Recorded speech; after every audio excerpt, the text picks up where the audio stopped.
Due to the negligence of higher life forms, the blue star has shattered. The survivor, Lin Ming, has been cast onto a wild planet, where he must harness his own strength to transform the planet to meet the necessities of survival. Upon successful transformation, he may choose to summon other survivors or opt for a solitary existence until his demise. Of course, should he fail, it is of little consequence. The spacecraft contains an escape pod capable of freezing Lin Ming to a temperature of -200 degrees Celsius and launching him randomly in a direction. Theoretically, he could spend the remainder of his life in a state of slumber during the long journey. Chapter 1. The Wild Planet. The dimly golden sun reluctantly cast a few rays of twilight, as if seeking to shroud the Earth's barrenness. Amidst jagged rocks, a bullet-shaped, gray-black object stood silently, casting a slender shadow upon the ground. After a long while, the conical apex of the gray-black object opened to one side, revealing a hemispherical glass dome. Inside, a man seated on the ground gazed blankly at the sky. "Where am I?" Lin Ming strained to lift his neck, attempting to discern the celestial body radiating a pure, luminous glow above. Its silver exterior, clearly marked with impact craters and a desolate surface, bore a striking resemblance to the common moon if not for the fact that this entity was 4 to 5 times its size. Lin Ming could even see the hidden details lurking in the darkness, along with its perfectly rounded silhouette. In the distance, the sun hung just above the horizon, resembling a soccer ball, and Lin Ming felt no warmth emanating from it.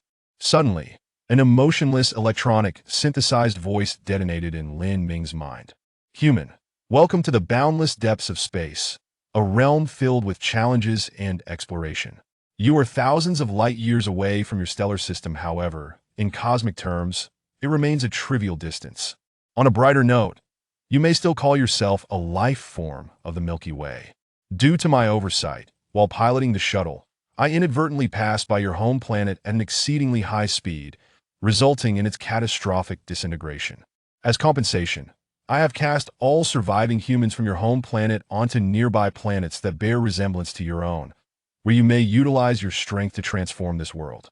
Upon successful transformation, you may choose to summon your fellow beings or embrace solitude until the end of your days. Of course, failure is inconsequential. The spacecraft retains an escape pod, capable of freezing you to -200 degrees Celsius and launching you randomly in a direction.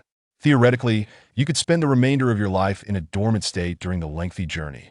For further information, please touch the ether crystal embedded in the back of your left hand. Good luck surviving humans. What on earth? Lin Ming processed the information he had just received. Family who understands. You might not believe it, but upon awakening, his home planet had exploded. He had been flung to a place tens of thousands of light years from the solar system. Is it truly something to rejoice about being in the Milky Way? And what in the world is this ether crystal? Lin Ming gazed at the diamond-shaped crystal embedded in the back of his left hand, emanating a grayish-white glow. It must be the ether crystal mentioned by that voice. After a moment's hesitation, Lin Ming gently caressed the ether crystal. A soft blue light projected from the ether crystal, coalescing before Lin Ming into a faint blue screen. The interface of the screen resembled that of a mobile phone, with neatly arranged square-shaped icons, vibrant colors, and a sense of design, accompanied by corresponding titles below. Escape pod information, planet information, chat, channel, interstellar exchange to be opened. What the heck? Have you turned this into a survival game? Regardless of whether this is a game, surviving is paramount. Lin Ming first clicked on escape pod information and viewed the detailed interface. Interstellar escape pod. Description: accept your fate. This is your home for the rest of your life. Fuel: 0-100 immobile. Electricity: 10,500. Electricity is your lifeline. Oxygen: 24,500. Each unit of oxygen sustains vigorous activity for 1 hour, restful sleep for 2 hours, or hibernation for 10 hours. Pure water: 10,500 liters. Food: nutritional paste X3. Each tube sustains caloric needs for 1 day. Space: 112 items not stored within the escape pod may be damaged by extreme temperatures or other causes. Accessories: solar panel damaged, electromagnetic communicator damaged, hibernation chamber operational, escape pod operational. Expansion interfaces 2. Day. Lin Ming could not help but raise his middle finger. This is utterly stingy. Only 24 hours worth of oxygen, 10 liters of water. And what on earth is this nutritional paste? Lin Ming searched his surroundings and soon spotted 3 tubes resembling toothpaste, their pure white surfaces devoid of any text or patterns. He attempted to twist open a tube of nutritional paste, squeezing out a bit of brownish substance that emitted a peculiar odor. Is this for dogs? Lin Ming dared to lick a bit and nearly regurgitated his previous meal. The taste was as if every ingredient found in the kitchen had been thrown into a blender, along with every available seasoning. It had salty, sour, bitter, spicy, and fishy notes. To describe it accurately, it was akin to Indian cuisine. Not feeling hungry at the moment, Lin Ming could not endure the bizarre taste of this substance and hastily replaced the cap, discarding it aside. Next, he opened planet information. Unknown planet. Description: you know nothing of this planet, but fortunately, its data is identical to that of your home planet. Rotation time: 24 blue star hours. Revolution time: not important. Current surface temperature: 5,075 degrees Celsius. Current status: polar day. Current gravity constant: 9.8 nkg. Current atmospheric composition: 80 nitrogen, 19 carbon dioxide, 1 other. After reviewing the planet information, Lin Ming was bewildered. This planet is only similar to the blue star in terms of gravity and rotation time. What else is the same? The sun is about to set, yet the surface temperature remains above 50 degrees, and the atmosphere consists solely of nitrogen and carbon dioxide. Where is the oxygen? Where did the 21 oxygen go? Then, Lin Ming opened chat channel, finally finding a semblance of familiarity. Who the hell threw me into this godforsaken place? I curse your family. Damn it, the atmosphere here contains 10 hydrogen sulfide. Doesn't that mean it's just farting? Who has it worse than me? There's no atmosphere here, and the sun's direct rays make it over 200 degrees, while in the shade, it's below minus 100 degrees. Hey, the guy who spoke earlier, my daughter is just over a year old, still nursing. Where is she? She isn't also surviving on some planet, is she? Only humans aged 18 and above will be cast onto the planet. For survival, other humans remain in a dormant state within the escape pod.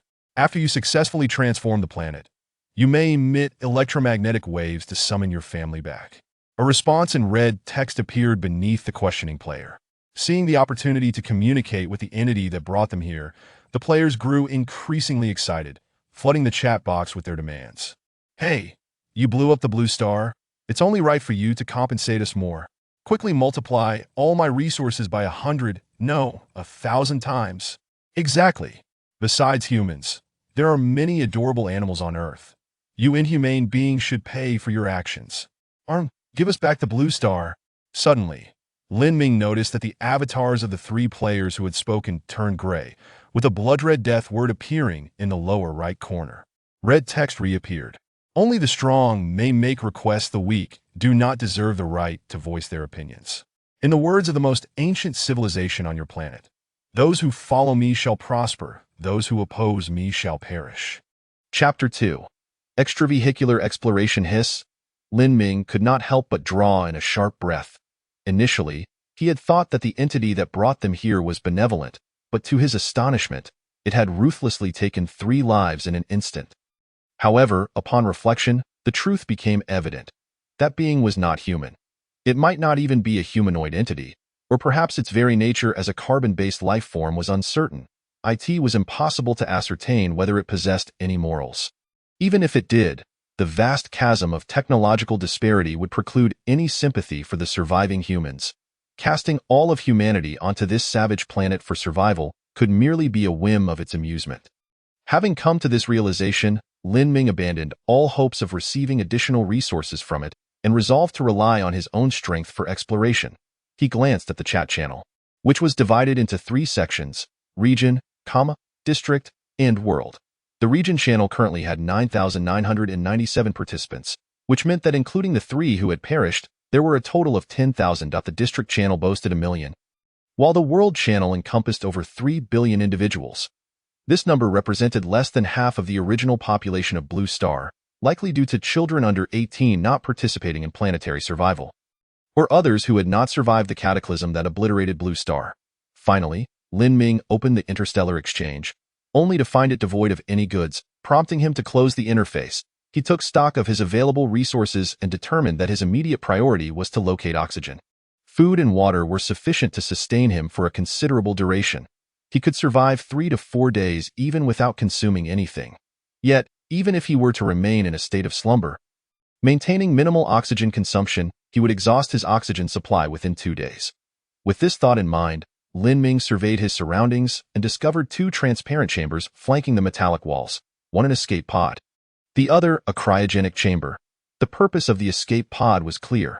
It was intended for fleeing the barren planet once resources were depleted, allowing for eternal slumber in the vastness of space, essentially.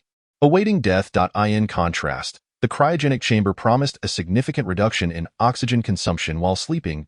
As Lin Ming touched the glass door of the cryogenic chamber, a holographic projection illuminated the ether crystal. Deep sleep, like regular slumber, can restore your energy. While in cryogenic sleep, oxygen consumption is greatly reduced, but it does not alleviate mental stress. Please avoid continuous use of cryogenic sleep. Every 10 hours of cryogenic sleep requires 1 unit of electrical energy. Do you wish to initiate cryogenic sleep? No? Lin Ming hastily dismissed the prompt. It appeared that cryogenic sleep was not a flawless solution. It consumed electrical energy and failed to alleviate mental strain. He examined the internal space of the survival pod, which measured approximately 2 meters by 3 meters at the base and stood 2 meters high. Prolonged confinement in such a cramped environment would indeed induce mental stress. Then, he noticed 2 garments in the corner of the room. One was a heavy suit that resembled the space suits he had seen in videos, while the other was a lightweight suit akin to a diving suit, with a spherical glass helmet for the head. Heavy extravehicular suit. Description: a substantially weighted suit with exoskeletal assistance for movement, capable of withstanding extreme environments, maintaining normal body temperature in conditions ranging from -100 to 300 degrees Celsius, and capable of transporting objects weighing less than 1 ton. Energy consumption: 1 unit hour. Oxygen consumption: equivalent to resting consumption. Lightweight extravehicular suit. Description: an exceptionally lightweight suit that allows for agile movement, offering limited protection, capable of sustaining normal body temperature in environments ranging from -50 to 100 degrees Celsius. Energy consumption: none. Upon reading the descriptions of the 2 suits, Lin Ming further understood the importance of electrical energy. He prepared to venture into the outside world with 2 objectives: to seek oxygen or items capable of producing it, and to find materials for generating power or repairing solar panels. However, before embarking on this quest, Lin Ming climbed the U-shaped steps along the wall to the top of the glass dome, surveying his surroundings. Desolation and silence enveloped him. His current location resembled the Gobi Desert on Blue Star, with nothing but sand and stone, devoid of any signs of life, not even a trace of vegetation. It was no wonder, given that the atmospheric composition of this planet was primarily nitrogen and carbon dioxide. With surface temperatures exceeding 50 degrees Celsius, how could any life possibly survive here? Lin Ming observed the surroundings for a considerable time before ultimately selecting a massive rock approximately 3 kilometers from the survival pod. The rock's shape reminded him of the tall nut in the game Plants vs. Zombies, serving as a landmark to prevent him from getting lost. His initial exploration would focus on understanding the surrounding environment. He feared straying too far might prevent his return. After spending another 10 minutes observing and confirming that the path was devoid of movement, Lin Ming commenced his journey. He donned the lightweight extravehicular suit, feeling as though he had encased himself in a second skin, with no discomfort or suffocation, even retaining the sensitivity of his own skin. Next, Lin Ming checked the specifics of the lightweight suit. It could carry a maximum of 5 units of oxygen, 1 liter of water, and a few other items. After pondering, Lin Ming decided to fill the oxygen supply to its maximum capacity, refill the water pouch, and bring along 3 tubes of nutrient paste. Thus, even in the event of unforeseen circumstances requiring a brief stay outside, he would not succumb to resource scarcity. Any unused supplies could be recycled, alleviating concerns about waste. After gathering his supplies, Lin Ming discovered numerous concealed metallic cylinders embedded within the surrounding walls, designed to hold resources. These cylinders were typically recessed within the walls and could only be revealed by gentle touch, slowly protruding outward. Each cylinder was about the size of an adult's calf, silver-white in color, likely crafted from aluminum or a similar alloy, hollow on the inside, with a rotating sealed cap. They were not overly heavy and could serve both as resource collectors and weapons for self-defense. With this, Lin Ming completed his preparations for exiting the pod. He mentally reviewed the details of his exploration after exiting the pod, ensuring there were no oversights before approaching the hatch. Hiss! The sound of gas escaping filled the air as Lin Ming first entered a smaller transitional chamber, where the survival pod system recycled the oxygen within before opening the door to the outside world. As the hatch gradually opened, Lin Ming held the metallic cylinder tightly, bracing for any potential threats. Fortunately, nothing emerged. The surroundings remained as desolate and silent as before. Extending his right hand, Lin Ming felt the temperature outside. The air before him shimmered visibly, distorted by waves of searing heat. However, protected by the lightweight extravehicular suit, he felt no abnormalities and remained quite comfortable. Exhaling deeply, Lin Ming descended the spiral staircase, stepping onto the surface. The soft sand felt pleasant beneath his feet as he left his first footprints on this savage planet. Light years away from his home star. This is but a small step for me, yet it shall signify a monumental leap for humanity. My name is Lin Ming, and soon, the entire planet shall remember it. Chapter 3. Harvest he. After uttering such a melodramatic statement, Lin Ming felt an inexplicable surge of exhilaration. As the sole human on this planet, he certainly needed to find some amusement. Otherwise, it would be unbearably dull. Once his merriment subsided, Lin Ming resumed a cautious demeanor, circling the survival pod. The surface was covered in fine gravel, resembling the arid deserts of Blue Star. Beneath the gravel, which was less than 5 centimeters deep, lay a hard, black-brown surface, utterly parched, with not a trace of moisture. Lin Ming located the tall nut rock he had chosen as a landmark and suddenly felt a slight warmth in his eyes. As he refocused, he noticed that the rock appeared to be surrounded by red and black specks of light. Lin Ming's heart raced. Could it be that the tall nut rock emitted radiation, with high-energy particles penetrating his retina? He glanced around, noticing that scattered smaller rocks nearby also flickered with red and black points of light. Blinking to clear his vision, the sensation of warmth gradually dissipated, and he realized that the shimmering specks had vanished. What was happening? Was this some cruel jest of the entity, intending to inscribe the words "You are but insects" upon his retina with high-energy radiation particles? Although perplexed, Lin Ming pressed forward, taking deliberate steps toward the tall nut rock. The sound of his footsteps resonated clearly through the glass helmet, accompanied by the whistling wind. As he walked, he observed his surroundings. Aside from gravel and rocks, there was nothing else. The quiet environment amplified the noise of his footsteps, and Lin Ming held his breath several times, acutely aware of his heartbeat. Turning back, he saw the black survival pod standing silently, unmoving. Here, indeed, he was utterly alone. Lin Ming reined in his chaotic thoughts, his gaze steadily fixed on the tall nut rock as he approached it step by step. The 3-kilometer distance took Lin Ming over half an hour to traverse. He sipped from the straw at the side of his suit and gazed up at the towering rock, which stood over 5 meters high. The tall nut rock was predominantly gray-brown, its surface smooth and marked by distinct layers of texture, having endured countless years of wind and sun. Yet, beyond this, Lin Ming found nothing else of interest. No traces of moss-like plants, no fossils of ancient life, nothing at all. Gritting his teeth, Lin Ming gripped the metallic cylinder tightly and struck it against the tall nut rock. Bang! Once bang, twice bang, bang, bang. With increasing fervor, Lin Ming continued to strike, leaving numerous white marks upon the rock surface. Suddenly, with a loud crack, a fist-sized fragment of rock shattered and fell at Lin Ming's feet. He picked up the stone, only to find that the fracture revealed nothing but emptiness within, mirroring the exterior. Lin Ming discarded the stone and continued to strike the boulder with fervor. Bang, bang, bang. Chunks of debris cascaded from the resilient rock. Yet Lin Ming paid them no heed, relentlessly hammering away. Bang, bang, bang. At last, the lightweight exosuit emitted a soft chime, indicating that the oxygen supply had dwindled to half, necessitating a return plan. Only then did Lin Ming cease his efforts. He gazed at the scattered debris, gasping for breath, and then greedily gulped down several swigs of water. Squatting on the ground, Lin Ming meticulously examined the fragments of stone, one after another. Nothing, nothing, still nothing. There was nothing at all. As he picked up another stone and glanced at it, preparing to let it fall, he suddenly froze. He held the stone before his glass helmet, scrutinizing it closely. Within the stone, he discerned the jagged edge of a black object, square and no larger than a fingernail. This is...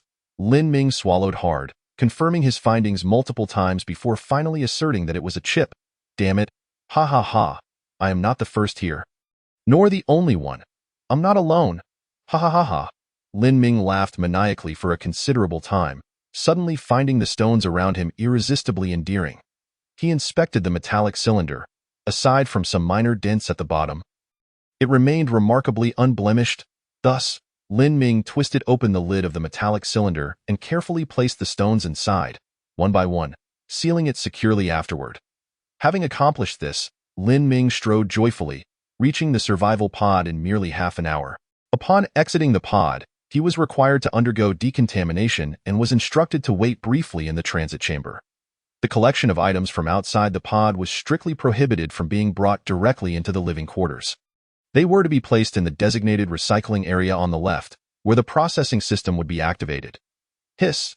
A blast of scorching air enveloped Lin Ming as he underwent a 10-minute decontamination process before stepping into the living quarters and shedding his exosuit. This time, he had collected 2 units of oxygen, 500 milliliters of water, and 3 units of nutrient paste. Lin Ming checked the remaining oxygen supply, which stood at 20 units, and water at 9.5 liters. At that moment, the ethereal crystal in his left hand emitted a gentle hum. Upon inspection, he discovered a notification window. You have collected 6 pieces of rock. Decomposition will require 1 unit of electrical energy. Do you wish to decompose? Lin Ming quickly inquired. If there are items within the rock, will decomposition damage them? The notification window clarified. Decomposition will gradually strip the rock, preserving any potentially useful items. Lin Ming breathed a sigh of relief and confirmed his choice. Yes, zzz. The sound of grinding commenced, and shortly thereafter, another notification window appeared. Decomposition yielded. F-grade universal chip X1, damaged universal chip X1. Rusty iron or X1. Before long, beside the exit door, a tray emerged, presenting several objects. Lin Ming dashed forward in a flurry. Upon seeing the black chip and the red rusty iron ore on the tray, he was momentarily stunned. He recalled the black and red glimmers he had observed within the resilient rock. Could it be that he could see the resources within the boulder? However, this was not the time for such thoughts. Lin Ming bent down and spotted a square black object, roughly the size of a fingernail, which must be the universal chip. He vigorously rubbed his hands, then touched the metallic wall to ensure he had no static electricity before carefully picking up the universal chip. The ethereal crystal promptly displayed information. F-grade universal chip. Description: a universal chip with extremely low computing power, of negligible value. Note: can be used to repair an electromagnetic communicator. Wow, repairing an electromagnetic communicator. Lin Ming hurriedly inquired of the ethereal crystal. What is the purpose of repairing the electromagnetic communicator? The crystal replied swiftly. The electromagnetic communicator can facilitate long-distance communication. Based on the computing power of this chip, it can perform one of the following functions. 1. Send a distress signal to all space within 1 light-minute radius, consuming 1 unit of electrical energy. 2. Send a distress signal in a specified direction to space within 5 light minutes, consuming 1 unit of electrical energy. 3. Use powerful electromagnetic waves to scan a distance of 10 kilometers, creating a 3-dimensional terrain map of the area above 5 meters underground. Note: due to the low computing power of the F-grade universal chip, all the above functions require overclocking for use, and the universal chip will be damaged thereafter, rendering it irreparable. After reading the response from the ethereal crystal, Lin Ming swallowed hard. The electromagnetic communicator provided in the survival pod seemed to be far more formidable than he had imagined. He then asked, "What is the use of sending a distress signal? Will someone come to rescue me?" The ethereal crystal quickly replied, "The density of life forms in the universe is much lower than you might think, usually calculated in terms of tens of thousands of light years. Various accidents occur during interstellar travel, causing some life forms to become stranded on desolate planets. To ensure they have ample time to await rescue, various life forms launch numerous resource supply pods into the universe. Upon detecting a distress signal, these pods will head towards the signal's location." Chapter 4. Interstellar traded is thus, Lin Ming quickly comprehended. He began to evaluate the 3 options. The first two options were similar, differing only in the coverage area of the distress signal. Option 1 covered a sphere with him at the center and a radius of 1 light minute, while Option 2 formed a cone reaching 5 light minutes in height. Option 1 offered broader coverage, while Option 2 could reach further distances. As for Option 3, given his limited range of movement, even with a high-precision map, he would be unable to reach it, thus opting to forego it. After much contemplation, Lin Ming selected Option 1. Statistically speaking, the larger the coverage area, the greater the likelihood of locating a resource supply pod. Consequently, Lin Ming promptly made his choice. Repair the electromagnetic communicator. I choose Option 1. The ethereal crystal swiftly complied. The F-grade universal chip was placed into the electromagnetic communicator, and shortly thereafter, the ethereal crystal presented a notification. Distress signal has been transmitted. F-grade universal chip has been damaged. Lin Ming raised an eyebrow. Is that it? Throughout the process, he had not heard any sounds nor felt any anomalies. The text on the screen then changed. In 1 minute, the distress signal will reach its farthest point, and the return signal will take the same amount of time. Within 2 minutes at the latest, it can be confirmed whether there are resource supply pods in the vicinity. Lin Ming anxiously nodded, fixating on the countdown displayed on the screen. 1, 59, 1, 58, 1, 57. When the countdown reached 30 seconds, the screen suddenly shifted, detected resource supply pod X1, based on the current trajectory and speed of the pod. It is estimated to arrive in 6 hours. Lin Ming clenched his fists. Good. He continued to wait, as there were still 30 seconds left. What if there were more resource supply pods nearby? After all, with each passing second, the coverage area of the distress signal would expand. Unfortunately, the outcome left Lin Ming somewhat disappointed. Within a 1 light-minute radius, there was only one resource supply pod. Well, that's fine. What more could one ask for? Watching the screen display the animation indicating that the resource supply pod had begun to alter its trajectory, Lin Ming felt a wave of relief wash over him as he anticipated the impending rewards. The damaged universal chip, X1, the ethereal crystal promptly informed him that the damaged universal chip could be repaired through laser cutting and high-precision welding, depending on the area of damage. However, due to the possibility of errors during the repair process, approximately 10 damaged universal chips could be restored to yield 1 functioning chip. Wow, chips can be repaired. What advanced technology! Lin Ming was astonished. Although he wasn't an electronics expert, he understood that usable chips were typically at least at the micron or even nanometer scale. The survival pod surprisingly contained equipment for repairing chips. Currently, the system lacked a high-precision 3D printer. With such a component, not only chips but anything with a manufacturing blueprint could be produced, provided sufficient raw materials were available. Observing the text on the screen, Lin Ming nodded in belief. Finally, there was the holy red rusty iron ore, slightly smaller than a fist. Rusty iron ore description. Decomposing yields 1 unit of oxygen, 1 unit of ultrafine iron powder. Consumption. 1 unit of electrical energy. Oxygen can be obtained. Lin Ming was instantly filled with excitement.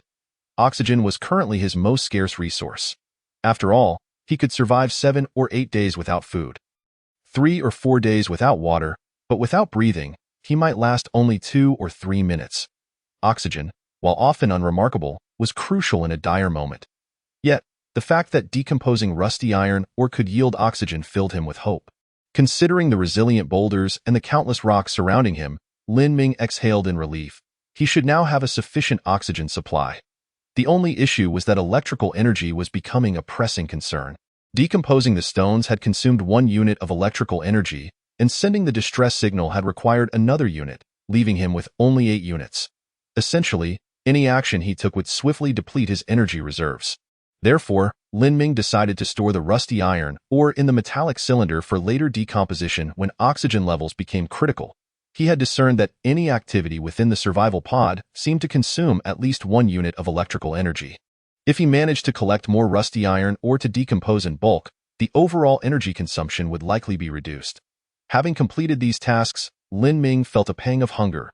He retrieved the nutrient paste, washed it down with some water, and felt his stomach settle a bit as the period of the midnight sun enveloped him. The concepts of day and night faded into obscurity in an effort to pass the time. Lin Ming resolved to explore the myriad functions contained within the ether crystal. He activated the regional chat channel and perused its contents, hoping to uncover any new findings from fellow players. How dreadfully dull it is, without a mobile phone, without Weibo, and without Douyin. My world has plunged into darkness. I must find a chat companion, preferably a beautiful one. Handsome guy, I've added you. Please accept my request. Just 1 unit of oxygen for 10 minutes of video companionship. How utterly ridiculous. Currently, everyone has just enough oxygen to breathe for a day or two, and if we can't locate a source of oxygen today, half of us will likely suffocate by tomorrow. Indeed, has no one among our brothers and sisters discovered a source of oxygen, food, water, or even energy? Exactly. Let us not hoard information.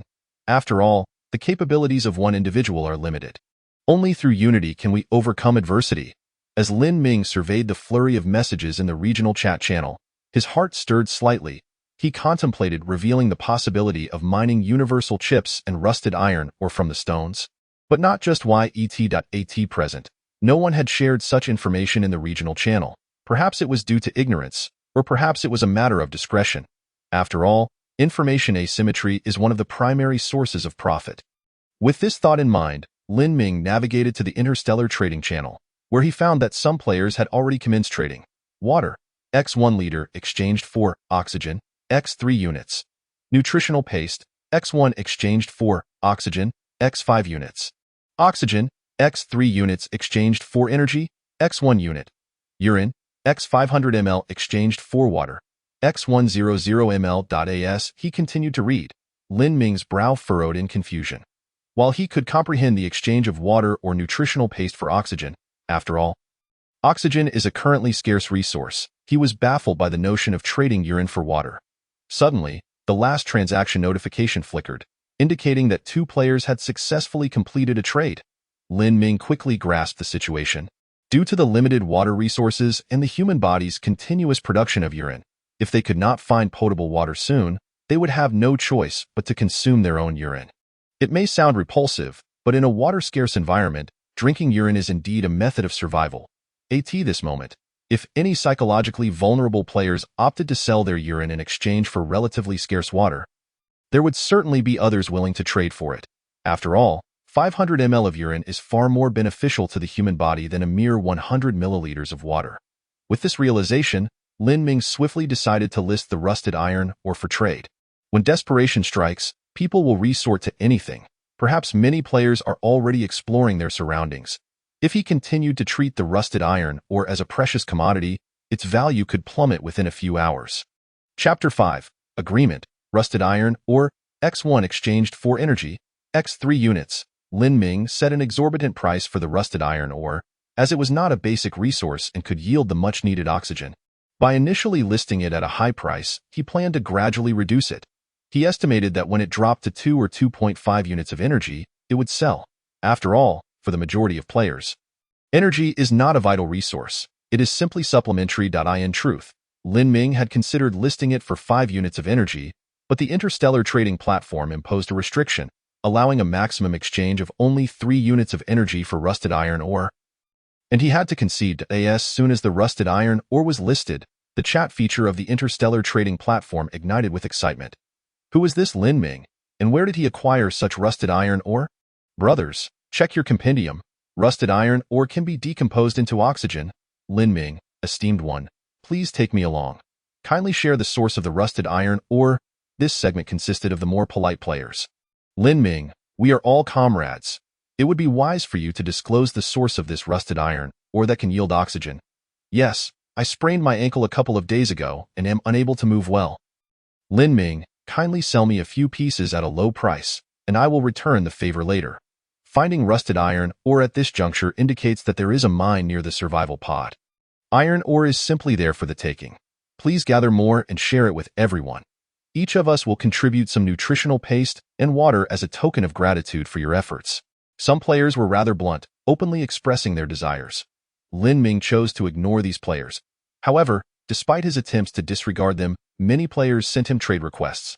Player, Chung Kuan, wishes to exchange water, X 500 ml for rusted iron or X1. Do you accept? Player, Li Jibei, wishes to exchange nutritional paste, X 0.14, rusted iron or X1. Do you accept? Player, Qin Lingling, wishes to exchange urine, X 300 ml for rusted iron or X1. Note, brother. I am a girl, and it is still warm. He, I will share some with you later. Do you accept? Faced with the incessant stream of trade requests, Lin Ming felt overwhelmed and promptly rejected all requests with a single click. Disabling the trade application option, at that moment, the ether crystal prompted him with a notification. Player Tang Haoran has traded your rusted iron or X1 for energy, X3 units. Please place the traded items in the designated area promptly. Player Tang Haoran has requested to add you as a friend. Lin Ming raised an eyebrow, surprised that the rusted iron ore had sold for such a high price, and that players were willing to buy it. He placed the rusted iron ore in the trading area projected by the ether crystal. Soon, a blue light flashed, and the rusted iron ore vanished, increasing the survival pod's energy by 3 units. How astonishing! The scene before Lin Ming left him momentarily speechless. Could it be that he was truly within a game? After contemplating, Lin Ming accepted Tang Haoran's friend request. Hello, brother Lin. Tang Haoran adopted a humble demeanor and messaged Lin Ming. I never expected a player to have discovered such a precious resource in our region so swiftly. It is an honor for me to be associated with you. Lin Ming, unsure of Tang Haoran's intentions, could only respond, I dare not presume. I merely stumbled upon this resource nearby. Tang Haoran, unhesitatingly, stated, Brother Lin, to be frank, I intend to engage in the business of rusted iron ore with you. Please provide me with your base price in the future, regardless of how much rusted iron ore you have. I will purchase it. So he aims to monopolize the resource. Yet, where does Tang Haoran procure so much energy? Lin Ming voiced his curiosity, and Tang Haoran quickly replied, Brother Lin, we have over 500 individuals in our regional channel, all from Tang province. Collectively, our energy should suffice to acquire a significant amount of rusted iron ore, right? So they hail from Tang province. Lin Ming soon understood. Tang province has long been renowned for its merchants, a celebrated hub of trade. Now, riding the wave of foreign trade, affluent merchants abound. Moreover, the people of Tang province are remarkably united. When they face adversity in foreign lands, all their compatriots rally together, effectively dissuading anyone from taking advantage of them. Noticing Lin Ming's silence, Tang Haoran continued, Brother Lin, I will not conceal it from you. Given the current situation, oxygen is destined to be a scarce resource, at present. It may only be exchanged for 2 or 3 units of energy. But if other resources emerge later, rusted iron ore will still hold considerable value, allowing for exchanges of even rarer items. Indeed, we will purchase in bulk on the condition that you will not sell to others at a lower price. Lin Ming clicked his tongue in admiration. Tang province certainly possesses foresight. Thus, he resolved to agree to Tang Haoran's proposal.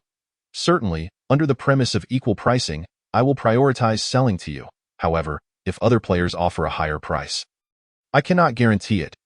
After some thought, Lin Ming replied, the minimum exchange for 1 unit of rusted iron ore is 2 units of energy, but my output is limited, as I still need to mine. Certainly, Tang Haoran readily agreed. Brother Lin, please mine as much as you can. We will purchase whatever you have. With Tang Haoran's assurance, Lin Ming felt invigorated. At this moment, his energy had reached 11 units, exceeding the initial amount. Therefore, Lin Ming decided to attempt to equip the heavy-duty exosuit. Compared to the lightweight exosuit, the heavy-duty version is larger, capable of withstanding extreme temperatures, and, with the aid of its exoskeleton, enables Lin Ming to transport a ton of cargo. The only downside is that regardless of whether he is transporting or not, the heavy-duty exosuit consumes energy. Now that Lin Ming had a guaranteed sales channel, he naturally sought efficiency. With the goal of mining rusted iron ore, he no longer regarded the energy consumption of 1 unit per hour as significant. Most importantly, he was racing against time. Currently, all players should be in the exploration stage, unaware of how many are attempting to transport nearby stones back to the survival pod for decomposition. As soon as similar resources appear on the market, prices will be rapidly suppressed. With this in mind, Lin Ming wasted no time and quickly donned the heavy-duty exosuit, completing the resource replenishment. Compared to the lightweight exosuit, the heavy-duty variant can carry significantly more resources. It can hold a maximum of 10 liters of water, 10 units of oxygen, and a certain amount of food. Energy can be stored up to 10 units, meaning the heavy-duty exosuit can sustain activity for a maximum of 10 hours. Since any unused consumables can be recycled, Lin Ming did not hesitate to fill it to capacity. After donning the heavy-duty exosuit, Lin Ming felt his body connect with the exoskeleton. The heavy suit was surprisingly agile, mimicking his movements without any delay. After a few simple movements, Lin Ming had fully adapted to wearing the heavy-duty exosuit. After the reclamation of oxygen and the stabilization of atmospheric pressure at the transit depot, Lin Ming descended smoothly to the ground. Compared to his first exit from the capsule, he found his second venture significantly more adept, with a clear target in mind: the High Nut Rock. Although other rocks might contain rusty iron, ore, and universal chips, Lin Ming had previously surveyed the High Nut Rock and had already broken it down into numerous smaller fragments. The other rocks were more widely distributed, and their extraction might not yield the same efficiency as transporting the High Nut Rock. As for the much-discussed interstellar trade and the surrounding environment, these elements belong to the narrative of this book, and the mysteries will gradually unfold in Chapter 5075. Enjoy your reading. Chapter 6. Harvest with a Rustling Sound. Lin Ming donned his heavy exosuit, leaving deep impressions in the gravel with each step. Fortunately, beneath the gravel layer lay a solid ground. Otherwise, he suspected he could easily sink into it. Assisted by the exoskeleton, Lin Ming moved swiftly, striding purposefully towards the High Nut Rock, reaching the towering formation in just over 10 minutes. "Hey, I'm back," Lin Ming greeted the High Nut Rock. He did not rush to excavate, but instead sought the elusive black and red specks on its surface. Yet found nothing. Could it have all been an illusion? Reflecting on the moments when he saw those specks, he realized he had been staring intently at the rock. He understood immediately, positioning himself 5 meters away and gazing fixedly at the High Nut Rock. After 10 seconds of unwavering focus, Lin Ming felt a slight warmth in his eyes, and the black and red specks flickered back to life, evenly distributed across the rock surface. Extending his right hand, he noted that the heavy exosuit had been reinforced at the hands and chest, featuring a thick layer of fortification with metallic armor on the outermost layer. He decided to test his strength by striking the High Nut Rock directly, curious if the suit would sustain any damage. Exercising caution, he delivered his first punch with only 30% of the exoskeleton's power. Boom. His fist struck the High Nut Rock, leaving a white mark upon its surface. Yet the rock remained intact, and the exosuit showed no signs of damage. Again, Lin Ming adjusted the exoskeleton's power to 50% and swung his fist once more. Boom. Crack. This time, fissures appeared radiating from the point of impact, indicating the High Nut Rock was beginning to fracture. Lin Ming inspected the suit's hand armor, finding it still undamaged and unaltered. Perfect. He then increased the exoskeleton's power to 70% and delivered another blow. With a resounding crash, he shattered a basketball-sized fragment, sending countless smaller stones flying. Having mastered the force necessary to obliterate the High Nut Rock, the subsequent task became straightforward. Lin Ming swung his fists in a rhythmic pattern, targeting the locations of the black and red specks, and within half an hour, he had reduced the High Nut Rock to dozens of scattered pieces. After completing this task, Lin Ming checked his energy consumption. In nearly an hour of work, the heavy exosuit had consumed 1 unit of energy, while the oxygen usage was surprisingly low at only 0.6 units.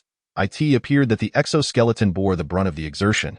As his activity level was not significantly different from rest, this was indeed good news. Lin Ming gazed at the scattered fragments, picking up a relatively large piece. Beep, beep, beep.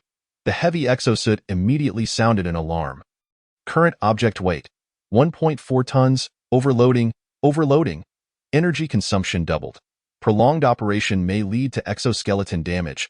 Alarmed by the incessant beeping, Lin Ming hastily set the stone down. He had not anticipated that such a seemingly modest piece would weigh 1.4 tons, nearly exceeding the suit's maximum load capacity. With a click of his tongue, Lin Ming wasted no time and shattered the stone with a single punch, dividing it into 2 pieces, one large and one small. He picked up the larger piece and, this time, did not receive any further alerts. Thus, he selectively collected only the stones that exhibited twinkling specks. He gathered 1 large and 1 small fragment, totaling over 900 kilograms, and made his way back to the survival pod.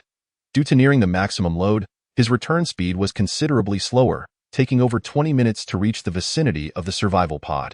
After setting down the 2 stones, Lin Ming remotely controlled the mechanical arm within the pod to retrieve the rocks. This time, he had collected 2 stones, and the decomposition would require 1 unit of energy. Should he proceed with decomposition? As the prompt indicating the appearance of ether crystals flashed on the screen, Lin Ming chose to decline. He intended to gather a few more stones to see how many could be decomposed with 1 unit of energy. Currently, each round trip took over 40 minutes, and after another transport session, he began to experiment gradually. Ultimately, Lin Ming discovered that 1 unit of energy could decompose precisely 1 cubic meter of stone, just as he had anticipated. This time, he had collected 3 stones, totaling 996 cubic decimeters, and the decomposition required 1 unit of energy. Should he proceed? Lin Ming confirmed the option. Yes. Ziz?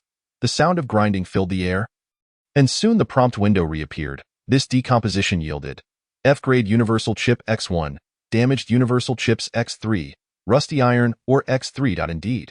Observing the prompt window, Lin Ming raised his eyebrows.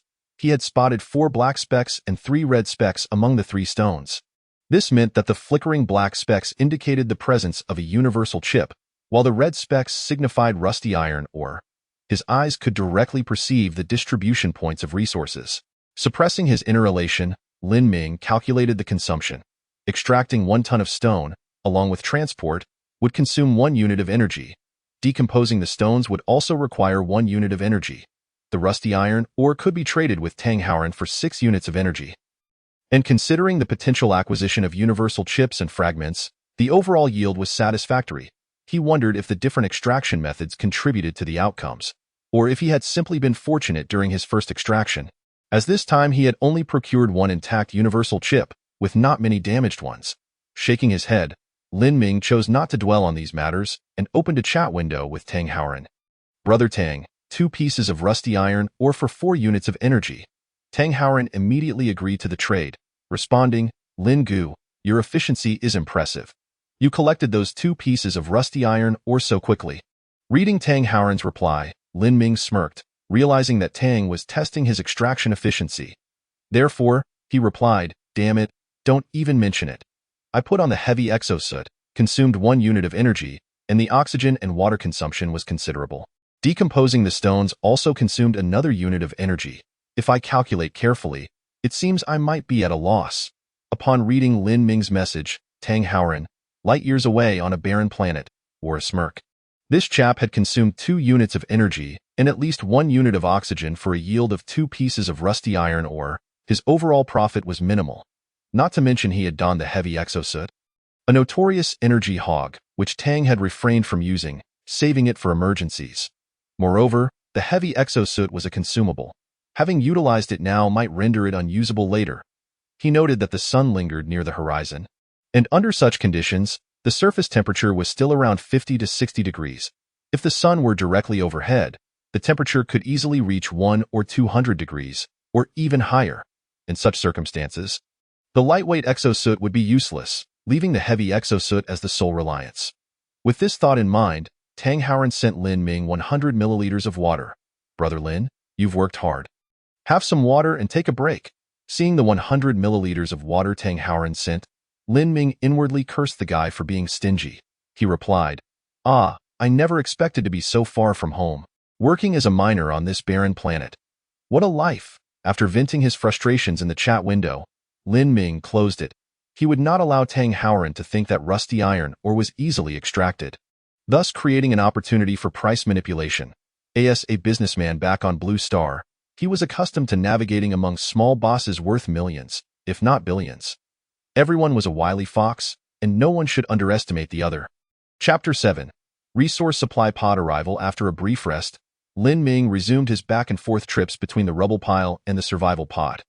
With the ability to see resource points, his efficiency in transporting stones had noticeably increased, as he ignored those devoid of resources. After nearly 5 hours, Lin Ming had successfully transported half of the high nut rock. The spoils obtained were quite impressive. F-grade universal chip, X4, damaged universal chips X7, rusty iron or X12. Lin Ming had only traded half of the rusty iron ore with Terreraforming, storing the remainder in a metal barrel. Regardless of how valuable an item might be, its worth gradually diminishes as its output increases. Thus, Lin Ming opted to control the quantity of rusty iron ore traded. Why do I feel like a diamond merchant? Lin Ming muttered to himself. He examined his current resources: energy, 2500. Oxygen, 13500. Pure water, 8500. Food, nutrient paste X2. Rusty iron ore, 7. F-grade universal chips. 4. Universal chip fragments. 8. While the energy steadily increased, the essential life-sustaining resources, oxygen, food, and water, were depleting. Currently, only oxygen was self-sustainable for Lin Ming. He had yet to find sources for food and water. He hoped the resource supply pod would bring him some surprises. As Lin Ming eagerly rubbed his hands, he gazed at the supply capsule, now ensnared by the gravitational pull of the planet and entering its orbital phase, displayed on the luminous screen. The animation depicted the supply capsule drawing ever closer to the survival pod. Lin Ming lifted his gaze and beheld a meteor streaking across the horizon, trailing a white tail as it descended toward the Earth along a parabolic trajectory, at an altitude of a few thousand meters. He could discern the outline of the supply capsule, which bore a striking resemblance to the survival pod, albeit considerably smaller. Subsequently, flames erupted from the capsule's head as it initiated retrothrust to decelerate. A warning blared. Warning, the supply capsule is about to arrive. Please maintain a distance of 100 meters from the designated marker to prevent accidents. The ether crystal promptly marked the landing point of the supply capsule along with the danger zone. Lin Ming, opting for caution, entered the survival pod and observed through the glass dome as the supply capsule gently touched down. Upon landing, the capsule side opened to release a perfectly rectangular metallic box. The mechanical arm of the survival pod sprang into action, retrieving the metallic box. Lin Ming watched as the box was swiftly opened, revealing it to be filled with gray blocks, each measuring a standardized 10 centimeters per side. The supply capsule had been successfully recovered, yielding Energy X5, Super Alloy X1, Universal Code X6, Fuel X1. Lin Ming exclaimed, "Hey, are you shortchanging me on resources? Such a large box should contain 1 cubic meter, yet all I received is a mere 5 units of energy? Don't think I'm blind. What are those grayish-white blocks? Where's the food, the water, the oxygen? And what exactly is this universal code?" The ether crystal replied in due course. The box contains 950 units of energy storage blocks, which could originally provide 950 units of energy. However, over the expanse of time, much of the energy has dissipated, leaving only 5 units recoverable. The super alloy is the material used to construct the supply box, making it ideal for building expansion modules, and has been fully retrieved. In the universe, life is not solely carbon-based. There exist silicon-based, sulfur-based, arsenic-based, iron-based, ammonia-based, and other forms of life. Their survival does not necessitate oxygen or water. Energy is the fundamental requirement for all life forms. Hence, the majority of universal supply capsules primarily provide energy. As for the universal code, it serves to decode the life forms of corresponding civilizations. The more precisely the code is deciphered, the higher the grade of the corresponding life form supply capsule, yielding better resources. Ultimately, considering cost and total resource availability, higher-grade supply capsules are scarcer in the cosmos, and the energy required to sustain the resources within increases accordingly. Lin Ming nodded, beginning to understand. The supply capsules were likely launched into space as an act of charity or for some purpose by other life forms. If charity was indeed the motive, cost considerations would certainly factor in. It would be imprudent to invest all in high-grade resource capsules. Contemplating this, he inquired, "What exactly is the universal code, and can it be deciphered now?" The text transformed, and the ether crystal's response appeared on the screen. "Of course, it can be deciphered with an F-grade universal chip right now, but it will only yield the most basic code." Lin Ming stroked his chin, envisioning a remarkably complex computer or an exquisitely intricate mechanical lock, a creation of an exceedingly advanced civilization. Curiosity piqued, he asked, "May I see the universal code?" "Certainly," came the ether crystal's prompt reply. Shortly thereafter, a metallic tray appeared, bearing a black object. This object, roughly the size of a fist and entirely black, reminded Lin Ming of the ink blocks used for grinding ink. He noted that the black object floated above the metallic tray without direct contact. As he reached out to touch it, the ether crystal interjected, "The universal code is stored at temperatures below -200 degrees Celsius. To ensure precise code deciphering, please refrain from any touching actions." Lin Ming promptly withdrew his hand, fixating on the black object without moving. It was a remarkably smooth rectangular prism, its black surface reflecting faint silhouettes. Lin Ming clicked his tongue, astonished that even the container for the universal code was so exquisite. After waiting in vain for the box to open, he queried, "Why isn't it being opened?" The ether crystal responded, "Why should it be opened?" Lin Ming retorted, "How can we decipher the code if it remains closed?" The ether crystal clarified, "This object itself is the code." Enlightenment dawned upon Lin Ming as he exclaimed, "I understand." The surface appears smooth, yet it harbors numerous nanoscale patterns that can only be observed with an electron microscope. Correct? I attended university. I possess this knowledge. The ether crystal replied, "What is the universal language in the cosmos? Is it English?" After all, in American commercial films, aliens speak English. Lin Ming found himself momentarily speechless. The ether crystal, not one for theatrics, continued to elucidate. It is mathematics. The ratio of the length, width, and height of this object constitutes the universal code. By measuring each side's length and performing mathematical calculations, one can decipher the universal code. Lin Ming listened, somewhat perplexed.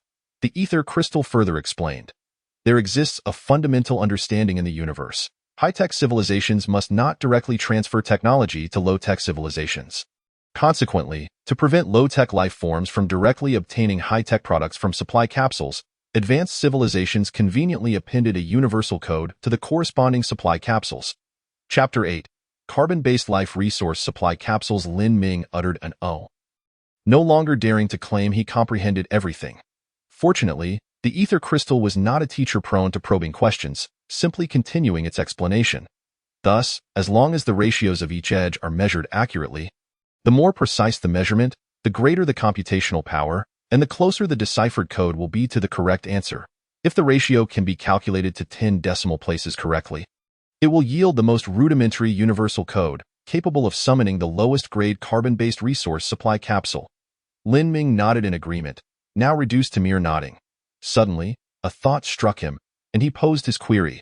"I recall during physics class, the teacher mentioned that objects expand when heated and contract when cooled. Wouldn't that affect the accuracy of the measured ratios?" The ether crystal replied, "Such a situation may occur. Therefore, the measuring conditions are set to default values to avoid interference from other factors." Generally speaking, Lin Ming eagerly interjected, "Generally speaking, the measurements are taken at 0 degrees or 20 degrees Celsius and at 1 standard atmosphere pressure." The ether crystal responded. Lin Ming scratched his head. "Was my statement incorrect?" The ether crystal clarified, "Standard atmospheric pressure is merely a peculiarity of Blue Star. Celsius is also a human construct based on the freezing and boiling points of water at standard atmospheric pressure. And this is not universally applicable in the cosmos. Typically, measuring conditions are set to absolute zero and absolute vacuum. Both conditions are challenging to achieve, thus reflecting a civilization's technological level." Lin Ming swallowed hard. Based on his current understanding of human technological capabilities, absolute zero could only be approached infinitely, but never attained, as humans cannot prevent heat exchange between objects. Contemplating this, he ventured to ask, "Are other universal codes similar? How do other forms of civilization determine which object corresponds to their life form once they acquire these universal codes?" The ether crystal answered, "It is quite simple. The object before you is crafted from pure carbon elements." Lin Ming was taken aback. One sentence had awakened him from his reverie. He marveled at the simplicity yet intricacy of the universal code's design. If the universal code for carbon-based life is made from carbon elements, then for silicon-based life, it would be made from silicon elements. For sulfur-based, arsenic-based. Life forms capable of drifting through space must possess a certain level of technological advancement. With a slight detection, they could identify the elemental composition of the object. By measuring the length, width, and height ratio, they could derive the universal code to summon the corresponding grade of resource supply capsule tailored to their life form. How marvelous! Lin Ming could hardly contain his excitement. "Your computational power must be impressive. Can you measure to how many decimal places?" The ether crystal replied. "My civilization is one of the providers of resource supply capsules and has mastered the highest level code, requiring no deciphering. However, I cannot disclose this. You must rely on your own efforts and corresponding resources to decipher it. Based on your available resources and the achievable measuring conditions, 2 F-grade universal chips can barely decipher the code to 10 decimal places, yielding the most basic resource supply capsule corresponding to your life form, with a deciphering cost of 1 unit of energy. The F-grade universal chip so inadequate." Lin Ming expressed his disappointment. Fortunately, he possessed 4 F-grade universal chips at that moment, enabling him to attempt the initial deciphering. After retrieving 2 universal chips, the ether crystal swiftly commenced the decoding process and soon provided Lin Ming with a string of numbers: 1, 3, 124, 235, 5560, 7.6575866645. Armed with the most basic universal code, Lin Ming replaced the burnout chip on the electromagnetic wave communicator with one of the universal chips, selecting a radius of 1 light minute to send a distress signal. 2 minutes later, the ether crystal notified him of the lack of response. It is quite normal. The number of resource supply pods deployed is exceedingly sparse compared to the vastness of the cosmos. Lin Ming sighed. He had only one F-grade universal chip left, leaving him to gamble on luck. Randomly selecting a direction, Lin Ming chose to send a distress signal into the designated space 5 light minutes away.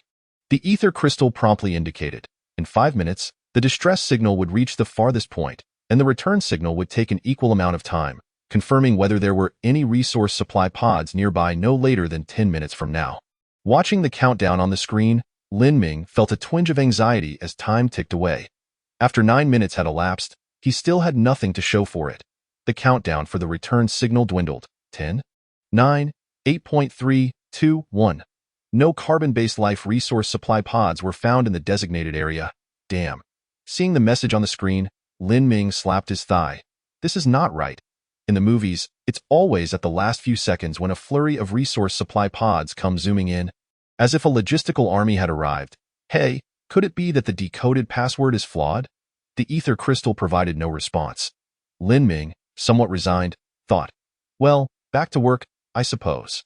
Time to procure some more universal chips. As he stood up, Lin Ming recalled that he had 8 damaged universal chips and inquired. You mentioned earlier that 10 damaged chips could likely be repaired into 1 complete universal chip. Does that mean that 8 damaged chips might also have a chance of being repaired into 1 complete chip? The ether crystal responded this time. As long as the chips are largely intact?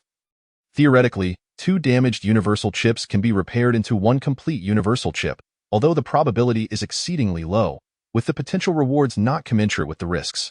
Lin Ming nodded. Then let us try using the 8 damaged universal chips. Being short by 2 shouldn't matter much, especially since today has already been quite unfortunate. Repairing a universal chip will consume 1 unit of energy. Do you wish to proceed with the repair? Observing the prompt on the screen, Lin Ming waved his hand. Go ahead, go ahead. Everything requires energy. It seems that energy is indeed the most precious resource. With a crackling sound, the ether crystal performed its operations. And soon a complete F-grade universal chip appeared before Lin Ming. Repair successful? Hooray! Lin Ming felt slightly uplifted as he replaced the chip in the electromagnetic communicator, selected a direction, and sent out another distress signal. The ether crystal once again notified him. In 5 minutes, the distress signal will reach the farthest point, and the return signal will take an equal amount of time, confirming whether there are any resource supply pods in the vicinity no later than 10 minutes from now. Then began the countdown of 10 minutes. When the countdown reached 3 minutes and 17 seconds, the screen changed. Carbon-based life resource supply pod detected 1. Based on the current trajectory and speed of the pod, it is estimated to arrive in 13 hours. Wow, that's quite fast. Lin Ming was elated. The previous basic resource supply pod, which was less than 1 light minute away, would take 6 hours to reach him. This new supply pod, though 3 light minutes distant, would only require 13 hours to arrive, a significantly improved speed. Watching the animation of the resource supply pod changing trajectory and approaching, Lin Ming felt invigorated. He clapped his hands. With some stones left, I'll collect and decompose them, sell them to Tang Howren, and take a break. Chapter 9. Breaking the facade. After confirming that no new resource supply pods were present in the remaining space, the diligent Lin Ming donned his heavy-duty space suit and set out once more. Engrossed in his labor, he hardly noticed the passage of time. Within less than 5 hours, Lin Ming had transported and decomposed all the remaining stones. Upon completion, he found himself with a meager 5 units of energy. Lin Ming counted his spoils. F-grade universal chips, X3, damaged universal chips X12, rust iron or X15. To his dismay, the number of damaged universal chips had increased significantly, while the complete chips had dwindled. Fortunately, the quantity of rust iron ore had reached 23 pieces. Lin Ming experimented and discovered that 1 unit of energy could decompose a maximum of 3 pieces of rust iron ore. Any more would increase the energy consumption. After some thought, Lin Ming opened a chat window with Tang Haoren and offered 8 pieces of rust iron ore for trade. Brother Lin, great harvest, Tang Haoren quickly replied. Your efficiency is impressive. At this rate, we needn't worry about oxygen and energy, Lin Ming casually replied a couple of messages, awaiting Tang Haoren's confirmation of the trade. However, Tang Haoren seemed hesitant. Lin Ming sensed something amiss. What's going on? After a moment, Tang Haoren responded, Brother Lin, could you possibly lower the price a bit? I'm running low on energy here. Good heavens, is he trying to negotiate down the price? Lin Ming outright refused. The reason he traded rust iron ore with Tang Haoren was precisely because of his stable channels for bulk purchases. He hadn't expected that after only 2 transactions, he was already attempting to drive down the price. Previously, he had made it clear to Tang Haoren that, under equal pricing, rust iron ore would be sold to him first. Now that Tang Haoren had chosen to negotiate down, Lin Ming wouldn't indulge him. He promptly listed the 8 pieces of rust iron ore on the Interstellar exchange at a price of 2.5 energy units per piece. Within 10 seconds, the rust iron ore was sold out. Tang Haoren immediately sent a message. Brother Lin, what are you doing? Lin Ming replied. What's the matter? Tang Haoren quickly responded. Didn't we agree that rust iron ore would only be sold to me? Lin Ming retorted. I said I would prioritize selling it to you at the same price. Now you're trying to negotiate down, and I'm not allowed to sell to others? Tang Haoren insisted. Brother Lin, it's not that I'm trying to negotiate down. You know how the market is. When something first appears, the price is always high, but as time goes on and supply increases, it will inevitably drop, Lin Ming replied. However, on the Interstellar exchange, I currently don't see anyone else selling rust iron ore, Tang Haoren explained. That's because we bought everything that came up. Brother Lin, the one who just bought the rust iron ore was also one of ours. We are certainly aiming to secure exclusive rights to this resource. I know you plan to sell high, but we already tried. The maximum price for rust iron ore can only be set at 3 energy units. Brother Lin, calling you brother is out of respect. To be frank, before arriving in this wretched place, I managed several trading companies, and I'm quite experienced in such matters. As the saying goes, more friends mean more paths, fewer enemies mean fewer obstacles. Brother Lin, let us make it simple. 1.5 energy units per piece of rust iron ore. And I promise not to negotiate down again. If you dare list it for more than that on the Interstellar exchange, I'll consider you no longer my friend. Seeing Tang Haoren's message, Lin Ming felt a mix of amusement and anger. The merchant's true colors had shown themselves so swiftly. He had claimed he would never negotiate down again just hours prior. Not to mention they were separated by hundreds or thousands of light years. Whether they would ever meet again was uncertain. Even if Tang Haoren stood right in front of Lin Ming, he would not yield to such threats. He had encountered many small-time bosses, and those like Tang Haoren, who could not maintain their composure, were usually the ones with annual trading volumes around 10 million, making less than 5% profit and often resorting to tax evasion. The truly formidable figures, even if they played such underhanded tactics in private, would at least maintain a cordial demeanor in person. After all, after decades of hard work, having finally turned from a small-time thug to a legitimate businessman, their reputation was of utmost importance.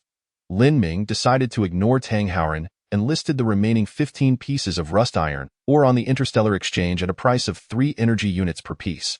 Just as before, within 10 seconds, they were all snatched up in the chat channel of the Interstellar exchange. Players lamented en masse. Damn it, can't you leave a piece of rust iron ore for me?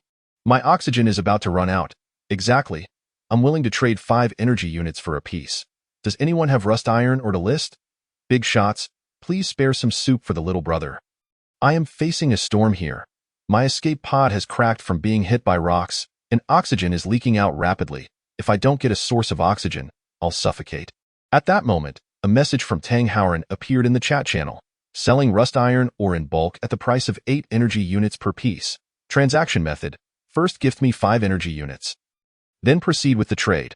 Operating with integrity, fair for all. Upon seeing Tang Haoren's message, Lin Ming couldn't help but applaud this guy. The Interstellar exchange stipulated that 1 piece of rust iron ore could only be listed at 3 energy units. But there were no restrictions on gifting. This method of trading not only inflated the selling price of rust iron ore but also completely mitigated risk.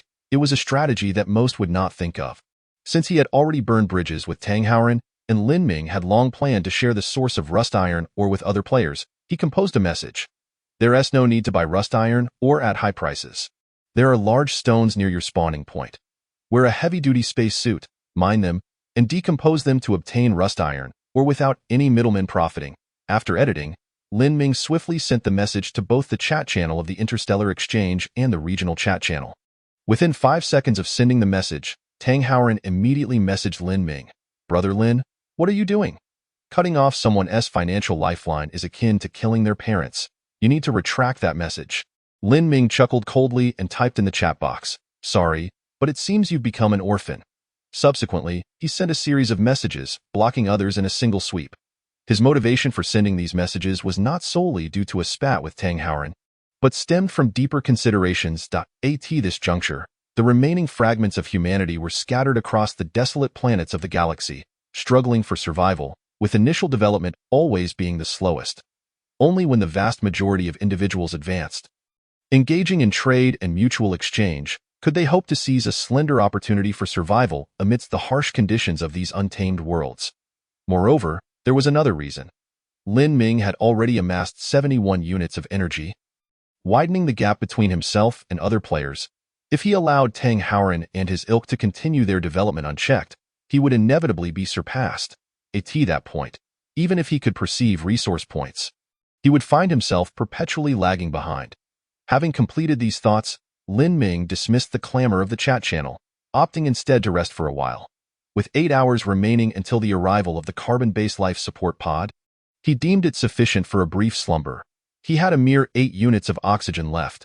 Should he choose to sleep normally, at least 4 units would be consumed.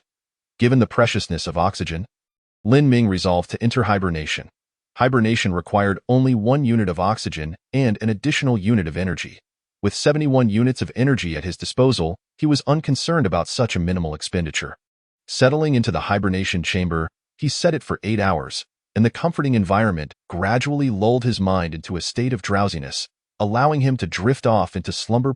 8 hours later, the hibernation chamber awakened Lin Ming precisely on schedule. As he opened his eyes, a flicker of confusion crossed his face as he surveyed his surroundings and glanced at the time.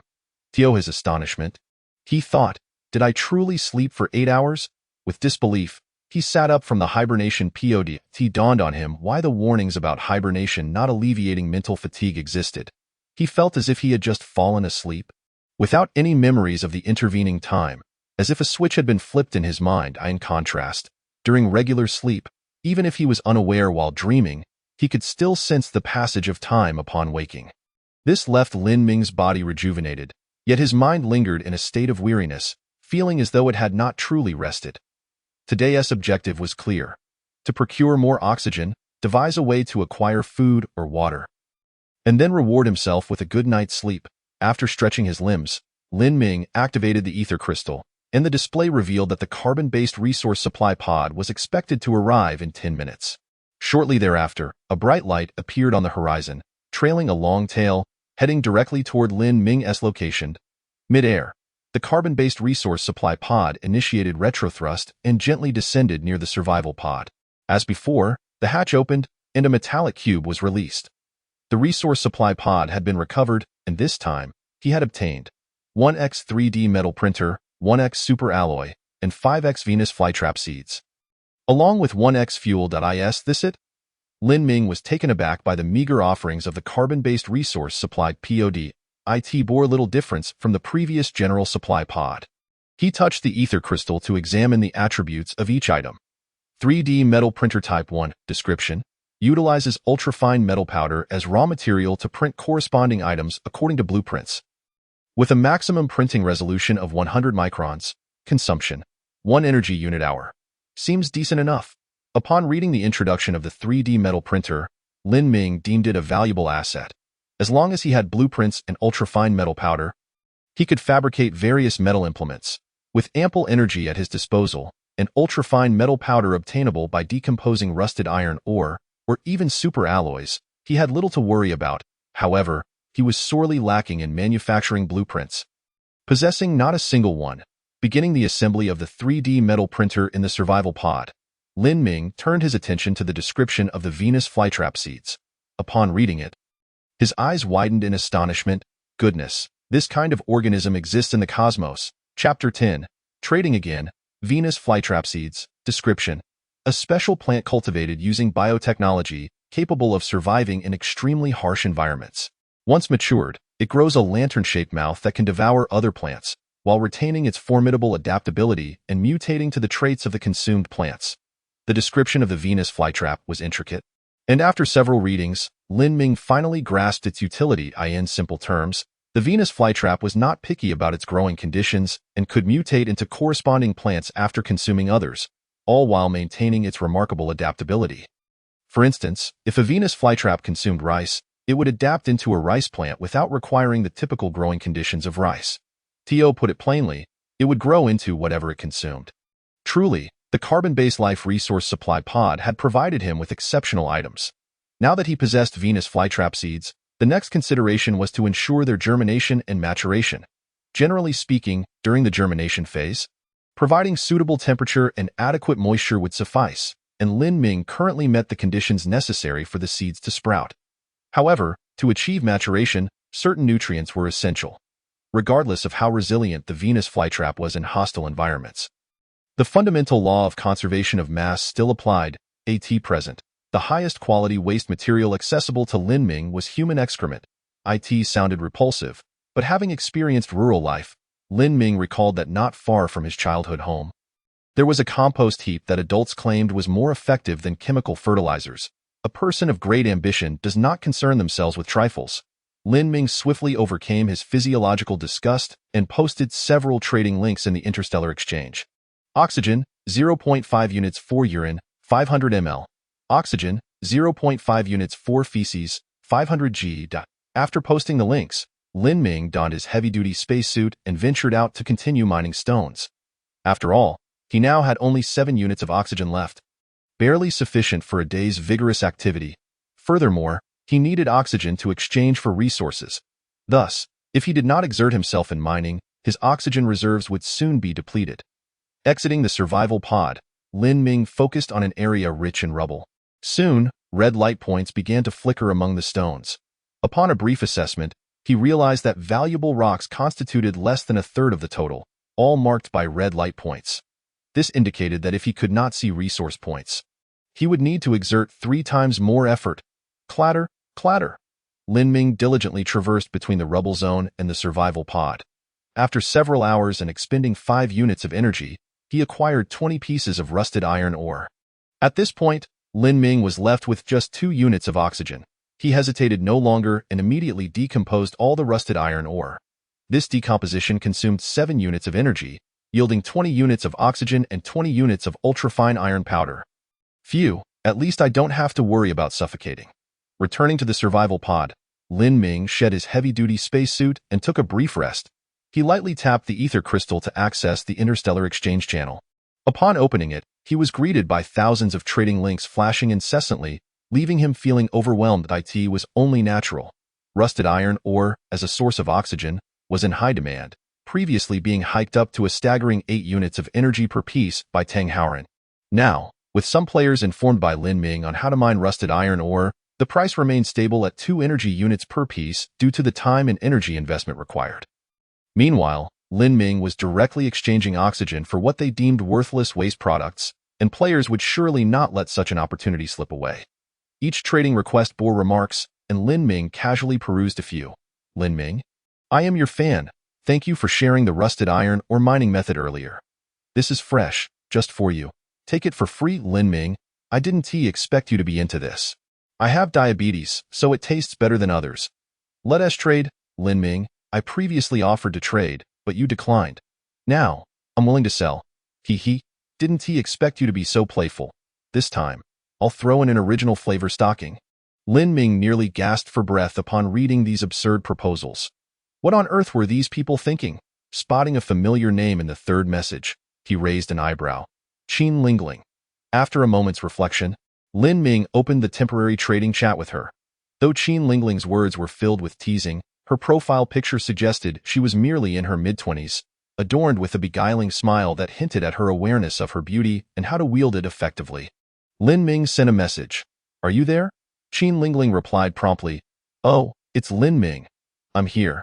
Following this, She sent a 10-second video where a leggy beauty clad in revealing attire danced seductively, showcasing daring movements. Qin Lingling. Video. Lin Ming watched the video with a critical eye, inwardly lamenting the superficiality of it all. Suppressing his own restlessness, he inquired of Qin Lingling, "Do you still have urine?" "Don't worry, Lin Ming. I've been saving some for you. But there's only 300 ml. Lin Ming nodded, already aware that the quantity was insufficient. The reason he still sought a trade with her was that Qin Lingling had other uses. He continued, "I'll take a loss, 0.5 units of oxygen for 300 milliliters of urine. You mentioned you'd throw in an original flavor stocking? Indeed, dear. This pair is original flavored. If you don't believe me, I can record a video of me taking the stocking off for you." Lin Ming. "I don't need the video. Let us proceed with the trade." Lin Ming clicked send, initiating the transaction. Qin Lingling. "All right, brother Lin Ming, I will undress now." Qin Lingling. Video. The transaction was completed, and Lin Ming did not handle the items acquired. Instead, he had the ether crystal directly placed into a metallic cylinder, including the original black stockings that still carried warmth from her body. The reason for purchasing Qin Lingling's original black stockings at a higher price was not due to Lin Ming's peculiar tastes, but rather because he vaguely remembered that successful composting required not only raw materials, but also the involvement of microorganisms. Naturally, original black stockings served as an ideal source of such microorganisms. Of course, this had nothing to do with gender. Men's socks could achieve the same effect. However, the mere thought of trading with men for socks that had been worn for an indeterminate length of time sent a shiver down Lin Ming's spine. After the transaction was completed, Lin Ming engaged in another transaction with 10 players, using 5 units of oxygen to securely seal the acquired items within the metallic cylinder, ensuring that no leaks would occur. Even so, Lin Ming felt a sense of discomfort in his heart and decided to toss the metallic cylinder into the transfer warehouse, adopting the philosophy of out of sight, out of mind. Once these tasks were accomplished, Lin Ming retrieved an F-grade universal chip to replace the one on the electromagnetic wave communicator, then instructed the ether crystal, "Use powerful electromagnetic waves to scan a distance of 10 kilometers, creating a three-dimensional topographic map of the area above 5 meters underground." Chapter 11. Simulation Crab. The ether crystal quickly complied. Powerful electromagnetic waves covered a radius of 10 kilometers, and soon a pale blue light screen displayed a map of the surrounding area. The lower half of the map was a deep brown, indicating that the soil lay 5 meters below the surface, while the surface was littered with gravel and stones. Lin Ming noticed an underground pit resembling an anthill approximately 3 to 4 kilometers away in the opposite direction of the high nut trees. Upon carefully checking the scale, he discovered that these pits had a diameter exceeding 2 meters, ample enough for him, clad in heavy exosuit armor, to enter. The pits branched out like tree limbs, continuously diverging and winding downward, suggesting that there were even more branches deeper underground, though the electromagnetic waves could not penetrate beyond 5 meters. Such a structure was undoubtedly not formed naturally but excavated by some form of life. He could only wonder if these beings still resided within the pits. The thought of an unknown life form possibly residing just 3 or 4 kilometers away made Lin Ming feel a twinge of anxiety. As he scrutinized the direction of the pits, he suddenly felt a warmth in his eyes. The previously unremarkable map was now dotted with an abundance of luminous points in red, black, and green. It turned out that he could see the resource points on the map as well. Gazing at the dense array of luminous points, Lin Ming was filled with excitement. Around him were countless red dots, indicating that rust iron ore was widely distributed, alleviating any immediate concerns regarding oxygen. He zoomed in on the underground pits and observed sporadic green luminous points at a depth of 3 meters. Furthermore, these green points moved back and forth within the pits, occasionally lingering near their entrances. They were living creatures, moving beings. Lin Ming's spirits lifted instantly. The presence of life implied the potential for food. Moreover, where there were organisms, there would likely be sources of water and sustenance. He carefully tracked the movement pattern of the green luminous points and realized their routes seemed quite fixed, as though they were patrolling every 10 minutes. Lin Ming resolved to take action. Due to the possibility of confronting unknown creatures, he chose not to underestimate the situation. Instead, he expended 2 units of energy to have the 3D metal printer craft a large sword and a heavy shield from 2 units of superalloy. Within 10 minutes, the printer completed its task. The sword's blade gleamed with a sharp, cold light, while the heavy shield exuded a sense of security. Attempting to lift the great sword, Lin Ming found it weighed nearly 100 kilograms. With his strength, he could barely move it. Fortunately, he had the heavy exosuit. Donning the exosuit and replenishing his supplies, Lin Ming effortlessly grasped the sword and shield, departing from the survival pod. Compared to sending a long-range distress signal, the power consumption of the electromagnetic wave communicator to map the surroundings was significantly lower, as the F-grade universal chip could last for an hour before being destroyed. Thus, Lin Ming effectively carried a real-time map with him. After approximately 20 minutes, Lin Ming arrived near the entrance of the pit, concealing himself behind a stone 50 meters away. On the light screen map, he observed a patrolling green point ascending the inclined pit. Soon reaching the entrance. Looking up, Lin Ming spotted a large, entirely black crab about the size of a basin, emerging from the entrance. A crab! Lin Ming raised an eyebrow. After the crab left the entrance, it glanced at the distant slanting sun, adjusted its angle to align its black shell with the sun, slightly lifted its body, and then stood still. Was it sunbathing? Lin Ming recalled the Brazilian tortoise he had once kept, which needed to bask in the sun daily. Could crabs share this habit? Estimating the size of the black crab, Lin Ming felt confident he could handle it. Checking the real-time map, he noted that other crabs continued their patrols within the pit as usual, prompting him to stealthily approach. Lin Ming circled around, stealthily creeping up behind the black crab. When he was about 10 meters away, the black crab seemed to sense something, flattening its body in preparation to turn die in an instant.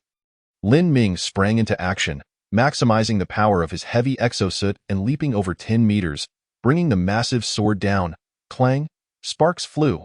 The black crab was cleaved in half, sparks flickering at the sight of the severance. What the hell?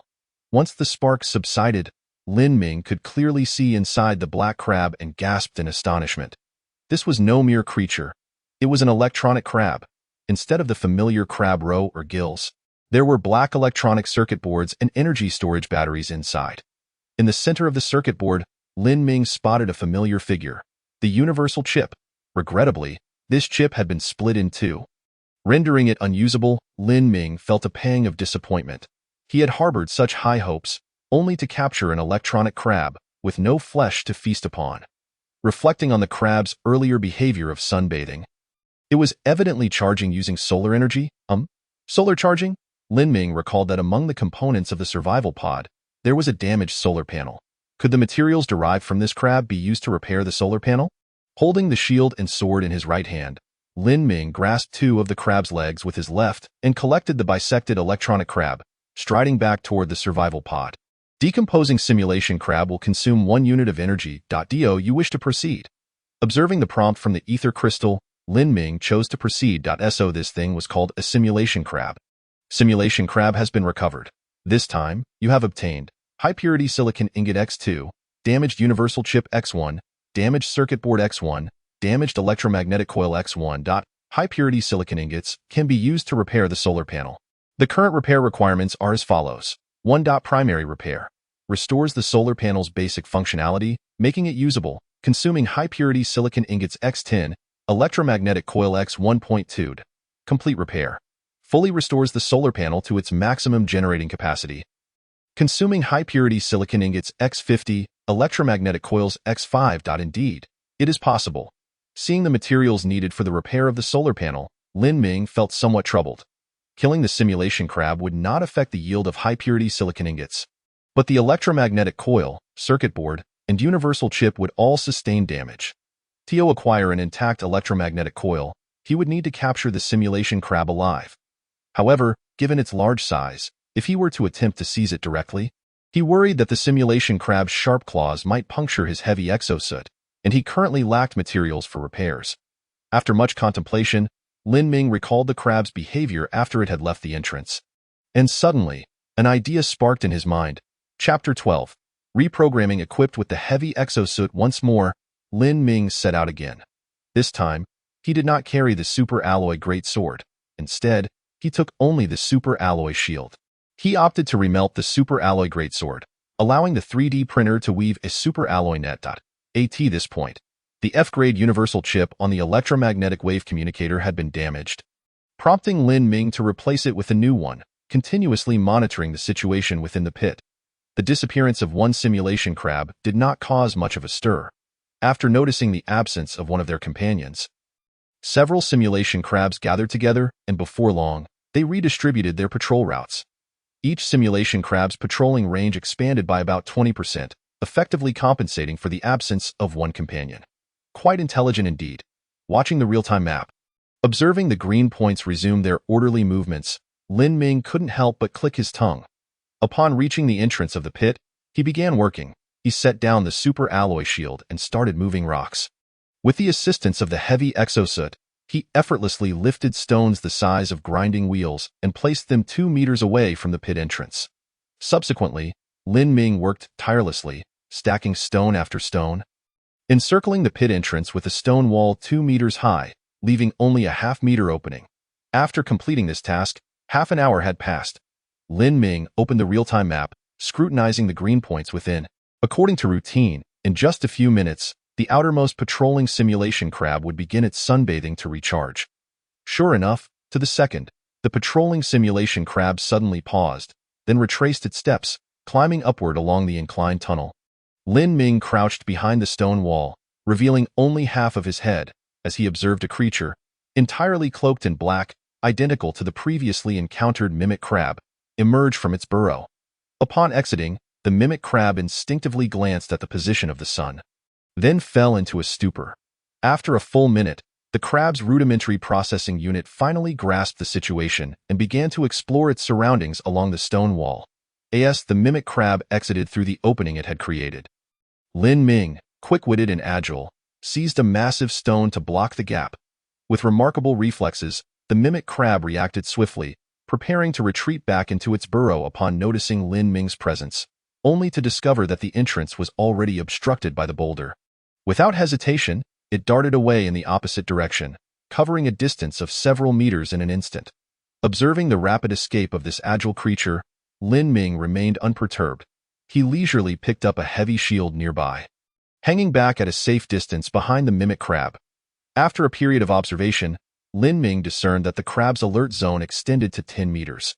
Any incursion into this radius would trigger an immediate flight response, while remaining beyond it would lead the crab to deem the area safe and attempt to recharge by turning its back to the sun. Lin Ming was determined not to grant it that opportunity. Armed with his heavy shield, he aimed to protect himself from any potential counterattack from the mimic crab, as well as to shield the sunlight from it, thus preventing it from charging. The mimic crab, having exhausted its stored energy, would soon be unable to sustain its escape. Indeed, after trailing the creature for half an hour, the mimic crab ceased to react to Lin Ming's approach, instead lying still as it began attempting to recharge. Lin Ming refrained from rushing in to capture it, uncertain of how much reserve energy the little creature still possessed. He positioned himself 5 meters away, hoisting his shield high to block the sunlight from the area where the crab lay. After about 10 minutes, he cautiously approached, gently prodding the mimic crab with his shield, only to find it utterly unresponsive. A grin spread across Lin Ming's face. It must be out of power. Even so, he opted not to seize it directly. Instead, he retrieved the superalloy net coiled around his waist and ensnared the mimic crab within it. Subsequently, with his right hand grasping the net and his left shielding the sunlight with the heavy shield, he swiftly returned to the survival pod. Upon detecting the dormant mimic crab, the system presented him with 2 options. Option 1. Recycle the mimic crab, yielding high-purity silicon ingot X2, F-class general chip X1, circuit board X1, electromagnetic coil X1. Option 2. Reprogram the mimic crab for complete control. Upon seeing the second option, Lin Ming was taken aback. The possibility of reprogramming the mimic crab was unexpected. Naturally, he chose option 2. The reprogramming process required 1 unit of energy. Would he like to confirm? Confirmed. After a brief wait of about 10 seconds, the ether crystal stone emitted a notification. Reprogramming of the mimic crab was complete. Such swiftness surprised Lin Ming. The mimic crab was currently in a state of energy depletion. He instructed the ether crystal stone to place it outside the survival pod, allowing the creature to bask in the sunlight to recharge. While the survival pod stored energy could also be used to recharge the crab, the sun was readily available. Failing to utilize it would be wasteful. After 10 minutes, the mimic crab finished recharging and approached the exit of the survival pod. Waiting patiently, Lin Ming directed the little creature to undergo a warm air cleansing in the transit chamber before placing it into the living quarters. The ether crystal stone informed Lin Ming that by issuing voice commands, the mimic crab would obediently comply. Thus, Lin Ming issued a command: spin around. With a rustling sound, the mimic crab executed a complete turn. Lie down. Shake hands. Roll over. Lin Ming trained the mimic crab as one would a dog, thoroughly enjoying the interaction. After some time, he inquired of the ether crystal stone, "What other functions does it possess?" The ether crystal stone responded, "It can perform any tasks within its capabilities, such as mining, patrolling, combat, and so forth." Subsequently, the ether crystal stone illuminated a display, revealing the mimic crab's perspective, with Lin Ming's height of 1 meter 83 appearing remarkably tall within the view. Excellent. This little creature could be utilized to explore the burrows. A thought struck Lin Ming. The electromagnetic wave communicator could only probe a depth of 5 meters underground. Any further would be beyond its reach. The mimic crab was perfectly suited to infiltrate, providing real-time visual feedback to Lin Ming, a highly advantageous arrangement. Notification: due to hardware limitations, the maximum connection distance with the mimic crab is 10 kilometers. However, this may be reduced under complex electromagnetic conditions. It is advised to append a directive to patrol commands. Should communication fail, return immediately via the original route. Lin Ming nodded. The limited transmission range of electromagnetic waves underground was certainly a factor, and the ether crystal stone's advice proved invaluable. After donning his heavy exosuit and completing his supplies, Lin Ming addressed the motionless mimic crab beside him. "Let us go." The mimic crab promptly followed suit, scuttling along behind Lin Ming. Chapter 13. Discovery of a water source. The duo swiftly arrived near the entrance of the burrow. Through the real-time map, Lin Ming observed that the remaining mimic crabs had reallocated their roles, expanding their patrol territory and adhering strictly to their routines.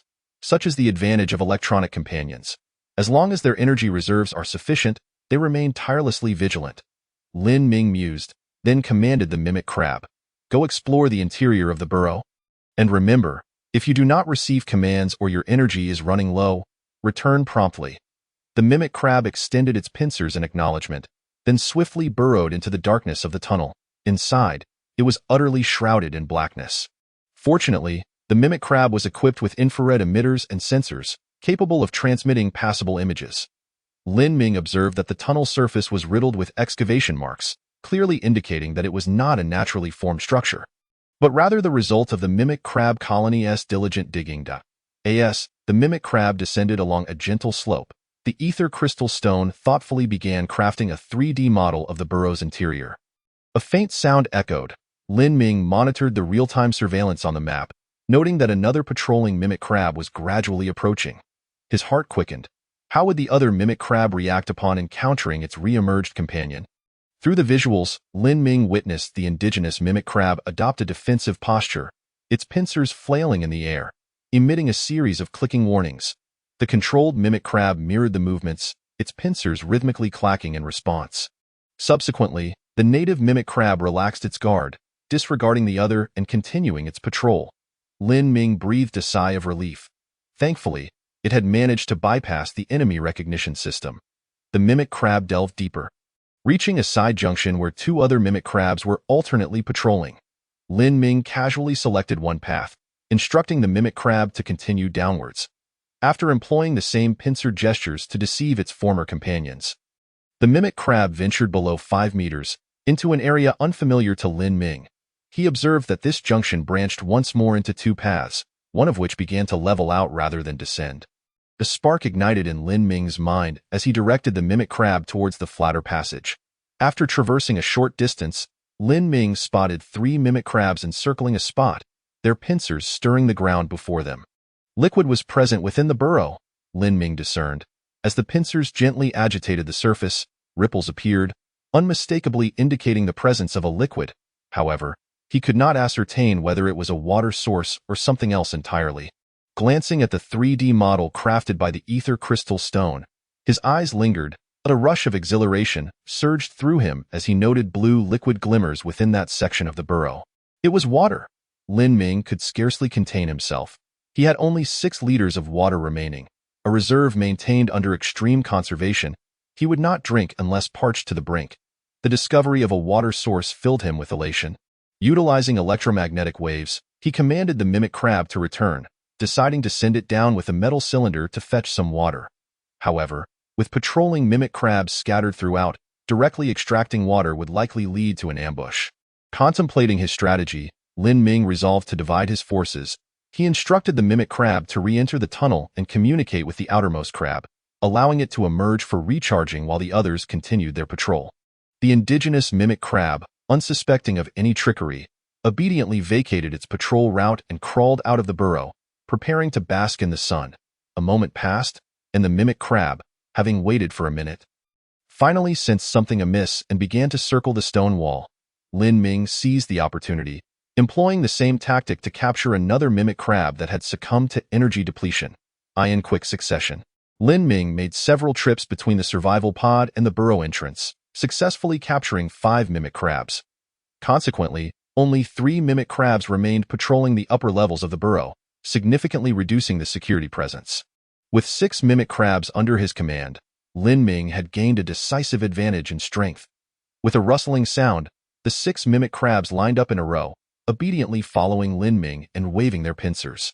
He distributed a metal cylinder to each of them, commanding them to descend and procure water. Upon receiving their orders, the mimic crab collective dashed into the burrow, no longer adhering to the previous signals. Upon encountering a surviving patrol crab, 2 of them swiftly subdued it, while the remaining crabs ventured forth to collect water. Swiftly, the swarm of mimic crabs emerged, bearing 6 metal cylinders filled with water. And additionally, they returned with a struggling indigenous mimic crab in tow. Lin Ming grasped one of the metal cylinders with a single hand, while the remaining mimic crabs hoisted the other cylinder and the indigenous crab, trailing behind him in a grand procession back to the survival pod. After reprogramming the constantly writhing mimic crab, Lin Ming's swarm expanded to 7. The survival pod quickly reclaimed the metal cylinders, confirming that the liquid contained within was indeed water, albeit contaminated. Contaminated? In what manner? Lin Ming opened the illustrated guide for the tainted water, revealing the entry for contaminated stinking water. The description read, a foul-smelling wastewater. Trust me, you would not wish to drink it. Gazing at the murky depiction of the sewage, Lin Ming could almost smell the putrid odor, feeling as though he might regurgitate his previous meal. Lin Ming inquired, can we purify it using electrical energy? The ether crystal promptly replied, every 5 portions of contaminated stinking water can be purified into 4 portions of pure water and 1 portion of contaminant. Pure water requires no explanation. Lin Ming then turned his attention to the entry for contaminant. It stated, a substance filled with various humic materials. Consumption by animals may lead to diarrhea, yet it contains essential nutrients for plant growth. Upon seeing the entry for contaminant, Lin Ming was overjoyed. This was no mere contaminant, but rather high-quality fertilizer. Purify it. Let it all be purified. After consuming 1 unit of electrical energy, Lin Ming swiftly obtained 5 cylinders of pure water and 1 cylinder of contaminant. The pure water was immediately added to the survival pod's water tank, and Lin Ming watched as the amount surged from 5 liters to 55 liters. With the source of water secured, Lin Ming gleefully drank deeply, exclaiming, now we can drink for several days, perhaps even take a bath. However, bathing was merely a fanciful thought. The current water reserves were still somewhat limited, so he resolved to store more. Moreover, electrolyzing water was also a means of obtaining oxygen. With the presence of rusty iron ore in water, Lin Ming felt no further anxiety regarding oxygen scarcity. Chapter 14. Diligent mimic crabs. At this moment, Lin Ming's oxygen reserves dwindled to 8 units. He directly commanded the remaining 7 mimic crabs, little ones, you have rested for 5 minutes. It is time to work. Gather all the stones you can move nearby and pile them up next to the survival pod. Clatter, clatter, clatter. The 7 mimic crabs sprang into action, scouring the vicinity for stones and stacking them in the open space beside the survival pod. Lin Ming observed that the mimic crabs could lift stones nearly the size of their own bodies, showcasing impressive load-bearing capability. Most importantly, the mimic crabs required no electrical energy from the survival pod.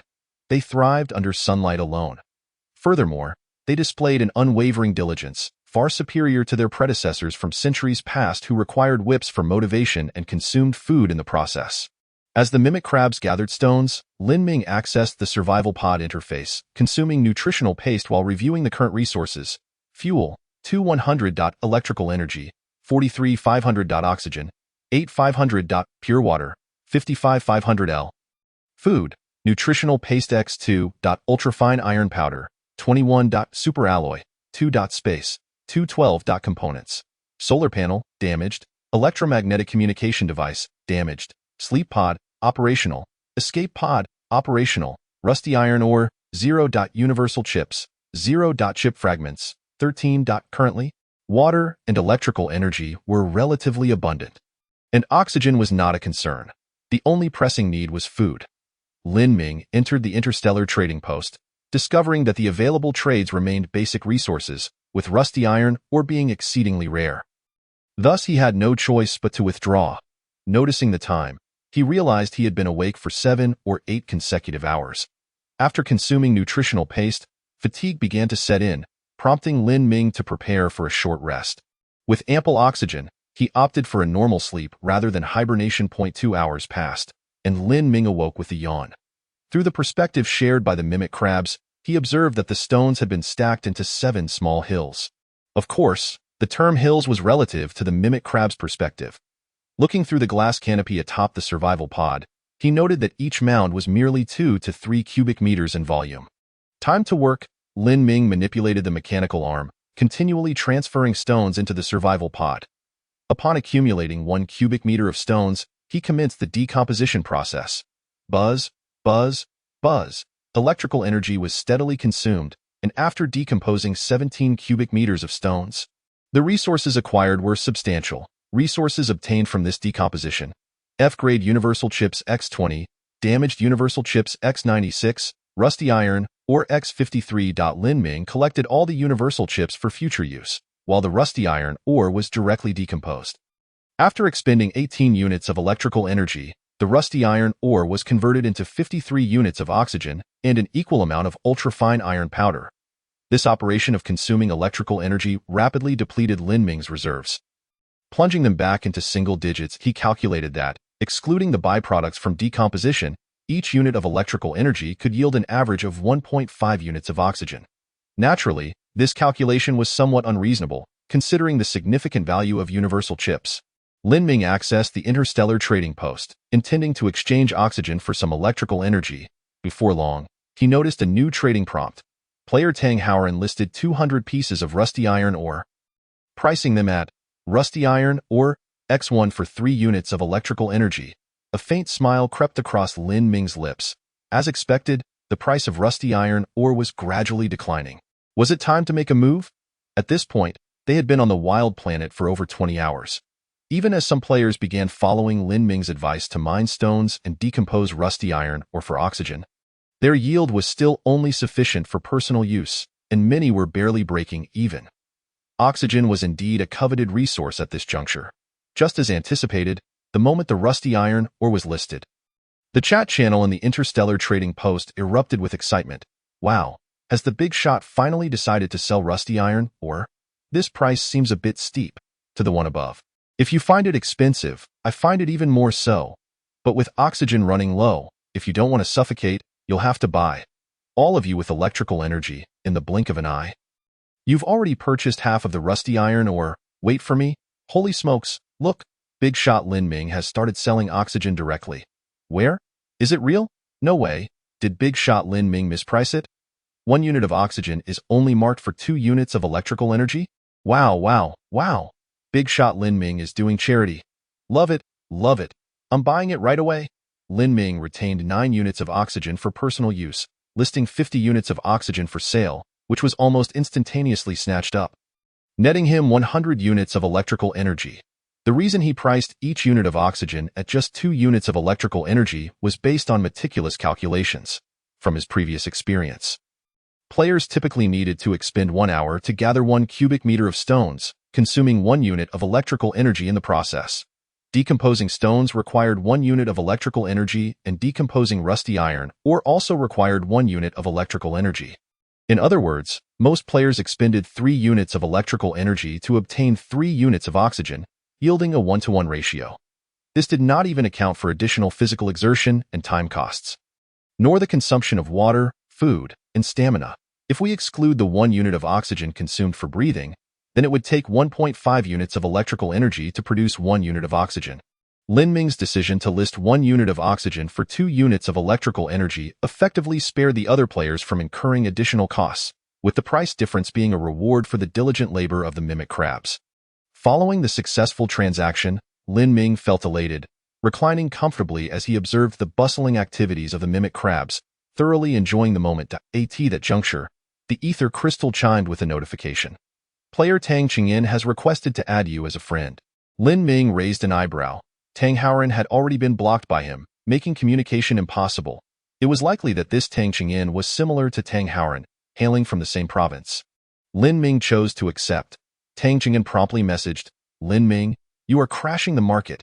What you are doing disrespects your own hard work, do you understand? Disrespecting one's labor? Considering the industrious mimic crabs working tirelessly outside. Lin Ming sipped some water and replied, what does that have to do with you? Tang Qingyin continued, Haoran should have traded with you previously. I know his character. He's still a child and can be impulsive at times. He may have offended you, and I apologize on his behalf. Upon reading Tang Qingyin's message, Lin Ming couldn't help but chuckle. Business is business. Since Tang Haoran had breached their agreement, Lin Ming would never trade with him again, and he found himself increasingly irritated by anyone from Tang Province. Hence, he had intentionally kept the price of oxygen lower, hoping to slow down the pace at which the people from Tang Province would hoard rusty iron ore. He replied, oh, I do not accept that. Friend, is this really necessary? Tang Qingyin seemed to possess a deeper cunning, gently coaxing, think about it. You have such an abundance of oxygen resources. If we collaborate, you provide the resources, and we handle the operations, we could undoubtedly generate several times the electrical energy. You also know that before the solar panel is repaired, electrical energy is exceedingly precious and non-renewable. Without the excellent resource of oxygen, what else can you offer to earn electrical energy? Lin Ming found himself laughing heartily at Tang Qingyin's words. He had long been prepared, promptly listing the universal chips, F-grade universal chips, X5. Exclusively for exchange of non-basic resources. Come if you dare. Chapter 15. Construction blueprint for temperature-controlled chamber. A single stone stirred up 1,000 waves. At this moment, while the majority of players are still troubled by the issue of insufficient oxygen, Lin Ming has already begun to sell non-essential resources. Many players have discovered F-grade universal chips during their mining efforts, yet their quantities are so scarce that they barely suffice for personal use, let alone for sale. When Lin Ming puts up 5 for sale, it is indeed a grand gesture. Upon seeing the transaction information displayed on the Interstellar exchange, Tang Qingyin's expression darkens considerably. They have not failed to mine F-grade universal chips. In fact, some players from Tang Province have already called for universal resource supply pods. They had thought that their progress was significantly ahead, only to find that Lin Ming has amassed enough F-grade universal chips to sell. Can a collective effort of hundreds of players from Tang Province truly be outdone by Lin Ming alone? In the chat channel of the Interstellar exchange, players began to chatter excitedly. Wow, a universal chip that can be used to repair the electromagnetic communicator. Has the big shot collected non-essential resources so quickly? Could someone enlighten me on the purpose of repairing the electromagnetic communicator? As someone who has it wrapped around my waist, I must admit I do not know. But I feel it is necessary to mention that I am significant. As a kite flyer, I can tell you that repairing the electromagnetic communicator allows you to call for universal resource supply pods. I have already called one, and it will arrive in 3 hours. Wow, there are universal resource supply pods. What do they contain? I want a bucket of fried chicken. Lin Ming observes the discussions in the chat channel.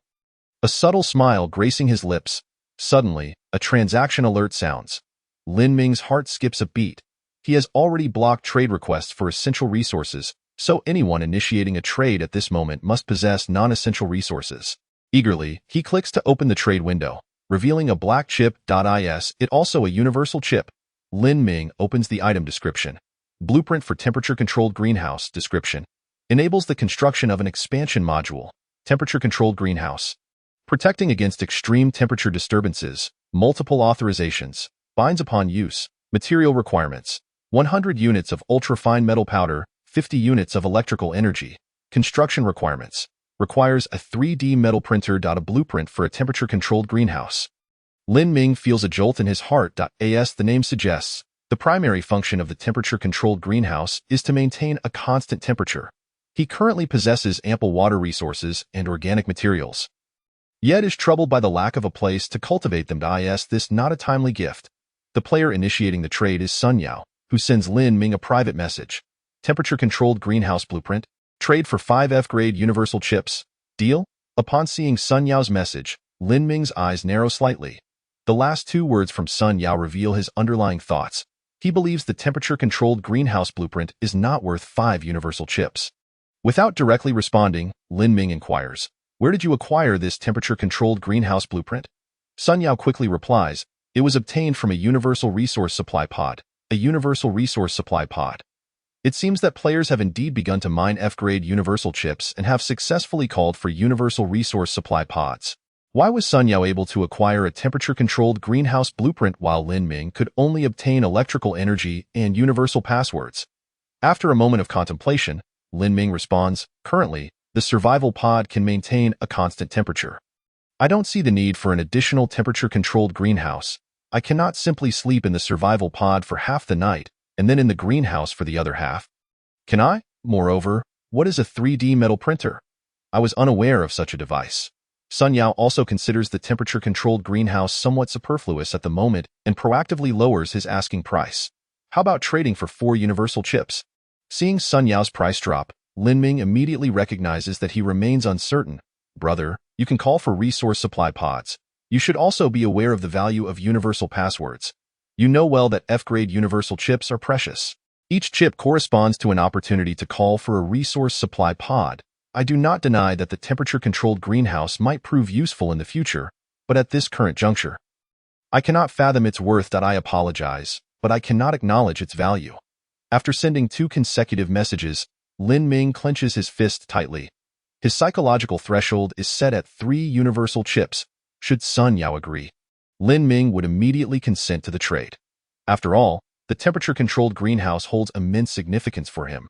While he has an abundance of universal chips, if Sun Yao successfully decrypts the password and calls for a carbon-based life resource supply pod, he will quickly understand the greenhouse's utility and will no longer wish to sell it. After 5 minutes, just as Lin Ming is on the verge of impatience, Sun Yao replies, "All right, Lin Ming. You develop well. You will certainly need such late-game tools sooner than we do. A firm offer. 2 universal chips, and it cannot go lower. Deal." Lin Ming nearly shouts those 2 words from the depths of his throat. Fortunately, Sun Yao remains unaware of Lin Ming's current expression. Otherwise, he would undoubtedly reconsider the trade and raise the price. After the transaction is completed, Lin Ming gazes at the black chip in his palm, treating it like a treasure, inspecting it from every angle. Constructing the temperature-controlled greenhouse requires 50 units of electrical energy and 100 units of ultrafine metal powder. He currently has sufficient electrical energy, but only 74 units of ultrafine iron powder, leaving him short. Observing the industrious synthetic crabs outside, he estimates that with just under an hour's work, he will be able to gather the remaining metal powder. So he is not overly anxious. After completing the transaction for the temperature-controlled greenhouse blueprint, Lin Ming continues to refresh the Interstellar Exchange.at this moment.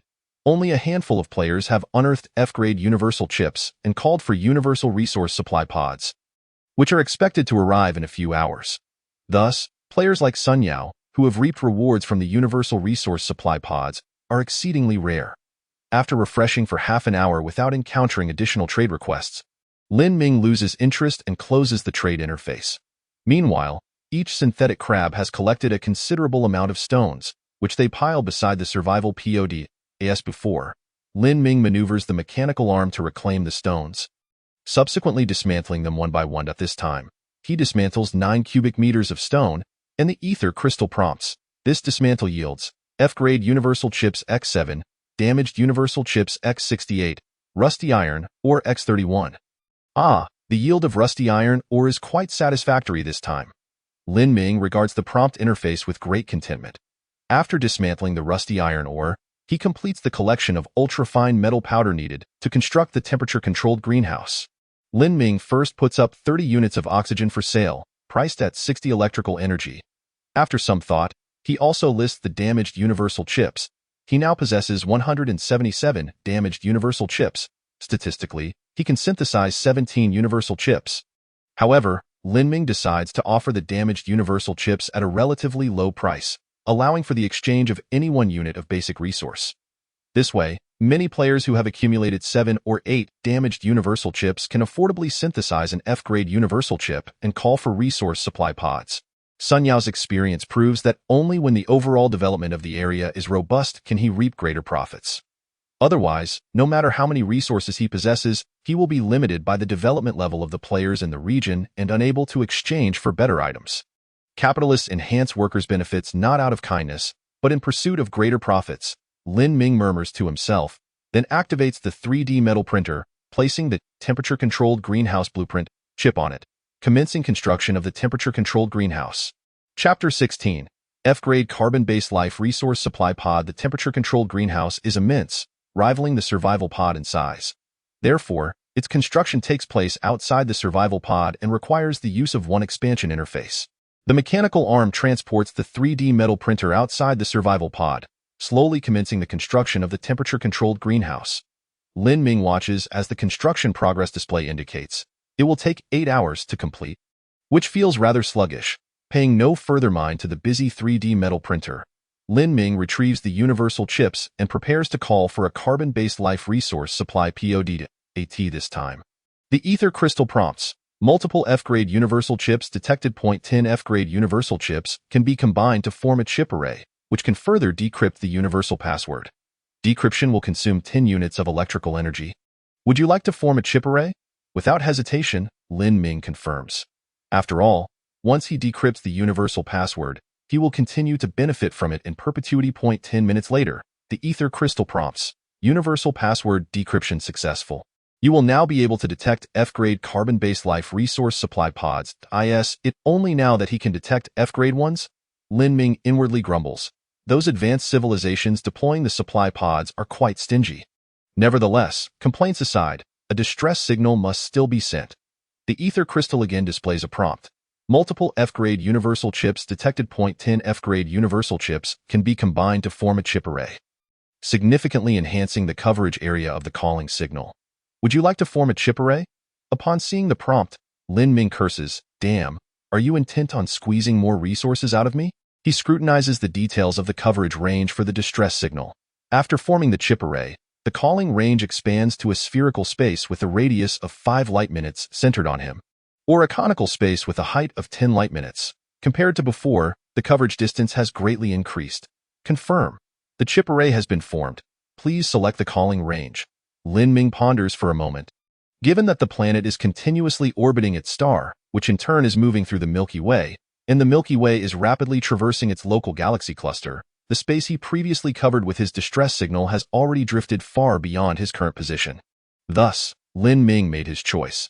He decided to send a distress signal from within a spherical space centered around himself, with a radius of 5 light minutes. The ether crystal immediately displayed a prompt. Sending this distress signal will require the consumption of 10 units of energy. The signal will reach the farthest point in 5 minutes, and the return signal will take the same amount of time. You can confirm whether there are resource supply pods in the vicinity no later than 10 minutes from now. Why didn't you inform me earlier about the energy consumption? Lin Ming lamented as he saw the costs displayed on the prompt, feeling a pang in his heart. He hoped the returns would be worth the investment this time. As time ticked away, by the 4th minute, Lin Ming had already observed the trajectory information of the first carbon-based life resource supply pod. Wait, why is it just a basic carbon-based life resource supply pod? I was promised an F-grade pod. I want an F-grade. Lin Ming felt as if his heart were bleeding. Subsequently, at the 6th, 8th, and 9th minutes, the ether crystal informed him of the detection of 3 additional carbon-based life resource supply pods. What a loss! Watching the countdown diminish second by second, and only detecting the most basic carbon-based life resource supply pods, Lin Ming's mood soured. 89 minutes and 30 seconds, the ether crystal provided yet another update. Detected an F-grade carbon-based life resource supply pod. Oh wow! Lin Ming paced excitedly, astonished that a scene from a movie had unfolded before him. A reversal in the final seconds. Hey, I must say, although this trope is cliché, it proves quite effective when it happens to oneself. You may select up to 3 resource supply pods to summon. Please make your choices within 10 seconds. Without hesitation, Lin Ming declared, I choose the F-grade carbon-based life resource supply pod. Let the other two be the nearest ones. F-grade carbon-based life resource supply pod 1 has been summoned. Based on the current trajectory and speed, it is estimated to arrive in 9 hours. Carbon-based life resource supply pod 1 has been summoned. Based on the current trajectory and speed, it is estimated to arrive in 10 hours. Carbon-based life resource supply pod 1 has been summoned. Based on the current trajectory and speed, it is estimated to arrive in 13 hours. Indeed. Observing the 3 notifications appearing in succession, Lin Ming nodded. The F-grade carbon-based life resource supply pod was the farthest from him, over 4 light minutes away, yet it would arrive the soonest. This indicated that resource supply pod manufacturing technology had improved significantly with higher grades, allowing for faster speeds. Having completed these tasks, Lin Ming found himself with little pressing matters, so he decided to take a good rest. Lying in the hibernation pod, Lin Ming consumed nutrient paste while browsing the information from the Interstellar trading market before sleep. As he expected, players were continuously exchanging basic resources for damaged universal chips, and even trading water and nutrient paste in addition to oxygen and energy. It seemed these players were merely one damaged universal chip short of crafting a functional one. He wished them luck in calling in decent resource supply pods. Satisfied by the constant notifications of successful transactions, Lin Ming drifted into a pleasant slumber. 8 hours later, Lin Ming was awakened by the alarm he had set. He sat up, stretched lazily, and felt invigorated. A good night's sleep not only restored his physical strength but also provided ample mental satisfaction. This time, he did not experience that peculiar sensation of having slept but not really slept, as he had during hibernation. Upon opening the information display, Lin Ming reviewed the progress of various tasks. The mimic crabs were diligently working, tirelessly gathering resources. Each mimic crab had already collected 3 small hills of stones. The fastest F-grade carbon-based life resource supply pod was estimated to arrive in 1 hour, while the other 2 basic supply pods would follow suit within the next few hours. There was also good news. The temperature control chamber had been completed. Lin Ming stood up, splashed some water on his face to refresh himself, and walked toward the expansion interface leading to the temperature-controlled chamber. It was a metallic door with a diameter of 2 meters. The ether crystal promptly notified him. The temperature-controlled chamber has balanced its air pressure and temperature.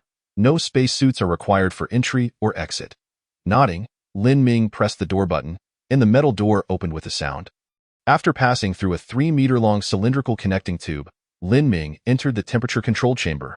This vast space bore little difference from the survival pod, save for 3 neatly arranged rows of shelves in the center. This was a soilless cultivation framework system, which, once activated, would consume 5 units of energy, 1 liter of water, 1 unit of oxygen, and 1 unit of nutrients every 24 hours. Would you like to activate it? Chapter 17. Miniature Satellite. Yes. Although the daily resource consumption of the temperature control chamber was substantial, it was a necessary investment. Thus, Lin Ming unhesitatingly chose to activate the soilless cultivation framework system. With a rush, pure water began to flow into the pipes on the shelves. Shortly after, the water injection was completed, and the temperature-controlled chamber automatically extracted nutrients from the metallic cylinder, initiating a circulation process. Thankfully, all of this occurred within sealed pipes, preventing any unpleasant odors from escaping. Lin Ming solemnly took out 5 seeds of the big mouth flower and placed them on the growth medium. Almost simultaneously, the growth medium began to moisten, and the temperature and humidity adjusted to optimal conditions for germination. Lin Ming gently touched the growth medium, whispering, "Hurry up and grow. That Indian cuisine-flavored nutrient paste is just too awful to endure." Having completed these tasks, Lin Ming returned to the survival pod and opened the Interstellar trading channel to check his gains. All 177 damaged universal chips had been traded away, yielding 113 units of energy, 35 units of oxygen, 21 tubes of nutrient paste, and 8 liters of water. It could be considered a bountiful harvest. At this point, Lin Ming had no need to worry about survival. Currently, organic nutrients were somewhat scarce, so he decided to trade 10 units of oxygen for a lump of manure at a rate of 0.5 units of oxygen per unit of manure. In less than a minute, the oxygen was depleted, and he acquired 5 units of organic nutrients, which, combined with the remaining 2 units, would suffice to keep the temperature-controlled chamber running for an entire week. With half an hour left until the arrival of the F-grade carbon-based life resource supply pod, Lin Ming chose to cease breaking down stones and instead focused on awaiting the pod's arrival. Through the hemispherical glass dome above, Lin Ming gazed at the vastly enlarged moon, stirring feelings of nostalgia. Having spent over 2 days in this barren land, he realized that returning to Blue Star was no longer an option. After some reflection, he noticed a white light appearing on the horizon. With a tail flame preceding it, brilliantly radiant, he understood that the F-grade carbon-based life resource supply pod was traveling at such high speed that it needed to engage in retrograde deceleration. Otherwise, it might pass over this desolate planet and vanish into the endless depths of space. Soon, the F-grade carbon-based life resource supply pod slowed to a velocity that could be captured by the planet's gravity, with the retrograde thrust gradually diminishing, tracing a parabolic trajectory as it gently descended beside the survival pod. With a hiss, as before, the resource supply pod's door opened, releasing a standard alloy box of 1 cubic meter. F-grade carbon-based life resource supply pod has been recovered. This time, you have obtained miniature probe satellite manufacturing blueprint X1, dehydrated vegetable pack X1, dehydrated seed pack X1, super alloy X1, fuel X3. Miniature probe satellite manufacturing blueprint. Dehydrated vegetable pack, dehydrated seed pack. Upon seeing the information provided by the ether crystal, Lin Ming felt a surge of excitement. He opened the miniature probe satellite manufacturing blueprint in his inventory. Miniature probe satellite manufacturing blueprint description greatly expands your field of vision, allowing for the detection of surrounding terrain, short-term weather predictions, and limited exploration of interstellar space. Multiple authorizations enable reuse. Consumption. Launching consumes 5 fuel. Maintaining in orbit consumes 1 fuel per 24 hours. Material requirements. High-purity silicon ingot X20. Electromagnetic coil X2. F-grade universal chip X10. Circuit board X10. Super alloy powder 10 units. Ultrafine iron powder 100 units. Fuel X6. Minimum. Upon seeing the materials needed to manufacture the miniature probe satellite, Lin Ming raised his eyebrows. This material demand was quite extensive. It seemed he would need to postpone his plan to repair the solar panels. Lin Ming felt a headache coming on. While maneuvering the mechanical arm to recover the mountains of stones, he began posting trade requests on the interstellar trading market. Oxygen, X1 unit, exchanged for superalloy, X1 unit. Purified water, X1 liter, exchanged for superalloy, X1 unit. Nutrient paste, X1 tube, exchanged for superalloy, X1 unit. Energy, X1 unit, exchanged for superalloy, X1 unit. Lin Ming the Great is trading again.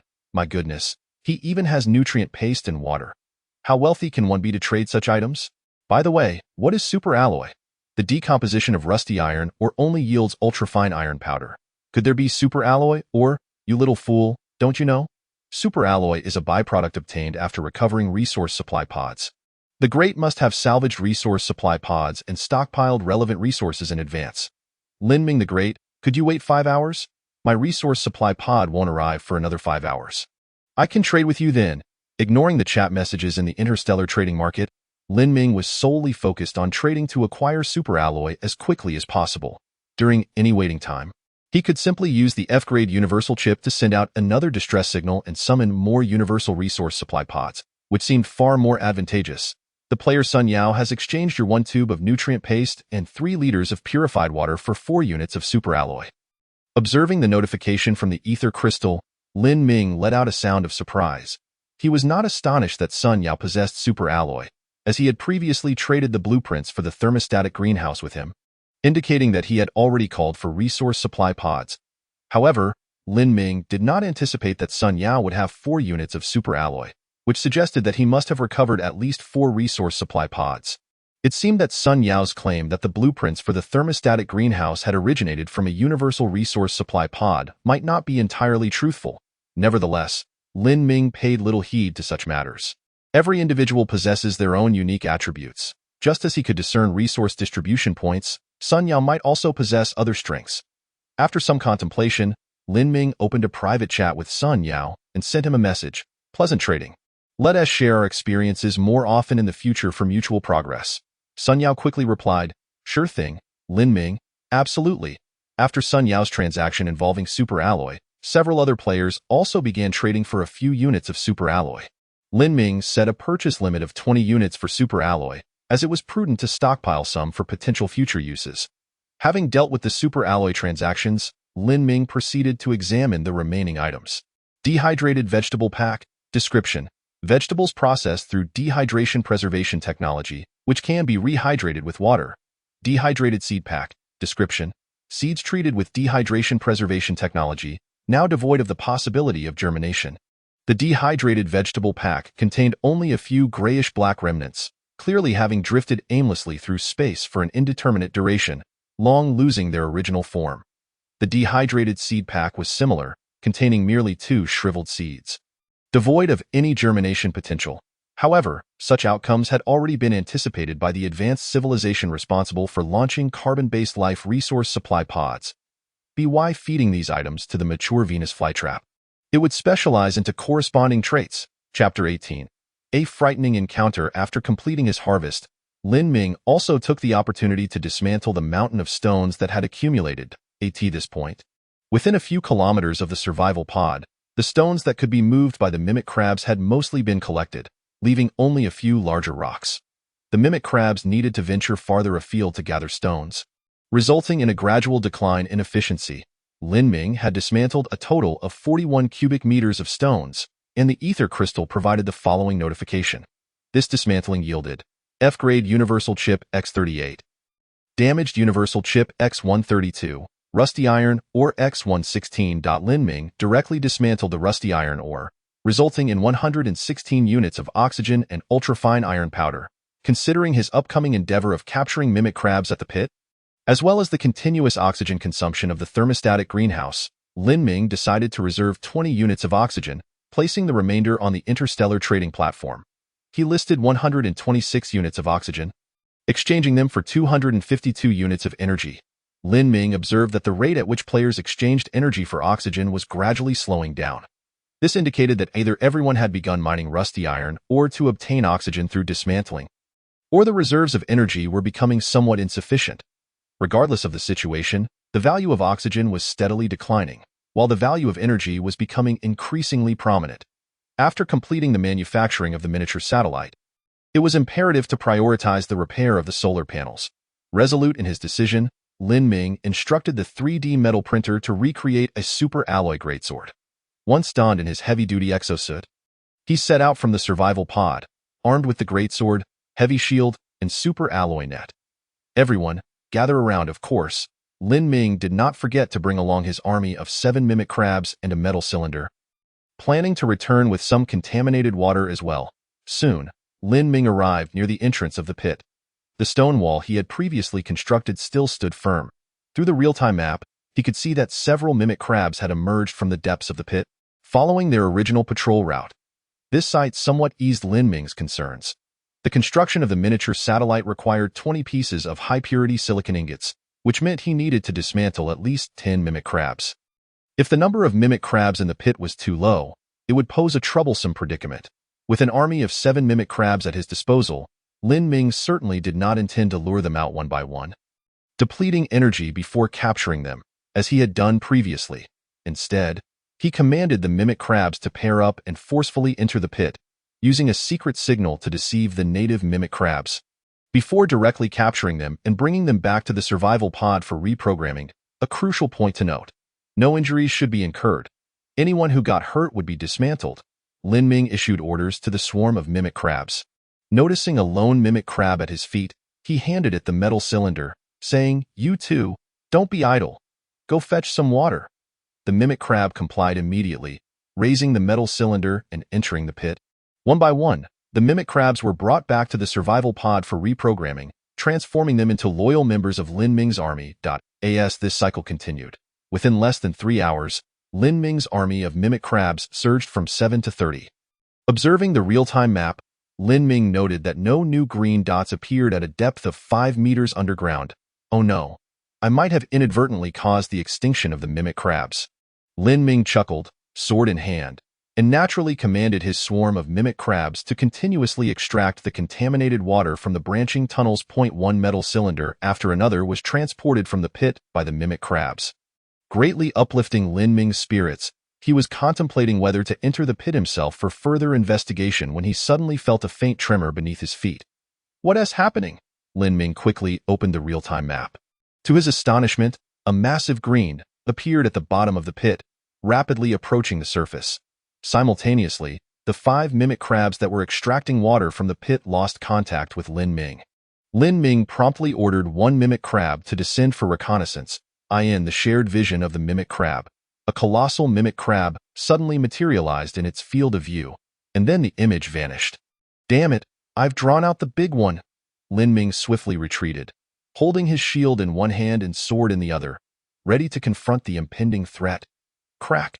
The tremors intensified, and in an instant, a pitch-black mimic crab, measuring over 5 meters in length, emerged from the pit. Lin Ming observed that this leader of the mimic crabs had a body diameter exceeding 2 meters.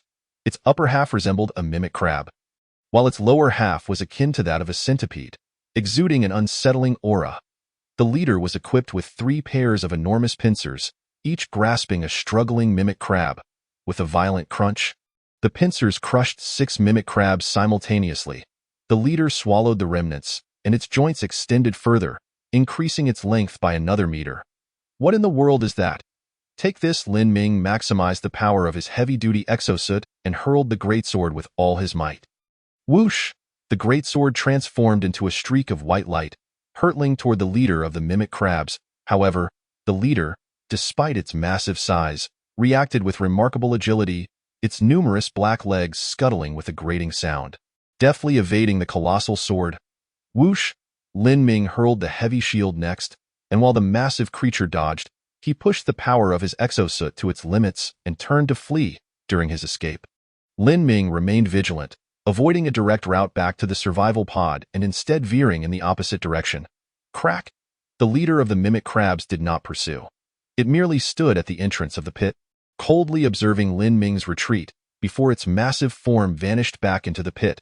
That was close. Lin Ming's heart raced, and the veins on his temples throbbed. Had he entered the pit just moments ago, he would likely have been torn to shreds by the leader of the mimic crabs, who claimed this was a savage planet.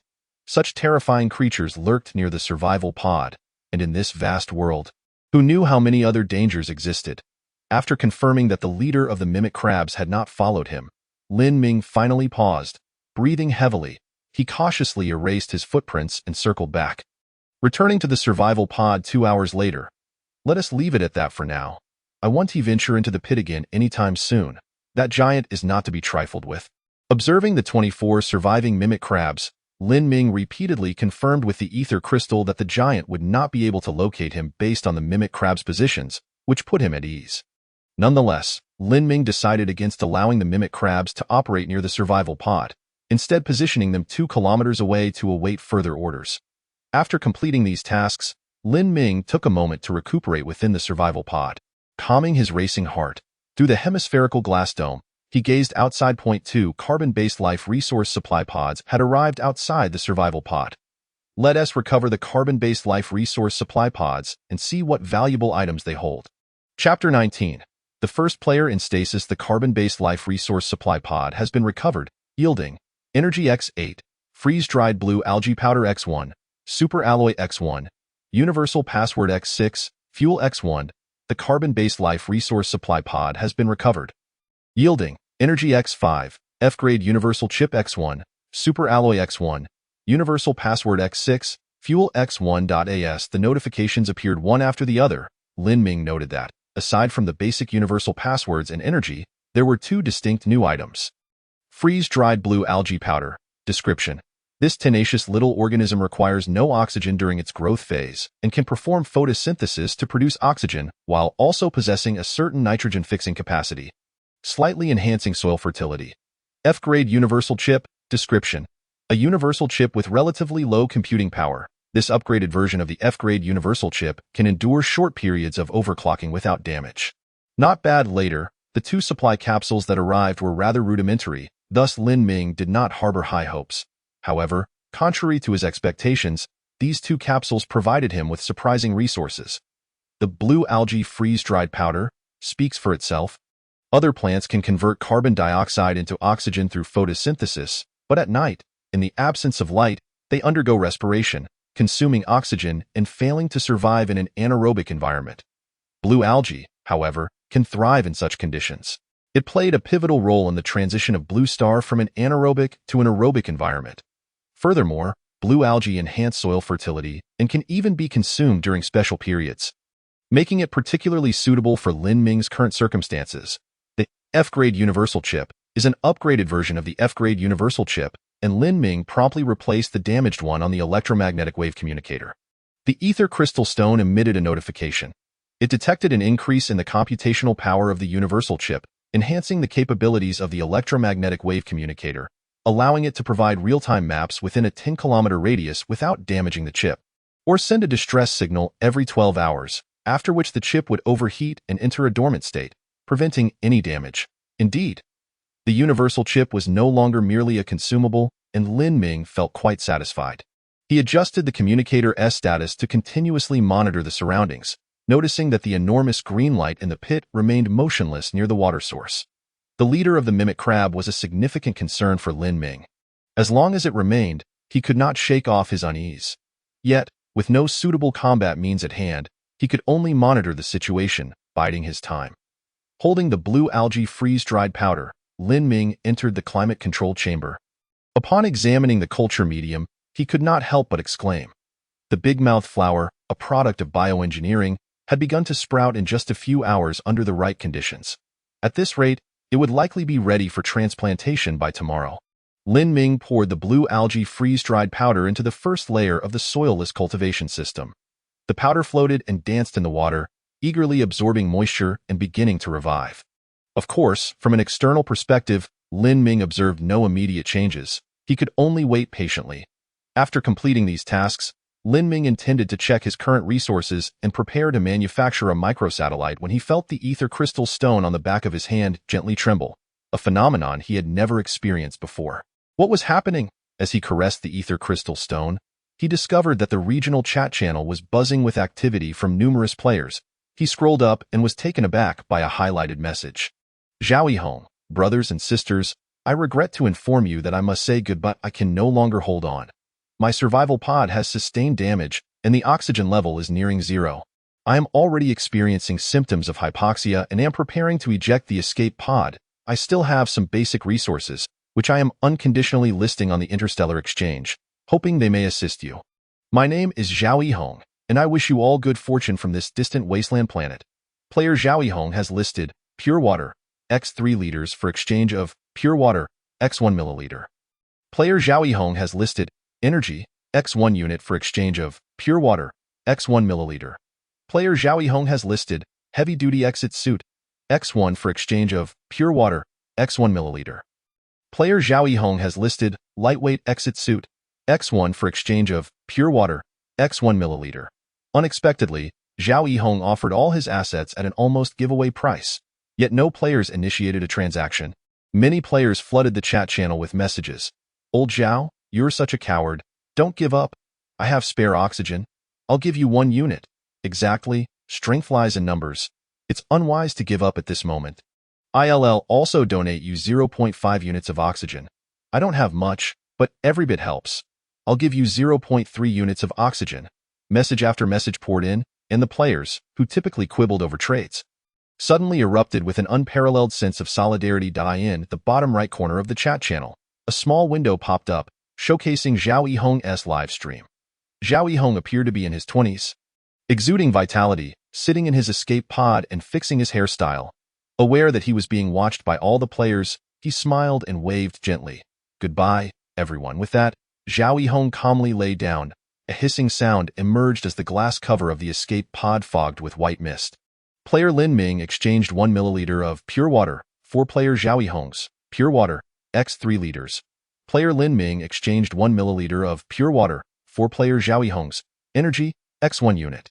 Player Lin Ming exchanged 1 milliliter of pure water for player Zhao Hong's heavy-duty exit suit, x1. Player Lin Ming exchanged 1 milliliter of pure water for player Zhao Hong's lightweight exit suit, x1. The sudden transaction notifications sent all viewers of the live stream into a frenzy. Damn it, who's the blind fool who decided to take advantage at this moment? It's Lin Ming. By the way, Lin Ming, you don't really need these resources, right? There's no need to take advantage of this situation. You can never know a person's true intentions. Just because Lin Ming is doing well doesn't mean he is a good person. Besides, the exit suits cannot be manufactured at present. Perhaps Lin Ming has his eyes on these items. Ignoring the clamor around him, Lin Ming addressed the regional channel. Zhao Yihong, rest easy in your slumber. I have taken your belongings, and in return, I promise that when I transform this planet, I will retrieve you and all other compatriots under the age of 18 still adrift in the universe. Seeing the messages in the regional chat channel, Zhao Yihong nodded vigorously, tears glistening in the corners of his eyes. The white mist rose, swiftly freezing Zhao Yihong to a frigid temperature of -200 degrees, with that tear crystallizing into a glistening ice bead. Chapter 20. Choices and Gains. Whoosh! Zhao Yihong's escape pod emitted a dazzling tail flame, separating from the survival pod, piercing the sky like an arrow. Minutes later, the brilliance of the tail flame vanished, transforming into yet another star amidst the vastness of space. The live stream ended. The regional chat channel fell silent. All the surviving players felt a surge of inexplicable emotion, each experiencing a sense of shared sorrow. Lying in that escape pod was Zhao Yihong. Who would be next? Could it be me? The number of players in the regional chat, 9,996, 10,000. Observing the count decrease by 1. Lin Ming sighed. He understood that with the first player ejecting their escape pod, there would be a second, a third. The number of players in the regional chat would continue to dwindle. This did not imply a reduction in competition, but rather an increase in the probability of death. After all, every player possessed a wild planet, rich in resources ripe for development. The higher the level of development among players, the greater the benefits they could reap from one another. They existed in a cooperative yet competitive relationship, rather than a zero-sum game. Lin Ming pondered deeply before finally making a choice. Hello, everyone. I am Lin Ming. I have cracked the universal password for the F-grade carbon-based life resource supply capsule. And I hereby share it with you all, hoping it may be of assistance. The password is 1.3.1242355560. 7.65758666645. As Lin Ming had anticipated, the ether crystal stone did not prohibit the sharing of universal passwords. Players in the regional chat channel quickly became active once more. Lin Ming, you are truly magnanimous. I admire you. Indeed, thank you, Lin Ming. May good fortune follow you. Cut it out. Who knows if the password is genuine? Perhaps he just wants to silence us after being scolded for taking someone else's belongings. Shut up, you petty souls. I too have cracked it. I can confirm that the password sent by Lin Ming is correct. Verified. I didn't expect that right after sending a distress signal, I detected an F-grade carbon-based life resource supply capsule. It will arrive in an hour. Thank you, Lin Ming. The few discordant voices in the regional channel were soon drowned out by the players' enthusiasm, and Lin Ming noticed that some players had already deciphered the F-grade universal password. This indicated that those players were developing at a pace comparable to his own. However, Lin Ming felt no regret. Some spirits, once they emerge, can bring something extraordinary. He had merely sown a seed. Player Zhao Hongzhong has requested to add you as a friend. Glancing at the sudden friend request, Lin Ming raised an eyebrow and chose to accept. Greetings, Lin Ming. Zhao Hongzhong initiated small talk, skipping the pleasantries and promptly sending Lin Ming a blueprint. Electromagnetic gun manufacturing blueprint. Electromagnetic gun manufacturing blueprint. Description. A weapon that converts electrical energy into kinetic energy. It is lightweight and portable, with moderate firepower, multiple authorizations, and binds upon use. Material requirements. Electromagnetic coils X5, F-grade universal chip X1, circuit board X1, super alloy powder X3 units, energy storage block X1, minimum. Usage requirements. Each shot consumes metal bullet X1, recoverable. Energy X1 unit. Manufacturing requirements. 3D metal printer. Wow, an electromagnetic gun. Lin Ming was momentarily stunned. After a while, he replied, What price are you asking? Zhao Hongzhong promptly responded, I greatly admire your actions, Lin Ming. I am gifting you this electromagnetic gun manufacturing blueprint for free, hoping that when you have enough materials, you can craft one for me at no cost. Lin Ming readily agreed. The materials required to manufacture an electromagnetic gun are rather few, and he can readily gather them. Player Zhao Hongzhong offers to exchange electromagnetic gun blueprint X14 purified water X1 milliliter. Will he accept? Yes. After Lin Ming confirms, a chip the size of a fingernail appears in his palm. Summoning 10 simulated crabs, Lin Ming opts for disassembly. This disassembly consumes 10 units of electrical energy and yields high-purity silicon ingots X20, grade F universal chips X10, circuit boards X10, and electromagnetic coils X10. Lin Ming examines the materials needed for the electromagnetic gun and finds that he has prepared them all. Among them, the energy storage blocks can be chosen freely, ranging from a minimum of 1 block to a maximum of 5 blocks, with each shot consuming 1 unit of electrical energy. Since the energy storage blocks can be easily disassembled, and he previously received several thousand such blocks from the resource supply pod, Lin Ming decides to fill them to capacity. After consuming 2 units of electrical energy, he successfully fabricates 2 electromagnetic guns. Wow, is this what you call a gun? Lin Ming swallows hard as he gazes at the 2 silver-white electromagnetic guns gleaming on the ground. The electromagnetic gun primarily utilizes electromagnetic rails to accelerate the bullets, hence the barrel alone measures 1.5 meters in length, making the entire gun over 2 meters long. Each energy storage block has a volume of 1 cubic decimeter, and stacked together, they appear quite hefty. Lin Ming cradles the electromagnetic gun in both hands, exerting all his strength to lift it just barely before putting it down immediately. Each electromagnetic gun likely weighs over 100 kilograms. Without a heavy-duty exosuit, he cannot wield it at all. Lin Ming then uses superalloy to manufacture several bullets. Each unit of superalloy can produce 3 electromagnetic gun bullets. While referred to as bullets, they are more akin to artillery shells, which bullet is as thick as a thumb and as long as a forearm. This is clearly an armor-piercing shell, generously charging the energy storage blocks. Lin Ming trades Zhao Hongzhong 1 electromagnetic gun and 6 bullets. The bullets can be reused, so should there be future demands, feel free to request. Provide the materials, and I will process them for free. Zhao Hongzhong is astonished at how swiftly Lin Ming has manufactured the electromagnetic gun, marveling at the abundance of resources in Lin Ming's possession, and promptly replies, "Thank you, Lin Ming. I will seek your assistance for other blueprints in the future." Zhao Hongzhong's words enlighten Lin Ming. Indeed, he currently has an ample supply of electrical energy and possesses a 3D metal printer. If other players have blueprints, he can assist them in manufacturing for free, thus acquiring more blueprints in return. Lin Ming can position himself as the regional manufacturer, transforming basic resources into advanced items for sale, thereby reaping considerable profits while acquiring numerous advanced technologies. Without further ado, Lin Ming calls over 5 simulated crabs for disassembly and remanufactures another electromagnetic gun, pricing it at a staggering 9,999 units of oxygen on the Interstellar trading platform, with a note: acquiring various rare materials or processing blueprints. Exchange blueprints for free processing of various products. Lin Ming's products are guaranteed to be of exceptional quality. Whoa, a gun. What kind of super scientific electromagnetic cannon is this? While I am still laboriously mining, Lin Ming has already created such a device? Oh, with an electromagnetic gun, and if I don the heavy-duty exosuit, adding a flight backpack would make it a low-spec mech, wouldn't it?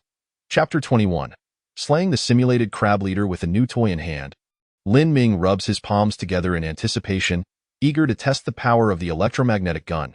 He quickly dons the heavy-duty exosuit, completes his supplies, and exits the survival pod armed with the electromagnetic gun and 3 bullets. Standing outside the survival pod, Lin Ming spots a massive boulder 3 kilometers away. This boulder is not much smaller than the high-resistance rock he previously mined. If he can shatter this, it will meet his expectations for power. With the gun in his right hand and a long, armor-piercing bullet in his left, he loads it into the barrel.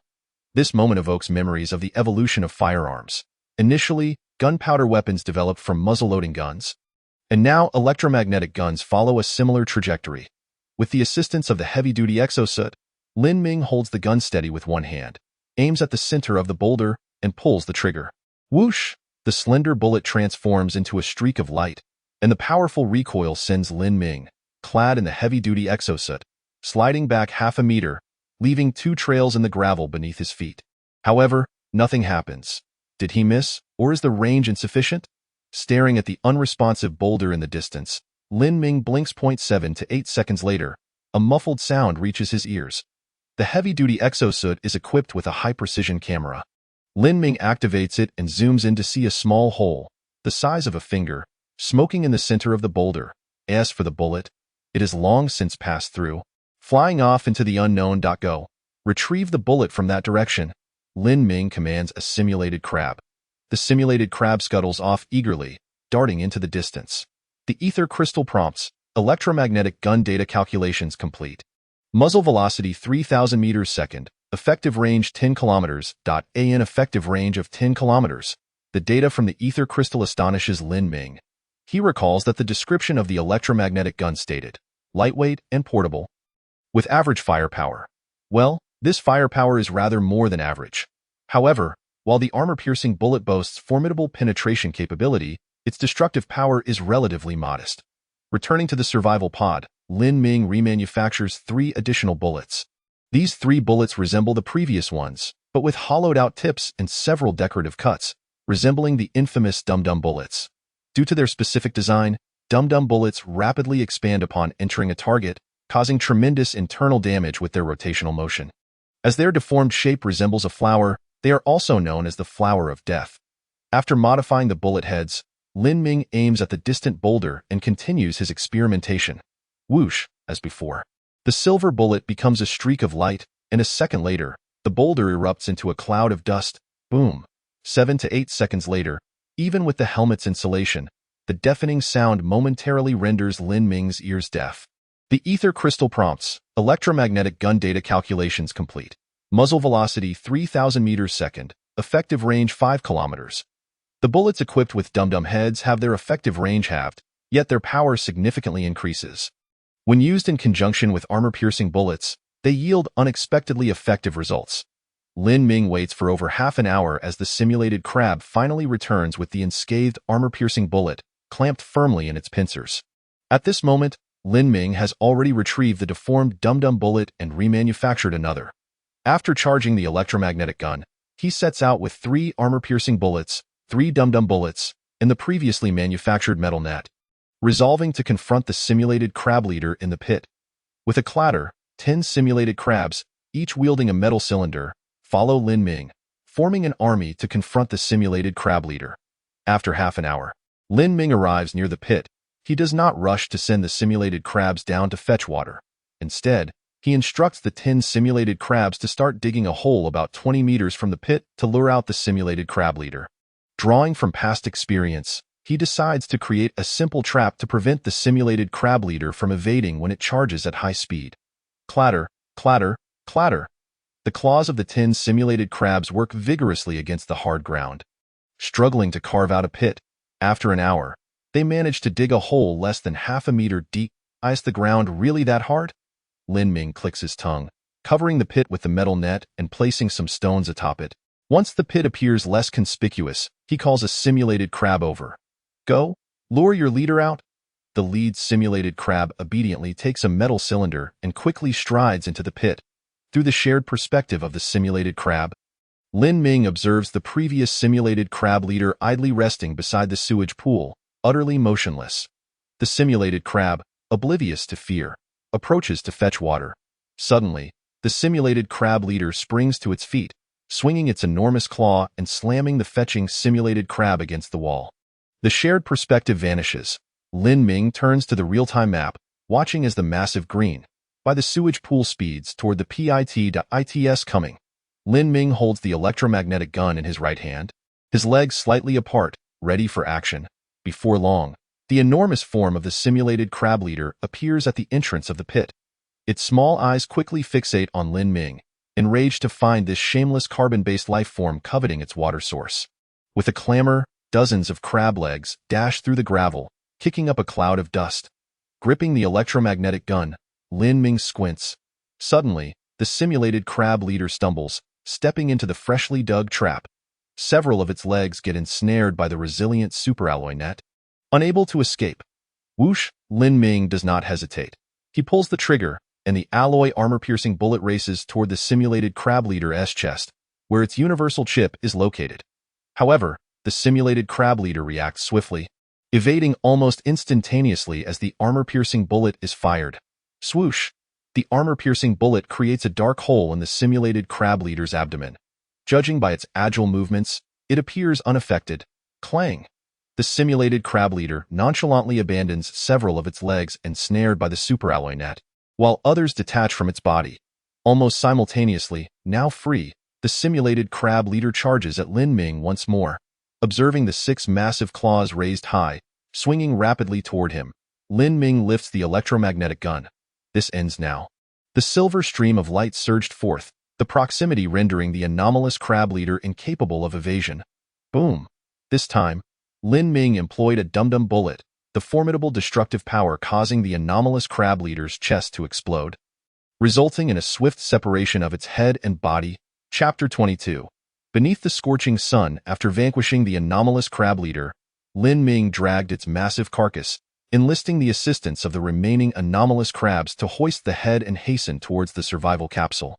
This deconstruction yielded high-purity silicon ingots X30, circuit boards X10, electromagnetic coils X10. Due to Lin Ming's obliteration of the anomalous crab leader's chest, the universal chip, along with the circuit board, vanished without a trace, leaving even the damaged universal chip unrecoverable. Fortunately, within the immense body of the anomalous crab leader, circuit boards and electromagnetic coils remained, making Lin Ming's haul quite substantial. Upon reviewing his current materials, Lin Ming realized he possessed enough to fabricate a miniature satellite. Retrieving the chip containing the miniature probe satellite manufacturing blueprint, he placed it in the 3D metal printer and commenced production. ZZZZZ. The 3D metal printer began its diligent work. Due to the compact size of the miniature satellite, it would be complete in just 1 hour. In the interim, Lin Ming set about acquiring fuel. He currently had only 7 units of fuel, with the miniature satellite requiring a minimum of 6 units for launch, of which 5 units would be expended for ascent, followed by a daily consumption of 1 unit in orbit. Lin Ming was reluctant to see the resource-intensive miniature satellite launch, only to crash back to the ground within a day. Opening the Interstellar exchange, Lin Ming posted a message in the chat channel. Acquiring fuel, offering only 1 unit available, first come, first served. Thanks to Lin Ming sharing the password for the F-grade carbon-based life resource supply capsule earlier. Coupled with numerous players sending out distress signals, the acquisition of fuel progressed remarkably well. Lin Ming, I'll gift you 1 unit of fuel. Thanks to you, I can finally obtain nutrient paste. Though it's all dried up, it's still better than going hungry.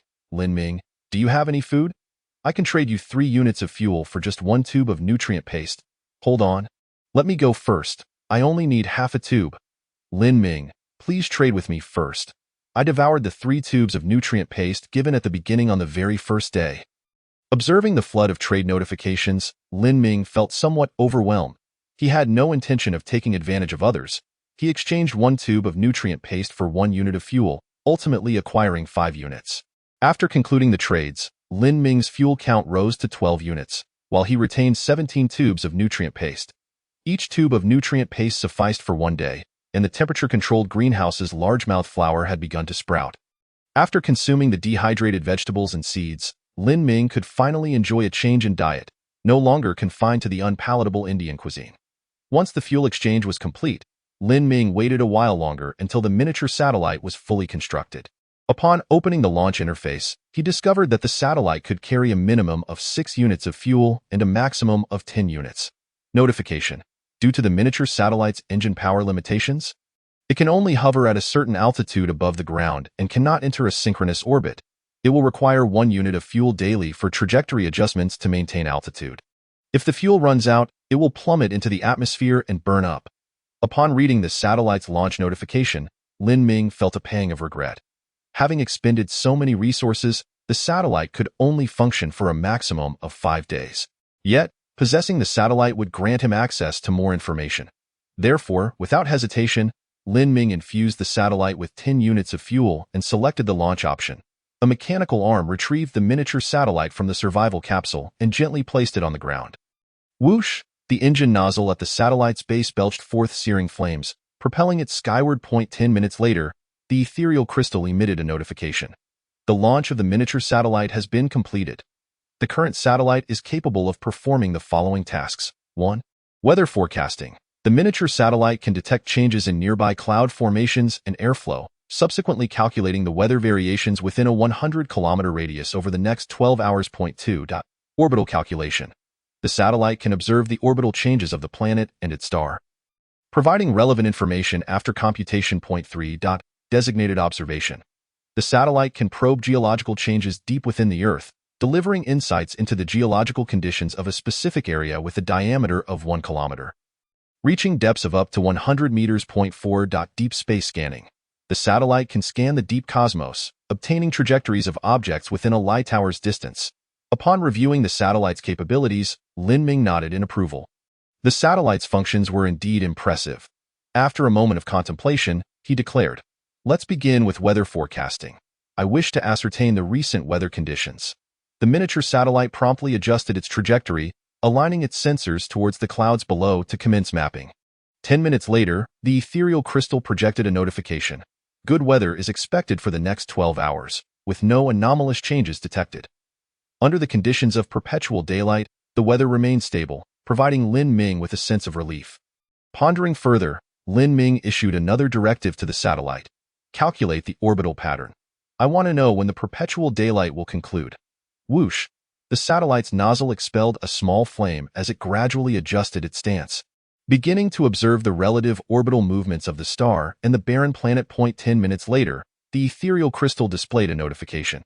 It is predicted that in 30 hours, the angle of the star relative to the surface will gradually increase, reaching a critical 90-degree angle in 12 hours, lasting for 48 hours.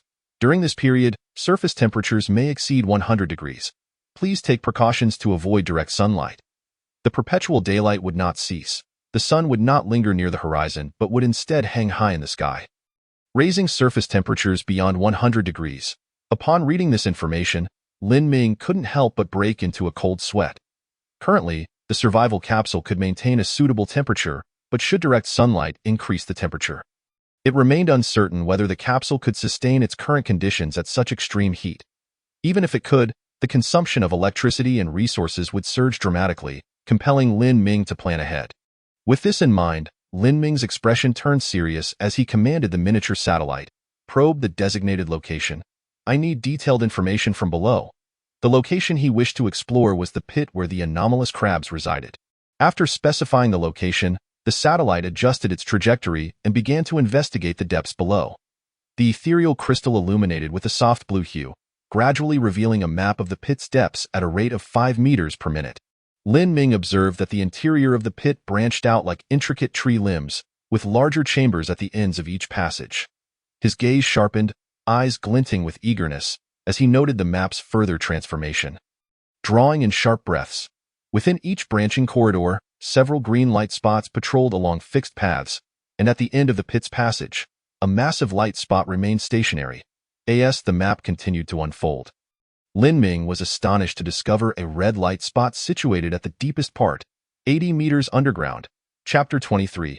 Assault on the pit. Gazing at the glaring red dot, Lin Ming inhaled deeply. He planned to relocate the survival capsule into the underground pit to escape the extreme weather. After all, where there was perpetual daylight, there would eventually be perpetual night, when temperatures would plummet to sub-zero levels. Remaining in the pit would provide better insulation. However, if there were threats lurking within the pit, this plan would need to be postponed. Yet, armed with an immensely powerful electromagnetic gun, Lin Ming felt little trepidation regarding this issue. Exterminating or taming the anomalous crabs was merely a matter of time. In 30 hours, the sun would begin its movement, and temperatures would gradually rise. Thus, it was imperative to prepare the survival capsule in advance. Lin Ming contemplated deeply. The heavy-duty exosuit could withstand temperatures of up to 300 degrees, and theoretically, the survival capsule could endure similar conditions. However, he could not afford to take such a gamble. The survival capsule was his lifeline. Should it sustain damage, the slight advantage he had accumulated would evaporate. The previous Zhao Yihong had perished due to a leak in his survival capsule, leading to insufficient oxygen and resulting in his forced entry into a cryogenic escape pod. Sent adrift into the vast void of space, Lin Ming was determined not to follow in his footsteps. In the face of survival, all resources and wealth were rendered meaningless. As preparations commenced, Lin Ming switched the satellite's function to deep space probing. Should the satellite discover an F-grade carbon-based life resource supply capsule, he would promptly send out a distress signal. This way, he could avoid the scenario of sending a distress signal but failing to locate the resource capsule. With preparations complete, Lin Ming equipped himself with ample supplies, took along the remaining anomalous crabs, and set forth towards the pit. He surveyed the map, noting 9 massive green light spots and 1 red light spot remaining within the pit. The minuscule green light spots representing the anomalous crabs numbered in the hundreds. Rather than exterminating the anomalous crabs for resources, Lin Ming intended to reprogram them all. armed with the complete map of the pit and visibility of resource points. Lin Ming moved swiftly, directing the crabs to pair off and retrieve the patrolling ones for reprogramming. "Execute the command," Lin Ming ordered. The anomalous crabs acted with remarkable speed, following Lin Ming's instructions, rushing into the pit in pairs like bandits. Whoosh! The patrolling anomalous crabs, caught off guard, were swiftly subdued by the two intruders and quickly extracted from the pit. Snap! Snap! The two patrolling anomalous crabs flailed their pincers helplessly, yet there was no escape. In no time, the anomalous crab had been successfully reprogrammed, becoming a member of Lin Ming's growing ranks. The crabs, abundant in strength, were swiftly gathered under Lin Ming's command within a mere half-hour.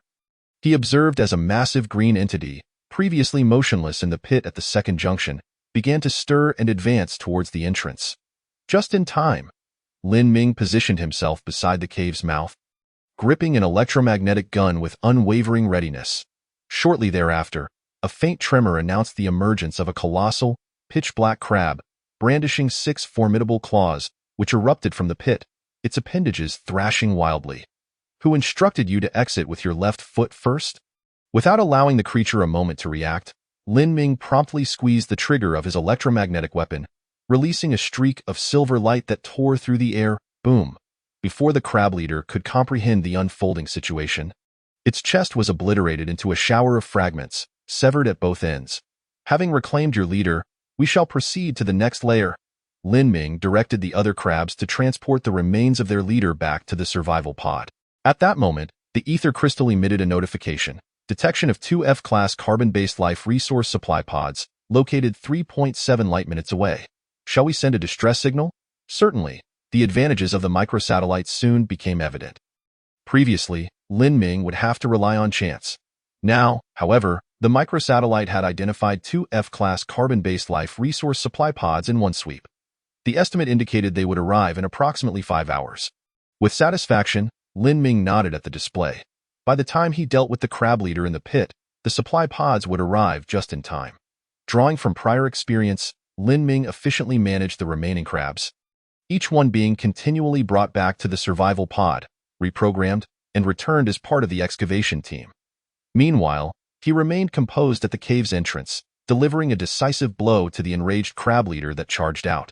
Given the increasing depth of the underground tunnels, it took an hour to completely clear each branch, and the pace began to slow. A few hours later, Lin Ming felt fatigued. It appeared he could only eliminate 6 crab leaders today, with the remaining few needing to wait until tomorrow. Although the heavy exosuit aided his movements, it still lacked the comfort of regular clothing, prompting Lin Ming to return to the survival pod for a brief respite after several hours of exertion. "That's enough for today, my little ones, let us return home." After a quick tally, Lin Ming found his army of crabs had swelled to a formidable 65.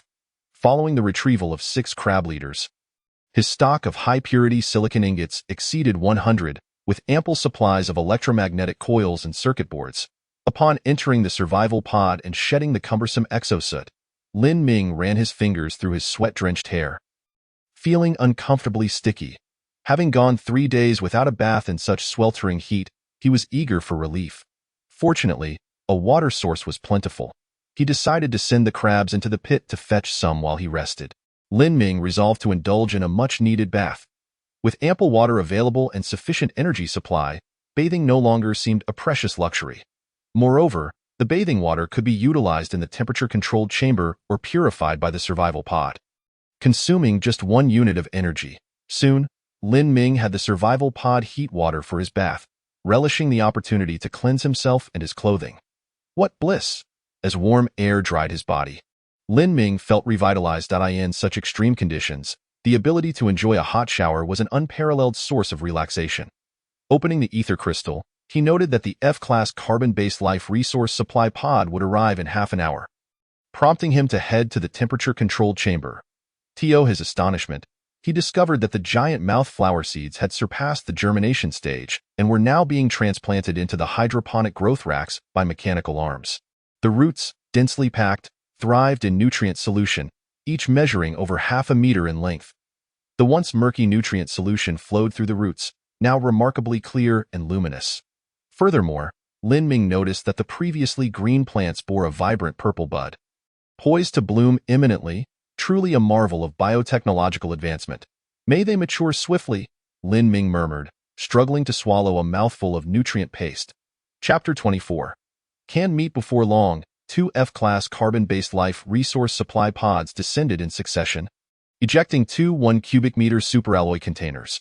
The first pod was recovered, yielding 1 blueprint for long-distance microwave power transmission technology, 1 superalloy, and 3 fuel units. The second pod was also retrieved, offering 10 vitamin supply packages, 10 high-protein frozen canned goods, 1 superalloy, and 3 fuel units. Cans. Gazing at the 10 colossal cans stacked ahead, Lin Ming swallowed hard. These cans were stored in special containers that resembled plastic, being elastic and highly resistant to corrosion. Each container held a hefty block of frozen high-protein food, each weighing 10 pounds. A feast awaits. Lin Ming continued to freeze the remaining 9 boxes while eagerly opening the last one. The contents appeared pink, with discernible strands of meat. Lin Ming swallowed again. It was canned meat. Swiftly, he commanded the 3D metal printer to create superalloy utensils. As the outer layer of the can thawed, he impatiently sliced off a piece, not waiting for it to be heated, and shoved it into his mouth. The texture was succulent, and the rich meatiness coupled with an enticing aroma made his salivary glands work overtime. A quick sear would enhance the flavor. Lin Ming patiently sliced off several pieces and employed hot air to bake them. Soon, the once pink meat slices took on a slight charred hue, curling at the edges. Using his superalloy chopsticks, he lifted a piece, savoring the delightful charred meat flavor that burst in his mouth, offering a richly layered culinary experience. Heavenly. After consuming a pound of the seared canned meat, Lin Ming contentedly patted his belly and returned the remainder to the freezer. Just these few cans had already proved their worth. Next, Lin Ming opened a vitamin supply package. Inside, he found a large jar of freeze-dried powder along with 2 1-liter plastic bottles. The contents were not labeled, but the ether crystal promptly provided an explanation.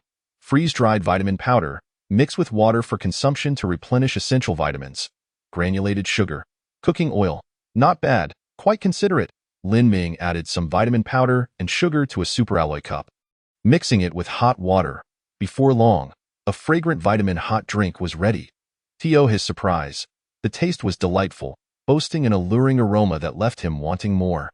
After downing the vitamin hot drink in one go, Lin Ming let out a satisfied burp and casually picked up the chip containing the blueprint for the long-distance microwave power transmission technology. Long-distance microwave power transmission technology blueprint overview. This document contains a technology for power transmission via microwaves, allowing for long-range energy transfer utilizing the relevant equipment. Lin Ming presented the chip to the survival pod, which gently grasped it and inserted it into the reading interface. The ether crystal emitted a prompt. New technology is being decrypted. Estimated decryption time, 6 hours. Upon completion, the new technology, microwave power transmission, will be accessible. Very well, take your time with the decryption. I shall prepare for sleep. Lin Ming reclined in the cryogenic chamber, adjusting to a comfortable position and gradually drifting into slumber. In his dreams, he found himself at the cave's entrance, observing on the real-time map a massive red dot ascending. Armed with an electromagnetic gun, he awaited the emergence of the unknown creature. Soon, a tremendous tremor reverberated from below as a long, multi-clawed crab erupted from the earth. Damn it, why can't I kill it? Lin Ming jolted awake, wiping the cold sweat from his forehead and exhaling softly. It was merely a dream. After 8 hours of sleep, Lin Ming felt rejuvenated as the ether crystal displayed a notification indicating the microwave power transmission technology had been decrypted, and the 3D metal printer was ready to manufacture the equipment. Upon reviewing the technical details, Lin Ming discovered that the microwave power transmission equipment consisted of a transmitter and receiver. The energy requirements for manufacturing each component had increased from a basic 1 unit to 5 units, and each device required 10 high-purity silicon ingots, 2 circuit boards, 5 electromagnetic coils, and 1 universal chip of any grade. Additionally, the blueprint outlined the distance limitations for microwave power transmission. Energy would diminish by 1% for every kilometer between the transmitter and receiver, with a maximum range of 100 kilometers. Wait a moment, something seems amiss. Lin Ming pondered and suddenly realized a critical issue. He had only acquired the technology for microwave power transmission, yet lacked the means to create solar panels. Utterly useless, Lin Ming grimaced. After 16 hours, the sun blazed overhead. He had originally hoped to construct a solar panel array for energy independence, but the materials at hand were sufficient to fully repair the damaged solar panels. Repair the solar panels. Select complete restoration, Lin Ming commanded the ether crystal. Shortly thereafter, the ether crystal announced. Solar panels repaired successfully, consuming 10 units of energy, 50 high-purity silicon ingots, and 20 electromagnetic coils. The solar panels have been deployed. Lin Ming sensed a subtle tremor within the escape pod. He ascended the ladder and peered through the hemispherical glass, observing that the previously retracted solar panels on either side of the pod had begun to unfurl. Before long, both solar panels were fully extended, each comprised of 5 1-square-meter arrays, totaling an area of 10 square meters. Given the current low light conditions, the estimated power generation capacity stood at a mere 10, yielding 1 unit of electrical energy per hour. This implied that, under optimal sunlight, one could potentially harvest 10 units of energy each hour. Adequate, indeed. After addressing the solar panel situation, Lin Ming rose and attended to his personal hygiene before entering the temperature control chamber to check on the growth progress of the giant mouthflower. To his astonishment, the plant had doubled in height since yesterday, reaching half a meter, and the once purple buds had fully blossomed, rhythmically opening and closing. Is it growing this swiftly? Lin Ming mused, a tinge of surprise coloring his thoughts. He promptly retrieved the dehydrated vegetable pack and dehydrated seed pack he had previously acquired. The contents of the dehydrated vegetable pack were unrecognizable, having turned black and clearly spoiled. Lin Ming attempted to place the darkened dehydrated vegetables near the giant mouthflower's buds. To his amazement, the buds seemed to sense something. Their previously languid motions quickened, and the plant leaned slightly towards the dehydrated vegetable pack. Observing this, Lin Ming placed the dehydrated vegetables within the bud. The bud swiftly closed around the vegetables, becoming motionless thereafter. After watching for a while and noting no unusual reactions from the flower, he placed the remaining 2 dehydrated seeds into the other 2 buds. Consume, do so swiftly. Chapter 25. Crisis. Gazing at the giant mouthflower's buds, which enveloped the dehydrated vegetables and seeds in stillness, Lin Ming's heart brimmed with boundless anticipation. He had grown weary of the nutrient paste and found the Indian cuisine intolerable. While the canned meat was quite palatable, its availability was limited. Thus, crops capable of sustained yield were fundamental for long-term survival. At this moment, 2 more giant mouthflowers had their buds open, gently swaying, appearing eager for nourishment. Lin Ming activated the Interstellar trading channel and browsed for any offerings of plant seeds from other players. The results astonished him. The prices for oxygen and electrical energy had begun to surge dramatically, reaching exorbitant levels compared to the previous day. Water, 5 liters exchanged for oxygen, 1 unit. Water, 5 liters exchanged for energy, 1 unit. Stone, 2 cubic meters exchanged for energy, 1 unit. Is there anyone out there with surplus energy?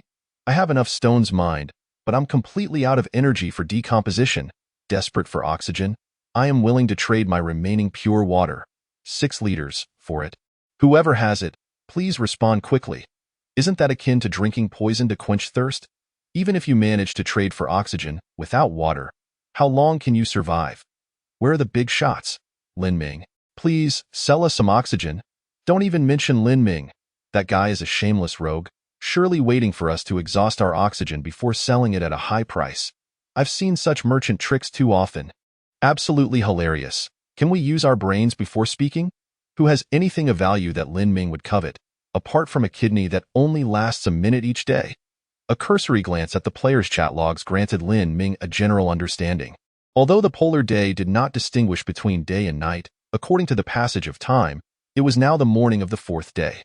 Most players, even if they remained in a state of rest, would find their oxygen supplies severely depleted by this point. Consequently, those attempting to idly pass the time would soon face an oxygen shortage. Water resources and nutrient paste were not as scarce. For under extreme circumstances, one could endure 3 days without food or drink. Lin Ming observed the mentions of his name in the chat channel. Remaining undisturbed, he was no saint. He would assist within his capacity, such as sharing the F-class universal password to foster better regional development. However, he would not part with his current oxygen and resources, regardless of how many players his resources might aid, once their supplies ran dry. What then? Engaging in minor acts of kindness does not equate to bestowing great mercy. He opened the regional chat channel and noted that, after a night's passage, the player count had plummeted to 9,857. This indicated that over 100 players had either entered the escape pod or met their demise. Zhao Yihong was the first player to enter the escape pod, prompting the ether crystal to issue a notification regarding his slumber, even conducting a live stream. However, the remaining players did not receive such treatment. On some remote, desolate planet light-years away from Lin Ming, they perished in solitude or drifted into sleep, carried into the vast cosmos by their escape pods, leaving no trace. No sound behind. Lin Ming clenched his teeth. With only 16 hours remaining until the relentless polar day commenced, he needed to expedite his efforts. Otherwise, he could very well become one of them. After a moment's reflection, Lin Ming decided to alert other players. Greetings, I am Lin Ming. Has anyone noticed any changes in the sun's orbit on our planet? It seems to me that the sun has risen slightly higher. This proclamation stirred immediate reactions. Due to his previous actions, Lin Ming's name had become a hallmark in the region. Players quickly responded, Lin Ming has appeared. I've been observing daily, and the sun's relative position has indeed been shifting, continuously ascending. Compared to when I first arrived, it's risen by 5 degrees. How fortunate you are. Here, the surface temperature has soared from over 50 degrees to 70 degrees. You all are so lucky. The surface temperature here has surpassed 100 degrees. I can no longer wear the light exosuit. If I wish to venture out, I can only don the heavy exosuit. My goodness, with the sun at this angle, it's already sweltering. If it rises directly overhead. Then it appeared that most players grasped the implication of his message, and Lin Ming nodded in satisfaction. He refrained from taking advantage of the situation to sell resources for a hefty profit. After all, he had already realized that interstellar survival operated on a competitive yet cooperative model. If he were to resort to extreme measures to seize resources early on, leading to the slumber or death of most players, the overall development of his region would stagnate over time. This would hinder his ability to obtain higher-grade resources from others. After all, basic resources could only sustain life. Advanced resources or technology were the true drivers of progress. The electromagnetic gun served as a prime example. This understanding was also why Lin Ming ultimately decided to share the F-class universal password. Moreover, a sense of crisis lingered in his heart. The ether crystal had indicated that if the planet were rendered habitable, he could choose to bring the remaining surviving players over or opt for solitude. Would this transfer of players occur without their consent? Did the owner of a habitable planet hold absolute authority over other players? If someone else were to develop their position sufficiently, would they forcibly recall all players, including Lin Ming? Would they then expect compliance from the owner of the habitable planet? If the players hailed from different nations, it could lead to dire consequences. Recalling the actions of foreign traders selling human labor in centuries past, a deep sense of unease welled within Lin Ming. It seemed likely that the balance of power would shift, transforming into a scenario where the planet owner commanded billions of slaves. Lin Ming closed the information display and lifted his gaze to the first layer of piping, now completely overtaken by blue algae, turning a vibrant green. The oxygen produced by the blue algae was now sufficient for the giant mouthflower within the temperature-controlled chamber. Thus, the chamber had achieved a balance in oxygen resource management. Excellent. He hoped to achieve a net oxygen yield soon. He touched the green-tinged pipes and returned to the living quarters. After stretching his limbs, he donned the heavy exosuit, armed himself with the electromagnetic gun, and after ensuring his supplies were ready, he set his gaze with determination. Today's objective was to clear the underground pit. Regardless of what that enormous red was, it was destined to meet its demise today. Chapter 26. The last survivors. Given that he now had to contend with 3 pseudo-crab leaders and an unknown red light, Lin Ming crafted another electromagnetic gun and prepared ample ammunition to ease his anxiety.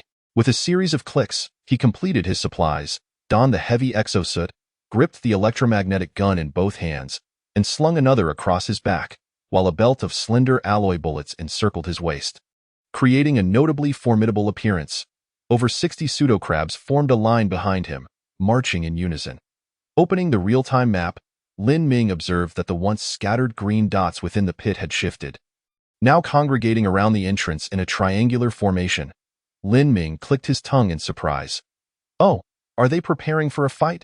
Unaware of the impending danger, an unprepared individual might assume the pseudo-crab leaders were emerging one by one, potentially leading to significant losses. However, armed with the pit's map and a clear view of the resource distribution above, Lin Ming was well prepared to avoid such a trap. Counting the ammunition he carried, he noted 5 dum-dum rounds and 3 armor-piercing rounds, which should suffice against the 3 pseudo-crab leaders. He instructed the pseudo-crab army to shield him, preventing all 3 leaders from attacking at once, and sent one of them to lure the enemies. With a rustle, the plan was set in motion. A subtle tremor coursed through the air as Lin Ming beheld 3 simulated crabs emerge from the pit with remarkable speed. These 3 simulated crabs exhibited no intention of employing cunning strategies. They intended to overwhelm Lin Ming through sheer brute force. Yet, Lin Ming was armed with an electromagnetic gun, and as his gaze sharpened, he aimed the weapon at the entrance of the pit. The moment the first simulated crab revealed itself, he pulled the trigger without hesitation. Whoosh! The silvery bullet transformed into a streak of light, obliterating the head of the leading simulated crab the instant it breached the surface. With the assistance of his heavy-duty exosuit's targeting system, combined with the stability of the exoskeleton and the remarkably accurate trajectory of the electromagnetic gun, Lin Ming felt no trepidation about missing his mark. With one precise shot, Lin Ming swiftly withdrew, retrieving a second dum-dum bullet from his waist and loading it into the chamber of the electromagnetic gun. Boom! The second simulated crab leader was sent flying as the corpse of its fallen predecessor collided with it. The small creature's eyes locked onto Lin Ming, who was still in the process of reloading. Little ones, advance. Just as Lin Ming completed loading the bullet, the horde of simulated crabs surged forward, obstructing the progress of the simulated crab leader. Crack, crack, crack. The relentless swarm of simulated crabs proved to be a nuisance for the leader, whose 6 pincers flailed wildly, swatting away one after another. At that moment, Lin Ming had finished reloading and aimed at the simulated crab leader, pulling the trigger once more. Boom! The deafening blast shattered the leader's abdomen into fragments. Lin Ming felt no sense of triumph. Instead, he forcefully pushed off the ground with his right foot, utilizing the power of the exoskeleton to propel himself sideways for several meters. Amidst the black debris, a colossal simulated crab leader burst forth, its 6 pincers crashing down violently. Had Lin Ming not spotted the third simulated crab leader lurking behind through the real-time map, he might have faced dire consequences from this strike. Damn it, how insidious. Fortunately, I have the upper hand. Lin Ming had no time to change ammunition. He swiftly discarded the electromagnetic gun and retrieved another from his back. He aimed and fired. In less than 2 minutes, the 3 simulated crab leaders had met their demise, leaving a scattering of silicon fragments in their wake. 10 of the remaining simulated crabs were dispatched to clear the battlefield, while the remaining 40 were sent into the pit. Inside the pit, approximately 20 more simulated crabs belonged to the recently deceased leaders. With their leaders gone, these 20 crabs were left aimlessly wandering, their patrols ceasing. Lin Ming, of course, would not abandon them. He dragged them out and reprogrammed them. Meanwhile, a scout team of 5 simulated crabs delved deeper underground, heading straight for the red light. Gently caressing the ether crystal, Lin Ming activated the holographic display, watching in real time as the perspective shared by the simulated crabs unfolded. Below the pit appeared to be just as above, with each branch leading to relatively gentle spaces, one of which contained a sewage pit. Upon reaching the 7th branch, Lin Ming suddenly sensed something amiss about the sewage pit. It seemed that, aside from the murky water, there was something else within. Lin Ming instructed the simulated crabs to draw closer, their pincers probing into the sewage pit before retracting to present their findings. As the view gradually magnified, Lin Ming gasped in surprise. A layer of blue algae was unmistakably floating atop the sewage. Switching the simulated crab's perspective from night vision to regular mode, Lin Ming then realized that the cave was brightly illuminated, evidently providing light for the blue algae. How peculiar! The simulated crabs do not require oxygen. Were these blue algae naturally occurring or deliberately cultivated? With this question lingering, Lin Ming directed the scout team of simulated crabs to delve deeper. Indeed, in the sewage pits of the 8th and 9th branches, the presence of blue algae was again confirmed. Moreover, the further down they went, the more abundant the blue algae became in the sewage pool of the 9th branch. The blue algae had densely carpeted the surface, transforming the entire pool into a vivid green. The scout team continued their descent, and Lin Ming remained utterly focused, observing the shared perspective. Whatever that immense red up might be, it should soon reveal itself. As the pit descended further, a vast space suddenly materialized. Lin Ming had previously seen this in the real-time map. The bottom of the pit was remarkably spacious, yet he had overlooked this detail due to the overwhelming presence of the gigantic red dot. Now, through the perspective shared by the simulated crabs, Lin Ming grasped the true magnitude of this space. It was a hemispherical chamber, like an inverted bowl, with a diameter exceeding 10 meters and a height of around 5 meters. Within the space, there were few objects, only some stones that bore signs of having been meticulously carved. Lin Ming furrowed his brow. These stones bore a striking resemblance to furniture, stone tables and chairs. At the center of the space, he spotted something familiar, a cryogenic pod. The moment he laid eyes on the pod, Lin Ming's expression shifted dramatically. Could it be that this planet harbored other players besides himself? No wonder the light was a blinding red. Just then, the cryogenic pod emitted a hissing sound, releasing a white mist, and a humanoid figure, though drastically different from a human, sat upright. This being had extremely dry, wrinkled skin, and with the slightest movement, dry flakes would fall away. A colossal eye was situated on its forehead, the dull iris the size of an ostrich egg, now fixated intently on the simulated crabs. The creature emitted a raspy sound.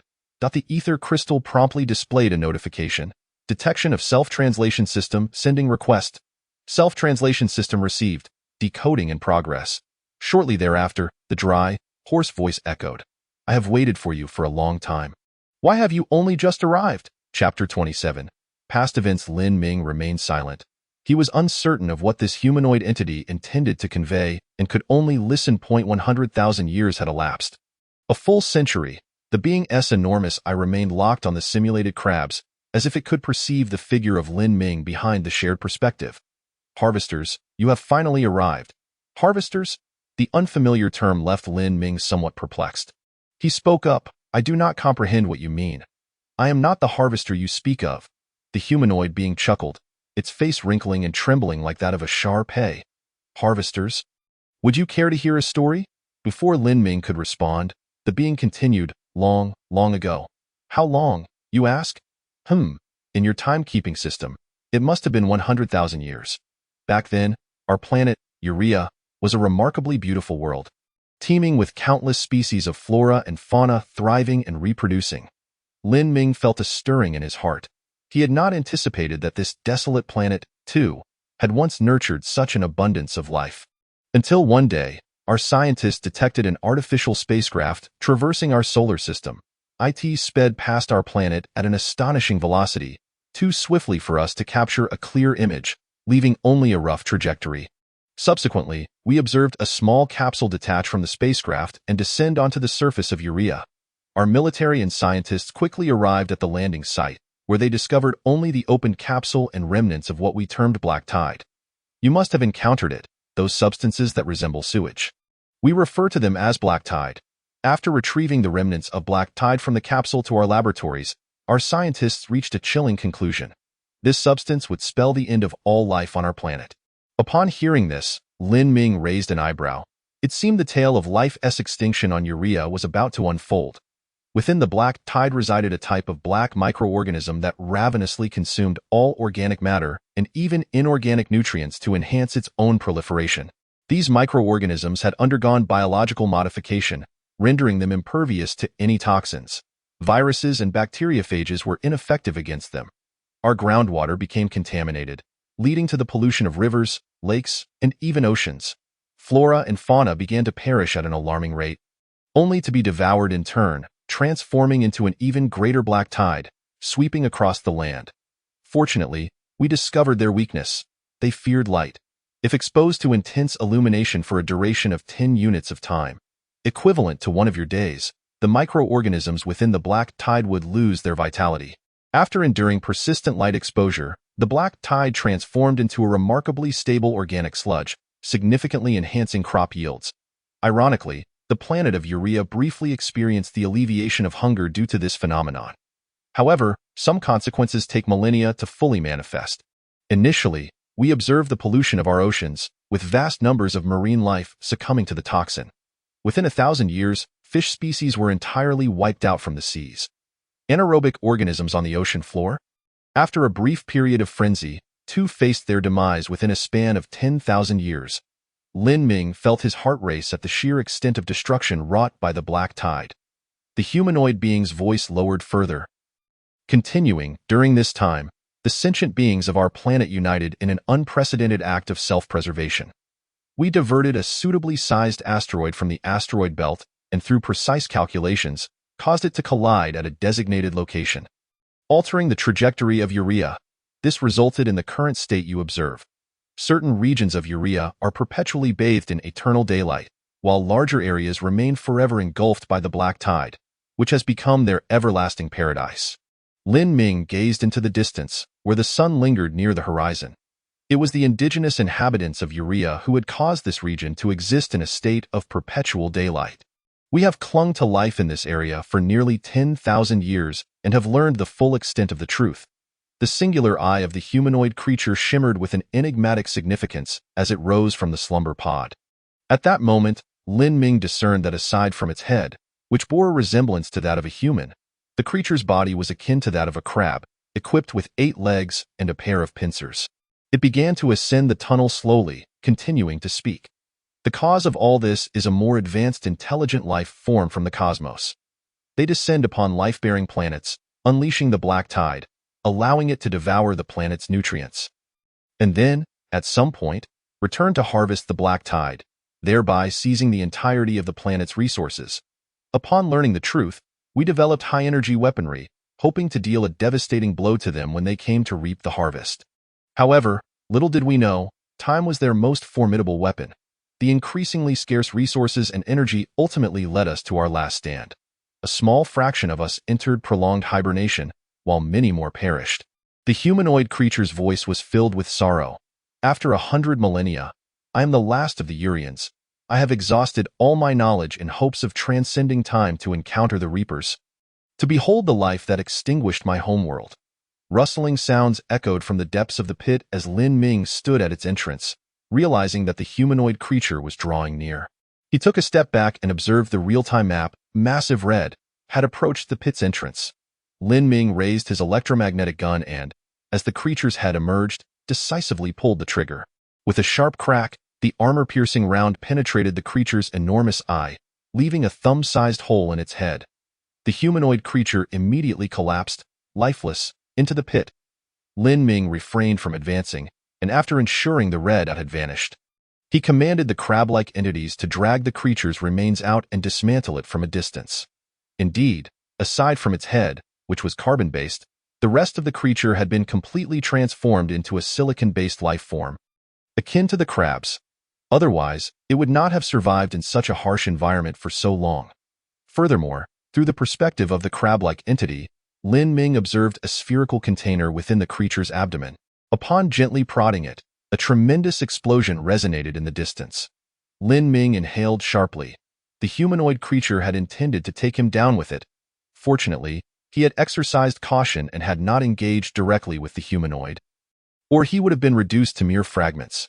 Forgive me, there is no enmity between us, but to eradicate the threat is the highest form of respect for other life forms. Lin Ming bowed slightly toward the point of explosion. Chapter 28.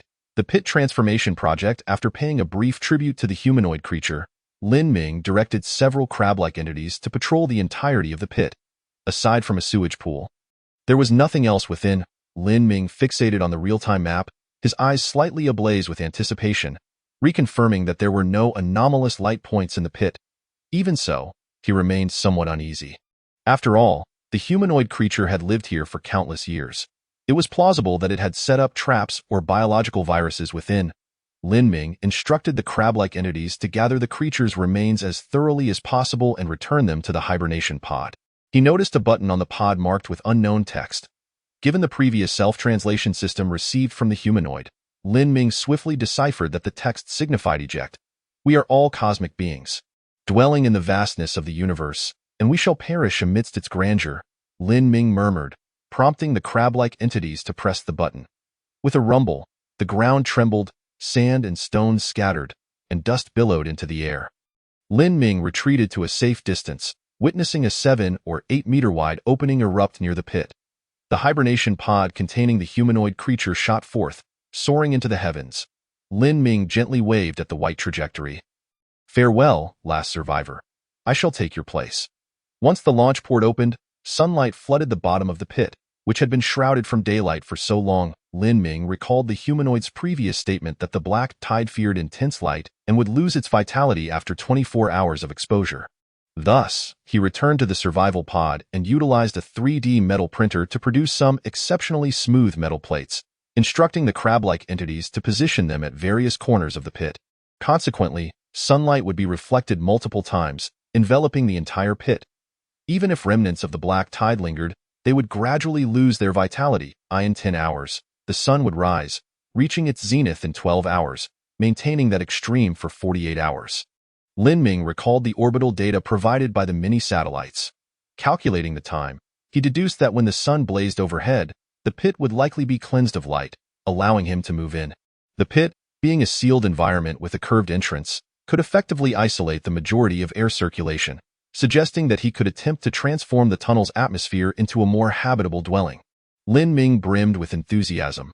After all, the pit had been crafted as a residence by the humanoid creature, and its location and layout had undoubtedly been meticulously considered. Once thoroughly sanitized, it would serve as an abode. Moreover, the pit contained a substantial reservoir of sewage, and after decomposition in the survival pod, there would be no shortage of water and nutrients, allowing for the transplantation of the largemouth flower. Truly splendid. Filled with aspirations for the future, Lin Ming instructed several crab-like entities to patrol near the pit's entrance before returning to the survival pod with the remaining few.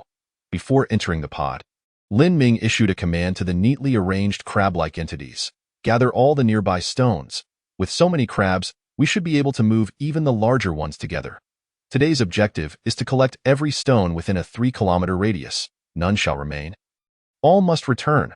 The crab-like entities responded in unison with a series of clicks, then swiftly set to work. Upon entering the survival pod, Lin Ming shed his heavily laden space suit and activated the ether crystal. He noticed a red dot in the upper right corner of the planet information tab. A notification. "How trendy." Lin Ming opened the planet information. "Uraea's planet. Overview. You know little of this planet. Fortunately, its data closely resembles that of your home world. Rotational period, 24 blue star hours. Orbital period, not significant.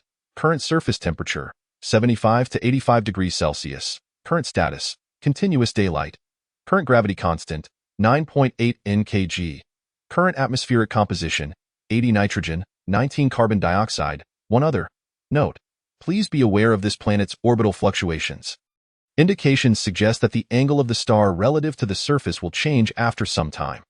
The surface temperature has begun to rise gradually. Following this trend, Lin Ming estimated that when the sun was at its zenith, the surface temperature could reach at least 150 degrees. Fortunately, those unknown high-tech beings were not leaving the survivors of Blue Star to languish in despair, but would send timely alerts. Lin Ming opened the regional chat channel and discovered that some perceptive players had already recognized the impending danger. "Oh no, oh no, oh no, the sun is about to rise, and I still haven't found a water source. Does anyone have pure water for trade? I can exchange rusty iron or, hey, buddy, you need to update your version. What era are we in? Still trading rusty iron or? Haven't you seen that the folks from Tang province are slashing prices on rusty iron or, heh, I managed to preliminarily repair the solar panels before the sun rises and am preparing to stockpile energy. Those hoarding energy will probably incur significant losses. This isn't right. Why is the sunlight about to be plentiful, yet the price of energy is still rising? Damn. The trading price per unit of energy has increased from 3 units of oxygen to 3.5 units. Is it possible that most players haven't repaired their solar panels, and with rising temperatures, the consumption for maintaining a suitable temperature in the survival pod will increase? Damn, you're right. Quickly, let's buy some energy." As Lin Ming observed the barrage of chat messages, he accessed the Interstellar trading options and noted that the price of oxygen was gradually declining, whereas the prices of energy and pure water were on the rise. Each unit of energy was now worth 4 units of oxygen, and it appeared that the prices would continue to escalate. Pure water prices were even more outrageous. Each liter could be exchanged for 6 units of oxygen and was in high demand. Once available, it would be snatched up immediately. Gazing at the soaring prices for pure water and energy, Lin Ming felt a stirring in his heart. At that moment, he possessed 340 units of energy, and his water source was ample. If he sold now, he would undoubtedly make a fortune. However, this thought flickered briefly in his mind before he gently shook his head. Basic resources like oxygen held little significance for him, aside from draining other players' oxygen reserves and diminishing their chances of survival. They served little purpose. As for contributing energy and water, Lin Ming was no altruist, unable to act so selflessly. Resisting the urge to engage in price manipulation was already a considerable measure of restraint. At that moment, Lin Ming noticed a private message. Raising an eyebrow, he recalled that he had configured his private messages to be accessible only to friends. Who could be reaching out to him at this time? Upon opening the message, he saw it was from Sun Yao. Lin Ming, can I rent your electromagnetic gun? Chapter 29. Who hasn't tasted meat? Rent. Seeing those two words, Lin Ming couldn't help but chuckle. The Interstellar trading post does not provide any functions related to credit endorsement. Therefore, all leasing relies solely on the trust established between both parties. He has transacted with Sun Yao on 2 occasions, once for the blueprint of a temperature-controlled greenhouse and once for superalloy. However, that is the extent of their dealings. The production cost of the electromagnetic gun is quite low for Lin Ming, to the point of being dismissive. Yet, this does not justify casually leasing out the electromagnetic gun. The value of an item is not determined merely by its manufacturing cost, but rather by the difficulty in acquiring it and its utility for the intended trade. Given the current circumstances, both the difficulty in obtaining the electromagnetic gun and its practical value are considered top tier for the vast majority of players. Lin Ming does not believe that Sun Yao can offer a corresponding price. That said, in the realm of commerce, a competent merchant would never turn away any potential trading partner. After some contemplation, Lin Ming replied, "Leasing is possible, but it depends on your offer. Presently, whether it be basic resources such as oxygen, electricity, or purified water, Lin Ming lacks for nothing. As for non-basic resources, he possesses a certain stockpile and substantial reserves of rust iron ore, high-purity silicon ingots, universal chips, circuit boards, and electromagnetic coils. The wandering simulated crabs outside serve as a potential resource reserve." Sun Yao quickly sent a message. "Lin Ming, do you desire meat?" After sending this message, on a desolate planet light years away, a mysterious smile crept across Sun Yao's face. He knew that Lin Ming was thriving, capable of manufacturing electromagnetic guns, and had an abundance of basic resources. However, when it came to food, he was likely still subsisting on unpalatable nutrient paste. Sun Yao had previously interacted with wealthy individuals and understood their relentless pursuit of quality of life. Lin Ming must surely be one such person, and thus, a slight expenditure of cost and risk would be acceptable. Indeed, Lin Ming's reply came swiftly. "What do you mean? Have you secured the meat?" "Not yet," Sun Yao responded, sending Lin Ming a well-prepared catalog and video.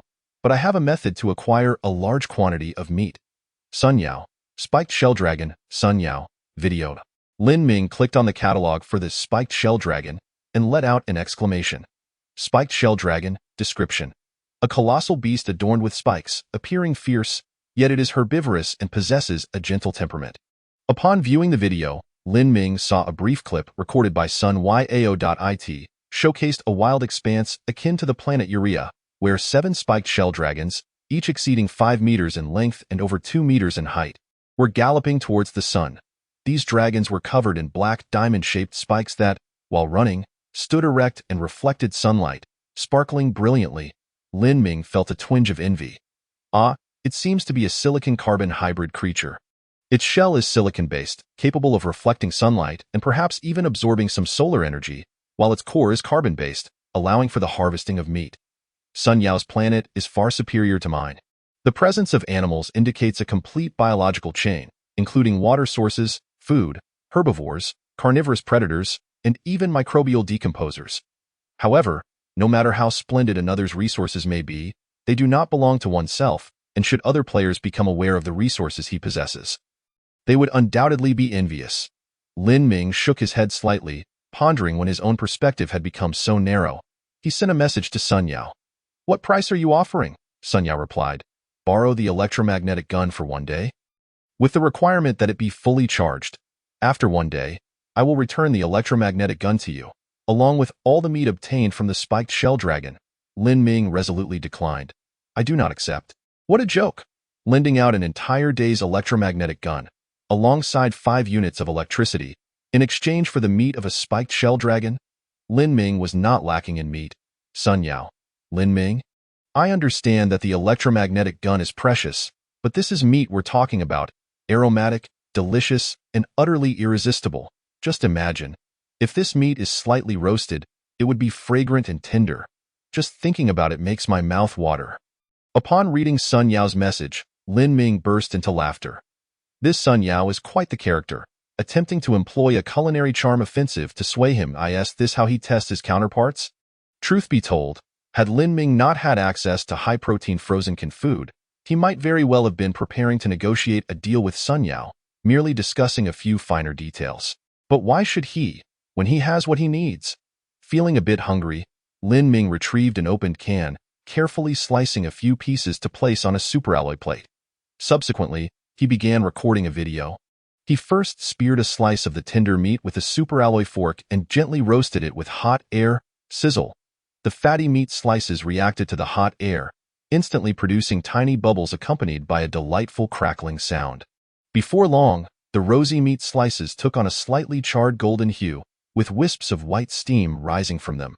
Lin Ming quickly stuffed the meat slice into his mouth, chewing heartily.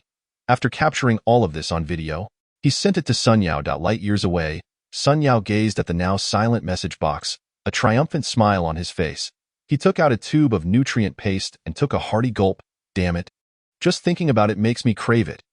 Regardless of how abundant your resources are, when faced with the allure of meat, one must concede. In this world, there are 2 types of businesses that best satisfy a man's physiological desires.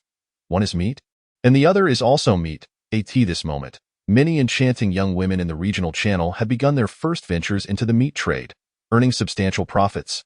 Sun Yao was merely branching into the second type of business. Is that too much to ask?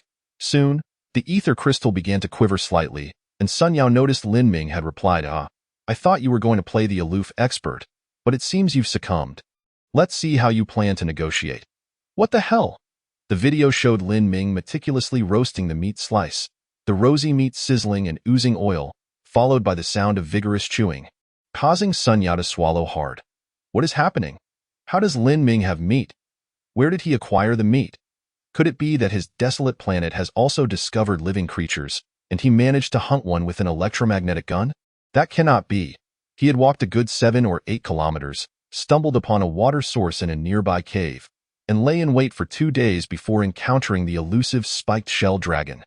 It must be something he happened upon, given that Lin Ming only cut a few slices, indicating his reserves are likely LOW'd. As Sun Yao was mentally preparing himself, he suddenly saw Lin Ming send another image. Lin Ming, image. Sun Yao's right hand trembled as he gently tapped on the image. There it was, a massive chunk of meat weighing over 10 pounds on Lin Ming's superalloy plate. Lin Ming, now.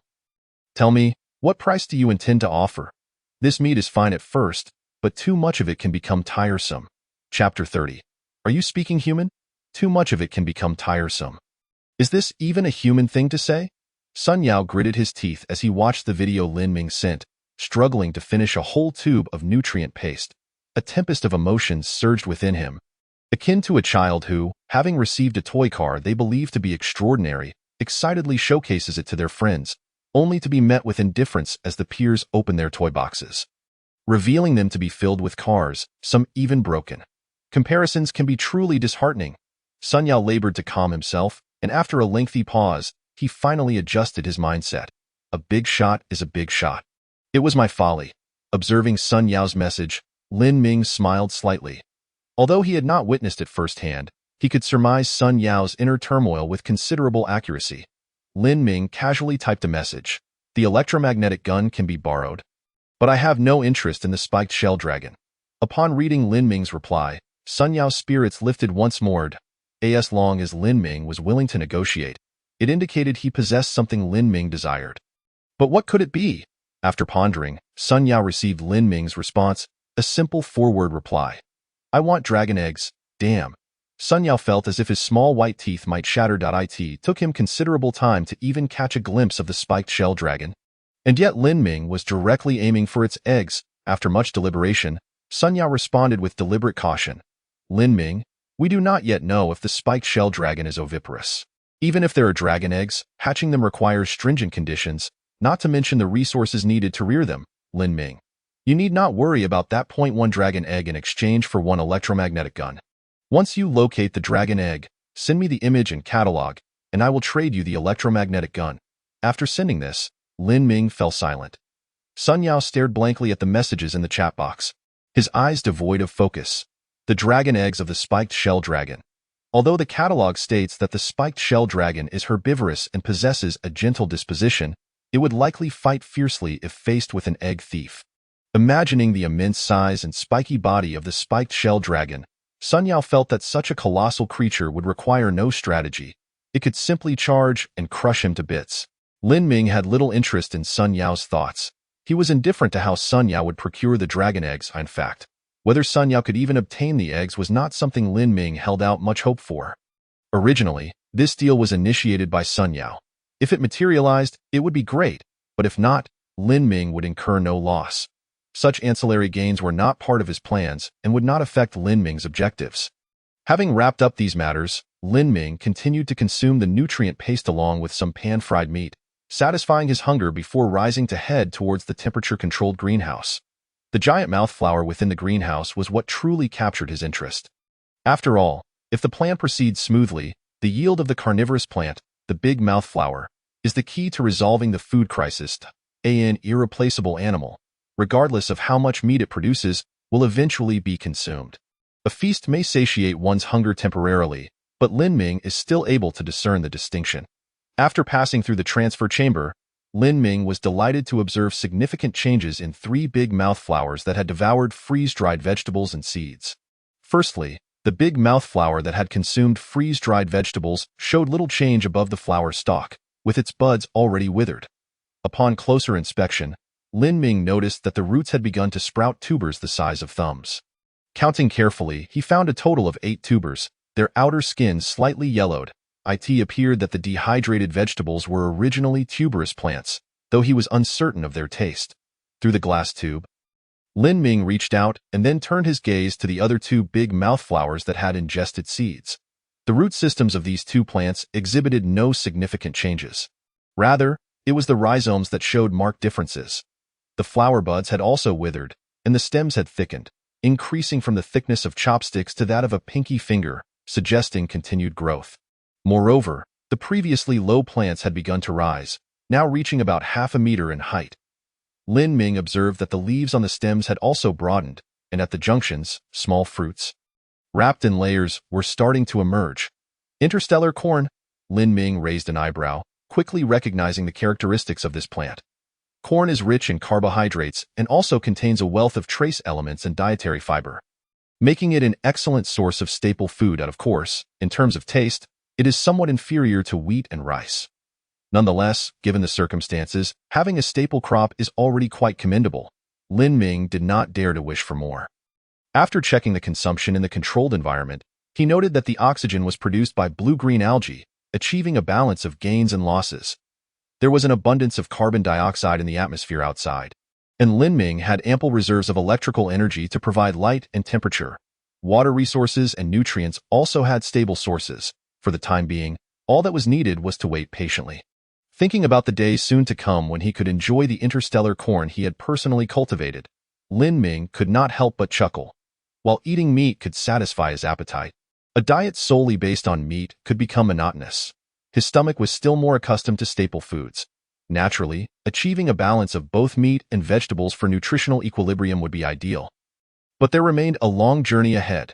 Initially, Lin Ming had obtained 5 seeds of the big mouth flower, each of which had successfully germinated and grown into a big mouth flower.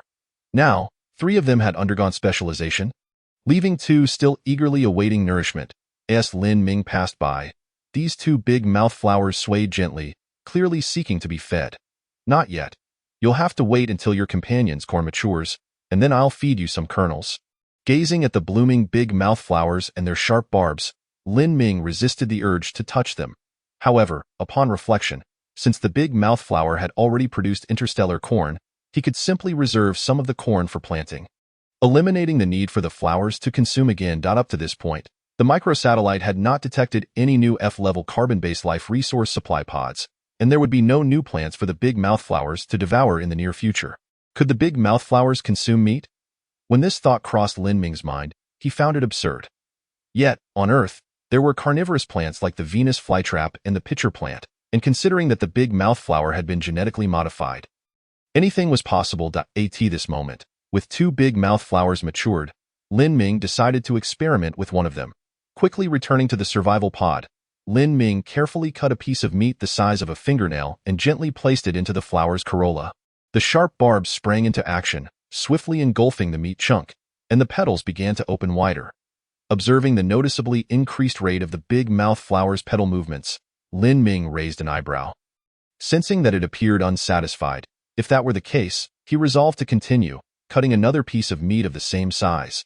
After consuming this piece, the petal movements quickened even further. You have quite the appetite. Lin Ming continued to slice the meat. It wasn't until the big mouth flower had devoured 5 pieces that the petals finally closed completely, reluctantly succumbing to slumber under the weight of the meat. Chapter 31. A sense of crisis. Exiting the controlled environment, Lin Ming observed the diligent work of the simulated crabs through their shared perspective, in addition to those patrolling and standing guard in the pits. There were currently 55 simulated crabs transporting stones. This number marked a significant increase compared to the initial workforce.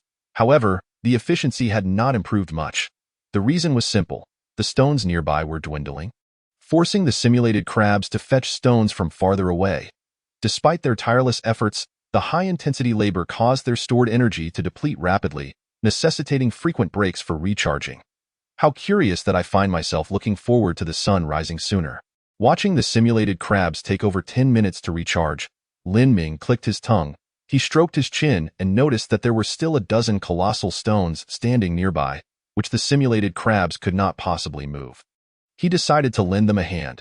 Commanding the 3D metal printer to produce a dozen armor-piercing rounds, Lin Ming donned his heavy-duty space suit, picked up his electromagnetic gun, and aimed at the massive stones several kilometers away.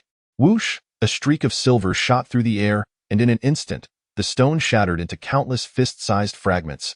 Boom! 7 or 8 seconds later, the sound of the stones breaking echoed back, causing Lin Ming's ears to buzz. Boom, boom, boom. After firing 5 shots, Lin Ming reduced 5 massive stones to rubble, recharged the electromagnetic gun, and fired again in less than a minute. All the giant stones were pulverized. Alright, that's a wrap. Another productive day. Lin Ming instructed the simulated crabs to retrieve all the armor-piercing rounds. And then he returned to the survival pod to prepare a cup of vitamin-rich hot drink. Sipping the sweet beverage, Lin Ming gently caressed the ether crystal and opened the regional chat channel. He noticed that the number of players in the chat had dwindled to just over 9,400, and the number would continue to decrease over time. Nearly 600 individuals had already ejected from the escape pods. Lin Ming sighed as he observed the players' conversations. Hey, have you guys checked the district channel? Someone has unlocked the second-level survival pod. An American named Thompson. Where's the big shot Lin Ming? Has he unlocked it too? What functions does the second-level survival pod have? Please share. Is it even a question? Of course, it has higher protection and more advanced technology.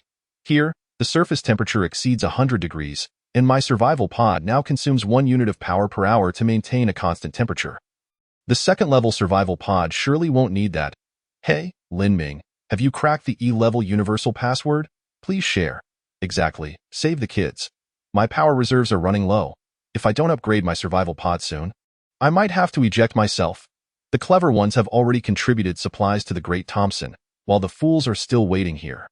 Thompson said that anyone who contributes 1,000 units of materials at this time will gain management privileges when he recalls all of humanity. Wow, Americans really are something. What a cyber redemption voucher. Seeing the messages flooding the chat channel, Lin Ming opened the district chat and found the messages pouring in like a tide, with various languages represented. The district channel had a staggering 1 million participants, and even if each person could send only 3 messages daily, that was enough to keep the chat perpetually bustling. However, above the relentless stream of messages, a line of red text stood out. Your district is the slowest developing one among all. It is only now that someone has upgraded their survival pod as a reward. I will directly disclose the E-level universal password to him. Below the red text was a line of white text. a message from the American player Thompson, pinned for a day. The English was automatically translated, and Lin Ming read Thompson's announcement. By the grace of the Lord, I have obtained the E-level universal password. Anyone who contributes 1,000 units of materials will receive the password from me, and when I recall all of humanity, you will obtain a seat in my council. Lin Ming paused the chat channel, noticing that the majority of messages were pleas from players in various languages requesting the E-level universal password from Thompson. Others were lavishing him with praise in different tongues. Behold, my God, this is the superiority of races. Only noble Anglo-Saxons could master high technology in such a short time. Fortunately, technology is in the hands of civilization. Skin color equals justice. However, soon a player chimed in with mockery. Look at these two foolish dogs. If you had taken a moment to glance at your father Thompson's avatar, you wouldn't have said that. He's black. Lin Ming, of course, had no interest in participating in such derogatory banter. However, the red text caught his attention. The possibility of upgrading the survival pod and directly acquiring the E-level universal password was intriguing. The red text was pinned at the top of the district channel.it seemed that every district's first player to upgrade their survival pod would be informed of the E-level universal password. Lin Ming was uncertain whether the second player to upgrade would receive the same reward, but he currently lacked any information regarding the upgrade of his survival pod, not even the triggering conditions. So he did not harbor such extravagant hopes. This left him with a slight sense of crisis. Even within a district of 1 million players, his development did not stand out, let alone among the billions of players, where countless exceptional elites existed. While he could see the distribution points for resources, did others not receive any additional rewards? Lin Ming did not believe he was the chosen one by that advanced life form. Regardless, his priority was to develop himself well. The journey to transform the planet was still long ahead. Through the lens of the simulated crab, Lin Ming observed that nearly 10 cubic meters of stone had been transported, prompting him to activate the mechanical arm. The process of disassembling the stone and rusted iron ore continued for several hours, during which Lin Ming fully decomposed the rusted iron ore, yielding 30 units of oxygen. Upon completing these tasks, Lin Ming felt a sense of fatigue, having been awake for over 10 hours. Climbing up the ladder, he gazed through the hemispherical glass dome and noted that the sun's angle had significantly increased. Compared to its previous hovering near the horizon, it now formed an angle of 20 degrees. At this rate, by the time he awoke, the sun would be blazing overhead, and the pit would be sterilized. Ready for habitation, Lin Ming mentally mapped out his plans and lay down in the cryogenic chamber. To ensure absolute certainty, he set an alarm to wake him once during his 8-hour slumber, allowing him to detect any anomalies in the survival pod should the sun rise. Having completed all these preparations, Lin Ming sealed the top of the survival pod and the observation port leading to the hemispherical glass dome to avoid extreme illumination. Then succumbed to a deep sleep. Chapter 32. Relocating the survival pod. Current surface temperature exceeds 100 degrees Celsius. Survival pod life support system power increased to 50, consuming 1 unit of energy per hour. Current surface temperature exceeds 150 degrees Celsius. Survival pod life support system power increased to 80, consuming 2 units of energy per hour. Lin Ming was roused by a buzzing sound. Sitting up, he realized that the noise emanated from the life support system beside him, likely due to the cooling system at work. Apart from the survival pod, the climate control chamber also required a stable temperature. Hence, the life support system had not reached full capacity and was already consuming 2 units of energy per hour. He checked the pod's information and discovered that the external surface temperature had surpassed 170 degrees Celsius. While the sun's angle was slightly inclined, not yet directly overhead, if the sun were fully out, wouldn't the surface temperature exceed 200 degrees? Lin Ming rose and attended to his hygiene, then surveyed the conditions within the pit. Due to the metal plates he had previously set, the pit had been exposed to the scorching sun, with internal temperatures exceeding 100 degrees. He opened the regional chat channel and noted a sharp decline in player numbers. Now around 900, during his 8 hours of sleep, over 500 players had opted to eject from their survival pods. It's sweltering. The surface temperature here has reached 200 degrees, and the survival pod's life support system is operating at full power, with internal temperatures climbing to 45 degrees. Same here. I'm practically submerged in water and can't hold out much longer. When will the sun set? The sun is obscured by clouds here. Ha! The surface temperature is only in the 30s. Darn, I genuinely envy those above. My surface temperature is over 170 degrees and still rising. ITS likely to breach 200 soon. What is there to envy? That guy above 1T lasts too long. I've been through the same ordeal, and soon enough, acid rain will descend, ruining my heavy-duty suit. Luckily, a buddy sent me a spare before he ejected. Have you all considered relocating? I just tried. The survival pod's engine is functional.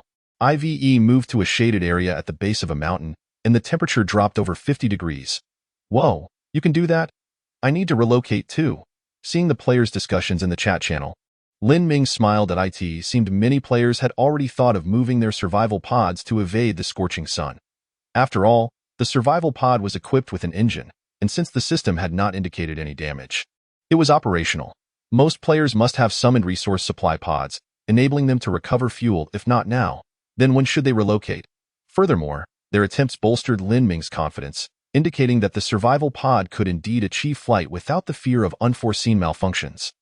The sterilization process should be nearing completion. It was time to move. Gently caressing the ether crystal, Lin Ming accessed the survival pod's interface. Having reclaimed resources from the previous supply pod, the survival pod now contained 2 units of fuel. He set the landing point for the survival pod at the bottom of the pit, precisely where the humanoid biological cryogenic chamber would launch. The diameter here was 7 to 8 meters, ample enough for the survival pod to descend vertically within. Moreover, the top of the launch opening could be sealed, effectively blocking sunlight and rapidly reducing temperatures to a more suitable level. Without hesitation, he proceeded. Warning: current fuel can only sustain brief low-altitude hovering. Please verify landing point information. Insufficient fuel will result in premature descent. After confirming the ascent warning, Lin Ming reclined in the cryogenic chamber and fastened his seatbelt. Ascent preparations underway. Launch expected in 1 minute. The survival pod's central computer sprang into action, conducting self-diagnostics across all systems. Simultaneously, the deployed solar panels began to fold, slowly retracting into the pod. 3 robust alloy struts extended from one side of the survival pod, securing the climate-controlled chamber firmly in place. The survival pod featured 2 expansion ports. Currently, one was occupied by the climate-controlled chamber, leaving the other vacant. Conducting high-speed flight in this asymmetrical configuration would undoubtedly complicate aerial maneuverability. Fortunately, Lin Ming was only executing a short-distance ascent and descent. Such a slight imbalance in weight distribution could be managed by the engine's thrust allocation, emphasizing the pod's robust capabilities. Warning: no fairing detected. Thermal shielding partially damaged. Forceful launch poses a risk of disintegration. Do you confirm? Yes, Lin Ming reaffirmed. System self-diagnostics complete. Engine ignition in 10 seconds. 10, 9.3, 2, 1. Boom! Fiery flames erupted from the rear engine nozzle as the landing gear began to retract. The survival pod hovered approximately 10 meters above the ground, the rear engine nozzle tilting slightly as it gradually oriented toward the launch opening of the pit. 1 minute later, the survival pod floated above the launch opening, the engine slowly reducing thrust as the flames diminished. Under precise control, the survival pod gently descended, the landing gear extending to touchdown securely. Done. Lin Ming accessed the survival pod's information, discovering that the fuel consumption during the recent maneuver was negligible. The 2 units of fuel had remained unchanged. At this moment, the external temperature had dropped to 120 degrees, requiring only low-power operation of the life support system to maintain a comfortable environment. In a few hours, the pit would have exceeded 24 hours of sunlight exposure, at which point the opening could be sealed, allowing for further temperature reduction. Donned in his heavy-duty exosuit, Lin Ming prepared to explore the bottom of the pit. Although he had previously observed the bottom space from the perspective of the simulated crab, witnessing it firsthand still astonished him. The space at the bottom of the pit was remarkably spacious. Aside from the stone living facilities, there was nothing else. The surrounding walls were composed of high-strength rock, as evidenced by the fact that the 10 simulated crabs had taken half an hour to excavate merely half a meter of the pit. Attesting to its durability, after taking a stroll around the space, Lin Ming felt immensely satisfied. Once fully sterilized, this would be a perfect resting area, sturdy, comfortable, with a water source, capable of insulating against the intense heat. Moreover, given the pit's relatively enclosed nature, he could eventually modify the air composition within, allowing him to move freely without the need for the exosuit. This truly felt like home. Seated on the stone chair, which was at a temperature of over 100 degrees. Lin Ming gazed contentedly at the space. Suddenly, his eyes caught a flicker of a black point of light in the corner of the pit. Quickening his pace, he approached and realized it was a smooth rock wall. Something was inside. Concerned that the exoskeleton of his heavy-duty suit might damage whatever lay within, Lin Ming summoned a simulated crab to excavate the rock wall. Scrape, scrape, scrape. The simulated crab's pincers alternated, etching shallow scratches across the rock surface. After an entire hour, the simulated crab finally broke through the wall, revealing a square hidden compartment. Chapter 33. E-Class Universal Password. Inside the compartment was an ultra-alloy storage box, fist-sized and seamlessly closed, with no visible means of opening. Yet, this posed no challenge for Lin Ming, who promptly tossed it into the survival pod, activating the decomposition module. Decomposing ultra-alloy safe X1 yielded E-Class Universal Chip X1. Tier 2 Survival Pod Upgrade Blueprint X1. Storage Chip X1. Striking Gold. Seeing the decomposed items, Lin Ming's face lit up with surprise.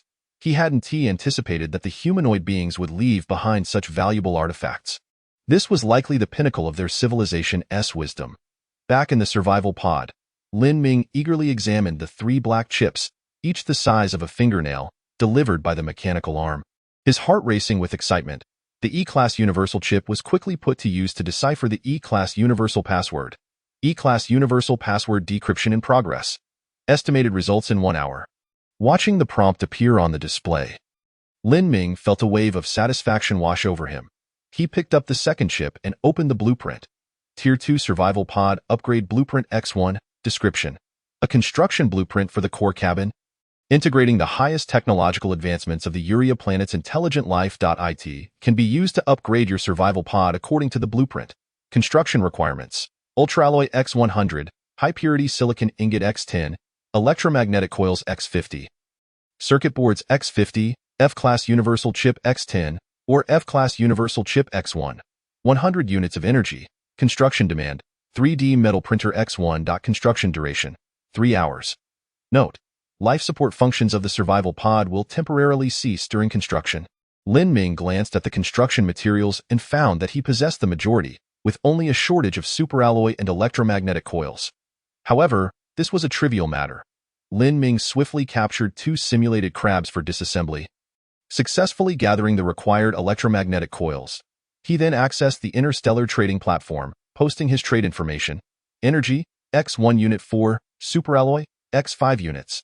Purified water, X1 liter 4, superalloy, X5 units. Nutritional paste, X1 tube 4, superalloy, X5 units.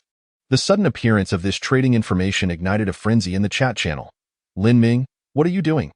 Oh my, trading energy and water for superalloy at such a low price at this time. Are you engaging in charity? Heavens, how did you know I'm nearly dying of thirst, and I just happen to have superalloy? If you don't mind, I'd like to call you my adoptive father. Wow, cool. I adore Lin Ming. Your avatar is so handsome. You must be a very sunny person. Are you lonely, big shot? I can video chat anytime, the personalized kind. Within less than a minute, 100 units of superalloy had been swiftly acquired, prompting Lin Ming to hurriedly take down the trading information. The overwhelming influx of transactions left Lin Ming somewhat overwhelmed. In just a few seconds after retracting the information, another 50 units of superalloy had been traded. This won't do. I must set a trading limit next time, or I risk being completely drained. Lin Ming silently congratulated himself for not having listed oxygen. Otherwise, he might have found himself in a dire situation due to insufficient oxygen. Donning his heavy exosuit, Lin Ming completed his supplies and commenced the upgrade of the survival pod. The 3D metal printer sprang to life, rapidly producing superalloy protective plates, which were diligently installed by the mechanical arms in various locations. Lin Ming noticed that, while some superalloy protective plates were being installed, others were being disassembled to regenerate superalloy powder for the 3D printer. During the installation, circuit boards and electromagnetic coils were loaded into designated positions, enhancing the electronic configuration of the survival pod. Rather than dismantling the F-Class Universal Chip from the electromagnetic wave communicator, Lin Ming opted to assemble a multi-core computing array using 10 F-Class Universal chips. After all, this 10-core computing array was merely intended to meet the basic functional requirements of the survival pod, and this computational power was more than sufficient. The 3D metal printer continued its operations, akin to repairing the ship of Theseus, sequentially installing the superalloy protective plates. After observing the upgrading survival pod for a while, Lin Ming shifted his attention to the final chip. The data showed that this was a storage chip containing a recorded segment of footage. Upon playing the footage, Lin Ming witnessed the account of the intelligent life on Urea planet as they faced the onslaught of the black tide, mirroring the narratives shared by previous humanoid beings. A spaceship, traveling at an astonishing velocity, streaked across their galaxy, discarding a separation pod containing the biologically modified black tide. Over the subsequent millennia, the intelligent beings of Urea exhausted every means to fend off the black tide's invasion, ultimately succumbing due to depleted resources. However, Lin Ming noted that while they entered prolonged hibernation, awaiting the arrival of the harvesters, they devised a plan, the Urea Life Preservation Plan. Under this plan, many unique or dominant genetic specimens of flora and fauna on Urea were frozen in batches, eternally encased in the shadow of the silver moon. They hoped to preserve a final spark of life when Urea's civilization faced extinction. Silver moon, Lin Ming murmured, realizing it was indeed the moon several times larger than the ordinary moon. He never imagined that the moon's far side housed numerous genetic specimens of plants and animals. If the big mouthflower could consume them, could it perhaps restore the once vibrant visage of Urea planet? Currently, this premise hinged on his success in transforming Urea and controlling the black tide. Soon, the ether crystal emitted a prompt. E-class universal password decrypted. The password is 13. Well done. Input the password into the microsatellite and search for nearby E-class carbon-based life resource supply pods. Lin Ming felt a surge of excitement. Compared to F-class, E-class carbon-based life resource supply pods were evidently a tier higher. He wondered what treasures they might hold. The upgrade of the survival pod was still underway, and Lin Ming checked the progress, which was already more than halfway complete and proceeding smoothly. Player Thompson, LV2, request to add you as a friend. Lin Ming raised an eyebrow at the suddenly appearing light blue screen. He had heard of this Thompson in the chat channel. He was the first player in their region to upgrade his survival pod. To his surprise, the title LV2 appended to his name seemed rather ostentatious. What could this fellow want from him?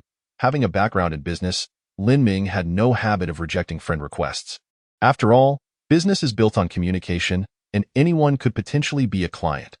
After accepting Thompson's friend request, the latter quickly sent a message, which was seamlessly translated by the system, presenting no reading barriers for Lin Ming. Hello? Friend. I am Thompson. I believe you have read my message in the regional channel. Lin Ming succinctly replied. What is it? Thompson, taken aback by Lin Ming's lack of admiration for his early upgrade, felt a tinge of displeasure manifesting in his tone. My friend? From my understanding, you are one of the better developed players in your region. I have come to discuss cooperation and hope you can cooperate. Observing Thompson's somewhat stiff demeanor, Lin Ming felt a hint of annoyance. This person seemed to be a fool, clearly a nouveau riche who had never seen much of the world. In Blue Star, he would likely be swindled into bankruptcy within 3 months.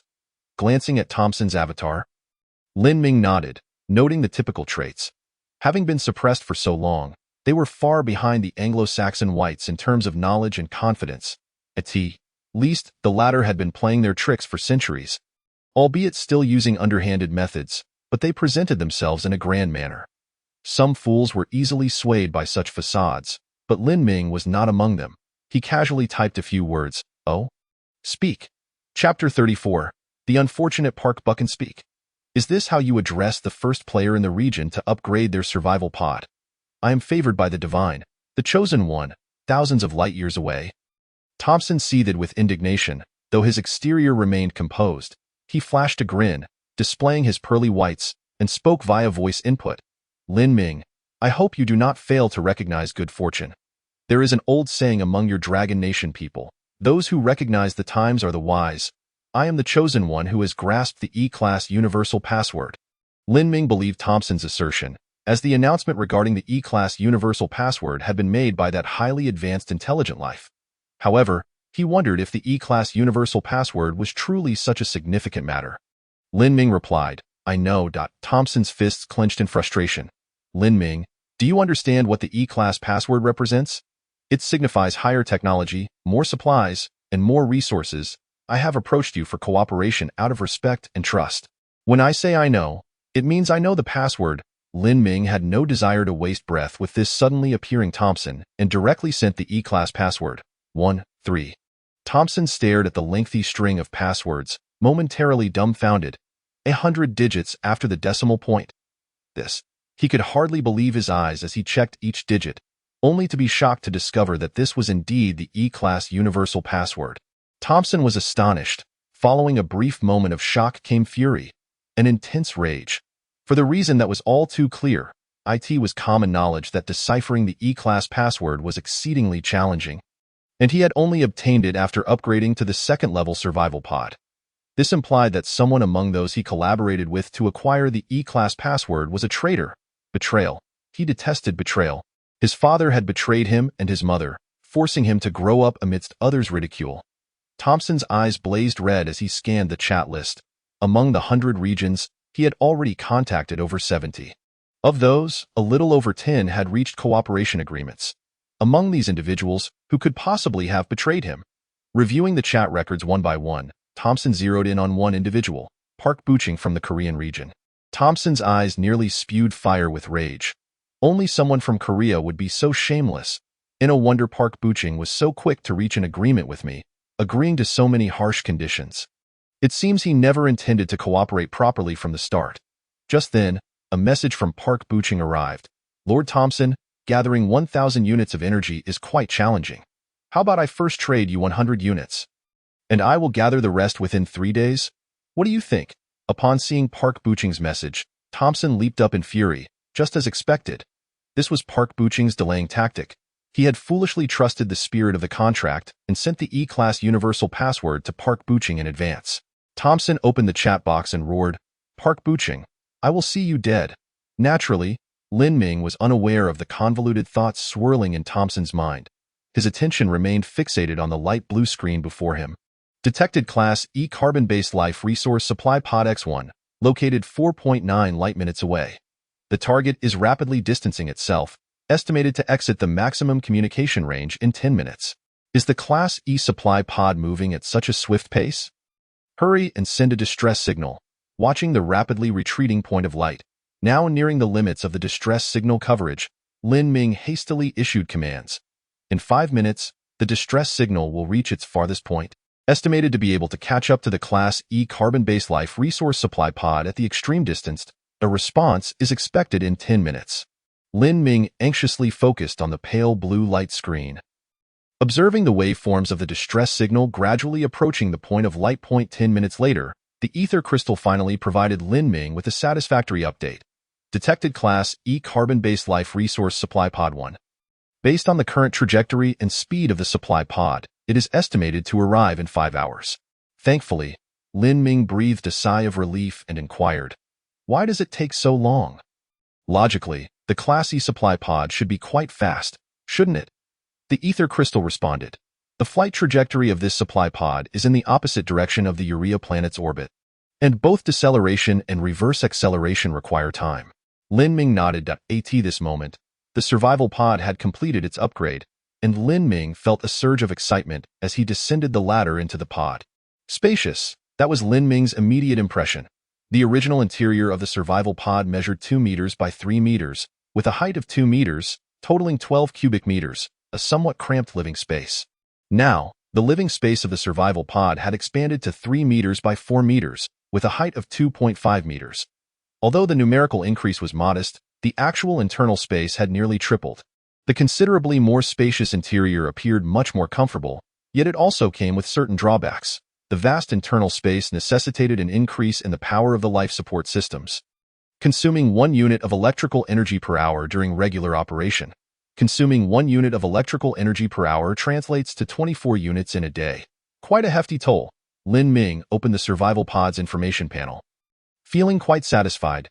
Class 2 Interstellar Survival Pod. Description. Accept your fate. For this shall be your home for the rest of your life. Fuel. 200. Capable of limited low-speed movement. Electrical energy. 198.1000. Electricity is your fundamental means of survival.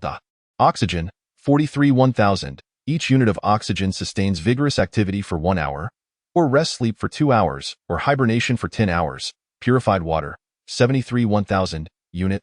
Liters. Food. Nutritional paste X17. Each tube sustains caloric expenditure for 1 day. High-protein frozen canned food X 9.7. Space 330. Items not stored within the survival pod may be damaged by extreme temperatures or other factors. Accessories. Solar panel, current power generation efficiency, 0. Electromagnetic wave communicator, loaded with F-class universal chip. Hibernation pod, operational. Escape pod, operational. Expansion interfaces, 1-4. Thermostatic chamber, operational. Compared to the Class 1 survival pod, the Class 2 survival pod's capacities have doubled, allowing Lin Ming to store a considerable amount of resources without the worry of exceeding capacity. The number of expansion interfaces has also increased from 2 to 4, enabling future expansion of additional chambers. Currently, the solar panel had yet to be deployed, and thus had not begun generating power. Observing the intense sunlight streaming down almost vertically from the top of the pit, Lin Ming felt that not deploying the solar panel would be a tremendous waste. The limited space at the bottom of the pit allowed the solar panel to be opened at only a small angle. If it could be deployed outside, it would generate power at full capacity. Lin Ming stroked his chin and suddenly snapped his fingers. Right? I have microwave transmission technology. I nearly forgot about that. Let us have a few crabs lift the solar panel outside. 3D metal printer. Manufacture a pair of microwave transmission devices. Chapter 35. Reverse engineering technology. Whether it was due to the survival pod's upgrade to Class 2 or not, the 3D metal printer completed the manufacture of a pair of microwave transmission devices in just 10 minutes. The microwave transmission devices were exquisitely crafted, resembling a pair of palm-sized horns. The transmitting end was responsible for converting electrical energy into microwave transmission, while the receiving end converted microwaves back into electrical energy. Soon, several simulated crabs successfully transported the solar panels to the surface. When the two 10-square-meter solar panels were fully deployed on the ground, the sun was positioned directly overhead, requiring no adjustment to their angle. The simulated crabs, with their agile claws, quickly connected the microwave transmission device to the transmission end of the solar panels. Lin Ming then placed the receiving end onto the interface of the survival pod. There could be no obstructions in the microwave transmission path, as they would significantly impede the efficiency of energy transfer. Fortunately, the pit's launch shaft was vertical, alleviating any concerns.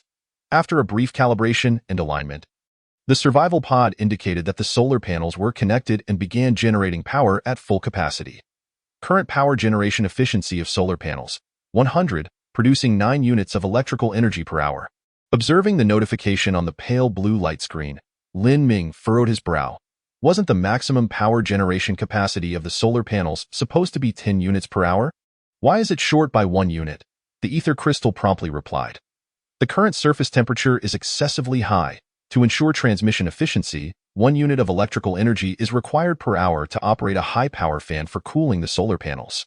Alternatively, you may substitute purified water for electrical energy consumption, estimated at 20 L of purified water per hour.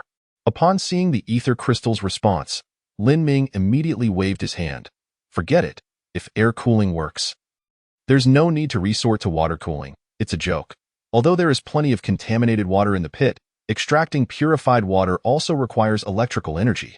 Moreover, water resources are still considered non-renewable.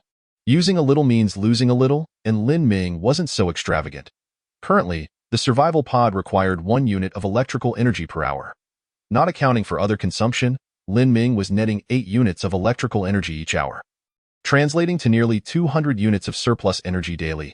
Phew, thankfully the solar panels were fully restored. With the sun rising, it meant net gains for me. Lin Ming recalled those players who encountered similar situations. If those players had repaired the solar panels, even partial repairs would generate enough electrical energy to sustain the life support system's consumption, preventing them from succumbing to the heat. Players who failed to repair the solar panels would either have to relocate their survival pods or cool themselves using water or other means, which would also allow them to persist. Players who did nothing were left with no choice but to abandon their chances of survival and eject from the escape pod.as for sharing the Class E universal password. Lin Ming had no intention of doing so. A favor given often breeds resentment. Sharing the F-Class universal password was aimed at resolving survival issues for everyone. Any player with a modicum of sense would seize the opportunity to send out distress signals to navigate through the current hardship. Those who were lazy or unlucky, even if Lin Ming shared the Class E universal password with them, would still face numerous challenges in survival after enduring 48 hours of scorching sun. Sharing the Class E universal password would undoubtedly benefit some players. However, the greater likelihood was that it would foster dependency among the majority of players, which could ultimately backfire .as for moral considerations. Lin Ming felt no pressure. Ultimately, his contribution of the F-Class universal password was intended to enhance the player's capabilities, allowing him to exchange for more non-basic resources or technologies during trades. Capital investment is meant to profit, not for charity. If capital engages in charity, it certainly expects to recoup from elsewhere. With a tube of nutritional paste in his mouth, Lin Ming awaited the arrival of the Class E carbon-based life resource supply pod. The demonstration animation on the pale blue light screen indicated that the Class E carbon-based life resource supply pod would arrive in 10 minutes. Lin Ming soon noticed a discrepancy with the Class E supply pod. What is going on? Why is the trajectory of this supply pod not a parabola? It seems it will not land on the ground after all, the ether crystal replied. Resource supply pods of Class E and above possess a manufacturing technology level that exceeds your current understanding. To prevent technological leakage, the resource supply pod will skim near the Earth's orbit, release supplies, and then plunge into the star. You certainly do not mince words. Upon reading the ether crystal's explanation, Lin Ming understood. To achieve such high speeds, the Class E supply pod's propulsion system and fuel far surpassed the current technological level of Blue Star. Soon, as the Class E supply pod skimmed close to its perigee, it released an ultra-alloy supply crate. Watching the ultra-alloy supply crate arc through the air, Lin Ming felt a pang of worry. Would it burn up in midair? The ether crystal offered no response. As the crate descended a few kilometers from the ground, the ether crystal provided a real-time image. The ultra-alloy supply crate, enveloped in flames, was protected by a foam-like substance, which gradually eroded under the high temperature yet did not harm the crate in the slightest. Boom! A tremendous sound erupted as the ultra-alloy supply crate, shielded by the foam, struck the ground and bounced high. Boom, boom, boom. After several bounces, the foam gradually fell away from the ultra-alloy supply crate, which settled quietly on the ground. Wow, it actually works! I never expected such a high-tech supply crate would land in such a violent manner. Lin Ming hurriedly instructed several simulated crabs to work together and lift the ultra-alloy supply crate down. Hurry, deconstruct it, quickly.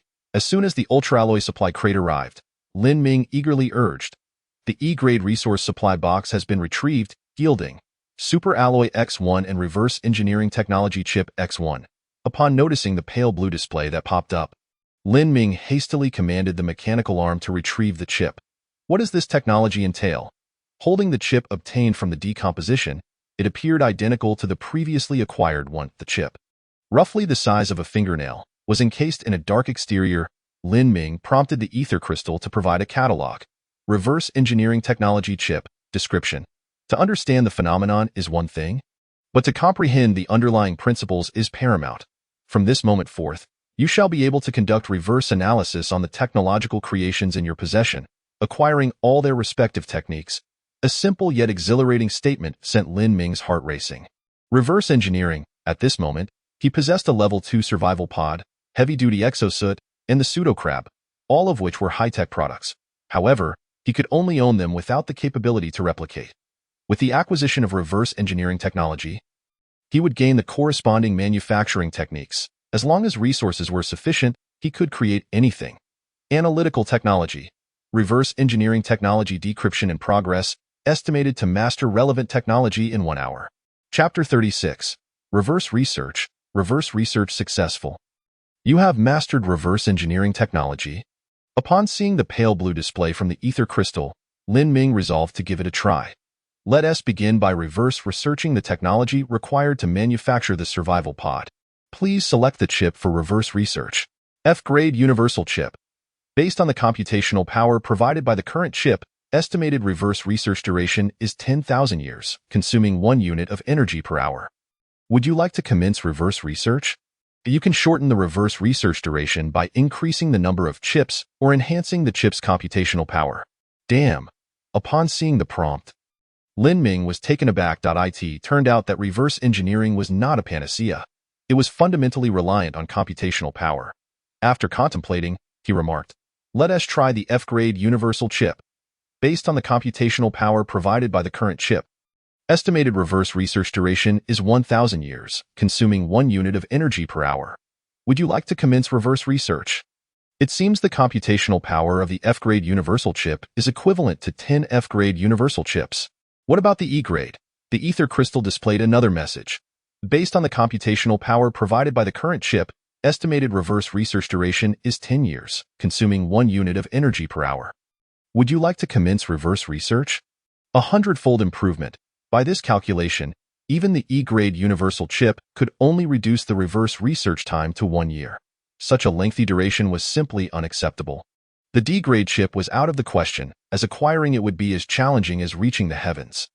Thus, the only feasible direction was brute force accumulation. Lin Ming squinted his eyes, pondering. Could reverse research be conducted on the F-grade universal chip?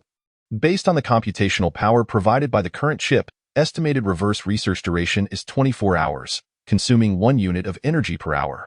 Would you like to commence reverse research?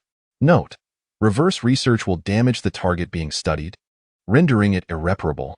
The F-grade universal chip, having a low technological content, thus had a drastically shortened reverse research time, which Lin Ming found acceptable. However, he lacked the technology to manufacture chips. The resolution of the 3D metal printer was at the micron level, insufficient for the precision required to fabricate chips. Let us try the solar panel. Lin Ming instructed the pseudocrab to disassemble a piece of solar panel and initiated reverse research using the E-grade universal chip. Based on the computational power provided by the current chip, estimated reverse research duration is 0.1 hours, consuming 1 unit of energy per hour. Would you like to commence reverse research? Yes. To his astonishment, the time required for reverse researching the solar panel was so brief that Lin Ming immediately confirmed. Upon further reflection, he understood why. Although the F-grade universal chip was small, its internal circuitry was exceedingly complex, with transistors likely numbering in the billions, hence the extensive time required for reverse research. The same applied to the survival pod. The remnants of intelligent life from the Urea planet contained constructs and technologies that Lin Ming could hardly fathom, let alone the multitude of chips and circuit boards within.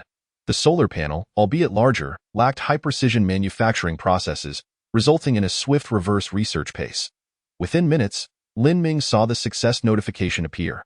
Solar panel description: a panel capable of converting light energy into electrical energy, serving as your optimal source of electricity. Manufacturing materials: high-purity silicon ingot X10, electromagnetic coil X3, circuit board X1. Energy consumption: 1 energy. Is this it?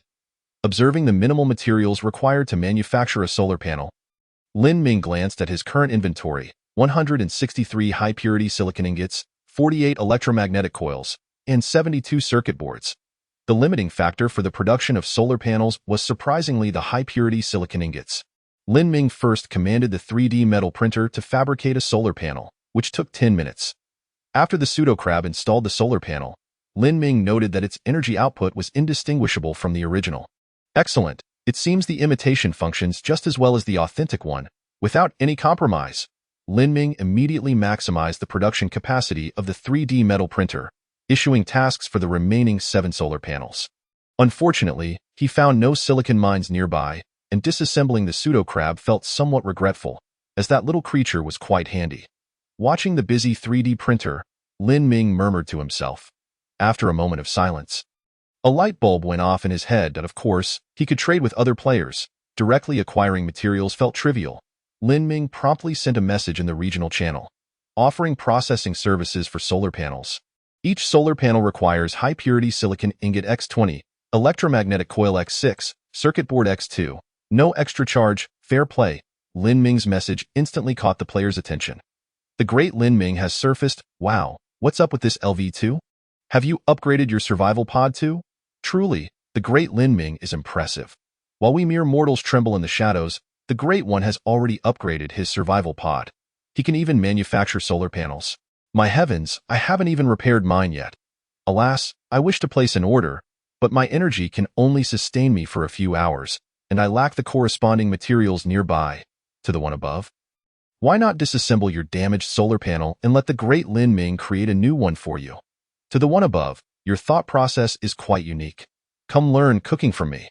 What a challenge, Great One. I've placed an order but haven't paid. I hope to receive my goods. The regional channel buzzed with excitement as Lin Ming received a flurry of orders.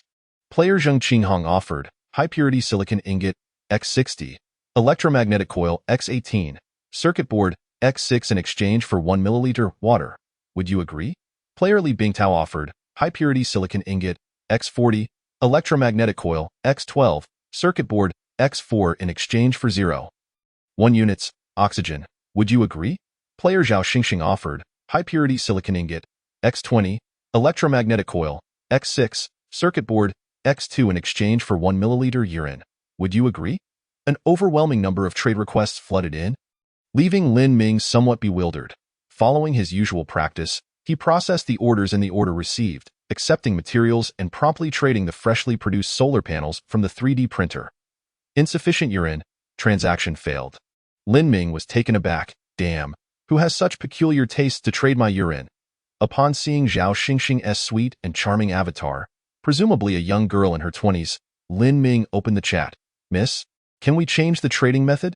I don't have that in stock. Zhao Xingxing sent a voice message, her alluring voice resonating. Lin Ming, darling, I just wanted to cut in line and remind you in this way. Is that okay? Chapter 37. Sun Yao in distress. Lin Ming naturally declined Zhao Xingxing's request. Although she was sweet and charming, she was intangible, even if she offered some audio or video service. Lin Ming could only feel anxious. Ultimately, he would still have to operate manually. IT was unnecessary. However, this also led Lin Ming to decide on implementing trading restrictions. Every player's survival pod is standard equipped with 10 damaged solar panels, and the materials obtained from disassembly can yield 3 usable solar panels. They would certainly find the corresponding materials to repair the solar panels eventually, and 2 solar panels would provide sufficient electricity for the current stage. Therefore, Lin Ming limited each player to trading materials for only 2 solar panels. This way, he could serve more players, and these players would still have several damaged solar panels to repair later. Maximizing profits in terms of total revenue, he would not suffer any losses, as there were hundreds of players wanting to manufacture solar panels. This was his unique business. He was not worried about others encroaching. Indeed, monopolistic ventures are the easiest to manage. Lin Ming sighed, accepting players' trade requests one by one, then began processing orders. After fully utilizing the capacity of the 3D metal printer for the day, Lin Ming finally halted the order acceptance. He calculated that even while he slept, the 3D printer would continue operating at full capacity, incessantly producing solar panels. Let us keep pushing forward. Soon, I will be able to create a solar energy farm. As Lin Ming gazed at the 3D metal printer continuously spewing forth black, high-purity silicon powder, which was subsequently heated and molded, a broad smile adorned his face. Regrettably, reverse engineering necessitated the destruction of the research subject, and it was irreversible. Otherwise, he would have truly wished to reverse engineer the 3D metal printer for mass production. And the life support system could also be reverse engineered. A sudden idea struck Lin Ming. While reverse engineering the escape pod would consume a considerable amount of time, would it not be significantly less if he focused solely on reverse engineering a specific subsystem? Without further ado, Lin Ming promptly issued a command to the ether crystal.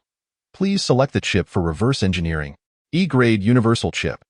Based on the computational power provided by the current chip, the estimated duration for reverse engineering is 10 hours, consuming 1 unit of energy per hour. Shall the reverse engineering commence? Yes, indeed. As Lin Ming had anticipated, the life support system primarily served to maintain temperature and humidity, regulate the composition of gases, and manage pressure, technologies that could be achieved with Blue Star's current technological level. Once the life support system was manufactured, Lin Ming could equip all 9 branches within the pit.at that time. The temperature, humidity, and air composition within the pit would transform into a habitable state, allowing Lin Ming to roam freely without the encumbrance of his space suit. Furthermore, the giant mouthflower and the mature interstellar corn could be transplanted into the pit, eliminating the need for him to construct a temperature-controlled greenhouse. Lin Ming was not particularly concerned about the materials and energy consumed in creating the greenhouse. Rather, he was preoccupied with the spatial limitations within the pit. With this thought in mind, Lin Ming ventured into the greenhouse to observe the growth of the giant mouthflower. To his astonishment, he discovered that the growth rate of the giant mouthflower was even more rapid than he had imagined. The interstellar corn had begun to take on a preliminary shape, each ear growing to the size of a fist. The roots had also reached the size of an egg, suggesting they were still in the process of growing. What delighted Lin Ming the most was the giant mouth flower that had devoured meat. Its bud had withered, and in its place, something resembling a pod had begun to sprout. It was no wonder the giant mouth flower had previously craved meat. After consuming it for nourishment, it could produce seeds. Did this mean that he would no longer lack seeds from the giant mouth flower in the future? Contemplating the last remaining bloom of the giant mouth flower, Lin Ming deliberated before ultimately deciding against feeding it meat. It was a simple decision. Although consuming meat could lead to the production of pods, the pods were not yet mature, and it remained uncertain whether the seeds within could germinate. He resolved to wait until the pods matured, and after confirming the seeds could sprout, he would then consider feeding this particular giant mouth flower meat. Subsequently, Lin Ming turned his attention to the blue algae. The blue algae had already occupied the entire cultivation rack, and it was evident that tiny bubbles were occasionally emerging from within, presumably oxygen. After a moment's thought, Lin Ming decided to collect some blue algae as samples for cultivation in the wastewater pool within the pit. To see if it could thrive directly in such conditions, to prevent depleting the nutrients in the wastewater pool or encountering other uncontrollable situations, Lin Ming took the time to instruct the busy 3D metal printer to fabricate a superalloy metal door tailored to the shape of the tunnel. With preparations complete, Lin Ming donned his heavy-duty spacesuit, carrying a metal cylinder containing the blue algae samples, and began his ascent towards the top of the pit. Following closely behind were two simulated crabs, one in front and the other behind, both raising their pincers as they transported the superalloy metal door. The tunnel within the pit was evidently designed with intention. The ramp inclined at approximately 30 degrees, and there were clearly defined steps. Thus, within 10 minutes, Lin Ming reached a branching point at the top of the tunnel, the very spot where he had first discovered the leader of the simulated crabs. He crouched down, maintaining a distance of half a meter, and cautiously observed the wastewater pool. From the structure map obtained via miniature satellite scanning, he could ascertain that the pool was a square measuring approximately 10 by 10 meters. With a depth of 34 meters, containing roughly 300 to 400 cubic meters of wastewater. Due to Lin Ming's previous exploits, the water level had been reduced by a third, leaving over 200 cubic meters, ample for cultivating the blue algae. He opened the metal cylinder and carefully poured the blue algae samples inside. Having completed this task, Lin Ming did not linger. He promptly stood and began installing the superalloy metal door. He left one simulated crab inside to monitor changes in the wastewater pool. Ready to intervene at the first sign of abnormalities, he chose to cultivate in the uppermost branch of the pit, ensuring that, even if this pool of wastewater were to suffer losses or become entirely unusable, the damage would remain within controllable limits and would not impact the living quarters below. The pit, from its inception, must have been designed with such considerations in mind, as each branch operated independently from the main corridor. In the event of an emergency, sealing off the junctions would prevent any adverse effects on the other sections. Buzzing and vibrating, the ether crystal suddenly shook with urgency. Lin Ming, are you there? I'm going to die. Help me, help me. Video. Lin Ming activated the ether crystal and discovered that Sun Yao was sending him a message. Upon opening the video, he beheld Sun Yao's ecstatic face, joyfully exclaiming, "Ha ha! I found it! 8 dragon eggs of the spiked giant shell dragon. We've struck it rich. I wonder how many electromagnetic guns I could trade these for." Before he could finish, a massive shadow loomed over Sun Yao, causing the excitement on his face to freeze. Sun Yao stiffly turned his head. There, not far away, stood a spiked giant shell dragon. Its eyes the size of goose eggs filled with rage. Roar!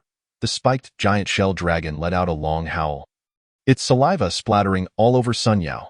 The video abruptly ended. Is he dead?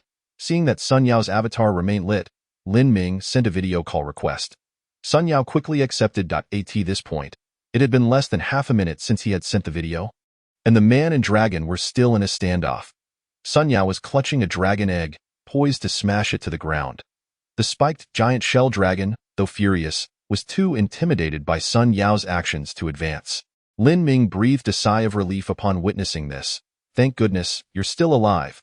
But I'm about to die." Sun Yao's voice was filled with a whimper. "Lin Ming, the encyclopedia says the spiked giant shell dragon is herbivorous. It shouldn't eat meat, right?" Lin Ming reassured him. "Herbivores seldom consume meat. Yet when they encounter it, they might take a nibble, as it contains trace elements absent in plants. Upon hearing this, Sun Yao's expression grew even more grim. Lin Ming continued, moreover, even cows and sheep will protect their young when faced with predators. Holding its egg, even if it doesn't eat you, it could still trample you to death. Did someone say you're good at comforting people? Sun Yao's expression hardened. Lin Ming, since I can't escape, let's go all out. Player Sun Yao wishes to exchange spiked giant shell dragon egg X14, oxygen, X 0.1 units. Do you accept? No. Lin Ming flatly refused. Then, amidst Sun Yao's confused expression, initiated another trade request. Player Lin Ming, LV2, wishes to exchange electromagnetic gun X14, spiked giant shell dragon egg X1. Do you accept? Wow, you've upgraded the escape pod.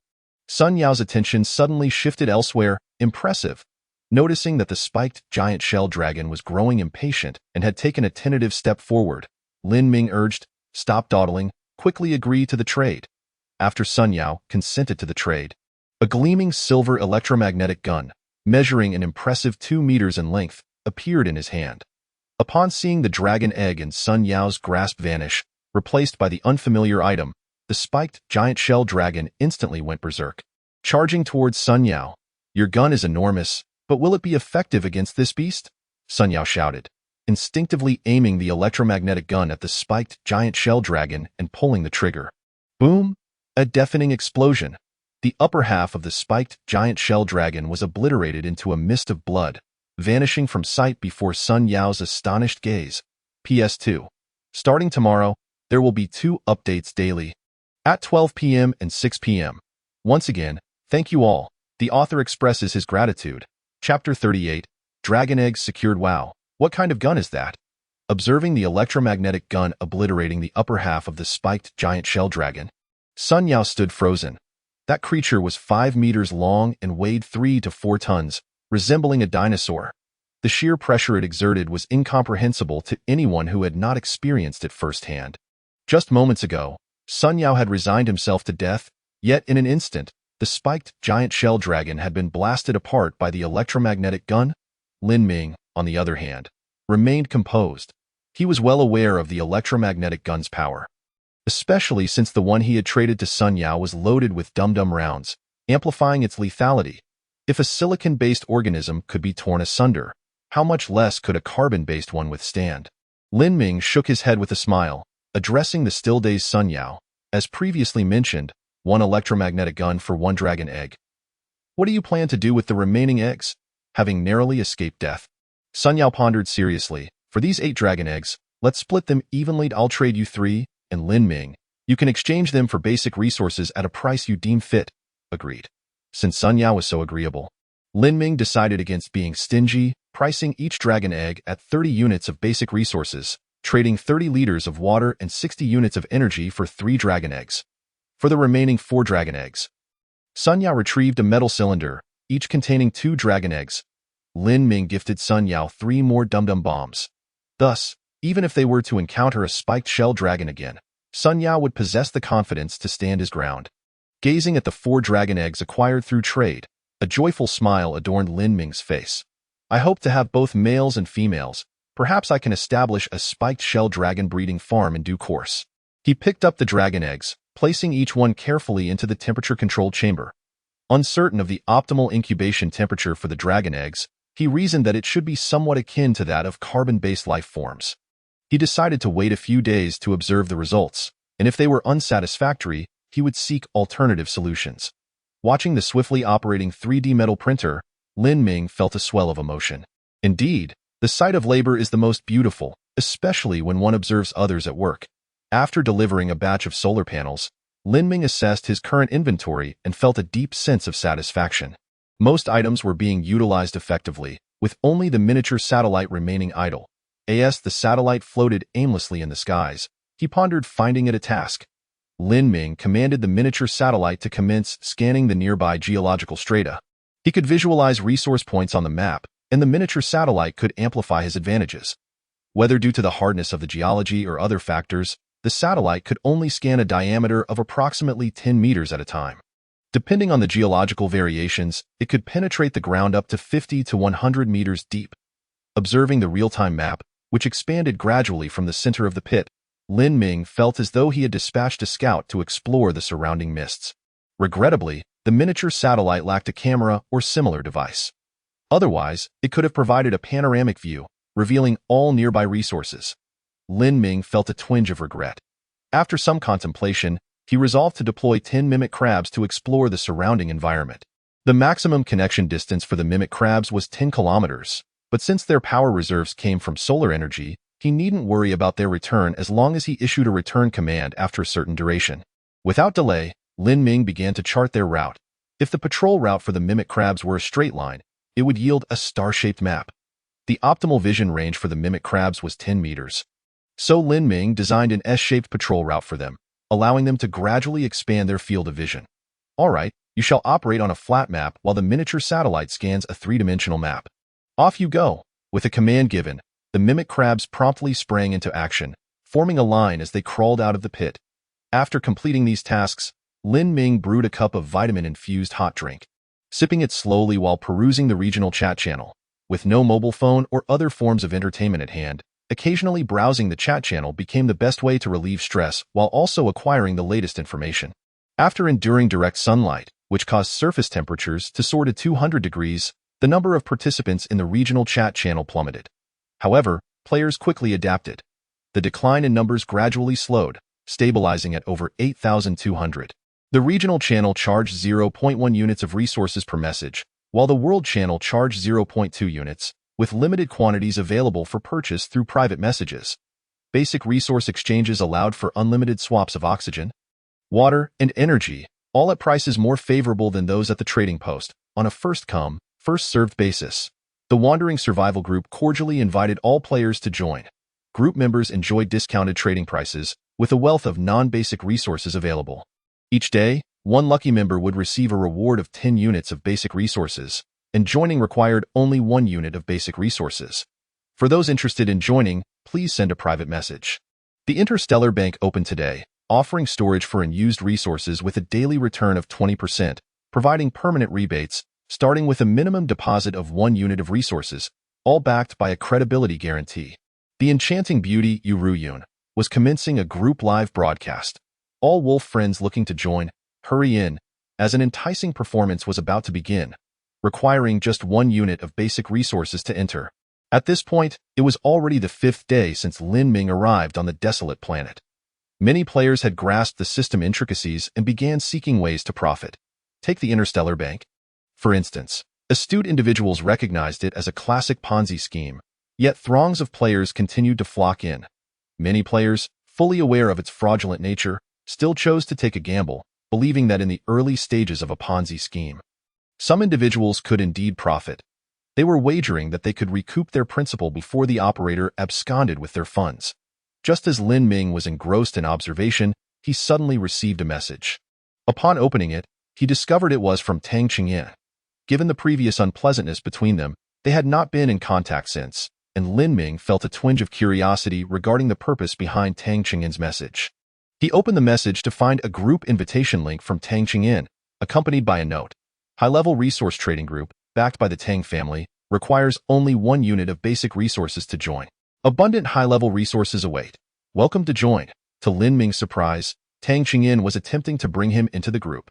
The entry fee was 1 unit of basic resources, and after a moment's consideration, Lin Ming traded 1 unit of energy to Tang Qingyan.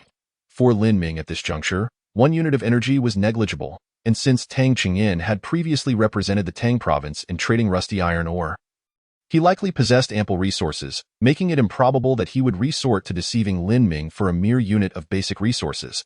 Soon after Tang Qingyan received the resources, he sent Lin Ming 3 handshake emojis, and then added him to a group named Treasure Pavilion. Inside the group, players were live broadcasting, showcasing items they wished to exchange. Sour berry?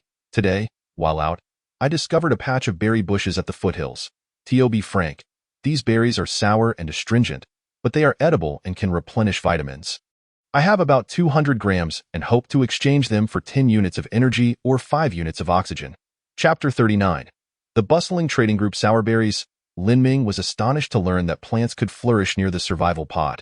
This suggested that the planet he inhabited bore atmospheric components and biological resources more akin to the original blue star. Contemplating the devastation wrought by the black tide on his home planet, where most life forms had become extinct, Lin Ming felt a profound envy.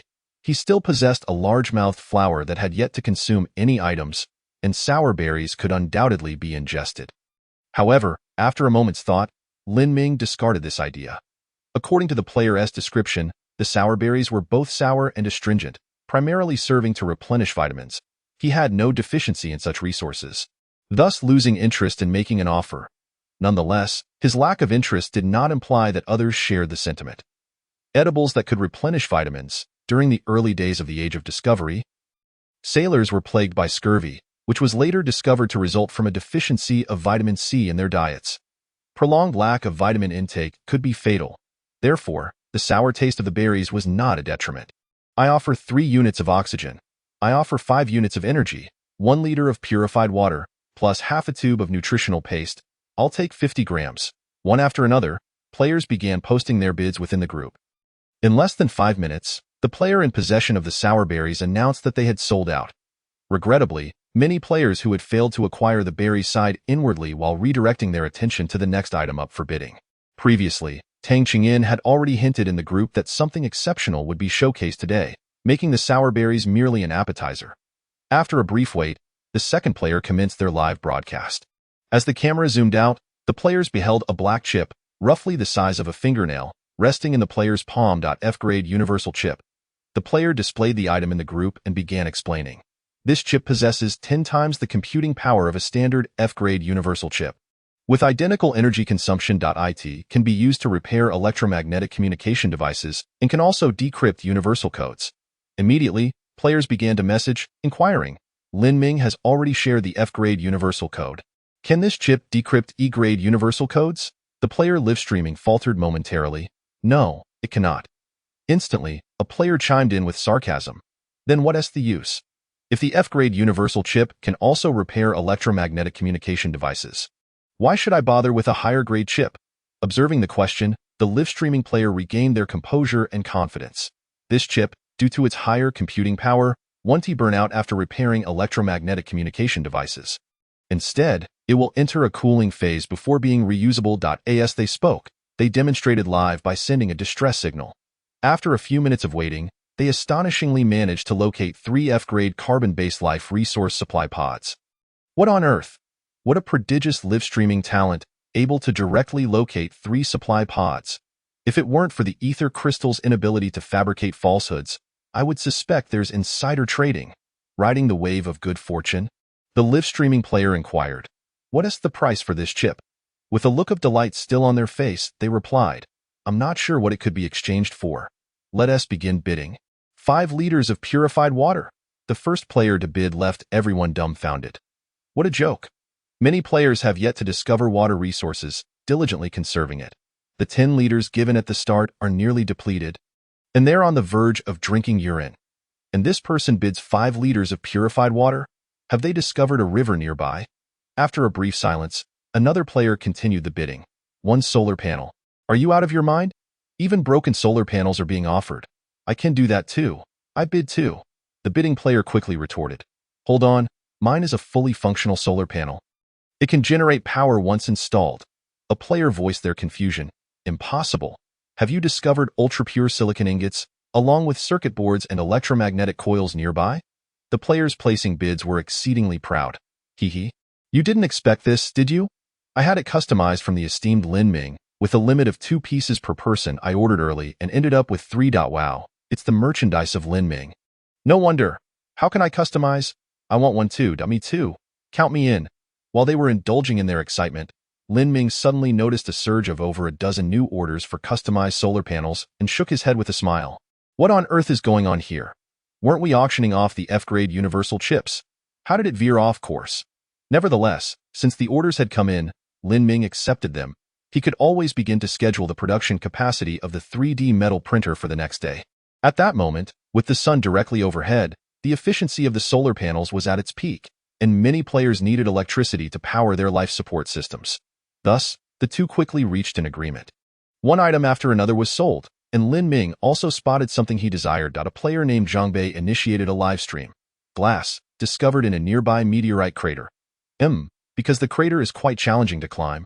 The extraction difficulty is high, so I've only harvested a small portion. Lin Ming eyed the fist-sized piece of glass in Zhang Bei's hand, feeling somewhat tempted. Glass is not particularly high-tech. Theoretically, it can be made from sand. However, due to the lack of a formula and the corresponding synthesis technology, the equipment in the survival pod cannot produce it. This is a limitation of the programming. He needed glass for his upcoming plans. And the demand was substantial. Thus, Lin Ming inquired, "What's the price?" 1 liter of purified water. It's Lin Ming. Zhang Bei stammered, noticing Lin Ming's ID and the prominent LV2 label. "If the esteemed one requires it, any resource you offer will suffice." Lin Ming furrowed his brow. 1 liter of purified water was a bit too pricey, especially considering that the glass in Zhang Bei's possession was of inferior quality and merely fist-sized. However, he aimed to purchase the glass for reverse engineering to obtain the synthesis formula for glass production, enabling him to manufacture it from sand. He had no shortage of purified water and saw no need to haggle. Hence, Lin Ming replied, "All right, let it be purified water, then I shall trade with you." Zhang Bei was taken aback by Lin Ming's swift agreement. After all, as time passed, the rarity of oxygen was gradually decreasing, while the value of water resources was skyrocketing. Zhang Bei quickly accepted Lin Ming's trade request. "Wow, true to form, the big shot is generous. 1 liter of water for a piece of glass. You have no idea about the taste of the big shot. He lacks nothing at present. Perhaps he intends to use that glass as an ornament. I'm envious. There are so many wealthy players. Can I be one more?" Lin Ming's appearance sparked fervent discussions among the players until 5 minutes later. Tang Qingyan announced, "Everyone, please quiet down. The final auction item is about to begin." The last item up for bid was a jetpack. "What's this?" Upon seeing Tang Qingyan's message, Lin Ming sprang to his feet. Chapter 40, The Jetpack. Soon, a player started a live stream. Lin Ming noted that this player was not in the survival pod but was donned in a heavy-duty exosuit, situated in the scorching outdoors. The most striking difference was the peculiar backpack strapped to his back. This backpack was similar in size to an ordinary one, but at its tail were 2 nozzles the size of water bottles, with flared ends. "Hello everyone, my name is He Weiqing By chance, I discovered this jetpack." He Weiqing turned his back to the camera, zooming in on the jetpack. Lin Ming observed that the jetpack had a streamlined design, somewhat akin to the survival pod, secured to the universal interface on the back of the heavy-duty exosuit with 2 buckles. The jetpack utilized turbine fans for propulsion, powered by the electricity from within the heavy-duty exosuit. Apart from the weight of the player and the exosuit, it could carry a maximum load of 300 kilograms, achieve a flight altitude of 100 meters, and reach a maximum speed of 30 kilometers per hour, consuming 1 unit of energy per hour. There was an accelerated flight mode, which doubled the flying speed but increased energy consumption to 3 units per hour. Prolonged use of the accelerated mode could potentially damage the jetpack. As he spoke, He Weiqing began his demonstration. Without any visible actions from him, the jetpack behind him emitted a low hum. The 2 powerful turbine fans ramped up from low to high frequency, instantly releasing a strong gust of wind that stirred up dust at He Weiqing's feet. Simultaneously, He Weiqing soared into the air, shooting up hundreds of meters. Lin Ming clenched his fists in excitement. Flying has been humanity's dream since time immemorial. This aspiration led to the invention of airplanes and rockets, broadening our horizons and transforming our perception of the world from 2 dimensions to 3. "Woohoo!" He Weiqing exclaimed joyfully. He then transitioned from a vertical ascent to horizontal flight. The live stream camera following his swift movements, he bent his left arm beside him and raised his right fist high, striking a superhero pose. Accelerated flight mode demonstration. With that, the turbine fans emitted an even more powerful roar, and He Weiqing's speed surged. Whoosh! He suddenly dropped altitude, skimming just 2 meters above the ground, kicking up a cloud of dust behind him. Stunt flying, He Weiqing shot upward, his flight trajectory nearly vertical, soaring high within seconds while performing a series of figure-8 maneuvers. Then, the roaring of the jetpack abruptly ceased. He Weiqing, propelled by inertia, ascended several more meters before beginning to descend gently. A live stream mishap? Lin Ming observed He Weiqing in the live stream, noting that his descent was accelerating rapidly, yet the jetpack remained silent. Just as He Weiqing was less than 2 meters from the ground, The jetpack erupted with a tremendous roar, the turbine fans whirring at maximum capacity. The powerful gust of air instantly counteracted He Weiqing's downward momentum. As if an invisible tether held him securely, the turbine fans gradually slowed, and He Weiqing descended gently from 2 meters above, landing steadily on the ground. Equipped with an anti-fall mode, the flight control program would take over when necessary. Preventing crashes, the demonstration concluded. Lin Ming's fists were clenched tightly, his excitement palpable. Undoubtedly, it was an extraordinarily flawless demonstration that piqued his immense interest. The jetpack must be his. Lin Ming stood up, donned his heavy-duty exosuit, and began his preparations. Meanwhile, the group chat erupted in excitement, with many players who considered themselves contenders starting to place bids. One complete heavy-duty exosuit, just obtained from a brother who escaped from the ejector pod. 99 new, plus 5 units of energy. What is this? F-grade universal chip. Just bought one in the group. I1T elaborate on its function, plus 3 liters of purified water. Step back a bit. I have high-protein freeze-dried canned food obtained from the F-grade carbon-based life resource supply pod. Willing to offer 5 kilograms image.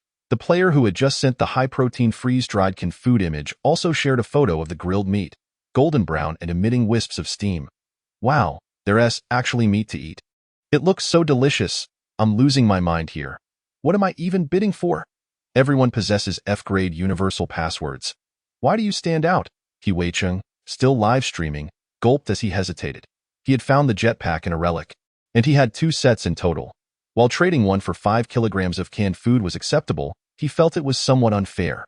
Hunting trap. At that moment, a player shared an image. The picture displayed an intimidating hunting trap crafted from superalloy, large enough to resemble a basin. Teaching someone to fish is better than giving them fish. This superalloy hunting trap is reusable and comes with a superalloy chain that can be anchored to the ground, ensuring that no beast can escape, allowing you to feast on meat every meal. This bidding sparked an instant silence in the channel. He Weiqing nodded, preparing to agree when he suddenly noticed a notification in the group. Lin Ming, LV2, has started a live stream. Beside He Weiqing's live stream screen, another appeared. In the frame, Lin Ming stood outside in his heavy-duty exosuit, wielding a 2-meter-long electromagnetic gun crafted from superalloy, gleaming in silver. The electromagnetic gun? I made it. Lin Ming spoke in a calm tone, briefly displaying the design of the electromagnetic gun before adjusting his stance. He positioned his feet one in front of the other, holding the gun with his right hand, aiming at a boulder 4 kilometers away. Powered by electromagnetic rails, it fired superalloy bullets, consuming 1 unit of energy per shot. With that, Lin Ming pulled the trigger. Whoosh! The powerful recoil sent Lin Ming, clad in his heavy-duty exosuit, staggering back several meters. As the perspective widened, players were taken aback to see a thumb-sized hole in the boulder 4 kilometers away, still emitting wisps of smoked, armor-piercing round. Muzzle velocity 3,000 meters, effective range 10 kilometers. Within effective range, nothing is impervious. Following this, Lin Ming retrieved a superalloy bullet, thumb-sized and the length of an adult's forearm. What on earth is this, a bullet? An effective range of 10 kilometers. Good heavens, how terrifying. Such a magnificent firearm. Lin Ming, my esteemed friend, would you care to fire a shot for the excitement of the crowd? With such an elongated barrel, I can't help but entertain a bold thought. Heh heh heh. Lin Ming paid no heed to the clamor within the group, loading the dum-dum bullet into the muzzle before taking aim. Whoosh! In an instant, the boulder shattered into countless tiny fragments, raising a cloud of dust into the air. Once the shot was fired, Lin Ming let his right hand drop slightly, the slender barrel of the electromagnetic gun angled downward. The sun blazed fiercely, reflecting off the electromagnetic gun with a radiant glow, seemingly adorned with a halo of orange light, making it exceedingly eye-catching. Boom! Mere seconds later, a deafening explosion reverberated, leaving the players dazed. The dum-dum bullet, with a muzzle velocity of 3,000 meters per second and an effective range of 5 kilometers, rendered me invincible within its limits. Chapter 41. The maturation of crops. I shall exchange this electromagnetic gun for your jetpack. Lin Ming's gaze shifted slightly towards He Weiqing, who appeared dazed. His mouth slightly agape. Good. He Weiqing swallowed hard. Wasn't today's trading live stream supposed to feature his grand entrance? Why was Lin Ming brought in? The electromagnetic gun is so formidable. Why does it feel as though I have struck an incredible bargain? Stammering, He Weiqing queried, Lin Ming, do you require me to add something more? Lin Ming smiled.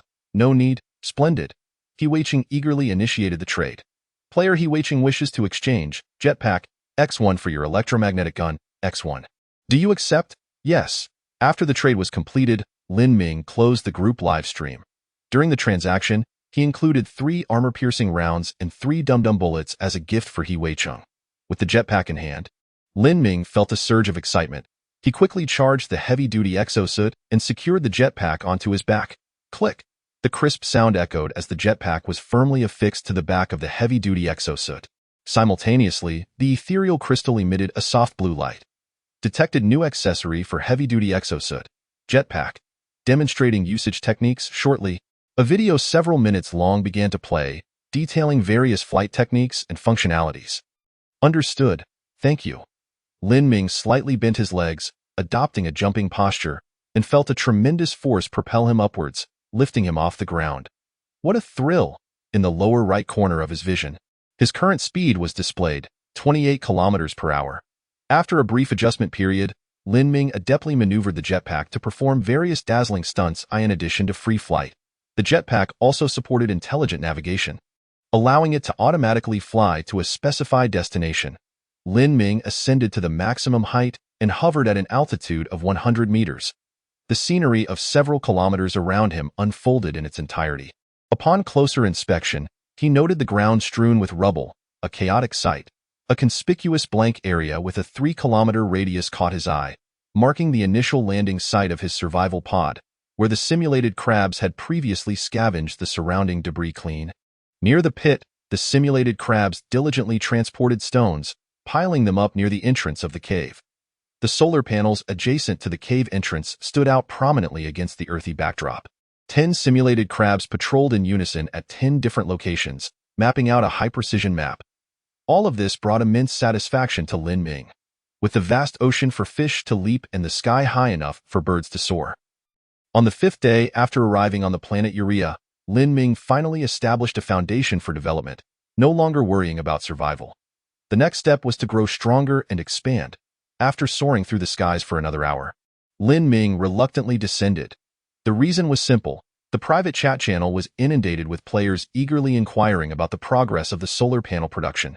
Delivery is imminent. Please remain patient. Upon returning to the bottom of the pit, Lin Ming delivered the completed solar panels to the waiting players. Feeling somewhat fatigued, the exhilaration of continuous activity gave way to profound exhaustion. After consuming a tube of nutritional paste and gulping down several mouthfuls of water, Lin Ming set the ethereal crystal to do not disturb mode and drifted into a deep slumber. This slumber lasted a solid 10 hours, and when Lin Ming awoke, he felt refreshed and invigorated. How delightful! It had been ages since he had awakened naturally. Stretching languidly, he performed a brief wash and activated the ethereal crystal. Unsurprisingly, the majority of messages were requests for updates on deliveries. Yesterday, Lin Ming had briefly risen from sleep to fulfill a delivery, resulting in a backlog of only about 30 solar panels.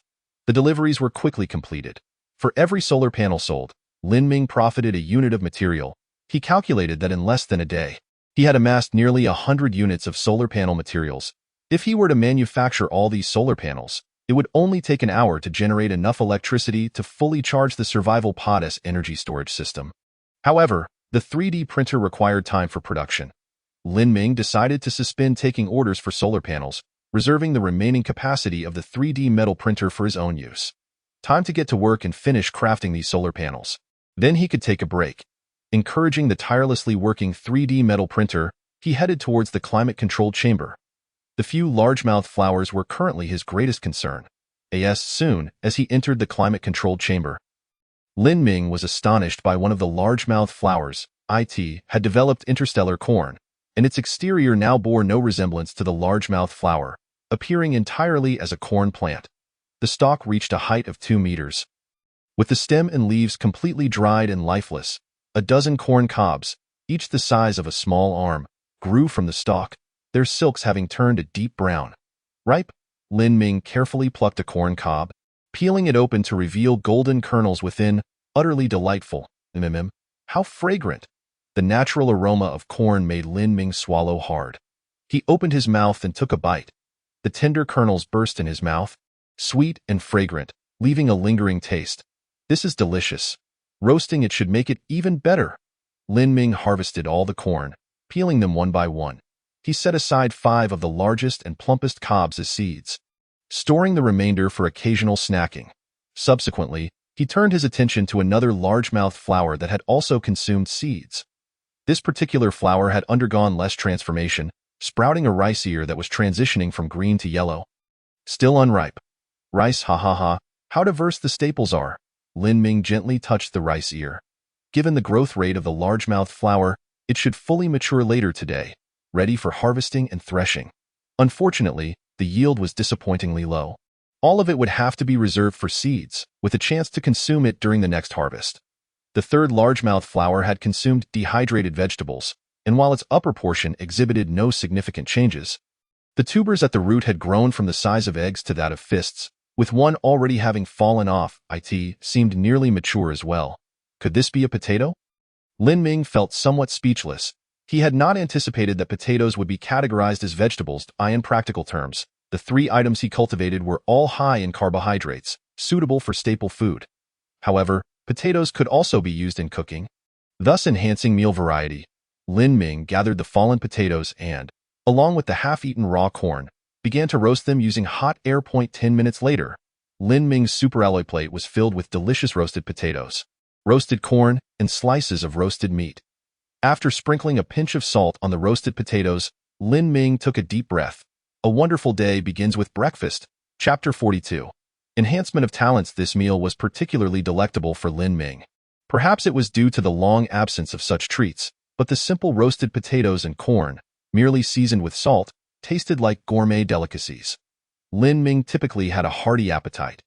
Previously, after finishing roasted meat, he would still require a tube of nutritional paste to replenish his energy, yet this time, he only consumed 1 roasted potato and 1 roasted corn, along with a few slices of roasted meat, and he felt quite full. The satiating effect of carbohydrates was indeed stronger. Lin Ming burped, sensing satisfaction in his stomach, as if a gentle warmth was radiating within.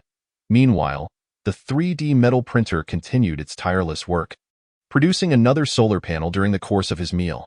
The efficiency remained rather low. If only he had a few more.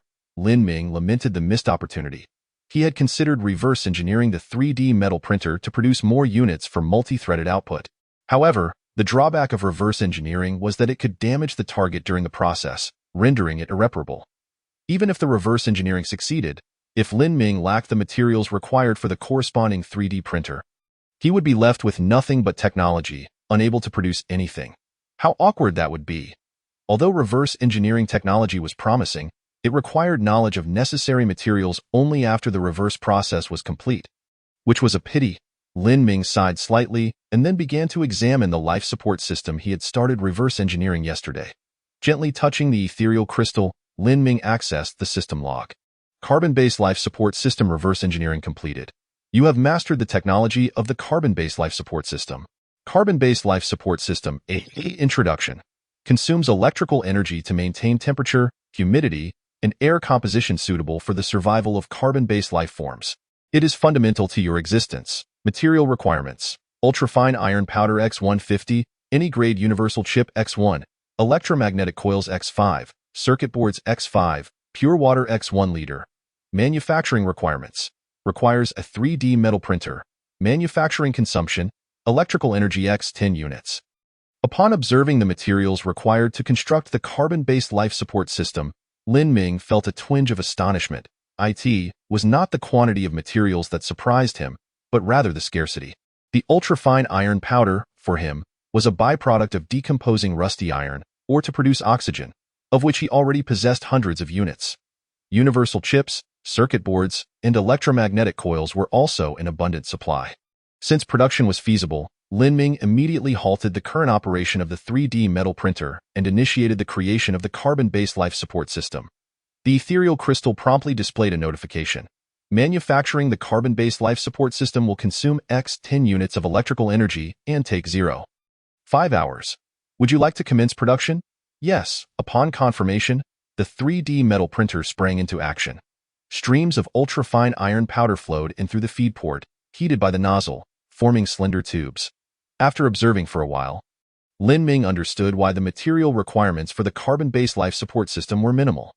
The system's functions included maintaining a constant temperature and humidity, as well as regulating air composition. Achieving a stable temperature was straightforward, requiring only a heat sink combined with a fan equipped with electromagnetic coils and circuit boards. The principle for maintaining humidity was similar. Air composition regulation utilized a centrifuge, all of which were not particularly high-tech components.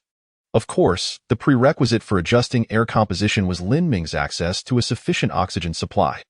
After all, the components for regulating air composition could only modulate existing levels. They could not generate oxygen from thin air. Once everything was assembled and monitored with an F-grade universal chip, the associated requirements could be fulfilled. Half an hour later, the ethereal crystal announced that the carbon-based life support system was complete. Lin Ming glanced at it and noted that the device bore a striking resemblance to a fresh air conditioning unit, comprising both internal and external components. The inner and outer units were connected via metal pipes, while purified water served as the refrigerant. Naturally, using a specialized refrigerant would enhance the efficiency of the carbon-based life support system, but lacking such resources, Lin Ming had to resort to purified water as a substitute.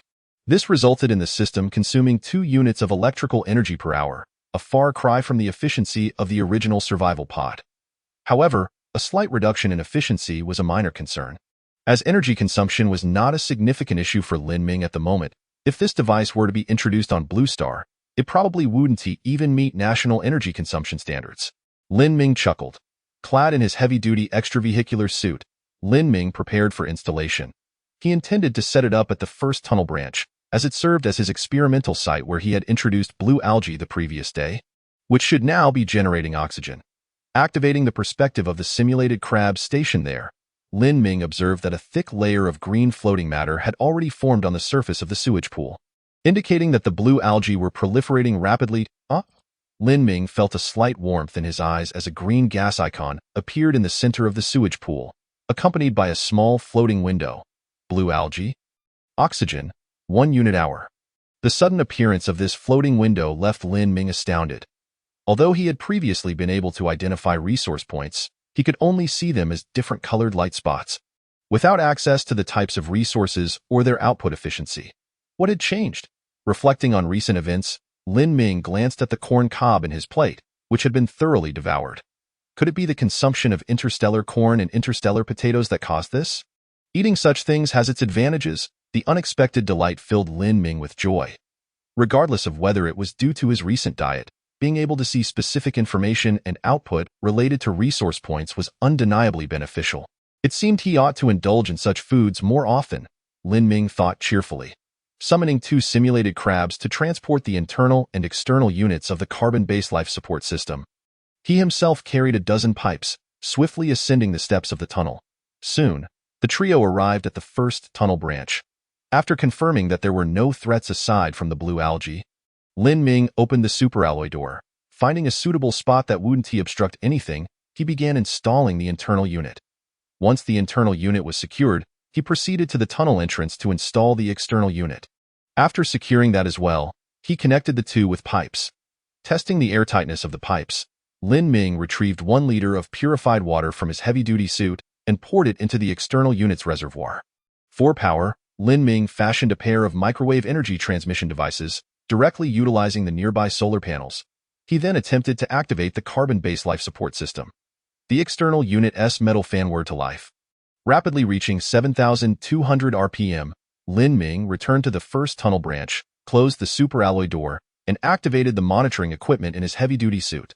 Current temperature, 65 degrees Celsius. Current relative humidity, 85. Current atmospheric composition, nitrogen 75. Carbon dioxide 13. Oxygen 11, others 1. Current temperature, 55 degrees Celsius. Current relative humidity, 75. Current atmospheric composition, nitrogen 76, carbon dioxide 10, oxygen 14, others 0. Current temperature, 25 degrees Celsius. Current relative humidity, 50. Current atmospheric composition, nitrogen 78, carbon dioxide 0, oxygen 22, others 0. The carbon-based life support system is functioning normally. The current environment is suitable for habitation. Chapter 43. Technological creations. It worked. Lin Ming clenched his fist.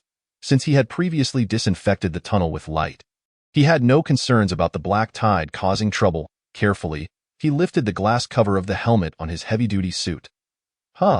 Taking a gentle breath, he felt no unusual sensations. It seemed that as long as he followed this procedure, he could transform the entire tunnel into a habitable environment, allowing for unrestricted movement.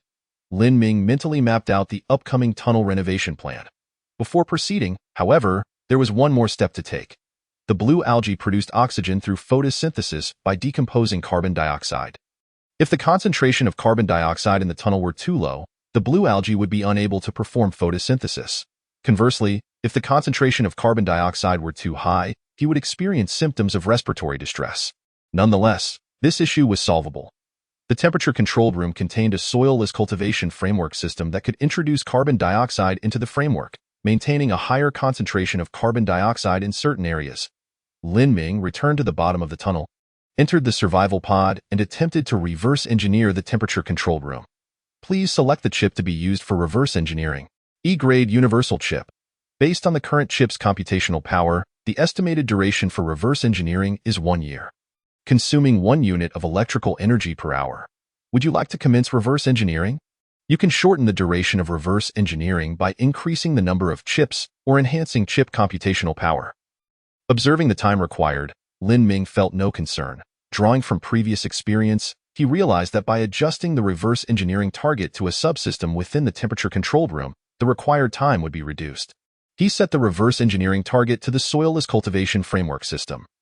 Based on the current chip's computational power, the estimated duration for reverse engineering is 2 hours, consuming 1 unit of electrical energy per hour. Would you like to commence reverse engineering?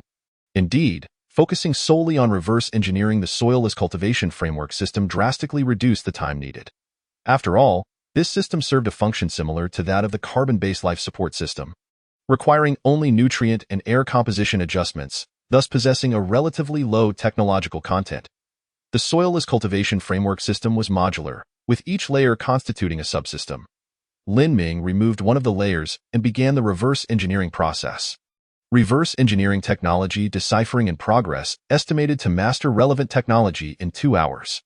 Having completed these tasks, Lin Ming turned his attention to the simulated crabs and miniature satellites that had begun surveying the terrain yesterday. Gently stroking the ethereal crystal, a soft blue light curtain appeared, revealing a three-dimensional map of the area surrounding Lin Ming within a radius of 10 kilometers, as well as the situation approximately 50 meters underground. Gazing at the three-dimensional map, Lin Ming felt a slight warmth in his eyes, and the map instantly transformed. Countless different colored light spots emerged on the three-dimensional map. Some light spots were on the surface, while others lay several meters or even dozens of meters below. Beside these light spots were small floating windows detailing the information about each point. Rusty iron ore, reserve 53 units. F-grade universal chip, reserve 13 pieces. Damaged F-grade universal chip, reserve 256 pieces. On the surface, the vast majority of resources were those Lin Ming had already mined, offering little allure. Shifting his gaze downward, he noticed some larger black light spots. Hornblende, reserve 58 units. Hornblende, reserve 418 units. Muscovite, reserve 167 units. Titanium ore, reserve 262 units. Hornblende, muscovite. Lin Ming opened the corresponding encyclopedia and discovered that these ores could be used to extract high-purity silicon ingots. Titanium ore, needless to say, could be combined with iron blocks to produce superalloys. Unfortunately, most of the titanium ore was buried deep, at least several meters underground, rendering it inefficient for extraction given the simulated crab's digging capabilities. Fortunately, Lin Ming was not in dire need of superalloys at the moment. Even if he were, the Interstellar trading post could procure them at a reasonable price. As for hornblende and muscovite, they were primarily found just 1 or 2 meters below the surface.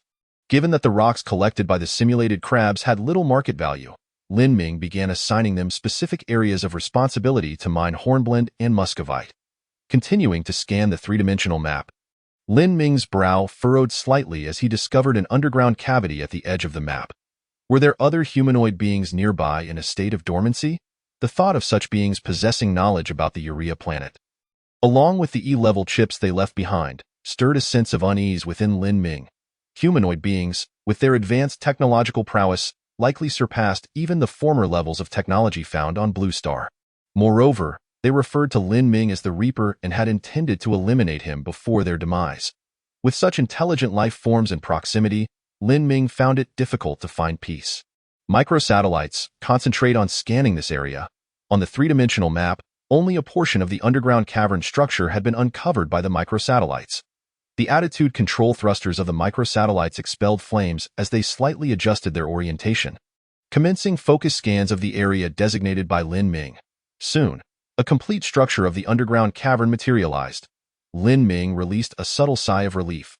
Within the cavern, there were neither green nor red light points, but rather a gray gear symbol, the floating frame nearby displayed. Technological artifact, a remnant of some intelligent life form. Here we go. Lin Ming immediately rose to his feet, donned the heavy exosuit, and commanded the 3D metal printer to fabricate 10 bullets. Grasping the electromagnetic gun and strapping on the jetpack, he swiftly exited the cavern. You, and you, come here.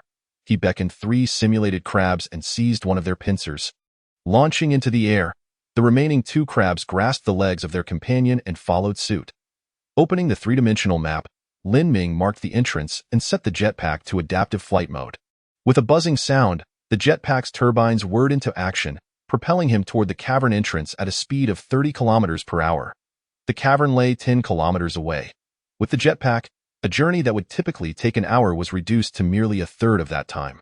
Scout ahead, Lin Ming instructed as he released one of the simulated crabs. The crab complied swiftly, darting into the tunnel. From the shared perspective of the simulated crab, the cavern appeared identical to the one Lin Ming occupied, both having been artificially excavated. Inside, several branches were visible. However, within these branches, the pools that once held contaminated water had dried up, leaving only cracked black substances. The gear symbol on the three-dimensional map was located at the cavern's deepest point, and the simulated crab reached it in about 10 minutes. The arrangement at the bottom of the cavern was similarly desolate. The spot where the dormant pods were once placed was now empty, suggesting that the humanoid beings who had once held their ground here had chosen to eject. Following the glowing indicators on the three-dimensional map, Lin Ming promptly directed the simulated crab to locate a black chip. Well done, that's the one. Grip it gently and bring it back. Chapter 44. The development of other players before long. The simulated crab returned with the black chip. Upon receiving it, Lin Ming accessed the ether crystals catalog and discovered relevant information. Liquid distillation tower manufacturing blueprint. Description: a liquid distillation tower developed by Urea's intelligent life to catalyze the black tide, capable of producing various chemical products through a specialized process. Material requirements: ultrafine iron powder X500, F-grade, or higher universal chip X1. Electromagnetic coil X10, circuit board X10. Manufacturing requirements: requires a 3D metal printer. Manufacturing consumption: energy X50 units. A liquid distillation tower. Gazing at the preview image in the catalog, Lin Ming noted that the liquid distillation tower stood 5 meters tall. Resembling a blast furnace. It was similar to a petroleum distillation tower, capable of fractionating different products based on varying temperatures. Lin Ming observed that, compared to the life support system, the materials and energy required for constructing the liquid distillation tower were several times greater. The demand for 500 units of ultrafine iron powder, an F-grade universal chip, and 50 units of energy was staggering. Ordinary players would find such requirements insurmountable. However, since the liquid distillation tower catalyzed the black tide, other players would likely be unable to replicate it. This technology appeared to be a unique feature of the Urea planet, akin to the spine giant shell dragon found by Sun Yao or the jetpack that He Weiqing had acquired. Lin Ming glanced at the ether crystals task list and noted that the progress on reverse engineering the soilless cultivation framework system had surpassed the halfway mark. By the time he returned, he should be nearing completion of the research. His current priority was to renovate the first branch of the cavern thoroughly and then use it as a template for modifying the entire cavern. As for the liquid distillation tower, which demanded considerable resources yet offered no immediate utility, Lin Ming planned to postpone its construction. After all, with the 3D metal printer currently at full capacity, he hoped to complete the manufacturing of solar panels before the sun's rays were no longer direct. This way, he could fully charge the energy reserves of the survival pod, ensuring he had ample energy even when the sun dipped back toward the horizon. Seizing a simulated crab, Lin Ming retraced his steps, bringing all 3 crabs back. Upon arriving at the cavern, he waited for about 10 minutes before the ether crystal pinged with a notification. Soilless Cultivation Framework System Reverse Engineering completed. You have mastered the technology of the Soilless Cultivation Framework System. The Soilless Cultivation Framework System featured a modular design, with each module representing a layer that required only 20 units of ultrafine iron powder and 3 units of energy for construction. Lin Ming meticulously measured the first branch of the cavern, confirming the initial phase of the construction plan. He intended to build 3 rows of frameworks, each with 5 layers, totaling 15 modules. 1 row would be for transplanting the big mouthflower, interstellar corn, and interstellar potatoes, while the remaining 2 rows would facilitate the circulation of blue algae to produce oxygen. After finalizing the design, Lin Ming dispatched the construction task to the 3D metal printer. As the printer whirred to life, completing the current solar panel project, it swiftly transitioned to the construction of the Soilless Cultivation Framework System. The nearby waiting simulated crabs deftly retrieved the completed solar panels and installed them into the ground's solar power array. Observing the construction progress, Lin Ming noted that each module's build time was identical to that of the solar panels, taking 10 minutes each. Thus, constructing the 15 modules of the Soilless Cultivation Framework System would require 2.5 hours. Looks like you'll be working overtime today. Watching the relentless activity of the 3D metal printer, Lin Ming opened the Interstellar trading channel to search for metal printers, only to find none available for sale. Leaving him disappointed, browsing through the items listed, he noticed that, aside from basic resources, players had begun trading various non-essential items. F-grade universal chips, nutrient-rich soil, sour berries, rock salt, titanium ore, external combustion generators, as well as giant shell dragon meat. Skin and teeth were listed. Lin Ming quickly dismissed the first 2 items. He had already seen sour berries in the trading group of the Treasure Pavilion and found their taste unappealing. Rock salt was used for supplementing sodium, but he had fine salt and did not need it for the time being. The emergence of titanium ore surprised him. According to Urea's geological surveys, titanium ore was primarily located several meters underground or deeper. Yet here was evidence that other players were already mining it. This indicated that, aside from Lin Ming, other players were progressing in their technological advancements, serving as a reminder not to become complacent. Technology grew exponentially. Falling behind at any point could lead to an inability to catch up. Reminding himself not to take pride in minor achievements, Lin Ming continued to peruse the listings. The external combustion generator operated using a Stirling engine, which powered the generator for electricity. Due to the inefficiency of the Stirling engine, its maximum output was only 1 unit of energy per hour, consuming substantial fuel and oxygen in the process. While Lin Ming analyzed the pros and cons of the external combustion engine, he was astonished to see a player purchase it for 20 energy units. Other players quickly took note of this, sparking a discussion. That guy who just bought the generator must be foolish. Does he not comprehend the massive consumption of the Stirling engine? It won't be long before he runs out of oxygen. Exactly. Instead of wasting time, he should buy a few solar panels from Lin Ming. Clean energy is the future. You're out of the loop. Lin Ming has already halted trades for solar panels. The price for a single functional solar panel has skyrocketed. Oh, then there's no need to buy such an inefficient item. It's a complete waste. Perhaps it was the fervent discussions among the players that prompted the buyer to respond. A bunch of fools. The core principle of the external combustion generator is simply boiling water. With the sun shining so brightly outside, I can just use a few mirrors to harness solar energy for boiling water. Wouldn't that be another form of solar power generation? At this revelation, the previously mocking players fell silent, taken aback. Wait, it can be played that way? Don't think I'm ignorant of science. I just know a bit less, not that I'm foolish. With wide-eyed, bewildered expressions, the players pondered the workings of the Stirling engine. Lin Ming found their discussions amusing. Occasionally indulging in a bit of entertainment was a form of relaxation. As for the giant shell dragon meat and other materials, he noticed that they were indeed being sold by Sun Yao.it. Seemed that he had safely returned to the survival pod and had begun to dissect the half-giant shell dragon. Recalling the benefits of consuming interstellar corn and potatoes, Lin Ming decided to trade for a piece of giant shell dragon meat, hoping it might yield additional effects.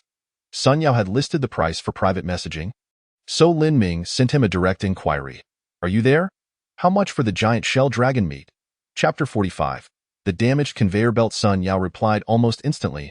Lin Ming, my esteemed colleague, engrossed in exchanging the meat of the spiked armored dragon, I inadvertently neglected to set aside a portion for my esteemed associate. This oversight is entirely my fault. I shall trade directly with you. Player Sun Yao wishes to exchange spiked armor dragon meat, x 10 kilograms for pure water, 1 milliliter. Do you agree? Observing the trade request sent by Sun Yao, Lin Ming resolutely declined. He and Sun Yao had engaged in several transactions, establishing a certain degree of familiarity, albeit one built on mutual benefit. Should he take a portion of dragon meat without recompense, it would undoubtedly leave Sun Yao feeling unsettled. If that were not the case, Sun Yao would have offered him a share of the dragon meat at the very moment he acquired it, rather than only mentioning it when Lin Ming reached out. This was clearly mere formality, a gesture made in light of Lin Ming's prowess. The planet where Sun Yao resided boasted a complete ecosystem, with resource reserves that might very well surpass those of Urea. It was likely that Lin Ming would engage in further transactions with him in the future. Relationships founded on profit could only be solidified through profit. When Lin Ming first ventured into business, clients often treated him to meals and drinks, even escorting him to karaoke venues for additional arrangements. In those days, he was youthful and naive, unaware that every gift bore a hidden price tag. For every 10,000 spent on him, clients anticipated earning 50 or even 100,000 from product policies. It was only after losing a few clients who had contributed over $1 million in sales that Lin Ming came to this realization point: one should never bite the hand that feeds them. From that point onward, whenever he met with clients, he refrained from attending commercial receptions, standing taller, and even daring to pound the table with clients whose annual sales exceeded 100 million. Returning from his reverie, Lin Ming pondered for a moment before speaking.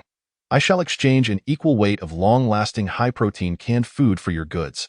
This canned food is savory, capable of replenishing salt levels, and is highly storable. What do you say? Sun Yao immediately acquiesced. Excellent. I shall heed your counsel, esteemed Lin Ming. Lin Ming nodded. He appreciated Sun Yao's straightforward nature, devoid of any trickery. Thus, Lin Ming added an interstellar potato and an interstellar corn to the transaction. Player Lin Ming wishes to exchange high-protein long-lasting canned food, x 10 kilograms, interstellar potato, x1, and interstellar corn, x1 for spiked armor dragon meat, x 10 kilograms. Do you agree? After Sun Yao confirmed, the trade was swiftly completed. Lin Ming, esteemed one, what are these interstellar potatoes and corns? Are they not merely ordinary potatoes and corn? Lin Ming replied. I obtained these from the carbon-based life resource supply pod. Consuming them will enhance your physical condition. Such a marvelous opportunity, Sun Yao rejoiced. Initially, when Lin Ming proposed the exchange of high-protein canned food for dragon meat, he felt slightly at a disadvantage. After all, one was a frozen product, while the other was fresh. Lin Ming had saved his life by trading him an electromagnetic gun. Thus Sun Yao still agreed to the deal.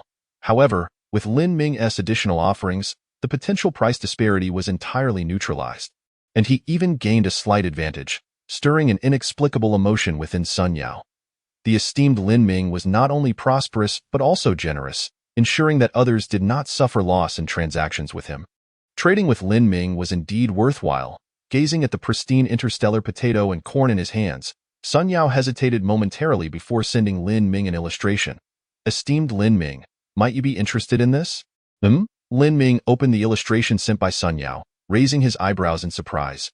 Damaged conveyor belt. Description: a conveyor belt that can continuously operate and enhance your transport efficiency, though some functions have been compromised due to neglect and are currently inoperable. A conveyor belt. He envisioned the resource-gathering mimic crabs. The mimic crabs, being limited in size, moved at a sluggish pace while transporting resources. If a conveyor belt system were constructed, allowing the mimic crabs to focus solely on resource extraction while the conveyor handled transportation, it would significantly enhance resource-gathering efficiency. As for the minor damage to the conveyor belt, with reverse engineering technology, he could derive the blueprints and subsequently fabricate a new one. Lin Ming nodded to himself, recognizing the benefits of conducting business with discretion. By ensuring Sun Yao felt satisfied, he would be inclined to offer additional trade items. Otherwise, it was likely that Sun Yao would only engage in basic exchanges with Lin Ming, withholding more valuable items. What a splendid item! Lin Ming did not disguise his interest in the conveyor belt. What price do you seek? Sun Yao hesitated, contemplating before responding honestly. I am unsure. My basic resources are currently sufficient, and electricity seems of little use, as I already possess an electromagnetic gun. I am uncertain what else esteemed Lin Ming might have to offer in exchange. Lin Ming replied, Mimic crab, what extraordinary technology! Has esteemed Lin Ming begun manufacturing intelligent robots? Sun Yao was taken aback. Through a serendipitous introduction by a friend, he had once exchanged a dragon egg for the damaged conveyor belt. He had assumed that such technological creations, even when broken, would hold considerable value, yet Lin Ming was offering him mimic crabs. This is not of my own making. It was created by the intelligent life forms of my untamed planet. Though the quantity is limited, and I possess only two. Lin Ming understood when to be forthright and when to withhold information. He continued, I shall trade one for you. What do you say? Excellent. Sun Yao joyfully agreed. After the transaction was completed, Sun Yao circled the mimic crab 3 times to the left, then 3 times to the right, before bending down to gently touch it. The mimic crab rubbed its carapace against Sun Yao's palm, its tiny eyes fluttering in sheer enjoyment. What a sophisticated mimic crab, with a tactile sensation on its back. Sun Yao decided to crouch down and caress its back. The mimic crab reveled in the attention, flipping over to expose its underside, its claws gesturing playfully. Are you asking me to scratch your belly? Sun Yao obliged, and the mimic crab responded even more eagerly, all 8 of its legs quivering with delight. How wonderful! I never expected to have a mimic crab as a pet. I shall name you Xiao Hei. You know, I once had a black Labrador named Xiao Hei. He was over 2 years old and quite mischievous, often rummaging through the trash bin and scattering its contents everywhere. In those moments, I would brandish a slipper to scare him, and Xiao Hei would lie down, exposing his belly and wagging his tail in submission. I could never bring myself to scold him. Instead, I would scratch his belly and tell him not to rummage through the trash anymore. Yet, that foolish dog would still do it again, leaving garbage strewn about. Oh, Xiao Hei, where are you? I miss you so much. Xiao Hei. Sun Yao suddenly collapsed onto the belly of the mimic crab, weeping heartily. Chapter 46. A surge in power upon acquiring the damaged conveyor belt. Lin Ming immediately commenced his research. Please select the chip for reverse engineering. E-grade universal chip. Based on the computational power provided by the current chip, the estimated duration for reverse engineering is 1 hour. Consuming 1 unit of energy per hour. You wish to begin reverse engineering? Yes. The technological complexity of the conveyor belt is not high, thus reverse engineering will only require 1 hour. Pausing the reverse engineering progress, Lin Ming began preparing to assemble the soilless cultivation framework system. After a brief wait, the 3D printer had produced 5 modules, ready for assembly into 1 unit. Lin Ming, accompanied by the 2 mimic crabs, transported the 5 modules to the first cave branch. Upon opening the metallic door, Lin Ming observed that after the initial high-speed operation, the life support system's operational speed had gradually diminished, significantly reducing noise levels. Using superalloy rivets, Lin Ming secured the 5 modules to one side of the cavern wall, simultaneously connecting them to the life support system via piping. Soon, the system commenced operation, drawing wastewater from the lower pool, filtering it, and channeling it into the pipes. The life support system began regulating the water temperature and extracting an appropriate amount of carbon dioxide from the surrounding air. Completion. It is time to commence transplantation. Lin Ming nodded slightly, quickly descending to the bottom of the cave into the temperature-controlled chamber. The largemouth flower, which had borne potatoes, had completely withered, with several potatoes having fallen from the stems. The largemouth flower that had produced rice was also fully matured, its heavy grains bending the stalks. Meanwhile, the largemouth flower that consumed flesh had burst open its pods, and Lin Ming discovered 5 seeds on the ground. As for the largemouth flower that had consumed nothing, its blossoms remained vibrant, gently swaying as Lin Ming drew near. Lin Ming collected the potatoes, rice, and largemouth flower seeds and brought them to the first cave branch. He reserved 5 potatoes for consumption, cutting the remaining ones into small pieces to place on the soilless cultivation framework for sprouting. The same was done for the largemouth flower seeds. The rice and corn underwent a brief process of threshing before being spaced appropriately for sprouting. The subsequent task was to patiently await their growth.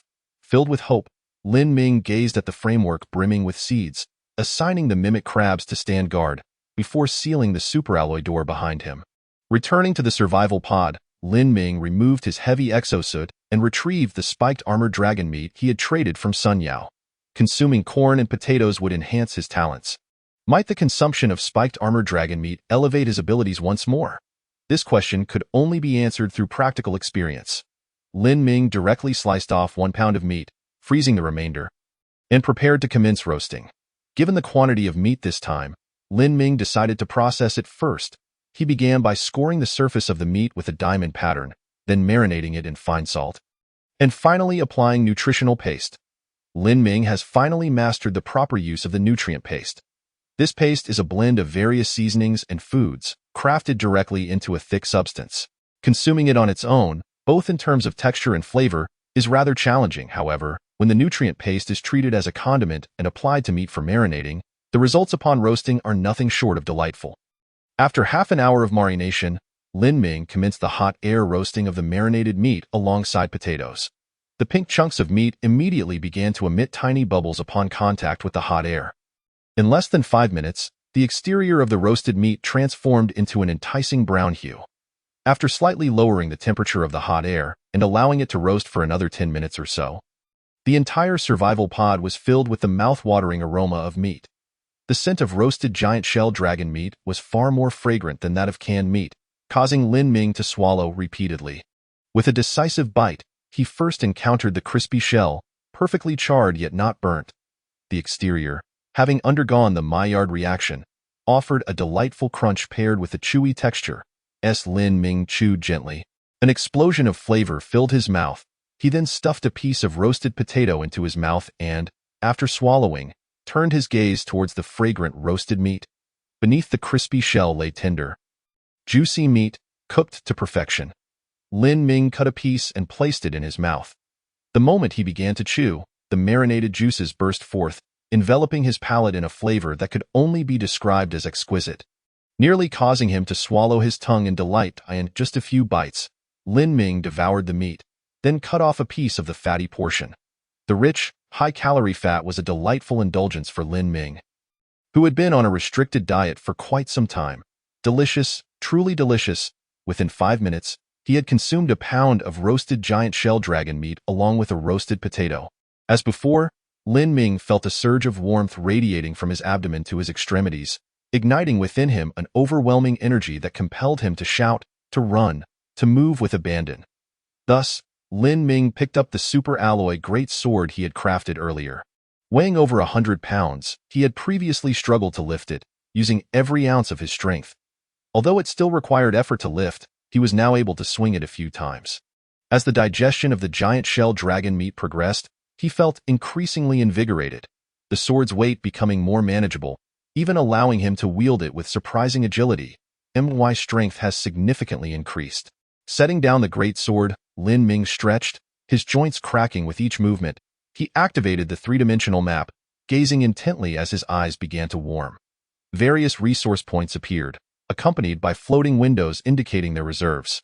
Regrettably, his talent had not upgraded. It seemed that each type of food had its own emphasis. After closing the three-dimensional map, Lin Ming exercised for a while longer, fully absorbing the giant shell dragon meat.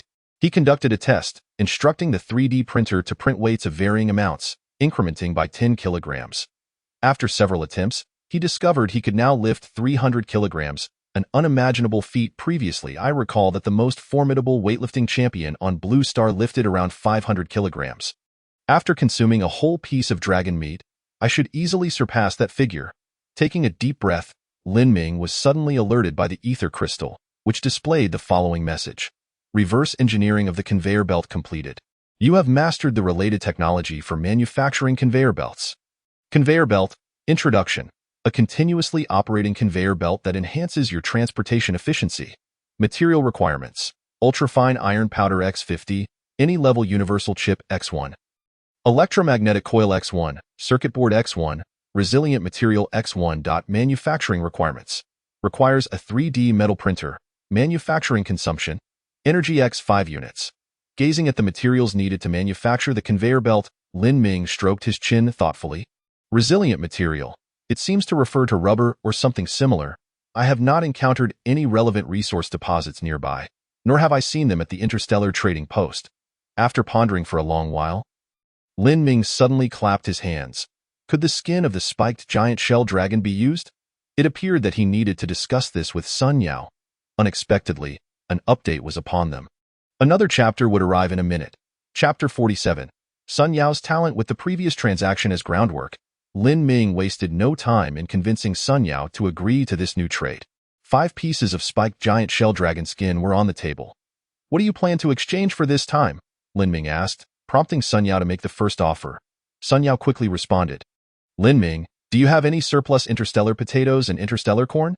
Just one of each will suffice." Lin Ming had a modest reserve of both interstellar potatoes and corn, so this was not an issue. After the transaction was completed, Lin Ming casually mentioned, "Please refrain from calling me Big Shot. It sounds awkward. Just call me Lin Ming. Have you tried the meat of the spiked giant shell dragon? After consuming it, I felt my strength seem to increase." Sun Yao replied, "Lin Gu, I have eaten it, and my strength has also increased significantly. I can now lift over 400 kilograms." Upon reading Sun Yao's message, Lin Ming was taken aback. He had consumed a pound of spiked giant shell dragon meat and increased his strength to 300 kilograms. Initially, he thought this was impressive, but he was astonished to learn Sun Yao had gained even more strength, surpassing him by over 100 kilograms. It was understandable. Individuals varied in their physical constitution, and Sun Yao might have had a naturally higher strength baseline. Lin Ming then subtly probed, "Have you also consumed the interstellar potatoes and corn? Did you experience anything special?" Sun Yao replied with a chuckle, "Of course, Lin Gu, you know it." Lin Ming blinked, realizing that Sun Yao's ability to see resource points was not unique. He seemed to possess a similar talent. A fleeting sense of disappointment washed over him, but he quickly composed himself and remarked, "Could it be that you also?" Sun Yao confirmed, "Yes, Lin Gu, this is truly remarkable. My time has tripled. I usually reward myself with 10 minutes. But after eating the interstellar corn and potatoes, I rewarded myself with over half an hour today. My arms are sore." Lin Ming was momentarily at a loss for words. He suddenly realized that their conversation seemed to be on different wavelengths. After exchanging a few more casual remarks, he closed the chat. Before him lay 5 pieces of spiked giant shell dragon skin, quietly displayed.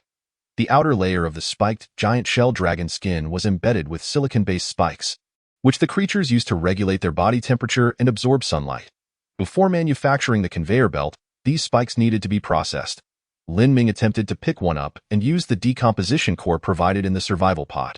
The ether crystal promptly displayed the following message: "This decomposition yields high-toughness dragon skin X1, high-purity silicon ingots X3. The method proved effective. Lin Ming processed the remaining 4 pieces of dragon skin and then began to attempt the construction of the conveyor belt. The components required for the conveyor belt were minimal, primarily consisting of bearings, a metal frame, a control box, and the covering made from dragon skin. Within 5 minutes, the conveyor belt was completed. It measured 1 meter in length and half a meter in width. Equipped with adjustable supports that could be modified from 0.2 meters to 1.5 meters in height. The conveyor belt featured a control box that could receive commands directly from the ether crystal. Lin Ming placed the conveyor belt on the ground and opened the control interface of the ether crystal. Run. The metal bearings on the conveyor belt began to rotate, and the dragon skin moved swiftly. Reverse. The conveyor belt immediately halted and then commenced to operate in the opposite direction at the same speed. The conveyor belt was straightforward. The only adjustable features were height, direction, and running speed. The minimum speed was 1 meter per second, while the maximum reached 5 meters per second. As for energy consumption, it relied on electricity. The advantage was that the conveyor belt was equipped with a microwave power reception unit, consuming only 1 unit of energy for an entire day's operation. Lin Ming contemplated the utility of the conveyor belt. 1 or 2 would be insufficient, while a dozen would barely suffice for entry-level efficiency. To significantly enhance productivity, transportation distances would need to be measured in hundreds of meters. Currently, he had ample materials to manufacture conveyor belts, but resilient materials were in short supply. Considering that half a spiked giant shell dragon could yield 5 pieces of dragon skin, an entire dragon would produce 10 pieces. If he could obtain 7 or 8, or even 10 spiked giant shell dragon skins, Lin Ming could establish a conveyor belt cluster measuring 100 meters in length. However, as far as he knew, the only planet where spiked giant shell dragons existed was the one inhabited by Sun Yao. It seemed he needed to have another conversation with Sun Yao. This time, Lin Ming refrained from directly opening the chat box with Sun Yao. After all, this discussion would be different from their previous interactions. The earlier collaborations had been simple transactions, with no further contact required afterward.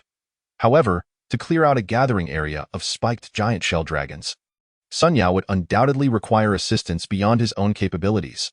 Lin Ming was determined to provide him with some extra support. Otherwise, even if Sun Yao agreed to the plan, venturing alone into the spiked giant shell dragon's territory could lead to disaster if he was overwhelmed before he could take down a few. From their previous interactions, it was evident that Sun Yao had a straightforward personality. Such individuals are intelligent yet do not engage in manipulative tactics during relationships. However, once deceived, they would swiftly sever ties and never allow anyone to take advantage of them again. In all honesty, Lin Ming cherished friendships with such individuals, especially since he had no intention of deceiving Sun Yao. This collaboration could serve as an opportunity. Should their partnership prove successful, their relationship could deepen, evolving into a more allied connection. Lin Ming sat in contemplation for a considerable time before finally resolving to reach out. He opened Sun Yao's chat box. "Are you busy?" Sun Yao replied. "Lin Go, please hold on a moment. I just finished eating Interstellar corn and potatoes. You know how it is, Lin Ming." After waiting for over 40 minutes, Sun Yao finally contacted Lin Ming again. "Brother Lin? Is there something you need from me?" Lin Ming typed in the chat box. "Are you interested in collaborating to clear out the gathering area of the spiked shell dragons?" Sun Yao: "Absolutely. Brother Lin, you have no idea. Those female streamers are getting more demanding.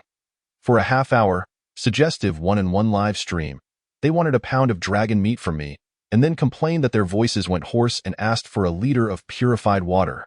But I didn't come away empty-handed. I got a set of original flavor, the kind that was stripped off during the live stream." Lin Ming. Today, he was repeatedly astonished by Sun Yao. He hadn't expected the younger generation to be so extravagant.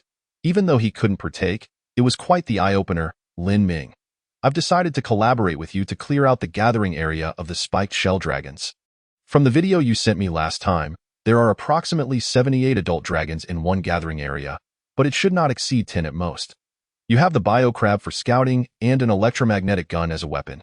I'll handle logistics, providing you with real-time ammunition and spare electromagnetic guns. The cost for ammunition and energy consumption will be on me. What do you think?" Sun Yao responded without hesitation. "No problem. Let's do it." Chapter 48, Unexpected Discovery. With the collaboration confirmed, Lin Ming began discussing some details with Sun Yao. "Lin Ming, reloading the electromagnetic gun takes time. So when you encounter multiple spiked shell dragons, after firing, trade directly with me, and I will provide you with a fully charged, reloaded electromagnetic gun." Sun Yao: "Brother Lin, no problem. Try to use armor-piercing rounds to penetrate the head or heart. It should kill the spiked shell dragon instantly. With the heavy exosuit S auxiliary aiming, it shouldn't be too difficult. Of course, in emergencies, just blast them with dum-dum rounds. Rest assured, Brother Lin, after I've had my fill of dragon meat, my strength has significantly increased, and my reaction speed has improved. The few spiked shell dragons are nothing to worry about. When the time comes, you can go live and share the scouting view from the biocrab, so we can keep an eye on things together. It's safer than doing it alone." Lin Ming had something else he wanted to tell Sun Yao. He could see the resource points. Once Sun Yao started the live stream, Lin Ming could view the resource points in real time through the biocrab's shared vision. If spiked shell dragons or other threats were to launch a surprise attack, Lin Ming would be able to detect them in advance. This way, he could minimize Sun Yao's risk. After all, it was Lin Ming who initiated the clearing request. Ensuring Sun Yao's safety was paramount. Finally, Lin Ming began discussing the distribution of spoils. "I mainly want the skin of the spiked shell dragons. The rest isn't of much use to me. You can decide how to distribute it," Sun Yao replied.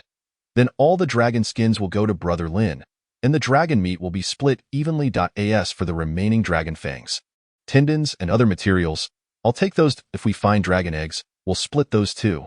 How does that sound?" "That works, but I don't want the dragon eggs. I still have 4 that I don't know how to use." Lin Ming was quite satisfied with this arrangement.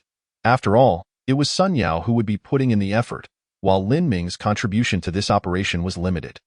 This distribution favored him, so he willingly forfeited the claim to the dragon eggs. With the plan established, Lin Ming took out the jetpack and sent Sun Yao the schematic. If something unexpected happens, act decisively and abandon the mission. "I will give you this to escape." Upon opening the schematic for the jetpack, Sun Yao was astounded. My goodness, what level has Brother Lin reached? The first player in the region to upgrade their survival pod. The first to share an F-grade universal password. With so many basic resources that he can afford to sell, solar panels at wholesale prices, and now the escape device, the jetpack. Reflecting on how he had recently treasured a broken conveyor belt, Sun Yao felt a wave of embarrassment as he dug into the heavy exosuit with his toes. After replenishing supplies, Sun Yao patted the biocrab beside him. "Xiao He, let's go." Lin Ming monitored Sun Yao's every move through the live stream view. It was undeniable that 1's circumstances could not be generalized. Like him, Sun Yao's survival pod was surrounded by gravel and rubble. However, after walking a few kilometers, Sun Yao arrived at a relatively low-lying area. It was a narrow crevice entrance, measuring about 10 meters wide and nearly 100 meters deep. As Sun Yao slowly descended along the crevice, Lin Ming noticed vegetation beginning to appear on the surrounding cliffs, though they had already withered under the sun's harsh rays. Yet, as Sun Yao descended about 50 meters, the scene began to change. At this depth, the cliffs could shield most of the sunlight, fostering the growth of flora and fauna. The once parched and cracked ground became slightly moist, with patches of camel thorn-like weeds spreading abundantly, occasionally revealing clusters of green bushes. "Brother Lin, what do you think of this paradise I found? There's even a water source ahead. I stumbled upon it while fetching water and encountered a spiked shell dragon." Sun Yao pointed ahead, saying, "If I weren't worried about wild beasts in the vicinity, I'd consider relocating the survival pod here. Indeed, it's much better than where I am.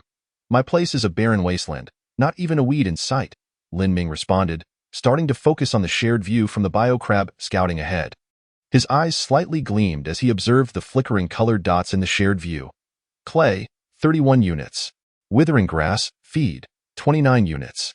Ground cypress, feed, 78 units. Water source, 78971 cubic meters. Seeing the water source's capacity, Lin Ming couldn't help but exclaim, "You have quite a substantial water reserve here. It could almost be considered a small lake. Why haven't you sold any water sources at the Interstellar trading post?" In the live stream, Sun Yao chuckled bitterly, unfastening a metallic cylinder from his waist and sending the biocrab to fetch water while he cautiously stood several dozen meters away from the lake. Observing from a distance, "Brother Lin, you wouldn't believe it. At first, I thought I had struck it rich, but after witnessing a spiked shell dragon being pulled underwater by an unknown creature, I no longer thought that way," Sun Yao said, sending Lin Ming a picture. Upon opening the image, Lin Ming found a very blurry screenshot of a video. In the screenshot, a massive tentacle could be faintly seen lifting an adult spiked shell dragon. Wow! An adult spiked shell dragon weighs close to a ton, and yet the tentacle effortlessly lifted it into the AI art.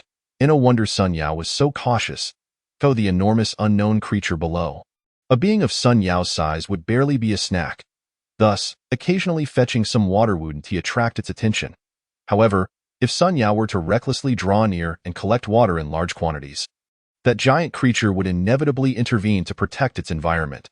Fortunately, a sporadic fetch of water would likely go unnoticed. Receiving the metallic cylinder from the biocrab, Sun Yao patted its carapace and secured the cylinder to his waist. "Well done. Keep patrolling, Xiao He." The biocrab resumed its patrol, and Lin Ming suddenly caught sight of a purple, flashing briefly in the frame. Purple Danluo, medicine, 1 unit. Medicine.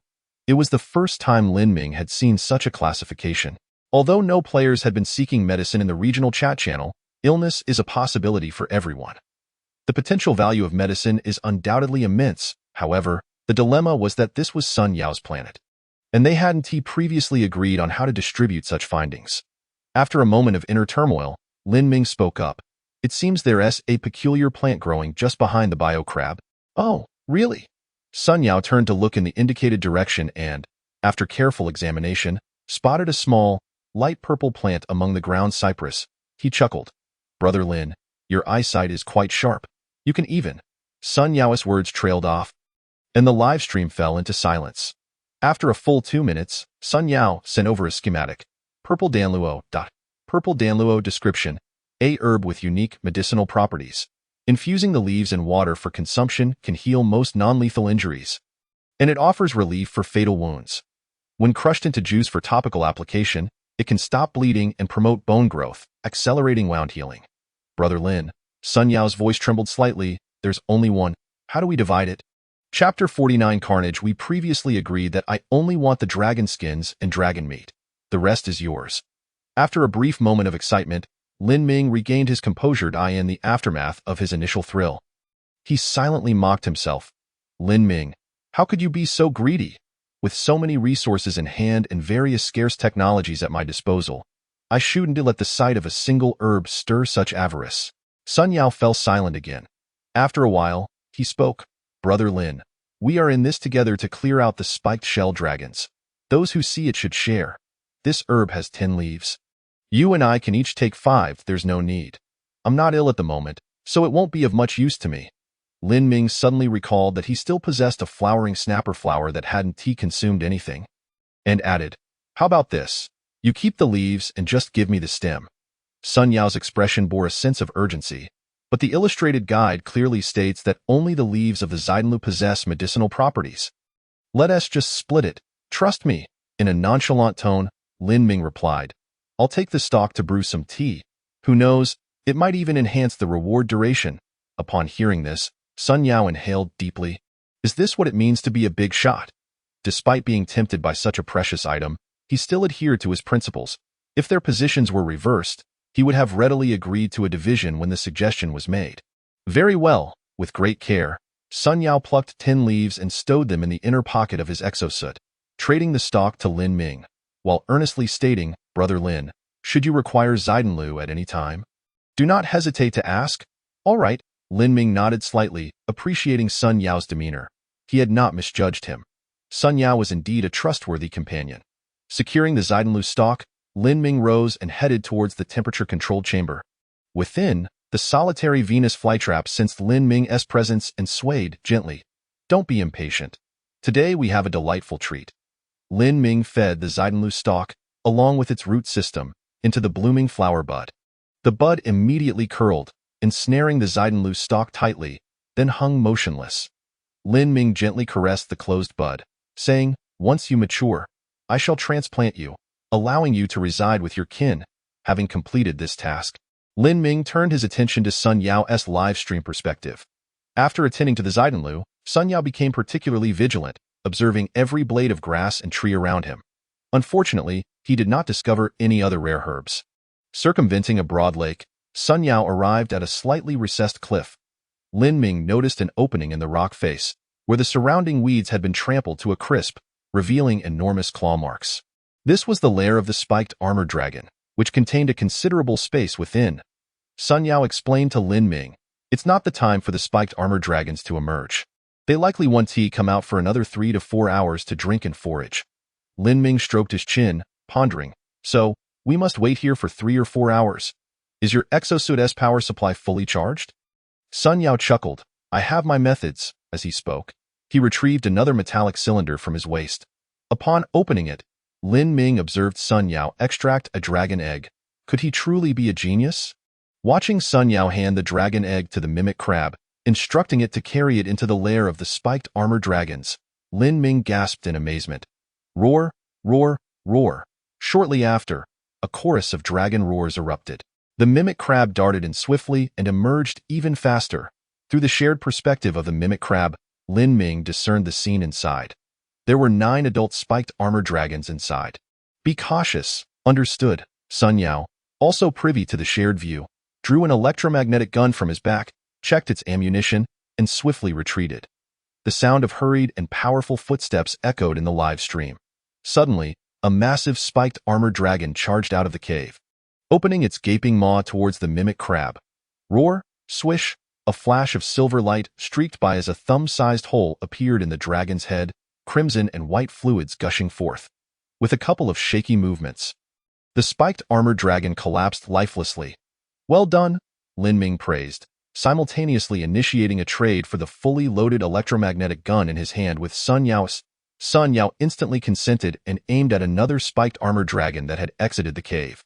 Pulling the trigger, swish, another spiked armor dragon fell. One must admit, kinetic weapons are lethal to carbon-based life forms, and no matter how robust your skull, it pales against the superalloy armor-piercing rounds traveling at an initial velocity of 3,000 meters per second. After swiftly dispatching 3 spiked armor dragons, the remaining ones sensed something amiss. What on earth? Why are our kin lying here? observing the remaining few spiked armored dragons hesitating near the cave entrance. Sun Yao called out, "Little Black, lure them out." Click, click, click. The mimic crab, which had been watching from the sidelines, promptly lifted the dragon egg again and scampered towards the cave entrance. Roar, spotting the pilfered dragon egg. Two spiked armored dragons grew agitated, roaring furiously as they charged out. Swish, swish, two more spiked armored dragons fell to the ground in the blink of an eye. Their numbers had halved, however, despite the mimic crab's efforts to entice the remaining four spiked armored dragons. They refused to emerge. Sun Yao urged the mimic crab, "Little Black, intensify your efforts." Click, click, click. The mimic crab's 8 legs moved rapidly as it held the dragon egg and dashed into the cave. Roar!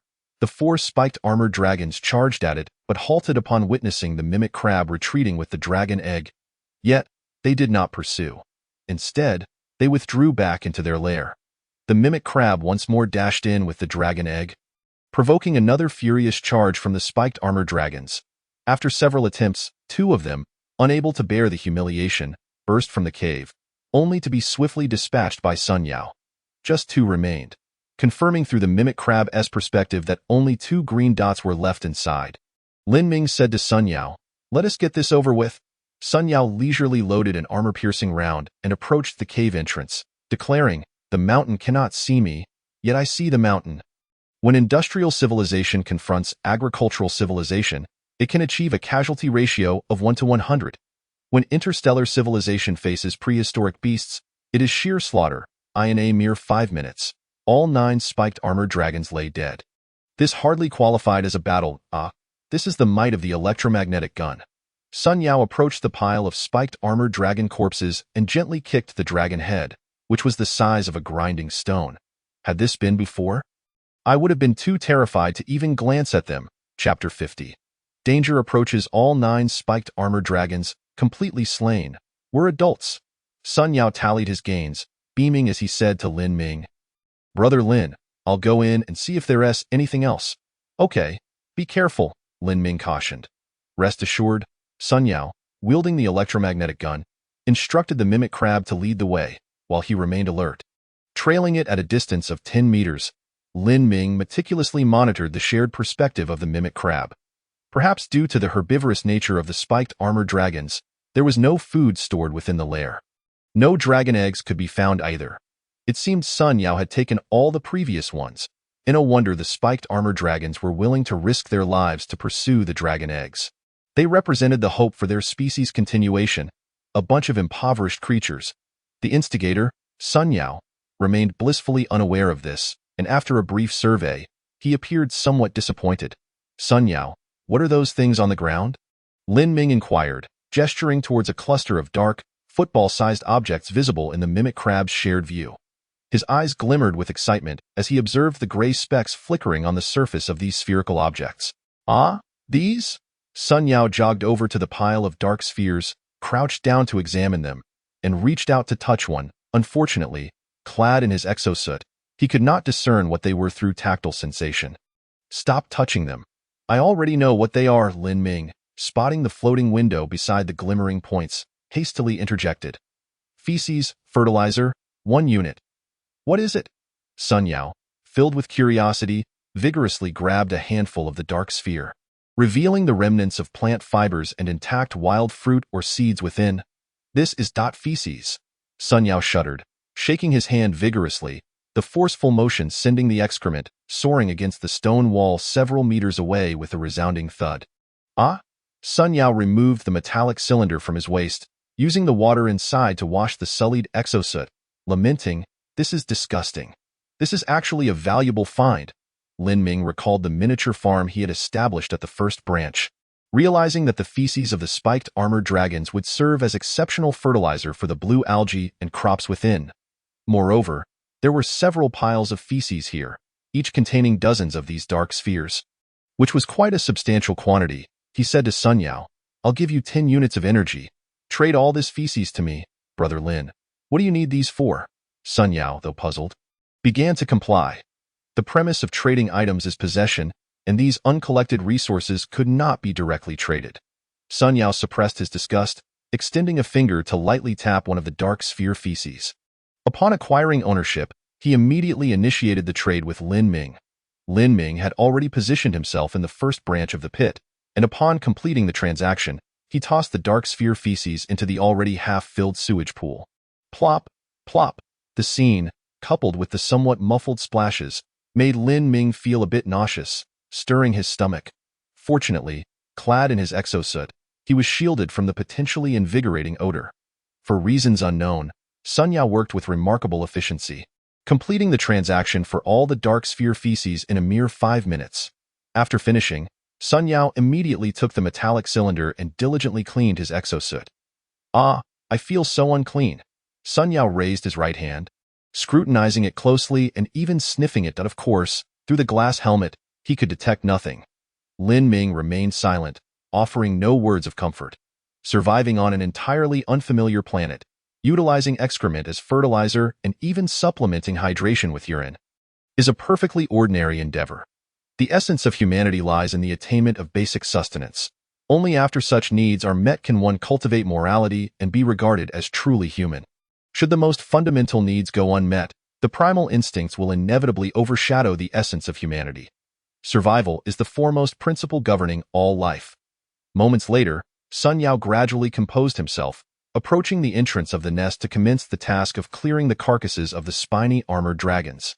A total of 9 adult spiny armored dragons lay before him, each requiring individual handling. With the assistance of a heavy-load exosuit, Sun Yao merely needed to grasp the tail of each dragon and drag them one by one to the canyon's entrance, where he could subsequently relocate the survival pod for material extraction. Cursed be the decomposition core. Each time I break down the flesh of a spiny armored dragon, it grants me a mere 100 kilograms, leaving behind an assortment of materials, while the internal organs and bones seem to vanish without a trace. As he toiled, Sun Yao vented his frustrations to Lin Ming. Lin Ming retorted, "Why not just butcher them yourself? With superalloy cutting tools, it should be a simple task, right?" Sun Yao replied, "Brother Lin, I've considered that, but think about it. The presence of a complete ecological chain in the canyon indicates that, alongside herbivores, there must be carnivorous creatures as well. Those beasts have a keen sense of smell. If even a trace of blood or meat remains outside the survival pod, they would certainly detect it, and my pod would be in jeopardy." Lin Ming nodded in agreement, recognizing the validity of Sun Yao's concerns. The planet Urea, ravaged by rampant black tides, had suffered a collapse of its ecological system. Thus, apart from the initial days of trepidation, Lin Ming had gradually relaxed his vigilance towards his surroundings. After all, the mimic crabs and miniature satellites were continuously exploring nearby, and he could see resource points, confirming the area was safe. However, Sun Yao's perspective differed. He remained in ignorance of his surroundings, with the vast majority of nearby locations resembling a black box to him. Furthermore, the discovery of a canyon with a complete ecological system naturally warranted caution. Abundant resources also signified immense danger, as the two were inextricably linked. Suddenly, an idea struck Lin Ming. If Sun Yao could trade the spiny armored dragons to him for disassembly, he would circumvent the limitations imposed by the decomposition core. However, he quickly dismissed this notion. If he were to voice this thought, Sun Yao might misconstrue it as an attempt to hoard all the spiny armored dragons, potentially jeopardizing their collaborative relationship. More importantly, why was Lin Ming untroubled by the dangers that Sun Yao feared? Was he completely certain of the safety of the area? If so, what methods had he employed to ensure such security? For the sake of a meager profit, exposing his technological creations or innate talents would be a folly. He desired only the hides of the spiny armored dragons. Everything else was beyond his plans. If he could acquire them, splendid. If not, it was of no consequence. As Lin Ming pondered, his peripheral vision caught sight of an enormous red, rapidly ascending from the depths of the lake. Swiftly approaching Sun Yao, who was hauling the spiny armored dragon carcasses. Be careful, PS2. Not including a note of gratitude, this chapter has already reached 2,000 words, with no filler content. Chapter 51. Framework Mining System, it's coming out. Lin Ming exclaimed urgently, simultaneously transferring the already prepared jetpack to Sun Yao. Put this on your back. Through the shared perspective of the mimic crab, Sun Yao witnessed the tumultuous waters of the lake. He hastily dropped the spiny armored dragon and accepted Lin Ming's trade request. With a click, the jetpack secured itself onto his back. With a splash, A colossal tentacle surged forth, sending cascades of water flying as it rapidly approached Sun Yao. Having donned the jetpack, he took a small leap. Boom! A powerful gust of air dispersed the water, propelling Sun Yao skyward like a flying fish, breaking the surface. Seeking death, observing the tentacle miss its target and redirect towards the carcass of the spiny armored dragon. Sun Yao swiftly loaded a dum-dum round into his weapon and fired at the tentacle. With a whoosh, the massive appendage recoiled instantly, generating a spray of water nearly 10 meters high. Lin Ming noticed a faint blue hue beginning to spread through the still turbulent waters. Damn it, daring to steal my spoils. Suspended midair, Sun Yao floated with the jetpack on his back, gripping his reloaded electromagnetic gun, fixated on the gradually calming surface of the lake. Lin Ming observed that the enormous red was descending rapidly, soon vanishing without a trace. It seemed safe now. Yet, he refrained from sharing this information with Sun Yao. Having confirmed safety, he allowed Sun Yao to continue his endeavors at his own pace. After hovering for a while, Sun Yao saw no further sign of the unknown creature. Initially, he contemplated firing another shot into the lake, but ultimately decided against it. After all, those were bullets gifted by Lin Ming. Each shot fired would reduce his supply, so it was prudent to conserve them. Once assured of safety, Sun Yao gently descended, dragging the carcasses of the spiny armored dragons as he swiftly departed. Brother Lin, did I miss my shot earlier? Otherwise, with the power of the dum-dum round, it should have obliterated that creature. No, you hit it, Lin Ming replied, sending Sun Yao a video he had just recorded. In slow motion, the footage revealed a gigantic tentacle breaking through the lake surface. Inching towards Sun Yao. Sun Yao soared with the jetpack. He switched to the dum-dum round. A glimmer of silver shot forth, piercing the enormous tentacle. Almost instantaneously, a gaping void appeared in its center, so vast that it could accommodate an entire spiny armored dragon. The void swiftly constricted under the tentacle's powerful elasticity, leaving only a palm-sized opening from which a trickle of faint blue blood flowed. After watching the video, Sun Yao exclaimed, "Wow, that tentacle possesses incredible elasticity." Indeed, Lin Ming mused. While the dum-dum round creates a cavitation effect, significantly enhancing its destructive power, the absence of internal organs within the tentacle, coupled with its inherent elasticity, mitigates the damage sustained. Lin Ming marveled. The sheer size of that tentacle is such that it could shatter half a spiny armored dragon's body, rendering it merely a flesh wound.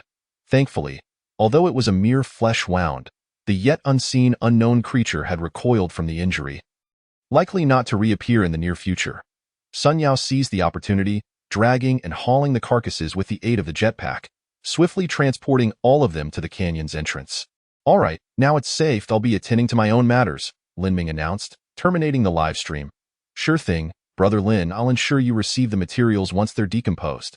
Sun Yao first returned to the survival pod, removing the jetpack from his back and fondling it repeatedly. What a marvelous piece of equipment! The flight was exhilarating. I wish it were mine. Reluctantly, after playing with the jetpack for a while, Sun Yao returned it to Lin Ming. Upon receiving the jetpack back, Lin Ming nodded slightly. This collaboration had further solidified the trust between him and Sun Yao, paving the way for future expansions in their partnership. While waiting for Sun Yao to decompose the spiny armored dragons, Lin Ming began transmitting signals to the miniature satellite. The satellite had already scanned most of the geological information in the vicinity, and Lin Ming had more pressing tasks for it. Calculate the nearest orbit and ascertain the sun's angle for the upcoming period.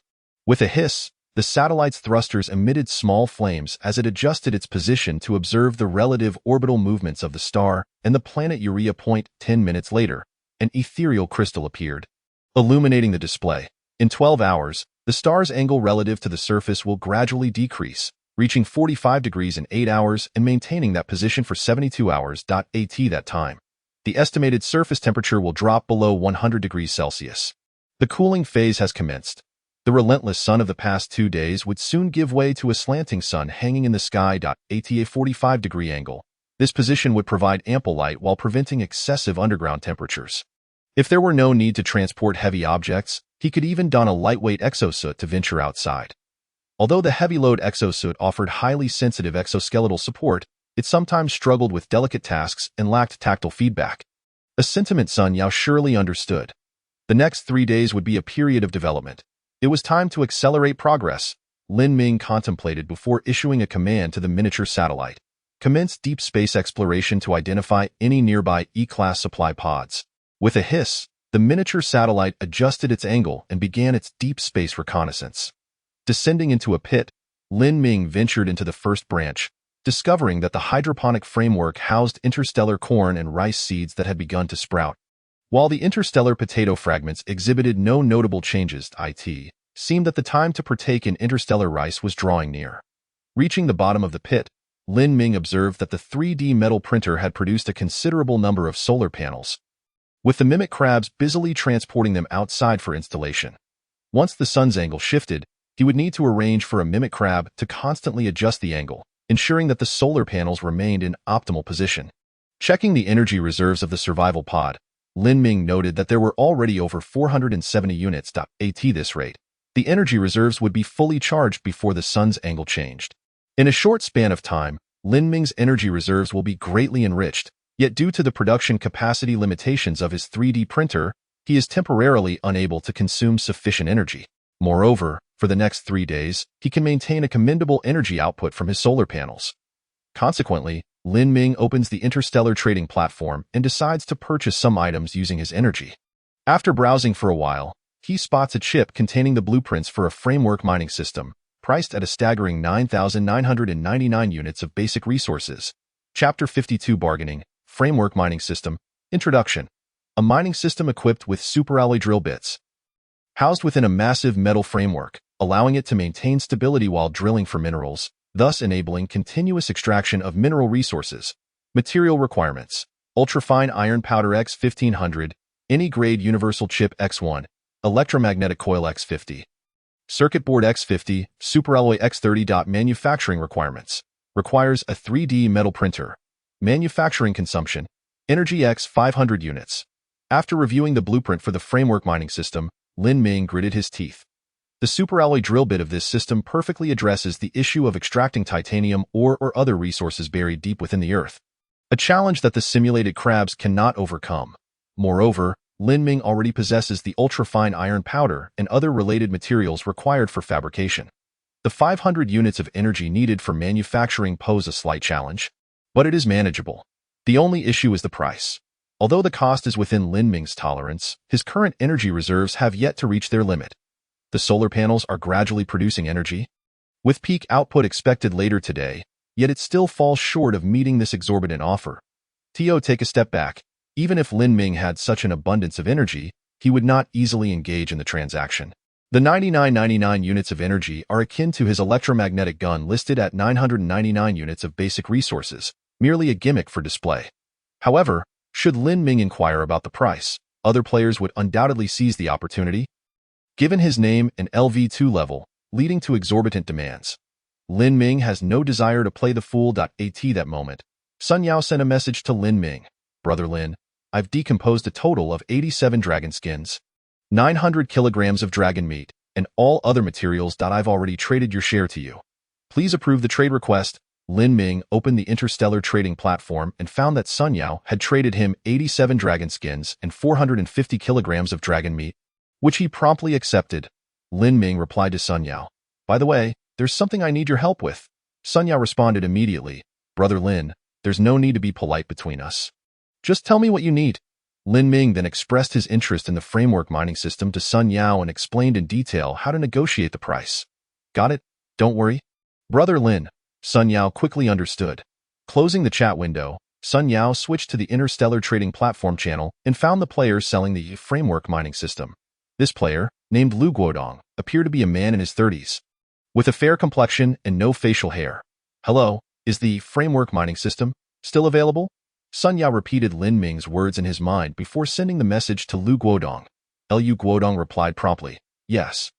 "Are you interested?" Sun Yao, "Of course, this is a great item, but I lack sufficient basic materials." Lu Guodong, "Ah, I set the price high just for display. I want to actually sell it for that much. Everyone is still in the early stages of development, and resources are limited." "I understand." Sun Yao nodded. Just as Lin Ming had suggested, Lu Guodong's psychological price was not as lofty as it seemed. He simply wished to negotiate a fair price for the seemingly advanced framework mining system he messaged. So, How many units of basic resources are you looking to exchange? I'll see if I can meet your demand. Not much, not much, Lu Guodong replied instantly. I see you're a friendly chap. Let us be friends. How about a flat price of 2,000 units of basic resources? 2,000 units of basic resources. Sun Yao scoffed lightly. He could easily seize it, but instead sought to exchange it for the framework mining system.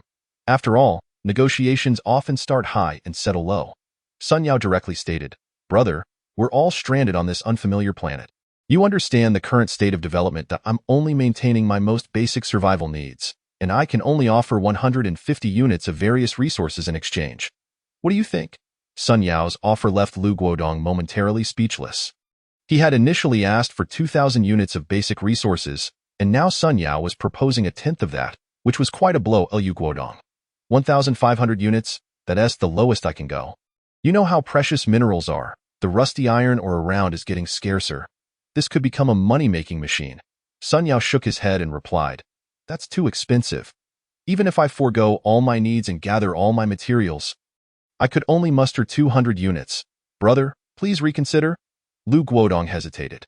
After listing the framework mining system, he had received inquiries from other players, yet the highest offer had only been 400 units of basic resources, with a request for installment payments. Although he was tempted by that offer, he was wary of the payment method. Among individual players, Sun Yao had already made the highest offer, yet it still left Lu Guodong unsatisfied. Lu Guodong tentatively inquired, How about adding an extra 200 units of basic resources? If you agree, we can finalize the deal immediately. Upon seeing Lu Guodong's response, Sun Yao chuckled. This had indeed revealed Lu Guodong's psychological price. He decisively declined.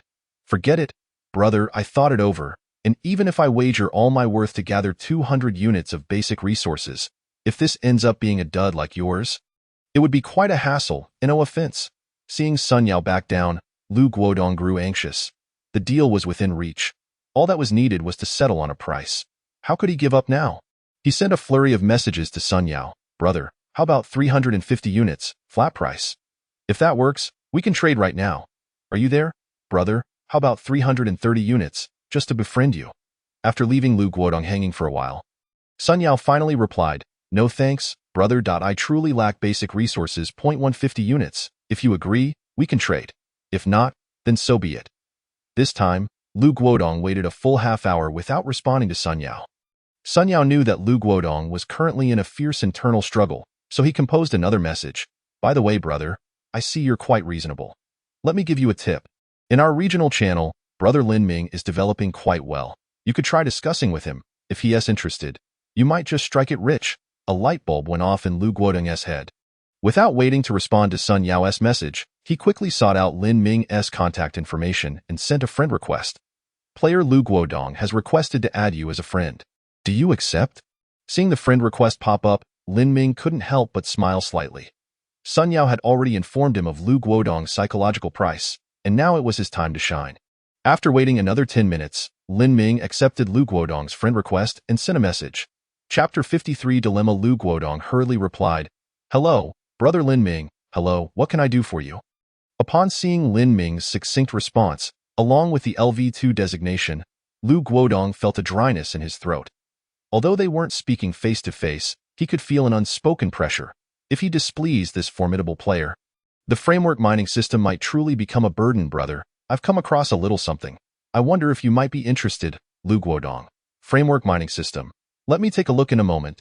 After sending this message, Lin Ming fell silent. Lu Guodong waited an entire hour before he could no longer resist and sent another message. Brother, what do you think? Oh, I was just busy. Lin Ming replied succinctly. Are you selling? Lu Guodong. Yes. Just 1,000 units of basic resources, any type will do. Seeing Lu Guodong's asking price, Lin Ming couldn't help but chuckle inwardly. It appeared this fellow was still a bit greedy, attempting to sell the framework mining system at a high price. Lin Ming, do you think I'm a fool? Not at all. Lu Guodong panicked at Lin Ming's response. It seemed that formidable players were not easily fooled. Gritting his teeth, Lu Guodong replied, Brother, I'll cut it in half. How about 500 units of basic resources? This item has limited utility, Lin Ming analyzed for Lu Guodong. On the surface, it appears to be a continuous mining machine, but it has several drawbacks. First, the basic resources needed to manufacture it are substantial, and it consumes a lot of energy. Second, there are no mature exploration technologies available on the market. It's a gamble. If the location turns out to be devoid of resources, it would be a wasted effort, and this large apparatus is not easily movable. Third, even if the first 2 points are resolved, the energy required for continuous operation poses a significant challenge. Thus, it is merely an aesthetically pleasing yet utterly useless object. You should seek assistance elsewhere. Observing Lin Ming's meticulous analyses, Lu Guodong swallowed hard. A true master can swiftly discern the flaws inherent in the framework mining system. The second critical issue, the inability to ascertain the distribution points of subterranean resources, significantly diminishes the value of the framework mining system. This is also the reason he has yet to part with the framework mining system. Players who fail to recognize these drawbacks struggle to acquire sufficient basic resources. Those who manage to gather ample basic resources are invariably able to see the system's shortcomings. Lu Guodong felt himself sinking into despair. 350 units of basic resources earned through the sheer expenditure of all my energy.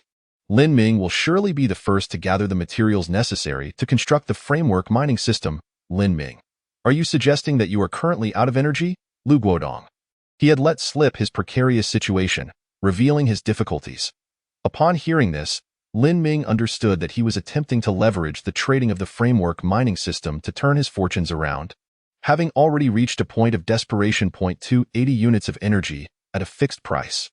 Just as Lu Guodong succumbed to despair, he caught sight of Lin Ming's offer. Excellent. It felt as if he had grasped a lifeline. And he immediately agreed. Let us proceed with the transaction. After completing the exchange, Lu Guodong, overwhelmed with gratitude, messaged Lin Ming. Thank you, esteemed master. In the future, should I come across advanced technology, I shall offer it to you at the lowest price. Indeed. Closing the chat window, Lin Ming gazed at the black chip resting in his palm and could not help but chuckle. He felt that even if he were to lower the price to 250 units of energy or even lower, Lu Guodong would likely acquiesce. Nevertheless, Lin Ming chose to leave Lu Guodong with a modest profit margin, as he had developed a habit of negotiation that did not favor the number 250. In the study of the framework mining system, he estimated that relevant technology would be acquired in 1 hour. Upon seeing the prompt illuminated by the ethereal crystal, Lin Ming felt a wave of satisfaction. The shortcomings he had mentioned regarding the framework mining system were indeed present for other players. However, Lin Ming's energy reserves were abundant, and he also had the capabilities of the mimetic crab to extract rust iron ore. Most importantly, Lin Ming could discern the locations of resource points. This singular advantage eclipsed the majority of players, enabling him to maximize the mining efficiency of the framework mining system. All mimetic crabs. Concentrate on extracting stone blocks. I am currently in need of rust iron ore. Lin Ming commanded the mimetic crabs. 50-odd mimetic crabs seemed insufficient. Observing their industriousness through their perspective, Lin Ming let out a sigh. He resolved to conduct a reverse study on the mimetic crabs, albeit with tempered expectations. Please select the chip for reverse research. F-grade universal chip. Based on the computational power provided by the current chip, the estimated duration for reverse research is 10 minutes, consuming 1 unit of energy per hour. Shall we commence reverse research? Yes. The reverse engineering of the mimetic crab is complete. You have mastered the technology to manufacture mimetic crabs. Mimetic crab. Introduction. A silicon-based life form with low computational power, possessing a peculiar appearance, capable of adapting to various terrains and accomplishing designated tasks in harsh environments. Material requirements. High-purity silicon ingots X2. Any grade universal chip X1, circuit board X1, electromagnetic coil X1, energy storage block X1. Manufacturing requirements. Requires a 3D metal printer. Manufacturing consumption. Energy X5 units. Upon reviewing the materials required to manufacture the mimetic crab, Lin Ming had already formed a general assessment prior to the reverse study. After all, the materials obtained when he had previously disassembled the mimetic crab were identical. This reverse engineering was merely a means of producing the schematics for the mimetic crab. What he currently lacked were the electromagnetic coils and circuit boards. Having spent an hour, Lin Ming conducted reverse studies on both the electromagnetic coil and circuit board. Electromagnetic coil introduction. A compact and widely used electronic component, commonly found in most technological creations. Material requirements. Ultrafine iron powder X1, ultrafine copper powder X1. Manufacturing requirements. Requires a 3D metal printer. Manufacturing consumption. Energy X1 Unit. Circuit board. Introduction. A precisely constructed substrate. Printed with numerous circuits, serving as the carrier for computing chips. Material requirements. High-purity silicon ingot X1, high-strength lightweight material X1, ultra-fine copper powder X1. Manufacturing requirements. Requires a 3D metal printer. Manufacturing consumption. Energy X1 Unit. Indeed, Lin Ming found that he was unable to manufacture both seemingly fundamental components. The electromagnetic coil lacked ultra-fine copper powder, but this issue would be resolvable once he extracted copper ore. However, the high-strength lightweight material required for the circuit board was entirely unfamiliar to him. Such a material was evidently not a basic resource and would necessitate a certain level of technological synthesis. Lin Ming conducted a search on the Interstellar trading platform but found no relevant materials. This predicament exemplified the frustration experienced by those who outpaced the majority of players. While most players were still engaged in trading basic resources, he required advanced resources, which could not be produced locally and had to be sourced independently. Consequently, a ridiculous cycle ensued. To manufacture mimetic crabs, one must produce circuit boards and electromagnetic coils, yet to obtain circuit boards and electromagnetic coils, one must disassemble mimetic crabs. A single-minded pursuit had led him to a deadlock. Grateful for all the support and encouragement from fellow readers, I appreciate your comments and continued interest. PS2. Regarding gifts, they are certainly welcome, as everyone loves a monetary reward. However, please act within your means. Donations are merely a labor of love, and I am already quite pleased. Chapter 54. A frog in a well. Before long, Lin Ming chose to dismiss the matter. After all, technological advancement is a gradual process. Even if he lacked high-strength lightweight materials now, eventually, other players would uncover them, at which point, he could simply trade resources or technological creations for them. After a long day of activity, Lin Ming began to feel weary and decided to eat something to satiate his hunger before indulging in a restful sleep.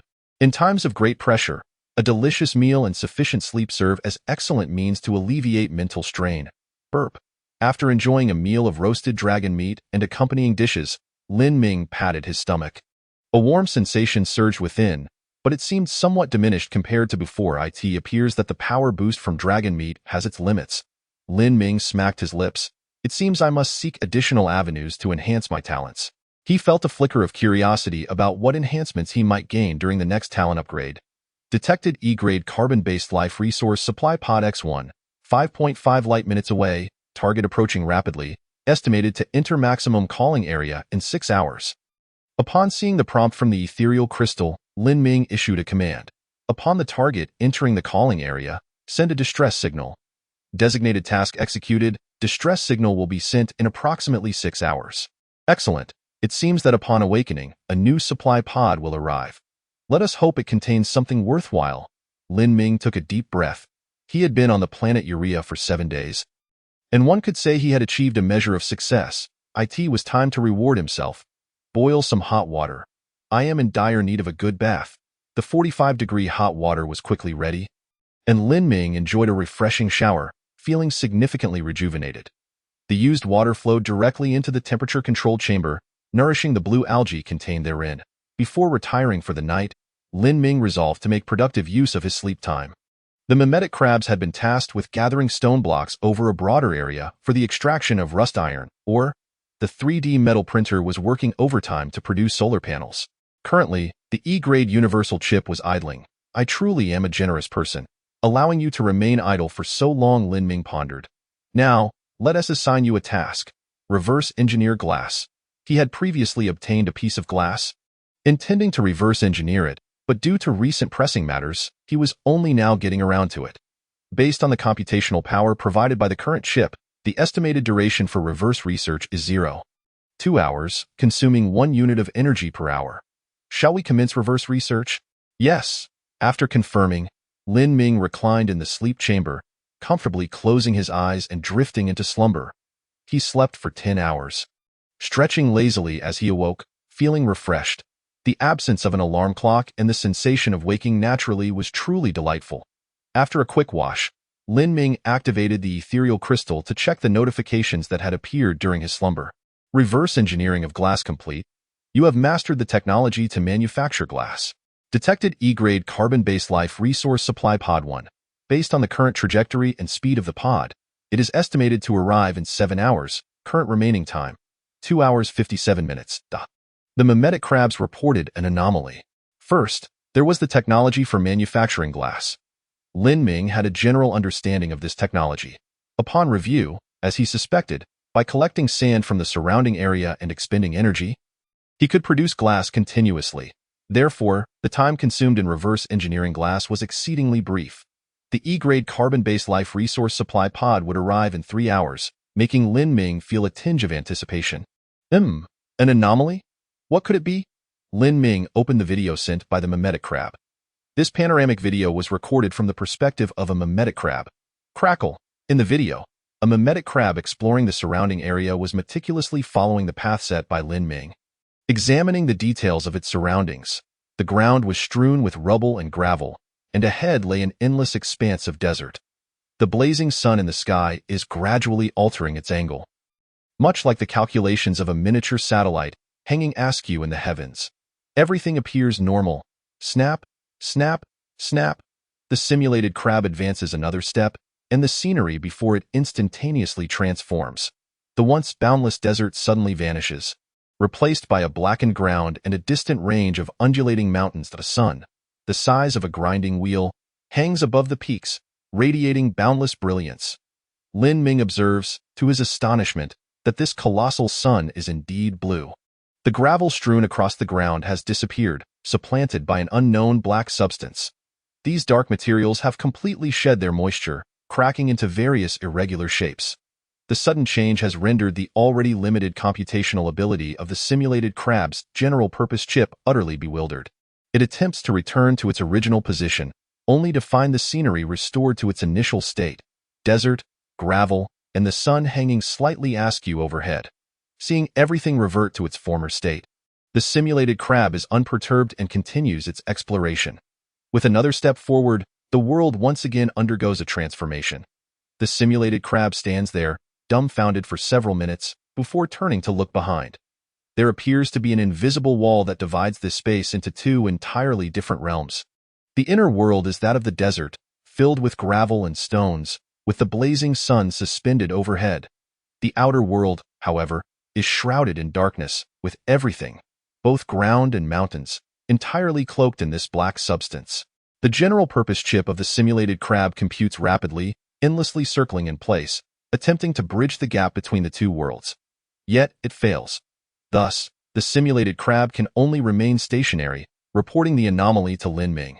The video concludes. After closing the video, Lin Ming fell silent. A peculiar thought began to take root in his mind. He immediately dismissed the notion, but a profound sense of helplessness settled within him.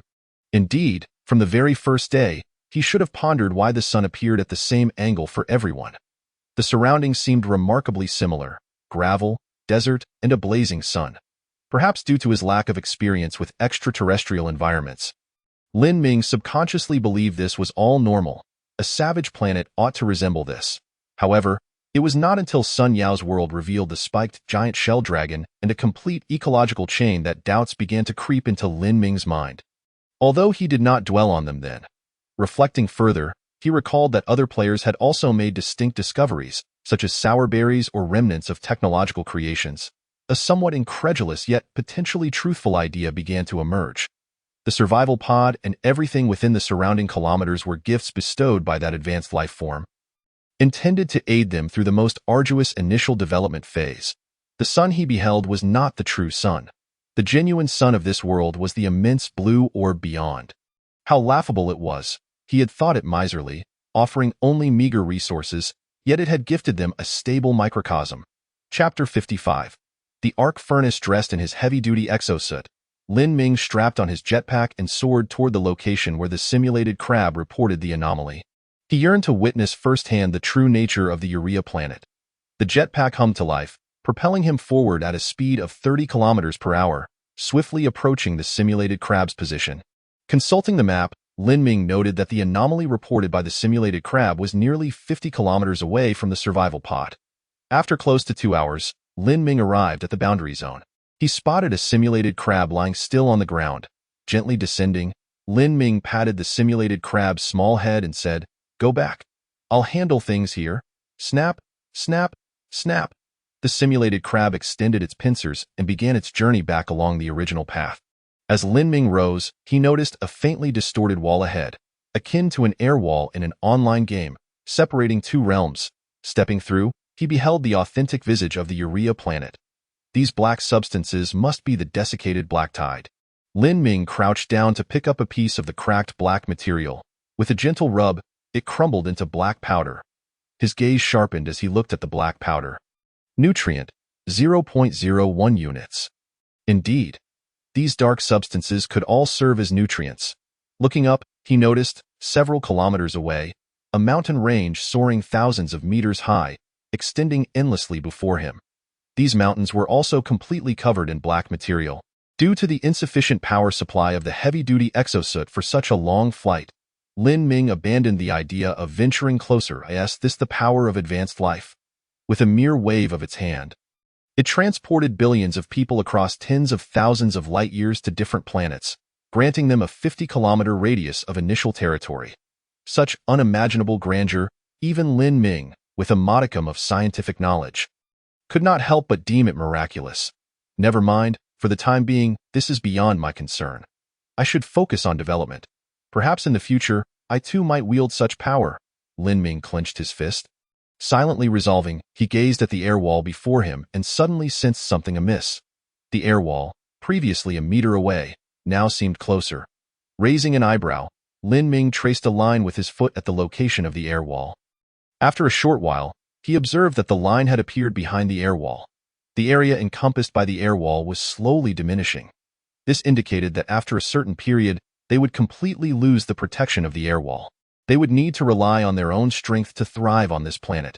Without further hesitation, Lin Ming took a gentle leap, and the jetpack expelled a powerful gust of air, lifting him into the sky. On the way back, Lin Ming replayed the current situation in his mind, contemplating the planet where Sun Yao resided. He opened the chat interface. Sun Yao, what are the atmospheric components like there? Shortly after, Sun Yao replied, 80 nitrogen, 15 oxygen, 3 carbon dioxide, and 2 others. Upon seeing the atmospheric composition of Sun Yao's planet, Lin Ming continued, so you've never lacked oxygen from the start? Sun Yao responded, yes. The life support system in the survival pod can extract oxygen from the surrounding air to meet my daily needs. However, from what I see in the regional chat, it seems that the planets everyone else is on are rather deficient in oxygen. Deficient in oxygen? More like completely devoid of it, Lin Ming pressed on. Then why don't you sell oxygen in exchange for other resources? Sun Yao replied. I wish I could, but only stored oxygen can be traded. I currently lack the means to extract oxygen directly from the air. In an instant, Lin Ming understood. The life support system could supply oxygen to Sun Yao but could not facilitate the trading of oxygen.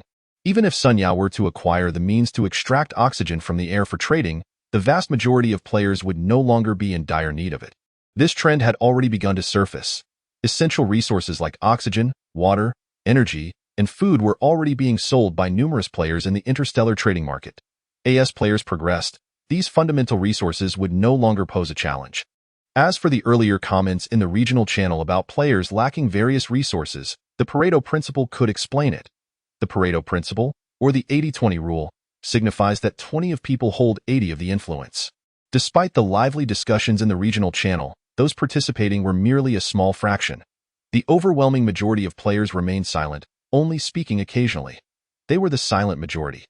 Realizing this, Lin Ming nodded. It appeared that after the initial phase, the resources on the planets would gradually begin to diversify, developing their unique characteristics. The distinctive feature of his planet was the black tide, an endless expanse of black tide.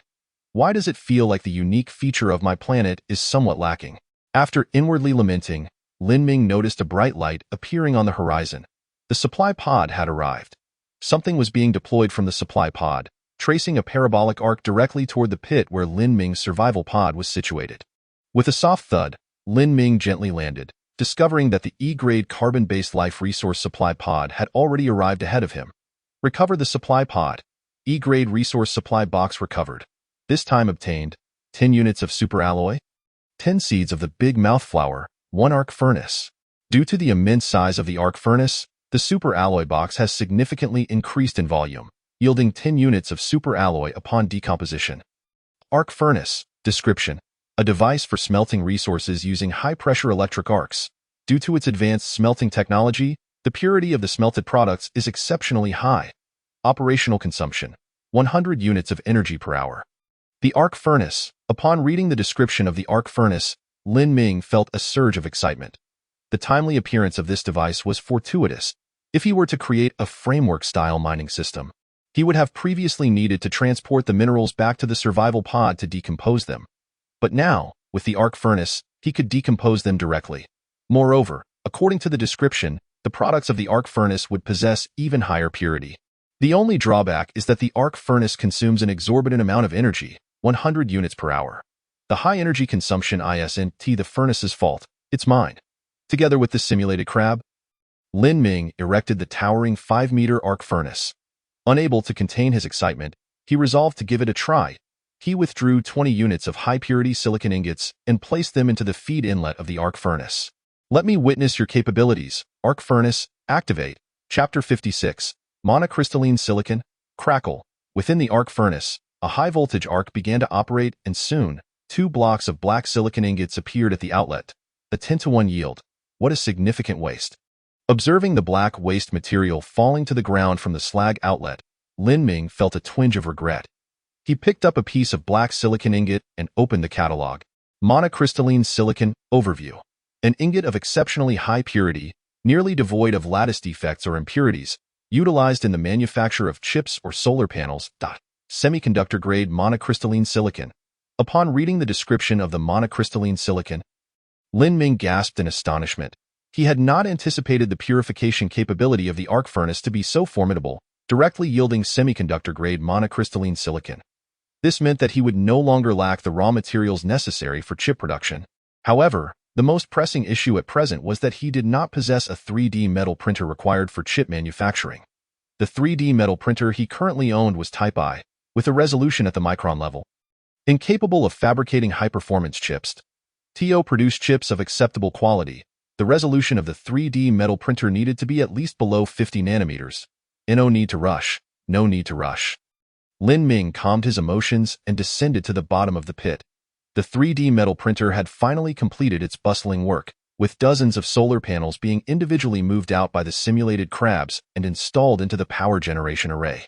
At this moment, Lin Ming's solar panels had reached a total of 110, providing enough power to fully recharge the energy reserves of the survival pod each hour. Electricity would no longer be the bottleneck that constrained my development. The current limitation was production capacity. Gazing at the recently freed 3D metal printer, Lin Ming retrieved the skin of the spiked giant shell dragon. A 1-hour break. Doesn't that feel delightful? Now, back to work. Zzz. Various materials flowed into the feed inlet of the 3D metal printer, gradually being fashioned into a complete conveyor belt module. Subsequently, Lin Ming began to voraciously acquire various necessary materials at the Interstellar exchange using electric energy. The next 3 days would be a period of stable development. The sunlight was gentle and abundant, affording ample time for the solar panels to generate electricity. He planned to produce the framework mining system and the distillation tower. The efficiency of industrial machines was far superior to that of handcrafting artisans like the simulated crabs. Even though the schedule of the 3D metal printer was currently quite full, he could first extract high-purity mineral resources using the arc furnace and then allow the 3D metal printer to gradually manufacture the finished products. For Lin Ming, witnessing the 3D metal printer idling felt akin to throwing money away. Ultrafine iron powder, 1 unit of energy can be exchanged for 5 units. Let us start with 5,000 units, as there will be plenty of uses for it later. Superalloy, 1 unit of energy can only be exchanged for 3 units. Alas, let us get some. Fuel, let us stock up. When the time comes, I can launch several satellites and thoroughly explore the entire planet. The seeds of the Venus flytrap. Lin Ming continuously flipped through the pages and discovered that players had already listed Venus flytrap seeds on the Interstellar exchange. These seeds could be obtained from low-level carbon-based life resource supply capsules. It appeared that as time passed, many players had begun to acquire Venus flytrap seeds and could start planting them. Lin Ming clicked in and saw the detailed interface of the Venus flytrap seeds, where numerous players were already fervently discussing. What a Plants vs. Zombies mod. Could it be that zombies will start spawning around us in the future? Hey, could you please read the description properly? The Venus flytrap is used to devour plants and can be specialized into corresponding traits. Does that mean we can start farming now? I see that someone on the exchange is selling seeds right now. Having seeds is useless if you lack a suitable environment to plant them. Why not? I discovered an oasis nearby. Where there are plenty of plants, can I plant them there? Oasis? Do you have a water source there? Oh my, you are the big shot who has been selling water like crazy these past few days. You have so much water. Noticing the players' discussions, Lin Ming suddenly conceived a business opportunity. Selling climate-controlled greenhouses. Although some players could cultivate Venus flytraps directly on their planets due to favorable climates, these players were, after all, a minority. The majority still lacked the conditions to grow Venus flytraps, and a climate-controlled greenhouse could precisely resolve this issue. Without hesitation, Lin Ming had the 3D metal printer fabricate a climate-controlled greenhouse, then listed it on the Interstellar exchange, selling climate-controlled greenhouses, complete with raw materials, manufacturing costs of 100 units of basic resources, no energy required. All-inclusive, 200 units of basic resources. The listing of the climate-controlled greenhouse instantly attracted a strong wave of interest from players. Lin Ming's high-tech store has new arrivals. Let me see what splendid items are available. A climate-controlled greenhouse. This can solve my problem of cultivating Venus flytraps or other plants, complete with raw materials. Sold, Lin Ming. We all graduated from 9 years of compulsory education. Why are you the only one standing out? Before long, the climate-controlled greenhouse Lin Ming had listed was snatched up by a player for 100 units of ultrafine iron powder and 100 liters of water. Although the pit contained a sewage pool that could extract water resources, the total capacity was limited, and using some meant having less. The first branch of the sewage pool had already diminished by half. At this moment, being able to exchange for some water resources felt quite profitable for Lin Ming. In just a few minutes, he received several pre-order requests from players, some with raw materials, others with all-inclusive offers. Regardless of whether they offered food, water, or oxygen, Lin Ming accepted all. After receiving 10 orders, he took down the climate-controlled greenhouse and ceased accepting further orders. After all, the production capacity of the 3D metal printer was limited, and he still needed to manufacture the framework mining system and the distillation tower. With sufficient materials, he decided to first construct a framework mining system to extract some minerals. Lin Ming had already discovered copper or nearby, which could be mined and smelted using the arc furnace.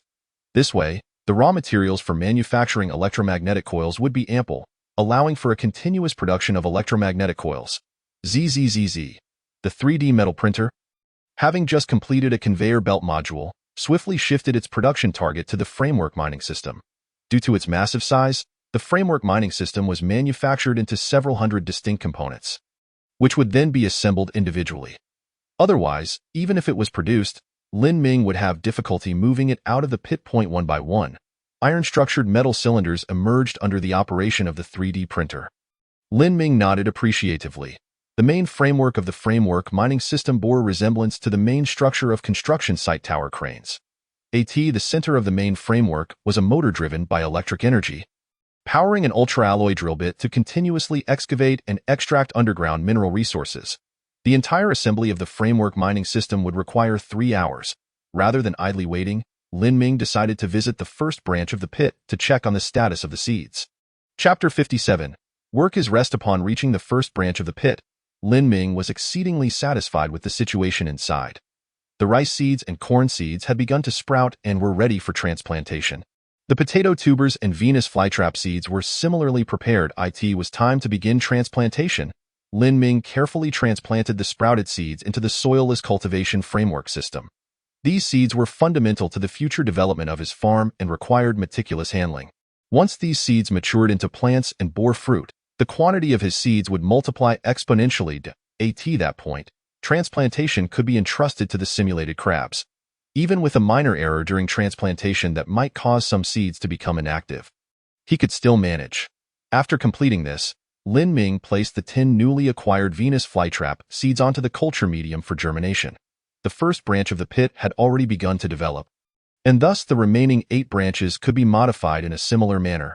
In bulk, Lin Ming mentally mapped out the forthcoming development of the pits and felt a twinge of concern. To retrofit the remaining 8 branches would require at least 8 life support systems, along with additional soilless cultivation systems. All of these would occupy the production capacity of the 3D metal printer. Meanwhile, there were still nearly 100 conveyor belts that needed to be manufactured. Fortunately, the seeds would also require time to mature, alleviating any immediate urgency for Lin Ming. However, the 3D metal printer would not be able to rest in the short term. Suddenly, Lin Ming pondered a question. The 3D metal printer comprises various modules, such as the feed inlet, robotic arm, melting nozzle, and forming baseplate. When one module is active, the others experience a brief period of inactivity during which they do not operate. This implies that, despite appearing busy, most modules of the 3D metal printer are actually resting alternately. According to this logic, the busier the 3D metal printer is, the more rest periods it will accumulate. Therefore, the work of the 3D metal printer is, in essence, a form of rest. How ingenious! Lin Ming was captivated by his own brilliant realization. He descended to the bottom of the pit and observed the industrious 3D metal printer. And his mindset shifted entirely. Work diligently, so you can rest better. After encouraging the 3D metal printer, Lin Ming proceeded to the climate-controlled greenhouse to examine the state of the Venus flytrap that had devoured the stem of the purple Dan Luo. The flower bud of this Venus flytrap had already fallen off, and the stem had elongated. Its two massive leaves were transitioning from green to purple, indicating that it was in a specialization phase. It was likely that in a day or two, it would fully specialize into a purple Dan Luo. Indeed, the giant flower is even more formidable than I had anticipated. Such is the marvel of cutting-edge biotechnology, exclaimed Lin Ming. He then cast his gaze upon the 4 dragon eggs of the spiked giant shell dragon resting on the ground. These eggs had been there for a while without exhibiting any changes. However, he was not in a hurry. Logically speaking, oviparous creatures require at least half a month, if not longer, for successful hatching. Although the spiked giant shell dragon is not a creature of blue star, it should adhere to this principle as well. He recalled that during biology class, his teacher had shown him a series of photographs depicting the growth of chicks within their eggs. The method for detecting the development of the chick inside the egg was quite simple. One merely needed to shine a strong light through the egg to observe its interior. Lin Ming, having learned well, took one of the dragon eggs in hand and illuminated it from below with the powerful spotlight mounted on his exosuit. Soon, the dragon egg transformed into a semi-transparent pale yellow hue. Lin Ming could clearly see a red patch the size of a fingernail atop the opaque yolk. A network of blood vessels densely covered the entire yolk. It was a living egg, appearing to be in the early stages of development, still requiring some time before it could hatch. Using this method, Lin Ming examined the other dragon eggs. The 4 eggs appeared to have been laid around the same time and exhibited similar developmental stages. Very well, you shall develop here at your own pace.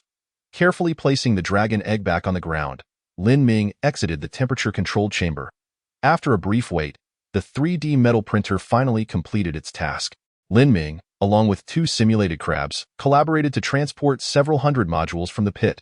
Concurrently, Lin Ming assigned a new task to the 3D metal printer, to manufacture a liquid distillation tower.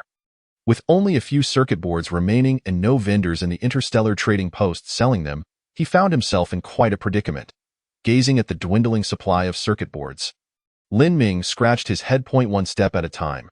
Due to the modular structure of the framework mining system, both installation and dismantling were relatively straightforward.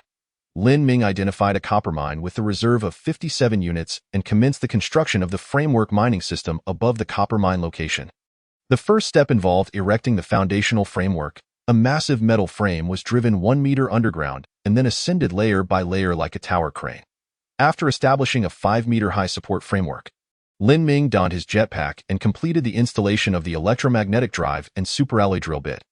Lastly, he installed the receiving end of the wireless power transmission module, drawing energy from the solar array, thus forming a rudimentary mining site. The copper mine was located 5 to 6 kilometers away from the pit. If he were to transport the mined copper back to the pit for smelting and refining using the survival pod's decomposition core, the efficiency would be exceedingly low given the limited number of conveyor belts currently produced, which were only 100 meters long, far from sufficient for the present needs. Fortunately, Lin Ming had an electric arc furnace at his disposal. He moved the electric arc furnace next to the copper mine, allowing him to automate the process of feeding copper or into the furnace with just 2 or 3 simulated crabs. Let us give it a try. Lin Ming activated the framework mining system. The superalloy drill bit, driven by the motor, gradually accelerated and began its descent. As it made contact with the hard ground, a piercing screech echoed from the high-strength drill bit. Despite the ground's hardness, it paled in comparison to the superalloy. The drill bit smoothly descended at a rate of 1 meter per minute. Approaching the copper ore located several meters underground, Lin Ming opened the 3D map and observed that the drill bit had reached the copper ore. Soon, fine copper ore began to cascade from the output of the framework mining system.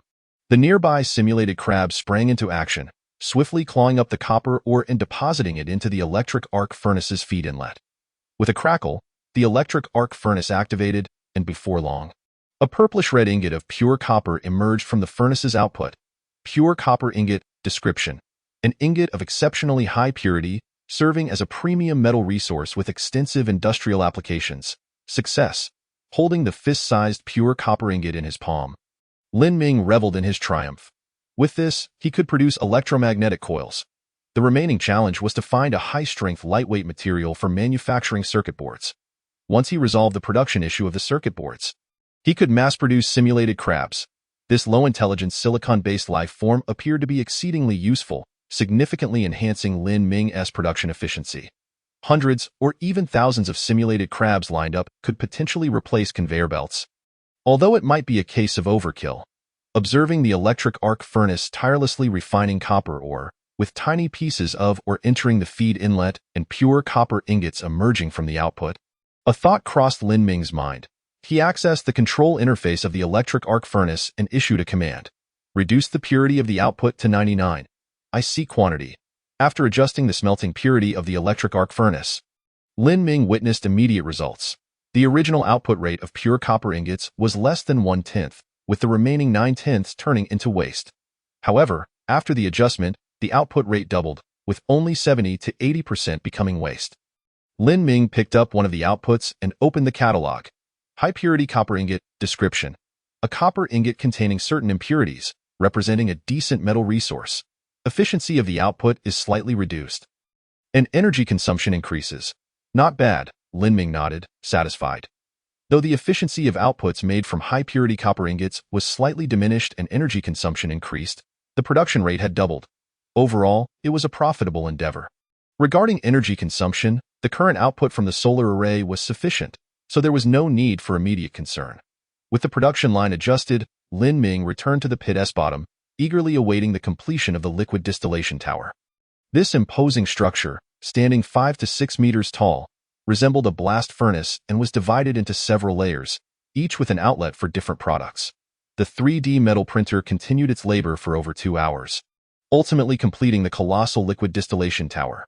Lin Ming promptly assigned a task to manufacture the life support system, ensuring the 3D metal printer remained active. Due to the tower's considerable size, it could not be directly transported through the tunnel. Thus, Lin Ming repositioned the survival pod to facilitate the transportation of the liquid distillation tower to the surface via the ejection passage. With the new technological marvel constructed, he was eager to test it. The distillation tower's feed inlet was a massive water tank with a volume of 1 cubic meter. Lin Ming instructed the simulated crabs to bring in wastewater from the second tunnel branch, filling the tank. After installing the microwave power transmission device, Lin Ming activated the liquid distillation tower. High-frequency noise erupted as the electromagnetic coils within began to heat the liquid. Lin Ming placed metal cylinders at each layer's outlet to collect the produced substances. Soon, clear liquid began to flow from the top outlet, and upon checking the catalog, Lin Ming confirmed it was pure water, the primary component of wastewater. Shortly thereafter, the second layer's outlet also sprang to life, releasing a substantial quantity of white powder. What is this? Lin Ming recognized these powders as oddly familiar. Upon consulting the catalog, he was astonished to discover that these white powders were, in fact, the vitamin supplements he had previously obtained. It made sense. When the black tide swept across the planet, devouring all organic life, it undoubtedly contained some vitamins or nutrients.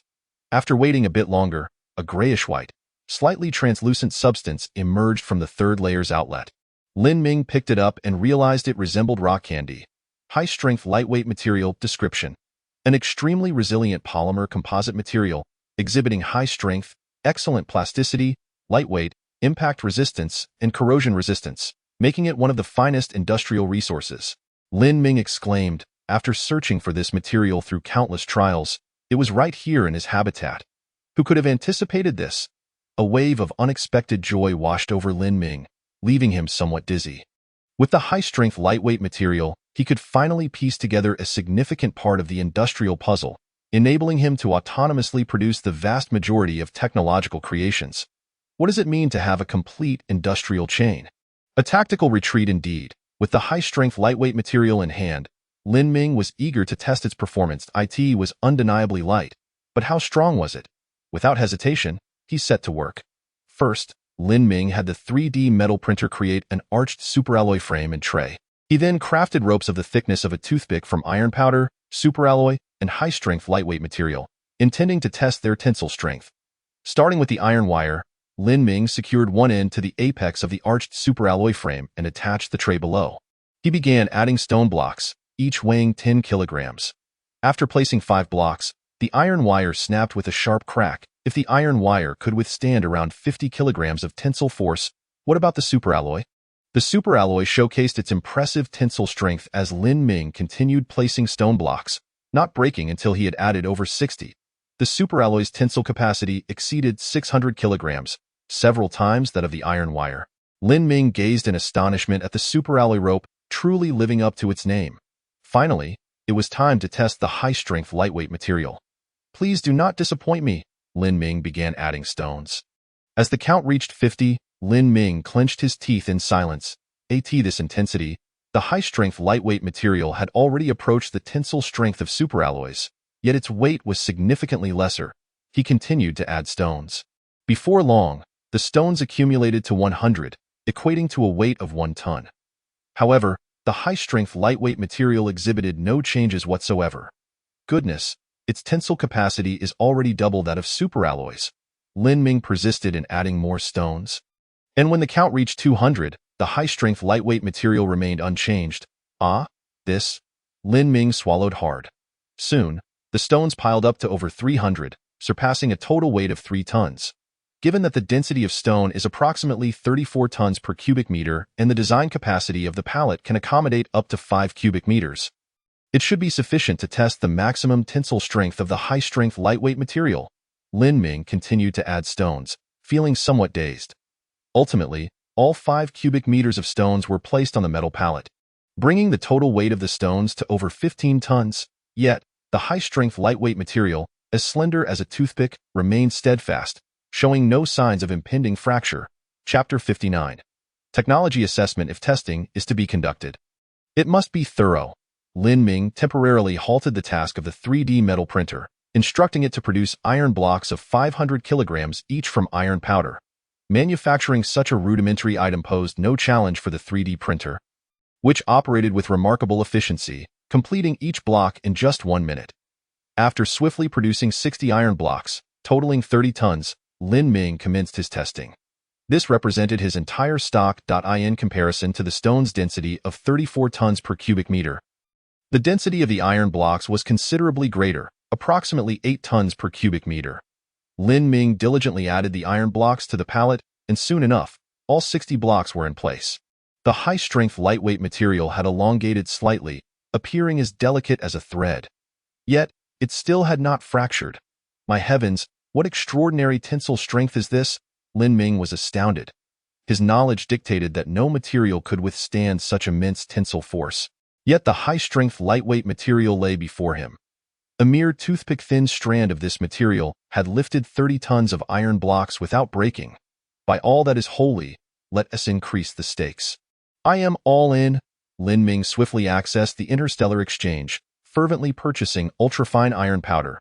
The 3D metal printer, which had just completed a batch of life support systems, wasted no time and immediately began crafting hefty iron blocks. One by one, Lin Ming added half-ton iron blocks to the pallet, and the total weight of the iron blocks continued to fluctuate. 35 tons, 40 tons, 45 tons, 60 tons. After adding yet another iron block, the high-strength lightweight material finally reached its limit and fractured in the middle. The 60-ton iron blocks crashed to the ground with a thunderous roar, kicking up a cloud of dust, and Lin Ming obtained the result he sought. The tensile strength of superalloy metal wire was 10 times that of iron wire, while the tensile strength of the high-strength lightweight material was a staggering 100 times that of superalloys. This was not merely a simple multiplication. In Lin Ming's understanding of engineering applications, many cases involving metal tensile strength, such as large cable-stayed bridges, relied on dozens or even hundreds of multi-stranded steel cables. These cables were composed of hundreds of thinner wires twisted together, each cable being the thickness of a forearm. The reason for using so many cables was twofold: to distribute the tensile force evenly and because the cables themselves possessed weight. This limitation meant that cables could not be endlessly thickened to increase tensile strength. Otherwise, they would snap under their own weight. However, if those cables were replaced with high-strength lightweight materials, a single slender strand would suffice to provide equivalent tensile strength. He could scarcely fathom that a fine filament composed of high-strength lightweight material could lift an entire large cable-stayed bridge along with the traffic traversing above. If strands of high-strength lightweight material were twisted into cables of forearm thickness, with hundreds or thousands of such strands, the weight they could lift would be unimaginable. Gazing at the fractured high-strength lightweight material before him, Lin Ming raised his head. A term crossed his mind: space elevator. In contrast to the exorbitant costs and low cost-effectiveness of rocket launch schemes, a space elevator could transport vast quantities of goods into space at a slower pace and lower cost, just as the cost of maritime transport is significantly less than that of air freight. Once certain ideas take root in the mind, they become uncontrollable. Lin Ming took a deep breath, suppressing the excitement within. Gazing at the stars above while firmly grounded, he recognized that the construction of a space elevator, even a space city, was still a distant prospect. The priority was to cultivate the present and gradually transform the Urea planet. Returning to the pit's bottom, Lin Ming felt a slight fatigue after an entire day of labor. Although today had yielded substantial results, it also ignited an even stronger desire within him. Contemplating that advanced technological being capable of obliterating Blue Star with a mere wave of its hand. Altering the fates of billions, Lin Ming narrowed his eyes. One day I will. Sipping slowly on his vitamin drink, Lin Ming stared vacantly at a single spot. Lost in thought, it was only when the ethereal crystal faintly vibrated that he snapped back to reality. The ethereal crystal rarely trembled. Had something occurred? Setting down his superalloy cup, Lin Ming gently caressed the ethereal crystal. He noticed a line of red text appearing at the top of the regional channel. Humans? You have survived for 7 days. Those who endure are the strongest of your kind. First, I extend my congratulations to you. As a reward, I shall assess your technological creations in 48 hours. The strongest player in each region will receive my bestowal. Assessment of technological creations. Lin Ming instantly became alert, scrolling through the regional chat channel. Players were eagerly engaged in discussions. Is old Ding about to explode with gold coins? What rewards might he offer? Shu, are you seeking death? Be cautious. He might just annihilate you. He previously stated that only the strong possess the right to voice their opinions. Now that we have become strong, we should not be casually erased. Indeed, that guy is still alive. Can I directly request something from him, like a second-level survival pod? Perhaps we are not that strong after all. The regional channel buzzed with activity, and the brothers eagerly rushed to indulge in the gossip. Lin Ming opened the regional channel. He found that it was a player named Thompson, an American, who had posed an inquiry to ask the first player in the region to upgrade to a second-level survival pod. Thompson was evidently receiving special privileges, as his messages were temporarily pinned at the top and his text color changed from black to white based on his request. Do black folks favor white? Lin Ming muttered, glancing at Thompson's message. Great Lord, please allow your subjects to pose a question. Speak. Great Lord, what reward do you bestow upon the strongest? First, they may receive a designated E-level technological creation. Second, they may pose 3 questions or requests to me, though I may refuse. Thank you, Great Lord. Your subjects bask in your blessings, filled with reverence. Thompson's tone was exceedingly humble. TSK? Lin Ming closed the regional chat channel. This exemplifies the difference between the Chinese and Americans.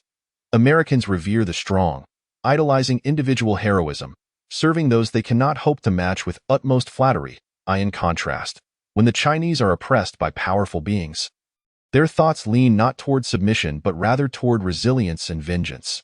You either eliminate me outright, leaving no opportunity, or await my return, at which point I shall vanquish you. As for that high-tech being, Lin Ming would respect, admire, and marvel at it, but fear it. Never. Chapter 60. Item ranking. The announcement of the assessment of technological creations was undoubtedly explosive. Whether in the regional or district chat channels, or even the world chat channel, discussions regarding the rewards offered by that high-tech being surged fervently. Were it not for the exorbitant tariff of 100% on interregional trade, Lin Ming would have genuinely considered contributing 1,000 resources to that fellow named Thompson. The strong remain strong, and the weak remain weak. With the first mover advantage, subsequent players would find it increasingly difficult to catch up. Regrettably, there were players in their region who had also made significant progress, such as the esteemed Lin Ming or those from the province of Tang, but now the spotlight was indisputably claimed by that cotton machine. Lin Ming paid little heed to the clamor in the regional channel. But Sun Yao sought him out first. "Brother Lin, did you see that message? That one?" Noticing Sun Yao's reference to the high-tech being, Lin Ming raised an eyebrow. "I saw it.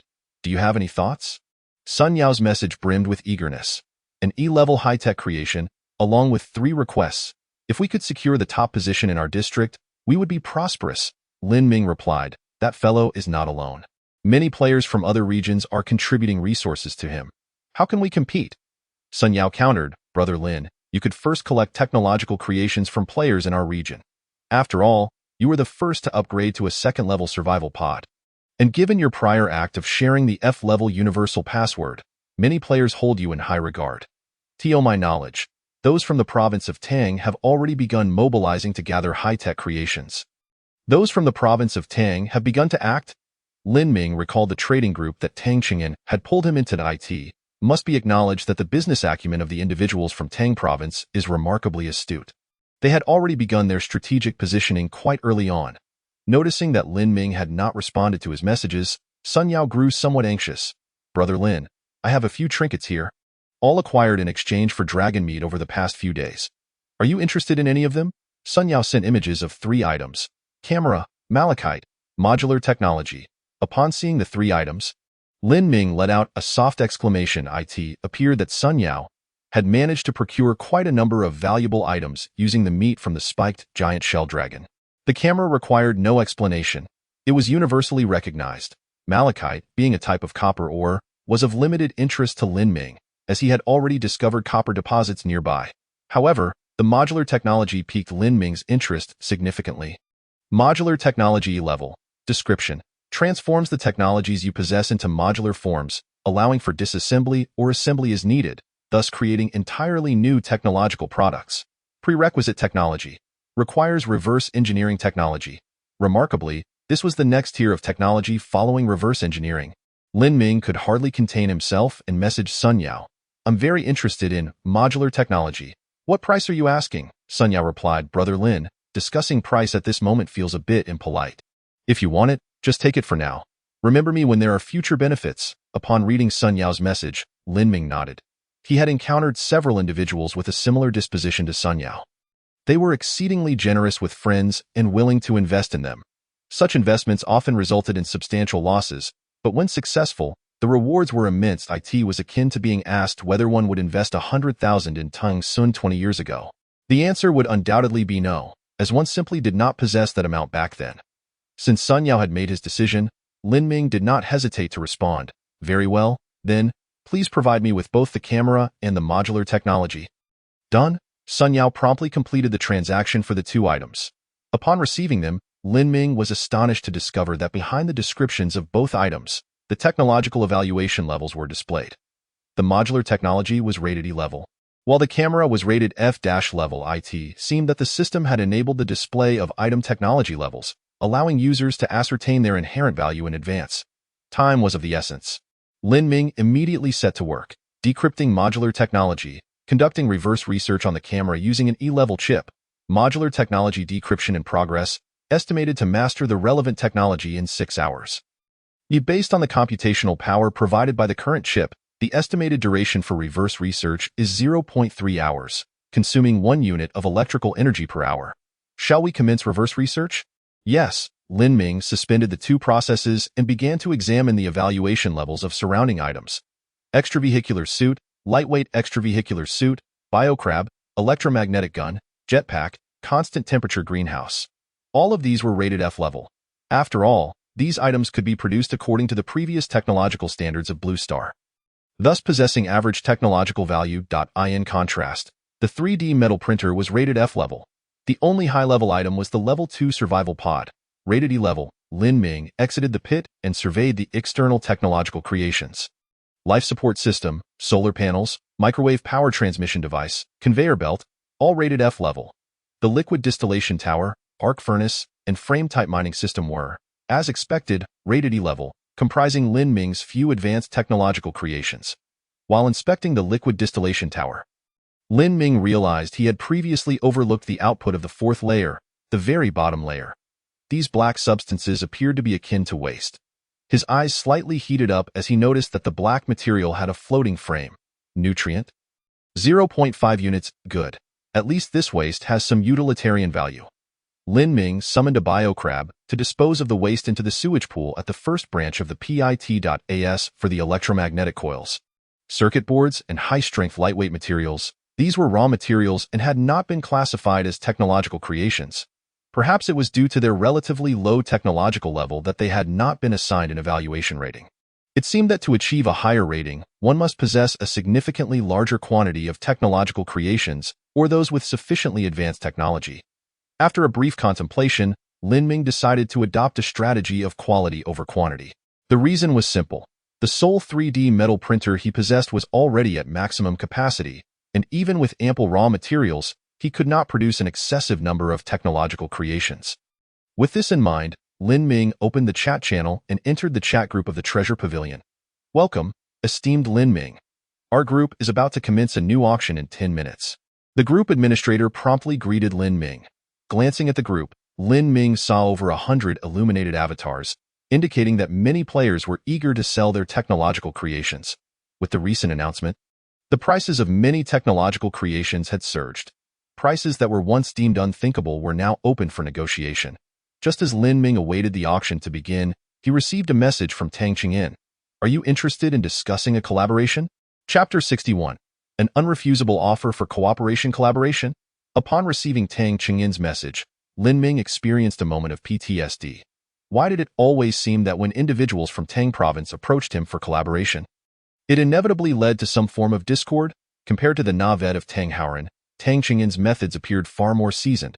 He first added Lin Ming to the Treasure Pavilion trading group, seeking no personal gain, allowing Lin Ming to savor the sweetness of success.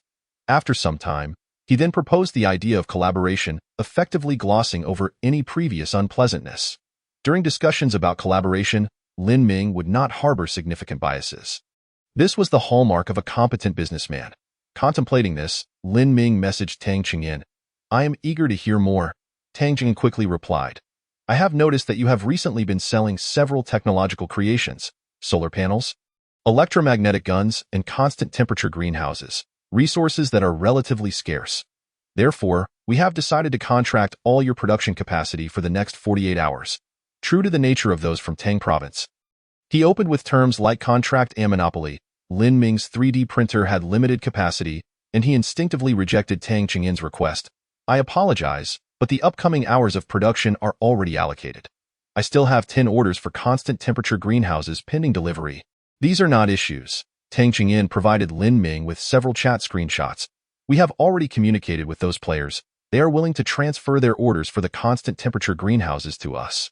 If you doubt it, feel free to confirm with them. Lin Ming scrutinized the screenshots and realized that Tang Qingyin's approach to intercepting these orders was quite straightforward, offering double the materials as compensation and promising to gift the constant temperature greenhouses to the players after the evaluation period of 48 hours. This was quite a substantial offer. After all, Tang Qingyin's goal in hoarding the greenhouses was to amass a greater quantity of technological creations, thereby achieving a higher evaluation. Once the evaluation was completed, the greenhouses would hold little value. Moreover, for those players who had ordered the greenhouses, a mere 2-day delay in planting would result in negligible loss. The compensation of double the materials would suffice to cover it. Ultimately, it mattered little to whom the greenhouses were delivered. As long as an agreement was reached, Lin Ming had no objections. He candidly stated, My production capacity has other plans. I am aware that your 3D printer has limited capacity. Tang Qingyin replied. Upon reading this message, Lin Ming's eyes narrowed, gleaming with a dangerous light. Who had leaked this information? Currently, the person he interacted with the most was Sun Yao, yet he had no knowledge of Lin Ming's limited capacity. Tang Qingyin continued, 3D metal printer I, X3. Not only did you obtain a 3D metal printer from the resource supply pod, but we also fortuitously acquired 3. Tang Qingyin clarified Lin Ming's doubts. We understand the benefits of this equipment, as well as its drawbacks. Lin Ming nodded. The 3D metal printer could be obtained from the basic carbon-based resource supply pod. Given the time that had passed, it was plausible that some players would have managed to acquire one. With over 500 individuals in Tang Province, it was not surprising that they had obtained 3.it. Was also likely that Tang Province had players specifically monitoring the Interstellar trading post. Even if other players listed 3D metal printers, they would be the first to snatch them up. This explained why Lin Ming, who had not frequently checked the Interstellar trading post, had been unable to purchase a 3D metal printer. Let us discuss the specific collaboration plan, Lin Ming suggested, sensing Tang Qingyin's intentions. It is simple. We assist you in expanding your production capacity, and you assist us in manufacturing technological creations. Tang Qingyin was straightforward. After you complete and deliver 10 constant temperature greenhouses to us, I will lend you one 3D metal printer. The materials and electrical energy required for manufacturing technological creations will be provided by us, and after 48 hours, the ownership of the 3D metal printer will be transferred to you. Lin Ming chuckled and inquired, "Aren't you afraid I might take the goods and renege?" Tang Qingyin replied, "Before collaborating with you, we conducted an internal assessment. The final decision was made to proceed with the collaboration, as the potential benefits far outweigh the risks. After all, the maximum loss would merely amount to 1 unit of material plus 1 3D metal printer." Observing Tang Qingyin's earnest demeanor, Lin Ming nodded. This was the conduct expected of a competent businessman. The terms of Tang Qingyin's collaboration were indeed irresistible. After all, if Lin Ming were to succeed in reverse engineering and be able to manufacture 3D metal printers, his production capacity would experience a significant release. However, a major concern loomed. If he were to lack a certain material or several materials necessary for manufacturing the 3D metal printer, he would be unable to fulfill the agreement. After some contemplation, Lin Ming remarked, "Additionally, I have my own production plan, which may hinder my ability to produce at full capacity. If necessary, you could rent an extra 3D metal printer for me. During the production phase, I will supply my own energy requirements." Tang Qingyin decisively agreed. "It's a deal." Once the collaboration was confirmed, Tang Qingyin cautiously inquired, "Lin Ming, I am aware that you possess numerous technological creations and upgraded your survival pod quite early, possibly impacting the evaluation of the major district. Our partnership would significantly enhance our chances of success. Currently, the number of cooperative members in our province has surged from over 500 to 1,000. 1,000 to 1. The advantage lies with me." Lin Ming politely declined Tang Qingyin's further request, stating, "I wish to attempt this on my own." "Very well, I await your news." Tang Qingyin refrained from further discussion. After closing the chat with him, Lin Ming first confirmed the authenticity of the orders from the 10 players who had purchased the climate-controlled greenhouses, and then commenced the full-scale production of the greenhouses using the 3D metal printer. Originally, the construction of a climate-controlled greenhouse required 8 hours. However, Lin Ming was selling a simplified version, reducing the number of modules in the soilless cultivation framework system and other subsystems from 5 to 1. Even so, it would still take 2 hours to complete a single greenhouse. Following discussions with Tang Qingyin, he agreed that after Lin Ming delivered 5 greenhouses, he could pledge the remaining 5 sets of materials to gain access to a 3D metal printer. Moreover, the previously constructed greenhouses were of limited utility and could be sold. Dismantling the soilless cultivation framework system from 4 of them would further expedite the construction of the greenhouses. Without hesitation, Lin Ming rubbed his hands together and began a comprehensive overhaul of the climate-controlled greenhouses. Acknowledgements to readers: user 444-16335, Dodo Bu Sui Jiao, and Wu Suo Wei 12138 for their inspiration capsules. Thanks to reader user 25594979 for the Bobo Milk Tea and Wang Yun's Summer Night urging symbol. Thanks to readers in Yifang, Hong Yun Chi Tian NEX3, Mu Dong, those who cannot think of names.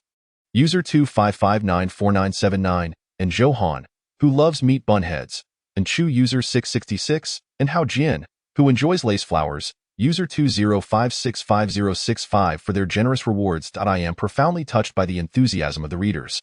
I initially considered setting a reward condition, such as increasing the updates for a certain amount of donations, but upon reflection, given the overwhelming support, imposing conditions felt greedy. Therefore, starting next month, I will provide 3 updates a month to express my gratitude. As I am still working, I write after hours, and researching technology requires careful attention to avoid significant gaps. Sometimes, I write until 1 or 2 in the morning, making immediate updates impossible. I hope everyone understands. Furthermore, the current structure of this book consists of planetary chapter, stellar system chapter, galaxy chapter, and cosmic chapter, without any intentional suppression of development levels. The beauty of technological narratives lies in their expansive worldviews. I will not abruptly shift to cultivation after 1 or 200 chapters. Unless unforeseen circumstances arise, this book will not delve into cultivation or extraordinary elements, focusing primarily on climbing the technological tree. That said, today has been quite enjoyable, and I have rambled a bit. Once again, thank you all for your support. Chapter 62. The application of modular technology prior to dismantling and modifying the existing climate-controlled greenhouses. Lin Ming transferred the blue algae and dragon eggs into the first tunnel branched. At this moment, the various plants in the tunnel branch were already showing tiny stems, likely to mature within 2 to 3 days. Returning to the bottom of the pit, Lin Ming decisively removed the excess modules from the greenhouse, delivering one set to Tangqing Yin. After the delivery, Lin Ming checked the progress. The decryption of modular technology still required 5.5 hours. While the remaining 4 climate-controlled greenhouses, due to the dismantled soilless cultivation framework systems, would take a total of 7 hours to complete, he decided to take a nap and, upon completion of these processes, would rise to commence a vigorous effort. Before that, Lin Ming resolved to conduct a reverse study on the heavy-duty exosuit. This technology was rated at F level, and with an E-level chip for the reverse study, it should not take long. Based on the computational power provided by the current chip, the estimated duration for reverse research is 4 hours, consuming 1 unit of energy per hour. Shall we begin the reverse study? Yes. After completing these tasks, Lin Ming felt somewhat fatigued, so he swallowed a tube of nutritional paste with water and lay down in the sleep pod. Today, merely venturing to the edge of the light curtain to observe the real world outside consumed a significant portion of his day. Coupled with various other tasks, he had remained in a state of constant busyness, and the day had swiftly passed.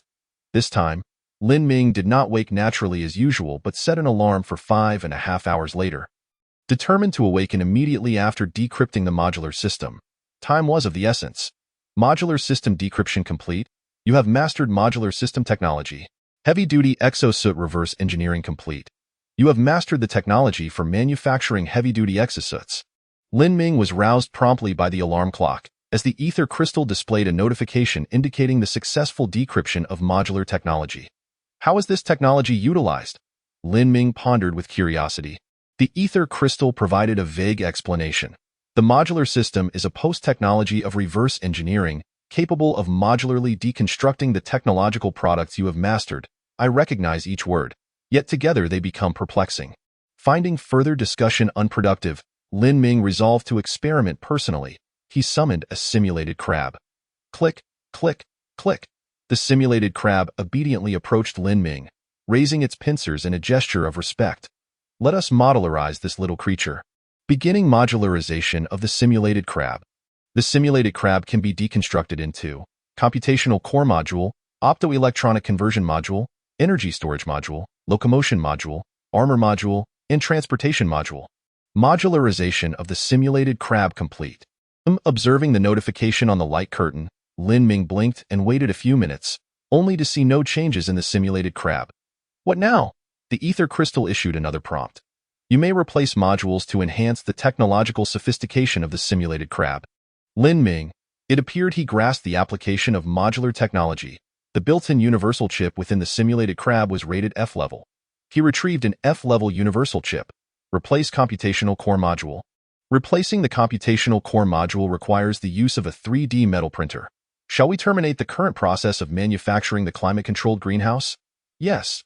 The 3D metal printer, which was operating while Lin Ming worked, briefly entered a state of complete rest, and then the simulated crab approached the metal substrate, flipped over, exposing its belly.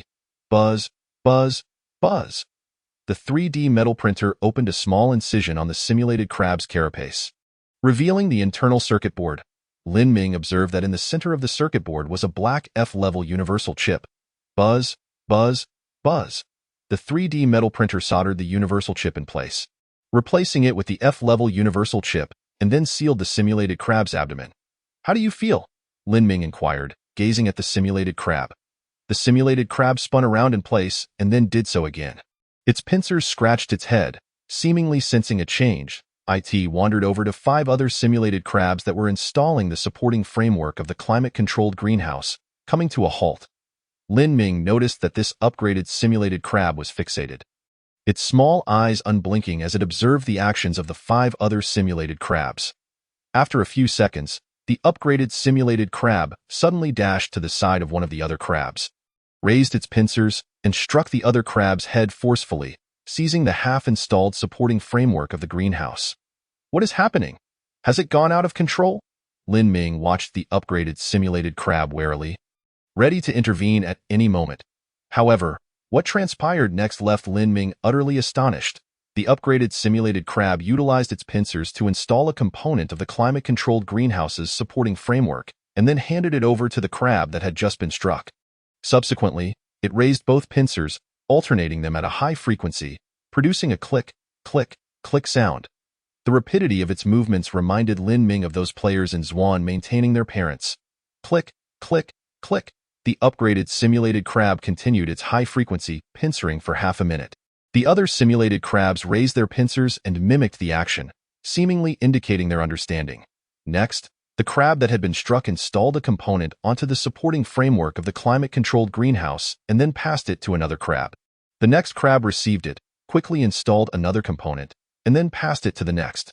Simultaneously, the crab that had been struck had already installed a new component and handed it over. Oh my goodness. This is an assembly line. Lin Ming was utterly mesmerized. The 5 simulated crabs maintained a synchronized rhythm, completing the installation of 5 sets of climate-controlled greenhouse supporting frameworks in just half an hour. Previously, each of them had taken over an hour to complete a single installation. The time consumed had been reduced by more than half. Most importantly, the optimization of the simulated crab's installation efficiency was not due to Lin Ming, but rather the upgraded simulated crab. After demonstrating the initial process and issuing commands, the upgraded simulated crab merely stood there with its pincers resting on its back, motionless, supervising the operation. However, Lin Ming had already observed from the details panel of the simulated crab that it had actually entered a light sleep state. This creature had learned to be lazy. After completing the installation of 5 sets of climate-controlled greenhouse supporting frameworks, the upgraded simulated crab staggered towards Lin Ming as if it had consumed counterfeit alcohol. With its pincers, it pointed towards the 5 groups of temperature-controlled greenhouse support frames, then gestured towards itself, slightly lifting its body. Lin Ming, both amused and exasperated, remarked, "Are you, my friend, anticipating my praise?" The upgraded version of the simulated crab raised its pincers and exclaimed, "Clack, good, good, good, well done. Efficiency has been enhanced. It seems my greenhouses will be delivered ahead of schedule." Lin Ming affectionately patted the upgraded simulated crab on its head, saying, "There are still 5 groups remaining. Let them continue their work. Do not let them idle." The upgraded simulated crab, receiving the command, danced about excitedly, seemingly expressing its loyalty. I then swiftly approached the previously struck simulated crab, lifted its pincers, and struck its carapace forcefully once more. Clack! The 5 simulated crabs resumed their repetitive yet efficient actions as before. Lin Ming accessed the upgraded simulated crabs panel, discovering an added note in its profile. Compared to its peers, its computational capabilities have significantly improved. Its rating had also changed to F. Modular technology, truly formidable. Chapter 63. Lin Ming was merging the technology he had mastered. With the upgraded simulated crab as a template, Lin Ming grasped the methodology for utilizing modular technology. He glanced at the heavy-duty exosuit he was wearing. The heavy-duty exosuit had undergone reverse engineering and could now be modularly deconstructed. Moreover, he possessed a heavy-duty exosuit gifted by Zhao Yihong, which could be used for experimental research. Modular heavy-duty exosuit. Modularizing the heavy-duty exosuit. The heavy-duty exosuit can be deconstructed into computational core module, life support module, exoskeleton module, energy storage module, insulation module, protective module. Heavy-duty exosuit modularization complete. Drawing from his experience with the upgraded simulated crab, Lin Ming deftly proceeded.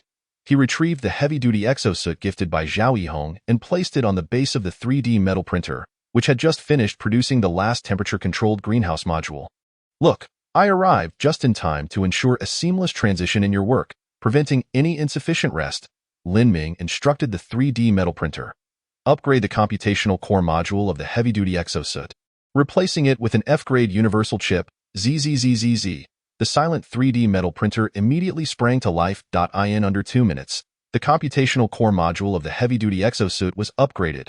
Lin Ming opened the interface of the heavy-duty exosuit, only to find that the description remained unchanged, and the technology rating was still F. What is going on? Lin Ming pondered. He decided to give it a try. Clutching the heavy-duty exosuit, he entered the living pod, disinfected the interior, and donned the upgraded heavy-duty exosuit. No sensation. Absolutely none. He performed various movements, and the exoskeleton responded with remarkable sensitivity, as agile as his own. But this won't do. After removing the heavy-duty exosuit and studying it for a considerable time, he finally understood. The computational core module was merely responsible for controlling the life support module and exoskeleton module of the heavy-duty exosuit. The computational power of the F-grade universal chip was sufficient to meet these computational demands. Even if he multiplied the computational power of the core tenfold, it would still only accomplish these tasks. Due to hardware limitations, the heavy-duty exosuit could not achieve superior functionality. My goodness. Lin Ming felt greatly disheartened and contemplated abandoning the modifications to the heavy-duty exosuit. Then, his gaze fell upon the electromagnetic gun sitting in the corner. A bold idea sparked in his mind.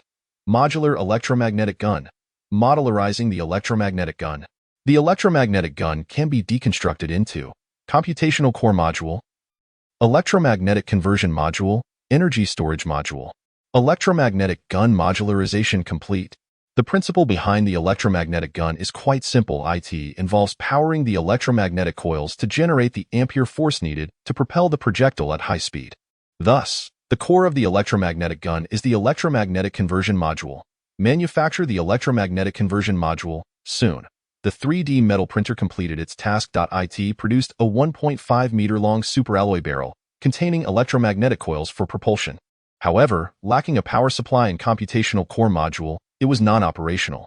Could the electromagnetic conversion module be added to the heavy-duty exosuit? You can combine all the technological modules you possess, but some combinations may not be effective. Now I understand. Lin Ming gazed at the lengthy barrel and issued another command to the 3D metal printer. Integrate the electromagnetic conversion module into the heavy-duty exosuit, fixed at the back. ZZZZZ. The 3D metal printer quickly went to work, affixing the long barrel to the back of the heavy-duty exosuit. Thanks to the advanced nature of modular technology, all modularized technological creations featured universal interfaces for power supply and data transmission. Lin Ming opened the profile of the heavy-duty exosuit and noticed a distinction. Combat-type heavy-duty exosuit. Description. A considerably heavy exosuit, assisted by an exoskeleton for movement, capable of withstanding extreme environments. Maintaining your normal body temperature in conditions ranging from 100 to 300 degrees Celsius, and capable of transporting objects under 1 ton. Equipped with an electromagnetic gun, it can engage in small-scale, low-intensity combat. Energy consumption. 1 unit hour, electromagnetic gun discharge. 1 unit shot. Oxygen consumption. Equivalent to resting consumption. Excellent. Lin Ming, elated, promptly donned the combat-type heavy-duty exosuit. He swiftly exited the pit and ascended to the surface. Lin Ming noticed that the helmet of the combat-type heavy-duty exosuit featured a toggleable HUD targeting reticle. Aiming casually in a direction, the thought of firing surged in Lin Ming's mind. Click.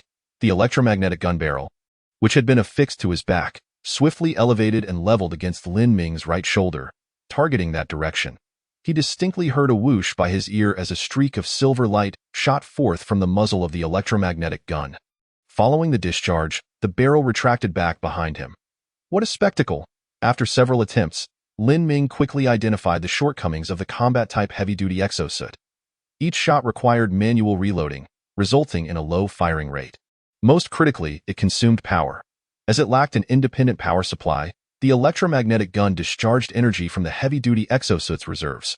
Originally, the heavy-duty exosuit could operate for 10 hours, but with the addition of the electromagnetic gun, each shot reduced its operational time by 1 hour. Time to upgrade, but first, delivery. Lin Ming returned to the bottom of the pit and handed over the temperature-controlled greenhouse to Tang Qingyan. Your efficiency is remarkable. Without hesitation, Tang Qingyan promptly exchanged a 3D metal printer with him. Observing this identical 3D metal printer, Lin Ming gritted his teeth and muttered through clenched jaws. Reverse engineer the 3D metal printer using an E-grade chip. Based on the computational power provided by the current chip, the estimated duration for reverse engineering is 10 hours, consuming 1 unit of energy per hour. Shall we commence reverse engineering? One step closer to liberating production capacity. Lin Ming exclaimed excitedly, yes. Suspending the reverse engineering process, Lin Ming continued to modify the combat-type heavy-duty exosuit. First, he addressed the power supply issue of the heavy-duty exosuit. This was straightforward. Lin Ming simply added another energy storage module to the heavy-duty exosuit. Consequently, the maximum energy reserve of the heavy-duty exosuit doubled, increasing to 20 energy units. Then, he installed a microwave power transmission receiver, as long as there was a microwave power supply within 100 kilometers. The heavy-duty exosuit could operate indefinitely. At worst, he could carry a set of solar panels and deploy them wherever needed. Were it not for the requirement of a relatively large area for solar panels to generate adequate energy, Lin Ming would have considered installing them on the heavy-duty exosuit. Thus, under most circumstances, the heavy-duty exosuit would not have to worry about energy consumption. Next, Lin Ming added a pair of simulated crab transport modules to the back, resembling pincers.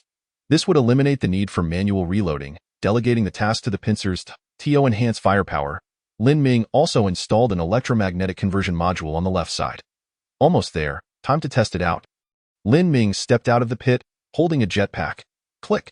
The jetpack was secured to his back, while the electromagnetic gun barrels were positioned on either side. Slightly bending his knees, Lin Ming leaped into the air. The jetpack, alongside the heavy-duty exosuit and Lin Ming, could support a weight of 300 kilograms. At this moment, it showed a capacity of 260 kilograms, thus not affecting his flying speed. Lin Ming set the flight speed to maximum and aimed in a direction. Fire at will. The electromagnetic gun barrels on his shoulders simultaneously activated, unleashing 2 silver streaks piercing the heavens. Click! The barrels retracted behind him as the pincers swiftly moved into action. Reloading completed.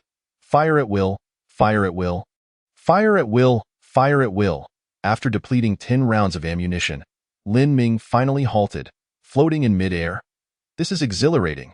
Chapter 64 Modular Microsatellite. After soaring through the skies for quite a while, Lin Ming reluctantly descended back to the pit's bottom, feeling a pang of hunger.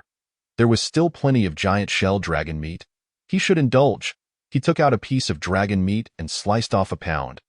Alongside some high-protein canned meat, boiled potatoes, and corn, he enjoyed a delightful breakfast.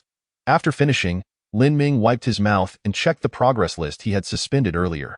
There remained over 9 hours until the reverse engineering of the 3D metal printer would be complete. Such a long wait. Lin Ming felt restless. At that moment, Tang Qingyan sent him a message. Brother Lin, please send me the material list required for manufacturing the temperature-controlled greenhouses and electromagnetic guns. Lin Ming was neither secretive nor overly generous, having sent all the materials required for the production of 2 items.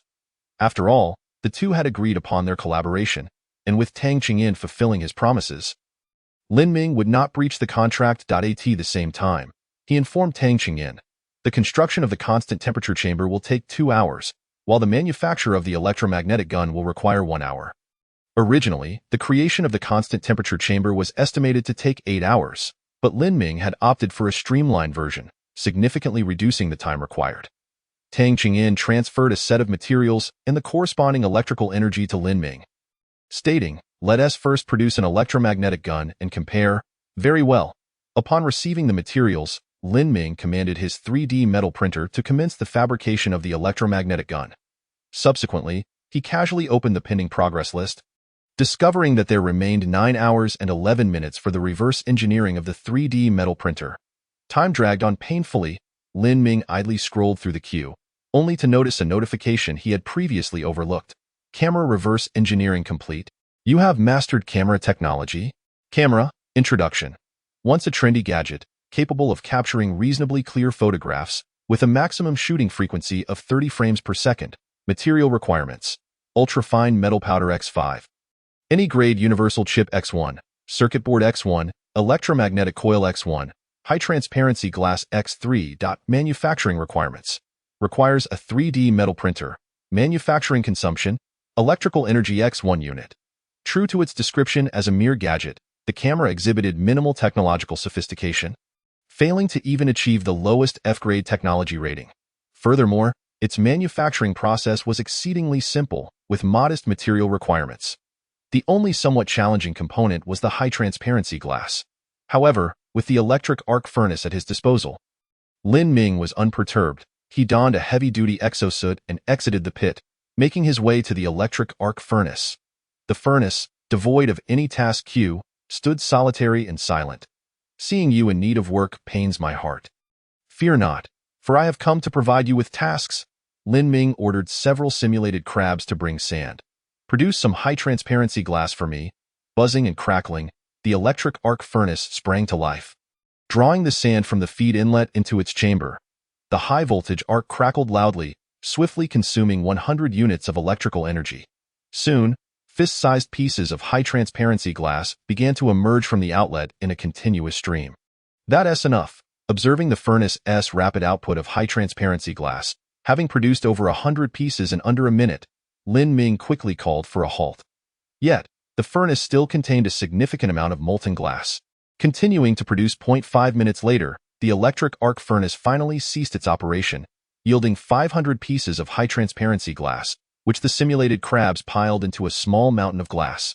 Lin Ming took 3 pieces of high-transparency glass down to the bottom of the pit, where the 3D metal printer had just completed printing the barrel of the electromagnetic gun. Pause the process. Manufacture the camera. At this moment, Lin Ming possessed an abundance of superalloy material, thus opting to construct the camera's main structure directly from superalloy rather than ultrafine iron powder. In just 5 minutes, a shimmering superalloy camera was produced. Alright, let us continue with the manufacturing of the electromagnetic gun, Lin Ming remarked as he began to experiment with the camera. Due to its compact size, the camera could not accommodate a complete energy storage block internally. Consequently, it was powered by small capacitors, requiring recharging after every 100 photographs taken. Click, click. Lin Ming snapped pictures of his surroundings. These images were stored within the camera, ready for export at any moment, and the clarity was quite impressive. Upon magnifying the photographs 100-fold, Lin Ming noted that the details were well preserved. Thus, he thought it prudent to experiment with some concepts. Modular microsatellite. Modularizing microsatellite. The microsatellite can be deconstructed into computing core module, photoelectric conversion module, protection module, propulsion module, fuel storage module, microwave transmission module. Microsatellite modularization complete. Modular camera. Modularizing camera. The camera can be deconstructed into computing core module, shooting module. Camera modularization complete. Goodness, this camera is exceedingly simplistic, able to be divided into merely 2 modules. Lin Ming mused, estimating that had it not been for the leniency of the modularization technology, it might have been reduced to a single module. Once the 3D metal printer completed the production of the electromagnetic gun, Lin Ming delivered it to Tang Qingyin, along with a complimentary superalloy armor-piercing round. Tang Qingyin replied, "Thank you. Let us compare and then decide what to manufacture next." "No rush," Lin Ming responded, subsequently assigning a task to the 3D metal printer. "Produce a microsatellite, ZZZZ." The 3D metal printer immediately sprang into action. The microsatellite was compact, requiring only an hour for fabrication. During this time, Tang Qingyin messaged Lin Ming, "Brother Lin, after our comparison, we have decided to focus entirely on the production of the electromagnetic gun. The necessary materials will be traded to you shortly." "Alright," Lin Ming nodded in agreement, grasping Tang Province's rationale. Both the constant temperature chamber and the electromagnetic gun bore an F-grade technology rating. Yet the former consumed more materials and took twice as long to produce. Given the same technology rating, the reduced material consumption and shorter production time made the electromagnetic gun the clear choice. Moreover, in contrast to the constant temperature chamber, the electromagnetic gun could provide commendable fire support, proving to be more versatile and easier to deploy in various situations. It could even be stated that with a single 3D metal printer, Tang Qingyin had secured Lin Ming's production capacity for electromagnetic guns over 2 days, significantly bolstering the military strength of the people of Tang Province, even without achieving the top rank in technology ratings. This transaction was undeniably advantageous. However, Lin Ming was untroubled by these matters. At this moment, they were separated by an unknown number of light years, and these electromagnetic guns posed no threat to him. Furthermore, after testing the electromagnetic gun's power. Tang Province's people would undoubtedly be astonished by its capabilities. However, Lin Ming had only gifted one round, not mentioning that subsequent electromagnetic guns would also come without ammunition. The electromagnetic gun was complementary, but the ammunition was not. The superalloy rounds were of high manufacturing difficulty. To acquire them, .1 must pay. Chapter 65. The True Urea Planet. After delivering another electromagnetic gun, Tang Qingyan messaged Lin Ming. Brother Lin? Why are there no bullets this time? Lin Ming replied. The bullet I provided earlier was from my existing stock. I currently lack the capacity to produce more. Tang Qingyan grew somewhat anxious and quickly replied. But without bullets, the electromagnetic gun is rendered useless, Lin Ming countered. Isn't your primary objective in acquiring the electromagnetic gun for technology assessment? Whether or not you have bullets is of little consequence. He was not concerned about Tang Qingyan manufacturing bullets himself. The 3D metal printer could produce technological creations with extreme precision by following blueprints. However, without a blueprint, no products could be manufactured. After all, the 3D metal printer lacked consciousness and could not independently create items. The reason Lin Ming had earlier instructed the printer to manufacture the superalloy shield sword was that he had drawn the blueprint himself. The design was crude and simple enough for a child to replicate. The 3D metal printer could produce it swiftly. However, the design of the superalloy bullet required adherence to aerodynamic principles. While Tang Qingyan could theoretically draw it himself, such an approach would significantly compromise the bullet's accuracy and range. Therefore, the simplest and most effective solution was for him to order superalloy bullets from Lin Ming. Tang Qingyan replied, Brother Lin, we are willing to exchange double the materials for the superalloy bullets. What do you think? Lin Ming responded, It's not that I am unwilling, but my current production capacity is insufficient, as I still have several items to manufacture. Both of my 3D metal printers are already at full capacity. Upon hearing this, Tang Qingyan fell silent.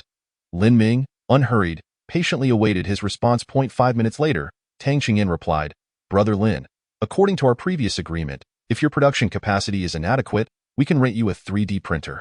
However, you would need to cover the electrical energy consumption for manufacturing. Does that work for you? Is that acceptable? Absolutely. This was precisely what Lin Ming desired.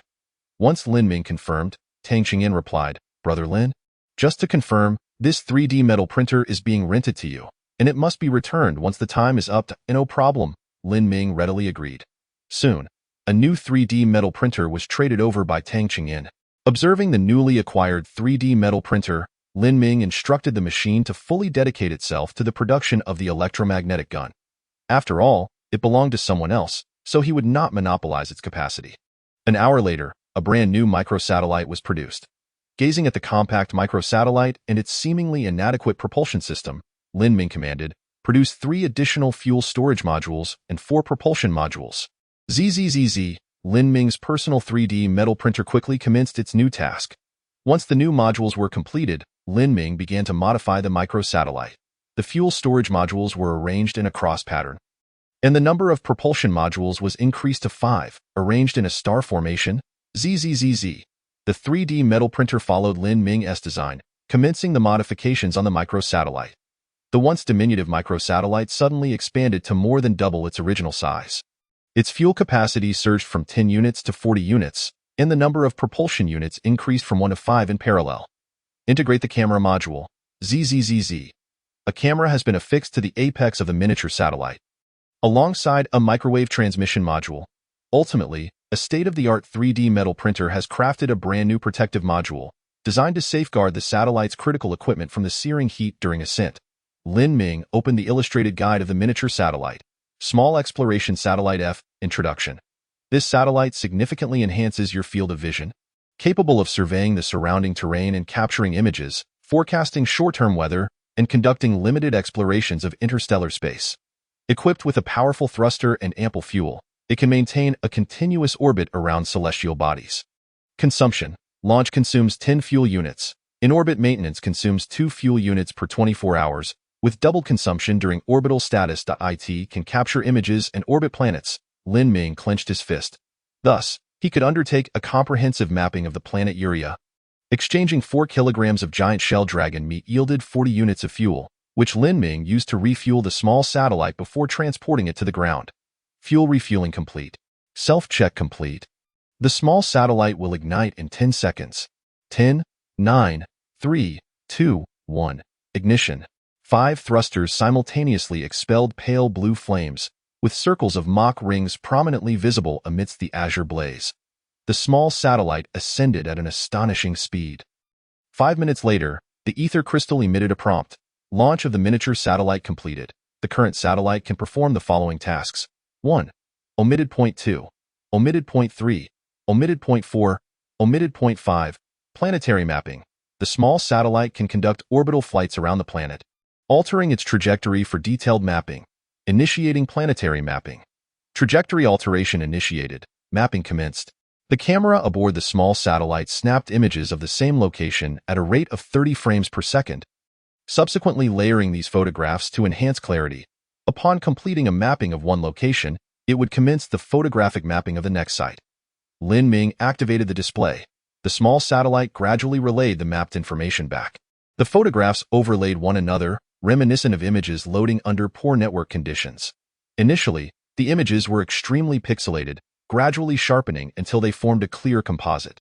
The small satellite completed a full orbit around the planet Uria in approximately 90 minutes. Each time it completed a circuit, it mapped a circular band around the planet, resembling a belt encircling the celestial body.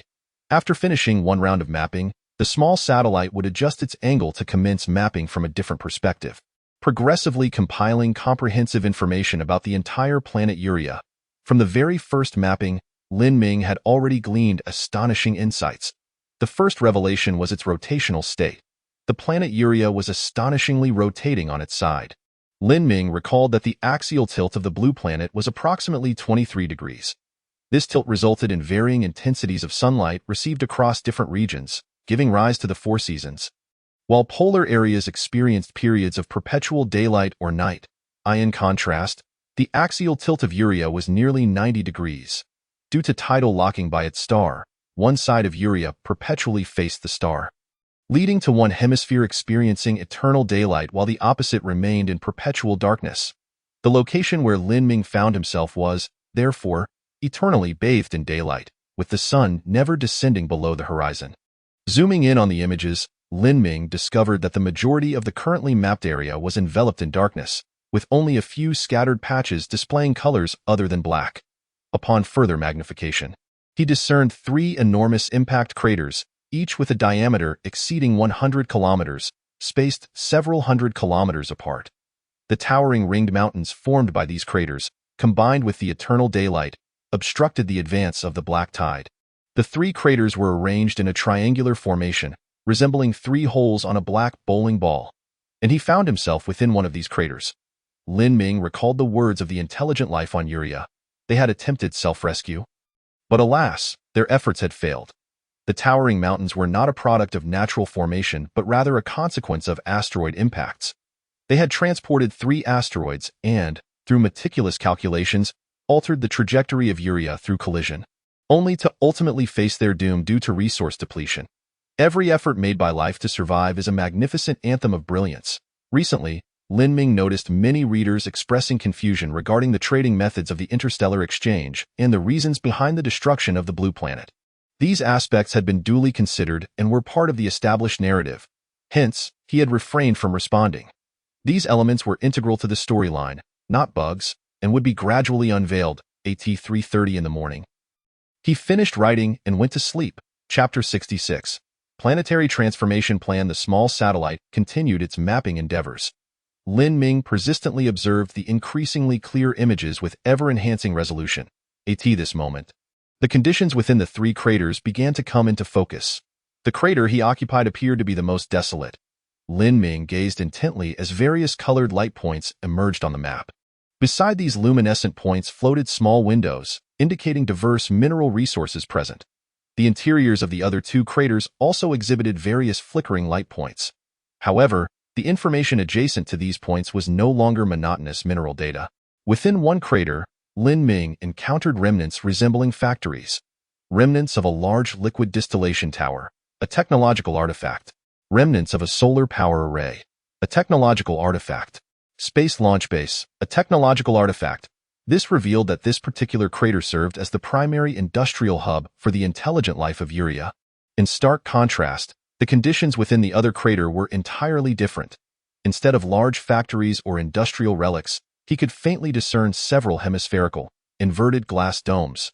Beneath dozens of these glass domes, most had transformed into barren landscapes akin to his surroundings. Yet a few revealed patches of vibrant green: wild plant sanctuary, natural habitat; endangered species reserve, natural habitat; livestock area, natural habitat. It appeared that this planet still harbored some plant life, though it remained uncertain whether any animals inhabited the area. Lin Ming took a deep breath. The intentions of the intelligent life on Uria mirrored his own. The planet's atmosphere was no longer suitable for open-air habitation.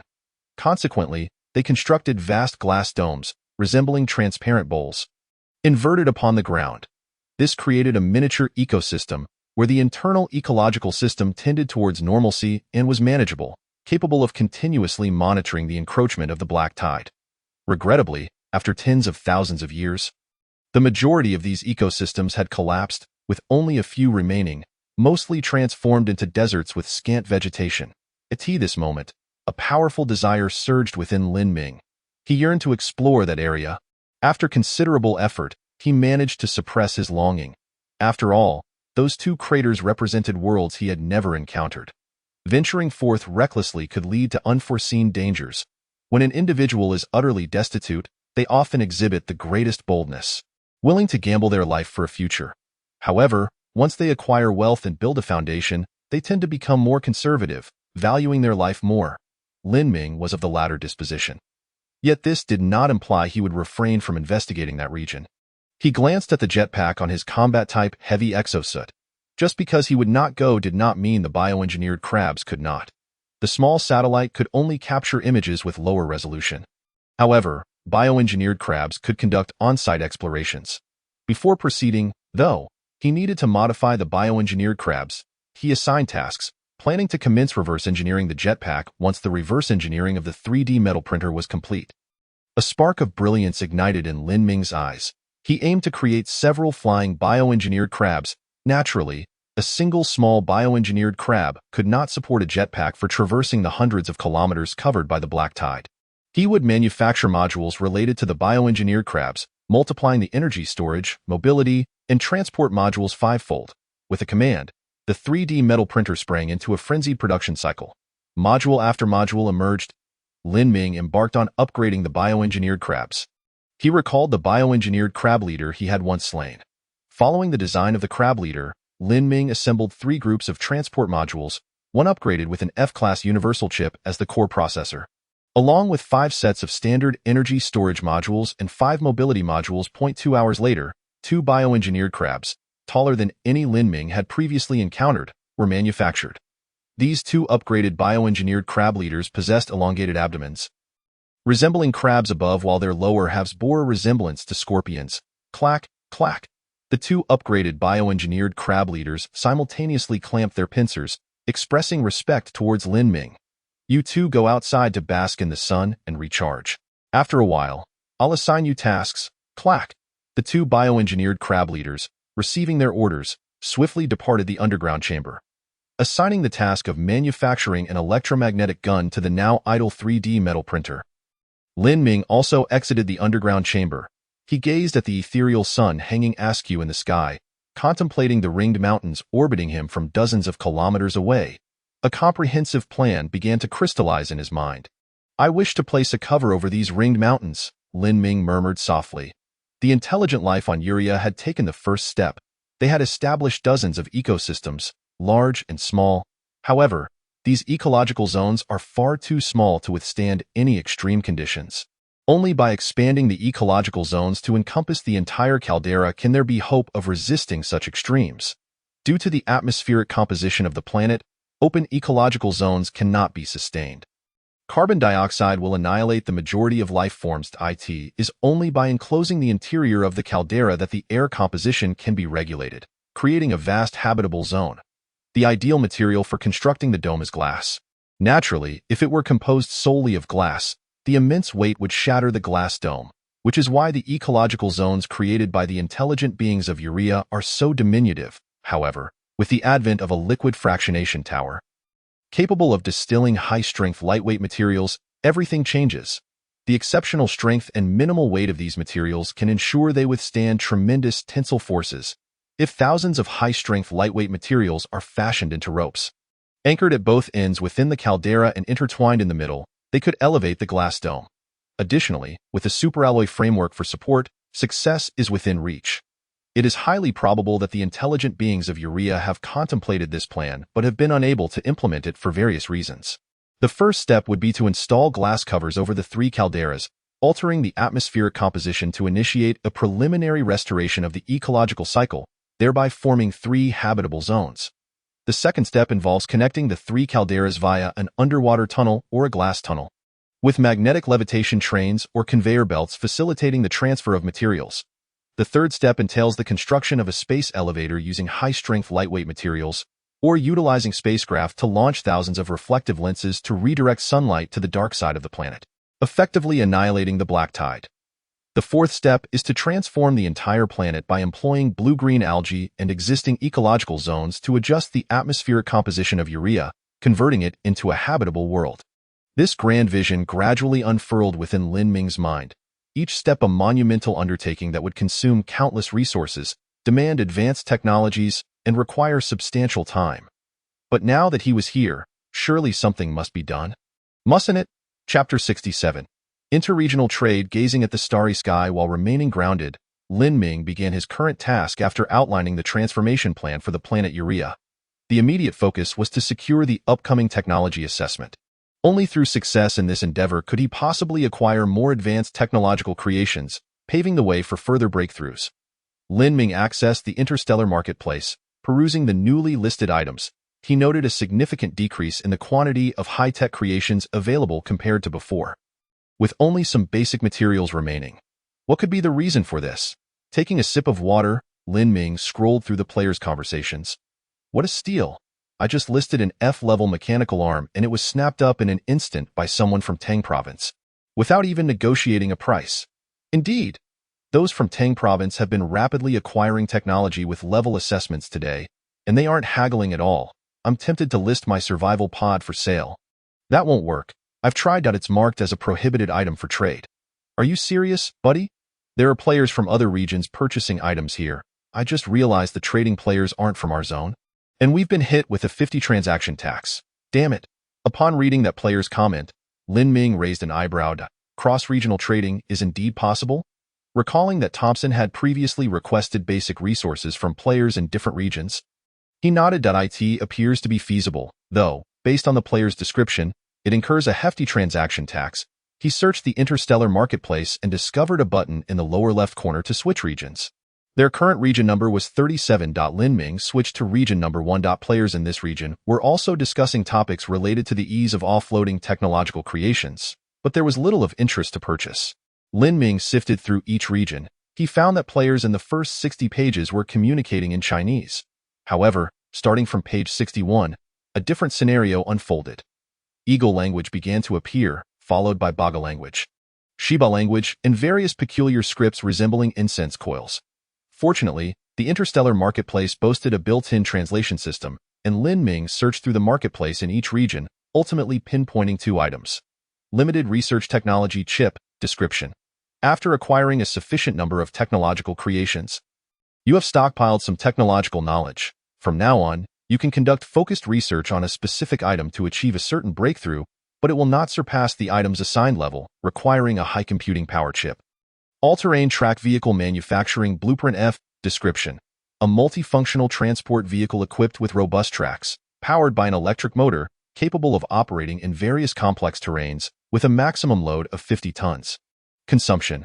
1 unit of energy hour when unloaded, 10 energy units hour when fully loaded. Material requirements. Electromagnetic coils X10, F-level universal chip X1, circuit boards X10, superalloy powder 150 units, ultrafine iron powder 1000 units. Manufacturing requirements. Requires a 3D metal printer. Lin Ming first initiated a private chat with the player possessing the limited research technology chip. This player, who communicated in Eagle language, was named Hoffman, appearing to be a redneck Caucasian man. His text was automatically translated into Chinese. What do you need, Lin Ming? I am quite interested in your limited research technology chip, Hoffman. This is a fantastic item. It can develop technology. Incredibly cool. Disregarding Hoffman's boasting, Lin Ming stated directly, "Name your price, Hoffman. A player from Region 37? Have you begun cross-regional shopping? You should know that cross-regional shopping incurs a transaction tax, and you'll have to cover that." Lin Ming, provided your price is low enough. Hoffman, I don't lack basic materials. Do you have anything interesting? Preferably in pairs. Lin Ming, electromagnetic gun, mimetic crab. Upon seeing the illustrations Lin Ming sent, Hoffman expressed surprise. These are all intriguing items. It seems you've been diligently collecting these for offerings to that inward individual, huh? I must warn you, those types are always duplicitous. They belong in plantations, shackled with superalloy chains. Don't be deceived by them. Seeing Hoffman's message, Lin Ming chuckled in response. Statements like yours would get you arrested in your country. Thankfully, that chaotic nation no longer exists. Hoffman was clearly agitated. Society is being disrupted by those N people. Damn it! I can finally freely utter that term. Wreaking havoc, if you're offering to that individual, I absolutely will not trade with you.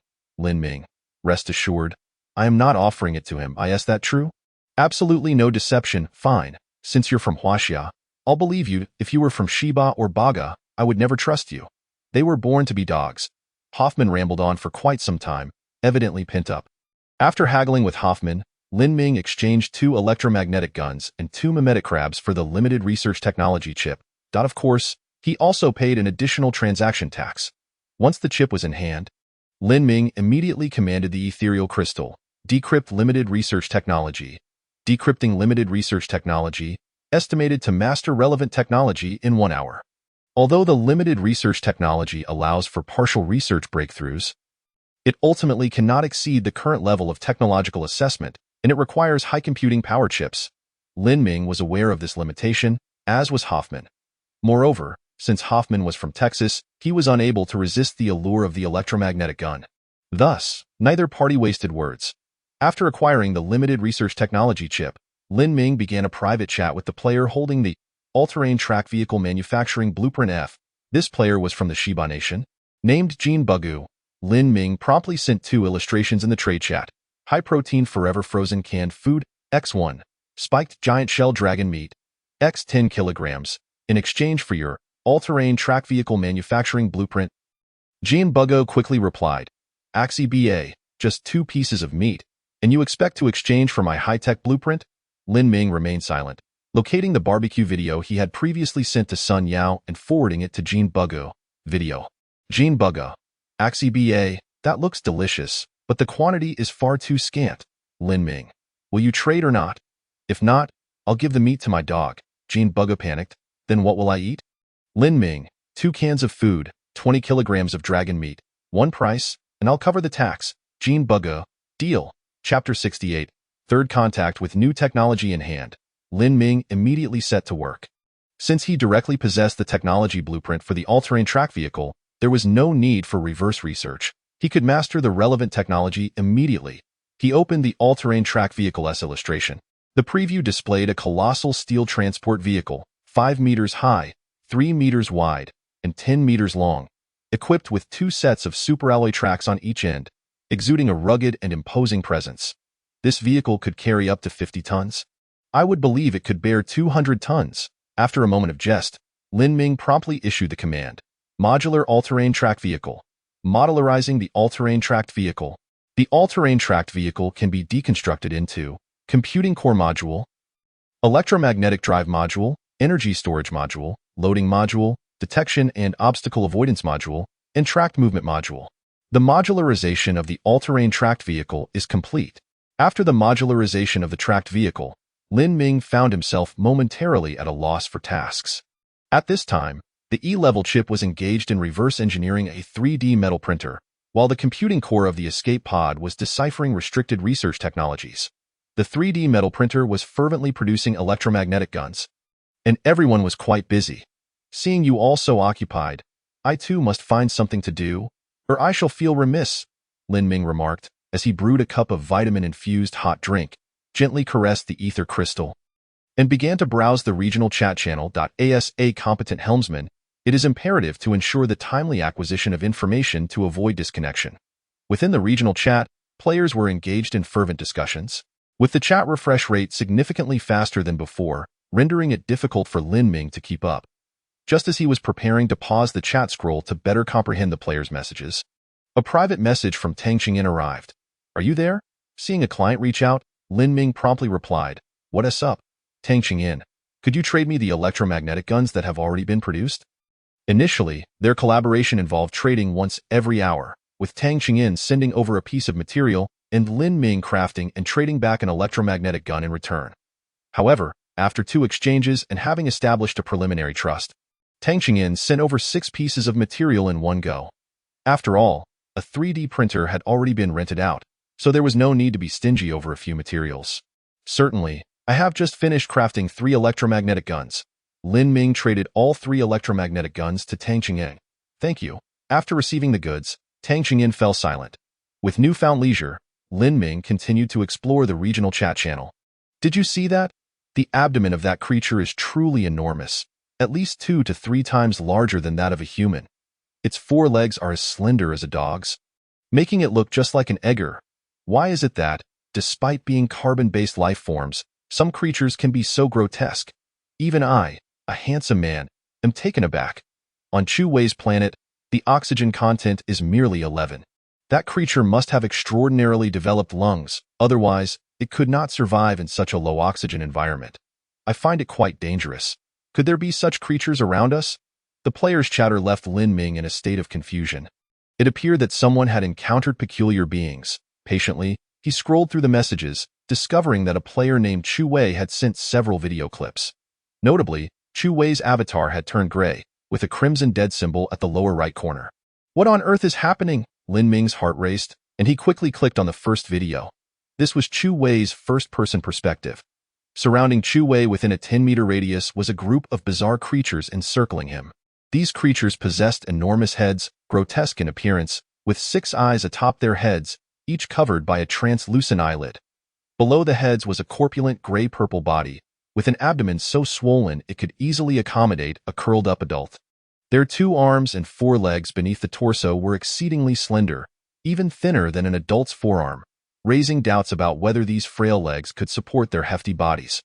Most striking were the creature's mouthparts, or rather, their orifices. From their faces down to their necks, 2 rows of tin ping-pong ball-sized orifices intermittently opened, seemingly inhaling. Each time they inhaled, their swollen abdomens expanded yet again. "What the hell are these things?" Chu Wei cursed as the video concluded. Lin Ming's expression grew grave. He began to understand why Tang Qingyin was so eager for the already produced electromagnetic guns. He clicked on the second video. At the beginning of the video, Chu Wei's voice resonated. "Isn't this what you wanted? I can always return it to you."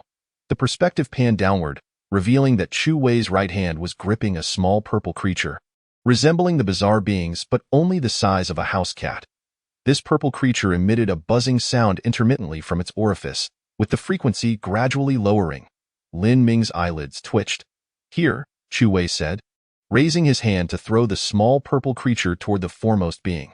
That purple creature seized the small purple being and, to Lin Ming's astonishment, tore it in half with its hands. Blood splattered. The foremost purple creature faced the sky, and all 10 orifices emitted a mournful sound simultaneously. Surrounding Chu Wei, the dozen or so purple creatures bellowed in a deep, resounding tone, their battle fervor shaking Lin Ming's ears. Amidst the war cries, 2 purple creatures advanced, each taking a half of the small purple being's body, opening their orifice-like mouths to swallow it whole. Then, Lin Ming distinctly observed the 6 eyes, covered by gray eyelids. "Spring open?" The second video concluded. Lin Ming hastily clicked on the third video. In the video, 2 purple creatures with open eyes charged forward. Clad in a heavy exosuit, Chu Wei clenched his right fist and struck the first charging purple creature squarely on the head. In an instant, a tremendous force sent the creature's head flying. The creature's 4 legs buckled, and it collapsed to the ground. "Is that all there is to it?" Chu Wei exclaimed, fear dissipating as it transformed into fiery rage. "Die! All of you, die!" The second purple creature, seemingly intimidated by Chu Wei's ferocity, hesitated to approach. Chu Wei taunted, "Afraid, are you?" He advanced, but the second purple creature swiftly retreated, spewing a liquid akin to ink from its ping-pong ball-sized orifices, instantly obscuring Chu Wei's helmet. "I can't see. Damn it! Crack! A sharp sound echoed as something struck Chu Wei's glass visor, instantly creating a spiderweb of cracks. Lin Ming sighed and closed the video.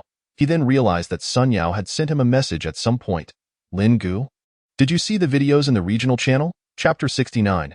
Production freedom I saw, Lin Ming replied. He was well aware of why Sun Yao was so concerned. After all, Sun Yao was located near a complete ecological chain.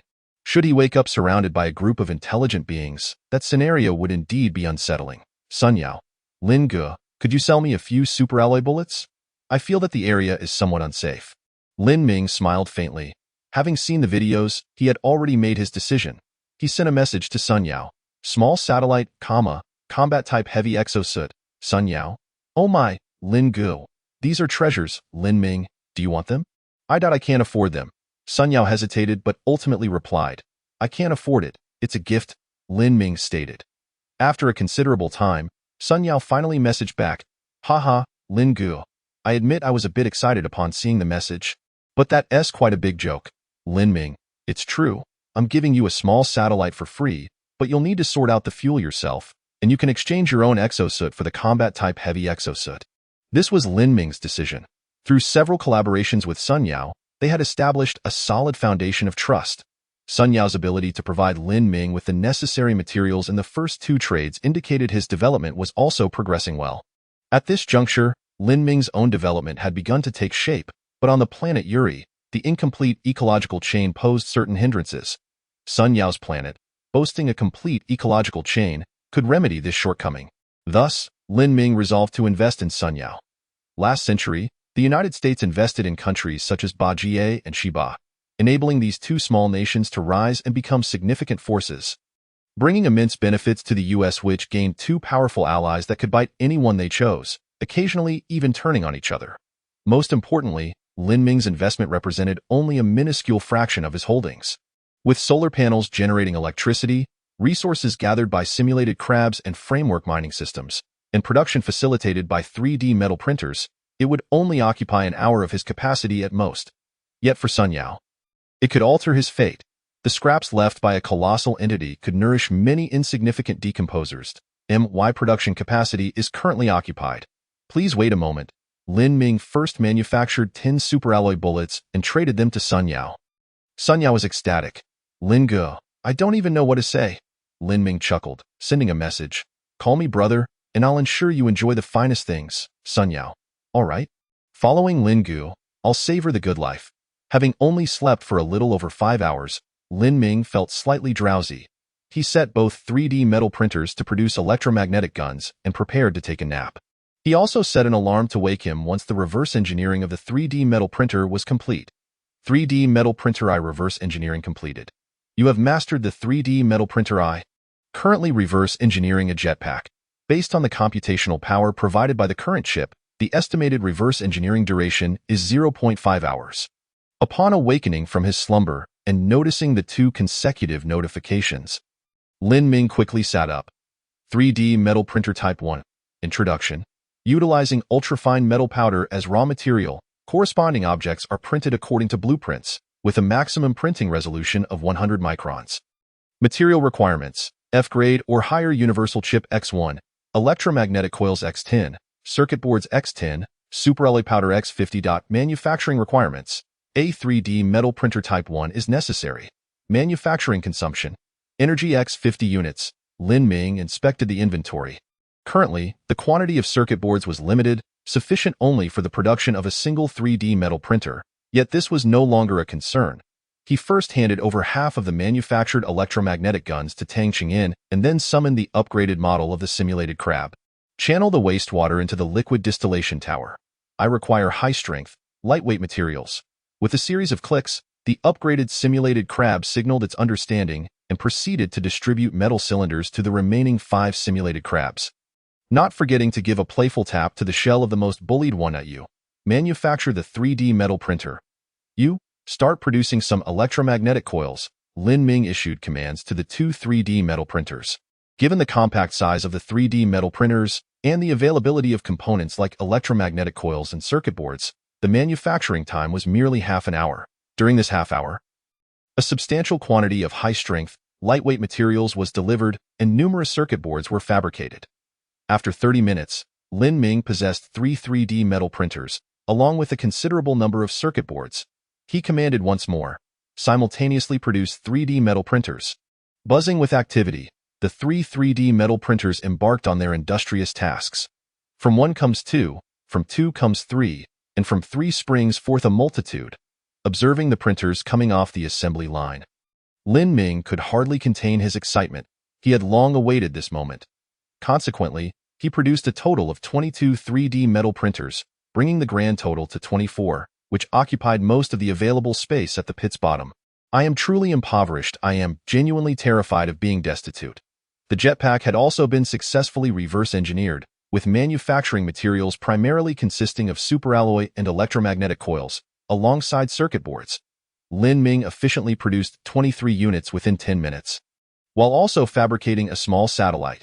With preparations complete, he messaged Sun Yao, "Let's trade." Sun Yao was straightforward, initiating the transaction with Lin Ming.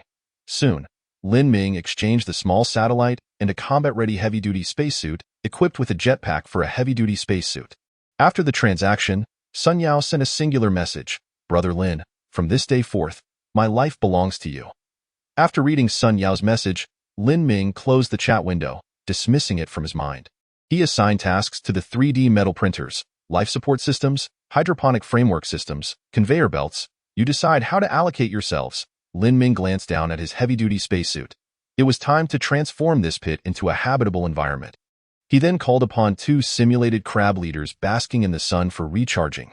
To his astonishment, he discovered their power levels were only halfway charged. So inept, why is the charging speed so slow? He waved his hand to have the survival pod fully charge the two simulated crabs, instructing the 3D metal printers to attach the jetpacks to the backs of the two leaders. You each take one location to explore. When I cannot reach you, remember to return punctually after 24 hours. Otherwise, I shall presume you are deceased.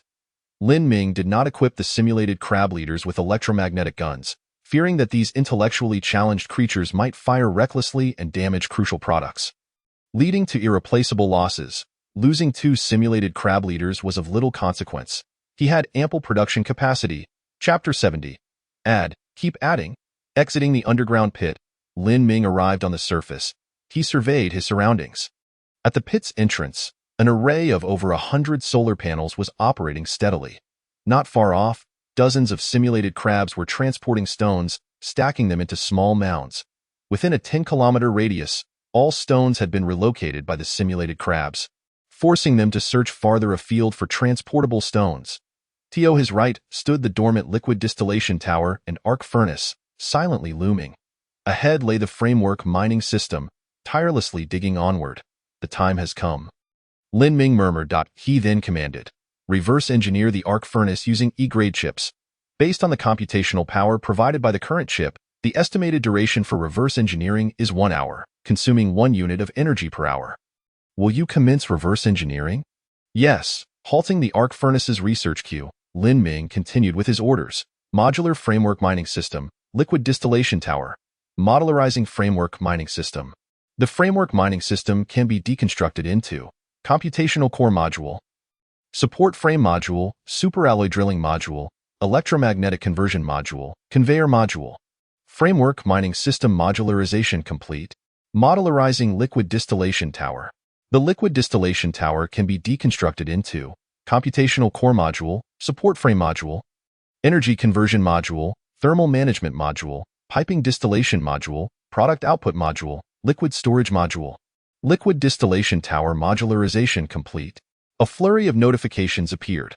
Lin Ming nodded in acknowledgement and then stated, utilize restricted research technology to focus on the track mobility module of the all-terrain tracked vehicle. Please select research direction. Increase size, doubling the length. Please select the chip to be used. F-grade universal chip.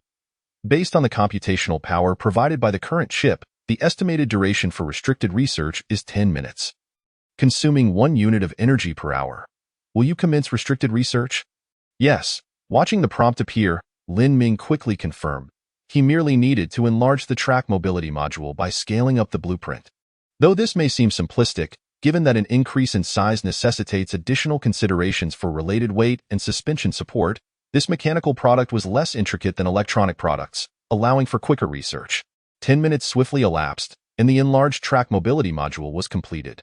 Due to its massive size, Lin Ming deployed 16 3D metal printers on the surface for manufacturing. Production commenced, initially fabricating 16 modules.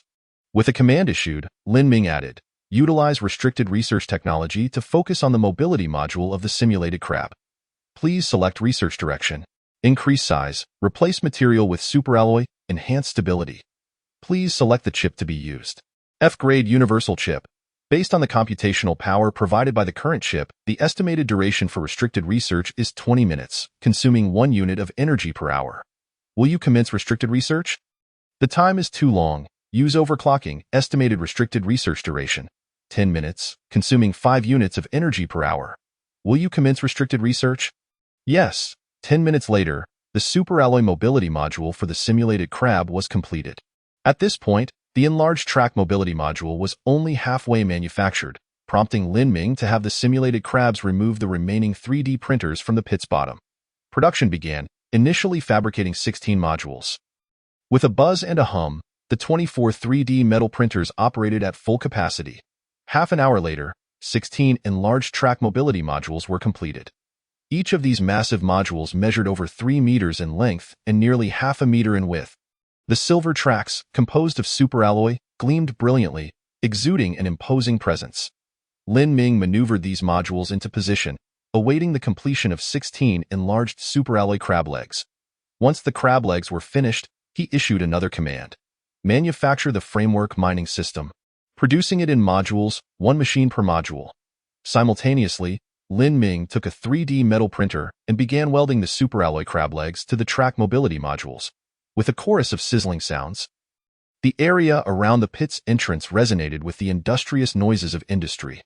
Lin Ming, holding a superalloy crab leg, marveled at the symphony of sounds that once would have been mere noise, now bringing him a sense of enjoyment. After completing the welding of 16 superalloy crab legs, the various modules of the framework mining system were also finished. Lin Ming proceeded with the assembly. The framework of the mining system was square, supported by 4 points.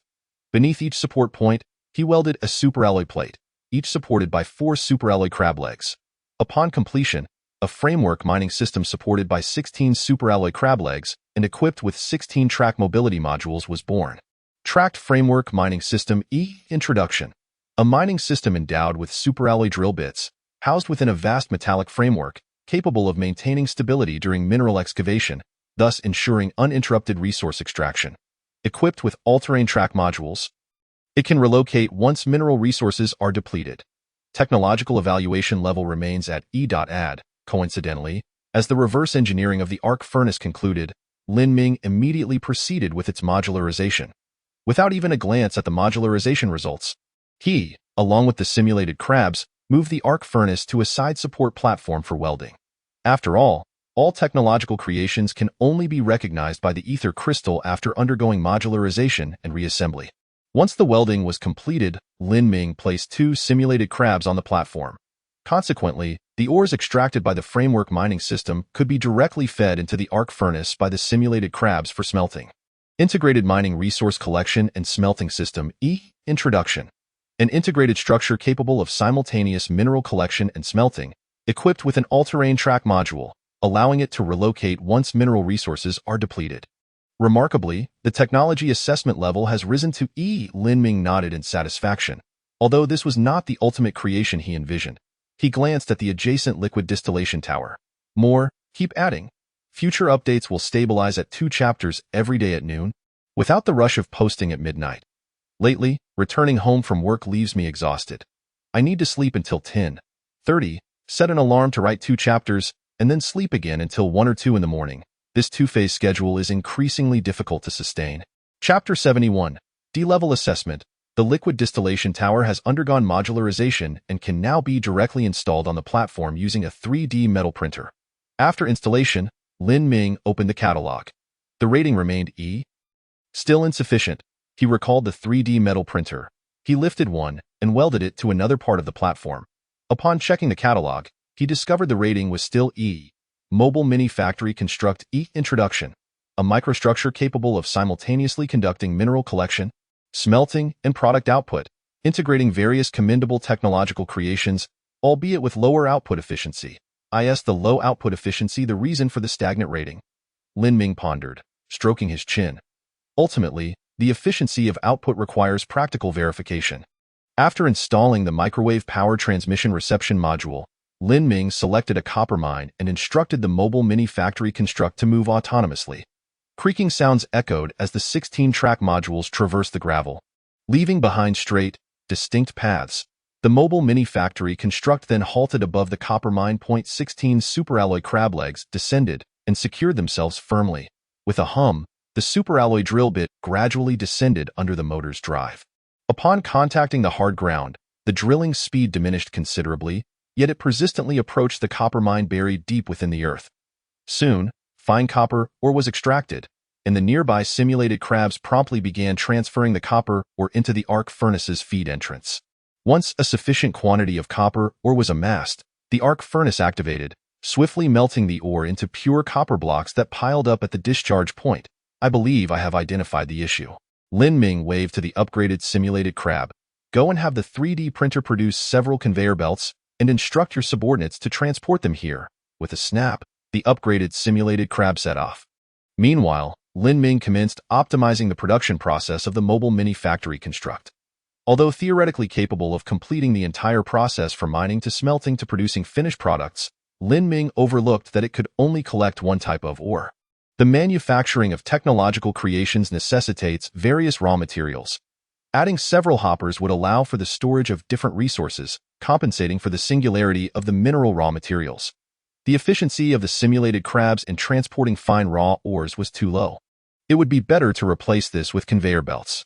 Additionally, if the drill bit were cooled with water and lubricated during drilling, the speed would increase. Perfect, as the output of the liquid distillation tower includes water.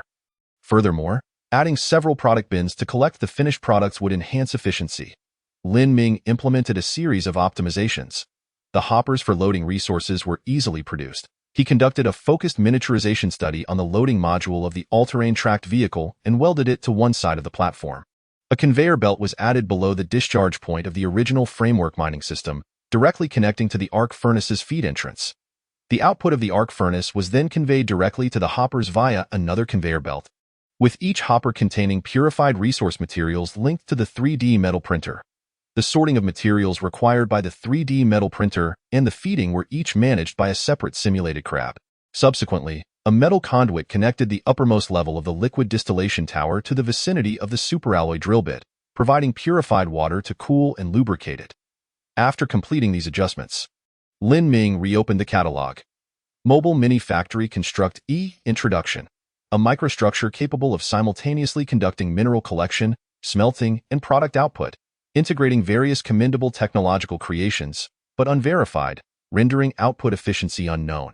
If the output efficiency is unknown, then let us verify it. Lin Ming activated the Mobile Mini Factory Construct. As the superalloy drill commenced operation, the liquid distillation tower began its function. A gentle stream flowed from the metal pipe, entering the drill hole through the superalloy drill bit. Lin Ming observed that the operational speed of the superalloy drill had notably accelerated. Fine copper ore emerged from the discharge point of the framework mining system, cascading onto the conveyor belt below. The continuously operating conveyor belt ceaselessly fed materials into the arc furnace's feed entrance. Crackle!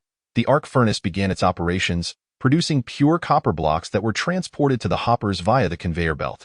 Hum! The opening beneath the hoppers activated, with the conveyor belt transporting the pure copper blocks and the high-purity silicon ingots Lin Ming had previously placed to the side of the 3D printer. Meanwhile, the high-strength lightweight materials produced by the liquid distillation tower were also conveyed over. The sorting simulated crab promptly placed the raw materials into the feed entrance of the 3D metal printer. The 3D metal printer continued its operation, swiftly manufacturing a circuit board that subsequently fell into the finished product bin via the discharge conveyor. Perfect! Lin Ming couldn't help but clap his hands together. Snap! The upgraded simulated crab also followed suit. Snapping its claws in approval, Lin Ming opened the catalog once more. Mobile Mini Factory Construct Introduction. A verified microfactory construct capable of simultaneously conducting mineral collection, smelting, and product output, integrating various commendable technological creations with average efficiency. Average efficiency, is it? Lin Ming scoffed, though the introductory assessment did little to diminish his excitement, for the technology rating of the mobile mini factory construct had risen to D. This was the first D-rated technological creation Lin Ming had encountered. Indeed, as stated in the introduction, in terms of efficiency, the mobile mini factory construct's performance was rather mediocre. After all, it still could only produce a single type of mineral raw material. Other materials needed to be preloaded into the hoppers. Producing several framework mining systems and linking them with conveyor belts would create a small factory cluster, thereby maximizing efficiency. But Lin Ming wasn't focused on achieving the D-level technology rating. It was merely a product of examination, so he need not concern himself with such details. Lin Ming waved his hand. With several hours remaining until the technology assessment, he dispatched a batch of electromagnetic guns to Lanxing, along with a 3D metal printer. Our contract is fulfilled, and the items returned to their rightful owner. Lanxing sent a handshake emoji. Brother Lin, your word is your bond. I admire that. We will definitely have more opportunities for collaboration in the future. Of course, after closing the chat window and gazing at the mobile mini factory construct, Lin Ming issued a command. Produce circuit boards and electromagnetic coils at full speed. The 3D metal printer shall manufacture framework mining systems, conveyor belts, and glass. The simulated crabs will handle the feeding and storage of finished products. He glanced at the upgraded simulated crab nearby. You will oversee the operations. The E-level chip should not be idle either. Reverse engineer the F-level chip. 2 days should suffice. No need to overclock.as for me. It's time for a good meal. Chapter 72. A fool with brain sizzle. Under the heat of the oven, the dragon meat and potato slices bubbled, producing a pleasant crackling sound. Lin Ming savored the grilled meat while keeping an eye on the time. With just over an hour remaining until the technology assessment commenced, the regional chat channel buzzed with lively discussions. The technology assessment is about to begin. I wonder who the top-tier contender will be. It should be Thompson. After all, he was the first in our region to upgrade his survival pod to level 2. He possesses substantial resources and has recently been acquiring technological creations across various regions. I believe someone from Tang province also stands a chance.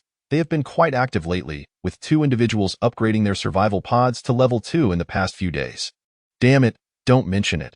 They seem less interested in the technology assessment and more inclined to profit from the opportunity, leaving me with some stock that's now a burden.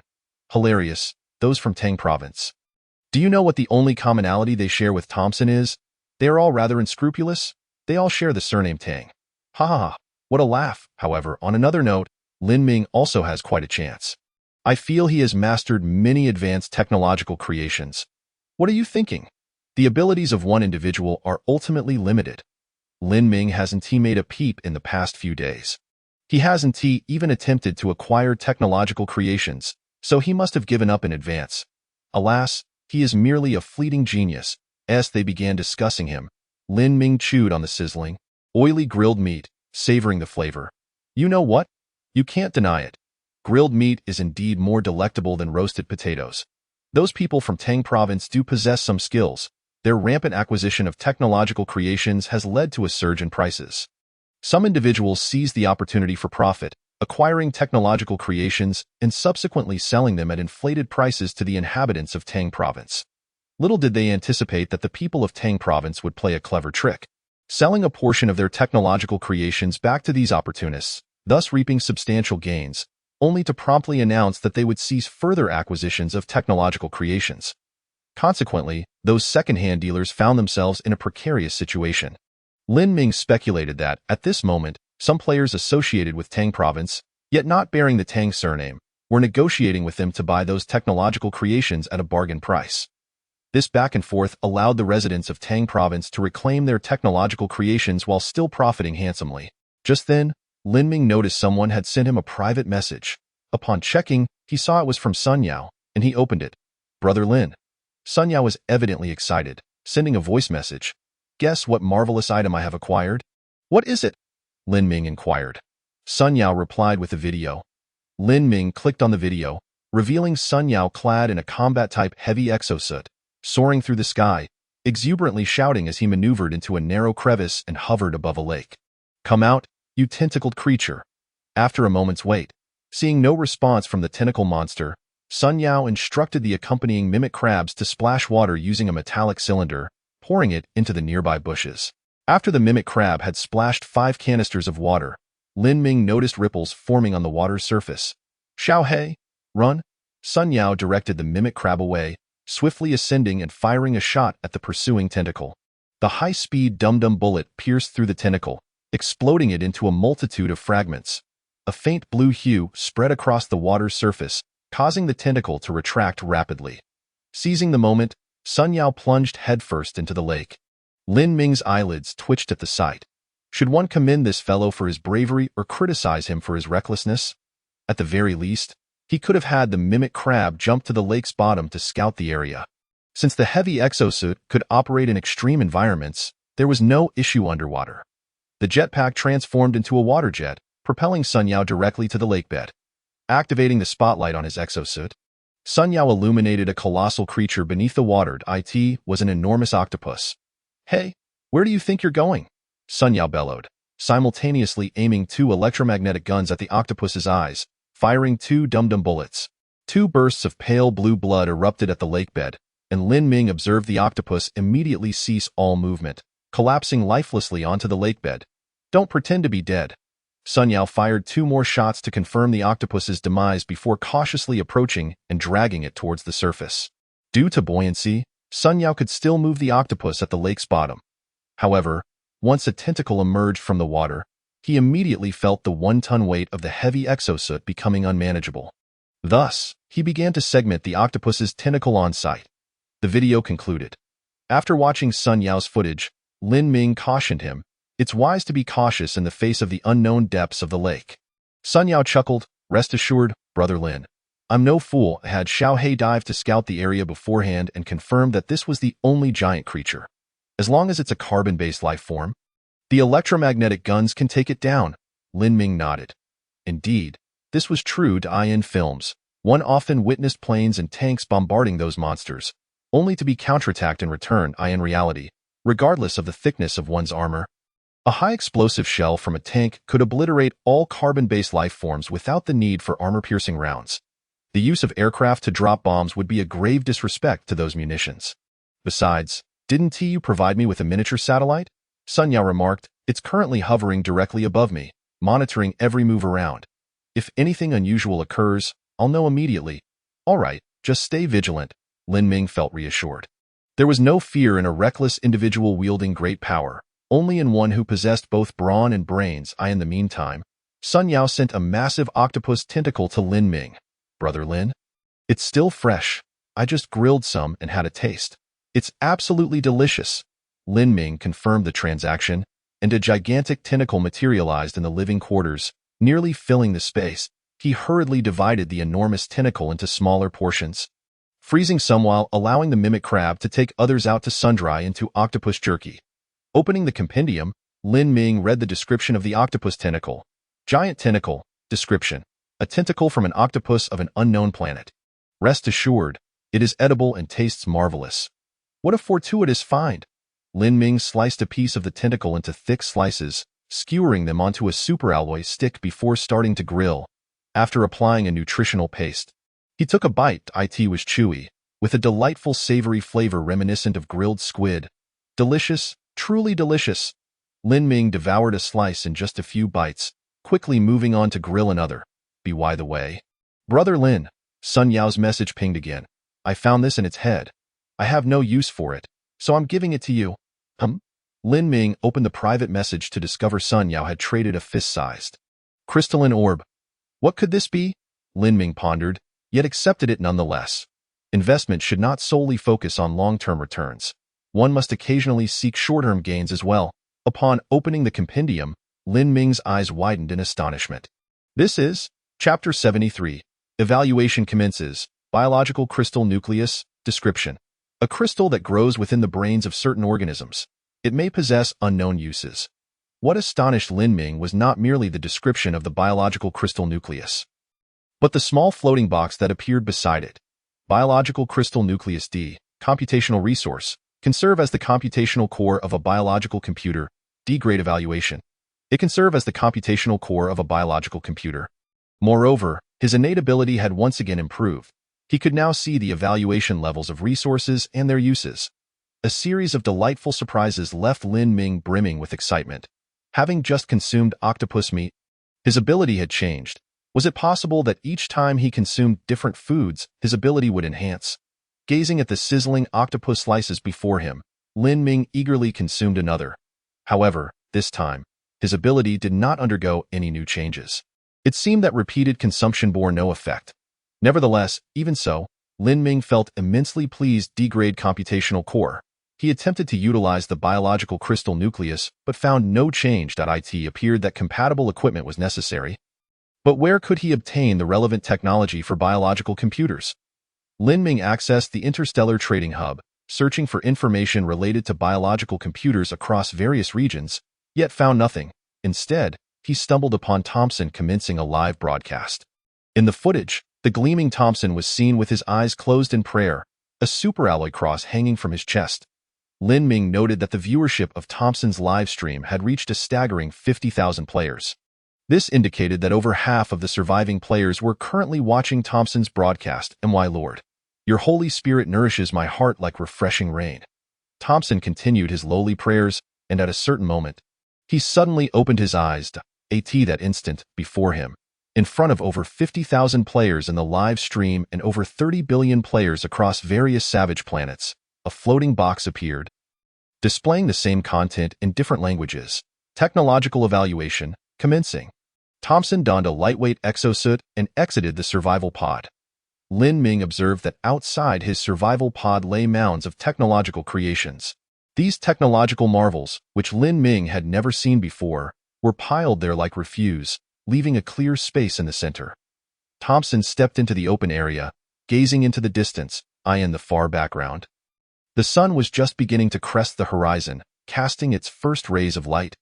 Holy light shines upon me, guiding my path. My Lord, bestow your blessings upon me. Lin Ming couldn't help but admire Thompson's clever tactics. He had undoubtedly calculated the timing meticulously, positioning the survival pod such that the sun would rise precisely as the technological evaluation began. Indeed, over 50,000 players were now somewhat frenzied, fervently flooding the live chat with their excitement. Thompson raised his left hand, displaying the text on the illuminated screen to the broadcast interface, ensuring that all players could clearly see the words. Lines of text gradually materialized. Player Thompson possesses the following number of technological creations. F-grade technological creations. 1.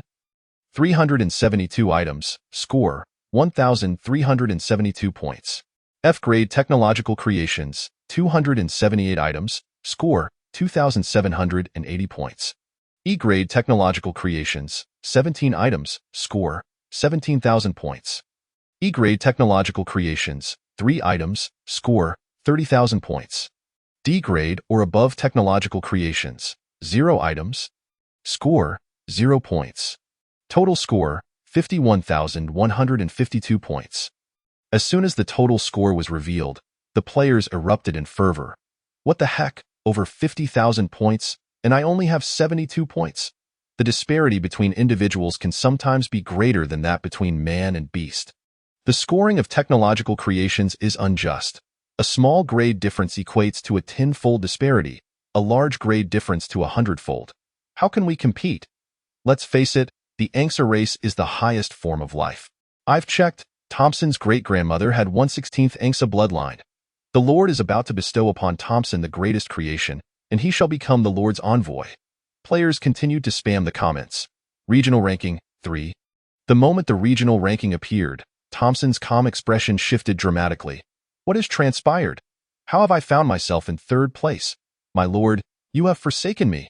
No, my Lord. Curse it all. Thompson yanked the crucifix hanging from his chest and smashed it forcefully against the ground. 3rd place? Who are the 1st and 2nd? In District 37, Tang Xingyin is live streaming. This fellow possesses something extraordinary. Tang, again with the tat at the beginning. Damn it.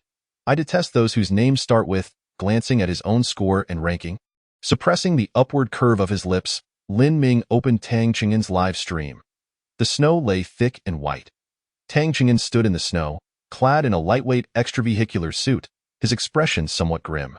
Before him, Lin Ming beheld a colossal machine, resembling an X-ray scanner used for subway bag checks, albeit vastly larger. Lin Ming felt a warmth in his eyes. Beside this machine appeared a small floating window. Technological Artifact Improvement Machine description, capable of enhancing lower-tier technological artifacts at the cost of significantly reducing the lifespan of the improved artifact. Artifacts exceeding its own technological evaluation cannot be enhanced. It turns out that Tang Qingyan possesses such a remarkable item. No wonder they have been so active these past few days. Lin Ming looked at the live stream screen of Tang Qingyan, who, like Thompson, projected the evaluation screen onto the live stream. Player Tang Qingyan possesses the following number of technological artifacts. F-grade technological artifacts, 8 items, score, 8 points. F-grade technological artifacts, 957 items. Score, 9,570 points. E-grade technological artifacts, 0 items, score, 0 points.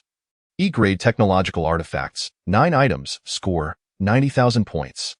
D-grade or higher technological artifacts, 0 items, score, 0 points. Total score, 99,578 points. Region ranking, 2. After all calculations, unexpectedly, he ranked second. Watching the number of viewers for the live stream surge past 400,000, Tang Qingyan donned a nonchalant expression. Welcome everyone to the live stream of District 37's Tang Qingyan. Allow me to advertise, F-grade technological artifacts are on sale at a discount, such as this F-grade electromagnetic gun.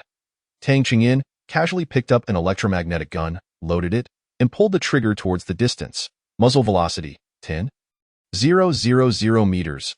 Whoosh, a streak of silver light shot forth from the muzzle. Simultaneously, Tang Qingyan was sent flying by the immense recoil, disappearing from the live stream. The elegance and humor of the Huaxia people coexist harmoniously. Approaching 100,000 points, yet only securing second place. Who could possibly be in first? The ranking list has been released. Everyone, hurry to take a look. Wow, 1 million points. Lin Ming, Chapter 74, 3 questions. Current regional technological evaluation results are as follows. First, District 37. Lin Ming, LV 2100, 2517 points. Second, District 37, Tang Qingyan, LV 299, 1578 points. Third, District 81, Thompson, LV 251,152 points. Lin Ming leads by a staggering margin of over 1 million points. Countless players expressed their astonishment or envy as the chat channel erupted with fervor. 1 million points. There must be a D-grade technological artifact involved. My heavens! My highest technological artifact is merely F. How laughable. I can't even match a fraction of their score. The rewards will be distributed soon. I wonder what splendid items will be given. The reward is an E-grade technological artifact. They already possess D-grade artifacts, so it will surely be beneath their notice. Naturally, players from other regions began to notice the discrepancy. District 37 boasts 2 high-scoring evaluations. How have they developed so splendidly? Have a look. Their survival numbers are the highest. Over 7,800, double that of our region. Are they perhaps situated on a resource-rich planet? My surroundings are filled with sand and stones. How unfair! Lin Ming paid no heed to the tumult in the chat channel. Like many players, awaiting the reward promised by the high-tech life form, an E-grade technological artifact. Soon, all messages were restricted, and a line of red text appeared in the regional and district channels. Congratulations to District 37. Lin Ming, LV2, for achieving first place in this district's technological evaluation. You may request an E-grade technological artifact. Lin Ming had long decided on his desired item, typing in the chat channel. I need a 3D metal printer too. As you wish. Simultaneously, a small floating box appeared beside the holographic screen. Detected. 1 E-grade designated resource supply pod. Based on the current trajectory and speed of the supply pod, it is estimated to arrive in 3 hours. Such speed! Lin Ming was taken aback. 3 hours until arrival. Where on earth is this supply pod being launched from? It must either be very close or moving at an extraordinary velocity. And now, you may pose 3 questions or requests to me. Please note that I may not answer all questions, and unreasonable requests will be denied. Lin Ming took a deep breath. He had already contemplated 3 questions. The first question, to what extent must we transform the planet before we can retrieve other humans and those already in space escape pods? This query arose in his mind ever since he discovered the differing ecological environments of their planets. Every player resides on a distinct planet, each with varying atmospheric compositions. On the planet Yuri, there is no oxygen in the atmosphere, while on the planet where Sun Yao and some players are located, there is a portion of oxygen present, significantly easing the transformation difficulty. Moreover, the temperature on Yuri is exceedingly high. If they need to reduce it to a level suitable for humans to venture outside without extravehicular suits, the engineering effort would be monumental. Thus, Lin Ming required a standard, a quantifiable, precise benchmark. The red text quickly appeared. When you are capable of retrieving your kind by your own abilities. Upon hearing this, Lin Ming instantly lost his composure. He had envisioned many standards, such as restoring the planet's ecological cycle, aligning atmospheric compositions with that of Blue Star, or ensuring a temperate climate with 4 distinct seasons. Yet he had never considered that they would need to rely on their own capabilities to retrieve all surviving humans. What a jest, given their current level of development. Each player is separated by thousands of light years. This distance implies that even with a spacecraft approaching or attaining light speed, it would take thousands of years to reach each other's planets, not accounting for time spent accelerating and decelerating. He never anticipated that the answer to his first question would far exceed his expectations, compelling Lin Ming to reconsider his inquiries. After deep contemplation, he slowly typed out his second question. The second question: what level of technological advancement do we require? And what technological pathways must we follow to retrieve them within an acceptable time frame? The greatest fear in technological development is hitting a dead end. If a particular technological direction has limited potential, then no matter how hard one works, they will ultimately fail to achieve the desired results. Lin Ming sought a clear developmental direction. After all, this high-tech life form can traverse space freely, undoubtedly aware of which pathways are correct. The red text reappeared. 2 methods. The first method, direct transmission of information. This is the most cost-effective and easily realizable option. The second method, direct transmission of matter. Under certain special circumstances, energy can be consumed to instantaneously transport matter from one point to another, but the energy consumed is proportional to the distance of transmission, while the transmitted mass is inversely proportional to the distance. This ambiguous answer left Lin Ming pondering for quite some time. Fortunately, the high-tech life form did not rush him, but rather waited in silence. Direct transmission of information? Lin Ming still could not fully grasp the first method and instead concentrated on the second.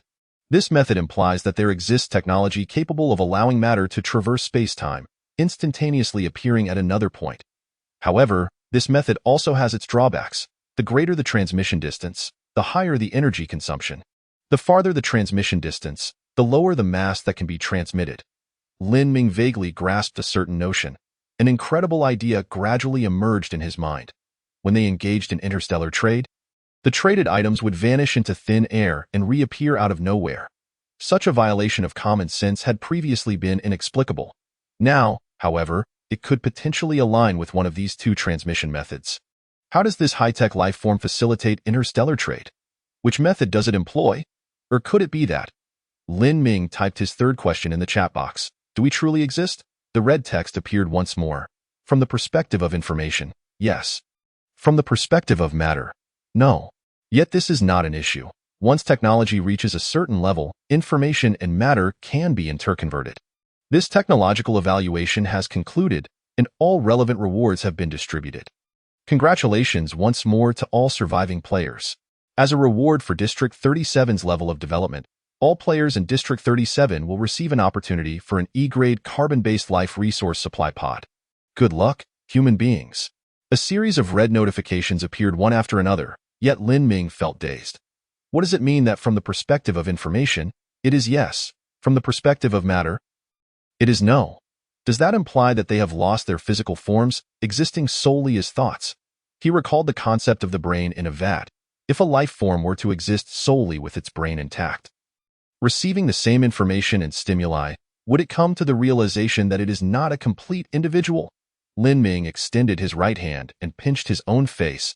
It hurt. Chapter 75. Doubt and Perseverance. The technological assessment concluded, rankings were announced, and rewards distributed. The ban on speech was lifted in the chat channel. No players spoke. They remained engulfed in profound shock. After a long silence, a player timidly inquired, "May I ask?" Was his response suggesting that we are merely a sequence of code, not truly existing individuals? No one replied. Is there anyone knowledgeable who can clarify? I feel so real. I do not appear to be a fabrication. How could I possibly be just a program? How could I possibly be a program? I absolutely cannot be a program. I am a human being. I am undeniably a living person. Programs do not die. Only humans possess that vulnerability. Why are you silent? Do you not believe? Fine. If you do not believe, I shall prove it to you. Before long, Lin Ming noticed that this player's avatar turned gray, and a blood-red death symbol appeared in the lower right corner. Current number of survivors in the region, 7803 10,000. Current number of survivors in the region, 7794 10,000. Current number of survivors in the region, 7781 10,000.1. After another, players, unable to accept the reality, or rather, the reality as articulated by him, chose to end their own lives. Lin Ming sighed. At that moment, a player named Grasimov, LV2, initiated a live broadcast. Grasimov appeared to be from the Bear Nation. He wore glasses, had a scruffy beard, and a faint smile graced his lips. Standing at over 6 feet tall, he had a robust physique. He addressed the live stream in a casual tone. Ladies and gentlemen, I was previously a researcher at the Bear Nation Space Institute, and I am here to verify something for you. With that, Grasimov donned a heavy-duty spacesuit and exchanged 100 units of fuel at the Interstellar trading post. Launching escape pod, target, outer space. Warning, current fuel insufficient for complete journey. Do you wish to proceed? Yes. Warning, no fairing detected. Heat shield partially damaged. Continuing launch poses a risk of disintegration. Do you confirm? Yes, Grasimov reaffirmed. System self-check complete. Engines will ignite in 10 seconds. 10, 9.3, 2, 1. Boom! Fiery flames erupted from the rear engine, and the landing gear began to retract slowly. Woohoo! Grasimov shouted with exhilaration. Although he was a researcher at the Space Institute, he had never before boarded a spacecraft to venture into space. Current speed, 2 km/s. Current speed, 3 km/s. Current speed, 3.5 km/s. Most of the heat shield is damaged. Please immediately abort launch procedure and land. No, do not abort. Continue flying. Current speed, 4 km/s. Current speed, 4.5 km/s. Heat shield completely destroyed. Cabin structure begins to erode. Escape pod support structure heated. Structural integrity compromised. Seal damage detected. Please immediately abort launch procedure and land. Fly. Damn it. Fly. Grasimov screamed hysterically. Current speed, 5 km/s. Escape pod has reached maximum flight speed. Warning, current cabin temperature has reached 80 degrees. Please immediately don the heavy-duty spacesuit. Warning, current cabin temperature has reached 100 degrees. Please immediately don the heavy-duty spacesuit. Warning, current cabin temperature has reached 150 degrees. Please immediately don the heavy-duty spacesuit. Look, this bastard has locked down our technology. We cannot escape this wretched planet. This is an inhumane social experiment, and I will never compromise. A blaze engulfed Grasimov's live stream. Grasimov is dead. Is the maximum flight speed of the escape pod only 5 km/s? Lin Ming murmured as he gazed at the black screen of the broadcast. Grasimov sacrificed his life for that number. The first cosmic speed around the blue planet is 7.9 km/s, given that Urea shares a similar mass with the blue planet. The first cosmic speed should be comparable. Only by achieving this speed can one reach low Earth orbit, circling the planet without falling back to the surface. To completely break free from Urea's gravitational hold. One must achieve the second cosmic speed, 11.2 km/s. For escaping the gravitational pull of a star and fully departing the current stellar system, one would need to attain the third cosmic speed. However, Lin Ming was unaware of the current star's mass, and thus the third cosmic speed remained a mystery. Thank you for your struggle, for which you paid with your life. Your fellow compatriots from the Bear Nation extend their highest respects. Salute to the hero, may you rest in peace. Flower, flower, flower, farewell, Grasimov, my comrade. In the regional channel, countless players mourn Grasimov. Lin Ming also sent a few flower emojis. Lin Good, a private message from Sun Yao appeared. I do not understand. What is it that you do not understand? Lin Ming replied. Sun Yao, I do not comprehend the manner in which I am currently surviving, nor do I grasp the meaning of survival. What further meaning is required? Lin Ming countered. Survival itself is meaning. But that bastard has limited the speed of our escape pod. We cannot leave this planet. Why place hope in the escape pod? Its very name indicates that it is merely a means for survival. Lin Ming rose to his feet, enunciating each word. Before the blue planet's destruction, it found no signs of technology from other civilizations and relied solely on itself to break free from the bonds of gravity. Why place hope in others? True, he has demonstrated a power that seems insurmountable, but so what? We can rely on ourselves, and we can succeed. Sun Yao sent a bitter smiley face. Lin Gu, I concede that your argument holds some persuasive weight, but I still feel a bit uneasy. Feel uneasy if you must. Who hasn't he felt discomfort at times? Cry if you need to, laugh if you wish, and after it's all over, do what you must. He has merely imposed technological restrictions upon us, not outright stifled our technological progress. We still have opportunities to venture into space. Lin Ming contemplated high-strength lightweight materials, the potential for a space elevator, and even the small satellites that could already achieve the first cosmic speed. He thought of the everlasting base of Uria's intelligent life, hidden on the far side of the moon. Uria's intelligent beings possess the capability to reach the moon's far side. Perhaps in another crater, there lies technology related to this. Moreover, current indications suggest that many players inhabit planets with advanced intelligent life. Who can guarantee that they do not possess even more sophisticated technology? What if a world-renowned painting emerges? The local natives share nuclear fusion technology with you? Chapter 76, 3D Metal Printer 2. After Lin Ming's comforting words, Sun Yao gradually found peace. Survival itself is meaning. Reflecting on Lin Ming's words, Sun Yao's eyes began to shine. Thank you, Lin Gu, I understand now. Closing the dialogue window, Lin Ming donned his heavy-duty spacesuit and proceeded to the first pit branch. He had not checked the crops here for quite some time. In just a few days, the plants had matured. The tubers bearing potatoes were as large as fists. The rice was golden and bent the stalks. The interstellar corn thrived, its stalks beginning to yellow. The voracious purple flower had fully adapted to the traits of the purple flower, with a cluster of tiny fruits forming a small red sphere in the center. These minuscule fruits, smaller than grains of rice, grew together in dozens, resembling a ripe bayberry. Excellent, they are growing quite rapidly. I estimate that later today we can harvest seeds and initiate sprouting. Lin Ming nodded in satisfaction. His gaze swept over a corner where a dragon egg lay, and he bent down to pick one up. It had been some time since he acquired these dragon eggs. He was curious about their current state.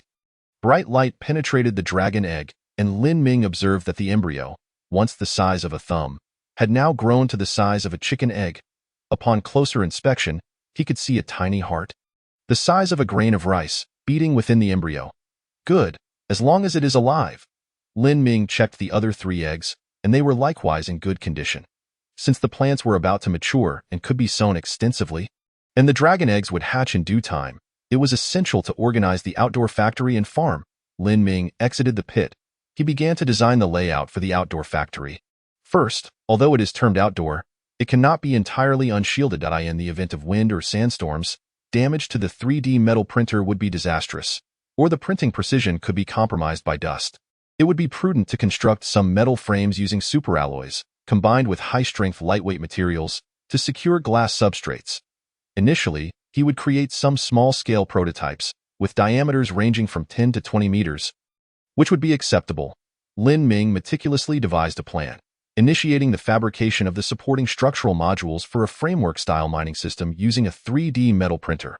After successfully producing several modules, he commenced assembly, akin to constructing with building blocks, arranging the modules around the perimeter. He proceeded to create glass. Transparent sheets, each measuring 1 meter per side, were manufactured. Lin Ming connected these glass substrates to the superalloy framework using high-strength, lightweight materials. Repeating this process. 2 hours later, a hemisphere-shaped glass structure, 15 meters in diameter, was inverted upon the ground. He also added 2 enormous arched entrances on either side to facilitate access for himself and his equipment. Under the sunlight, the entire glass edifice sparkled brilliantly, resembling an Eskimo's igloo from a distance. The life support system began its construction, and additional metal plates were fabricated. Lin Ming contemplated the insulation issue. In such harsh conditions, the glass structure needed to focus on cooling rather than heating. With continuous sunlight exposure, coupled with the greenhouse effect within the glass structure, the internal temperature would significantly exceed that of the outside. Although the life support system could regulate temperature, it had its limits. Excessive temperature differentials could overwhelm it and increase energy consumption. Lin Ming's solution was to cover the sun-facing side with a layer of metal plates to obstruct sunlight. Employing a flexible adjustment system with simulated crabs, when the sun was intense, the metal plates would shield the sunny side. When it was milder, the plates would be retracted to allow more light. This approach would maintain a favorable temperature within the glass structure. The glass structure intended for crop cultivation could enhance the life support system while regulating air composition and internal temperature. Conversely, the glass structure designated for equipment storage required only cooling, which could be achieved by merely shading it with metal plates, thus negating the need for an enhanced life support system. Upholding the virtue of frugality, Lin Ming embarked on the construction of a second glass building, selecting a site 10 kilometers away. This area was abundant with various extractable mineral resources, promising high efficiency. Moreover, distributing different glass structures ensured that even if one were damaged due to unforeseen circumstances, such as strong winds, the others would remain unaffected. Mobile microfactory construct, come forth, Lin Ming commanded his prized creation. The 16-tracked movement modules of the mobile microfactory began to operate simultaneously, gradually advancing towards Lin Ming's location. Who says trial products lack merit? This trial product is truly remarkable. Lin Ming clapped his hands in delight. That moment, a brilliant arc appeared in the sky. The designated E-level resource supply pod had arrived. As he observed the superalloy supply container being projected and subsequently accelerating away, a bold plan materialized in Lin Ming's mind. If this plan succeeded, the technological blockade would cease to exist. However, a considerable journey remained before the plan could be realized. Watching the superalloy supply container descend into the pit, Lin Ming bent his legs slightly and leaped. With a powerful blast from the jetpack on his back, he soared towards the pit. Upon opening the superalloy supply container, Lin Ming beheld his long-desired item, the 3D metal printer 2. Compared to the I model, the 2 model featured a more intricate overall structure, encased within a vast glass dome. 3D metal printer 2 overview. A high-performance metal printer with processing precision at the nanoscale. Requiring operation in a dust-free environment. Due to structural and spatial constraints, the maximum printing target volume is 50x50 cm. Power consumption, 10 energy units hour. Processing precision at the nanoscale. Lin Ming inhaled deeply. With this, he could manufacture chips. Unlike the I model 3D metal printer, the 2 model is primarily designed for producing high-precision technological creations, thus imposing volume limitations and necessitating operation in a dust-free environment. Fortunately, it comes equipped with a dust-free workstation. Otherwise, achieving such an environment would demand considerable effort from Lin Ming. Carefully, he cradled the 3D metal printer 2 in his hands and gradually made his way into the pit. He proceeded with utmost caution to avoid damaging the external glass dome. After half an hour, he reached the bottom of the pit, placing the 3D metal printer 2 within the survival pod, his safest sanctuary.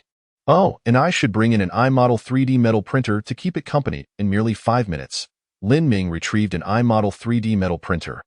This was not mere indulgence. It was a precautionary backup.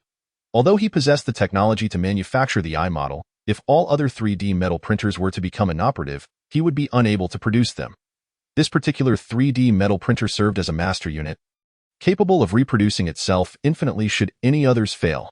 Chapter 77. The Glass Factory. Lin Ming reviewed the queue for reverse engineering the F-level chip and noted that over 40 more hours were required. Slow and steady, he muttered, but first, let's prepare the raw materials. Departing the pit's depths, Lin Ming soared to the chosen site 10 kilometers away. The mobile microfactory construct had arrived, commencing the extraction of mineral resources while simultaneously purifying the corresponding raw materials and fabricating framework modules and glass. The 10-kilometer distance incurred a 10 loss in microwave power transmission, somewhat wasteful. On-site, Lin Ming produced 10 solar panels to supply power to the mobile microfactory. Following his previous design, he spent another 2 hours creating an equally sized glass structure, which would serve as a manufacturing facility, perfectly situated amid abundant mineral resources, promising returns that far exceeded the investments. Opening the underground structural map from the microsatellite survey, Lin Ming examined the mineral distribution in the area. Copper ore, titanium ore, amphibold. This location was particularly well suited for manufacturing circuit boards and electromagnetic coils, as well as solar panels. Lin Ming began to plan out a total of over a dozen mineral resources were distributed within a radius of several tens of meters to 1 kilometer. For each resource, he would construct a framework-style mining system on the surface. The extracted ores would be transported via conveyor belts to the glass factory, where an arc furnace would be installed for smelting and purification. The purified resources would be stored in raw material bins, with sorting tasks managed by the simulated crabs. The raw material bins would connect to the 3D metal printers via conveyor belts, with the simulated crabs responsible for dispensing materials at the feed entrance. The finished products manufactured by the 3D metal printers would be placed on conveyor belts, with simulated crabs sorting the different products into designated storage bins. Lin Ming surveyed the process flow and nodded in satisfaction. After mentally simulating the entire process, he identified 2 flaws. The first was the waste outlet of the arc furnace. With continuous operation, the amount of waste would soon become substantial, risking overflow within the glass factory. To address this, Lin Ming designed a conveyor belt to transport waste 500 meters away, where 2 simulated crabs would manage its accumulation. The second issue was the lack of high-strength, lightweight materials essential for manufacturing circuit boards. However, this was not a significant concern. These materials were lightweight and could be periodically transported by the simulated crabs. All right, all set. After reviewing the design flow once more and finding no apparent issues, Lin Ming instructed the mobile microfactory to commence operations. The work process display from the ether crystal indicated that producing all these modules would require at least 3 days. Why so long? Lin Ming inquired, discovering that the primary bottleneck lay in the production capacity of the 3D metal printers. Stuck at capacity again, Lin Ming swiftly brought in 4 additional 3D metal printers, reducing the time required for the workflow to 8 hours.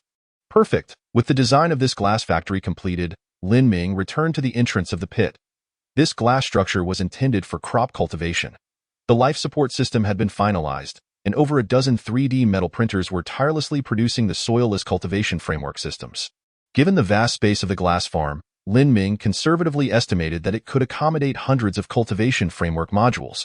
This would necessitate a significant water supply, and since the water source within the pit was ultimately finite, the next glass farm would need to be situated at the foot of a mountain. Lin Ming accessed the map generated by the microsatellite survey. Some time had passed, and the microsatellite had completed mapping the majority of the surface of Urea.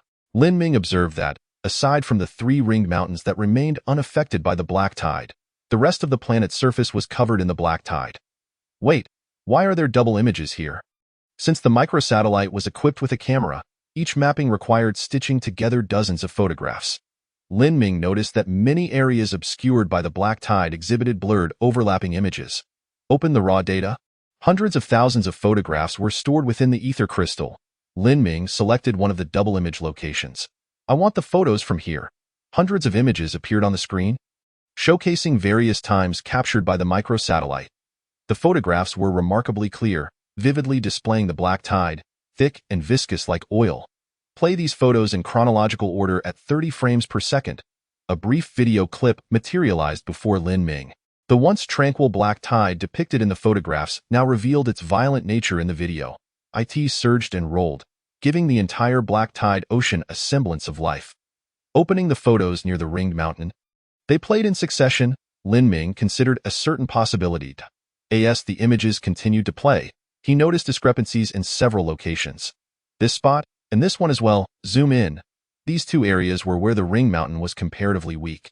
The enlarged video revealed that the black tide was exceptionally active in these regions, crashing against the mountain's body in relentless waves.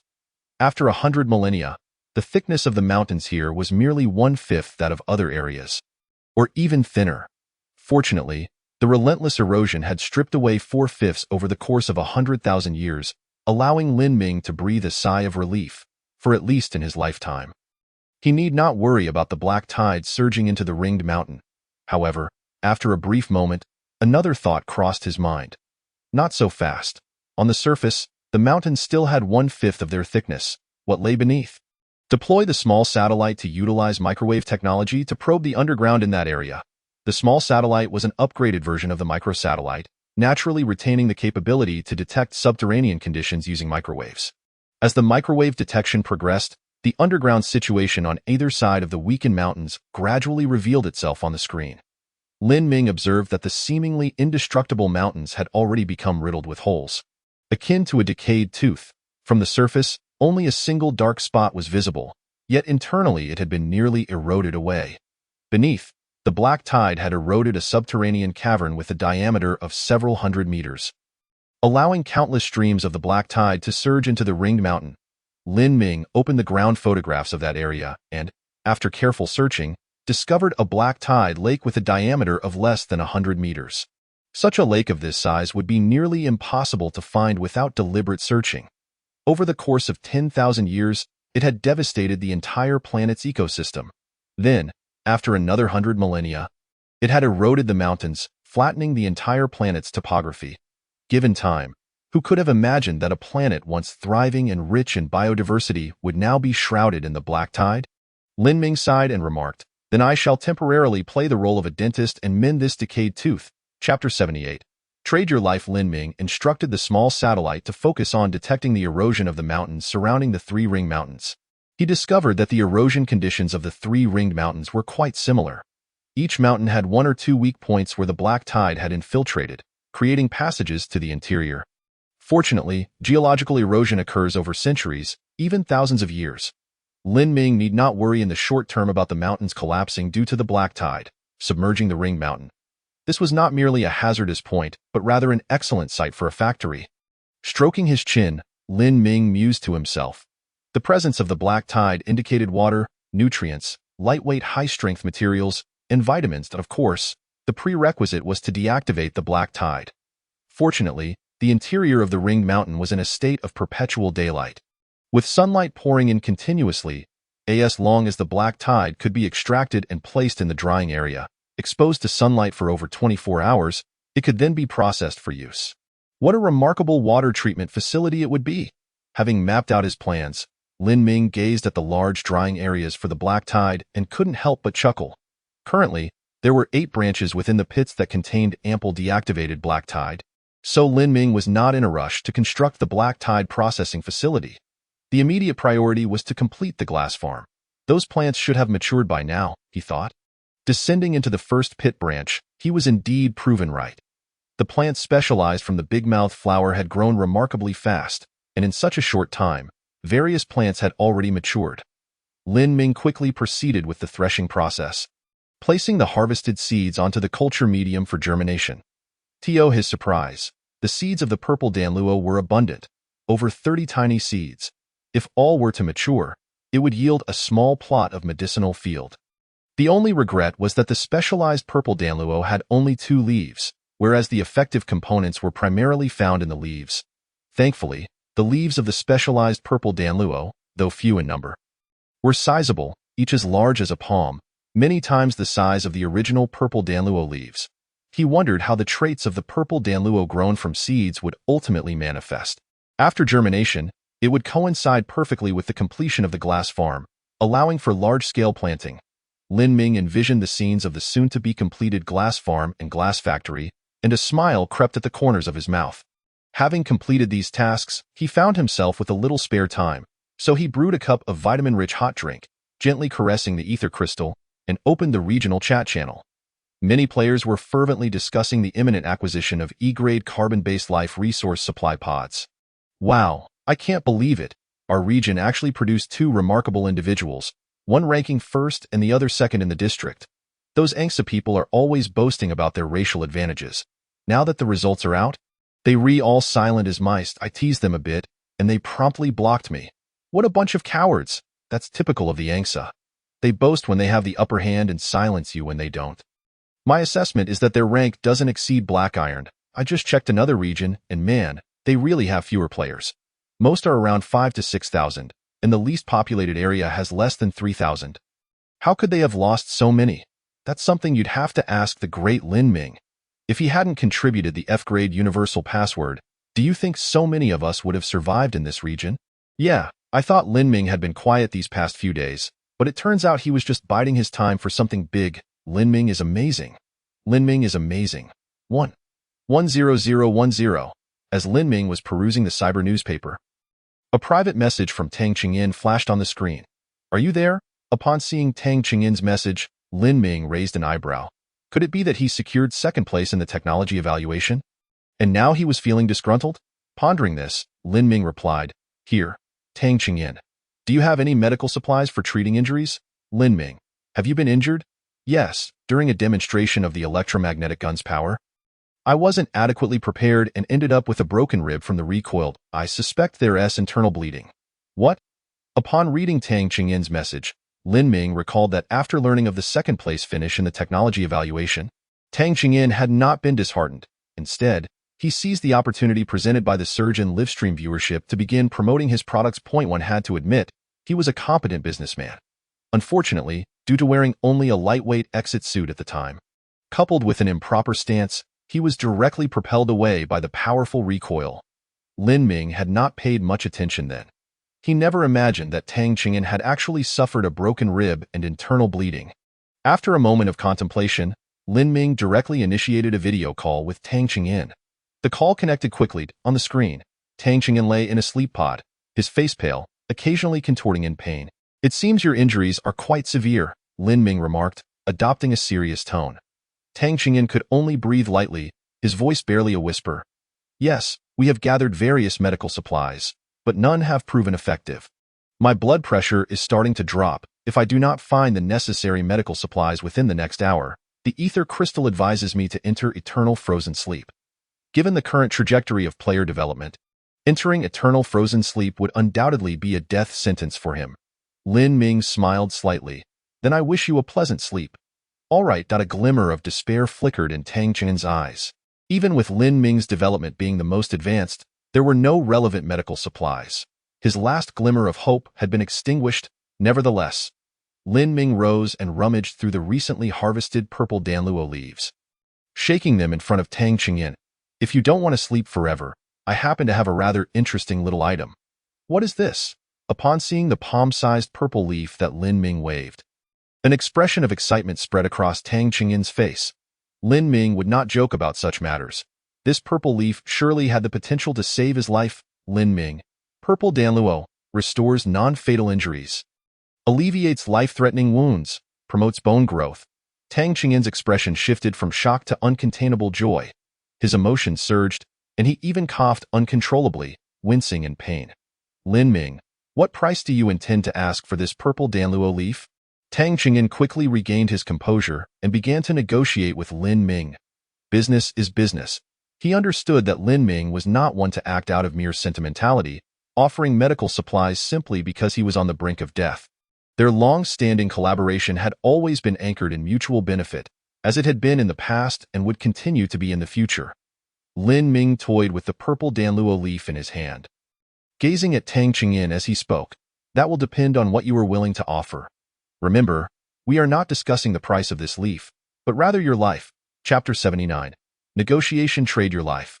Upon hearing Lin Ming's words, the corner of Tang Qingyan's eye twitched. Indeed, negotiating with Lin Ming was not a simple matter.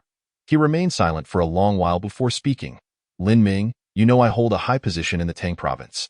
This grants me access to numerous resources, and I have profited greatly from this. However, these resources are entrusted to me by my brothers in the Tang province, who have faith in me, and I cannot betray their trust by exchanging all these resources for my own life." Thus, with a wave of his hand, Tang Qingyan summoned an array of item blueprints that materialized in the lower right corner of the video call. "Choose any 3, and I shall exchange them with you. If you agree, we shall proceed with the trade. If not," he exhaled lightly, "I shall prepare to eject the sleep pod." Listening to Tang Qingyan's words, Lin Ming nodded. It was evident that Tang Qingyan harbored a profound fear of death. Yet, despite this trepidation, he retained his composure, aware of what was permissible and what was not. Lin Ming's gaze fell upon those item blueprints. Hydraulic fracturing mining blueprint, electrolytic hydrogen and oxygen machine, electromagnetic absorption high explosive grenade. E-class universal chip. One by one, items both familiar and unfamiliar appeared before Lin Ming's eyes, filling him with astonishment. Truly, this was a colossal force boasting over 1,000 players, with an impressively diverse array of technological creations and blueprints. Moreover, the vast majority of these items had yet to grace the Interstellar trading post. Although Lin Ming felt astonished within, his expression remained inscrutable. He posed a question seemingly unrelated to the current situation. "Are the other members of the Tang province aware of your near-fatal injuries?" At this, Tang Qingyan's expression grew complex. They know I was injured, but they are unaware of the severity. A few fellows have been persistently urging me to hold a live meeting, claiming it is to discuss how to cope with the failure of the technology assessment. However, I understand their true intent is to ascertain my condition and to determine whether I can continue as the leader of Tang Province. Lin Ming nodded knowingly. He had grasped the situation. Why have I not seen that enormous machine resembling an X-ray device? What purpose does it serve? Since their discussion of trading prices commenced, Lin Ming had established a clear objective: the E-Class Technological Creation Improvement Machine. Although he possessed reverse engineering technology and limited research capabilities that could yield similar results, the efficiency was markedly lower. Furthermore, the improvement machine could potentially synergize with the technologies he had mastered. Naturally, the true nature of its capabilities would only be revealed through practical verification. This machine, classified as an E-Class Technological Creation Improvement Device, could enhance creations by a minor degree, yet the modified creations could not exceed the machine's own level, and their lifespan would significantly diminish post-modification. Tang Qingyan did not hold back, laying bare the advantages and disadvantages of the Technological Creation Improvement Machine. He continued, Lin Ming, this machine is our core asset. It is absolutely non-negotiable. His words were resolute. Lin Ming's smile radiated warmth, akin to the gentle sun of winter. Having confirmed the extent of Tang Qingyan's concealment regarding his injuries, Lin Ming felt increasingly confident about the impending trade. As a leader of a substantial faction commanding over 1,000 players, or rather, 1/8 of the players in the current region, internal strife existed within Tang Province. When Tang Qingyan was in good health, he could suppress the restless dissenters below him with absolute authority. However, should his health falter, or should he be on the brink of death, the leadership of Tang Province would inevitably have to contemplate the question of succession. After all, the resources controlled by over 1,000 players constituted a monumental fortune. Moreover, Tang Qingyan possessed a vast array of high-level technological creations to address the technology assessment, which also raised the issue of inheritance and distribution. Each of these problems was sufficient to incite envy among the leadership of Tang Province, leading to potential reckless actions. It was clear that Tang Qingyan was burdened by this pressure. By openly discussing the specific functions of the Technological Creation Improvement Machine, he believed he was maintaining integrity in the trade.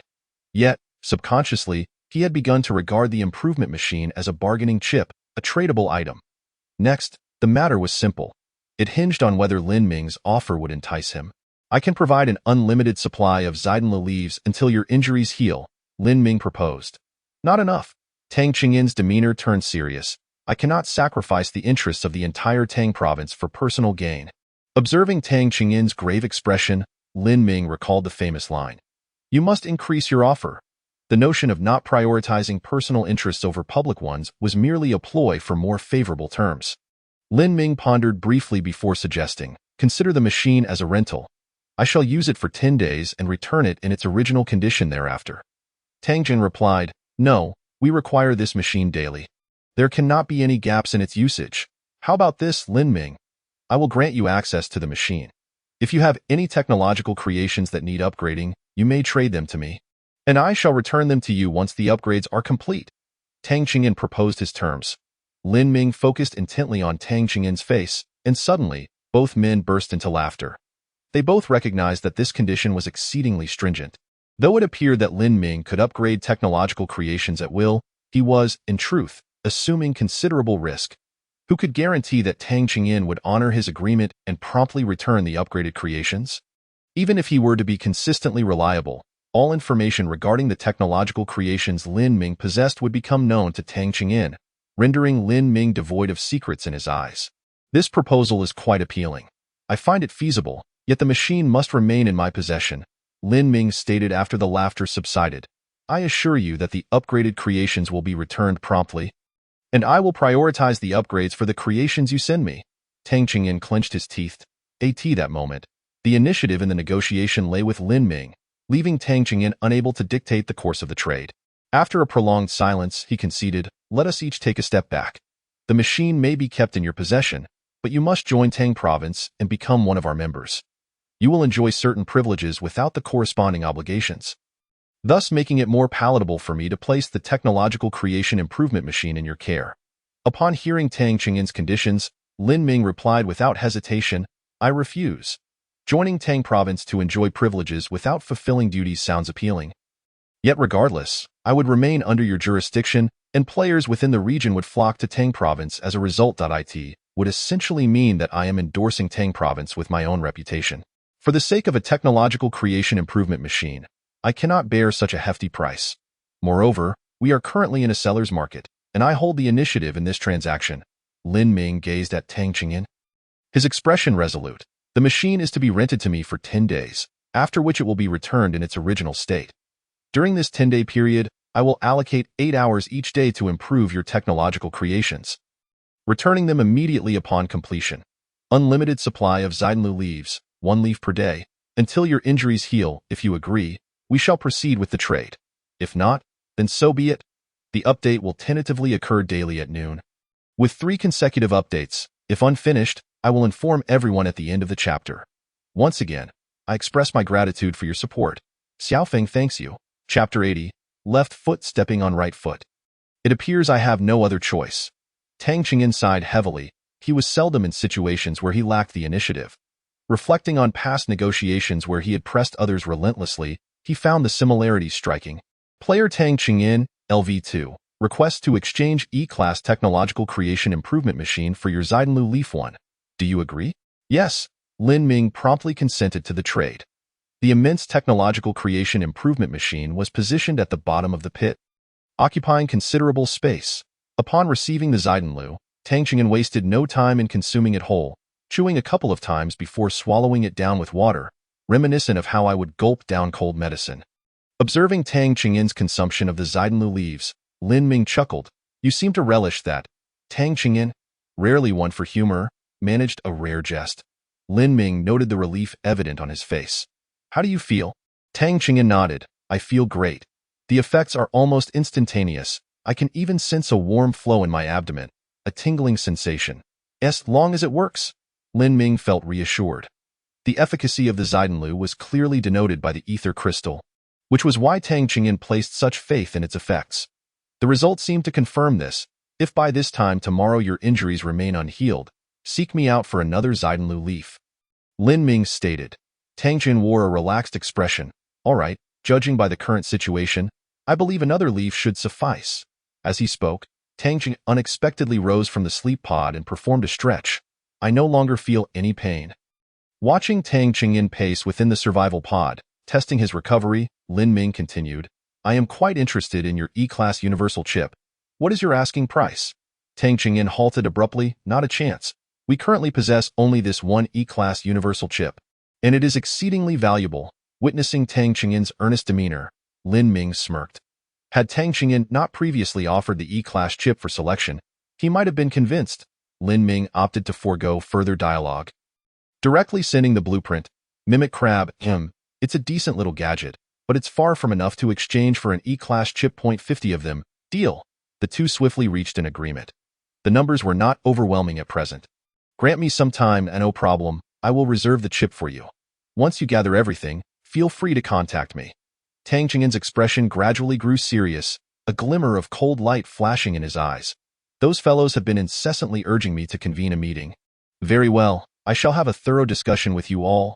Brother Lin Ming, let us continue our conversation. Farewell. After shutting off the video, Lin Ming gazed at the colossal technological artifact improvement machine. Having acquired such a fine item, it was imperative to conduct a test. Grasping an electromagnetic gun, Lin Ming positioned it at the entrance of the technological artifact improvement machine. The ether crystal promptly displayed a notification. Modification of the electromagnetic gun requires super alloy 1.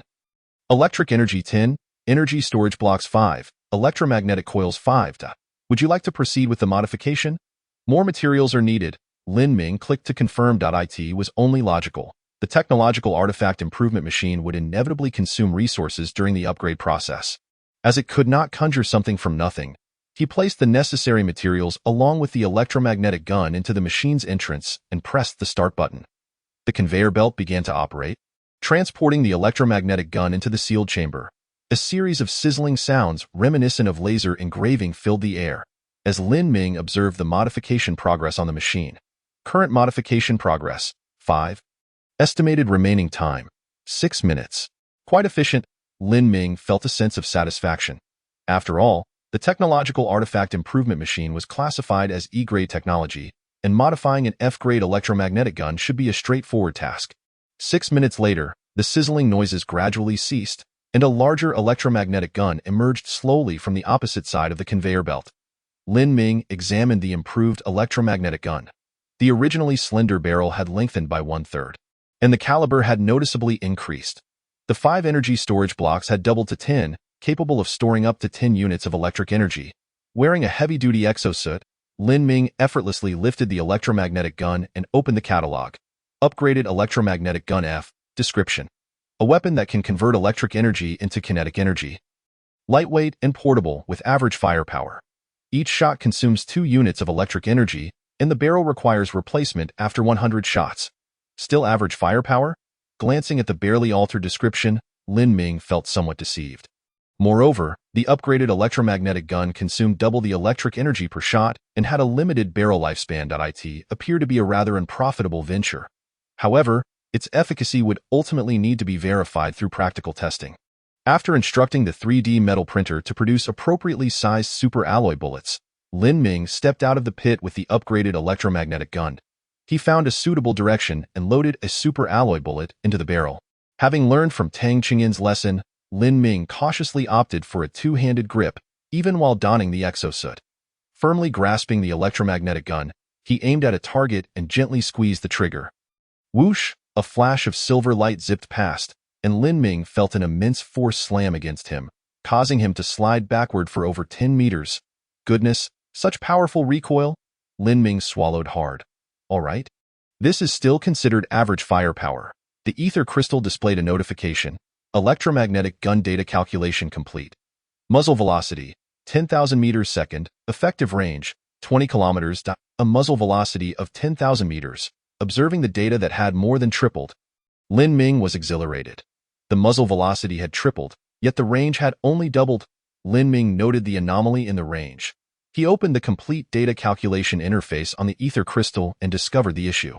The upgraded electromagnetic gun's rapid muzzle velocity caused the super alloy bullet to experience exponentially increased air resistance, resulting in a severe deceleration during the initial flight phase. Consequently, the effective range was significantly impacted. Nevertheless, Lin Ming was already quite satisfied with such a range. Holding the gleaming upgraded electromagnetic gun, a bold idea suddenly struck him. Could the upgraded electromagnetic gun be subjected to restricted research technology? The moment this thought emerged, Lin Ming felt a surge of excitement. If the technology proved feasible, then restricted research technology and the technological artifact improvement machine could work in tandem. A harmonious synergy might break through the limitations of merely enhancing to a small degree. With this in mind, Lin Ming hesitated no longer. Modular upgraded electromagnetic gun. Chapter 81. Enhanced upgraded electromagnetic cannon. Before long, the modular upgraded electromagnetic gun was completed. Lin Ming observed that the upgraded electromagnetic gun bore no significant differences from the original electromagnetic gun's modules. He then declared, utilize restricted research technology to limit the research on the electromagnetic conversion module of the upgraded electromagnetic gun. Please select research direction. Expand dimensions, increase length, enhance power. Please select the chip to be used for research. F-grade universal chip. Based on the current chip's computational capability, the estimated duration for restricted research is 5 minutes, with a consumption of 1 unit of electric energy per hour. Would you like to begin restricted research? Yes. 5 minutes later, the ether crystal displayed a notification. Restricted research completed. Manufacturing. Lin Ming commanded the 3D metal printer to commence its task. ZZZZ. The 3D metal printer immediately sprang into action. Soon, a massive electromagnetic gun with a robust barrel was produced. Lin Ming observed that the barrel of this electromagnetic gun had reached a staggering 3 meters, with a caliber of 30 millimeters, exuding an overwhelming sense of pressure. After some handling, Lin Ming placed the upgraded electromagnetic gun back into the entrance of the technological artifact improvement machine. The ether crystal presented a notification. Modification of the electromagnetic gun requires super alloy 2. Electric energy 20, energy storage blocks 10, electromagnetic coils 10. Would you like to proceed with the modification? Yes, Lin Ming felt a surge of joy upon seeing the notification. Indeed, it was feasible. 10 minutes later, the modified electromagnetic gun emerged slowly from the technological artifact improvement machine's exit. My heavens! Upon seeing the design of this electromagnetic gun, Lin Ming swallowed hard. The electromagnetic gun's barrel had become an imposing 5 meters long, with the caliber increased to 50 millimeters. The front of the barrel featured unshaped support, while the rear boasted a support structure akin to that of a mortar. Lin Ming opened the catalog for the electromagnetic gun. Enhanced Upgraded Electromagnetic Cannon F. Description: a weapon that can convert electric energy into kinetic energy. Lightweight and portable with average firepower. Each shot consumes 5 units of electric energy, and the barrel requires replacement after 10 shots. The electromagnetic gun had transformed into an electromagnetic cannon, still lightweight and portable. Yet with average firepower, Lin Ming marveled repeatedly, realizing that the ether crystal had truly seen it all, showing no regard for such an imposing device. However, Lin Ming was not inclined to stop there. He continued, modular enhanced upgraded electromagnetic cannon, utilizing restricted research technology, limit the research on the electromagnetic conversion module of the enhanced upgraded electromagnetic cannon. Current target module has reached the restricted research limit and cannot proceed further. Very well. Upon seeing the prompt from the ether crystal, Lin Ming rubbed his nose. It appeared that while the left foot could indeed step on the right foot, it was not always a viable option. Each module had its own upgrade limit. He hefted the heavy and massive enhanced upgraded electromagnetic cannon, preparing to test it on the ground. Due to its substantial caliber, the cannon's ammunition was no longer solid super alloy bullets, but had transformed into shell projectiles. After all, the greater the mass of the projectile, the more electric energy consumed to accelerate it, resulting in a lower muzzle velocity. Upon firing, the super alloy casing would automatically shed in the disturbance of the air, leaving only the super alloy armor-piercing projectile to continue its flight. Having manufactured a super alloy shell projectile, Lin Ming transported the enhanced upgraded electromagnetic cannon to the ground. This time, he chose not to fire directly. Strapping on a jetpack, Lin Ming proceeded to a massive boulder several kilometers away, resting the rear of the enhanced upgraded electromagnetic cannon against the boulder. This boulder weighed several tons, surely sufficient to withstand the cannon's powerful recoil. Securing the cannon's muzzle, Lin Ming loaded the super alloy shell projectile, selected a direction, and pulled the firing mechanism. Boom! The super alloy shell projectile soared into the distance, leaving a trail of red light. Near the muzzle, powerful air currents stirred up a cloud of dust, the booming sound leaving Lin Ming slightly dazed. Looking back at the enhanced, upgraded electromagnetic cannon, the immense recoil had driven its base deep into the boulder, leaving less than 2 meters of the barrel exposed. The ether crystal displayed a notification. Electromagnetic cannon data calculation complete. Muzzle velocity, 20,000 meters second. Effective range, 10 kilometers. What on earth? Is there an error in the calculation? Observing the muzzle velocity once again doubling while the effective range plummeted to 10 kilometers left Lin Ming somewhat perplexed. He opened the slow-motion video replay. He witnessed the shell projectile leave the muzzle at an astounding speed of 20,000 meters second, the super alloy casing shedding away to reveal the super alloy armor-piercing projectile within. The armor-piercing projectile maintained its speed, soaring into the distance.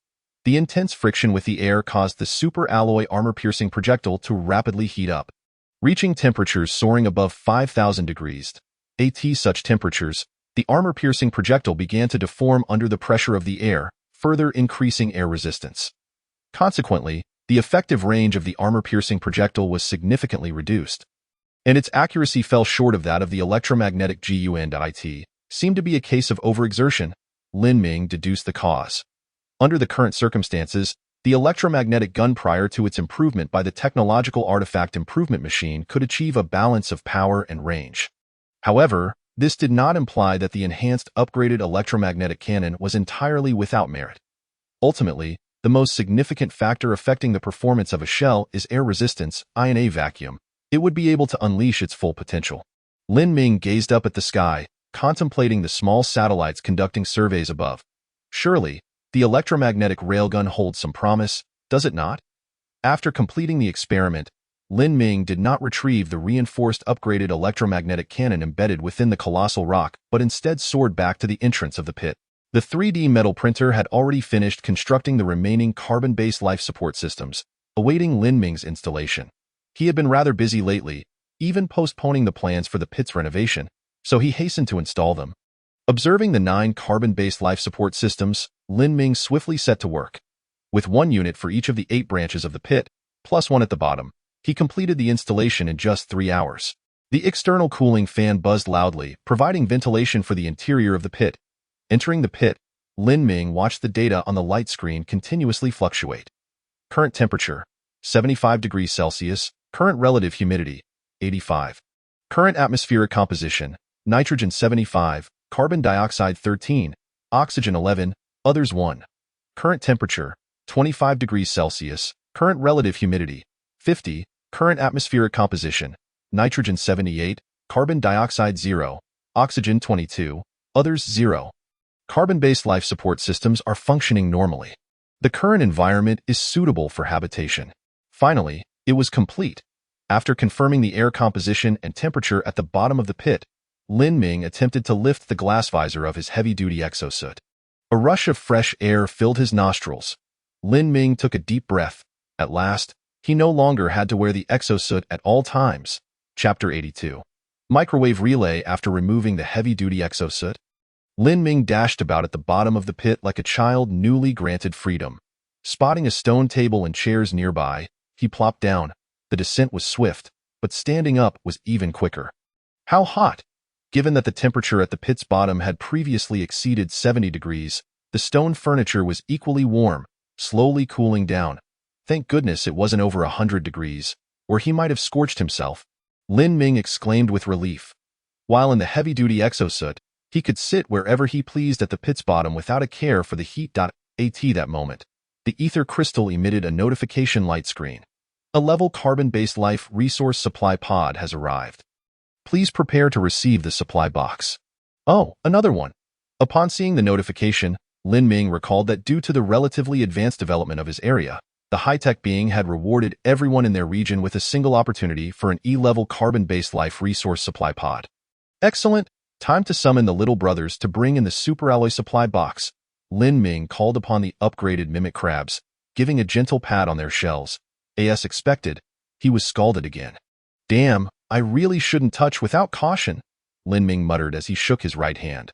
Soon enough, mimic crabs carried the superalloy supply box down to the pit's bottom, followed closely by the upgraded mimic crabs wielding pincers to direct them. Oh right, I haven't produced any mimic crabs yet. I need to exchange A-level chips with Old Tang. Lin Ming instructed the 3D metal printer on the ground to commence manufacture, then watched as the survival pod's decomposition core retrieved the superalloy supply box. E-level resource supply box retrieved. This time gained, superalloy X10, carbon-based body enhancement nutrient solution X3, microwave relay manufacturing blueprint X1. It appears to be quite a valuable haul. Lin Ming picked up the carbon-based body enhancement nutrient solution. This was a viscous liquid sealed within a vial the size of his little finger, dark brown in color. He opened the relevant guide. Carbon-based body enhancement nutrient solution F. Summary. Consuming this will enhance the body of carbon-based organisms, slightly improving various physical attributes and extending lifespan. Extend lifespan.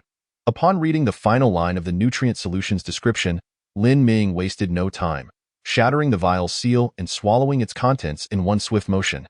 I feel an overwhelming surge of strength. As the warmth coursed through his limbs, Lin Ming let out a roar. He felt an inexhaustible energy within him, compelling him to shout and engage in vigorous activity. Move! Lin Ming dashed about at the bottom of the pit, unleashing the powerful energy surging through him. The upgraded mimic crabs, with their beady eyes fixed on Lin Ming, began to follow suit, racing after him. After running non-stop for half an hour, Lin Ming finally paused, breathing normally, his expression as composed as ever. To say this nutrient solution merely strengthens the body is an understatement. It is nothing short of a miraculous elixir of rejuvenation. Lin Ming glanced at the remaining 2 vials of nutrient solution. If this were to appear at the Interstellar trading post, it would undoubtedly sell like hotcakes. I wonder if it's possible to reverse engineer it? Initiate reverse engineering of the carbon-based body enhancement nutrient solution. Please select the chip to be used for reverse engineering. F-level universal chip. Based on the current chip's computational power, the estimated reverse engineering duration is 10 hours, consuming 1 unit of energy per hour. Shall we commence reverse engineering? Yes, indeed, it is possible. Moreover, the required time for reverse engineering is quite acceptable at 10 hours. I in high spirits. Lin Ming then examined the remaining black chip. Microwave Relay Manufacturing Blueprint F. Summary. A relay capable of receiving and transmitting microwaves. The integrated components can amplify relevant signals, greatly enhancing your communication and energy transmission range. Current coverage, 100 kilometers within the atmosphere. Consumption, 1 unit of energy per hour. Material requirements, F level or above universal chip X1, electromagnetic coils X50, circuit boards X10, ultrafine iron powder X50 units. Manufacturing requirement, 3D metal printer type 1 needed, a microwave relay. Lin Ming immediately commanded the survival pod to decode the relevant technology. Decoding microwave relay. Estimated completion in 10 minutes. Microwave relay decoding complete. You now possess knowledge of the microwave relay. Commence manufacturing. Lin Ming thought of the 2 mimic crab leaders that were about to return. With the microwave relay, they need not return. Instead, they could report back to Lin Ming at all times. Furthermore, since they all utilized microwave technology, the wireless power transmission module could benefit as well, supplying power to other technological creations via the microwave relay without concern for significant transmission loss. Buzzing, the 3D metal printer rapidly completed the manufacture of the microwave relay. Lin Ming observed that the device resembled a colossal telephone pole. The iron metal rod soared to 10 meters in height, designed to support the core relay module. The microwave receiving and transmitting modules, composed of electromagnetic coils, were arranged in a cross formation, akin to a loudspeaker at the village center. Installation begins. Lin Ming donned the heavy-duty exosuit, strapped on the jetpack, and ascended to the summit of the ringed mountain. 2 hours later, he arrived at his destination. Finding an unobstructed high point, Lin Ming drove the metal rod into the ground and surrounded it with several large stones to ensure the microwave relay's stability. Microwave relay, power on, Lin Ming commanded the ether crystal. Soon, the microwave relay began to operate, promptly recharging the heavy-duty exosuit. Excellent. Let us see what the 2 mimic crab leaders have gathered. Lin Ming quickly connected with the 2 mimic crab leaders. Indeed, they were preparing to return. Cancel the return plan. Hold position. Lin Ming instructed them to halt their movements and began reviewing the video footage they had stored. First was the exploration of the ecosystem holding mimic crab. The high-definition video revealed a desolate scene within the glass structure. The plants that had once thrived there had long since vanished, leaving no trace of their existence over the ages. The life support system designed to maintain the internal environment had weathered considerably, and Lin Ming could only faintly discern the carbon-based life support system through the blurred piping. Clack, clack, clack. The sound of the mimic crab leader's footsteps echoed clearly in the quiet environment. Warning, you have illegally entered Ecosystem Zone 15. Unauthorized access detected. Please exit immediately. This is the first warning. This is the second warning. This is the third warning. The warnings fell on deaf ears as the mimic crab leader continued to explore the glass structure. Having not received Lin Ming's command, suddenly, several shadows darted from a nearby corner, causing Lin Ming's eyelids to twitch. There are people inside the glass structure. Chapter 83. Departure. Lin Ming observed that the humanoid figure bore a resemblance to the urea intelligent life he had encountered before.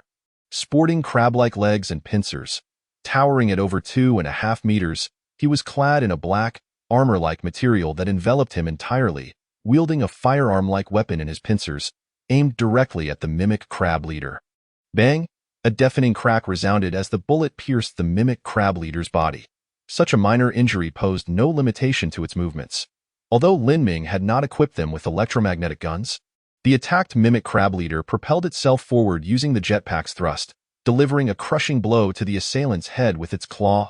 Lin Ming's eyes widened in shock. This is far too violent. However, the anticipated storm of bloodshed did not ensue. Lin Ming discovered that the individual's severed head did not succumb to death immediately after being dislodged. Instead, it continued to emit sounds. Warning, you have unlawfully entered the 15th ecological zone without authorization. Please vacate immediately. Warning, warning. Was it not a living being? Lin Ming pondered with some confusion. If a normal human's head were to be severed, even if it remained alive for a brief moment, it would be incapable of producing sound. As there would be no lungs to provide airflow, rendering the vocal cords mute. Of course, it was also possible that the intelligent beings of Urea had alternative methods of vocalization. Regardless, this phenomenon warranted thorough investigation. Retrace the steps and retrieve both the body and the head of that individual, Lin Ming instructed the leader of the simulated crabs. If any unforeseen circumstances arise, do not resist, and contact me immediately." The leader of the simulated crabs complied and set off.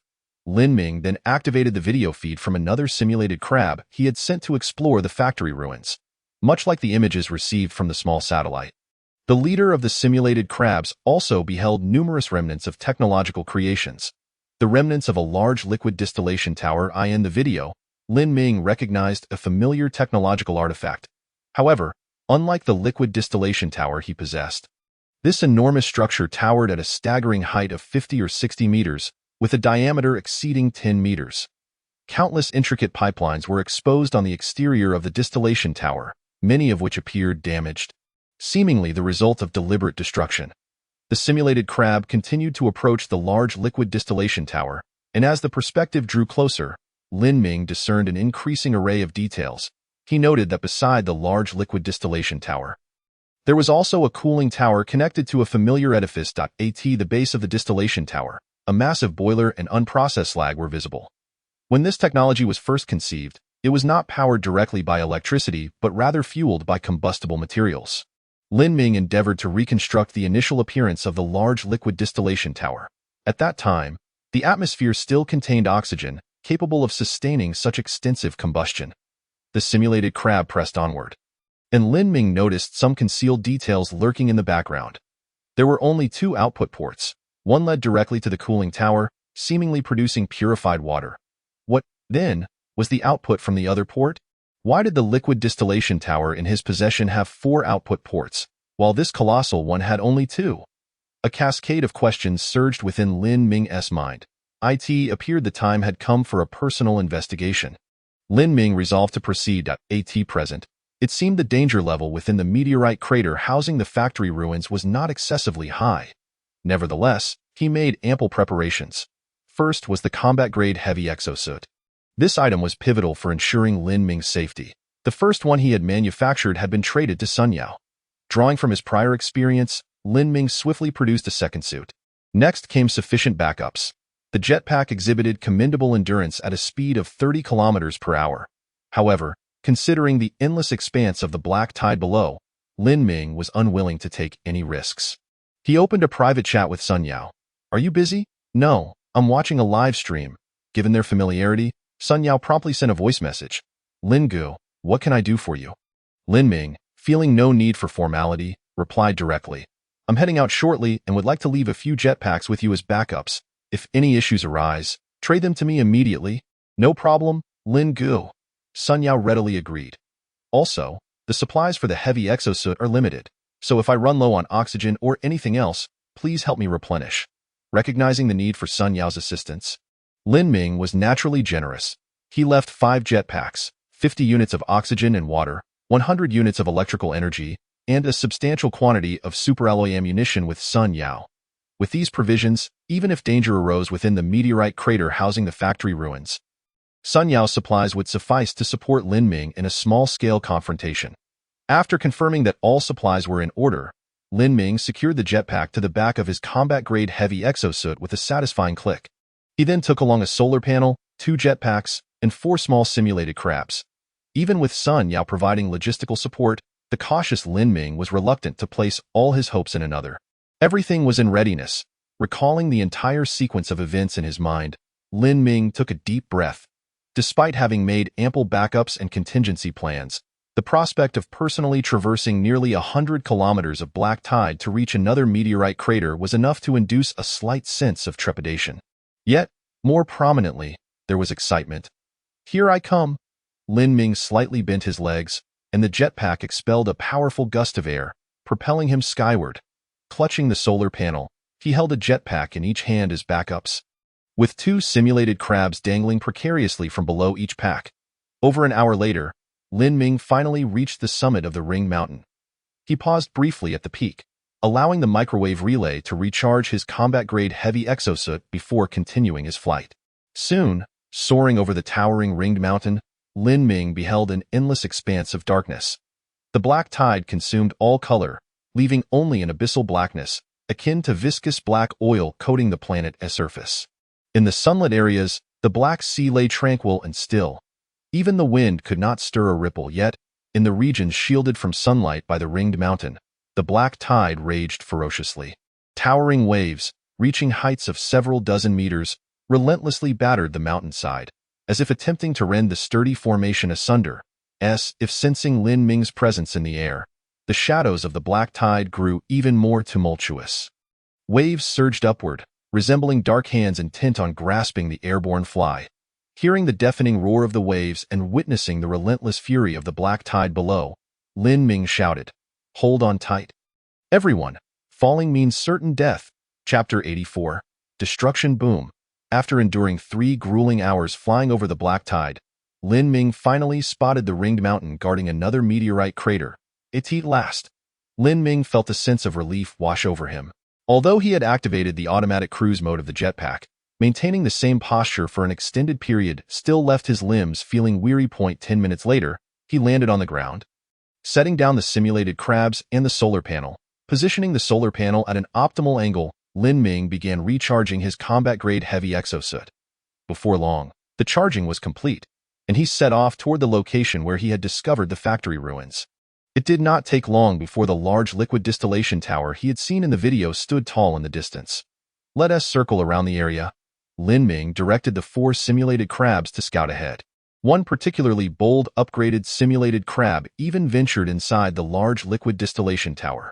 Lin Ming observed that within the tower's interior, remnants of dehydrated black tide powder lingered.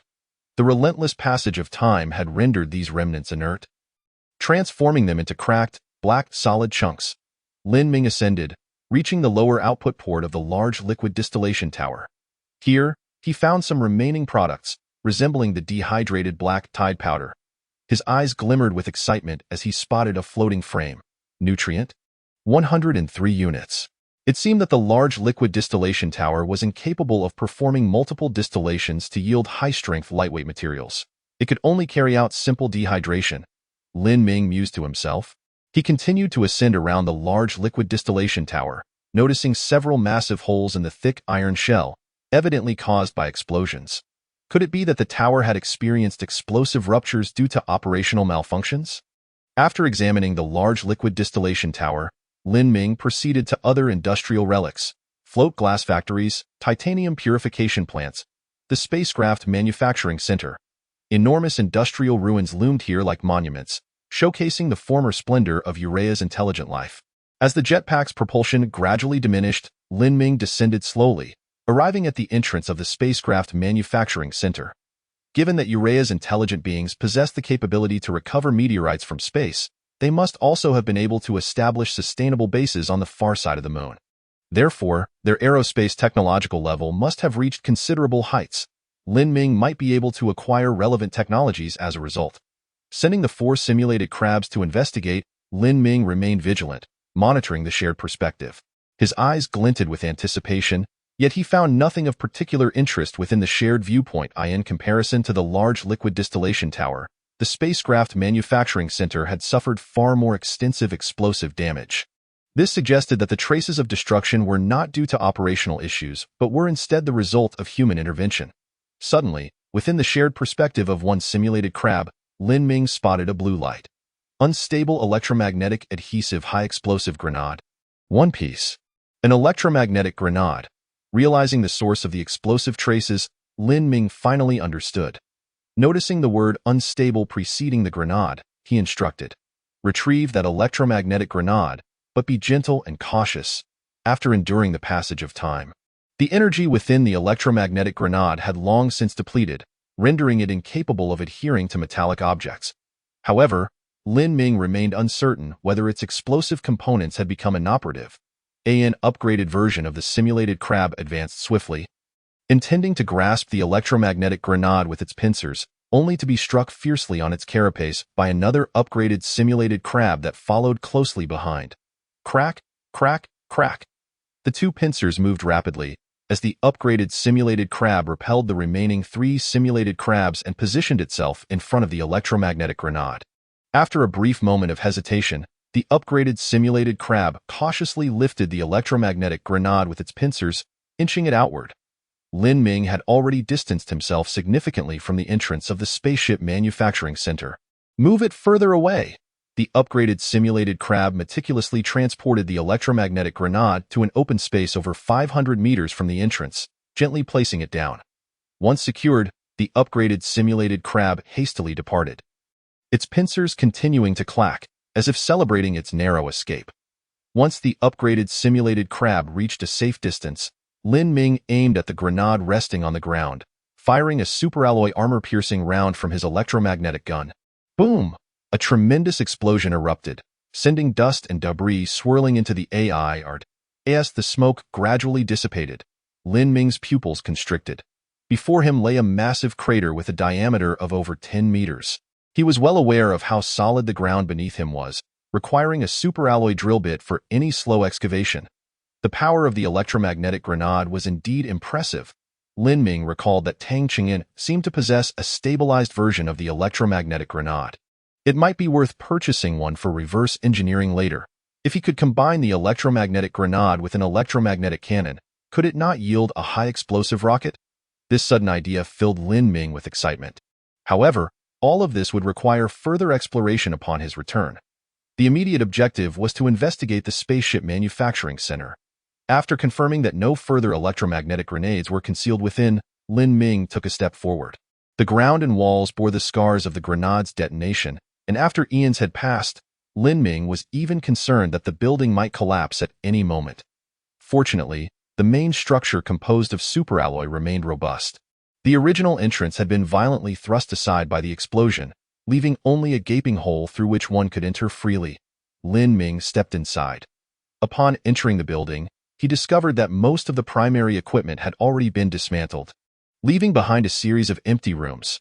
Some equipment that had not been removed in time had been severely damaged by the explosion, rendering its original form unrecognizable. Warning, you have illegally entered the Spaceship Research Center No. 507, and without authorization, please exit immediately. This is the first warning. This is the second warning. This is the third warning. Warning ineffective, deploying the garrison troops. Oh no. As the familiar warning echoed, Lin Ming immediately readied his electromagnetic gun, on high alert for any impending attack. Yet, nothing materialized. 4 simulated crabs had swiftly dispersed to conduct reconnaissance, and no simulated beings appeared to be on the move. The cacophonous warning continued to blare, and Lin Ming furrowed his brow at the source of the alarm. It was a surveillance probe equipped with a sound function, which, after who knows how long, remained dutifully operational indeed, since it was still functioning. Was the monitoring center intact, and might there be video footage preserved? Chapter 85. The lunar exploration plan. With this thought in mind, Lin Ming swiftly took action. He instructed the 4 simulated crabs to prioritize searching for locations akin to a monitoring center. While he closely monitored the shared perspective, at last, one of the simulated crabs made a discovery. It was a passage leading downwards, with a superalloy door at the entrance that was remarkably sturdy. Numerous explosion marks marred its surface, yet the superalloy door stood firm, showing no signs of having been shaken. Lin Ming activated his searchlight and approached the resilient superalloy door. Even after 100,000 years, the superalloy exhibited no signs of rust. However, behind the steadfast superalloy door, the main passage had suffered multiple collapses, revealing countless openings for entry and exit. Well done. Lin Ming patted the superalloy door and gestured to the upgraded simulated crab. Crack! The upgraded simulated crab deftly maneuvered around the superalloy door and nimbly slipped through the collapsed openings. Warning, you have illegally entered the Spaceship Research Center No. 507, and without authorization, please exit immediately. Warning, warning, warning. The incessant warnings echoed, grating on Lin Ming's nerves. Not long after, the upgraded simulated crab located the room housing the monitoring center and pushed the door open. Caution! Upon seeing the sudden appearance of the Urian intelligent life form behind the door, Lin Ming inhaled sharply. His eyes glimmered with excitement, yet he did not see any luminous points marked with the designation of life. The upgraded simulated crab had already passed through one of the intelligent life form's pincers. It turned out to be a holographic projection. Lin Ming exhaled in relief. You have finally arrived. The gaze of the holographic projection turned toward the empty doorway, speaking. I do not know whether those who have reached here are our descendants or the Reapers. Thanks to the self-translation system sent by the Urian intelligent life form, the reloaded spacesuit could translate the words spoken by the holographic projection in real time. we endured immense pressure to construct a spaceship capable of migrating to Silver Moon. Yet due to the opposition of some, only a small-scale migration was conducted. Lin Ming blinked, realizing that they had not only undertaken preservation plans but also migration efforts. The holographic projection pointed to the sky. At this moment, there should be billions of our compatriots thriving on Silver Moon, striving to rebuild Uria. The revelation that intelligent life forms of Uria still survived on Silver Moon startled Lin Ming. After 100,000 years, to what level had their technological prowess advanced? Why had they not returned to restore the Urian planet? The voice of the holographic projection grew fervent and inspiring. However, they do not understand us. They have inflicted inhumane destruction upon our efforts. The figure projected by the hologram gradually faded away, replaced by scenes from the past. Within the crater that housed the factory ruins, a vibrant scene unfolded. Enormous liquid distillation towers were operational, and the adjacent cooling towers emitted billowing clouds of white steam. The aerospace launch site. Massive spaceships soared into the sky, carrying thousands of Urian intelligent life forms to Silver Moon for migration. Countless Urian intelligent life forms gathered outside the aerospace launch site, erupting in cheers with each spaceship that ascended. Today is a day worth commemorating. Lin Ming noticed that the intelligent life form who had just appeared in the holographic projection stood on a platform in the launch area, delivering an impassioned speech. We are about to complete the migration of our billionth compatriot. I am honored to say she is my wife. The intelligent life form pointed toward the crowd below. Soon, an intelligent life form holding a child ascended the platform and embraced him affectionately. My wife will take our child to Silver Moon, where she will watch over my efforts, and I shall work in Uria until my final moment. Until the migration of all our compatriots is completed.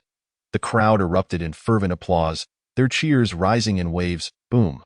Just then, multiple explosions suddenly erupted among the crowd. Simultaneously, a nearby massive liquid distillation tower detonated, spewing superheated black liquid, incinerating many working Urian intelligent life forms. An attack. This was a premeditated assault. The intelligent life form delivering the speech sent his wife and child aboard a spaceship, then charged into the tumultuous crowd. You wretched beings, why do you repeatedly thwart our grand migration plans? You are the sinners of Uria. No one answered him. Or rather, the only responses were the more intense sounds of explosions. The scale of this assault exceeded his expectations. All factories and technological centers were subjected to explosions, obliterating Uria's industrial system in one fell swoop. The holographic projection gradually faded, plunging the room back into darkness. Only that voice continued to resonate. Our efforts go unrecognized. Perhaps in tens of thousands of years, our endeavors will also be forgotten. Yet I still wish to tell those who come after us that the intelligent life forms of Uria exerted extraordinary efforts to survive. Even knowing we cannot contend with those of superior technological levels, we have never given up. Because we are not cowards. The voice faded entirely. Crack. The footsteps of the upgraded simulated crab returning startled Lin Ming from his contemplation. He departed from the spaceship manufacturing center, gazing up at the vast Silver Moon. Small satellites adjusted their orbits, diligently scanning the lunar surface. Lin Ming issued commands. Layered photographs were transmitted to the ether crystal. Due to the considerable distance, these images had a maximum resolution of only 10 meters. Yet, that was sufficient. Lin Ming observed the desolate lunar landscape, devoid of any signs of intelligent life activity. Could it be that they were all operating on the far side of the moon? Lin Ming murmured, his heart racing with urgency. He needed to ascertain the appearance of the far side of Silver Moon swiftly. Otherwise, he would find it impossible to rest. 3D metal printers, modular construction. Construction list, small satellite. Upgraded electromagnetic gun, microwave relay. Lin Ming continually issued commands. He intended to embark on a lunar exploration plan. First, he would utilize a small satellite to launch a microwave relay to the Lagrange point between the Urian planet and Silver Moon, preparing in advance. Secondly, he would launch a small satellite to orbit Silver Moon, conducting mapping to acquire specific information about the far side of Silver Moon, which would then be relayed to Lin Ming via the microwave relay. Once again, a small satellite carrying a synthetic crab is poised for launch, attempting to land on the far side of the Silver Moon for field exploration. Ultimately, if feasible, the small satellite will return with samples of the synthetic crab for research purposes. The distinctive lunar trilogy of the Huaxia people, orbit, Land, Return, Chapter 86. The synthetic being 4 hours later, Lin Ming returned to the pit. The leader of the synthetic crabs had brought back the dismembered body and placed it within the glass farm. Lin Ming first descended to the bottom of the pit for a high-temperature decontamination, ensuring that the heavily loaded extravehicular suit was thoroughly cleansed before returning to the glass farm to assess the condition of the individual. His eyes glowed faintly as he beheld the information about the person. Synthetic being's body, inactive. Synthetic being's head, inactive. A synthetic being. Gazing at the synthetic form lying on the ground, Lin Ming was taken aback. Has the intelligent life of Urea evolved to such an extent that they can create synthetic beings? This synthetic being resembled the intelligent life of Urea but was more imposing in stature. Lin Ming noted that, unlike the silicon-based exoskeleton of the synthetic crabs, its flesh was soft. He had the upgraded synthetic crab pinch off a piece, which he held before his glass helmet for closer inspection. It was a soft substance with a grayish-white hue, exhibiting considerable elasticity. His eyes glowed faintly as he scrutinized the detailed information of this object. Silicone, artificial product, 0.1 units. Goodness! Lin Ming exclaimed, realizing why he felt a sense of familiarity with this item. Upon examining the area where the head and body had been separated, he noticed some dark brown liquid. Lin Ming approached, his eyes glowing faintly as he observed closely. Carbon-based body enhancement nutrient solution. Pharmaceutical, 0.1 units. So that's what it is. Lin Ming's interest in the synthetic being deepened. He resolved to conduct reverse research on IT.AT that moment. The only E-grade chip was dedicated to reverse engineering the F-grade universal chip. Lin Ming glanced toward the entrance of the pit, where over 40 synthetic crabs had already been produced, basking in the sun to recharge. First, he would produce the synthetic crabs until he amassed 50. Lin Ming temporarily suspended the production plan for the small satellite. Half an hour later, the production of 50 synthetic crabs was completed, forming 5 neat columns. Lin Ming opened a private chat with Tang Qingyan. Here. Trade. Here. Tang Qingyan seemed to be in high spirits, skipping unnecessary chatter and directly exchanging 50 synthetic crabs for the E-grade chip. Ha ha ha, thank you, Brother Lin. These little creatures can serve as my domestic helpers. To be honest, having grown accustomed to being catered to, I find it quite challenging to do everything myself all of a sudden. Tang Qingyan's words made Lin Ming grin. What kind of household can afford domestic help? With the new E-grade chip in hand, Lin Ming immediately issued a command. Utilize the E-grade chip to reverse engineer the synthetic being, based on the current computational power provided by the chip. The estimated time for reverse engineering is 72 hours, consuming 1 unit of energy per hour. Shall we commence reverse engineering? 3 full days. Upon seeing the prompt from the ether crystal, Lin Ming clicked to confirm. After all, his curiosity about the synthetic being was insatiable, and a few days' wait was bearable. Moreover, in just over 10 hours, another E-grade universal chip would complete the reverse engineering of the F-grade chip, allowing it to join the reverse research queue. Not only that, but a continuous influx of F-grade universal chips would significantly accelerate the reverse engineering process. The unlocking of computational power was just around the corner. Lin Ming felt a swell of ambition. With the production of synthetic crabs complete, the 3D metal printers immediately set to work on creating the small satellite and electromagnetic guns. Before long, several small satellites and a dozen propulsion modules, along with fuel storage modules, were completed. The small satellite itself was equipped with 5 propulsion modules, arranged in a cross formation. Lin Ming then made enhancements to the small satellite. The fuel storage modules were doubled to 8, and the propulsion modules were increased by 4, arranged in a circular distribution. With a buzz, the 3D metal printer began modifying the small satellite. Consequently, the fuel capacity of the small satellite surged from 40 units to 80 units. And the number of propulsion modules increased from 5 to 9 in parallel. One propulsion module was centrally located, while the remaining 8 were symmetrically positioned. It was all about delivering a powerful thrust. Lin Ming accessed the small satellite specifications. Medium exploration satellite F, description.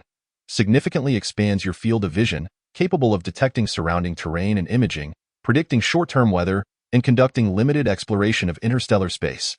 Equipped with robust propulsion and ample fuel, it can not only maintain a continuous orbit around a planet, but also escape the planet's gravitational pull to reach other areas within the star system. Though it cannot achieve the third cosmic velocity of the current stellar system. Consumption. Launching consumes 10 fuel units, maintaining orbit consumes 3 fuel units per 24 hours, and fuel consumption doubles when traveling to other targets within the star system. A medium exploration satellite, Lin Ming was thoroughly satisfied as he gazed upon the nearly 5-meter-high satellite. The final task was to add a microwave relay module. The coverage of the microwave relay module is 100 kilometers. But that's within the atmosphere. Due to atmospheric attenuation of electromagnetic signals, the coverage area is limited. However, in the near vacuum of outer space, the coverage area of the microwave relay module would be vast, easily accommodating the exploration of the silver moon. Since Lin Ming had already mastered the technology for manufacturing microwave relays, there was no need for reverse research. Modular microwave relay. He commanded the addition of a microwave relay module and solar panel module to the medium satellite. With 2 commands issued, the 3D metal printer once again added new modules to the medium satellite while welding a suitable superalloy fairing. Quite satisfactory. Seeing that the medium satellite was now complete, Lin Ming issued the order, small satellite, map the relative orbit of Urea and the silver moon. While calculating the Lagrange points, soon, the small satellite provided the relative coordinates of 5 Lagrange points. Generally, relay satellites are positioned along the line between 2 celestial bodies, near the smaller body. This location offers the most stable gravitational influence and minimal interference, allowing the satellite to remain in orbit without consuming fuel. Lin Ming noted that this point was on the side of the silver moon, approximately 500,000 kilometers away from Urea. He wondered if the medium satellite could reach such a distance. Lin Ming felt a twinge of apprehension. However, failure is the mother of success. If this attempt fails, he could always increase the fuel storage and propulsion modules of the medium satellite, transforming it into a large satellite. After purchasing 80 units of fuel from the Interstellar trading post, Lin Ming topped up the medium satellite. He set the destination to that relative coordinate. Target the second Lagrange point. Medium satellite. Prepare for launch. Chapter 87. Consecutive launches. Fuel refueling complete. Self-check complete. The medium satellite will ignite in 10 seconds. 10, 9, 3, 2, 1. Ignition. 9 propulsion units simultaneously erupted with pale blue flames, propelling the medium satellite skyward. 10 minutes later, the ether crystal displayed a prompt. The medium satellite has exceeded the second cosmic velocity and is en route to the Lagrange point. Expected to arrive in 24 hours. Does it really take that long? Lin Ming was somewhat surprised. He opened the simulation trajectory of the medium satellite and discovered that it was not flying in a straight line directly to the Lagrange point, but rather following a parabolic path originating from Urea, necessitating multiple trajectory adjustments along the way. Well, considering the distance, the medium satellite's speed was indeed commendable. Lin Ming adopted an attitude of contentment. Since the launch of the medium satellite would take such a long time, he directly commenced the second phase of the exploration plan for the silver moon, landing. The medium satellite only needed to consider how to remain stationary at the Lagrange point, while the landing exploration satellite had far more factors to contemplate. Given the current observations, it appeared that the silver moon lacked an atmosphere, thus precluding the use of parachutes or other landing methods. Only engine retrothrust could facilitate a landing. Therefore, Lin Ming set about modifying the medium satellite once more. This time, he did not add more propulsion modules to the medium satellite, but instead increased the number of fuel storage modules. After several attempts, Lin Ming discovered that if he added 2 mini fuel storage modules, the resultant satellite's range and payload capacity would not only fail to increase but could actually decrease. This was the drawback of chemical rocket propulsion. One could not infinitely increase fuel to extend range. After numerous modifications, he ultimately succeeded in constructing a large satellite. On this large satellite, the task of landing exploration was assigned to the upgraded synthetic crab. I have a significant mission for you. Lin Ming said solemnly to the upgraded synthetic crab, you may be the first synthetic crab to land on the moon. This presents both an opportunity and a challenge. According to the simulations provided by the ether crystal, due to insufficient fuel and excessive weight, even with retrothrust activated, the large satellite would still exceed a landing speed of 100 kilometers per hour. You cannot refuse. All that remains is to hope that the main module of the large satellite will withstand the majority of the impact. The upgraded synthetic crab raised its claws and solemnly pinched together. Snap? Well, upon your triumphant return, I appoint you as the commander of the modified crab species. Henceforth all modified crabs shall fall under your jurisdiction. Lin Ming made this promise to the upgraded version of the modified crab. The response came in the form of the excited clattering of its pincers. Given the extreme danger of the current landing mission, Lin Ming had taken ample measures to ensure the upgraded crab's resilience against impact. He had the liquid distillation tower produce a considerable amount of high-strength lightweight material, providing the upgraded crab with a soft cushion to safeguard its critical modules from shock. After all, Lin Ming hoped for a successful landing on the Silver Moon, allowing him to gain a comprehensive understanding of the conditions on its far side. Rest assured, there is no need to worry about energy depletion. A relay satellite will be there to recharge you. Lin Ming gently caressed the upgraded crab, which was about to board the large satellite. The upgraded crab, familiar with the process, promptly activated its hibernation mode within the fairing. Quite the hardy fellow, to be able to sleep at such a moment. Lin Ming chuckled but quickly adopted a serious demeanor. Target Silver Moon's far side, coordinates pending update, large satellite, prepare for launch. Fuel loading complete. Self-check complete, the large satellite will ignite in 10 seconds. 10, 9, 3, 2, 1. Ignition. The large satellite ascended according to its predetermined trajectory. With Lin Ming having no knowledge of what lay behind the Silver Moon, he could only instruct the satellite to fly close to it for now. At this point, the medium-sized satellite should have reached the second Lagrange point and could commence mapping. Subsequently, the specific landing site could be confirmed based on the conditions observed on the far side of the Silver Moon. I am famished. Having completed his tasks, Lin Ming stretched languidly. The prolonged period of intense activity left him feeling utterly exhausted. However, gazing at the gradually taking shape glass factory and glass farm provided him with some solace. The 3D metal printer continued to produce the soil-less cultivation framework system, and he planned to manufacture a liquid distillation tower to install once he awoke. After issuing his commands, Lin Ming hastily consumed a bit of food before entering the hibernation pod to sleep. Ah, what a delight! After a solid 10 hours of rest, Lin Ming sat up and freshened himself. He first checked the progress of reverse engineering the F-level universal chip. In 3 hours, the reverse engineering of the F-level universal chip would be complete. Allowing for mass production, Lin Ming glanced at the 2-type 3D metal printer, which had been gathering dust for quite some time, and excitedly pumped his fist. He then began to check on the status of the 2 satellites. One medium-sized and one large satellite had already entered outer space, proceeding with a smooth flight. Due to their relatively slow speed and considerable distance, the 2 satellites appeared almost stationary. Only the diminishing distance indicator to the Silver Moon signaled their approach. Lin Ming was uncertain about his feelings towards the potentially surviving urea intelligent life on the far side of the Silver Moon. From an empathetic standpoint, the survival of so many lives would undoubtedly be the best outcome. Yet, from a rational perspective, the existence of urea intelligent life posed a certain threat to him. After all, he had been referred to as the Reaper by the surviving urea intelligence. Not exactly a flattering title. Come what may, I shall face it head-on. Lin Ming donned his exosuit and departed the pit. He positioned the 10 electromagnetic guns produced yesterday around the pit, loaded with superalloy bullets, to be operated by 10 modified crabs. Pay attention. Any entity that enters the alert zone, aside from myself, is to be shot on sight. Lin Ming granted the modified crabs authorization to attack. Snap! The 10 modified crabs responded to the command, simultaneously clacking their pincers in acknowledgement. Though unsure of its effectiveness, he felt a bit safer psychologically. Lin Ming looked at the neatly stacked soil-less cultivation framework systems on the ground and rubbed his hands together. Time to get to work. After all, one must always secure their livelihood. Recent chapters have laid the groundwork, and starting tomorrow, some plotlines will unfold. So please stay tuned. Chapter 88. Manufacturing the F-level universal chip. The installation of over 100 soil-less cultivation framework systems took Lin Ming half a day. Even with the assistance of the exosuit and modified crabs, it's done. Viewing the glass farm constructed from more than 100 soil-less cultivation frameworks filled Lin Ming with exhilaration. He activated the liquid distillation tower, instructing the modified crabs to fetch wastewater from the pit to begin distilling pure water and nutrients. I wonder if there exists such a thing as a water pump. Observing the trips made by several modified crabs, Lin Ming opened the Interstellar marketplace.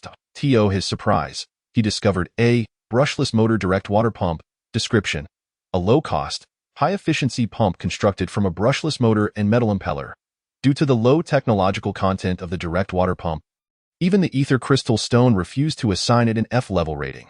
Zhao Hongzhong. That name rings a bell. Lin Ming recalled the player who had generously shared the electromagnetic gun schematics with him. As a gesture of gratitude, Lin Ming promptly manufactured an electromagnetic gun to give to him, leaving them even. Opening Zhao Hongzhong's private chat, Lin Ming sent a message, "Brushless motor direct water pump. Is it still available?" Lin Ming, the esteemed one. Zhao Hongzhong was astounded, never expecting that even an unrated small water pump would catch the attention of such a figure.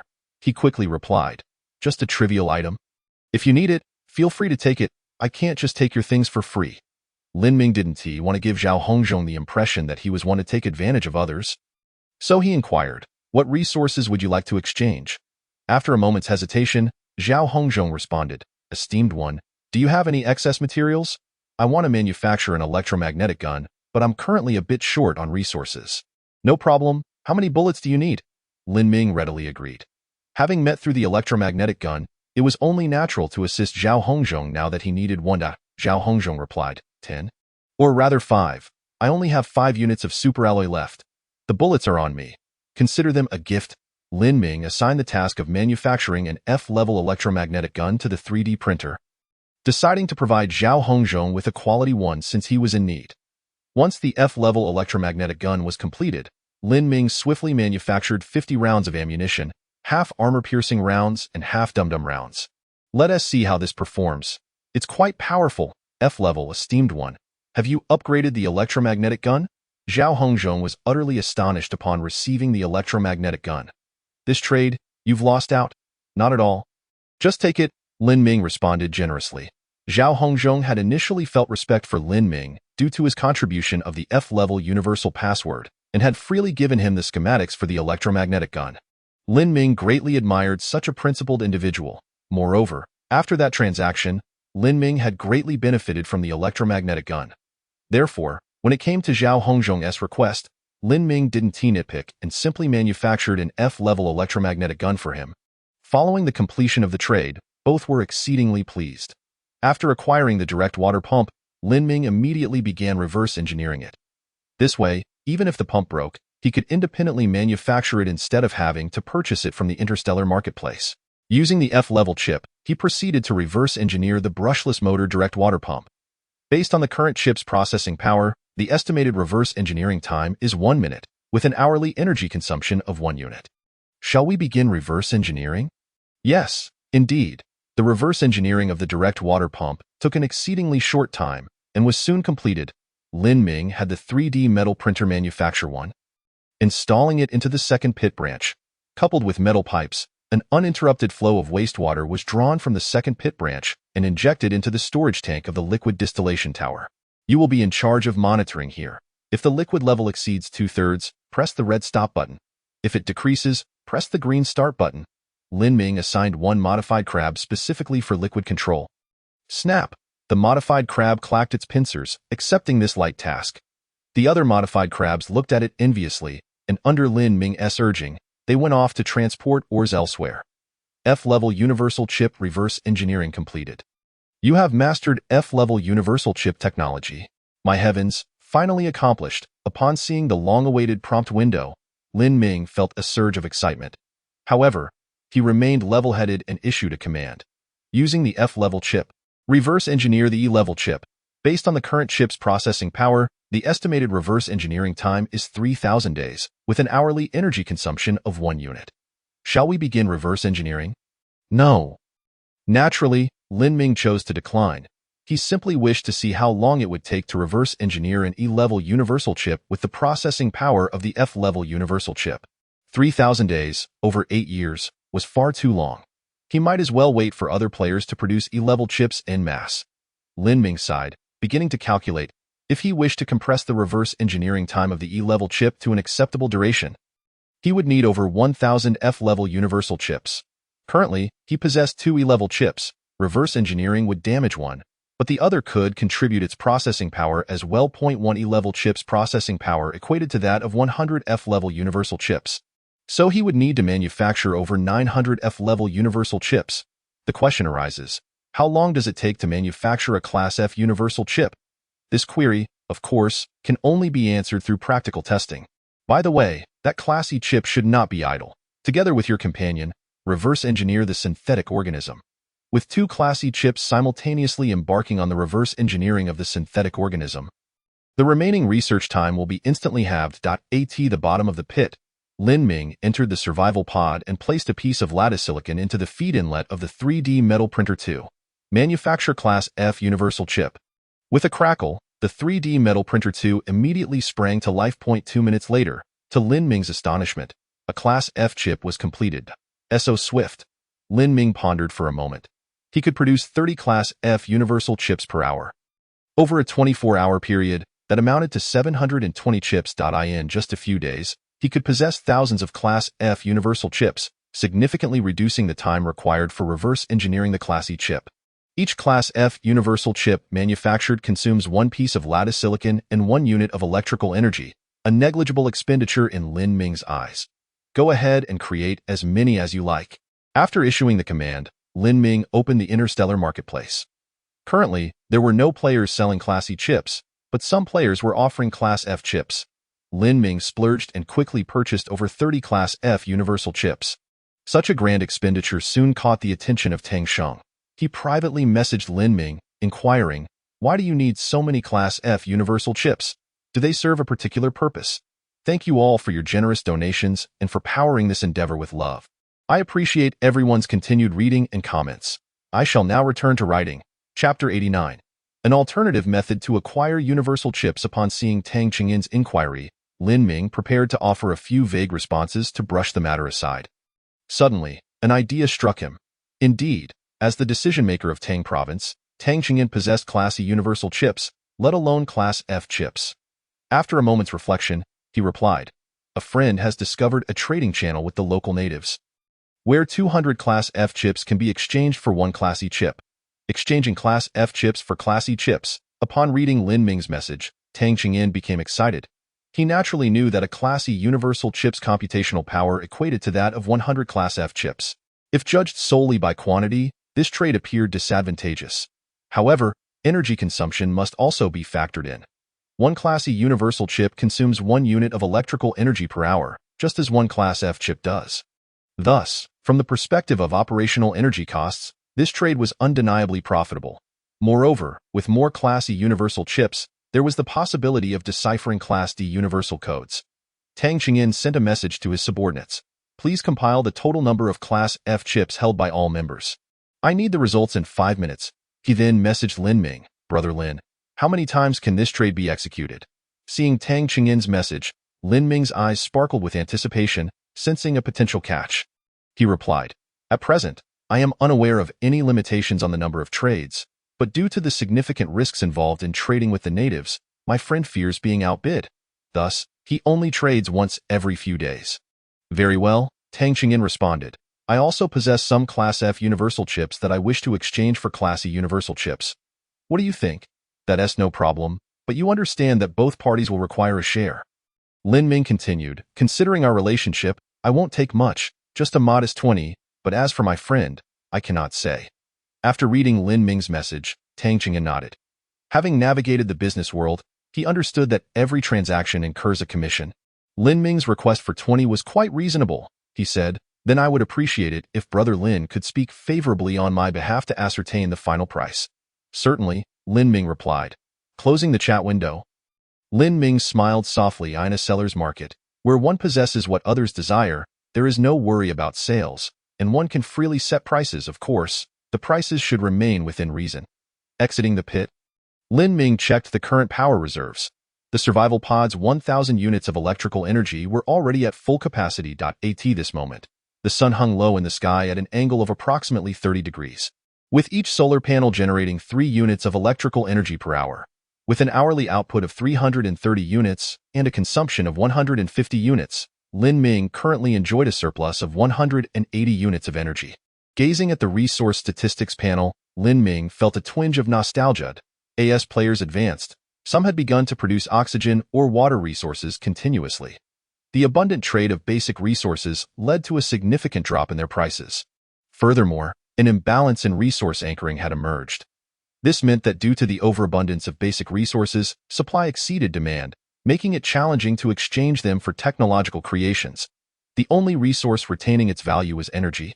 Players capable of manufacturing solar panels remained a minority, and as the number of technological creations increased, so too did the demand for energy. After all, oxygen, water, and food are not consumed excessively unless one possesses a ranch or farm. Energy, however, was a different matter. Each technological creation initially consumes 1 unit of energy, and as the number and level of technological creations increase, they become insatiable like a bottomless pit. Thus, Lin Ming traded some energy for water resources. Filling the sewage pool and hydroponic framework system at the first pit branch, he commanded the 3D metal printer to manufacture the framework mining system and solar panels, while simultaneously opening the shared perspective of the synthetic crabs to monitor the construction progress of the glass factory. With the mobile microfactory continuously producing, most modules were in place, awaiting installation. Soon, in just a few hours, the glass factory would take shape. Lin Ming attended to the pinning processes, discovering that the carbon-based body reinforcement nutrient solution had been successfully reverse-engineered. Carbon-based body reinforcement nutrient solution F. Description.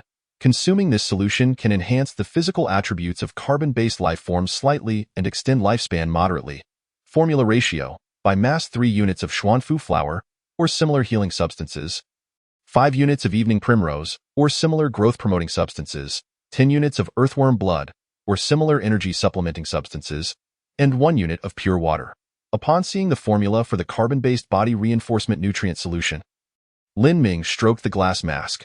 While he lacked xuanfu flower, he did possess healing substances like zidanlu, which should serve as a suitable substitute. As for evening primrose and earthworm blood, he had never even heard of them. Fortunately, the formula for the carbon-based body reinforcement nutrient solution was not fixed and could be substituted with similar effect substances. Lin Ming searched the Interstellar marketplace and indeed found something useful. Carbon-based body energy supplement potion F. Description. Consuming this potion induces a temporary state of excitement, slightly enhancing reflexes and physical abilities. However, following this state, there will be a prolonged period of fatigue. The more often it is consumed, the less effective it becomes, and there may be a risk of addiction. The player named Fanrugia appeared to be a vibrant young woman in her 20s. Lin Ming inquired, "Hello, how much for the carbon-based body energy supplement potion?" Fanrugia quickly replied, "Hello there. Each can of carbon-based body energy supplement potion can be exchanged for 1 Class F technological creation of any type." What a bold demand. Upon seeing Fanrugia's asking price, Lin Ming felt a bit unsettled. However, in a free market, pricing is subjective and negotiation is always an option. Lin Ming sent over a picture of the synthetic crab. This creature is far superior to other Class F technological creations. Take a look. Wow, such a cute little guy. Fanrugia openly expressed her affection for the synthetic crab. How about 2 cans in exchange for 1 crab? What do you think? After some back-and-forth negotiations, Lin Ming ultimately managed to exchange 1 synthetic crab for 3 cans of the carbon-based body energy supplement potion. Using Class F universal chips, he began reverse engineering the carbon-based body energy supplement potion. With just 1 hour of reverse engineering time, it appeared this item was relatively easy to manufacture. Having found 2 out of 3 required formulas, Lin Ming was unable to locate evening primrose on the Interstellar marketplace, leaving him no choice but to put that aside for now. He then descended to the first pit branch, where various plant seeds had already germinated and were ready for transplantation. Lin Ming could almost envision countless rice, corn, and potatoes, with zidanlu beckoning him. Time to begin transplanting. Chapter 90. Workshop number 1. Due to the large number of seeds being transplanted, Lin Ming enlisted the help of the synthetic crabs. 2/3 of the hydroponic framework system was dedicated to growing various crops, while the remaining third was utilized to cultivate blue-green algae for oxygen production. For the hydroponic frames exceeding 2 meters in height, Lin Ming donned a jetpack to assist with the transplanting. Observing the synthetic crab leader, who had been idling since their return, Lin Ming slapped his thigh. The synthetic crab leader was taller and equipped with a jetpack, making it perfect for the transplanting tasks. "Come here, I'll leave this to you," Lin Ming called, explaining the transplantation techniques, and then stepped back to let the synthetic crab leader take over. Certainly, idleness is not an option. Lin Ming has more pressing matters to attend to. Currently, he possesses just over 100 solar panels, which falls significantly short of the power required to support thousands of F-grade universal chips. According to current calculations, at least 500 panels are necessary. Lin Ming made a rough estimate.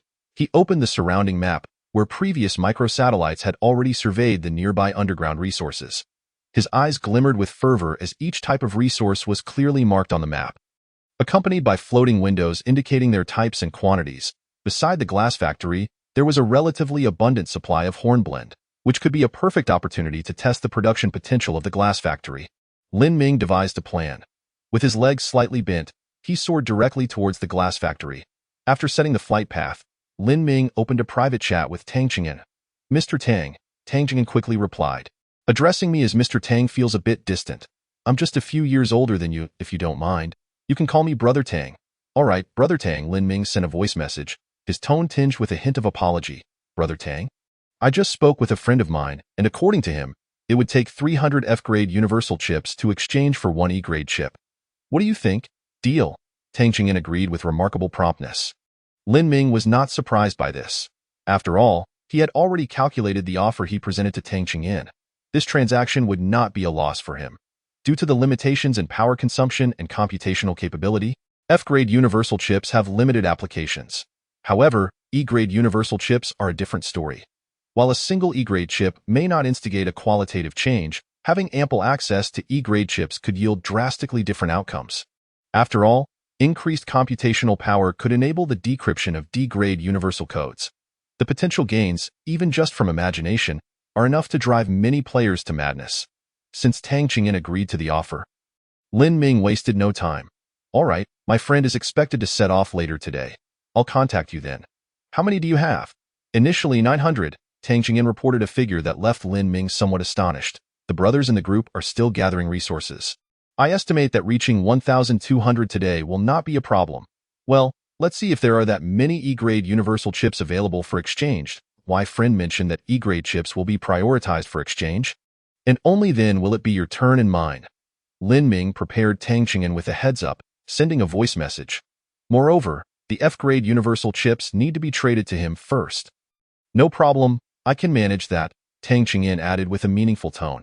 I trust Brother Lin's character, and naturally, I will completely trust your friend. Great. Concluding the conversation, Lin Ming arrived beside the glass factory.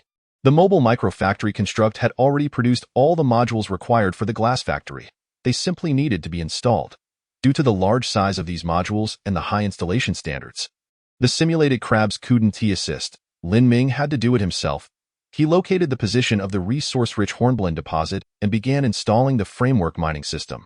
Once the superalloy drill was in place, Lin Ming proceeded to lay down the conveyor belts at the output. The hornblende deposit was relatively close to the glass factory, but still over 40 meters away.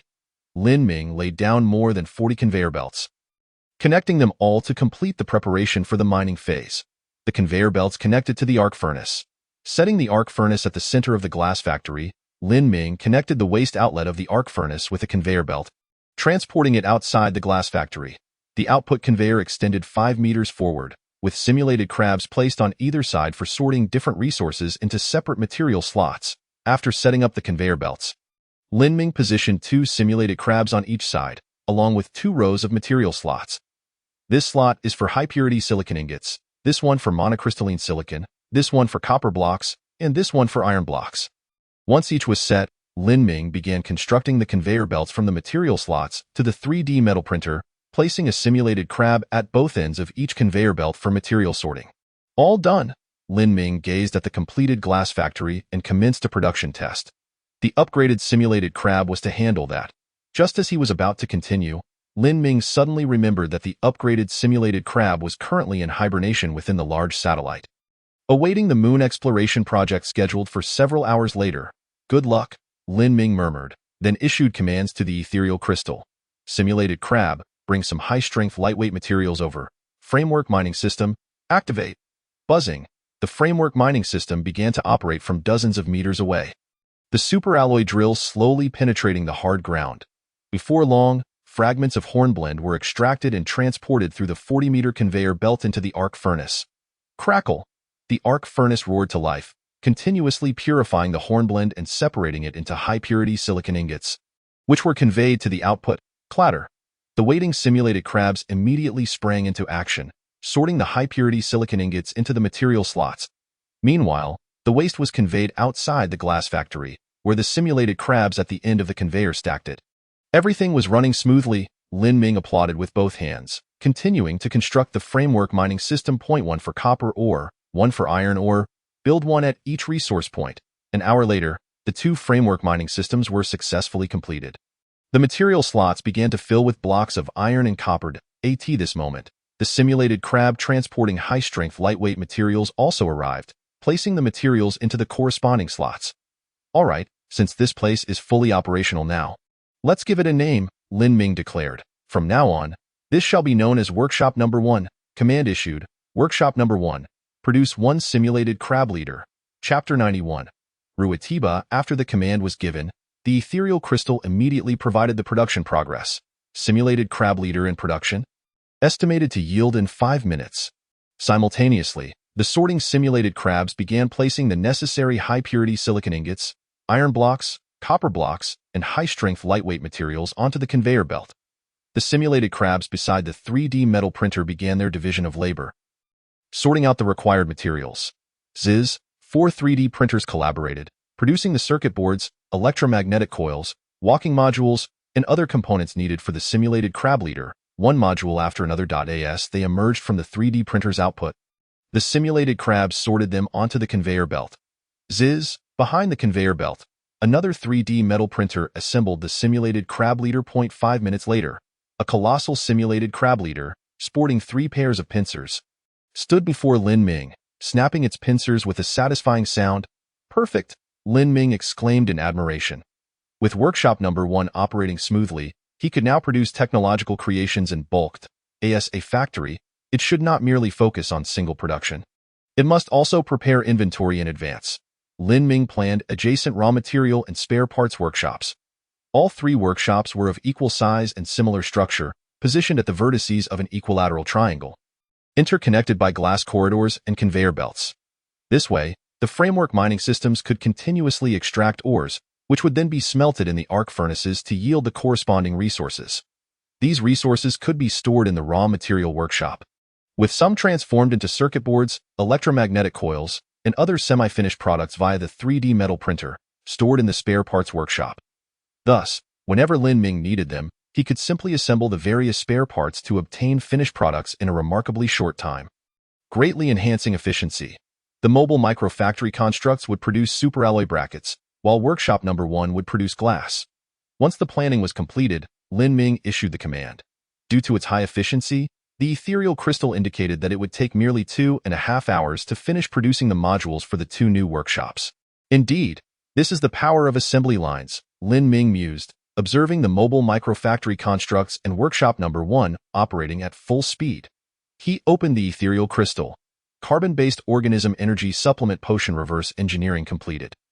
You have mastered the technology for carbon-based organism energy supplement potion. Earlier, the ethereal crystal had informed him that the reverse engineering of the carbon-based organism energy supplement potion was complete, but he had not had the time to check. Now, with some free time, he decided to review the relevant formula. Carbon-based organism energy supplement potion F. Description. Brief. Formula ratio. By mass sugar X3. Central nervous system stimulant X1. Vitamin X1. Purified water X1. Sugar is necessary. That makes sense. Observing the formula for the carbon-based organism energy supplement potion, Lin Ming nodded. Sugar provides most of the energy required by the human body, and compared to other foods, it replenishes energy more swiftly. At this moment, Lin Ming had sugar, vitamins, and purified water readily available. The only missing component was the central nervous system stimulant. What is that? It sounds rather impressive. Lin Ming opened the Interstellar trading platform's interface and began to search. This search revealed a clue. Oh, so it's you? Lin Ming felt somewhat speechless. The so-called central nervous system stimulant was, in fact, caffeine or similar substances. After all, it is well known that drinking tea or coffee can invigorate and alleviate fatigue. Therefore, the next steps would be quite simple. In the interstellar marketplace, tea leaves and coffee beans are conspicuously absent. However, there exists a plethora of plants that can serve a similar function. Among them, one particular specimen, resembling a walnut yet considerably larger, about the size of a soccer ball, captured Lin Ming's attention. Retiba. Introduction. A highly perilous semi-plant. Its seeds possess potent stimulating properties. Excessive consumption may prove fatal. A friendly warning. It is imperative to keep your distance during its maturation season if you wish to avoid death. Lin Ming mused to himself, finding the description rather peculiar. What on earth is a semi-plant? He then opened a private chat with a player named Lu Xinliang. Hello, do you still have Redaba? After a considerable wait, Lu Xinliang responded with a voice message. Hee. Of course I do. Hee. It's a good thing. Hee. It's definitely always available. It can't stop. Can't stop. He. Listening to Lu Xinliang's voice, Lin Ming furrowed his brow. Has this guy lost his mind? Nevertheless, Lin Ming's objective was to trade for Redaba, so he patiently messaged Lu Xinliang. What's the price? I'm ready to exchange for one. He. Good stuff. My mom says good things should be shared with everyone. Lu Xinliang sent several fragmented voice messages. But, I'm a bit stingy. If you want to trade, buy me a ticket for Sister Lingling's wealthy perspective. I want to see Sister Lingling. Haven't seen her in ages. Lin Ming struggled to decipher Lu Xinliang's words, his brows knitting together further, and he sent a message back. Who is Sister Lingling? Sister Lingling. Just Sister Lingling. The one with the seductive demon tattoo on her lower abdomen. That demon tattoo. I bought one using resources. Sister Lingling has my demon tattoo. Sister Lingling is mine. Lu Xinliang's nonsensical babbling left Lin Ming feeling overwhelmed. He resolved to cease communication with Lu Xinliang and instead opened a private chat with Sun Yao. Who is Sister Lingling? Wow, Lin Gu, you surf the internet too, Sun Yao replied, astonished. It's Qin Lingling. Who has been streaming in our area? What is up, Lin Gu? Are you planning to watch her live? I can get you a ticket. Only 10 units of basic resources each. Before Lin Ming could respond, he was pulled into Qin Lingling's live streaming group by Sun Yao. Welcome, brother Sun Yao. Welcome, brother Lin Ming. Qin Lingling's soft and melodic voice reached Lin Ming's ears. He noticed that Qin Lingling's streaming angle only showcased her upper body, her voluptuous figure snugly encased in a lightweight exosuit, accentuating an alluring silhouette. Brother Lin Ming is here for the first time in Linger's live stream. Just one F-grade technological creation is enough to unlock the wealthy perspective. This time, Linger is treating you, brother Lin Ming, to a free experience of the wealthy perspective. Before Qin Lingling's words had fully settled, Lin Ming observed that the previously partial live stream had now become complete. Almost simultaneously, he felt a surge of vitality coursing through him. Is this the same trick used by that overbearing beast? Engaging in such antics could lead to a ban. For 4 to 6 days, the company would undergo closed training from 8 in the morning until 8 in the evening, which might affect update times. Chapter 92. The strange seed in F-grade technological creation is indeed rather greedy. Lin Ming contemplated for a moment and decided to trade an F-grade universal chip for a ticket to the wealthy perspective, which he would gift to Lu Xinliang. Thank you, brother Lin Ming. For purchasing the ticket, 3 F-grade technological creations, or 1 F-grade technological creation, can be used for 1v1, with clothing and toys for you to choose from. Listening to Qin Lingling's enticing words in the live stream, Lin Ming simply smiled and closed the live stream window. He opened a private chat with Lu Xinliang, messaging, the ticket for the wealthy perspective has been purchased. You can enter directly, Lu Xinliang quickly replied. Thank you, Lin Ming, big boss. Here's your item. After obtaining Redaba, Lin Ming returned to the glass farm, observing the soccer ball-sized fruit in his hand. The exterior was covered in a layer of green skin, with minimal flesh and slight fissures showing a yellowish-brown seed within, resembling a walnut but much larger. Holding the fruit, Lin Ming felt Redaba quivering gently in his grasp. Crack! A crisp sound echoed as the Redaba seed split in two. Several small, cashew-like, wriggling creatures emerged from the seed, crawling up Lin Ming's arm towards his face. What the hell is this? Lin Ming jolted, hastily shaking his arm. A powerful force sent the wriggling creatures flying from him. They landed on the ground, flipping a few times before crawling back toward Lin Ming. He quickly retreated, warily watching the squirming entities on the ground. Fortunately, after crawling a few meters, they halted and curled into a ball. Out of caution, Lin Ming instructed a simulated crab to approach, activating the shared perspective. The small creatures showed no reaction to the crab's proximity. Enlarging the shared view, Lin Ming felt a surge of warmth in his eyes. And a floating window appeared next to the small creature. Redaba seed, dormant, 1 unit. What the hell? This is actually a seed. Whose seeds crawl on their own? Lin Ming finally understood why the introduction referred to Redaba as a semi-plant. It was quite literal. No wonder the description warned to keep a distance during its maturation season. A vivid image formed in Lin Ming's mind. Imagine being drowsy under a redoba tree, suddenly having a redoba seed crawl into your mouth, directly sending you into a euphoric state. The crucial point is that if there are too many, it could lead to certain death. With this thought, Lin Ming decided to avoid any further contact with the redoba seeds, instead instructing the simulated crab to collect the seeds and place them into a culture medium for germination. Once in the culture medium, the sudden change in environment reactivated the redoba seeds. They began to crawl excitedly within the medium, several of them even escaping and landing on the ground, returning to a dormant state. Lin Ming directed the simulated crab to retrieve these seeds and return them to the culture medium. However, as soon as they were put back, other seeds crawled out again. What on earth is going on? After several such rounds, Lin Ming sensed something amiss. The seeds seemed to dislike the environment of the culture medium.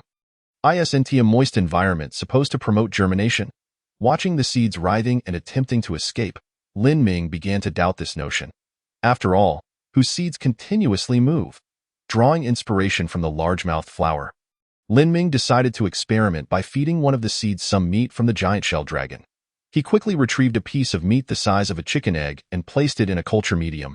The seed writhing within the medium seemed to have found its target, diving headfirst into the giant shell dragon meat. In less than 10 minutes, Lin Ming was astonished to see a tender green sprout emerging from the dragon meat. So fast. While Lin Ming felt a surge of surprise, he did not intend to feed the other seeds with the giant shell dragon meat. Control experiments required a baseline for comparison to yield results. He placed one seed into a culture medium, sealing the lid to ensure it wouldn't escape. Then he allowed the other seeds to crawl out and enter dormancy on the ground. It seemed that without moisture or meat nearby, they would enter a dormant state.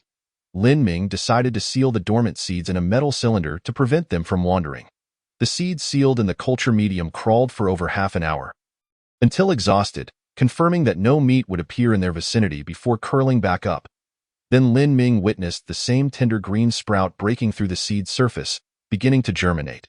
Even without meat, they would sprout, but he was unsure how their growth rate compared to those that had consumed meat. This was crucial for determining the cultivation method for redoba seeds, so Lin Ming was particularly cautious. He needed to wait until 2 redoba plants bore fruit before he could ultimately confirm their growth patterns. After completing these tasks, Lin Ming began to contemplate the synthesis of the carbon-based organism enhancement nutrient solution. He had gathered 2 of the 3 necessary components. The energy supplement for carbon-based organisms had been acquired in 3 cans from Fanrugia, one of which had been destroyed during reverse engineering, leaving him with 2 cans. If he could find evening primrose or similar growth-promoting substances, Lin Ming could begin small-scale trials of the carbon-based organism enhancement nutrient solution. Considering that Zaidanlu had been obtained from the planet where Sun Yao resided, Lin Ming decided to continue pursuing Sun Yao for assistance. After waiting for over half an hour, Lin Ming attempted to inquire with Sun Yao. "Are you done?" "All done." This time, Sun Yao sent Lin Ming a text message. "Lin go. Why did you only watch the wealthy perspective for a little while before leaving?" Lin Ming replied. "Women only slow down my progress, but isn't the purpose of progress to enjoy?" Sun Yao clearly disagreed with Lin Ming's viewpoint on this matter. Nevertheless, this was not a significant issue. Everyone has their own preferences and pursuits. Lin Ming asked, "Have you been to the rift recently?" "Of course." Sun Yao sent over an emoji of himself wearing sunglasses and remarked, "Brother Lin, last time I took down that octopus monster, I achieved true water source freedom. Now, I am one of the leading water sellers in the region. Otherwise, how could I have amassed so many resources to 1v1 calibrate Qin Lingling?" 6. Lin Ming disregarded Sun Yao's wistful exclamation and continued, "Are you interested in going over to take a look? I want to gather some medicinal herbs, and no problem at all." Sun Yao quickly donned his combat-grade heavy exosuit and called over Xiao He, who was soaking up the sun. "Brother Lin, I'm ready and can set off any time." "All right, go ahead and remember to live stream. I'll handle the logistics," Lin Ming instructed. Sun Yao nonchalantly nodded. "Rest assured, Brother Lin, with this combat-grade heavy exosuit, I am invincible within the rift. That's good to hear." Lin Ming, somewhat concerned, reminded him, "Just be careful and remember to use the small satellite to scout the surroundings." "Sure, I've already commanded the small satellite to keep me at its center and monitor any movements nearby." "Don't worry," Lin Ming nodded in approval.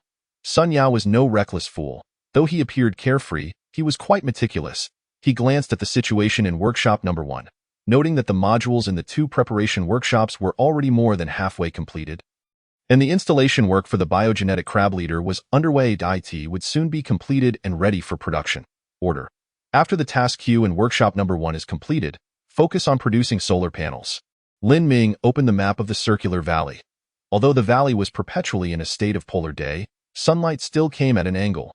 Due to the valley's cover, certain areas were shaded at various times, resulting in extremely low solar panel efficiency. Currently, the safety zone provided by the high-tech intelligent life was gradually diminishing, and it was estimated that in 2 to 3 days, the safety zone would vanish.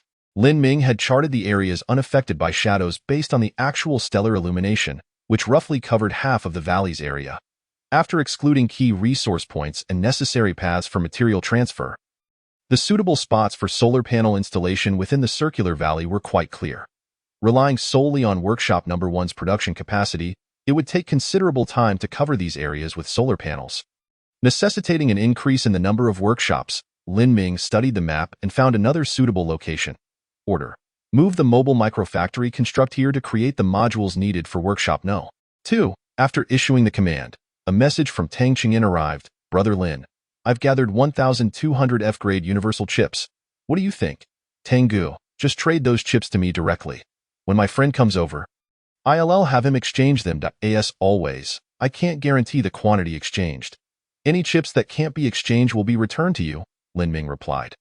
Tang Qingyin did not hesitate and promptly sent a trade message, transferring all 1,200 F-grade chips and even exchanged a piece of Zidanluo leaf. Received, Lin Ming replied and casually inquired, Tengu, how is your health? Tang Qingyin chuckled heartily, his voice resonating with joy.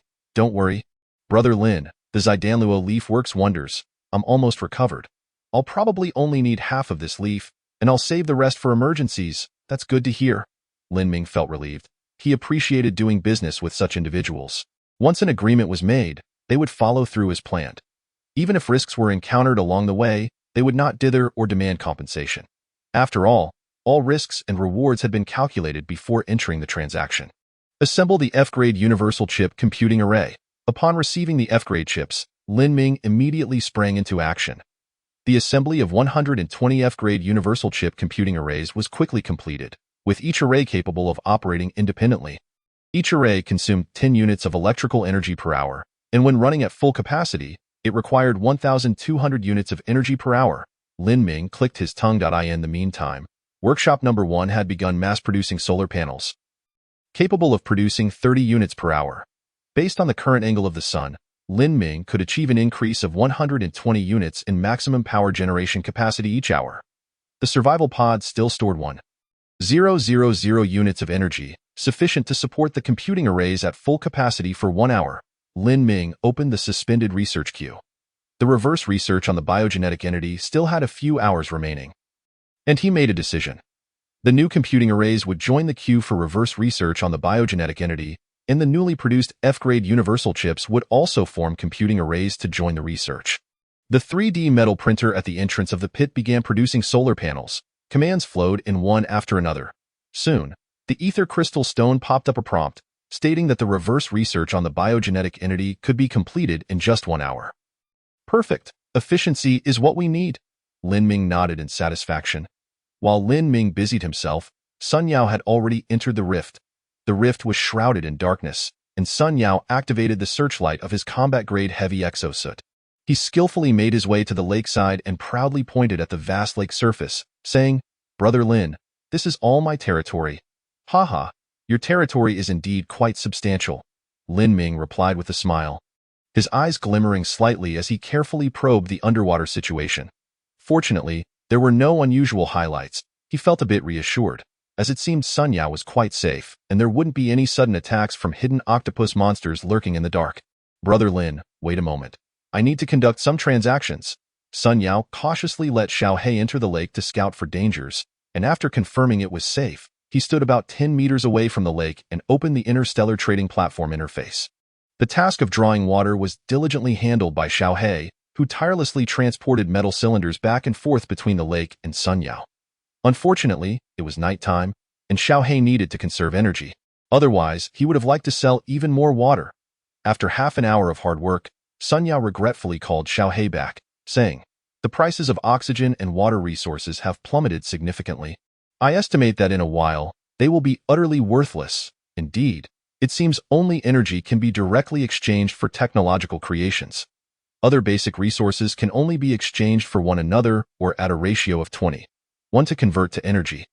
Lin Ming opened the Interstellar trading platform, slightly astonished. He usually did not pay much attention to basic resources. He had not anticipated that oxygen, food, and water would depreciate so drastically. It appeared that as players advanced, survival was no longer a concern. Enhancing development was now the primary focus. By the way, Brother Lin, have you noticed a problem? In the darkness, Sun Yao's expression turned somewhat serious. Yesterday, I discovered a twisted wall. And the world beyond that wall is completely different from our area. Once I finish here, I'll bring out the remaining 2 pages. They will definitely be posted before noon today. Tomorrow's update will still be in the afternoon or evening. I estimate that the day after tomorrow we can return to normal update times. Chapter 94. Sudden Mutation. A twisted wall? It seemed Sun Yao had also discovered the existence of a safety boundary. Lin Ming nodded. I noticed a similar situation yesterday, but didn't dare to venture out. Did you explore beyond the wall? No. Sun Yao's voice carried a seriousness. There's no need to explore. As I've noticed that wall is gradually shrinking, like a closing poison circle, in a few days, the world beyond will fully reveal itself. Brother Lin, the location of our survival pod seems not to belong to this world. It appears to be modified indeed, Lin Ming replied slowly. This should be the safety zone gifted to us by him. Safety zone.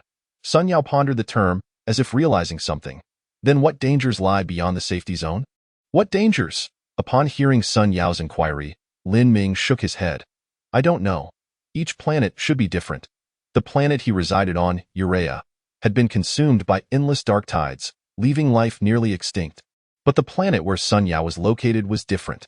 With Zidanluo, shrubs, spiked shell dragons, and enormous octopuses, various signs indicated that this planet possessed a complete ecological chain. A complete ecological chain likely meant that intelligent life existed on this planet. Murphy's Law. If something can happen, it will happen. The two fell silent for a moment. Sun Yao felt as though the surrounding darkness enveloped him like an impenetrable fabric, robbing him of sight and sound. He could only wait for death in the extreme dark and silence. Small satellite, commence planetary mapping. After a long time, Sun Yao made a decision. In fact, this decision had been made yesterday upon discovering that twisted wall. He had simply lacked confidence. He wanted to see the outside world, yet he was also afraid of what he might find. He feared that some things were just as he imagined, even beyond his wildest imagination. Lin Go, do you recall that player named Chu Wei? Sun Yao suddenly inquired. Of course, I remember. That fellow named Chu Wei was quite fortunate. Sun Yao's eyes deepened with contemplation, murmuring, he discovered the indigenous inhabitants of the planet. And fortunately, their level of advancement was merely at the Stone Age. Had that fool not foolishly provoked them or attempted to capture their young, perhaps he could have flown over their settlement in a survival pod and been revered as a deity. If only the intelligent life on my planet had reached such a primitive stage, I would undoubtedly have fared better than him. Sensing that Sun Yao's mood was somewhat askew, Lin Ming interjected timely. Rest assured, we shall know soon enough. Indeed. Sun Yao lifted his gaze to the elongated night sky, where countless stars twinkled. He was aware that hundreds of kilometers above, a satellite belonging to him was meticulously surveying the planet's surface. Shortly, he would ascertain whether this intelligent planet harbored sentient life and the extent of their development based on the surface conditions. Oh dear. I just got a bit emo. Sun Yao's face transformed back into a mischievous smile as he remarked on the live stream. Lin Gu, you wish to gather some medicinal herbs, right? What exactly are you looking for? Observing Sun Yao's revitalized spirit, Lin Ming felt a slight relief. Evening primrose, or any other herbs that promote growth will suffice. No problem. Sun Yao circumvented the lake, the searchlight sweeping across the ground. There aren't many herbs around the canyon's perimeter, but the interior is quite promising. Previously, I even stumbled upon a peculiar mushroom. Its cap exceeded a meter in diameter, adorned in vibrant colors. Just as I was pondering its toxicity, that thing abruptly emerged from the ground and scurried away.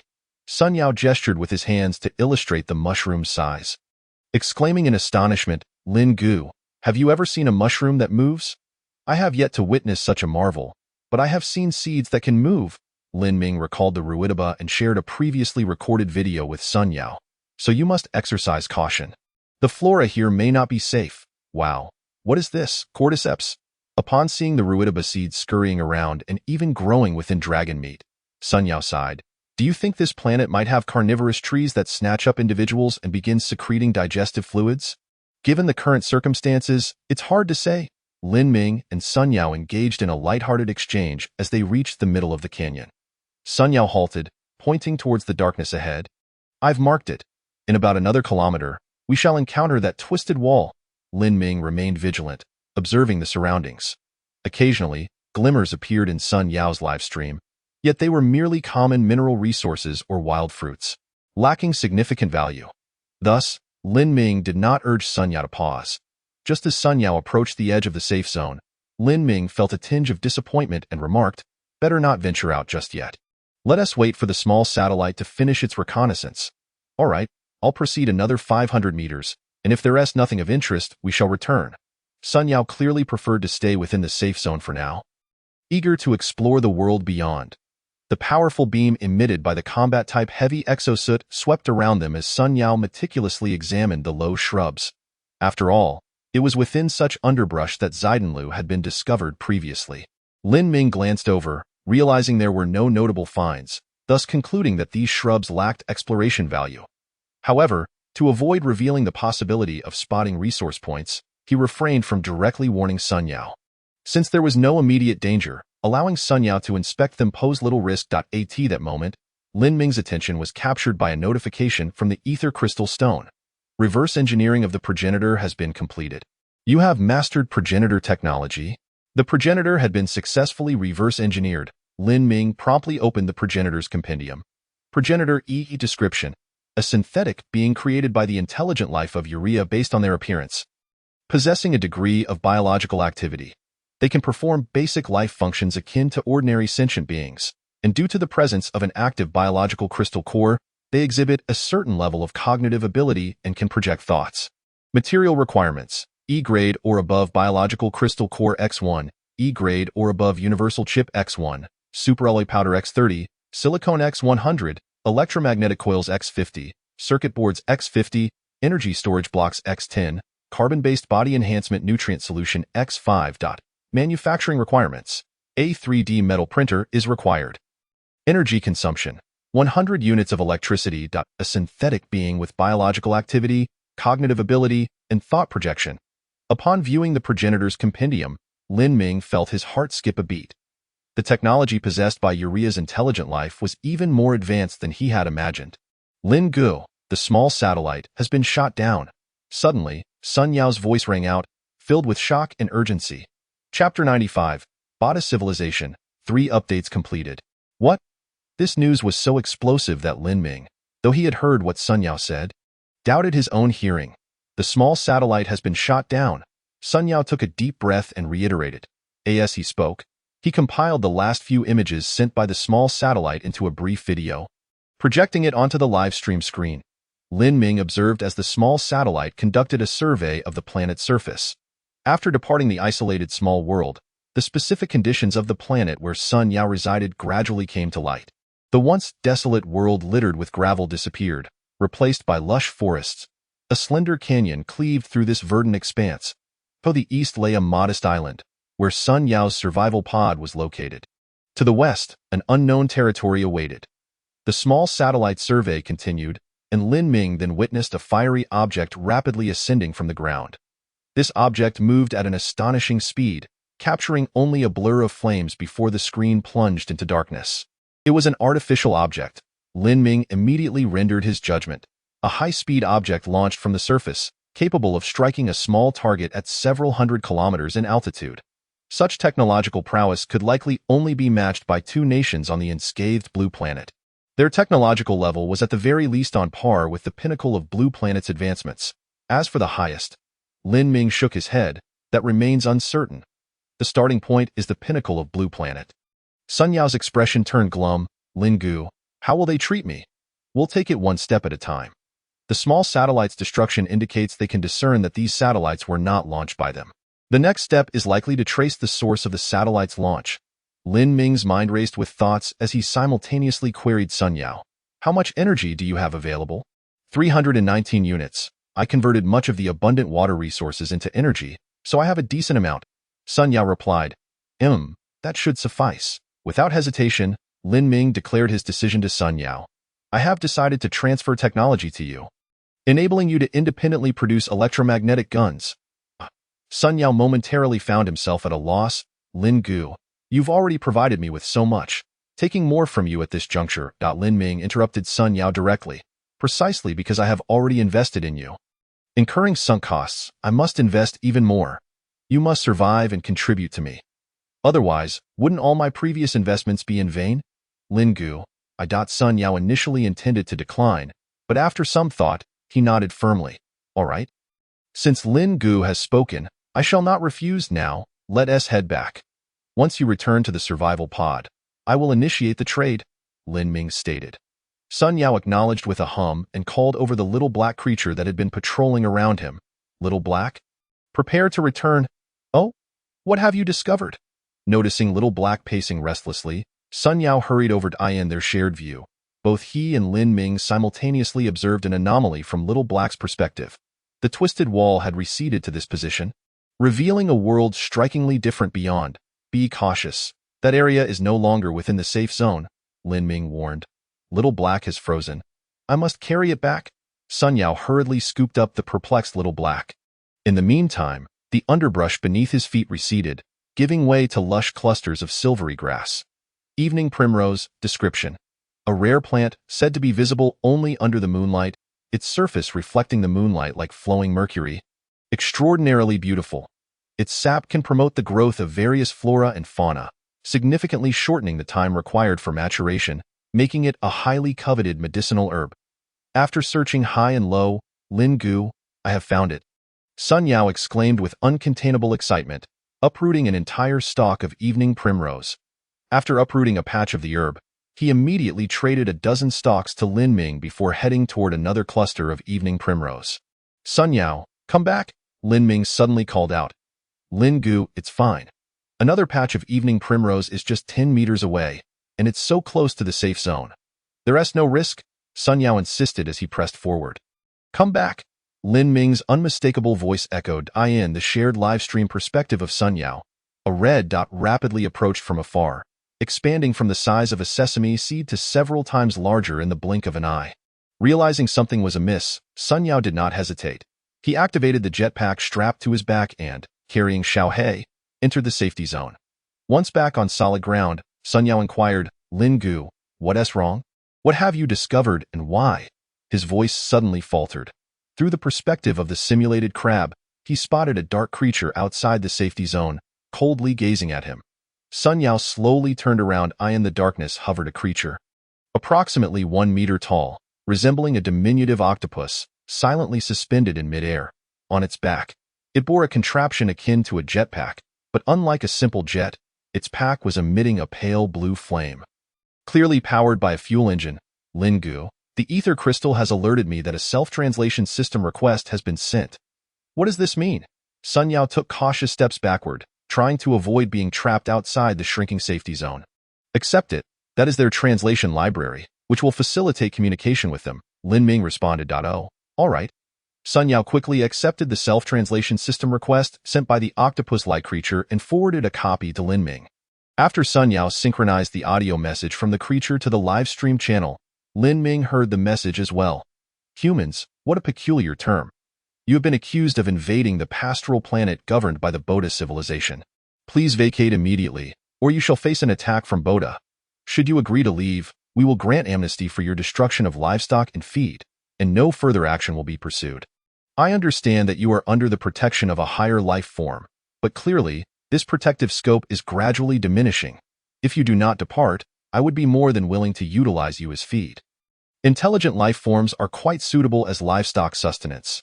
According to your time measurement, you have 52 hours, 27 minutes, and 31 seconds remaining. This is your final warning. Chapter 96. Plastic buckets. After the ultimatum was delivered, the dark creature swiftly retreated. Sun Yao stood there, watching the creature disappear into the distance, speechless. Xiaohei, let us go home, he placed Xiaohei on the ground, observing it as it continued to patrol vigilantly, ever watchful for unseen dangers. Lin Ge, did you know? Sun Yao trailed off, following Xiaohei, reminiscing when I was a child. I was quite the mischievous one. After being scolded by my grandmother, I would take Xiaohei to the mountains to play, spending the whole day there. The mountains were home to wild chickens, rabbits, mushrooms, and streams. Once, I found a wild chicken egg, roasted it over a fire, and then peeled it to eat. I consumed the yolk while Xiaohei devoured the egg white and shell. Back then, I was young and unaware that lighting fires carelessly could spark wildfires, yet fortunately, nothing ignited. I would wait until nightfall to return home, with Xiaohei leading the way, and my grandmother always awaited me at the foot of the mountain, standing there as if she knew I would eventually return from that path. Pointing the spotlight of the heavily armored exosuit at a particular spot, Sun Yao glanced over but found nothing. But at that time, I had my grandmother to greet me. Lin Ge, I doubt I no longer have a home. I can't go back. Hearing Sun Yao's choked voice recounting his childhood memories, Lin Ming remained silent, unsure of how to console him. In truth, he might have felt even more distressed than Sun Yao. Abruptly cast onto an entirely unfamiliar planet, he had finally settled down after a few days, only to be labeled an invader with a 2-day deadline to evacuate. Yet, where could he retreat to? Lin Ming refrained from offering words of comfort. At this moment, nothing would suffice. He could not make any promises to Sun Yao. Damn it, I'm over 20. Why am I still so prone to tears? Sun Yao, amidst his weeping, suddenly burst into laughter. The glass visor prevented him from wiping away his tears and snot, so he could only squint his eyes in an attempt to alleviate his distress. Lin Ge, I need your help. Sun Yao stood beside the escape pod, reaching out to touch the dark thermal layer. I absolutely refused to eject from the escape pod. Even in death, I wish to drag one or two down with me. All right, Lin Ming's fists clenched tightly. That's my good brother. Not afraid. Player Lin Ming, LV2, wishes to exchange 3D metal printer I-type. X5 for your purified water. X1 milliliter. Do you agree? Yes. Sun Yao confirmed immediately. The most pressing task at hand was to arm themselves without delay. Time was of the essence. Lin Ming sent the blueprints for the F-grade electromagnetic gun to Sun Yao. He had successfully reverse-engineered the electromagnetic gun, thus possessing the corresponding schematics. Got it. Upon receiving the 3D metal printer, Sun Yao promptly began fabricating the electromagnetic gun. I will subsequently trade you superalloys, electromagnetic coils, and circuit boards. The quantity will be sufficient, so you focus on manufacturing. Understood. Sun Yao nodded vigorously. Even in death, I will ensure to take a piece of them with me. Well said. Observing Sun Yao's renewed vigor, Lin Ming nodded and closed the livestream interface. To be honest, he was uncertain how much damage the F-grade electromagnetic gun could inflict on the dark creature, but that was not important. Restoring Sun Yao's confidence and providing him with a clear goal was his primary objective. During the recent livestream, he had already gathered information on the dark creature. Simulacrum D description. A simulacrum created by the Boda civilization's intelligent life forms based on their appearance, possessing a certain degree of biological activity. They can perform basic life functions like ordinary intelligent beings, and due to the presence of an active biological crystal core, they possess some cognitive abilities and can project thoughts. Indeed, the dark creature is not alive in the traditional sense. Rather, it is a simulacrum, a product of thought projection by real Boda beings. Furthermore, the ether crystal rated the technology level of the Boda simulacrum as D, one tier above the Urea simulacrum. This indicates that Boda civilization's technological level is at least a notch higher than that of Urea civilization. The pastoral planet employs simulacra for herding. This thought brought to mind Lin Ming's inquiry to the highly advanced intelligent life form, which had yielded the response that direct information transmission is the most cost-effective and easily implemented method. According to this, what does Boda civilization seek to obtain on this planet? A substantial supply of food or industrial food products. Lin Ming pondered for a long while, but his reflections yielded no answers. He began issuing commands. Each 3D metal printer at the cave entrance shall produce one 3D metal printer, then proceed to manufacture small satellites at full speed, with an initial quantity of 100 units. The plan for Workshop 1 to produce solar panels remains unchanged. The leader of the simulated crabs must expedite installation. All computational arrays, aside from E-grade universal chips, shall be modularized into simulacra. E-grade universal chips. Reverse engineer silicone. A stream of commands flowed forth as Lin Ming observed the sluggish progress bar, inhaling deeply, faster, faster. Soon, the ether crystal projected a pale blue screen. Silicone reverse engineering completed. You have mastered silicone technology. Silicone, description. Silicate gel, a highly active adsorbent material, extremely elastic, insoluble in water and nearly all known solvents, non-toxic and odorless, with stable chemical properties. It hardly reacts with other substances, except for some strong acids and bases, making it an outstanding industrial material. Material requirements. Silicates, acidic substances.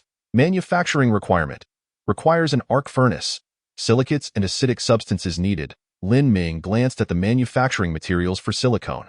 Silicates were not a concern, as they could be self-supplied from Urea planet, but acquiring acidic substances would require some effort.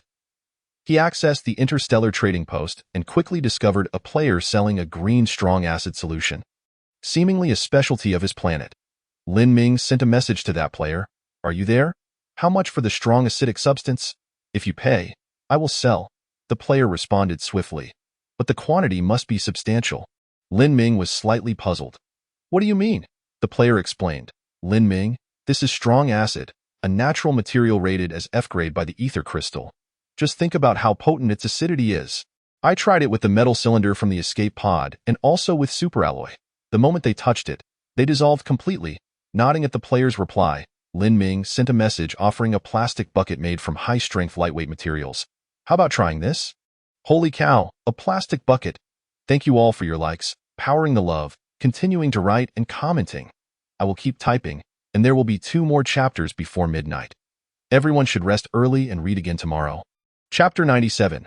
The way to recall all humans. Ultimately, Lin Ming exchanged 5 plastic buckets for 100 liters of strong acidic substance, filling 10 buckets constructed from high-strength lightweight materials. In order to ensure safety, Lin Ming placed them outside the pit and cautioned the simulated crabs to steer clear of these highly acidic substances. Soon after, the ether crystal indicated that the modularization of the simulated human was complete. The simulated human can be deconstructed into computing core module, biological core module, internal circulation module, energy storage module, liquid storage module, mobility module, silicone mimicry module, and communication projection module.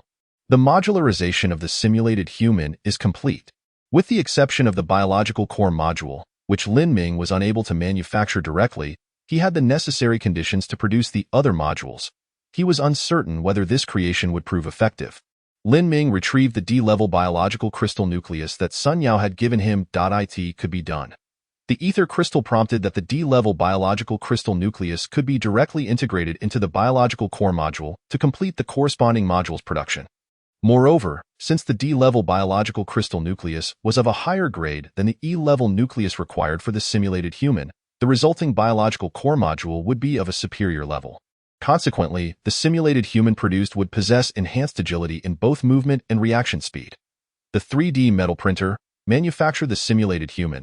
After the 3D metal printer completed a batch of printouts, Lin Ming issued the command. Given that the simulated human involved the intricate and biologically active biological core module, Lin Ming relocated 10 3D metal printers to the glass farm for manufacturing. Upon issuing the command, the ether crystal displayed a prompt. Please specify the reference form of the simulated human. If no specific form is designated, the default form will be used for production. What does specifying a reference form mean? Lin Ming's heart raced. He conceived a possibility. Indeed, the ether crystal informed him that he could manufacture the simulated human in the likeness of a certain life form and even fine-tune the details. Ah, Lin Ming swallowed hard. Can it be made to resemble me? Yes, simply perform a full-body 3D scan for modeling. 10 minutes later, Lin Ming donned a lightweight extravehicular suit in the living pod, feeling a slight flush on his face. Though aware that the ether crystal was not a sentient being, anyone subjected to such a detailed examination for 10 minutes would likely feel a bit shy. Out of a sense of masculine pride, Lin Ming refrained from making any adjustments to certain details. 18 is sufficient. There is no need to round it up to 20. 3D scanning and modeling complete. Producing the simulated human according to the model. Ziz.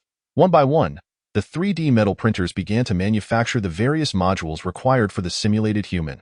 Lin Ming waited beside the glass farm, holding a set of the lightweight extravehicular suit he had just cleaned.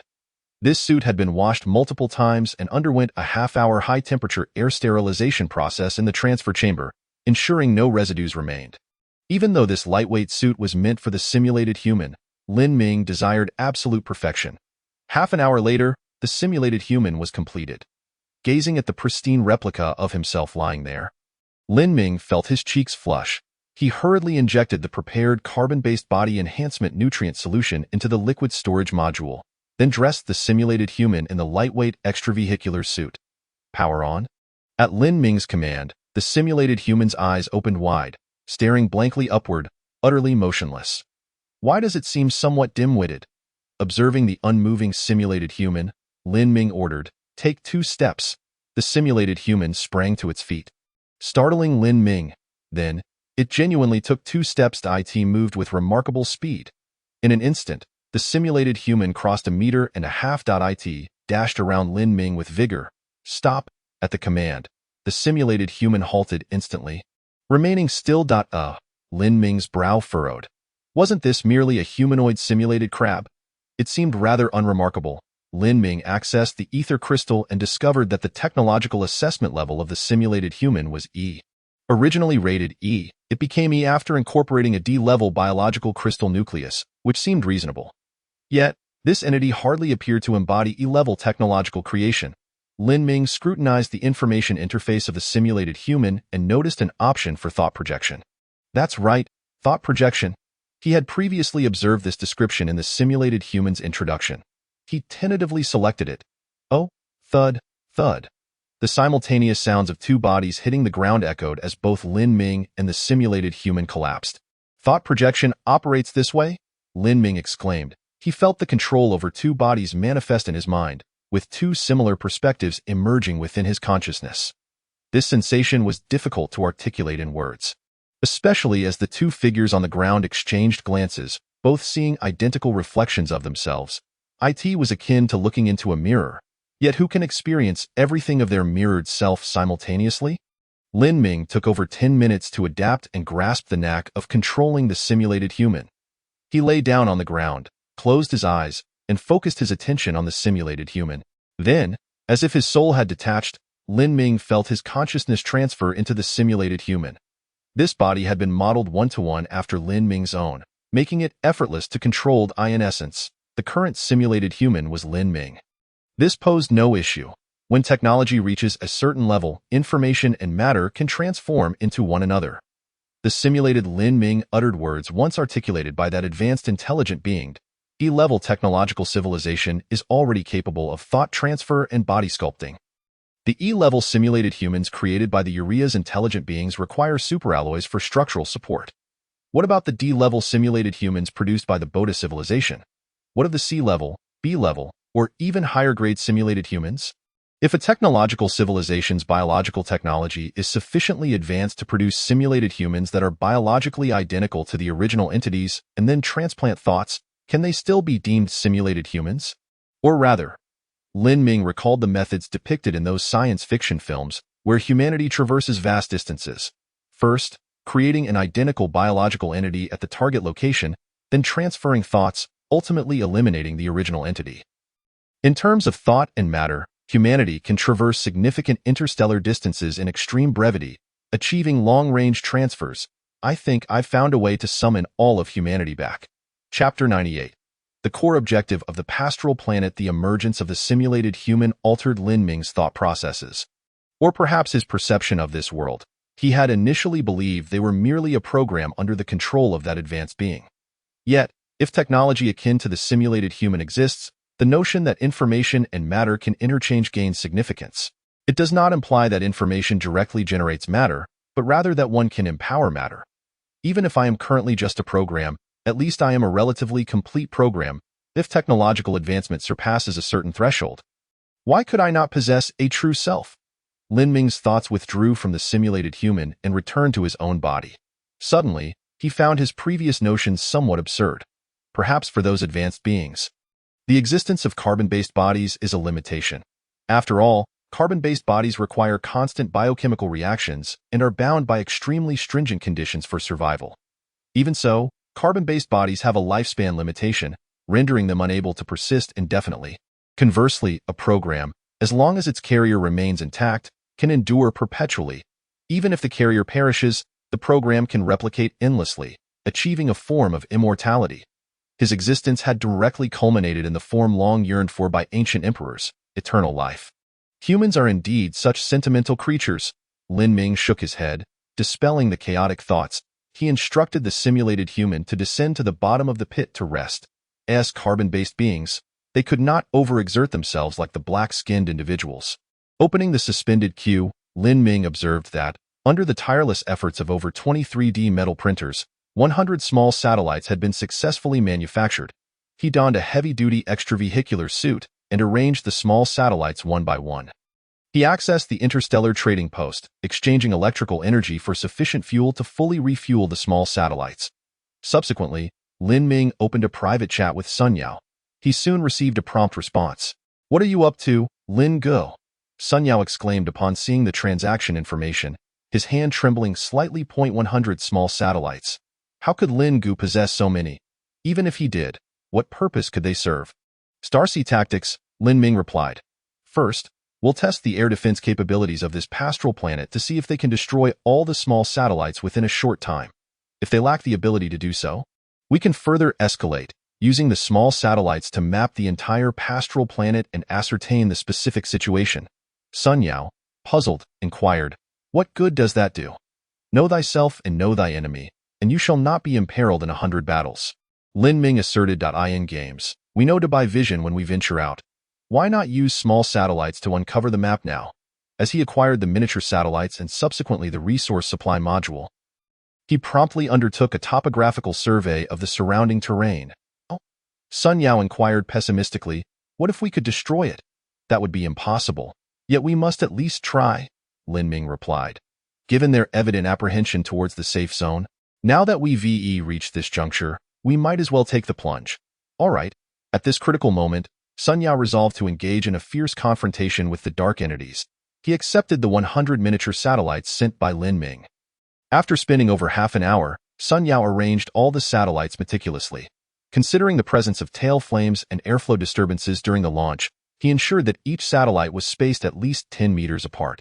Observing the chessboard-like arrangement of satellites, neatly aligned in a 10 by 10 grid, a surge of ambition welled up within him. He activated a live stream for Lin Ming and commanded, "Launch all 100 miniature satellites simultaneously.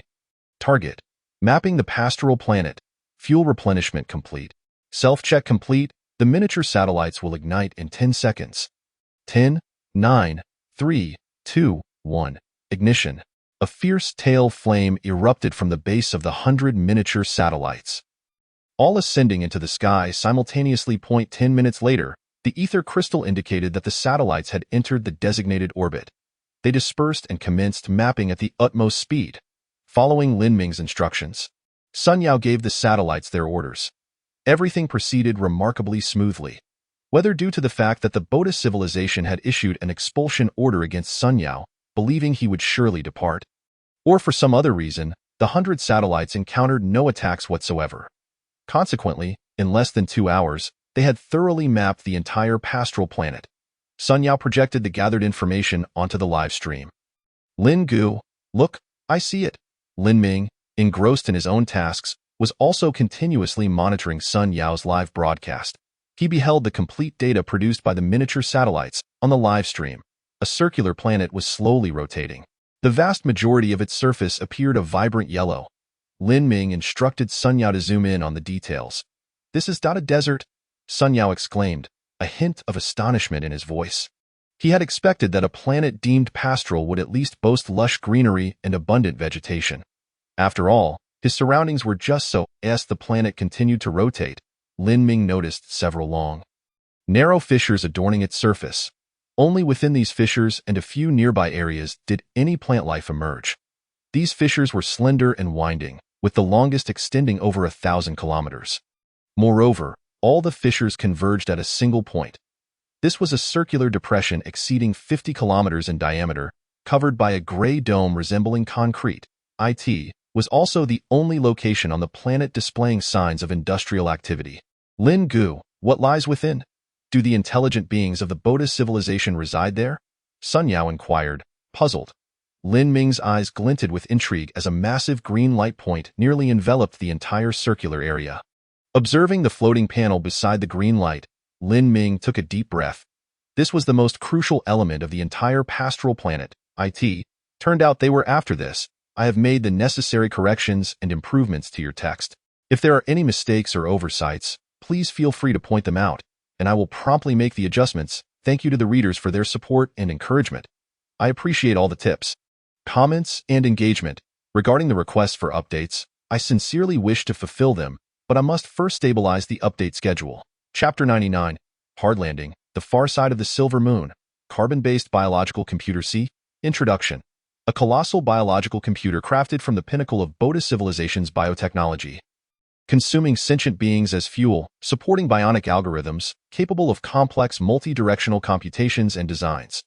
The description of the C-grade carbon-based biological computer is quite succinct. However, Lin Ming discerned its uniqueness. IT supports bionic algorithms. It can perform complex multi-directional computations and designs. This means that this C-grade carbon-based biological computer can not only compute but also engage in design work. This is the most significant distinction between carbon-based biological computers and silicon-based computers centered around silicon chips. Currently, Lin Ming possesses thousands of F-grade general-purpose chips and may soon acquire an equal number of E-grade or even higher-level silicon-based general-purpose chips. Undoubtedly, silicon-based general-purpose computing chips boast formidable computational capabilities, capable of executing hundreds of billions to trillions of calculations per second. Their immense computational power ensures the rapid completion of Lin Ming's reverse engineering and modular tasks. However, they also have considerable drawbacks. They can only perform proprietary tasks. Within the framework of well-defined instructions and parameters, their efficiency is exceptionally high.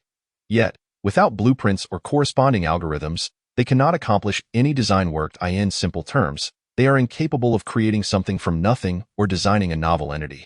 In contrast, biological computers can fulfill this role. The pastoral planet nurtures intelligent life while sustaining biological computers. Lin Ming recalled the words of that advanced life form. Directly transmitting information is the most cost-effective and easiest method to implement. The Boda civilization, at the expense of the entire ecosystem of the pastoral planet, sustains a C-grade carbon-based biological computer, providing substantial design assistance in their technological endeavors across various sectors. The apex of biological technology. This C-grade carbon-based biological computer must hold significant importance for the Boda civilization. Lin Ming narrowed his eyes, his mind already formulating a rough plan to ensure Sun Yao's safe existence on the pastoral planet. The medium-sized satellite has reached its designated orbit and will commence mapping shortly. The ether crystal's prompt illuminated the screen. Lin Ming clicked for details and discovered that the medium-sized satellite had docked at the second Lagrange point. Initiating mapping of the far side of the silver moon, a series of predominantly black-toned images continuously transmitted back to the ether crystal, gradually coalescing into clearer photographs. Lin Ming zoomed in to scrutinize them closely. Similar to the moon he was familiar with, the far side of the silver moon was pockmarked with craters of various sizes. Desolate and silent, it was undoubtedly also extremely frigid. Amidst the array of black photographs, Lin Ming spotted what he sought. The perpetual base of Urea IT was a vast lunar sea. Upon the flat expanse of the lunar sea, countless small dots were visible. As the images grew clearer, Lin Ming could faintly discern that those dots were, in fact, upright arrow-shaped spaceships. This should be the very vessels that the intelligent life of Urea used for their exodus. Lin Ming's heart raced. After hundreds of thousands of years, did the intelligent beings of Urea still survive on the far side of the silver moon? Were any survivors among them who had departed for other habitable planets in the stellar system or even ventured beyond the current stellar system? Lin Ming continued his observations for an hour, only to find no signs of movement on the far side of the silver moon. Given the small size of such celestial bodies, they could not retain gases and lacked an atmosphere. The temperature on the dark side plummeted below -200 degrees Celsius. Even if intelligent life existed, it would likely be active underground, Lin Ming murmured to himself. His eyes flickered with excitement as he meticulously examined the photographs.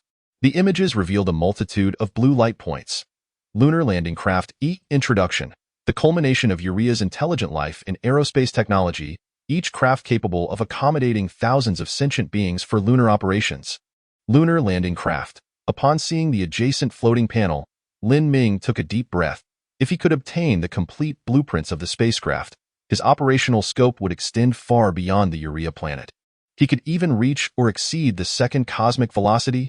Lin Ming suppressed his rising excitement and continued to observe. However, apart from the blue light points, he could discern no other colors in the images of the far side. The medium-sized satellite employed microwave detection to probe the underground structure. After issuing the command, Lin Ming activated the flight trajectory indication for the large satellite. The large satellite had also arrived near the silver moon. Captured by its gravitational pull, he commanded the large satellite to descend to a designated location on the far side. Sharing coordinates with the medium-sized satellite, Lin Ming pointed to a spot on the photograph. And the medium-sized satellite's microwave detection indicated a long tunnel leading underground. Since the depth of this tunnel exceeded the maximum depth detectable by microwaves, he would need to deploy a bionic crab for on-site exploration to ascertain the specifics of this location. After a delay of 1.3 seconds, the large satellite received Lin Ming's command and commenced its maneuvering trajectory adjustment. The combined engine continuously emitted fine tail flames, meticulously adjusting the orbital parameters of the large satellite. The trajectory of the large satellite has been adjusted and will soon commence descent. The ether crystal promptly displayed the trajectory diagram. It resembled a parabolic path as the large satellite was set to plummet toward the far side of the silver moon. Retrothrust initiated, estimated landing in 15 minutes. Lin Ming clenched his fists, anxiously watching the large satellite descend along the projected parabolic trajectory. Hiss! In the animation, the large satellite had already reversed its orientation, its rear facing the silver moon, emitting a brilliant blue tail flame. Due to its exceedingly high velocity, compounded by its immense mass, the remaining fuel of the large satellite was insufficient to execute a soft landing operation, necessitating a reduction of speed as much as possible. The ether crystal projected that at the moment of landing, the large satellite would be traveling at a speed exceeding 100 kilometers per hour relative to the surface of the silver moon. At the apex of the large satellite, the upgraded simulated crab awakened from its dormant state, commencing to recharge utilizing the medium-sized satellite. Through the shared perspective provided by the simulated crab, Lin Ming observed this little creature adjusting its posture, its 8 crab legs bracing itself, ever ready to absorb the impact. 10 seconds to hard landing. 9, 8, 7.3, 2, 1. The shared perspective of the simulated crab jolted violently, causing Lin Ming's heart to leap into his throat. Hard landing complete. The main structure of the large satellite is damaged. Self-diagnosis of the simulated crab completed. Walking module detected as damaged. The shared perspective of the simulated crab persisted, and its tiny eyes scanned its condition. Lin Ming noted that all 8 of its crab legs had fractured, leaving only 2 pincers intact. Subsequently, the upgraded simulated crab leveraged its pincers to support its body, inching its way down from the medium-sized satellite. Chapter 100. Underground space. Come on, simulated crab with broken legs. Lin Ming couldn't help but exclaim. 0.5 minutes later, the upgraded simulated crab finally reached the ground. It took a moment to acclimatize to the altered gravity and, under Lin Ming's guidance, made its way to the entrance of a tunnel that was a colossal superalloy door. Through the perspective of the upgraded simulated crab, Lin Ming scrutinized the imposing superalloy door. It stood 10 meters wide and 5 meters high, with a barely perceptible gap in the middle, indicating that the door opened outward from the center. The superalloy door bore no decorative patterns, nor did it possess any handles or buttons for entry. Just before the upgraded simulated crab arrived at the superalloy door, a laser beam was projected downward. Careful, observing the sudden appearance of the laser beam, Lin Ming hastily instructed the upgraded simulated crab to retreat. A slight tremor occurred, causing the shared perspective of the simulated crab to quiver slightly. The superalloy door began to slowly part to either side, creating an imposing spectacle. However, due to the absence of atmosphere on the silver moon, Lin Ming could not hear any thundering sounds. Noticing the absence of anticipated attacks, Lin Ming breathed a sigh of relief. His eyes slightly glowed with anticipation. Having confirmed there were no anomalies within the tunnel, he instructed the upgraded simulated crab to commence its exploration. The tunnel sloped at approximately 30 degrees, shrouded in impenetrable darkness. Lin Ming could only ascertain through the mapping of the medium-sized satellite that the interior of the tunnel was flat and straight, descending steadily, as soon as the upgraded simulated crab entered the tunnel. Lin Ming observed explosion-proof lights illuminating on either side. Each second, a pair of explosion-proof lights would flicker on, illuminating an unfathomably deep path. The upgraded simulated crab extended its pincers, anchoring itself against the ground, then gently exerted force, propelling its damaged body forward incrementally. Thus, maintaining a pace of 1 movement per second, the upgraded simulated crab crawled deeper into the tunnel. Lin Ming felt a surge of tension. His eyes fixated on the tunnel ahead, glimmers of light appeared. He noted that the ground at the bottom of the tunnel was cloaked in a thick layer of dust, rising to about 1/3 the height of the upgraded simulated crab. The dust bore no footprints or any other traces. Could it be that no one had traversed this place for an extended period? Lin Ming's heart settled slightly. Given this, he instructed the upgraded simulated crab to continue its descent. While he took the opportunity to attend to other matters, he retrieved materials sufficient to fabricate 20 electromagnetic guns and traded them to Sun Yao. Received. Sun Yao, upon receiving the materials, said nothing further but immersed himself wholeheartedly in the manufacturing of the electromagnetic guns. Lin Ming understood that, in the face of such a formidable civilization as the Boater, a mere handful of F-class electromagnetic guns would pose no real threat. Even if he intended to strike at the black beings, it would amount to eliminating a mere simulated entity under the influence of thought projection. However, it was vital to keep Sun Yao occupied. Sometimes, a person merely needs a breath of motivation, a singular goal. Once that goal is achieved or deemed unattainable, that breath escapes. And the production of electromagnetic guns was, at that moment, Sun Yao's objective. After addressing Sun Yao's tasks, Lin Ming glanced at the suspended queue. The computational arrays and 2 E-class universal chips were idle. The 3D metal printer 2 continued to operate at full capacity, producing F-class computing chips. With the newly produced F-class universal chips, Lin Ming's total count had surpassed 1,800. Coupled with 1 E-class universal chip, it barely amounted to 2,000 F-class universal chips. It was time. Lin Ming issued the command. All computational cores, reverse engineering of the E-class universal chip, based on the computational power provided by the current chips. The estimated duration for reverse engineering is 1.55 days, consuming 1831 units of electrical energy per hour. Shall we commence reverse engineering? Yes. With the first workshop operating at full production, Lin Ming was now capable of supporting such a substantial energy expenditure.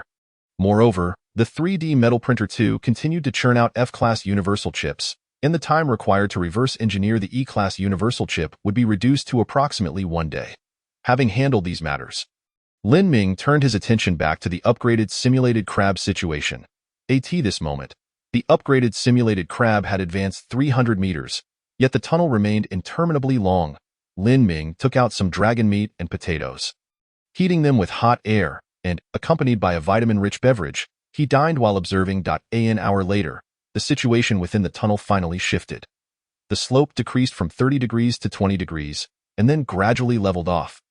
No longer inclined, the upgraded simulated crab had progressed 1,500 meters, meaning, at this point, it was 750 meters underground. Lin Ming inhaled deeply.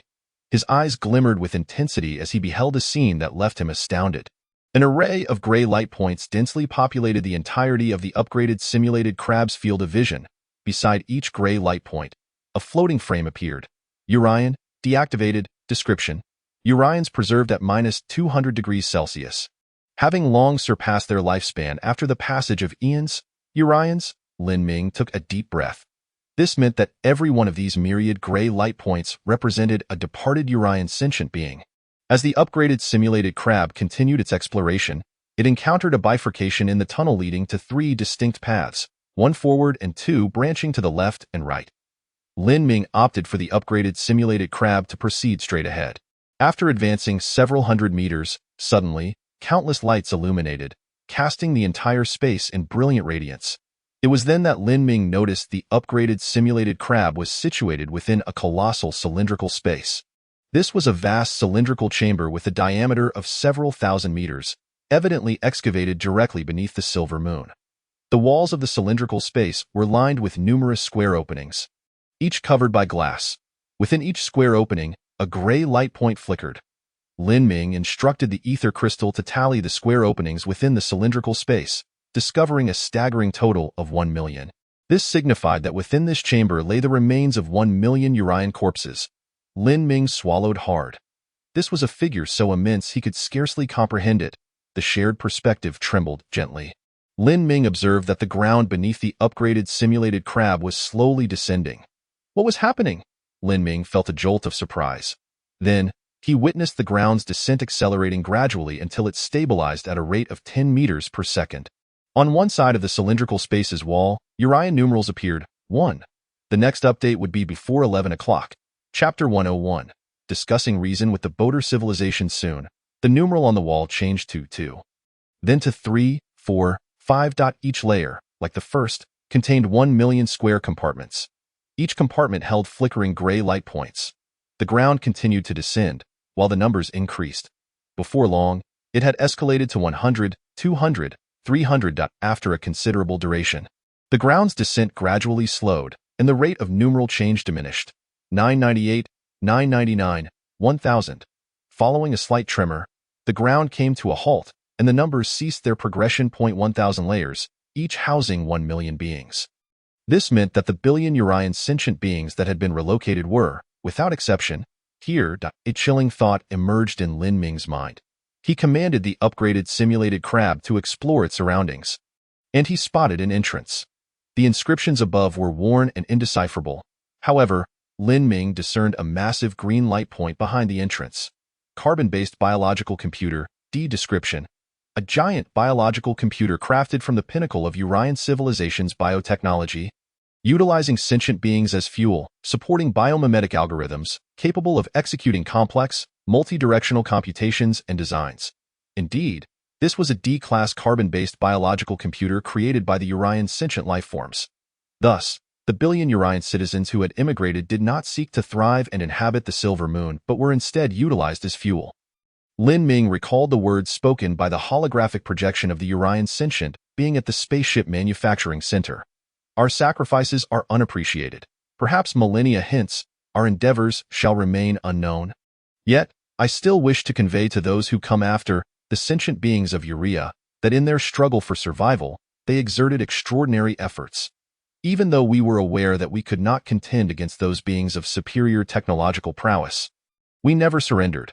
Because we are not cowards. Lin Ming began to grasp why, during the ceremony of a billion Urea beings relocating, an attack had erupted. It is possible that some citizens of Urea had uncovered the truth. The elite's plan to send a billion individuals to the Silver Moon was not for the purpose of thriving, but rather to serve as fuel for a biological computer. To obscure this reality, or perhaps to placate the populace, he personally sent his wife aboard the spacecraft. For survival, they exerted tremendous efforts.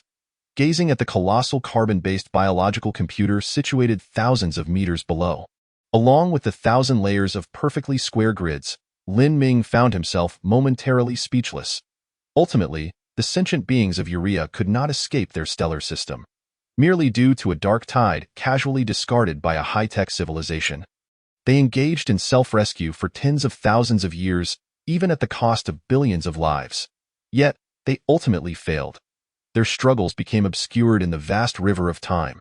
Aside from Lin Ming, no one knew, at a distance exceeding tens of thousands of light-years, no intelligent life would perceive the change in color of a planet within a certain stellar system.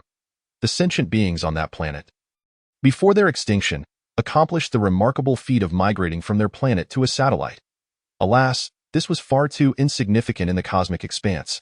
Lin Ming remained silent for a long while. Then he issued the command. Upgrade version of the simulated crab. Activate the D-class carbon-based biological computer. The upgraded simulated crab swiftly established a connection with the D-class carbon-based biological computer. Lin Ming was unaware of the energy consumption during the standby of the D-class carbon-based biological computer. Nor did he wish to know. The data streams from the D-class carbon-based biological computer flowed through the upgraded simulated crab, through the large ground-based satellite, and through the medium satellite at the Lagrange point. Reaching the ether crystal with a total latency of 1.5 seconds, the ether crystal promptly displayed a notification. You have mastered the bionic algorithm. From now on, you may conduct complex multi-directional calculations and designs. After a brief period, Lin Ming comprehended the meaning of the bionic algorithm and how to engage in multi-directional calculations and designs. He opened a private chat with Tang Qingyin. Brother Tang, do you still have the electrolytic hydrogen and oxygen generator and the electromagnetic adsorption high-explosive grenade? Tang Qingyin quickly replied, yes. What will you exchange for them? Simulated crab leader. Wow, with so many crab claws and flight capabilities. It must be impressive. Deal. After constructing the glass farm, Lin Ming successfully traded the continuously operating upgraded simulated crab to Tang Qingyin and obtained what he desired. The upgraded simulated crab downloaded the complete design blueprints for the lunar landing spacecraft from the carbon-based biological computer. All computational cores temporarily halted the reverse engineering of the E-class universal chip and modular lunar landing spacecraft. Lin Ming gazed upon the massive lunar landing spacecraft created by the sentient beings of Urea. Towering at 257 meters with a diameter of 35 meters and a launch mass exceeding 15,000 tons, it was designated M1. Due to its immense launch mass, the M1 rocket employed a 5-stage structure, with the 5th stage parallelly integrating 55 powerful liquid hydrogen and liquid oxygen engines. This represented the pinnacle of chemical rocketry. M1 rocket modularization complete. You have mastered M1 rocket technology. The reverse engineering and modularization of the electrolytic hydrogen and oxygen generator and the electromagnetic adsorption high-explosive grenade were swiftly completed due to the powerful computational capacity. Activating the D-class carbon-based biological computer, simultaneously combining the electromagnetic adsorption high-explosive grenade, superalloy bullets, and rocket main thrusters.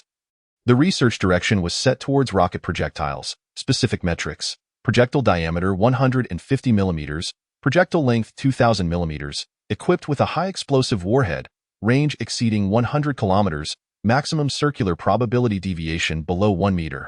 According to the computational capacity of the D-class carbon-based biological computer, current research requires a consumption of 1,000 units of research points. Lin Ming was fully aware of what the consumed research points entailed. His gaze devoid of emotion. Confirm. Research complete. You have mastered 150 rocket projectile technology. Activating the D-class carbon-based biological computer, simultaneously combining all-terrain tracked vehicle, 150 rocket projectiles, and simulated crabs, the research direction was set towards an automated rocket projectile launcher. Specific metrics: 10 launcher configuration, maximum payload of 50 projectiles, capable of automatic loading, automatic targeting, and automatic launching, capable of targeting and launching while in motion, with a speed exceeding 60 kilometers per hour, without concerns for range. According to the computational capacity of the D-class carbon-based biological computer, current research requires a consumption of 5,000 units of research points. Confirm. Research complete. You have mastered the fully automated 150 rocket projectile launcher technology. Fully automated 150 rocket projectile launcher description. A launcher capable of firing powerful 150 rocket projectiles, with a maximum speed of 60 kilometers and a maximum payload of 50 projectiles, equipped for automatic loading and launching, serving as a formidable firepower projection unit, with the sole drawback being average range, limited to 30 kilometers. Gazing at the conceptual illustration of the fully automated 150 rocket launcher, Lin Ming softly remarked, "It is time to reason with the Boater civilization." Chapter 102. Fully automated 3D metal printing robot Lin Ming had gathered all the materials necessary for producing the fully automated 150 rocket launcher. However, he still lacked some raw materials for the 150 rocket projectiles: liquid hydrogen and liquid oxygen. To convert hydrogen and oxygen into liquid form, one must either lower the temperature or increase the pressure. Of course, achieving both simultaneously would be ideal. After acquiring the complete blueprints for the M1 rocket, Lin Ming had mastered the liquefaction and storage technology for hydrogen and oxygen.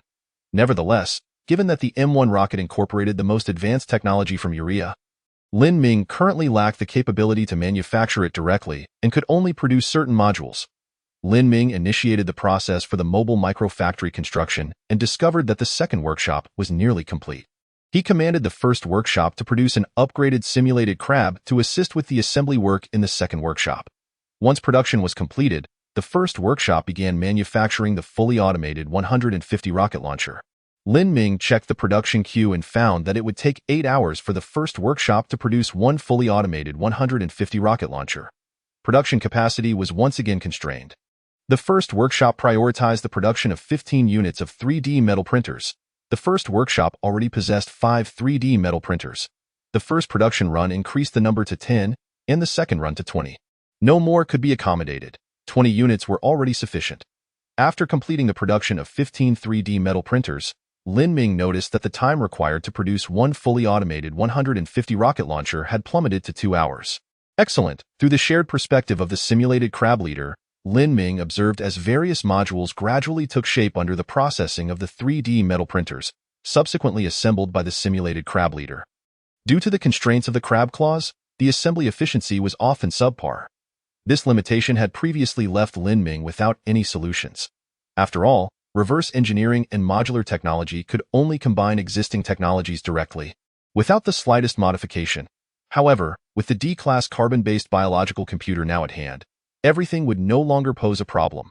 Activating the D-class carbon-based biological computer, simultaneously combining simulated crab leader and 3D metal printer type I. The research direction was set towards fully automated 3D metal printing robots. Specific metrics: increase in size, conversion of the movement module from crab claw type to mechanical arm type, one arm for grasping objects and the other integrating 3D metal printing technology, capable of free movement and equipped with a microwave transmission and reception module. According to the computational capacity of the D-class carbon-based biological computer, current research requires a consumption of 3,000 units of research points. Confirm. Research complete. You have mastered fully automated 3D metal printing robot technology. Lin Ming accessed the catalog for the fully automated 3D metal printing robot. Indeed, all specifications aligned with his requirements. The towering figure of the simulated crab leader grew again, reaching approximately 3 meters in height, with a long mechanical arm on either side. The right mechanical arm could grasp objects, while the left arm incorporated the welding and melting nozzle of the 3D metal printer, allowing for welding and shaping. With the built-in microwave transmission and reception module, it could directly harness energy from solar panels or microwave relays, eliminating concerns about range. Commence production. With a buzz, the 23D metal printers temporarily halted their current tasks to produce the fully automated 3D metal printing robots and modules. 10 minutes later, a large, multifunctional robot took shape in the first workshop. Come on, showcase. Lin Ming commanded the freshly minted fully automated 3D metal printing robot. The sound of his command. The robot's right hand grasped an unfinished module nearby, while the left hand's welding nozzle began its work. Once a module was completed, the fully automated 3D metal printing robot picked up other modules crafted by the 3D metal printers and commenced assembly. Through the shared perspective of the simulated crab leader, Lin Ming observed with clarity. Previously hampered by the limitations of the crab claws and size, the assembly efficiency was low, with assembly time consuming a third of the entire production time. Now equipped with fully automated 3D metal printing robots, featuring dexterous mechanical arms, the assembly process has accelerated dramatically. Lin Ming glanced at the production queue, noting that the time required to manufacture a fully automated 150 rocket launcher had once again diminished to a mere 1.5 hours. Well, let's proceed with that for now. Lin Ming promptly issued a production order for 10 units of the fully automated 150 rocket launchers. At this moment, the second workshop had completed its tasks, and Lin Ming directed the idle leader of the biosynthetic crabs to the second workshop. Go assist in setting up the workshop.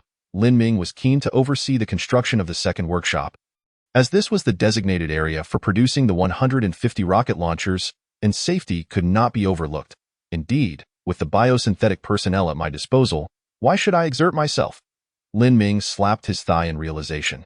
Having procured a set of heavy-duty exosuits, he instructed the biosynthetic beings to don them, equipping them with jet-powered flight backpacks. He first entered the survival pod and reclined into the stasis chamber, subsequently projecting his consciousness into the biosynthetic entity. A marvelous sensation enveloped him, as if he had instantaneously transported to another location. Lin Ming's consciousness had seamlessly shifted to the biosynthetic entity. Meanwhile, his physical form began to slumber. Following the events with Sun Yao, Lin Ming felt somewhat fatigued from prolonged activity. Before long, he discovered a delightful revelation. As his consciousness emanated from his physical body, the sensation of drowsiness and exhaustion gradually dissipated. Sleep served to eliminate the waste produced by continuous brain activity. Thus, as long as his physical self rested, he could project his consciousness into the biosynthetic being, achieving a state of perpetual wakefulness. What a marvel, a 24-hour interstellar worker! Lin Ming chuckled. However, continuous wakefulness was not feasible.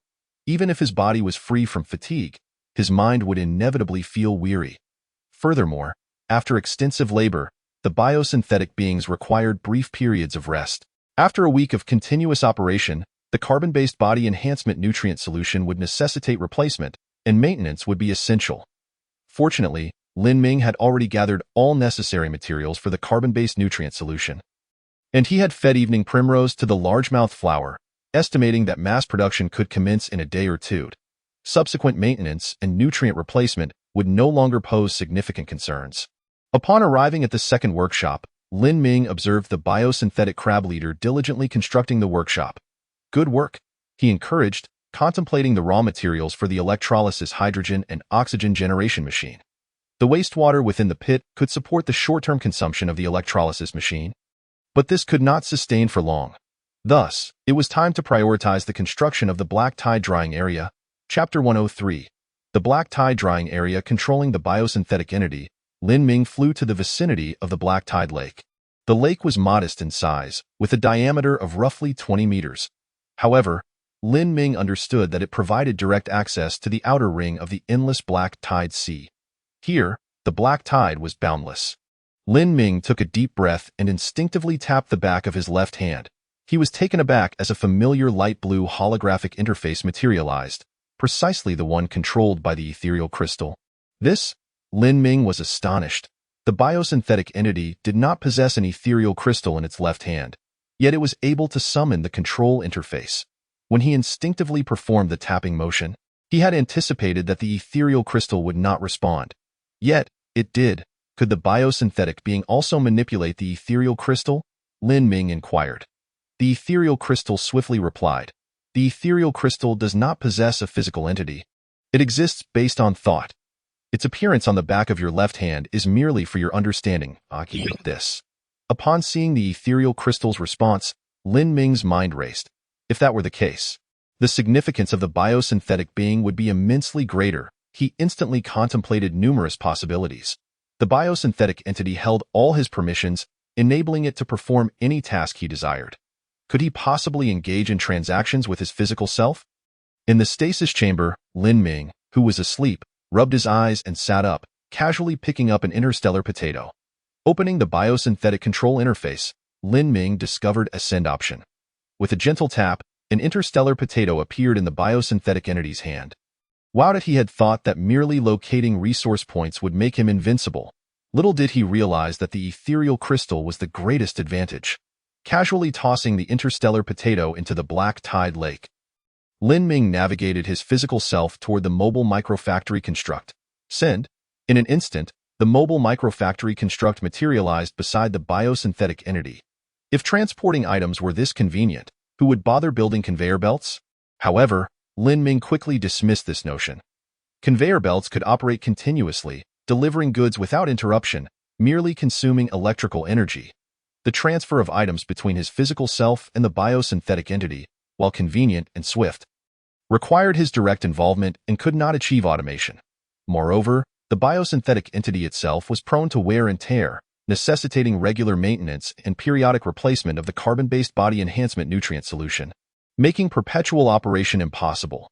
From a cost-effectiveness standpoint, an automated system was undoubtedly more advantageous and less burdensome. Nonetheless, the capabilities afforded by the biosynthetic entity were already ample. Lin Ming retracted his thoughts and directed his physical self back to slumber, allowing the biosynthetic being to commence construction of the black tide drying area. Design was, of course, the first step. Given the inherent activity of the black tide, it required continuous exposure to sunlight for over 24 hours to deactivate. Thus, the drying area needed to be sufficiently expansive, with a low water level to prevent the upper layer of black tide from being rendered inactive by sunlight, while still containing some active elements below. Additionally, considerations for sealing were crucial. To avoid secondary contamination of the meteorite pit by the black tide, comprehensive sealing measures were essential. Given the corrosive nature of the black tide, iron could not serve as the main framework.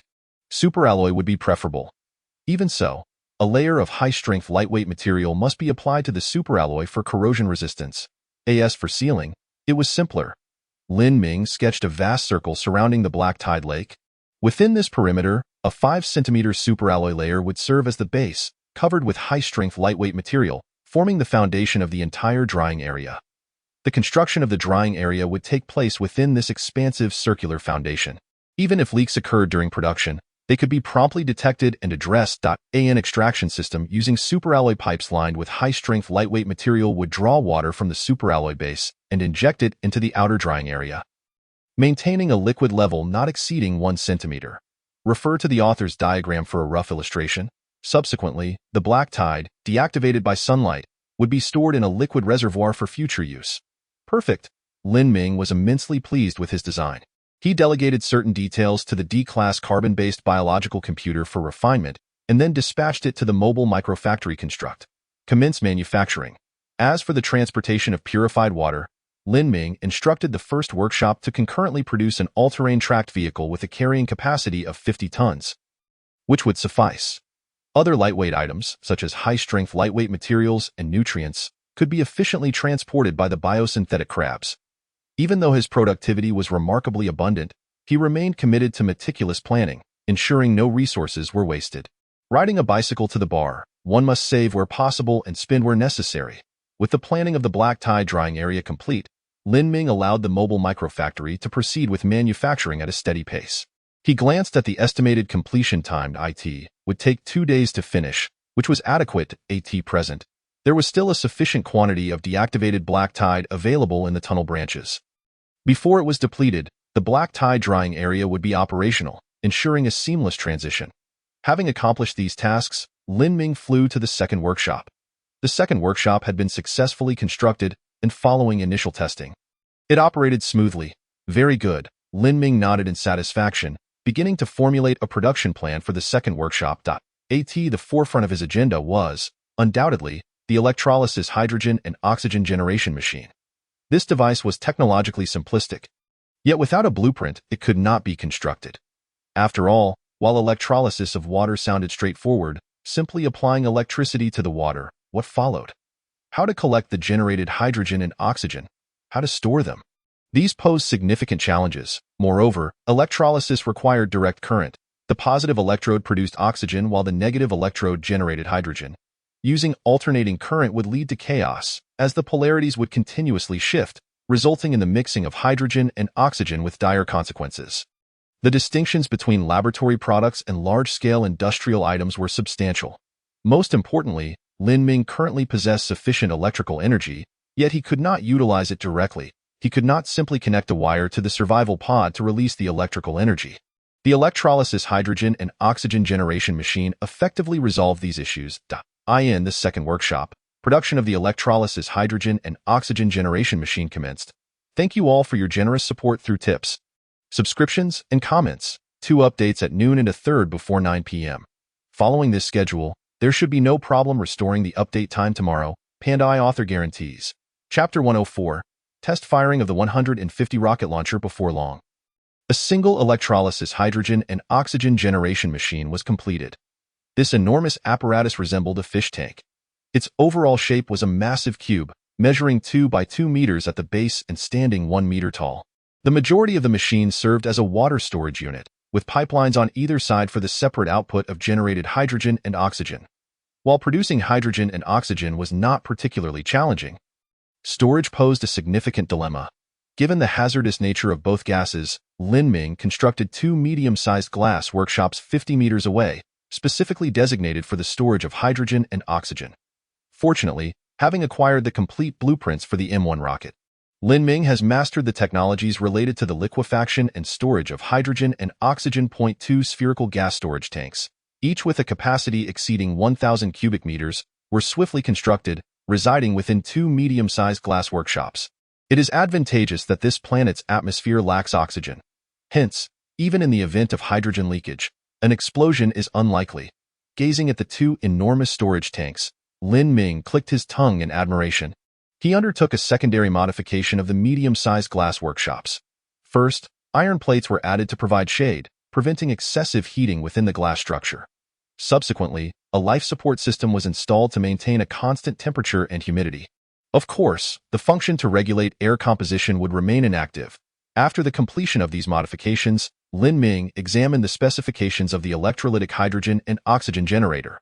Electrolytic hydrogen and oxygen generator F. Overview. This machine utilizes direct current to electrolyze water, generating hydrogen and oxygen. Its technological sophistication is modest, and it lacks gas storage facilities, which poses a risk of explosion if not properly monitored. Energy consumption: 1 ton of water hour, 1 unit of electricity hour. Output: 111 kilograms of hydrogen hour, 889 kg of oxygen hour. Alright, consuming 1 unit of electricity per hour is already classified as first-tier energy efficiency in my case. Lin Ming nodded, instructing the leader of the simulated crabs to equip the electrolytic hydrogen and oxygen generator with a microwave transmission device receiver. Gently stroking the back of his left hand, which lacked an ether crystal, electrolytic hydrogen and oxygen generator, activate. No response was forthcoming. Had it not been for the compressors of the 2 massive storage tanks beginning to hum, Lin Ming might have thought the machine was malfunctioning. The output of oxygen greatly surpassed that of hydrogen, indicating that additional oxygen storage tanks would be necessary. Lin Ming proceeded to produce 7 more colossal storage tanks, all designated for oxygen storage. Once this was accomplished, he placed a simulated crab here. Monitor the liquid level. If it falls below 1/3, summon the all-terrain crawler to add water. If it exceeds 3/4, cease adding water. And once the hydrogen storage tank reaches over 2/3 capacity, halt production. If pressure becomes excessive, the pressure relief device may be activated. Snap. The simulated crab's pincers clamped down, willingly accepting this seemingly perilous yet ultimately safe task. Thus, the production of the 150 rocket shells could commence. Lin Ming directed his attention to workshop number 2. Due to the constraints of liquid fuel rockets, fuel can only be filled shortly before launch. Otherwise, regardless of how tightly sealed, gases will gradually dissipate. This not only reduces the rocket's range but also introduces significant hazards. Most importantly, the warhead of the 150 rocket shell is derived from the enlarged combat component of an electromagnetic adhesive high-explosive grenade. The warhead directly utilizes the fuel from the escape pod, which is, to put it bluntly, a hydrogen-oxygen mixture. The liquid hydrogen and liquid oxygen carried by the escape pod are stored separately, ensuring a certain level of safety. The same principle applies to the warhead of the electromagnetic adhesive high-explosive grenade. However, to guarantee explosive efficiency, there exists only a thin layer of superalloy between the liquid hydrogen and liquid oxygen. This design is acceptable for grenades, given their smaller size and the fact that once thrown, they do not achieve significant velocity. Yet, the 150 rocket shell is in a state of continuous high-speed motion, enduring tremendous acceleration upon launch. At such times, the reliability of that thin layer of superalloy becomes questionable. Observing the rapid production of the 150 rocket shell's main structure in workshop number 2, Lin Ming took a sip of the carbon-based body enhancement nutrient solution stored within his heavy-duty extravehicular suit. Replenishing energy for the simulated beings. Setting aside safety concerns, at the very least, the environmental friendliness of the 150 rocket shell is unparalleled. Upon detonation, it produces only pure water, remarkably eco-friendly. Soon, the main structure of a 150 rocket shell was completed. Lacking any paint coating, the 150 rocket shell gleamed with a silvery luster, resembling a piece of exquisite craftsmanship. Excellent. Let us proceed to the assembly of the warhead and fuel injection. Lin Ming instructed the simulated beings to retreat to a safe distance while directing the simulated crab leader to perform the task. In no time, the warhead and fuel injection were completed, and this 150 rocket shell was fully assembled. After waiting for another half hour, the fully automated 150 rocket launcher was also finished. Bring it over. Bring it over. Lin Ming commanded the rocket launcher to arrive at a position 1 kilometer away from workshop number 2. The rocket launcher can reach a maximum speed of 60 kilometers per hour. Swiftly racing over and kicking up a cloud of dust. Load the ammunition, prepare for test firing. The 10-tube launcher on the rocket vehicle stood emptied. At this moment, a 150 rocket shell was inserted from the rear. Connecting to the ignition device. Compile the firing parameters. Ready, fire, whoosh. The 150 rocket shell ignited rapidly, hurtling towards the designated location 10 kilometers away. Lin Ming controlled the simulated beings to follow suit, soaring towards the target. Before long, Lin Ming observed a brilliant point of light suddenly ignite in his field of vision. only to extinguish moments later. Subsequently, a massive yellow sandstorm engulfed the surroundings, blotting out the sun. Boom. After a considerable interval, he finally heard the deafening sound of the explosion. It took Lin Ming about 20 minutes to reach the site of the explosion. The sandstorm had dissipated, leaving behind a hemispherical crater over 10 meters in diameter and 3 meters deep. Within the crater, the superalloy rocket shell's main body exhibited minimal deformation, with only the warhead displaying evident twisting and tearing. Wow, is superalloy really that sturdy? Observing the crater formed by the explosion, Lin Ming felt something was amiss. Ah, preformed shrapnel. A spark of inspiration ignited in Lin Ming's mind. The destructive power of a projectile manifests in two forms. The first is the shockwave. The shockwave can directly blow away nearby objects, and the immense vibration can even shatter the internal organs of nearby organisms.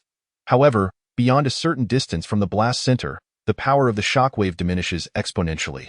Thus, the second form, shrapnel injury, comes into play. Preformed shrapnel flies outward at supersonic speeds, akin to countless dum-dum bullets, penetrating surrounding objects to inflict damage. Preformed shrapnel munitions, when detonated in the air, exhibit even greater power. Even those lying down may be affected. Revising the design of the 150 rocket shell, the warhead will now include preformed grooves to serve as shrapnel, supplemented by 500 superalloy steel balls, each with a diameter of 1 centimeter. Chapter 105. How can one sleep? Soon, the new design for the 150 rocket shell was finalized. Lin Ming gazed at the freshly minted 150 rocket shell. While the exterior had not changed significantly, the internal structure was entirely transformed. Surrounding the warhead, 500 superalloy steel balls were neatly arranged. Within the fairing enclosing the warhead, preformed shrapnel grooves divided the entire warhead into 1 centimeter square compartments. As a result, upon detonation of the warhead, the head of the 150 rocket shell would no longer twist and deform, but would instead shatter into countless tiny fragments. Let us see if it lives up to expectations. Lin Ming instructed the simulated crab leader to fuel the 150 rocket shell and load it onto the rocket launcher. Compile the firing parameters. Prepare. Ignition. Whoosh. Just like before, the 150 rocket shell trailed a pale blue flame as it shot forth at high speed. This time, Lin Ming had learned his lesson, setting the target at a distance of 5 kilometers to avoid requiring the simulated beings to fly for too long. Boom. Oh dear. The tremendous sound wave momentarily clouded the simulated being's senses, and Lin Ming felt as if his cognitive projection had briefly disconnected. Perhaps I am not as clever as I thought, Lin Ming grumbled, guiding the simulated beings towards the target. As before, a large crater over 10 meters in diameter materialized at the site. However, some details differed. Surrounding the crater were numerous small depressions. Clearing away the gravel on top, Lin Ming noticed many finger-sized holes in the hard ground, plunging into the abyss. As he ventured further, the situation grew even more alarming. Within the crater, only the propulsion body of the 150 rocket shell remained. The warhead had completely disintegrated and been ejected. The interior of the crater revealed numerous tiny depressions, in contrast to the circular holes outside. These depressions were irregularly shaped, clearly the result of preformed shrapnel. Excellent. The performance of the 150 rocket shell left Lin Ming thoroughly satisfied. It was ready for mass production. Just as Lin Ming was about to issue the command for the mass production of the 150 rocket shell, he suddenly recalled a certain device, the Technological Artifact Improvement Machine. This device can enhance the lower tier of technological artifacts, so could the 150 long-range rocket be improved? He decided to give it a try. Directly modifying the 150 rocket shell filled with fuel was not feasible. Lin Ming had no desire to meet an untimely end. However, attempting to improve the main structure of the 150 rocket shell was certainly plausible. Awakening his original self, Lin Ming instructed the simulated beings to send a freshly produced 150 rocket shell over. Cutting off his cognitive projection, Lin Ming yawned, observing the massive 150 rocket shell beside him. He donned his heavy-duty extravehicular suit and carried the 150 rocket shell to the bottom of the crater, positioning it beside the idle technological artifact improvement machine. Why hasn't old Tang sent me any technological artifacts recently for me to improve? Does he not trust me? Lin Ming mused to himself, inserting the 150 rocket shell into the feed inlet of the technological artifact improvement machine. Zzzzz, the enormous shell slowly sank into the machine's feed inlet. Following a series of obscure operations, the technological artifact improvement machine ejected the completed 150 rocket shell. This appears unchanged. Observing the unaltered 150 rocket shell, Lin Ming harbored doubts regarding the machine's productivity. He opened the catalog of the 150 rocket shell. 150 mm medium-range rocket artillery F. Introduction. A medium-range rocket artillery propelled by a hydrogen-oxygen engine, boasting a range of 10,150 kilometers. The warhead is equipped with preformed shrapnel and steel balls, with its destructive power increasing as the range decreases. How has the range become adjustable, with the maximum range increased by 50%? Lin Ming promptly conducted a reverse engineering analysis of the 150 rocket artillery. Upon obtaining the blueprints, he immediately discerned the reason behind this enhancement. He could not help but exclaim, "The technological innovation machine is truly a genius." The external appearance of the 150 rocket artillery remained unchanged. Yet its internal structure had been thoroughly revamped. Previously, liquid hydrogen and liquid oxygen were stored separately and delivered to the combustion chamber of the engine via a circulating pump, generating thrust upon combustion. However, thanks to the modifications made by the technological innovation machine, the two spherical liquid storage tanks were transformed into a double helix configuration, akin to a DNA double helix. Consequently, the internal space utilization of the 150 rocket artillery was significantly improved, resulting in an increase in fuel capacity and, naturally, an extended range. After all, the design of the 150 rocket artillery's booster was derived from the M1 rocket. Given the M1's considerable size, the liquid storage tanks had to be made exceedingly large, necessitating spherical designs due to material load considerations. Yet, when proportionally scaled down to the 150 rocket artillery, the strength of the superalloy was sufficient to withstand the internal pressures of liquid hydrogen and liquid oxygen, allowing for a change in configuration. Furthermore, the technological innovation machine had interconnected the liquid storage apparatus with the warhead. This design ensured that when the range was relatively short, any remaining liquid hydrogen and liquid oxygen could be directed into the warhead, enhancing explosive power. Conversely, it allowed for the sacrifice of some warhead potency to extend the range. Very well, this is how we play it. Confirming that there was no further room for improvement on the 150 rocket artillery, Lin Ming finalized the blueprints. Workshop number 2. Initiate mass production of the 150 rocket artillery body. Initial target, 200 units. After issuing the command, Lin Ming returned to the survival pod and removed his heavy exosuit. Time to sleep. He refrained from projecting his thoughts onto the synthetic human, allowing it to rest as well. After all, he was genuinely fatigued. 10 hours later, Lin Ming finally awoke, feeling refreshed and invigorated. He activated the ongoing processes. With the continual addition of new F-level chips, there remained 11 hours until the completion of the reverse engineering of the E-level universal chip, with the first E-level universal chip expected to be fabricated later that day. The foundational part of the black tie drying area had been completed, and the mobile microfactory was diligently producing drying pools and other modules. A total of 7 fully automated 150 rocket artillery launch vehicles had been produced, with one more nearing completion. The main bodies of 200 F-level 150 rocket artillery units were also ready, awaiting propellant refueling. Splendid. Once all the rocket launch vehicles were completed, Lin Ming got up to freshen up and casually opened a private chat with Sun Yao. "Are you busy?" Sun Yao quickly replied with a voice message. No, hearing the profound fatigue in Sun Yao's voice, Lin Ming hastily initiated a video call. On the screen, Sun Yao appeared with dark circles under his eyes, his gaze seemingly unfocused as he stared blankly at Lin Ming. Seeing Sun Yao's condition, Lin Ming's heart skipped a beat, and he inquired, "What's wrong with you? Have you not slept at all during this time?" Sun Yao managed a faint smile. "Lin Gu, under these circumstances, how could I possibly sleep?" Chapter 106. We need to talk with that. Sun Yao donned his heavy exosuit and exited the survival pod. Lin Ming observed that around the survival pod, dozens of manufactured electromagnetic guns were neatly arranged, each accompanied by 10 superalloy bullets. Besides the electromagnetic guns, Lin Ming also spotted several electromagnetic adhesive high-explosive grenades and various other small combat technology creations. Even a superalloy machete. Appeared. Sun Yao had made some efforts himself, scavenging for gadgets at the Interstellar trading post. Not seeing the synthetic crab, Lin Ming inquired, "Where is Xiao He?" Sun Yao waved his hand. Sharing Xiao Hei's perspective on the screen, in the distance, Xiao Hei stood guard, fixated on a single point, motionless. Outside the shrinking safe zone, a black creature hovered in midair, coldly locking eyes with Xiao Hei. Is that creature doing nothing else? Lin Ming cursed under his breath. However, Sun Yao seemed to ignore it, suddenly grabbing an electromagnetic gun from the ground. Damn it, I'm going to take this thing on. Calm down, calm down. Seeing Sun Yao seemingly losing his sanity under immense pressure, Lin Ming urgently called out. We still have time. What good is a day's time? Regardless, if the safe zone is gone, we re-dead either way. If we're going to die, we might as well face this thing head-on. After saying this, Sun Yao leaped into the air. Hey, think about Xiao Hei. Think about your talent. Think about Qin Lingling. You still have to face her in a 1v1.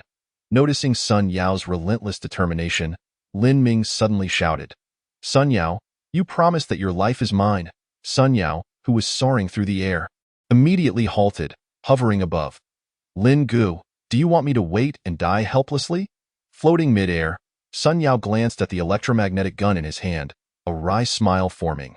When you asked me to create this thing, I knew you just wanted to keep me occupied. This thing is utterly useless.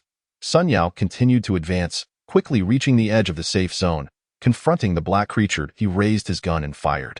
Whoosh! A streak of silver light shot forth, aimed directly at the creature's face. However, the black creature showed no reaction, continuing to gaze at Xiao Hei, seemingly intrigued by something about him. Crack! Just as the superalloy bullet approached within a meter of the black creature, Lin Ming was astonished to witness a spherical field of electric arcs enveloping the black creature, deflecting the superalloy bullet. The attacked creature didn't even glance at Sun Yao, still fixated on Xiao Hei. Silence was the greatest form of contempt. Lin Ming narrowed his eyes. Sun Yao, I'm trading you. Accept it. Player Lin Ming, LV2, wishes to exchange synthetic human DX14 electromagnetic gun FX1. Will you accept? Synthetic human? Sun Yao appeared momentarily stunned. What is that? Despite his confusion, Sun Yao chose to agree. The electromagnetic gun in his hand vanished. Lin Ming's voice echoed in his ear. The electromagnetic gun may not breach defenses. But that doesn't mean other items cannot. Lin Gu, do you have something? Wait. What? Sun Yao suddenly sensed something was amiss with the source of the voice. It was emanating from the speaker of his exosuit. It was coming from behind him. How is that possible? Despite 1,000 doubts swirling in his mind, Sun Yao slowly turned around, clad in an identical heavy exosuit with a familiar face and voice. Was that the real Lin Gu? Lin Gu, you? Sun Yao's expression shifted from dazed to astonished, his facial muscles twitching for a moment before he suddenly embraced Lin Ming. Lin Gu, you look so handsome, Lin Ming. Is this what a synthetic human looks like? Quite impressive. Sun Yao circled around Lin Ming, scrutinizing him in his heavy exosuit, a glimmer of hope rekindling in his eyes. Then, Lin Ming abruptly noticed something unusual about Sun Yao. Why are you blushing like a teapot? No, that's not it. I recalled something else. Sun Yao swallowed hard and hesitantly spoke. Lin Gu, can a synthetic human be manufactured to resemble one's true self? I mean the one-to-one replication? You're truly remarkable. Surprised that Sun Yao was still pondering this, Lin Ming couldn't help but give him a thumbs up. One-to-one replication. He pronounced the second word with particular emphasis, enunciating it clearly. Great. Sun Yao's fatigue evaporated. At least before I die, I can play with a true avatar. It's worth it, Lin Ming. He glanced at the black creature. The black creature seemed to have noticed Lin Ming's sudden appearance. Its elongated pupils quietly fixated on him. I think we need to talk. Lin Ming addressed the black creature. The black creature remained motionless. So, you prefer to maintain your aloof demeanor? Lin Ming smirked, lightly waving his right hand. A rugged tin-tube, fully automated 150 rocket artillery launch vehicle materialized on the ground. Refer to the accompanying image. Witnessing the sudden appearance of the rocket launcher, Sun Yao was so astonished he almost swallowed his tongue. Holy crap! Lin Gu, are you trafficking in arms? The black creature finally stirred, its voice devoid of emotion. Human, how did you accomplish this? So, you're willing to speak. Lin Ming gazed at the fully automated 150 rocket artillery launch vehicle. Aren't you curious to see its power? Prepare to engage. Shooting parameters. Target, a 0.3 kilometers away. Ready? Click. The 10-tube launch module of the fully automated 150 rocket artillery elevated. Fire. Whoosh, whoosh, whoosh, whoosh, whoosh, whoosh, whoosh, whoosh, whoosh, whoosh. 10F level 150 rockets, trailing light blue tails, shot forth. Boom, boom, boom, boom, boom, boom, boom, boom, boom, boom. Waves of immense explosions echoed, and Lin Ming could even see the compressed, semi-transparent hemispherical shockwave. The black creature turned to observe the 10 deep craters before it looked back at Lin Ming. Human, what are you doing? How powerful is it? Lin Ming smiled without responding to the query posed by the dark creature. Instead, he waved his hand once more. The remaining 9 fully automated Type 150 rocket launchers materialized out of thin air. The Type 150 rocket launchers, I constructed them. Lin Ming instructed the 10 launchers to load their ammunition and then declared, prepare the firing parameters, target, a point 150 kilometers away. Ready? Click, click, click. The 10 launchers' 10-tube launch modules all stood upright in unison. Launch, Chapter 107, Permanent Residency. This time, the launch was met with an eerie silence. After all, with a maximum range of 150 kilometers, few things aside from nuclear warheads possessed the capacity to exert such power over that distance. Lin Ming merely aimed to demonstrate the might and maximum range of the Type 150 rockets. He waved his hand again, and 100 F-class Type 150 rockets appeared on the launcher's racks. My rockets, continuously supplied. As Lin Ming descended slowly, he stepped out of the safe zone under the astonished gaze of Sun Yao. The dark creature also descended rapidly, its octopus-like tentacles supporting it to match Lin Ming's height. Humans, you were the ones who first invaded the pastoral planet of the Boater civilization. Lin Ming nodded. Indeed, that is the case, but we are also not in control of our circumstances. Imagine, one day you are enjoying hot pot and singing, and suddenly you find yourself placed here by a high-tech civilization. What would you do? The dark creature fell silent. Lin Ming continued. I know that the Boater civilization has placed a Class C carbon-based biological computer here. The core purpose of the entire planet is to sustain this biological computer. How do you know? The dark creature's elongated pupils narrowed into slits. Listen, Boater. Lin Ming slightly bent forward, his glass helmet drawing closer to the dark creature's face as he lowered his voice. You wouldn't want the higher-ups to know that the Class C carbon-based biological computer is in danger, would you? The weapons you demonstrated indeed possess some power, but they pose no threat to the Class C carbon-based biological computer. The dark creature spoke rapidly, clearly feeling insulted. Such a magnificent technological creation has defensive capabilities that even a particle cannon on a planetary-class battleship cannot destroy.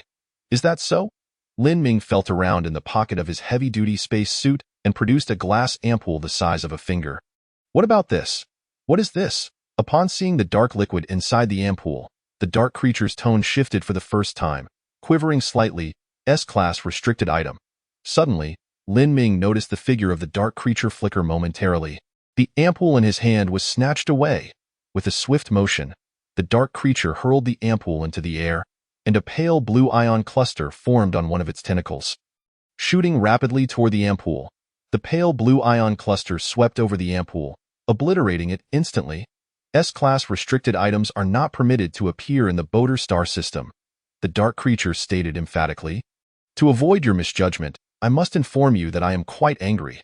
I understand that you are upset, but please, try to remain calm.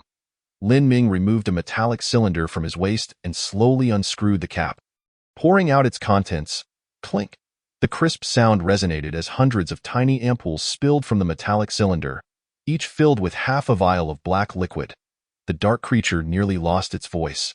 252 S-class restricted items. Do be careful not to mishandle them. Lin Ming patiently organized the 200-plus ampoules neatly, then looked at the dark creature, speaking softly. If they were to shatter, you would be the culprit in the eyes of the Boater civilization. The dark creature momentarily froze. Lin Ming understood that it was not frightened, but rather had retracted its mental projection. After a brief pause, the dark creature moved again. Human, tell me.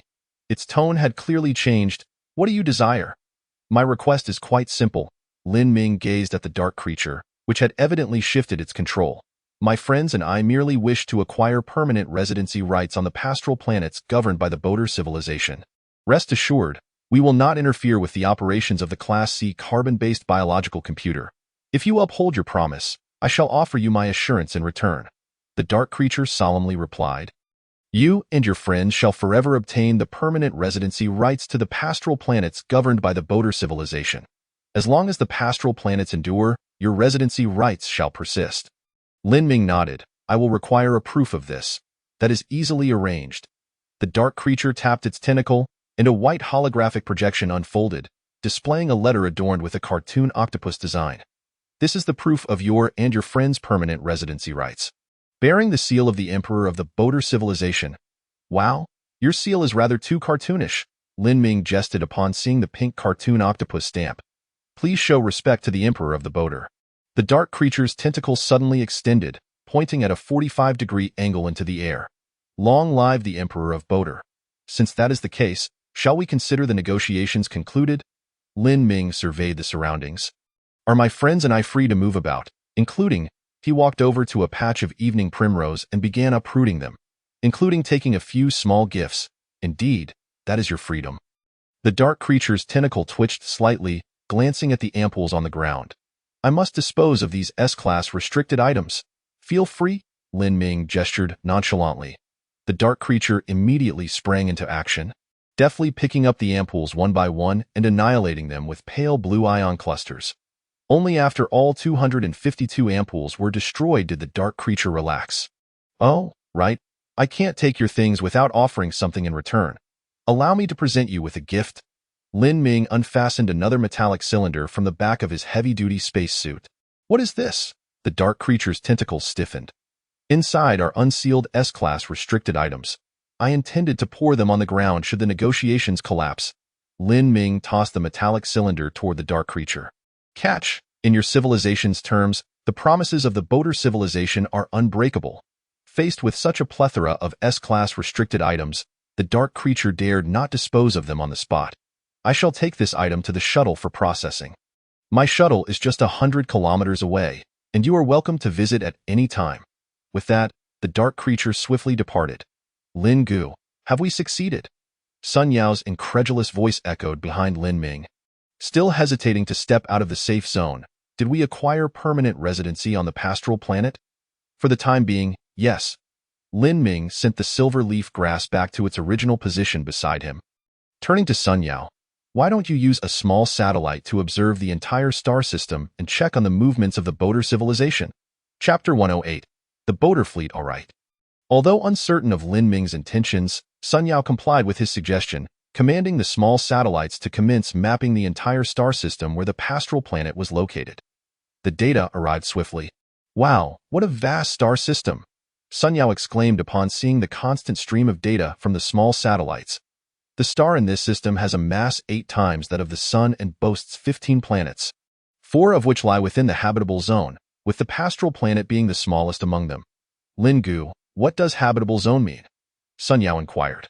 Lin Ming explained, "It essentially refers to areas where the illumination is optimal, situated neither too close nor too far from the star, with an overall temperature within an acceptable range." "Oh, I see. They are quite fortunate," Sun Yao remarked casually, instructing the small satellites to continue their exploration. Lin Ming stood beside Sun Yao, observing the holographic display projected by the ether crystals, stating, "Direct the small satellites to focus on the other 3 habitable planets." "Roger that." Sun Yao promptly issued the command. Soon, somewhat blurry composite images appeared on the holographic display. Due to the limitations in resolution, Lin Ming could only see that one of the other 3 habitable planets was entirely covered in a yellowish hue, another shrouded in dense white fog. Only the medium-sized planet at the edge of the habitable zone displayed a predominantly azure surface on its sunlit side. "Blue?" Lin Ming and Sun Yao exchanged glances, both recognizing the unusual emotion in each other's eyes. This planet resembled the blue planet. The presence of blue indicates a high likelihood of oceans. Lin Ming pointed at the blue planet. "Have all small satellites concentrate their investigations here." "Understood." Dozens of small satellites began to focus on this blue planet, while the others on the opposite side of the pastoral planet adjusted their orbits to seek suitable observation positions. Although the resolution of the cameras on the small satellites was limited, the clarity of images captured simultaneously by 100 small satellites targeting the same direction improved significantly after synthesis. The sunlit side of the planet presented a cerulean hue, revealing vast plates of dark brown, indicating the coexistence of land and ocean on this celestial body. Conversely, the side shrouded in darkness appeared predominantly black, yet numerous bright spots could be discerned, as the gradually clarifying images came into view. Lin Ming inhaled deeply. This planet had undergone extensive development, and there were unmistakable signs of civilized settlements. Those luminous points in the darkness must represent cities scattered across the globe. Sun Yao nodded in a somewhat perplexed manner. Oh? And then, Lin Ming could only shake his head in exasperation. The resolution of the camera aboard the small satellite was utterly inadequate for his needs. However, he had a plan. Lin Ming addressed Sun Yao. Adjust the satellite's shooting frequency from 30 frames per second to long exposure. Tentatively set for 10 minutes. During the long exposure, the satellite must maintain a relatively stationary position relative to this blue planet. Simultaneously, Lin Ming had initiated improvements on the small satellite with the D-class carbon-based biological computer, primarily focusing on near-space detection. Sun Yao found Lin Ming's directives increasingly incomprehensible. Nevertheless, his greatest asset was his obedience. 10 minutes later, 100 long-exposure photographs were transmitted to the ether crystal. The ether crystal commenced layering the images, utilizing algorithms to eliminate ghosting and anomalies, ultimately producing a remarkably clear high-definition photograph of the blue planet. This HD image vividly delineated the contours of the land and faintly displayed mountain ranges, even revealing large urban centers. Upon viewing the HD photograph, Lin Ming commanded, "Send me this image, Urea planet." Lin Ming gently caressed the ether crystal and opened the high-definition photograph sent by Sun Yao. His eyes glimmering with excitement. Boda planet. Overview. A planet with a mass exceeding 130 trillion tons, twice that of the blue planet. It serves as the homeland of the Boda civilization, with a rotation period of 38.7 blue planet hours and an orbital period of 4.71 blue planet years. Rich in mineral resources, its ecological system is extraordinarily robust, and the environment is breathtakingly beautiful. However, Lin Ming was not merely interested in this.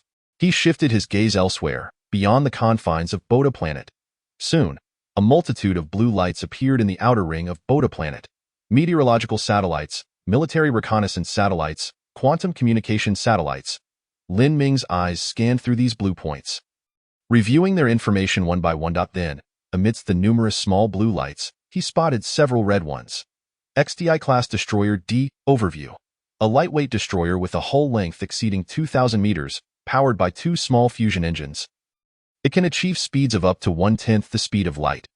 Its primary armament consists of 2 plasma torpedo launchers, with the main gun being the BT-500 plasma cannon, accommodating a maximum crew of 200 and a maximum endurance of 50 Boda years. XDI-class cruiser D. Overview. A medium cruiser with a hull length exceeding 10,000 meters, driven by 4 large fusion engines. It can reach speeds of up to 1/20th the speed of light. Its primary weapon is an AR-300 ion laser cannon, complemented by 10 BT-1000 plasma cannons, with a maximum crew capacity of 3,000 and a maximum endurance of 100 Boda years. XDI-class battleship D. Overview. A heavy battleship with a hull length exceeding 50,000 meters, powered by 10 large fusion engines. It can achieve speeds of up to 1/50th the speed of light.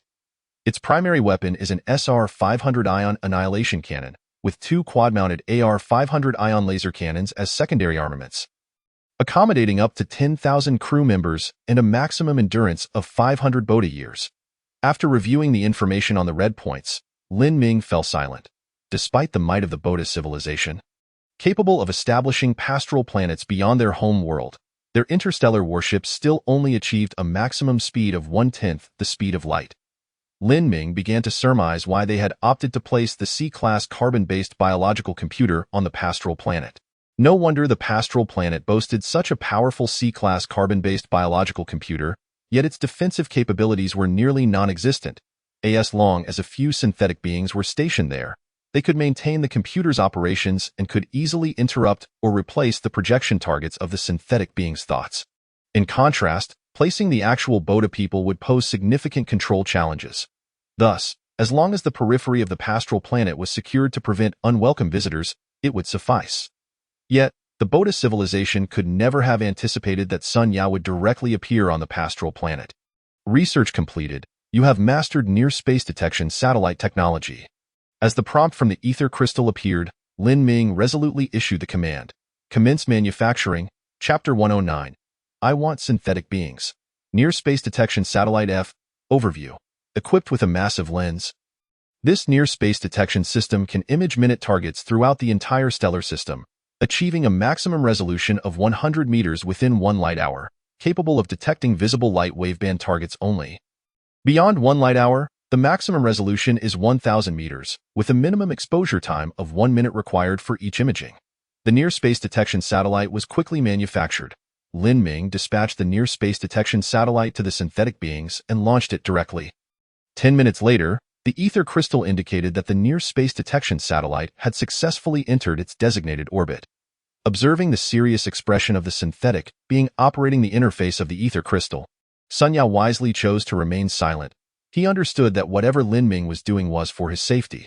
Although he had obtained permanent residency rights on the pastoral planet, along with a document bearing the pink octopus cartoon seal, Sun Yao still felt a sense of insecurity.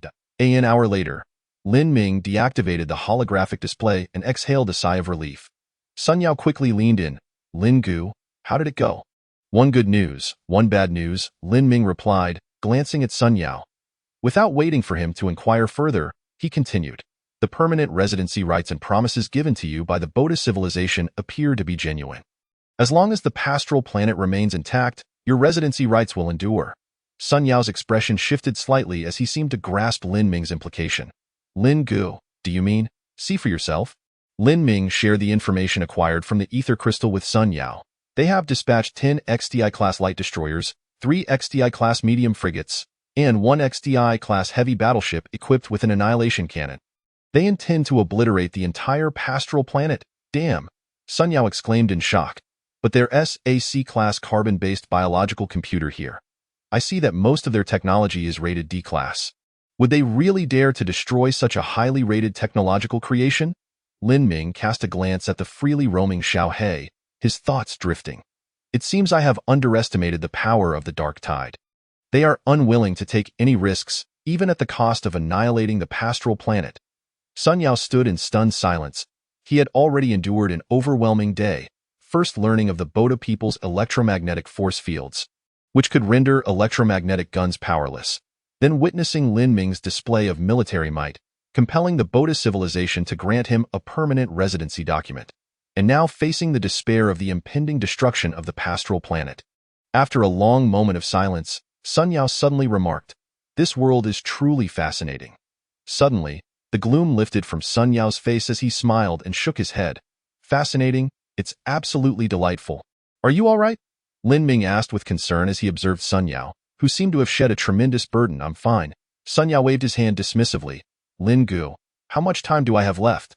Based on the current trajectory and considering the time required for deceleration, the 10 light destroyers could arrive in as little as 7 days, the frigates in 10 days, and the battleship, being significantly heavier, will take the longest, meaning you have at most 1 month, Lin Ming assessed. On a month? Huh? That should be enough, Sun Yao replied, looking at Lin Ming with hope in his eyes. Lin Gu, how many resources are needed to create a synthetic being? Lin Ming responded, not much, but a synthetic being requires at least an E-class biological crystal core, which is unavailable in the Interstellar trading post. Sun Yao's expression turned reflective.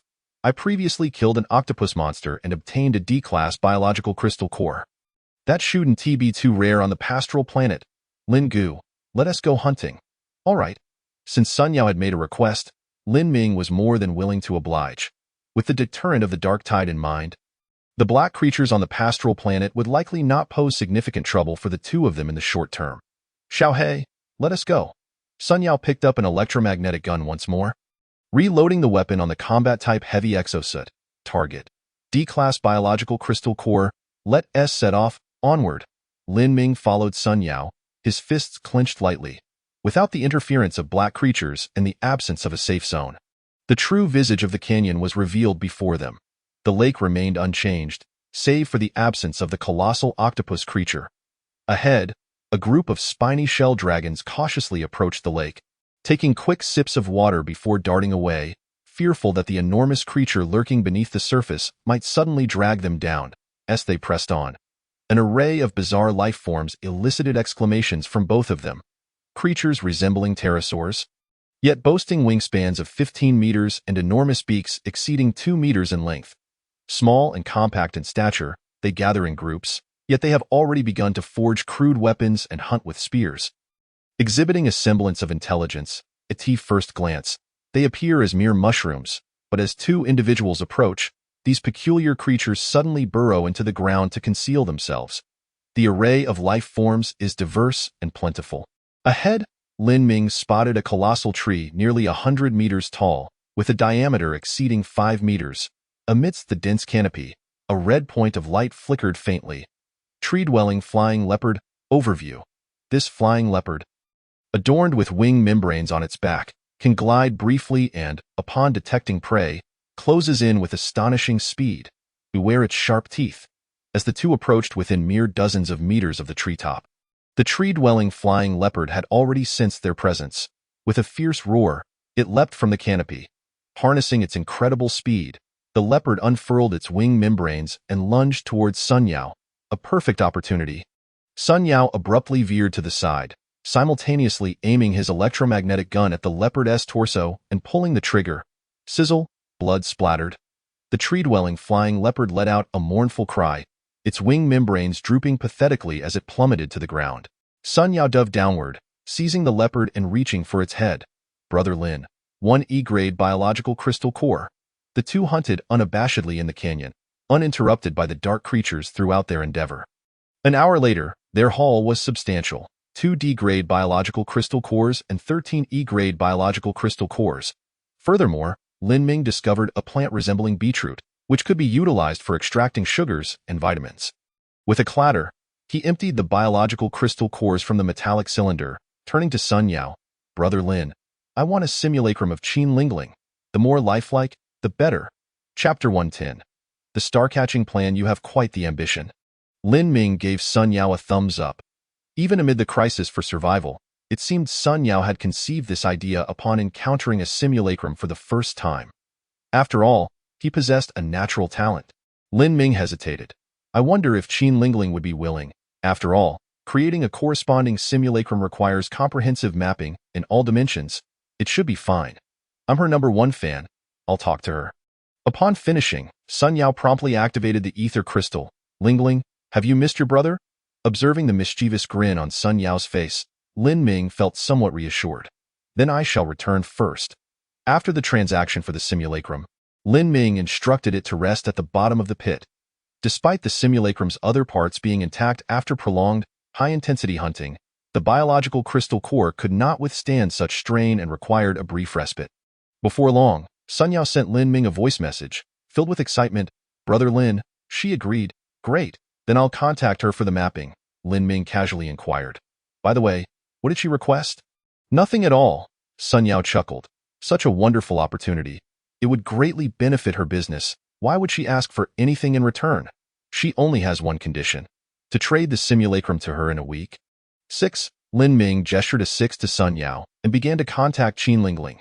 Brother Lin. Qin Lingling's sweet voice brimmed with allure. Sun Yao told me that you can indeed produce that kind of simulacrum capable of thought projection? Lin Ming nodded. Certainly, but it requires detailed mapping in all dimensions. I wonder if you can accept that. A blush spread across Qin Lingling's exquisite cheeks, and she winked at Lin Ming, her long eyelashes tickling his heart. Of course. But could it be customized in a special way? What aspects are you referring to? There are certain modifications I would like to make. Any others? I wish to continue speaking. I am listening. There's more. Qin Lingling rapidly listed several customized requests, which Lin Ming noted down meticulously. I have noted all your requests. The electric heating module is unnecessary, as the simulacrum possesses some biological modules that inherently provide body heat. The vibration module can be added, while other adjustments pertain to aesthetics and can be realized. Lin Ming's expression turned serious. After all, at this moment, Qin Lingling was his client. Lin Ming's excellent professionalism ensured he faced all client requests, whether reasonable or unreasonable, with the best possible attitude. Now, please open the permissions of your ether crystal. I need to conduct the scanning, Lin Ming instructed. All right, Brother Lin. A captivating smile graced Qin Lingling's lips as she began the mapping process according to Lin Ming's requirements. 10 minutes later, Lin Ming, expressionless, gazed at the holographic projection from the ether crystal. It's ready. Be cautious of your footing and watch for slips. Thank you for your concern, Brother Lin. Lin Ming hastily closed the ether crystal. Based on the mapping data, he commenced the production of the simulacrum. Soon, a simulacrum that bore an uncanny resemblance to Qin Lingling, albeit even more beautiful and alluring, with a taller and more slender physique, was completed. Lin Ming infused it with carbon-based body enhancement nutrient solution and placed a D-grade biological crystal core inside, before trading it to Sun Yao. Here you go. Thank you, Brother Lin. I just finished devouring dragon meat, and I've been eagerly waiting, hee. After the transaction, Lin Ming began to execute his plan, and it became evident that the Boater civilization harbored a profound fear of the black tide, to the extent that they would sacrifice an agricultural planet to ensure no remnants of the black tide lingered within their galaxy. In the balance between development and survival, they chose the latter. Therefore, to secure Sun Yao's permanent residency and enable him to live peacefully within the Boater galaxy, a broader intimidation of the Boater civilization was imperative. They fear the black tide, do they? I shall exploit this weakness for a lifetime. Lin Ming commanded the medium-sized satellite. Scan for nearby carbon-based resource supply pods. Before long, the medium-sized satellite relayed its findings. Within the range accessible by microwave communications, there were 2 E-grade carbon-based resource supply pods and 3 F-grade pods. We shall disregard the F-grade ones. Send a distress signal for the E-grade. The ether crystal soon provided results. Detected E-grade carbon-based resource supply pods too. Based on the current trajectory and velocity of the supply pods, they are estimated to arrive in 5 hours and 8 hours. We must act swiftly. Lin Ming sensed the urgency of time. He issued commands rapidly. Activate the D-grade carbon-based biological computer and simultaneously combine medium-sized satellite, Mi-series rocket liquid hydrogen and liquid oxygen engine module, F-grade electromagnetic gun, research direction, electromagnetic railgun. Specific parameters: eliminate all non-essential modules.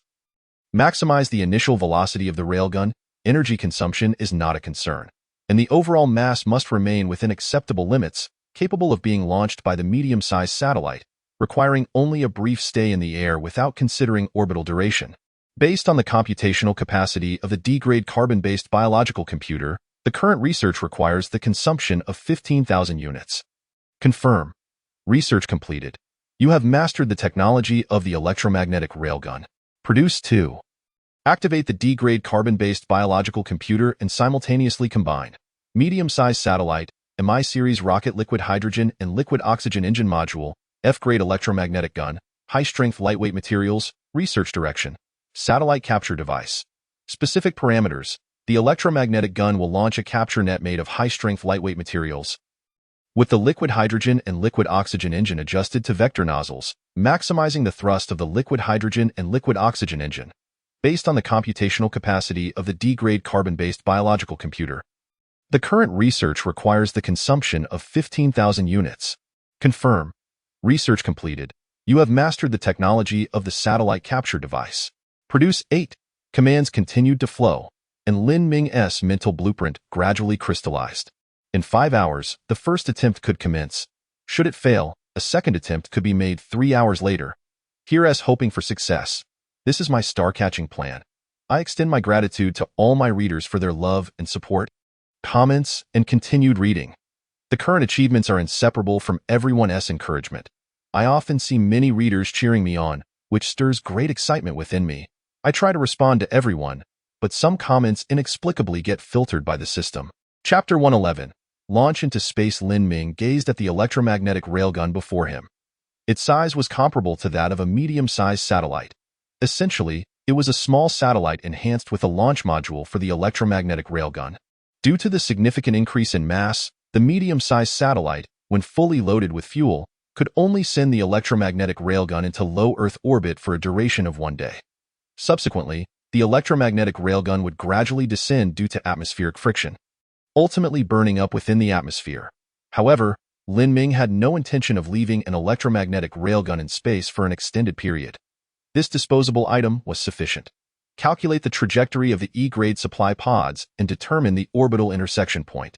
Lin Ming commanded the ether crystal. Soon, the ether crystal provided the launch window for the electromagnetic railgun. Good. Set the launch for 3 hours from now. After reviewing the electromagnetic railgun, Lin Ming turned his attention to the satellite capture device. This was essentially a modified version of the electromagnetic railgun. The distinction lies in the fact that the electromagnetic railgun launches superalloy projectiles, while the satellite capture devices deploy a vast net woven from high-strength lightweight materials. It is anticipated that, following the launch of the electromagnetic railgun, for satellite capture devices will simultaneously ascend 10 minutes later. As Lin Ming gazed at the relentless countdown on the ether crystal, a wave of palpable tension surged within him. The warships of the Bada civilization had clearly indicated that the next generation of chemical fuel rocket engines would be the fusion engine. Employing the same propellant mechanism, it boasts a significant enhancement in thrust-to-weight ratio, enabling a monumental leap in maximum velocity. The fusion engine is indeed the future. At least, it is the future Lin Ming can reach in the short term. Furthermore, as an upgraded version of the F-class carbon-based resource supply module, the propulsion technology of the E-class carbon-based resource supply module is likely based on the fusion engine.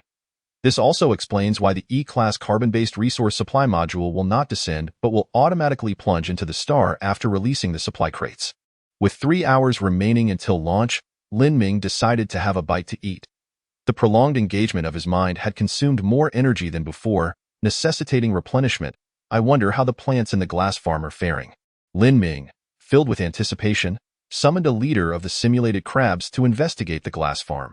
With the leader of the simulated crabs running errands, he had no desire to move an inch. Through the shared perspective of the simulated crab leader, Lin Ming discovered that the various plants he had cultivated were now fully mature and ready for harvest. Dozens of interstellar rice stalks bent under the weight of their heavy ears, and interstellar corn had yielded a bountiful harvest. Each interstellar potato was as large as a fist, nearly clogging the pipes of the soilless cultivation framework. The purple danro, which had been consumed by the voracious flower, had also matured, sprouting only 2 leaves, yet each leaf was palm-sized, far surpassing its original form. What caught Lin Ming's attention most was the rightba. This peculiar semi-plant, of which Lin Ming had cultivated 2 specimens, included one that had not consumed meat and was merely sprouted. It was currently growing at a moderate pace, standing less than a meter tall, with no flowers and consequently no fruits. The other rightba, having feasted on meat, was thriving splendidly, with a main stem exceeding 3 meters in height, having been separately transplanted by the simulated crab leader. To Lin Ming's astonishment, this vigorous rightba had yet to bloom or bear fruit. Instead, it had numerous aerial roots cascading down from its branches, twisting in the air like serpents hanging from the limbs. At last, the aerial roots seemed to have found their target, writhing and coiling toward a nearby lowly rightba. Upon the first aerial root's contact with the diminutive rightba, the other aerial roots went into a frenzy. They twisted and grew at 10 times their previous rate, relentlessly approaching the shorter rightba. Then, to Lin Ming's astonished gaze, within less than an hour, the lowly rightba was uprooted. The aerial roots retracted, entwining the diminutive rightba into the massive trunk, slowly consuming it. Then, as if nothing had transpired, everything returned to normal. Only the branches of the rightba bore small, raised bumps that appeared to be flower buds. Goodness, it seems like a pollination-like action is taking place. Lin Ming swallowed hard. No wonder the seeds of the rightba resisted germination so fiercely after not consuming meat. It turns out that once germinated, they could only become food for their kind, succumbing to a fate of being devoured. The simulated crab leader diligently threshed all the corn and rice, initiating the sprouting of the rice while half of the corn was sprouted and the other half reserved for his own consumption. 1/3 of the interstellar potatoes would be used for sprouting, while the rest would be stored in the first pit branch. All leaves from the purple danro were plucked and carefully stored, and all seeds were set to sprout. The remaining rightba seeds would be divided, with half fed meat and half abstained, to be sprouted separately for future planting with proper spacing. And let us feed some evening primrose and beets to the newly matured voracious flower. After issuing a series of commands, Lin Ming watched contentedly as the simulated crab leader busied itself with diligent labor. This is the exhilarating feeling of harvesting and planting. Lin Ming settled into a stone chair, savoring a warm vitamin drink, contentedly remarking. However, before he could indulge for long, Sun Yao sent him a voice message, the tone urgent. Lin Gu, I need another E-class biological crystal core. Lin Ming raised an eyebrow. What's going on? Sun Yao replied. I don't know what happened, but the biological crystal core of the simulated beings has lost its vitality and requires immediate replacement. Lin Ming exclaimed in disbelief. You haven't been messing with it for over an hour. Have you? Sun Yao's face flushed, represented by an emoji. Lin Ming promptly traded a D-class and an E-class biological crystal core to Sun Yao, stating, switching to a lower grade will impair the agility of the simulated beings, and their sensory capabilities will be limited. It can't be all for your benefit, Sun Yao assured. I understand. Don't worry, Lin Gu. I can tell she is hesitating. It feels absolutely spot on. All right, enjoy yourself, but don't disturb me. Lin Ming closed the chat box with Sun Yao. After a long time without such leisure, he simply wished to relish this hard-earned moment in tranquility. An hour later, the ether crystal emitted a prompt. The launch window has arrived. Good. Relay my command. Electromagnetic railgun. Launch. Fuel refueling completed. Self-check completed. The electromagnetic railgun will ignite in 10 seconds. 10, 9, 3, 2, 1. Ignition. Whoosh! The liquid hydrogen and liquid oxygen engine expelled a pale blue flame, propelling the electromagnetic railgun skyward at an astonishing speed. 10 minutes later, the ether crystal projected another prompt. The electromagnetic railgun has successfully entered low Earth orbit. Lin Ming observed the orbital diagram of the electromagnetic railgun. The blue light representing the railgun moved steadily along the low Earth orbit.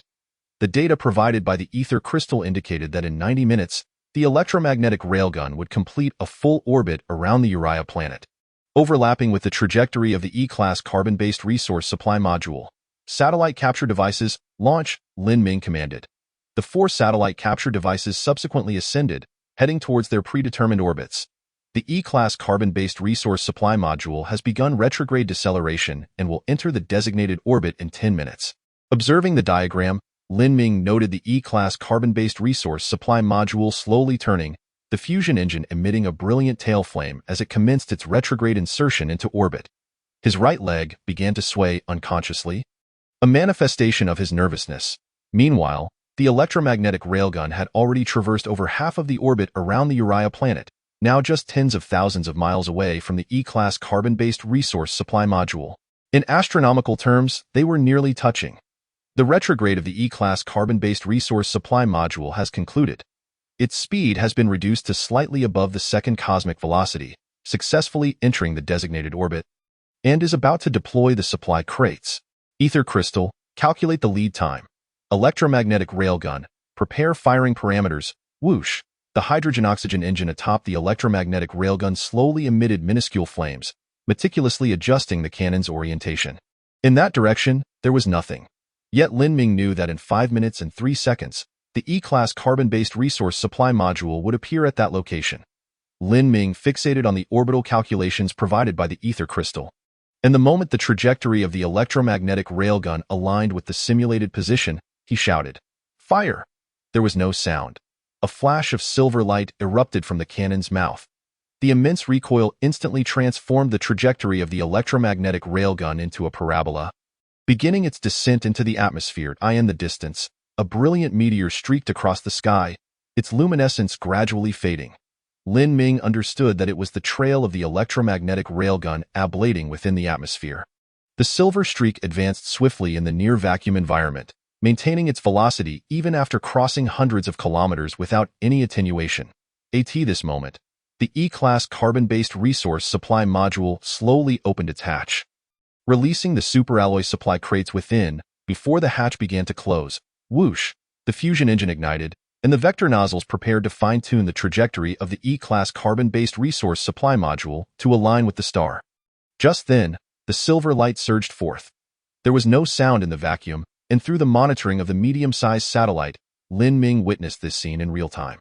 The entire upper section of the E-class carbon-based resource supply module was obliterated by the superalloy projectile, arcs crackling like a beautiful firework display. The brilliance of the fusion engine gradually faded, and the entire supply module began to spin rapidly around its center of mass. Satellite capture devices, ascend. Whoosh! The 4 satellite capture devices' hydrogen-oxygen engines ignited, swiftly approaching the rapidly rotating supply module. The first satellite capture device initiated its operation, launching a net composed of high-strength lightweight materials from the electromagnetic cannon. the very moment the net made contact with the supply module. A tremendous force surged forth, causing the satellite capture device to be pulled along, spinning as if it were a hammer about to be thrown. The hydrogen-oxygen engine ignited, and through precise adjustments, the engine maintained a direction opposite to the tangent of the circular trajectory, continuously emitting a blue tail flame. 3 minutes later, the first satellite capture device exhausted its fuel, automatically disconnecting from the net of high-strength lightweight material, flung into the atmosphere by the immense force. Second one, go. Third one, go. The consecutive operation of 3 satellite capture devices has successfully brought the self-rotation of the Class E carbon-based resource supply module to a halt, resulting in a slight reduction of its orbit. The fourth device, it rests upon you, with a whoosh. The fourth satellite capture unit once again deployed a large net composed of high-strength lightweight materials, enveloping the Class E carbon-based resource supply module. The hydrogen-oxygen engine ignited, this time targeting the planet Urea.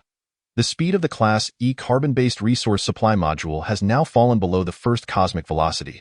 According to current orbital calculations, it will descend into the designated location after completing 2.5 orbits around Urea. Excellent. Upon seeing the prompt hologram for the ether crystal, Lin Ming stood up, exhilarated. Success. Of course, this was merely the first step. After all, racing through the atmosphere for 2.5 orbits at such extreme temperatures raises concerns about whether the already partially damaged fusion engine of the Class E carbon-based resource supply module can remain intact. Even if it does remain intact, what if it explodes upon landing? Thus, Lin Ming chose a different landing site, one marked by the remnants of an ecological zone within a crater. Away you go. Biosimulated entity. Lin Ming instructed the biosimulated being to don the heavy-load extravehicular suit and strap on the jetpack, heading towards the predetermined landing point. Second team, prepare for launch, with a backup group at the ready. Lin Ming certainly would not waste the opportunity. Both Class E carbon-based resource supply modules were captured, allowing him to reverse engineer whichever remained intact. Ideally, both would emerge unscathed. Drawing from the experience of the first capture, Lin Ming was much more adept during the second attempt.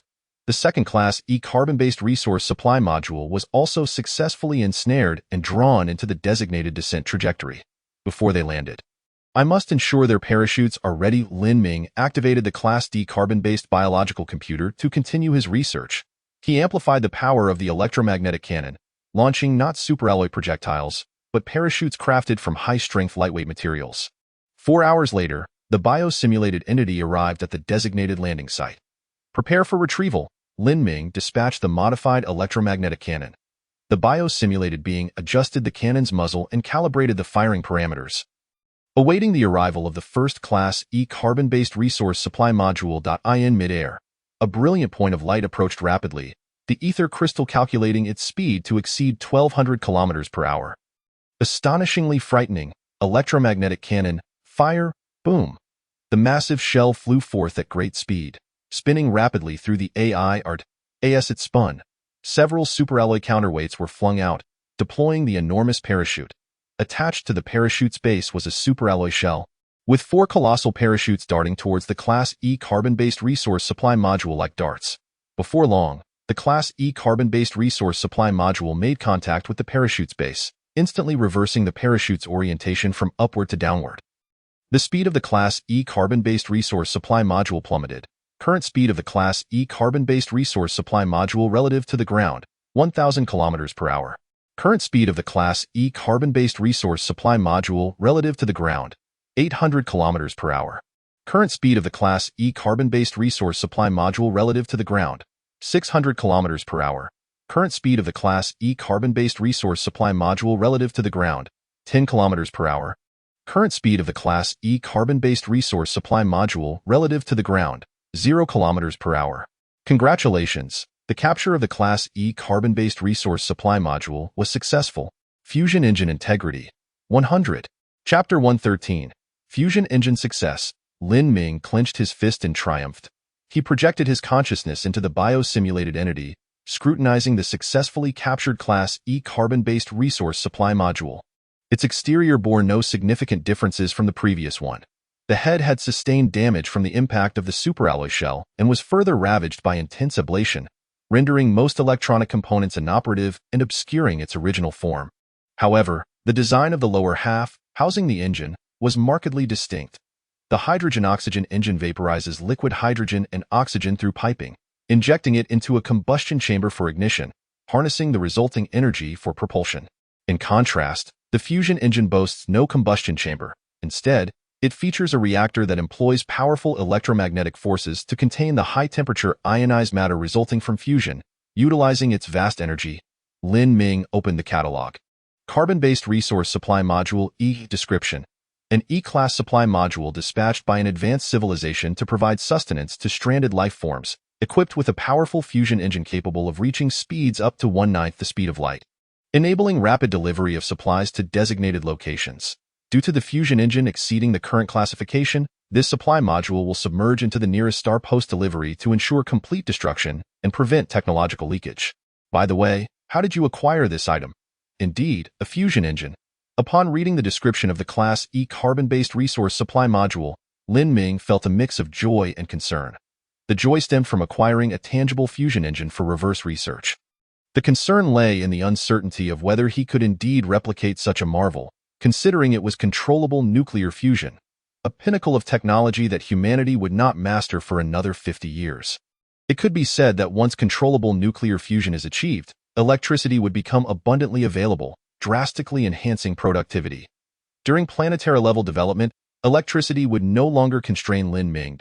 At this moment, the reverse engineering of the Class E chip was not yet complete, necessitating a slight delay in the reverse engineering of the fusion engine. Patience is key. Observing that the reverse research of the Class E universal chip would conclude in just a few hours, Lin Ming turned his attention to the capture progress of the second Class E carbon-based resource supply module. Since he could not manufacture the fusion engine in the short term, obtaining resources from the supply module remained a viable option. Current speed of the Class E carbon-based resource supply module relative to the ground, 0 km per hour. Congratulations! The capture of the Class E carbon-based resource supply module was successful. Fusion engine integrity, 100. Reverse engineering of the Class E universal chip completed. You have grasped the technology of the Class E universal chip. The prompt holograms continued to appear, one after another, flooding Lin Ming with immense joy. What splendid news! Issue command to the 3D metal printer 2. Manufacture Class E universal chips. Lin Ming opened the manufacturing queue, discovering that producing a Class E universal chip now took 5 minutes. TSK. Manufacturing a Class F universal chip requires only 2 minutes. This is a staggering 2.5 times longer. Lin Ming promptly commanded the 3D metal printer 2. Your next task is to tirelessly produce Class E universal chips. If the modules overheat, take a brief respite. Life support system. Adjust the temperature to 10 degrees to provide the 3D metal printer with an optimal working environment. 5 minutes later, the first Class E chip was produced. Eager to test his creation, Lin Ming declared, "Initiate reverse research on the fusion engine using the Class E universal chip. Based on the current computing power of the chip, the estimated duration for reverse research is 3,500 years, consuming 1 unit of electricity per hour. Shall we commence reverse research? Forget it. I suddenly feel that mastering the technology of the fusion engine isn't an immediate necessity." Lin Ming waved his hand. Glancing at the 2 Class E carbon-based resource supply modules, now less than 10 kilometers apart, he resolved to dismantle their fusion engines first. Naturally, such a task, far beyond his technical understanding, was not something he could undertake himself. It would be disastrous if he failed to dismantle the fusion engine and inadvertently detonated the reactor. The entire ecological crater would likely suffer the consequences. Fortunately, Lin Ming possessed a survival pod. Although this apparatus lacked significant flight capability, its decomposition core belonged to the civilization of the advanced intelligent life form, making the dismantling of the fusion engine a trivial matter. Off you go. Lin Ming dispatched the survival pod to the side of the biosimulated entity. Detected Class E carbon-based resource supply module. Would you like to recover it? Yes, but do not damage the fusion engine. I require it intact. Recovery of Class E carbon-based resource supply module completed. You have obtained superalloy X10, damaged circuit boards X5, fusion engine X1, fusion fuel X9. Excellent. Let's continue the recovery of the other module. Lin Ming instructed. With 2 intact fusion engines secured, he promptly opened the catalog for the fusion engine. Fusion engine D description. An engine propelled by fusion technology, utilizing heavy hydrogen, deuterium, as fuel. boasting an immense thrust-to-weight ratio and exceptional propulsion efficiency, achieving speeds of up to 1/5 the speed of light, subject to considerable reduction based on the overall mass of the vehicle. Each acceleration or deceleration consumes at least 1 unit of fuel. No wonder the Class E carbon-based resource supply module did not land. The intrinsic value of this engine far surpasses that of the entire supply module, a classic case of buying the case and discarding the pearl. Lin Ming began issuing commands. Activate the Class D carbon-based biological computer and simultaneously combine small satellite, fusion engine, research direction, resource deployment module, specific parameters, sacrifice maximum payload capacity, requiring only 10 grams, while striving to minimize overall mass. Aiming for speeds as close to 1/5 the speed of light as possible. Based on the computing power of the Class D carbon-based biological computer, the current research will consume 100,000 research points. Confirmed. Thank you all for your generous contributions, which fuel our passion for this endeavor, and for your continued support through reading and commenting. Many fellow readers have expressed the desire for more frequent updates, and this month's triple release is a token of gratitude for your unwavering encouragement. Given your requests, I shall experiment with additional update conditions. A tentative donation of 100 per chapter, as per the author's statistics. Since the platform deducts 1/3 as commission, of course, I hope that donations stem from a place of love, as even small contributions can accumulate over time. There is no need for larger donations. Rather, with that money, you could treat yourself to some delicious food while enjoying the story. Point 1 limitation. Due to energy constraints, I can only manage up to 4 updates a day. Any excess will be stored. And once 5 updates are accumulated, I will inform everyone. Once again, my heartfelt thanks for your support. Xiaofeng expresses his gratitude. Chapter 114. The Challenges of Planning, Resource Deployment Capsule D description. The Resource Deployment Capsule, propelled by fusion engine technology, possesses limited carrying capacity and an overall small mass, allowing it to achieve extraordinarily high speeds. Its maximum velocity can reach 1/6 of the speed of light, requiring 3 hours of sustained acceleration to attain this peak speed. With each acceleration and deceleration consuming at least 1 unit of fuel, a gentle reminder. Please refrain from exceeding 1/1000th of the speed of light within the atmosphere, as this may lead to dire consequences. Gazing at the design schematics provided by the D-level carbon-based biological computer, Lin Ming searched for quite a while before locating the pitifully small cargo space nestled within the diminutive nose cone. This cargo space, scarcely larger than a pinky finger, could at most accommodate an ampoule containing the black tide. So small, yet undeniably charming. Lin Ming gestured on the diagram. Production can commence, by the way. I shall make slight adjustments to the design of the second resource deployment capsule, ensuring it can accommodate a curled-up adult. There is no need for a life support system. Let us tentatively set the carrying mass at 150 kilograms. Given that the walking framework and other modules of the proposed humanoid are manufactured from superalloys, their weight exceeds that of a typical adult by a considerable margin. The D-level carbon-based biological computer once again plunged into intensive research. Half an hour later, observing the 2 modified resource deployment capsules, Lin Ming furrowed his brow. He suddenly realized a monumental issue. How to successfully launch these 2 capsules into space?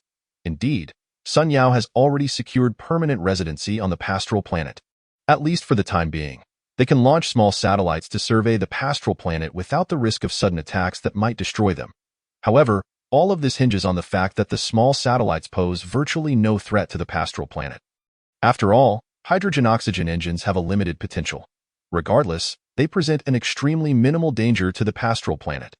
Not to mention, for the Boater civilization, small satellites are nearly harmless. But the resource deployment capsules equipped with fusion engines are an entirely different matter. As the possessors of fusion engine technology, the Boater civilization undoubtedly understands the maximum speed of these engines. They could easily project the black tide to any location within the Boater star system, and within an acceptable timescale. The moment the Boater civilization becomes aware of the existence of fusion engines, they will undoubtedly make the decision to destroy them immediately. Small satellites, in this regard, have no defensive capabilities whatsoever. Lin Ming squinted, pondering for a long while. It seems that some plans are far easier conceived than executed. Another 5 hours passed, and Lin Ming had formulated a rough plan in his mind. He opened a private chat with Tang Qingyin, trading 4E-level universal chips. Brother Tang, I have not failed you. Ha ha ha, Brother Lin, your friends are truly impressive. Tang Qingyin's voice was filled with unrestrained joy. To be frank, having collected so many F-level chips, if I don't produce something soon, I might run into some trouble now that I've just settled into my position. Regarding Tang Qingyin's words, Lin Ming was inclined to believe only a fraction of it. For such a cunning fox, employing tactics is all too easy. He would rally some, sow discord among others, and suppress another group, with a carrot and a stick approach. He would intimidate the dissenters. After all these maneuvers, it's unlikely any troublesome elements would remain. Brother Tang, you exaggerate. Lin Ming suddenly lowered his voice. I have a grand plan, and I wonder if Brother Tang would be interested in joining. Oh? Tang Qingyin's interest was evidently piqued. What scale of plan are we discussing? I'm all ears. Well, it's like this. Lin Ming began to outline his plan to Tang Qingyin bit by bit. Not long into the explanation, Tang Qingyin could no longer contain himself and directly initiated a video call with Lin Ming. On the screen, Tang Qingyin's stubbled face bore a grave expression. Brother Lin, is this plan for real? Absolutely no exaggeration, then. Tang Qingyin's eyes gleamed with intensity as he fixed his gaze on Lin Ming, speaking each word with careful deliberation. Even if this plan is only successful by 3 or 4/10, it would be worth a gamble for me. I'm in. Excellent. After reaching an agreement, Lin Ming sent a message to Sun Yao. Sun Yao's voice reply came swiftly. Brother Lin, I'm here. How was your rest? Not bad. I slept for 6 hours and feel quite rejuvenated. Then let us get to work. Lin Ming transferred the proposed humanoid to Sun Yao. Brother Lin, shortly after you left, that dark fellow returned, and he brought along a spaceship. Lin Ming glanced at the shared perspective from Xiao He. There, the dark-skinned creature hovered in midair, quietly locking eyes with Xiao He. Behind it, a sleek, 20-meter-long spaceship lay anchored. See the author's note for the image. Lin Ming's eyes sparkled with excitement as he opened the ship's specifications. Micro-shuttle D description. A micro-shuttle measuring 20 meters in length. Powered by 2 hydrogen-oxygen fuel engines with a maximum speed of 50 Mach, halved within the atmosphere.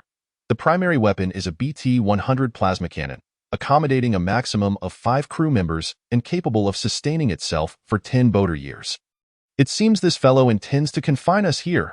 Lin Ming chuckled lightly. Let us go meet him. Sun Yao nodded and promptly followed Lin Ming. Upon Lin Ming's arrival, the dark creature immediately shifted its gaze, fixating intently on him, motionless. Observing the creature's reaction, Sun Yao cursed under his breath. Damn it, this arrogant dog ignored me completely while I was scurrying around him. Lin Ming waved his hand dismissively. No worries. Believe me, in just a few days, they will treat you like an honored guest. I believe it. Sun Yao nodded vigorously, his eyes brimming with trust as he earnestly replied. I believe everything Brother Lin says. Good. Stay within the safety zone and don't wander out. I'll have a word with him. At this moment, the radius of the safety zone was merely a few dozen kilometers and would soon vanish entirely. Lin Ming stepped forward. Human, we meet again. Upon seeing Lin Ming emerge, the dark creature descended to the ground and nodded at him. Lin Ming returned the gesture. It's rather dull to stay cooped up. I suddenly felt the urge to hunt. You wouldn't obstruct me, would you? The dark creature stepped aside. Please, go ahead. Thank you. I simply wish to procure some biological crystal cores. You know how it is for beings like us. Lin Ming pointed to the creature's head, then to his own. Without biological crystal cores, we cannot survive. Chapter 115. Threats dressed in combat-grade heavy exosuits and supported by continuous supply from the main body. Lin Ming collected a bounty of over a dozen D-level biological crystal cores and more than 200 E-level cores. Even though each biological crystal core was no larger than a fist, their cumulative volume was still considerable. Lin Ming had to fashion a large pouch from high-strength lightweight materials to contain all the crystal cores. He noticed that while he was indulging in his hunting spree, 2 micro-shuttles had been trailing him from a distance. Indeed, on this planet, there was not just one micro-shuttle. Lin Ming mused internally. Holding the pouch brimming with biological crystal cores, he returned to the safety zone. The dark creature, who had been waiting outside, trembled slightly at the sight of the pouch filled with crystal cores. Seems today's harvest is quite satisfactory. Lin Ming deliberately swung the pouch in front of the dark creature. Brother Lin, Sun Yao, who had been eagerly waiting at the edge of the safety zone, rushed over. Well, at least for the time being, we needn't worry about biological crystal cores. Lin Ming nodded at Sun Yao. Showcasing his haul, The D-level biological creatures in this canyon were still too few. He wondered how the others fared in different canyons. Lin Ming waved his hand lightly, and a dozen medium-sized satellites appeared on the ground. Let us use these upgraded satellites for reconnaissance. Upon hearing Lin Ming's words, the dark creature finally couldn't hold its tongue. Human, permanent residency is based on mutual non-aggression. Please maintain the most basic etiquette on the pastoral planet. Oh, understood, Lin Ming, ever the obedient one, declared. Then I shall hunt a few more D-level creatures before calling it a day. You see, I once encountered a civilization that became extinct after exhausting all their resources to create a D-level carbon-based biological computer. And yet, there are thousands of D-level creatures here among you. Sometimes, the disparity between individuals can be greater than that between humans and dogs. Lin Ming sighed deeply. The dark creature interjected. The beings on the pastoral planet are the result of the most advanced biological technology developed by the Boda civilization. They are forever the personal assets of the Boda Emperor. Lin Ming remained silent, as the ether crystal informed him that over a dozen medium-sized satellites had successfully entered orbit, sending back more than 200 biological crystal cores to the Urea planet. He took to the skies. As usual, two distant miniature shuttles trailed behind him, monitoring his every move. Lin Ming was convinced that, should he display any unusual behavior at this moment, such as attempting to drop a glass bottle, he would immediately face an assault from the BT-100 plasma cannon. After soaring for over 2 hours, Lin Ming had not hunted any creatures, but rather drew closer to the Class C carbon-based biological computer.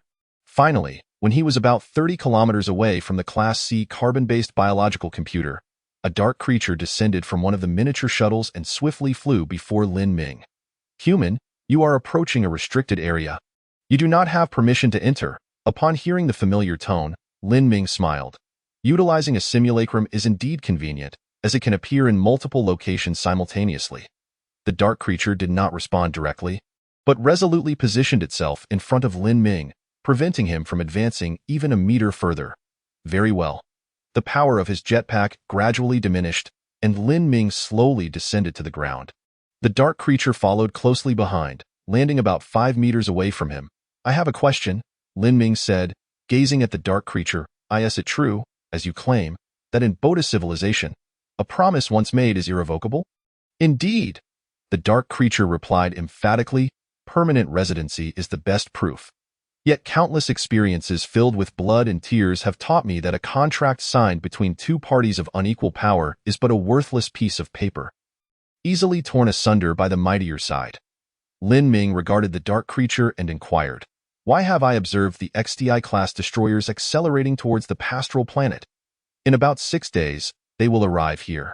It is merely routine patrol.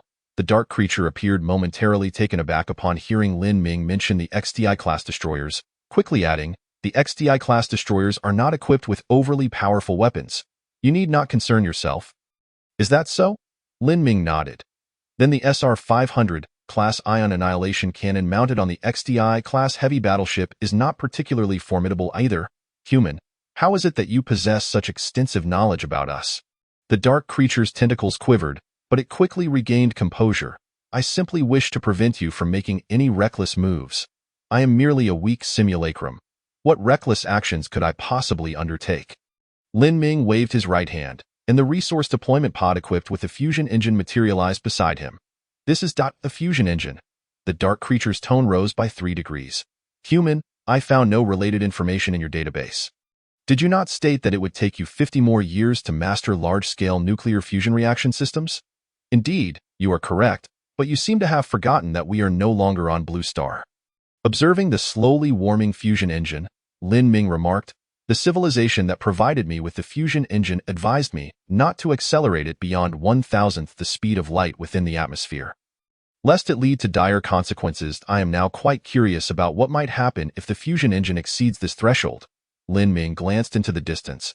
We are seemingly only about 30 kilometers away from the Class C carbon-based biological computer. I wonder if its defenses can withstand such an assault? Lin Gu, a dark creature outside the safety zone, has suddenly piloted that ship away at great speed, and it appears to be heading in your direction. Lin Ming received a private message from Sun Yao. He activated a surveillance network composed of over 100 small and medium-sized satellites and discovered that a total of 8 miniature shuttles were rapidly approaching at a speed of 20 Mach. Your actions have confirmed my suspicions. A smile crept across Lin Ming's face. The Class C carbon-based biological computer cannot endure such an attack, or rather, it would suffer catastrophic losses. The dark creature's tentacles twitched, and the front of the miniature shuttle hovering behind it tilted slightly downward as the BT-100 plasma cannon aimed at the resource deployment pod. Human, to avoid any misjudgment, I must solemnly inform you that my current stance is exceedingly serious. The dark creature articulated each word with precision. Your actions are exceedingly perilous. Any movement may elevate your threat rating, leading to your annihilation. Should the fusion engine complete its preheating, we will immediately destroy both the fusion engine and the simulacrum you control.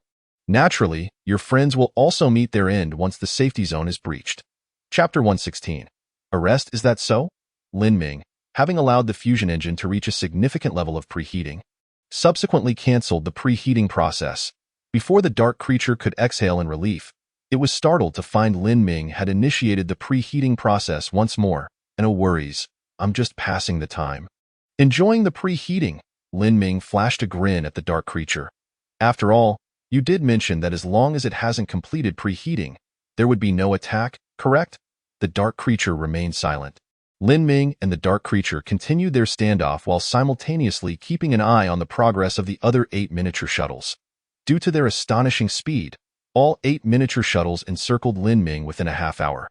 Along with the 2 shuttles that had been monitoring him, totaling 10 Starship shuttles suspended in midair. The BT-100 plasma cannon was fully charged, ready to unleash its wrath. It seemed intentionally menacing, as the dark creature made no effort to conceal the brilliant plasma orbs gathering at the mouth of the BT-100 plasma cannon. Meanwhile, the preheating progress of the fusion engine beside Lin Ming had reached 90. The dark creature remained silent. At this juncture, any further dialogue was futile. Only 2 outcomes remained.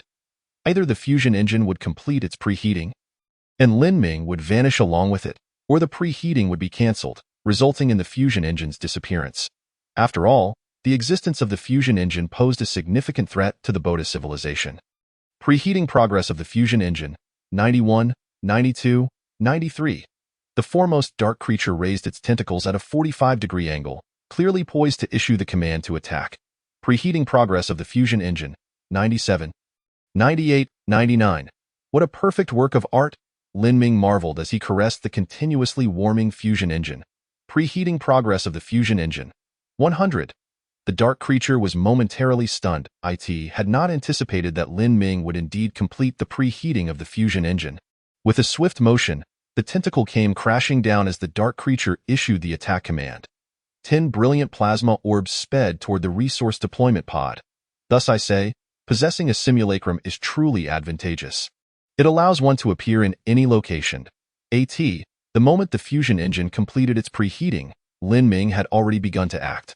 Unfortunately, I also possess another ability, allowing me to freely transfer items between various simulacra. Send, boom! Sun Yao witnessed a brilliant flash ignite in the distance. The intensity of the light was so overwhelming that half the sky darkened. Even with the glass helmet of his heavy-duty space suit swiftly transitioning to a darker tint to block the majority of the light, Sun Yao still found himself temporarily blinded. It was not until 5 full minutes had passed that his vision gradually returned. Even so, a dark area lingered in his field of view, refusing to dissipate. Lin Gu, what just happened? Sun Yao called Lin Ming via voice. No worries, they destroyed the simulacrum. Lin Ming replied calmly. Fortunately, I can now mass-produce simulacra. Consider it a trade. Warning, fusion engine trajectory detected in low Earth orbit. The dark creature, witnessing the holographic alert, gasped in shock. He has transferred the preheated fusion engine to low Earth orbit. How is this even possible? The holographic display immediately charted the movements of the resource deployment pod. In 84 units of time, the target object will reach 1/6 the speed of light, with a trajectory perpendicular to the Boda fleet's course. In 87 units of time, the target object will reach 1/10 the speed of light, with a trajectory parallel to the Boda fleet's course. He actually has 2 fusion engines. Before the dark creature could fully process the intense emotional upheaval, a holographic projection appeared before him. Upon seeing the projection and the military uniform, it dawned. the dark creature immediately straightened its posture, raising its tentacles at a 45-degree angle. Long live the Boda Emperor! Long live the Boda Emperor! The holographic projection returned the salute, its voice devoid of any inflection. What is your name? Reporting, sir. Zeno. Zeno, the holographic projection acknowledged. A new team has already been dispatched to the control center to relieve your position. Please ensure the complete transfer of all data. You shall be integrated into the biological recycling system. All entities possessing over 10 of your genome will be immediately prohibited from any genetic replication activities. Now, take me to meet that human. Zeno was struck as if by lightning. He quickly regained his composure, piloting the miniature shuttle towards the safe zone. Lin Gu, Xiaohei says they have returned, Sun Yao remarked. I understand, Lin Ming replied, maneuvering the new synthetic body to the periphery of the safe zone. 10 black entities stood in 2 neat rows, their tentacles angled upwards at a 45-degree angle. Behind them, a miniature shuttle hovered at the opposite end of the formation. A black entity stood tall, its eyes faintly glowing. Lin Ming recognized it as a holographic projection, lacking any physical form. It appeared that the big guns had arrived. Lin Ming chuckled softly and stepped out of the safe zone, positioning himself opposite the holographic projection. Long live Emperor Boda! The black entity's holographic projection bowed to Lin Ming. Human, tell me your name. Lin Ming. Lin Ming nodded in acknowledgement. I am Bernhard, the deputy commander of the 3rd Fleet of the Empire, responsible for managing this Class C crisis. Bernhard's clear voice echoed in Lin Ming's ears. Lin Ming? For your safety and that of your kind, please immediately cease the acceleration program of the fusion engine. The 3rd Fleet will dispatch a small interstellar shuttle to take you in. What if I refuse? Then you and your kind will be arrested immediately after the protection of advanced civilization concludes and sent to a military tribunal. Bernhard's voice remained devoid of emotion. Lin Ming, our small interstellar shuttles are patrolling the entire star system. Trust that, according to the capabilities of the Boda civilization, we can easily catch up to and destroy the 2 fusion engines. Now, I declare that you and your companions are under arrest. Thank you to all my readers for your support. By the way, why not guess how Lin Ming will navigate this crisis? Chapter 117. To celebrate our beautiful moments. Once the negotiation concluded, Lin Ming promptly retreated back to the safe zone. The black entities did not rush into action. Clearly aware that the protection from high-tech intelligent life would soon come to an end, thus they were in no hurry. Moreover, arresting a synthetic being was of little use. As long as Lin Ming wished, he could create many more. Lin Gu. Sun Yao hurried over, having evidently heard the news of the arrest warrant. His expression somewhat grim. It seemed that in about 10 hours, the safe zone would vanish. Observing the diminishing safe zone, Lin Ming said to Sun Yao, would you be interested in visiting my place? Sure. Sun Yao readily agreed. After surveying Sun Yao's capabilities, Lin Ming marveled inwardly. No wonder this fellow possessed such extraordinary talent. Certain strengths of Sun Yao were hardly inferior to his own, making them equals. With formidable industrial manufacturing capabilities, Lin Ming swiftly completed the production and assembly of various modules for the synthetic being. Put on your own lightweight exosuit. The temperature here is quite bearable, Lin Ming remarked, glancing at the surface temperature dropping to over 70 degrees. After placing a D-class biological crystal core in the synthetic being, it opened its eyes following a mental projection. It stood frozen in place. Wow, such a large glass structure, so many plants, a 3D metal printer. Lin Gu, you have so many. Lin Gu, you even have oil here. Aren't you worried about attracting mold? Oh my, what plant is this? The fruit looks just like a pomegranate. Can I eat one? Sun Yao's series of exclamations amused Lin Ming greatly. Seeing Sun Yao approach the ripening ruiba tree, Lin Ming quickly intervened. If you don't want to die, do not touch that fruit. Sun Yao obediently stepped away from the ruiba tree. This blue-green algae? So much of it. What is it for? Lin Ming looked at Sun Yao as if he were a fool. Of course, it's used to produce oxygen. Sun Yao paused. Isn't there oxygen everywhere in the atmosphere? On my planet, there is no oxygen in the atmosphere. Lin Ming clarified, explaining to Sun Yao. This planet is polluted by that black substance you have seen. The ecosystem has collapsed, and there are no living beings left. You are truly fortunate, Sun Yao exclaimed, his voice laden with envy. After uttering this, he lingered in the glass farm, keenly remembering Lin Ming's warnings, observing all the plants with a respectful distance. Oh, dragon eggs! Lin Gu, you haven't sold them. Sun Yao spotted 4 spiked giant shell dragon eggs on the ground. After draining the sewage from the first pit branch, Lin Ming had transferred everything to the glass farm. He picked up one of the dragon eggs, switched on the spotlight on his lightweight exosuit, and exclaimed with delight, Lin Gu, these dragon eggs have already formed. They are about to hatch. Really? Lin Ming inquired, moving closer. Since confirming that the dragon eggs were alive, he had tossed them here and had hardly tended to them. After all, the temperature in the glass farm was suitable, and all indicators were comparable to a pastoral planet. The strategy was simply to let nature take its course. He took the dragon egg and illuminated it with the spotlight of his heavy-duty exosuit. The dragon egg became semi-transparent under the intense light, revealing a blood-red embryo within it. This moment, calling it an embryo seemed inadequate. The little creature inside had fully formed and was even exhibiting movements to evade the light. It seemed that hatching was imminent. Lin Ming gently placed the slightly quivering dragon egg down, and together with Sun Yao, they inspected the remaining 3 eggs. The overall condition was similar. After touring the glass farm, the 2 of them sat down within the farm. Let's have a barbecue. Lin Ming's suggestion was immediately met with Sun Yao's agreement. Spending 1 unit of research points, Lin Ming had the D-class carbon-based biological computer design a simple barbecue grill, which the 3D metal printer then produced using ultrafine iron powder as raw material. As for the charcoal needed for grilling, players in the Interstellar trading market had already begun selling it at very favorable prices, and Lin Ming directly purchased a ton. Lin Gu, I have some wine here. Sun Yao waved a bottle of silvery liquid in his hand.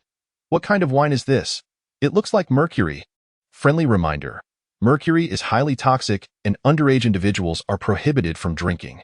Lin Ming was somewhat surprised as he accepted the bottle from Sun Yao, the silvery liquid gently sloshing within. 9 Brew Pearl. Description. A fine wine from the Hernandez planet, infused with liquid silver pearl components. Known for its beauty-enhancing effects, it is said that noblewomen of Hernandez bathe in this wine to seek eternal youth. Such a splendid thing, and you only bring it out now. Lin Ming shot Sun Yao a sidelong glance, playfully scolding him. Soon, roasted dragon meat, grilled high-protein cans, roasted potato chips, grilled corn, and the spiked giant shell dragon's waist and tail that Sun Yao had brought were sizzling on the grill, emitting a delightful aroma accompanied by sizzling sounds. Sun Yao tentatively looked at Lin Ming. Should I call Qin Lingling? If you wish to call her, then go ahead. Lin Ming would naturally not hinder Sun Yao's enthusiasm. Sun Yao Gu, Lin Ming Gu is here. Qin Lingling's synthetic being was quickly traded over, greeting the 2 with a sweet smile. Upon observing the surroundings and layout, Qin Lingling momentarily paused.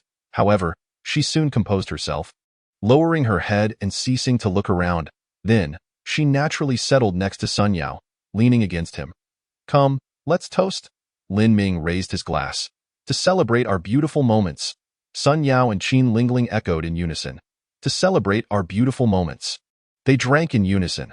The synthetic beings did not possess the ability to consume food but could transmit items. Therefore, after Sun Yao and Qin Lingling drank the wine, it was directly sent to their mouths, and they swallowed simultaneously.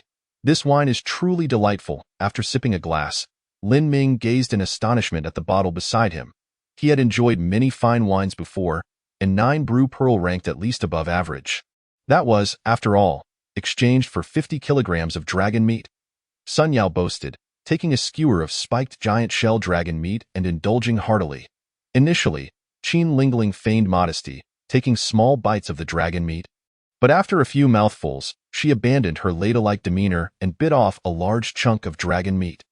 The 3 of them exchanged toasts, and before long, a bottle of 9 Brew Pearl was entirely consumed. Lin Gu, it's great to know you. Sun Yao was already feeling tipsy. Qin Lingling, understanding the situation, squatted behind Sun Yao, massaging his shoulders. Our acquaintance is a shared destiny. Lin Ming waved his hand grandly. After this matter concludes, I will need your assistance here, so you cannot refuse then. Sun Yao nodded vigorously. All right, it's a promise. Chapter 118. Leave a complete corpse. After feasting and drinking, Lin Ming traded back Sun Yao and Qin Lingling's synthetic beings. With over 8 hours remaining, Sun Yao was determined to savor every moment. After concluding his transaction with Tang Qingyin and arranging the relevant matters, Lin Ming lay down in the sleep chamber and began to rest.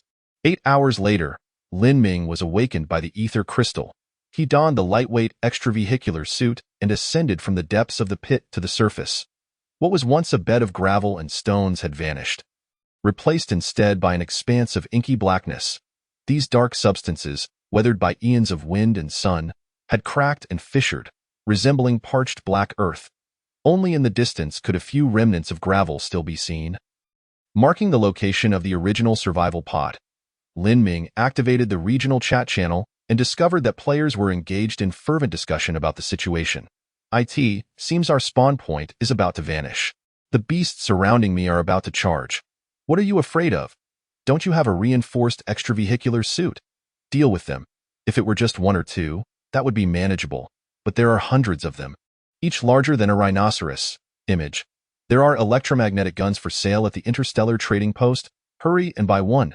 Damn, how is it already sold out? Fortunately, I had the foresight to purchase one in advance. Lin Ming observed as the player who had boasted about his cleverness suddenly had his avatar turn gray, with a blood-red death symbol appearing in the lower right corner. The number of participants in the regional channel began to dwindle.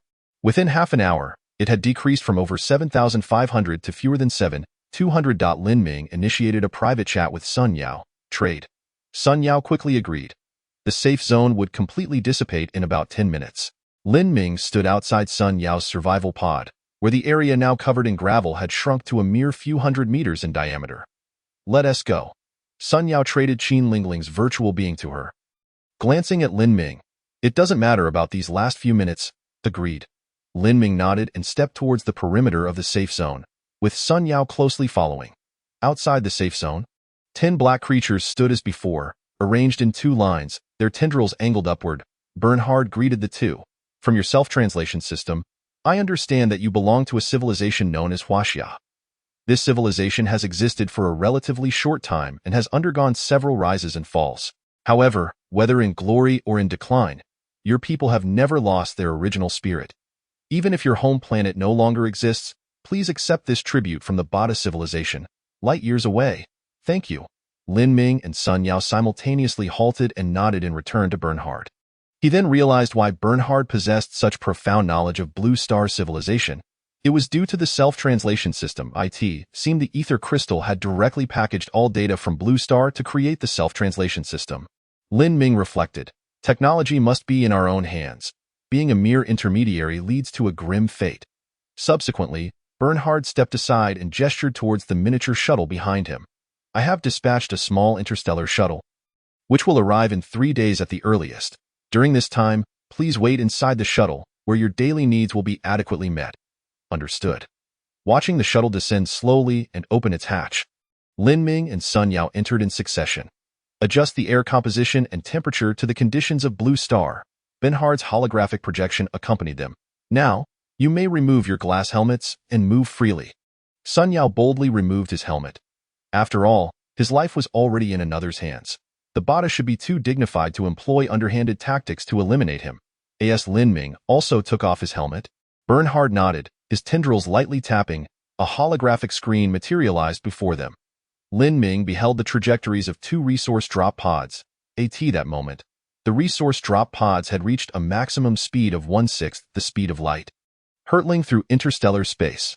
Moreover, several distinct trajectories could be observed converging from various directions, tens of millions of kilometers ahead of each pod's path point.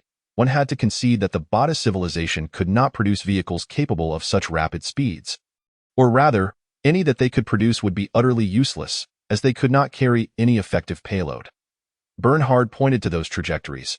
"However, we have made ample preparations in advance, at various positions within the stellar system. Small interstellar shuttles equipped with AR-300 ion laser cannons are patrolling. The trajectories of fusion engines are easily detectable, even if the fusion engine is shut down and enters a uniform motion state. The gravitational waves generated by its rapid speed can be effortlessly captured in your civilization's time units. Within 2 days, this fusion engine will fall within the effective range of the AR-300 ion laser cannon and be penetrated by a laser, resulting in the loss of acceleration capability. Even if the container carrying S-class restricted items is released prematurely, due to its relatively low lateral velocity, the potential space it could occupy is confined to a narrow conical volume.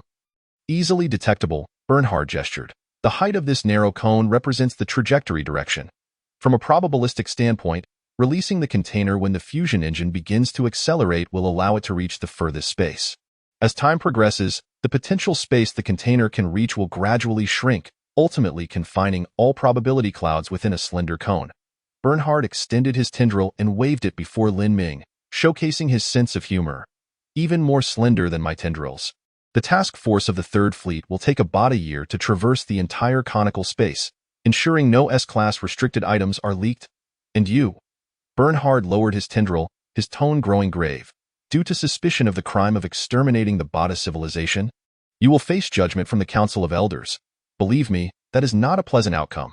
Therefore, Lin Ming, a human from the Huaxia civilization, please immediately command both fusion engines to initiate retrograde deceleration to minimize resource loss during the Third Fleet search. At that time, I will do my utmost to petition the Council of Elders to allow your friend to remain whole. Chapter 119. The Interstellar Binary Tree. I do not require your charity. Since we have reached this point, whether you wish to kill or dismember me, do as you please.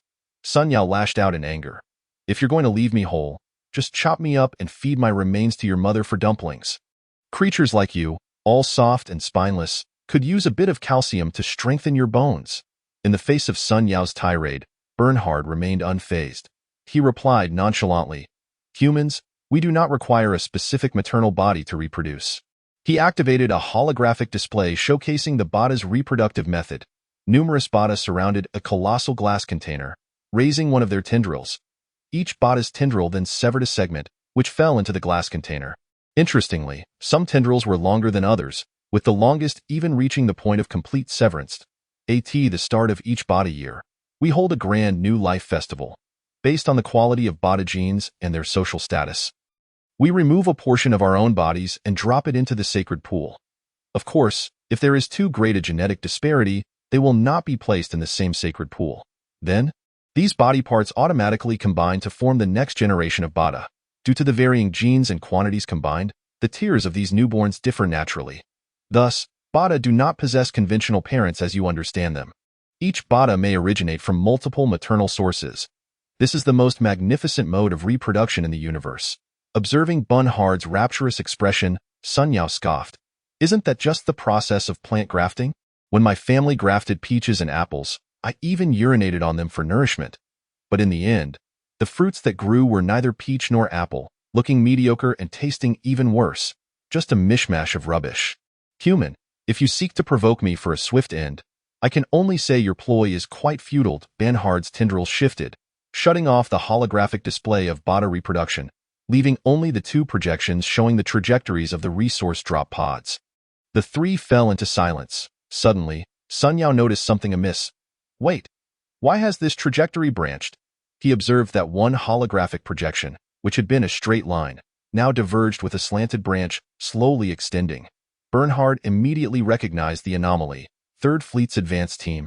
Report immediately, the trajectory of Target 2 is exhibiting irregularities. Lin Ming watched as Bernhard's tendrils began to move rapidly, evidently operating the holographic display, though it did not reflect on the projection. He smiled. Bernhard. In your terms, should I call you Major? Major Bernhard. Would you like to hear a story? Bernhard halted his work with his tendrils. Lin Ming waved his left hand, conjuring a holographic screen before the three. The holographic display depicted the fusion engine, now at maximum speed, with Lin Ming sitting before it. Of course, it was the virtual being of Lin Ming. The synthetic being, Lin Ming, waved at the holographic screen and greeted. Major Bernhard, good day. Bernhard seemed to sense something. Did you not notice that the other fusion engine's maximum speed has significantly decreased, and the time taken to reach that speed has increased considerably? Lin Ming pointed at the holographic display, smiling as he explained. This is because what is mounted there is not a container carrying S-class restricted items, but rather a synthetic being that, of course, even with a superalloy skeletal structure. A synthetic being cannot endure such immense overload for long, so after reaching maximum speed, I replaced it. He then proceeded to play a video. In the footage, a synthetic being sitting atop the fusion engine gently waved to one side. Another fusion engine, also equipped with a synthetic being, appeared, began preheating, and then accelerated. At the moment the fusion engine appeared, the synthetic being had already reached 1/8 the speed of light. Thus, the fusion engine, parallel to the trajectory of the synthetic being. initially possessed a speed of 1/8 the speed of light. After several hours of acceleration, the new fusion engine also reached 1/8 the speed of light in the vertical direction. The combination of these two velocity components resulted in a trajectory for the fusion engine inclined at nearly a 45-degree angle, akin to a straight tree trunk sprouting a branch that slants upward. Major Bernhard, have your subordinates reported to you that I once undertook a hunt and collected over 200 biological crystal cores? Bernhard stood there, dumbfounded. He was well aware of this fact. In fact, it was he who permitted Lin Ming to conduct the hunt. He did not find it problematic that Lin Ming hunted over 200 creatures, as pastoral planets were abundant.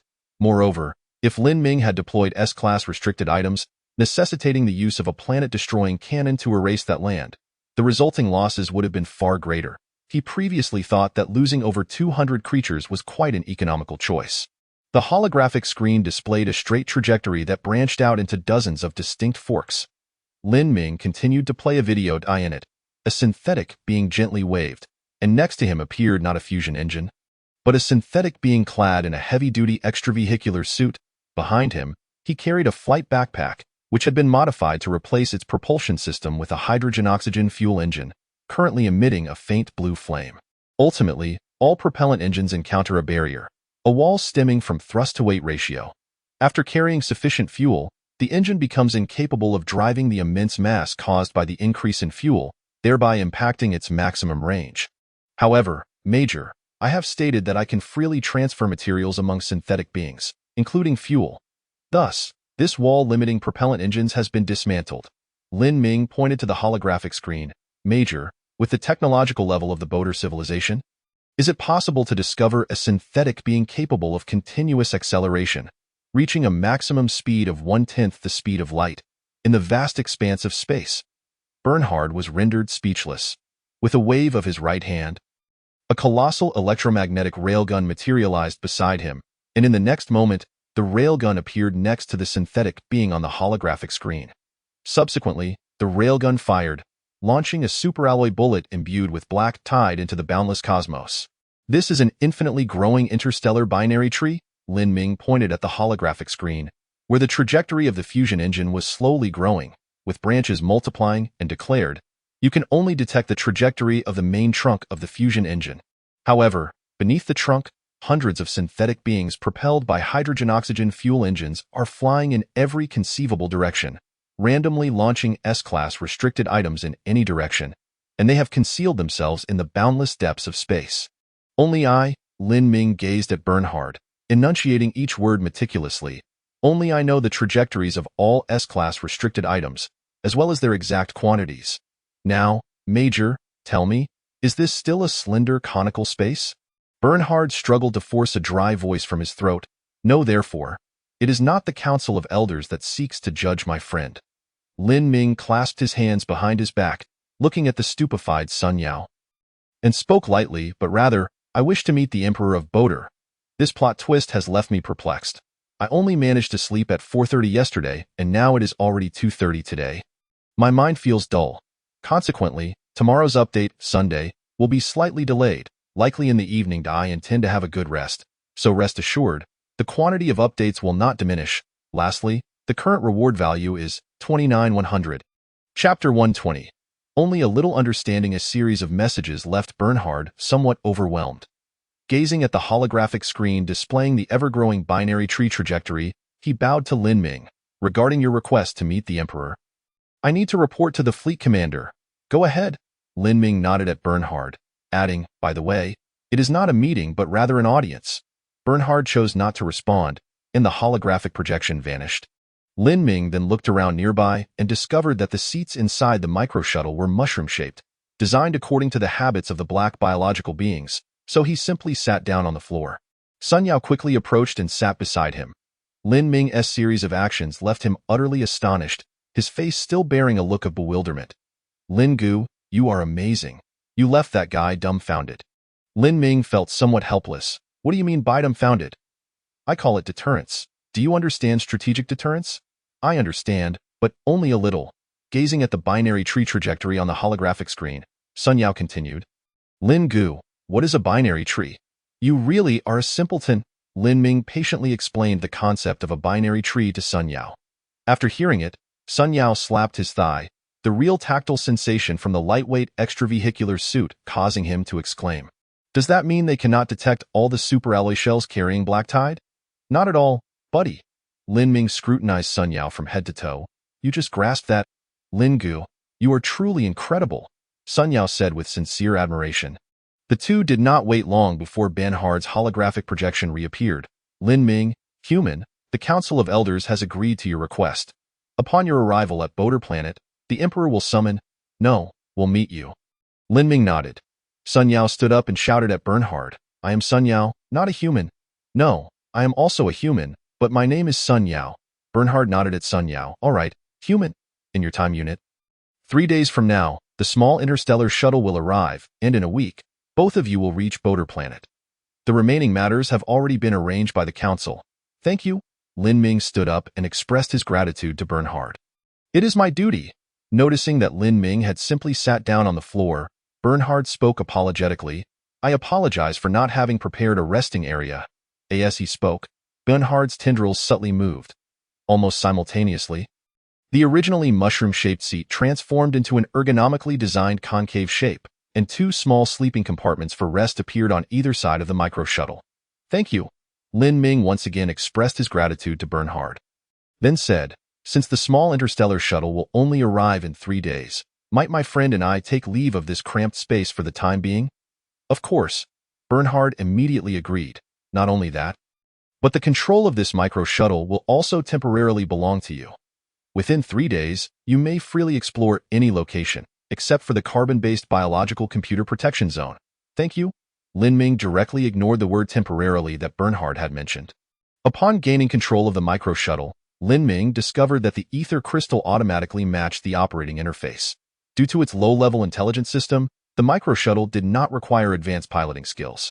Simply setting a target and direction would allow for smooth operation. However, Lin Ming noted that the fire control system of the micro-shuttle was locked and could not breach low Earth orbit. It seems they still don't fully trust me, Lin Ming remarked with a smirk. He set a target, and a slight sense of dizziness emerged as the micro-shuttle began to accelerate. Whoa, caught off guard. Sun Yao plopped down on the ground. Lin Gu, where are we going? To gather some beets, Lin Ming replied. Previously, he had procured some beets from the pastoral planet, some of which were even fed to the giant flower. However, those beets had not yet matured. As a plant capable of extracting sugars and vitamins, Lin Ming intended to cultivate them in large quantities. Not to mention, sugars and vitamins are the primary ingredients for synthesizing energy supply potions for carbon-based organisms, which in turn are essential for creating nutrient solutions for enhancing carbon-based organisms. At that moment, within the Boulder star system, there were still 200 synthetic beings undergoing rapid drift, necessitating maintenance and replacement of the carbon-based organism enhancement nutrient solution after a period of time. The required quantity would undoubtedly be substantial. In less than 10 minutes, Lin Ming arrived at his destination. The small satellite scans revealed a small patch of beet garden. As an economic crop, the entirety of the sugar beet holds significant value. The plant can yield vitamins, while its roots can be utilized for sugar extraction. Come on, let's get to work, Lin Ming called out to Sun Yao as they departed from the miniature shuttle. Wow, what is this? Sun Yao exclaimed, observing the plant with green leaves and red stems with keen interest. He activated the ether crystal and, after consulting the encyclopedia, asked Lin Ming with a hint of confusion. Brother Lin, what is the purpose of this? You aren't planning to extract white sugar and establish a cola factory, are you? If we cultivate more in the future, perhaps I'll consider your suggestion. Gazing at the sugar beet field before them, Lin Ming promptly instructed the D-class carbon-based biological computer to modify 150 rocket launch vehicles. The front of the 150 launch vehicles was equipped with superalloy shovels, transforming them into track bulldozers. With the design plan in place, the 3D metal printer swiftly completed the enhancements for 10 track bulldozers. The target was the sugar beet field, with a penetration depth of 50 centimeters. Let the work commence. Boom, boom, boom. The 10-tracked bulldozers lined up and began the necessary tilling and clearing of the sugar beet field. Meanwhile, Lin Ming and Sun Yao trailed behind the bulldozers, touching the unearthed sugar beets. Each time they encountered a sugar beet plant, it was sent to the planet Urea and stored in the newly constructed glass greenhouse. Sun Yao had donned the heavy-duty extravehicular suit sent by Lin Ming and was sweating profusely. "Brother Lin, let us take a break. I've already sent over 1,000. This is just the beginning. You can see I've been busy myself," Lin Ming replied. "But that you're controlling a synthetic being? And it seems like you've set it to an automatic process." "Oh, is that so? I didn't even notice until you mentioned it." Observing the growing pile of sugar beet plants in the glass greenhouse, Lin Ming returned to the miniature shuttle and contacted Bernhard. "Commander Bernhard, do you have the blueprints for equipment related to sugar and vitamin extraction? Current additional value, 74,100. The remaining 2 will be sent at 11 o'clock. For those eager to read, get some rest and continue tomorrow." Chapter 121. Essence Extractor. Shortly thereafter, Bernhard's holographic projection appeared, slightly apologetic. "I'm sorry, but I do not possess the relevant design blueprints." Lin Ming remained undeterred. "You could try searching online. The fleet operates on a military network, which is physically isolated from civilian networks. We cannot directly access civilian networks. Then arrange for someone to check and upload the information." Bernhard firmly declined. "I'm afraid such actions would constitute abuse of the military network, and I would face a military tribunal. I hope you understand." With that, Bernhard's holographic projection vanished. "Quite resolute," Lin Ming muttered to himself. "Then I'll be sure to mention fewer black tie trajectories to you later." After that, Lin Ming exited the miniature shuttle and looked at the resting Sun Yao. "Have you rested well?" Sun Yao responded with confusion. Just as the two continued harvesting sugar beets, a miniature shuttle whizzed in from the horizon. When it was about 10 kilometers away, the shuttle began to decelerate to avoid the shockwave from breaking the sound barrier from affecting them. Shortly, the shuttle landed smoothly, and a black creature quickly emerged, its tentacles reaching toward Lin Ming. "What is going on?" Lin Ming jumped back in surprise, instinctively drawing an electromagnetic gun at the black creature. Observing that the creature merely extended its tentacles without further movement, Lin Ming cautiously approached. He soon discovered that the black creature held a black chip in its tentacle. He stepped forward and picked up the black chip. Essence Extractor F. Description: a machine capable of extracting effective components from raw liquids. It possesses relatively low technological sophistication and is an obsolete product of the Bada civilization. It seems Bernhard is quite considerate. Lin Ming chuckled. "The deputy commander mentioned that all his communications with you will be reviewed by the Council of Elders. Therefore, should there be anything inappropriate, I hope you can understand." The black creature gazed at Lin Ming, its elongated eyes betraying no emotion. The deputy commander also expressed the hope that you remain restrained. Any impulsive thoughts on your part could lead to the annihilation of 158 billion Bada lives. "I understand. I will remain restrained," Lin Ming nodded, glancing at the black creature. "You don't seem to be the Bada I communicated with before." The black creature nodded. "The Xeno who previously interacted with you and his squad have been replaced by us. They will be subjected to the life recovery system. Is that so?" Lin Ming pondered before saying, "Could you release them? To be honest, I quite like them. Not being able to chat with him occasionally might affect my mood." "This is an order from the deputy commander. You should report to him. He will agree." Upon hearing this, the black creature returned to the miniature shuttle. Shortly after, it reappeared before Lin Ming, this time visibly agitated, with all its tentacles quivering. "Long live the Bada Emperor!" The black creature excitedly bowed to Lin Ming. "Human, you have saved me and our squad. The Xeno squad will forever be grateful to you." "Is that so? Then you must frequently assist this human who resides on the pastoral planet. He is my friend." Lin Ming gestured towards Sun Yao, who was sweating profusely in the distance. Xeno proclaimed loudly, "Rest assured, within the Empire's permissible limits, my squad and I will exert every effort to provide all possible assistance." Essence Extractor Decryption in progress, estimated to master relevant technology in 3 minutes. Lin Ming handed the blueprints of the Essence Extractor to the survival pod for decryption and inspected the production of the E-Class chips, thanks to the relentless efforts of the 3D metal printer 2.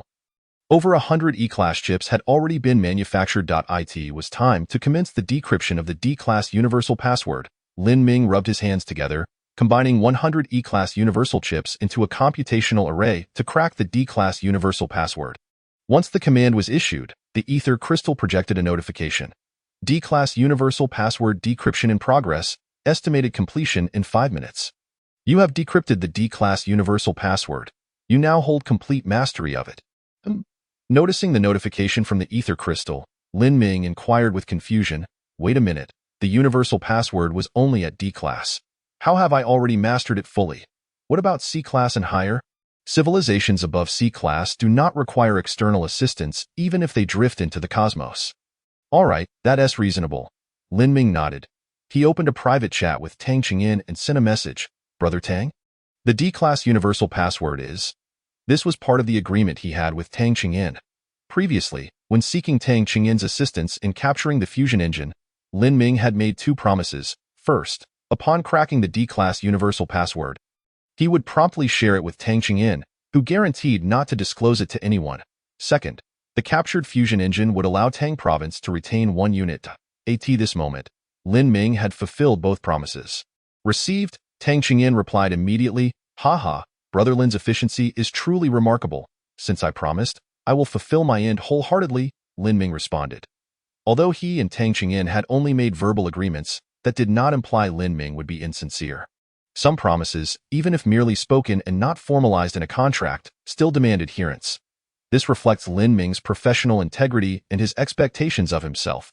Having acquired the D-class universal password, Lin Ming was eager to test it. With the E-class universal chips, the range for the electromagnetic wave communicator to transmit distress signals increased to 1 light hour in all directions or 5 light hours in a specified direction. Lin Ming did not make a selection. Instead, he issued the command. Send out distress signals in all directions for 1 light hour, then transmit a signal in the specified direction every degree. After all, the E-class chips would not be damaged after sending out distress signals. So there was no concern about using them. An hour later, the distress signal would reach its furthest point, and the return signal would take the same amount of time, within 2 hours at the latest. He could confirm whether there were any D-class carbon-based resource supply pods nearby. By the way, I wonder if the D-class carbon-based biological computer can enhance the E-class chips? Chapter 122. Semi-dry grass. As soon as this thought emerged, Lin Ming immediately set to work. The upgraded chips would possess 10 times the computational power compared to the original chips. Thus, manufacturing one E-class universal chip with the 3D metal printer 2 would equate to producing 10 E-class universal chips. With this in mind, Lin Ming issued the command. Activate the D-class carbon-based biological computer to study the E-class universal chips, with the research focus on enhancing chip computational capabilities, specific indicators. Optimize chip architecture. Achieve a computational capacity increase of over 10 times, with allowable increases in energy consumption, while maintaining the same manufacturing process. Based on the computational capacity of the D-class carbon-based biological computer, the current research will require 50,000 units of research points, estimated time, 1 hour. Confirm. Seeing the notification from the ether crystal, Lin Ming was somewhat astonished. In the past, D-grade carbon-based biological computers could complete tasks instantaneously. However, this time it surprisingly took an entire hour. Of course, this duration was acceptable to Lin Ming.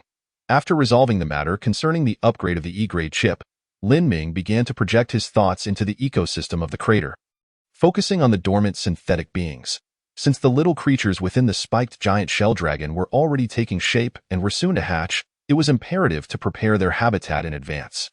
The primary structure remained intact, but the collapsed ecosystem naturally presented the best option. Compared to the glass factory he had constructed, the ecosystem created by the urea intelligent life form had a far greater span and could accommodate a broader variety of life forms. Lin Ming intended to transform this crater into an exclusive ecosystem for farming and ranching, aligning with the plans of the urea intelligent life. Since they had chosen this location, it was likely that they had conducted thorough investigations. All he had to do was replicate their efforts. Once his thought projection was complete, Lin Ming slightly bent his legs and flew towards the nearest ecosystem. This was where he had encountered the urea synthetic beings. Due to the absence of oxygen in the atmosphere, it was predominantly composed of nitrogen and carbon dioxide, which acted as natural preservatives. Consequently, the majority of the primary structures of the ecosystems remained remarkably intact, albeit with some shattered glass and a thick layer of dust covering most of the surfaces. Lin Ming entered through a fragment of broken glass. The environment within the ecosystem had long since deteriorated, with the ground having turned to sand. Even so, a few withered weeds struggled to grow on the surface, swaying gently in the breeze. Lin Ming approached a patch of these withered grasses. Half-withered grass medicine, description. A plant with extraordinarily tenacious vitality. featuring a well-developed root system that is highly drought-resistant in the face of high temperatures and arid conditions. It enters a dormant state, but upon encountering a water source, it will enter a frenzied growth mode, draining all nearby moisture and nutrients.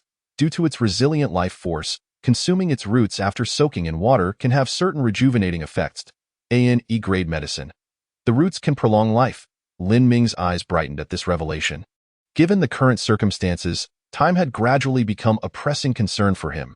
In the vastness of the universe, traversing from one space to another, even light takes thousands of years, if not longer.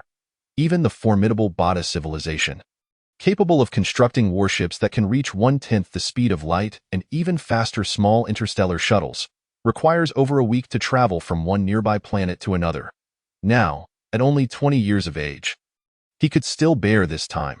However, with the advancement of technology, longevity would undoubtedly become a crucial consideration in the future. A mere century, in the grand scheme of the universe, is but a fleeting moment. With a casual wave of his right hand, a metallic cylinder appeared, filled with purified water distilled from a liquid fractionation tower. He was eager to observe the frenzied growth mode of the half-withered grass as described in the introduction. With a splash, the pure water from the metallic cylinder drenched an area of less than 1 square meter surrounding the half-withered grass. After a brief silence, Lin Ming sensed a transformation in the half-withered grass.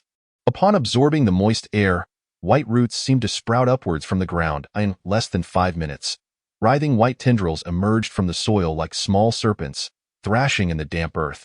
Subsequently, the half-withered grass rapidly sprouted green shoots from its roots. Goodness, how fast it grows! The astonishing speed of growth reminded Lin Ming of the Venus flytrap. In comparison, the growth rate of the Venus flytrap fell short. The Venus flytrap was a product of biotechnological modification. If the frenzied growth genes of the half-withered grass were added, wouldn't the growth rate increase even further? This thought unexpectedly crossed Lin Ming's mind. Regrettably, he currently lacked the relevant biotechnological expertise, but he could consider attempting it in the future if the opportunity arose. Another 5 minutes passed, and under the intense surface temperatures combined with the half-withered grass's insatiable absorption of water, the once moist ground quickly dried out and began to crack. The green shoots that had just reached finger height swayed in the wind, their frequency increasing. Lin Ming observed that the green shoots were rapidly maturing, sprouting a small bud atop, seemingly attempting to hasten seed maturation before the moisture was depleted, awaiting the next rainy season. However, due to the limited amount of water Lin Ming had poured, the green shoots ultimately failed. 10 minutes later, the green shoots began to turn yellow from the top down, as the scant moisture was transported through the internal vascular system to the roots below. Crack! A peculiar sound echoed. Lin Ming glanced around, finding nothing out of the ordinary. The sound seemed to emanate from beneath his feet. Looking down, he was startled to see the once wriggling white tendrils now encircling his legs. Faced with the heavy exosoot made from superalloy, the white tendrils had no means to penetrate it.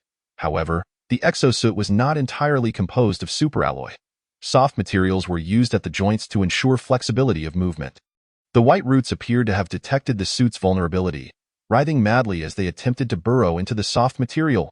Lin Ming lifted one foot but stumbled slightly, nearly falling to the ground.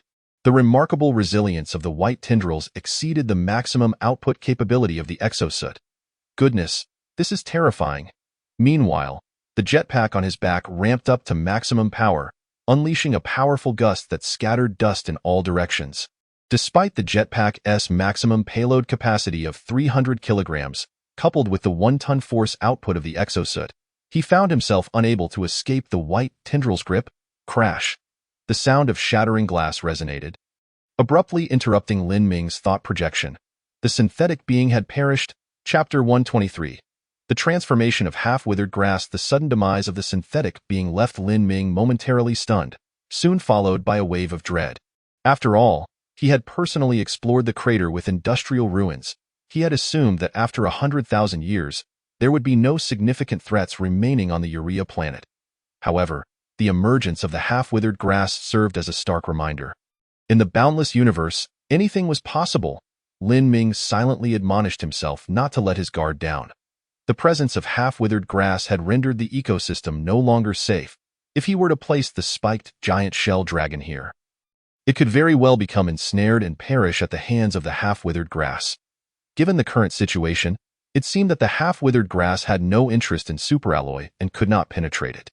Perhaps laying a superalloy floor in the ecosystem would be an option. This idea was swiftly dismissed by Lin Ming. He resolved to dispatch another synthetic being to further investigate the specifics of the half-withered grass. With a whoosh, a synthetic being clad in the reinforced exosuit sped towards the ecosystem, propelled by an upgraded jetpack. The jetpack, now powered by a hydrogen-oxygen fuel engine, enabled the synthetic being to arrive at the ecosystem in less than 10 minutes. Lin Ming refrained from entering directly, instead observing from a distance. His eyes heated slightly as he utilized the shared vision of the synthetic being. He noticed that numerous flickering red dots appeared throughout the ecosystem. Some areas seemed devoid of half-withered grass, merely barren land. Yet, just a few centimeters underground lay the dormant, extensive root systems of the half-withered grass. With even a single drop of water, these dormant roots would spring to life, aggressively seizing all available moisture, truly frightening. With a wave of his right hand, a synthetic crab commander materialized beside him, clutching a metallic cylinder in its pincers. Go and test it. Lin Ming commanded the synthetic crab commander to enter the ecosystem. Upon locating a spot where red dots flickered, he instructed the synthetic crab commander to water the ground. Within mere minutes, Lin Ming witnessed the same spectacle. Countless white roots erupted from the ground, writhing like serpents, thrashing in the muddy water, voraciously absorbing every droplet. As the surface dried, Lin Ming's apprehension heightened. However, the white roots paid no attention to the nearby synthetic crab commander, retreating back beneath the surface. What is going on? Lin Ming queried as he examined the shared vision of the synthetic crab commander, i.e. the shared perspective of the synthetic being. Red light dots flickered throughout the area. While the synthetic crab commander observed green light dots, Lin Ming quickly grasped the situation. The synthetic being contained a carbon-based nutrient solution, rich in both water and nutrients, which was immensely attractive to the half-withered grass. Conversely, the synthetic crab commander lacked any moisture or organic matter, rendering it inconspicuous to the half-withered grass. Since the synthetic crab commander was as transparent as glass to the half-withered grass, Lin Ming felt at ease permitting it to conduct various tests.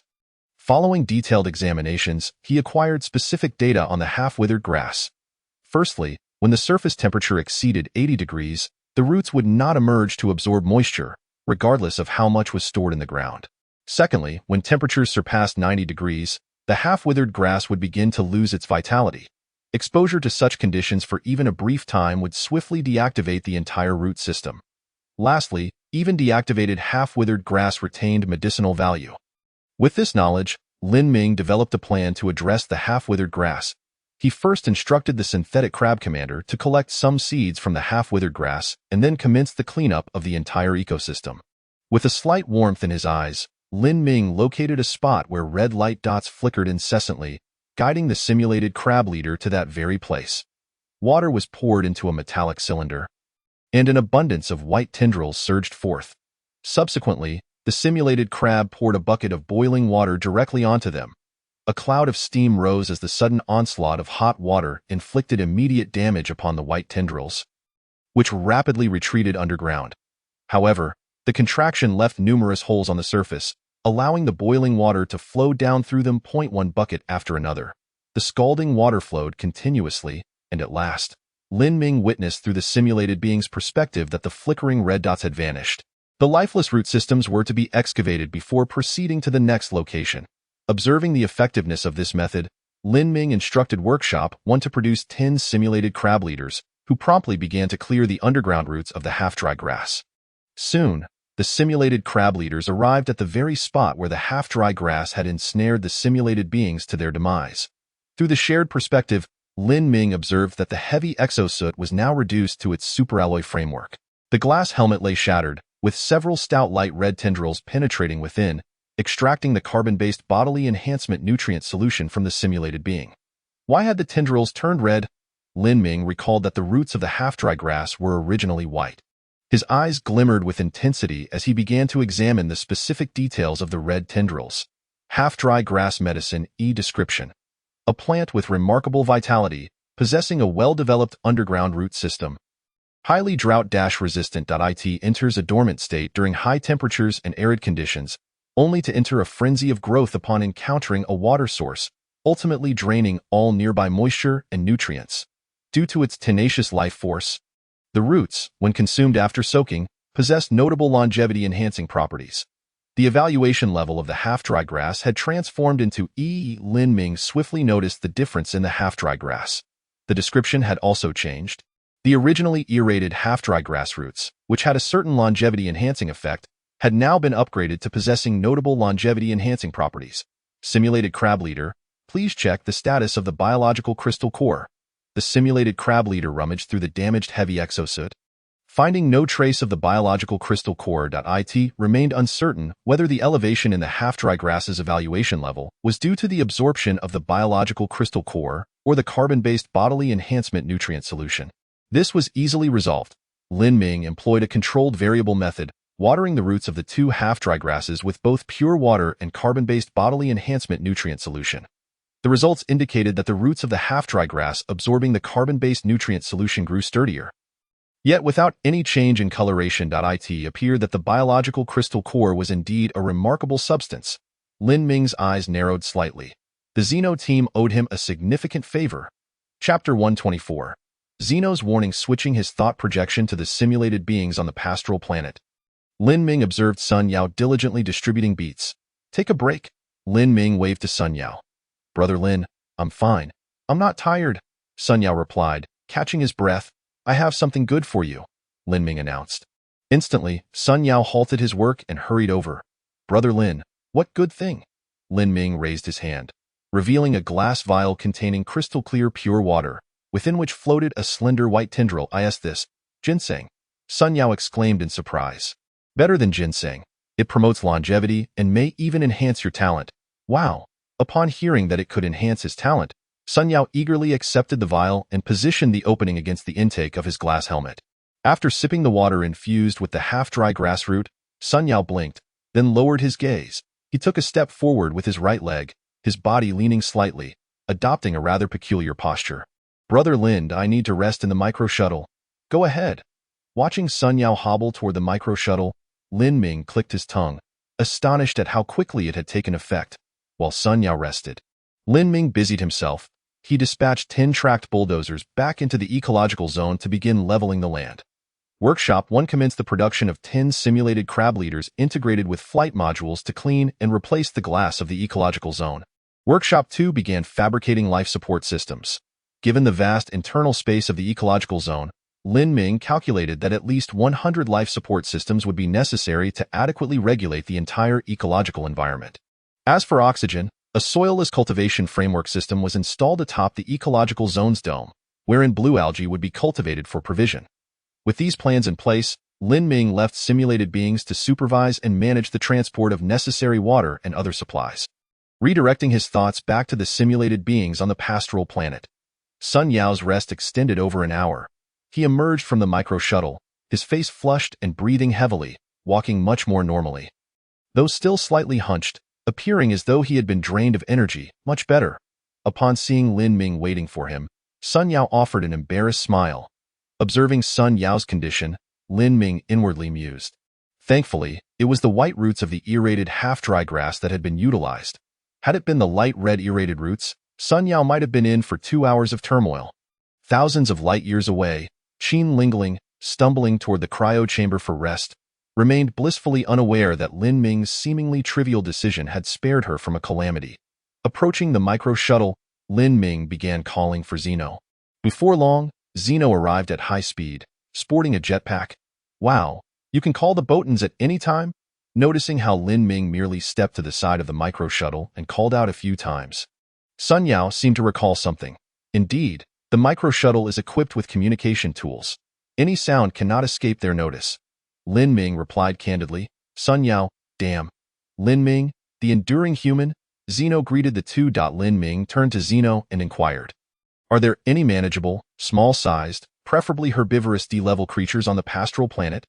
According to your classification, there are none, Xeno replied truthfully. Generally, herbivorous creatures do not exceed E-level. Those reaching D-level are carnivorous. What about smaller, manageable carnivorous D-level creatures? Xeno's tentacles tapped lightly, and a holographic screen materialized before Lin Ming. Fanged raptor, 5 meters in length. Excluding the tail and neck, the body length is 2.5 meters, with an adult weight not exceeding 1 ton. Capable of sprinting at a maximum speed of 180 kilometers for 5 minutes. Next batch. Tree-dwelling flying leopard, with wing membranes growing on its back, excluding the tail, body length is 3 meters, adult weight not exceeding 300 kilograms. Capable of short-distance gliding. I've seen this one before. It's not easy to deal with. Next batch. Zeno continued to introduce a dozen or so creatures, but Lin Ming remained dissatisfied. These carnivorous creatures were either too large or excessively agile. Some even capable of flight, rendering them unsuitable from a mass-rearing perspective. Upon hearing Lin Ming's thoughts, Zeno's tentacles shifted.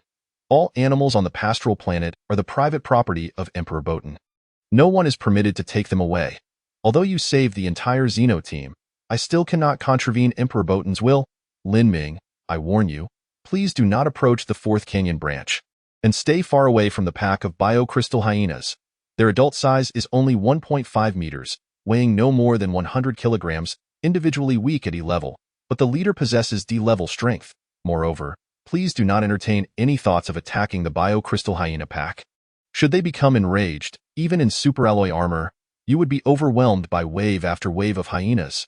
Hearing Zeno's warning, Lin Ming nodded. Is there anything they fear? When the biocrystal hyena pack is enraged, even we dare not approach too closely, unless equipped with an ion plasma Jiuan. As Zeno spoke, he glanced at a small ion plasma gun attached to his side. It was a device no larger than a palm. Yet Lin Ming did not doubt its formidable power. Lin Ming regarded Zeno with a playful expression. If, during the process of driving away the enraged hyena pack, a few ion plasma guns were to go missing due to chaos, that would be quite normal, wouldn't it? Absolutely impossible, Zeno replied sternly. The Empire maintains strict regulation and tracking of all ion weapons. Unless one can instantaneously remove it from the Botan star system, the Empire will revoke the firing authorization of the ion weapon 5 minutes after its disappearance. Understood, Lin Ming nodded, addressing Zeno. You may go about your business. My friend and I wish to take a stroll nearby. Enjoy yourselves. Zeno bowed to Lin Ming and then swiftly took off. Chapter 125. The Crystal Hyena upon witnessing Zener's swift departure. Sun Yao discarded the bead in his hand, remarking, "Why do I get the impression that this fellow is intentionally provoking us?" Lin Ming burst into hearty laughter, retorting, "Don't speak recklessly. He is delivering a righteous warning. Come on, let us investigate the 4th Canyon branch." Before boarding the miniature shuttle, Lin Ming gestured towards the parked vehicle, cautioning, "Exercise prudence and be wary. Walls have ears." Sun Yao nodded in acknowledgement. "Rest assured, Brother Lin. I understand." Soon after setting their destination, the shuttle whisked the two of them at breakneck speed toward the 4th Canyon branch point. 10 minutes later, they hovered mid-air, exiting the cabin and suspending themselves aloft. With eyes slightly aglow, Lin Ming swiftly located the crystal hyenas, as described by Zener, through the shared perspective of the simulated beings. This was a small pack of nearly 20. The adult crystal hyenas measured around 1.5 meters in length. Their tails tucked, with yellow hides adorned with black spots. These hyenas roamed in small groups, seeking potential prey. Naturally, they would not engage in direct attacks. Their primary activity involved scavenging from others, as a tree-dwelling leopard swooped down from the adjacent cliff to pounce upon a juvenile armored yak. The hyenas erupted into a cacophony of howls. The nearby packs, drawn by the commotion, rushed over to surround the leopard and the yak. The leopard, gripping the yak's throat, emitted low growls as a warning to the unwelcome intruders. About a dozen crystal hyenas stood silently 5 meters away, neither advancing nor retreating. Minutes later, the yak succumbed to the leopard's grip, and the tree-dwelling predator began to feast on the most succulent parts of its quarry. The thick stench of blood wafted through the air, causing the surrounding hyena's eyes to blaze crimson. Suddenly, the first crystal hyena could no longer contain itself and leaped forward, prompting the others to follow suit. It seemed that their long-standing camaraderie allowed them to forego the best cuts of meat and instead resort to their traditional method, evisceration. They began to extract the yak's entrails from its rear, dragging them several meters, leaving a gruesome trail behind. "Goodness, how revolting!" Sun Yao exclaimed, nearly retching. Lin Ming, however, remained impassive, quietly observing the hyena's predatory tactics. After the entrails were removed, the hyenas descended upon the carcass, voraciously consuming everything in sight. Tearing at the yak's hind legs, seeing the prime morsels being snatched away, the tree-dwelling leopard finally erupted in fury. With a mighty roar, it pounced at the hyenas encroaching upon its meal, sending them fleeing. However, upon turning back, the leopard discovered that the hyenas had already seized the yak's forelegs. Enraged, it pursued them, while two hyenas lagged behind, deliberately attempting to trip the leopard. Ultimately, the leopard failed to catch up with the hyenas, and upon glancing back, it realized that even the hind legs of the yak had vanished. With a series of frustrated roars, it was left with no choice but to drag what remained of the yak's body in a certain direction. "What a fool!" Sun Yao chuckled at the sight of the leopard's loss, lamenting the fact that it had squandered both the sesame and the watermelon. Lin Ming nodded toward the leopard's futile struggle. Perhaps this creature is intentionally letting it slip away. Even in its juvenile state, the yak's weight was far too burdensome for the leopard to drag away, discarding the entrails and legs. The leopard could have managed the carcass, which still held plenty of meat. "So that's how it is," Sun Yao remarked, enlightened. The pack of crystal hyenas triumphantly dragged the forelegs back to their lair, allowing their comrades and a few young hyenas to indulge in a hearty feast. Lin Ming noted that in the center of the group, one notably larger hyena refrained from partaking in the meal. "Why isn't that creature eating?" Sun Yao pondered, sensing something amiss. Could it be an elder, already forsaken by the pack? He speculated. Yet this seemed contradictory as the hyena occupied a central position. Sun Yao's confusion was soon clarified. After all the hyenas had satiated their appetites, a peculiar occurrence unfolded. Instead of resting or continuing the hunt, the pack began to circle around in place, as if indulging in a post-meal digestion dance. Half an hour later, a robust crystal hyena approached the larger one, its abdomen beginning to convulse. Moments later, Lin Ming's eyelids flickered. He observed clearly as the strong hyena expelled a transparent crystal the size of a fingernail from its mouth. Subsequently, the massive hyena swallowed the crystal whole. "What the heck?" Sun Yao exclaimed. "No wonder they're called crystal hyenas. It truly is literal." In conclusion, Sun Yao added, "That's utterly disgusting." A line of hyenas formed, each regurgitating transparent crystals of varying sizes. Lin Ming noted that those who had consumed more meat produced larger crystals, while those who had eaten less produced smaller ones. After swallowing several crystals at once, the enormous hyena appeared significantly revitalized. It emitted a low growl, prompting the other hyenas to heed its command. Aside from two that patrolled the perimeter, the rest lay down to rest. Even the continuously whimpering young hyenas snuggled against their mothers, silencing their cries. Everything was in perfect harmony. Lin Ming sighed in wonder. With a flick of his wrist, a dozen wriggling worms appeared in his palm, crawling about. "Brother Lin, what are these creatures?" Sun Yao recoiled a meter back, exclaiming, "I have a fear of bugs. Delicious and entertaining." Lin Ming scattered them with abandon. Chapter 126, The Ion Plasma Gun. Rewarded update. The retba seeds plummeted from over 100 meters above, bouncing upon impact and scattering across the ground. The resting pack of crystal hyenas were startled by the sudden commotion, springing upright. Soon, a few hyenas spotted the rapidly wriggling retba seeds on the ground. The unusual aroma drew one hyena to drool. The seed seemed to sense something, wriggling toward the curious hyena. Seeing a delectable treat presented before them, the hyena wasted no time, swallowing the seed whole. The greedy hyena felt as though it had entered an entirely new realm. Its limbs became weak and feeble, and it collapsed with a thud. The other hyenas, unable to resist the tantalizing scent, followed suit, each gulping down a retba seed. The pack leader soon noticed the odd behavior as one by one, its subordinates succumbed to the ground. Heightened alertness surged within it then, it too detected the enticing aroma. With a gulp, it devoured the crawling retba seed before it. The pack leader let out a mighty howl, and the crystal hyenas, lost in a frenzy of stimulation, sprang to their feet, their eyes ablaze. They bolted in various directions. Upon encountering the previous group of armored yaks, 3 hyenas wasted no time waiting for other predators to strike. They charged directly into the fray. They did not target the weaker or infirm, but instead aimed for a massive adult armored yak. Reviving their ancestral tactics, one hyena howled as it charged forward. Wham! The adult yak retaliated, kicking the assailant several meters away. Blood trickled from the hyena's mouth as it tumbled but quickly regained its footing. Charging once more at the yak. Midway through its dash, it suddenly collapsed, never to rise again. "That one's a bit too powerful," Sun Yao exclaimed in astonishment. "Indeed," Lin Ming concurred, equally surprised. The repticides, known for their invigorating effects, proved to be excessively potent. Lin Ming's gaze shifted to the other two groups of crystal hyenas, their eyes glowing red as they sprinted toward a specific direction. 3 kilometers away lay the territory of another pack. As neighbors, minor skirmishes were commonplace.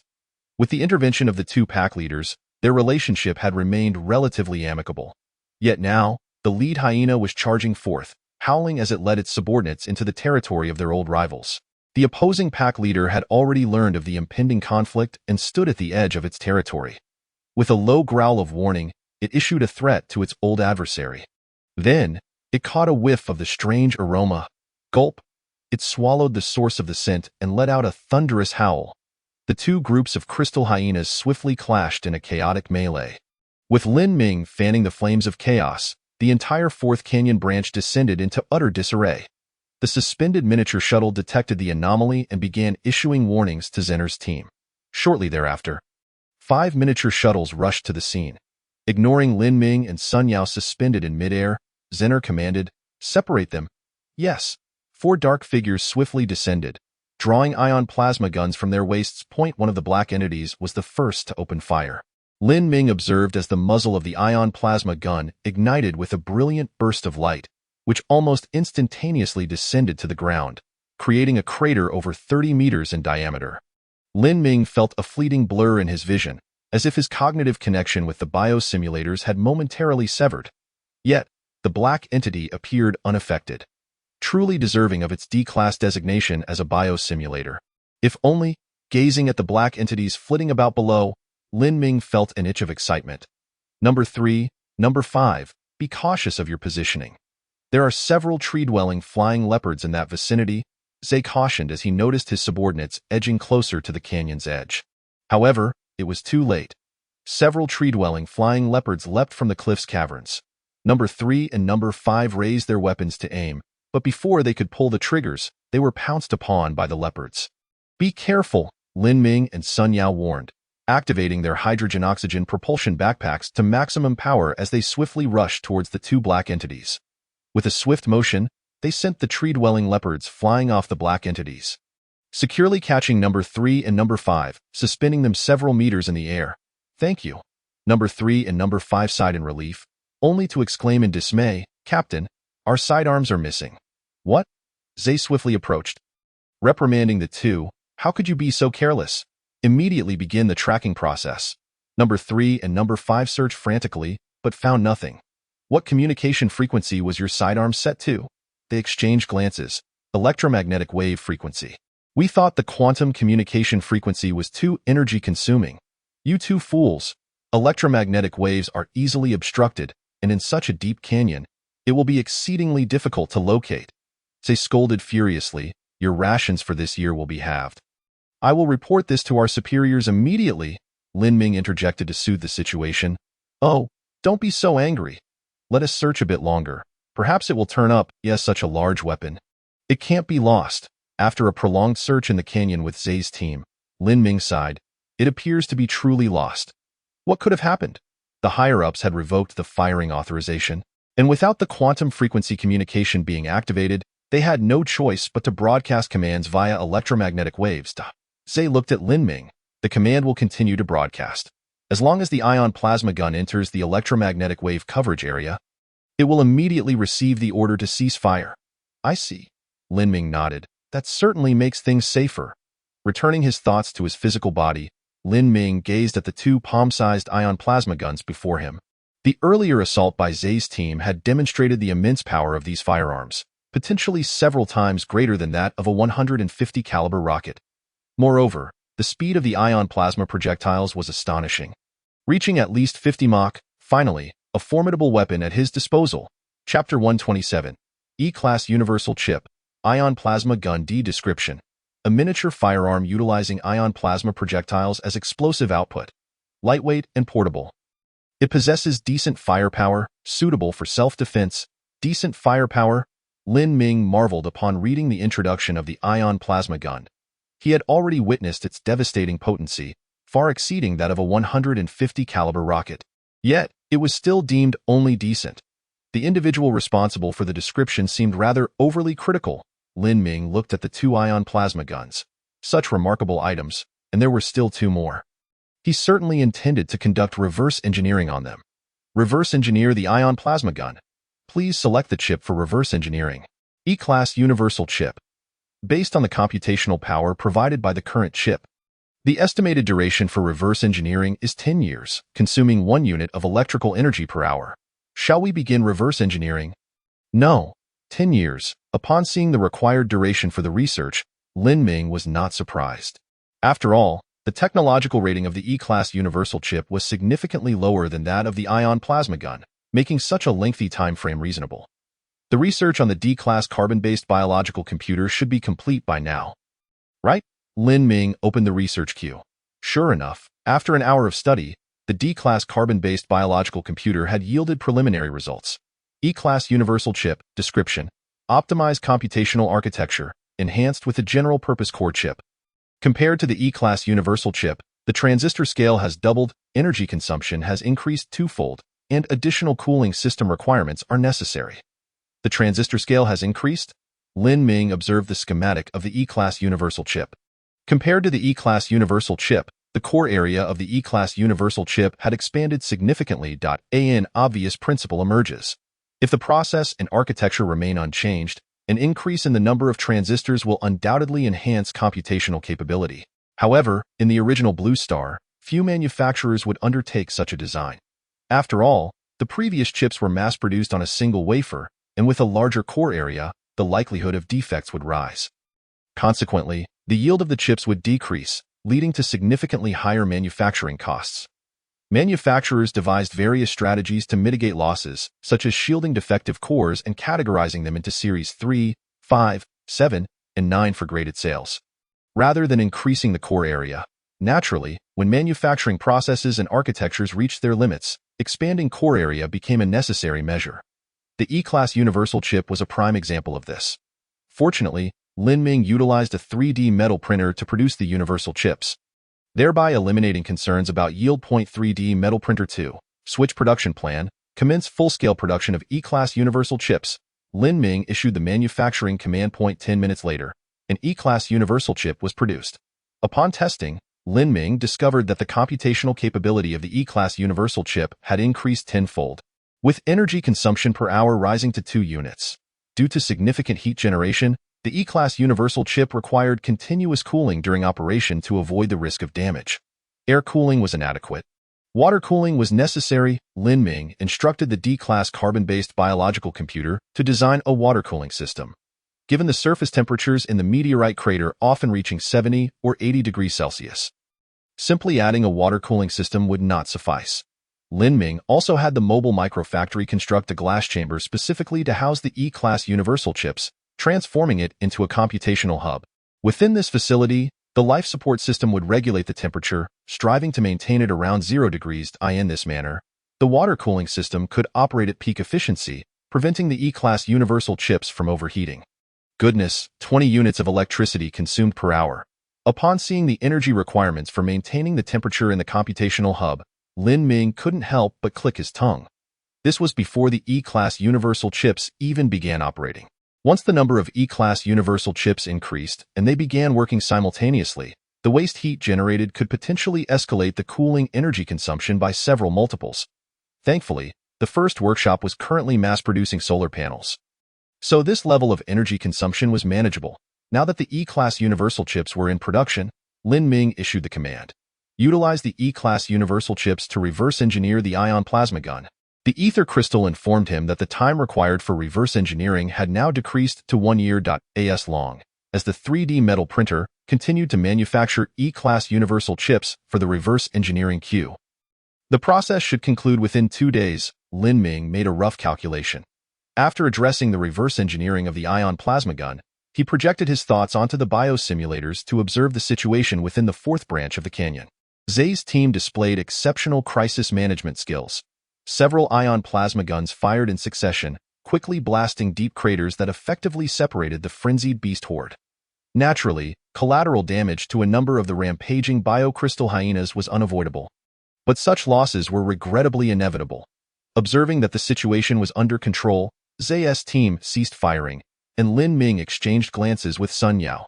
The hydrogen-oxygen engines behind them belched forth azure flames as they plunged into the billowing clouds of dust. "Captain," one of the black entities, observing the unfolding scene below, whispered to Zay, "the population of the biocrystal hyena pack seems to be rapidly diminishing. Is that so?" Zay's elongated eyes scanned the tumult below. Where dust swirled violently, with such intense firing, it's unavoidable that a few biocrystal hyenas would be mistakenly harmed. However, the black entity hesitated for a moment. The population of biocrystal hyenas has decreased from 300 to 150 and continues to dwindle. Surprised by the magnitude of the losses, Zay sighed. In the vernacular of Blue Star civilization, weapons are blind. Weapons are blind.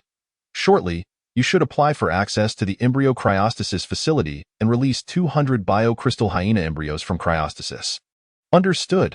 The black entity acknowledged and departed. On the planet Urea, within the ecological crater, Lin Ming struggled to suppress a grin as he watched hundreds of biocrystal hyenas darting chaotically through the ecosystem. After a period of release and the intimidation exerted by Zay's team, the frenzied hyena pack gradually calmed down, beginning to regroup in clusters according to their species. Lin Ming counted a total of 18 clusters. Workshop 2, commence production of superalloy enclosures. I intend to domesticate these creatures. The remaining 2 chapters will be written after my meal. I will take advantage of the lunch break to complete them. Chapter 128. Sun Yao's plan soon. Group after group of superalloy enclosures were produced. Lin Ming summoned the fully automated 3D metal printing robot to commence the installation of the animal enclosures. He configured the enclosures into a square shape. Within each enclosure, there were feeding troughs and drinking basins, along with a simulated crab designated for the collection and processing of waste. Ultimately, a leading simulated crab was assigned the tasks of feeding and changing the water. Quite impressive. Observing the completed welding of the enclosures, Lin Ming felt immense satisfaction. He called over a leading simulated crab and began to shepherd the crystal hyenas into their respective enclosures. For those unruly ones, the leading simulated crab clamped its pincers around their necks and hurled them into the enclosures from a distance of 1 to 200 meters, leaving those creatures in a daze. Once this task was accomplished, Lin Ming released Sun Yao's simulated person to showcase his small ranch. "How is it?" Lin Ming proudly inquired, gesturing towards the enclosures. Sun Yao blinked and turned to Lin Ming, asking, "Brother Lin, what is the purpose of raising these creatures?" To produce D-grade biological crystals, Lin Ming candidly revealed his true intentions. This isn't large-scale breeding. It's practically a holiday resort for these creatures. Sun Yao shook his head repeatedly. "This is far too inefficient. Then what do you propose?" Sun Yao promptly requested the corresponding permissions from Lin Ming and began directing the fully automated 3D metal printing robot to remodel the enclosures. The square design was inadequate. The creatures had too much space to roam without a clear objective. As he spoke, Sun Yao sketched a rough diagram on the holographic screen. It depicted 2 concentric circles, one larger and one smaller. The center of the concentric circle served as a resting area for the female and juvenile creatures, while the outer ring was designated as the activity zone for the adult crystal hyenas. Each circular enclosure had a diameter of 100 meters, with a spacing of 10 meters between enclosures. "What use is this?" Lin Ming remarked, perplexed by the mere alteration in shape of the enclosures. "You'll understand once the remodeling is complete," Sun Yao replied with a mysterious smile. Half an hour later, the fully automated 3D metal printing robot finished the first enclosure's renovation. Sun Yao then gestured for the leading simulated crab to guide the female and juvenile creatures into the central resting area. Upon seeing the crystal hyena leader following into the resting area, Sun Yao became agitated. "Damn it, you've gotten lazy. Why are you following them in? Get out." Sun Yao commanded the leading simulated crab to eject the crystal hyena leader. Stomping on it in his heavily armored suit, and with a swift motion, he opened the leader's skull. Behold, a D-grade biological crystal core. Since this creature had matured, there was no need to waste food. Gazing at the blood-stained D-grade biological crystal core in Sun Yao's hand, Lin Ming inhaled sharply and accepted it. Seeing their leader slain, the adult crystal hyenas within the circular area emitted low whines, seemingly protesting. Sun Yao instructed the fully automated 3D metal printing robot to create an alloy steel whip, cracking it in the air. Who dares to rebel? The adult crystal hyenas fell silent instantly. Selecting the strongest-looking adult crystal hyena, Sun Yao directed the leading simulated crab to usher it into the resting area. From now on, you shall be the leader, and all the transparent crystals produced will be yours. Impressive! Observing the sudden transformation in Sun Yao, Lin Ming gave him a thumbs up. Sun Yao chuckled. Brother Lin, have you forgotten I've raised dogs before? These creatures are the same. The more you indulge them, the more they think they're in charge. After a good beating, they'll come to you, wagging their tongues, Lin Ming replied. Your words are reminiscent of our long, narrow neighboring country, aren't they? Sun Yao's operations were far from finished. He instructed the leading simulated crab to begin feeding. The meal consisted of dragon meat from the spiny giant shell dragon, of which Lin Ming had plenty frozen, sufficient for several days' worth of sustenance. Many crystal hyenas began to ravenously devour the dragon meat placed before them. However, a few had just eaten and were still full, displaying faces of resistance and refusal to eat. Eat? Why aren't you eating? Sun Yao exclaimed. If you refuse, fine. He handed the alloy whip to the leading simulated crab, commanding it to drive the unwilling crystal hyenas to run. 5 kilometers each. Don't even think about stopping until you finish. After running 5 kilometers, the panting crystal hyenas drank copiously before starting to eat the dragon meat. As before, those that consumed the dragon meat began to spin in place, subsequently regurgitating transparent crystals. The waiting simulated crabs immediately collected the crystals and delivered them to the adult crystal hyenas in the central resting area. All right, everyone rest. From now on, exercise once every hour, a minimum of 5 kilometers. After 6 hours, they would commence their next meal, with 3 meals daily. I'm not concerned about how much you eat, only that you don't eat enough. Sun Yao established a scientifically sound schedule for the crystal hyenas. Seeing the plan devised by Sun Yao, Lin Ming couldn't help but exclaim. Without you, the triangular trade is truly at a loss. Sun Yao beamed with pride. Brother Lin, this is just the beginning. Next, we need to optimize the hyena population. Within these hyenas, there are certainly those with greater stamina, yielding more transparent crystals in time. We will select them and grant only these creatures the right to reproduce. After a period of selection, the overall yield of the population will undoubtedly increase. Impressive. Lin Ming couldn't help but regard Sun Yao with newfound respect. In truth, Sun Yao had previously been among the forefront of regional players. The modular technology had been a trade from Sun Yao to Lin Ming. However, it was merely coincidental that he found himself on a pastoral planet, encountering the technologically advanced Boater civilization, far surpassing Blue Star. Otherwise, given Sun Yao's pace of development, he might have left his own mark within the region. Detected D-grade carbon-based resource supply pod 1.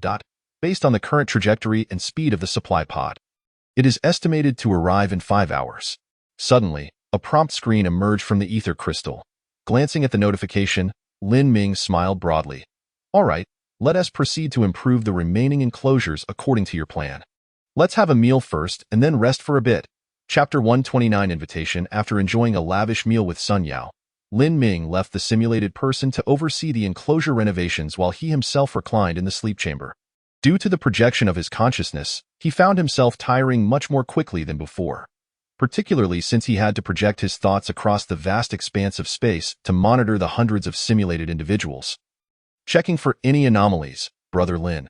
Unless there's something urgent, I'll head back now. After satisfying his hunger, Sun Yao displayed an impatient expression.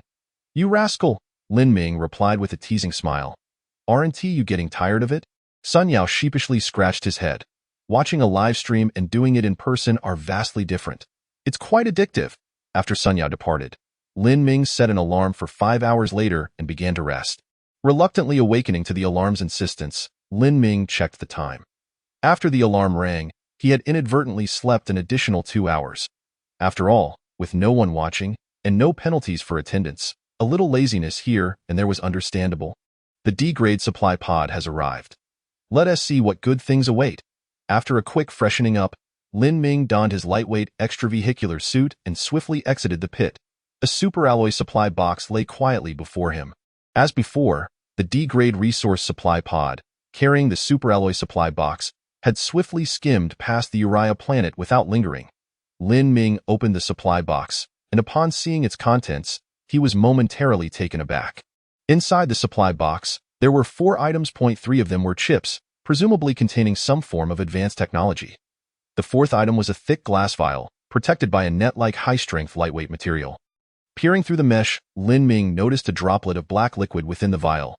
This is, cautiously, Lin Ming picked up the glass vial and opened the catalog. Highly active organic devourer S. Description: a microscopic devourer with extremely high activity. Capable of consuming all organic matter and even inorganic nutrients, it can remain dormant in extreme environments and, once conditions are favorable, it rapidly revives and begins to consume organic matter, replicating itself. Please handle this seemingly inconspicuous little entity with caution. A highly active organic devourer, isn't this just the black tide?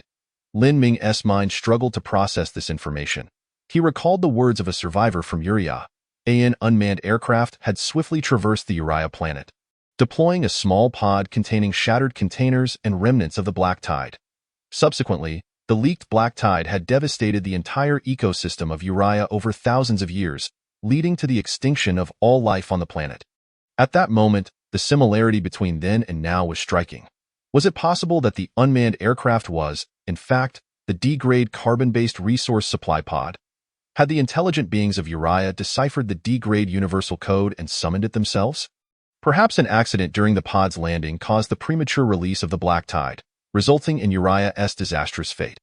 Alternatively, from a conspiracy theory perspective, it could be posited that the destructive capability of the black tide rivals that of a nuclear bomb. Even surpassing it, a couple of nuclear bombs would only devastate portions of a city, and after several decades, as radiation diminished, reconstruction would be feasible. Once the black tide is unleashed, there is no turning back. It threatens to devastate the entire planet's ecosystem, much like the aftermath of a nuclear war, which could plunge the world into a nuclear winter if, at that time, the planet Uriah were divided into several factions, and each faction deciphered the D-level universal code. Gaining control over the black tide, they would establish an ultimate deterrent amongst one another. Subsequently, during a prolonged standoff, one or multiple factions would release the black tide, bringing calamity upon the entire world.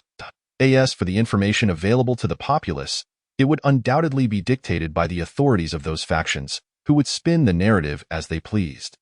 Lin Ming remained uncertain which version of events was true, or if any were true at all. Yet, this uncertainty was inconsequential. 100,000 years had passed, and the once glorious Uriah civilization now existed solely within holographic projections and D-level carbon-based biological computers. Merely history, he was indifferent. Allowing the bottles containing the black tide to bask under the sun, Lin Ming turned his attention to the remaining 3 chips, as anticipated.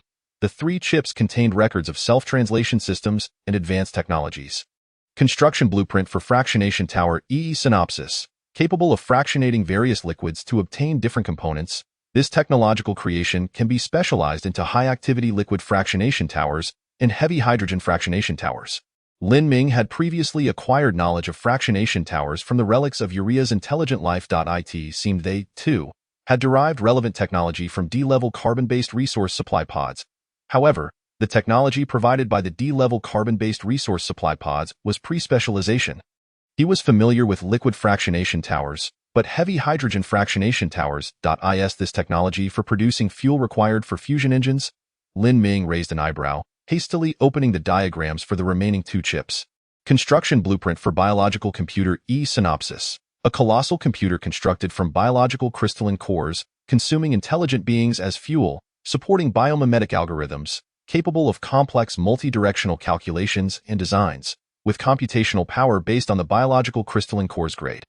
Construction blueprint for interstellar gate emanation core unrated. Synopsis.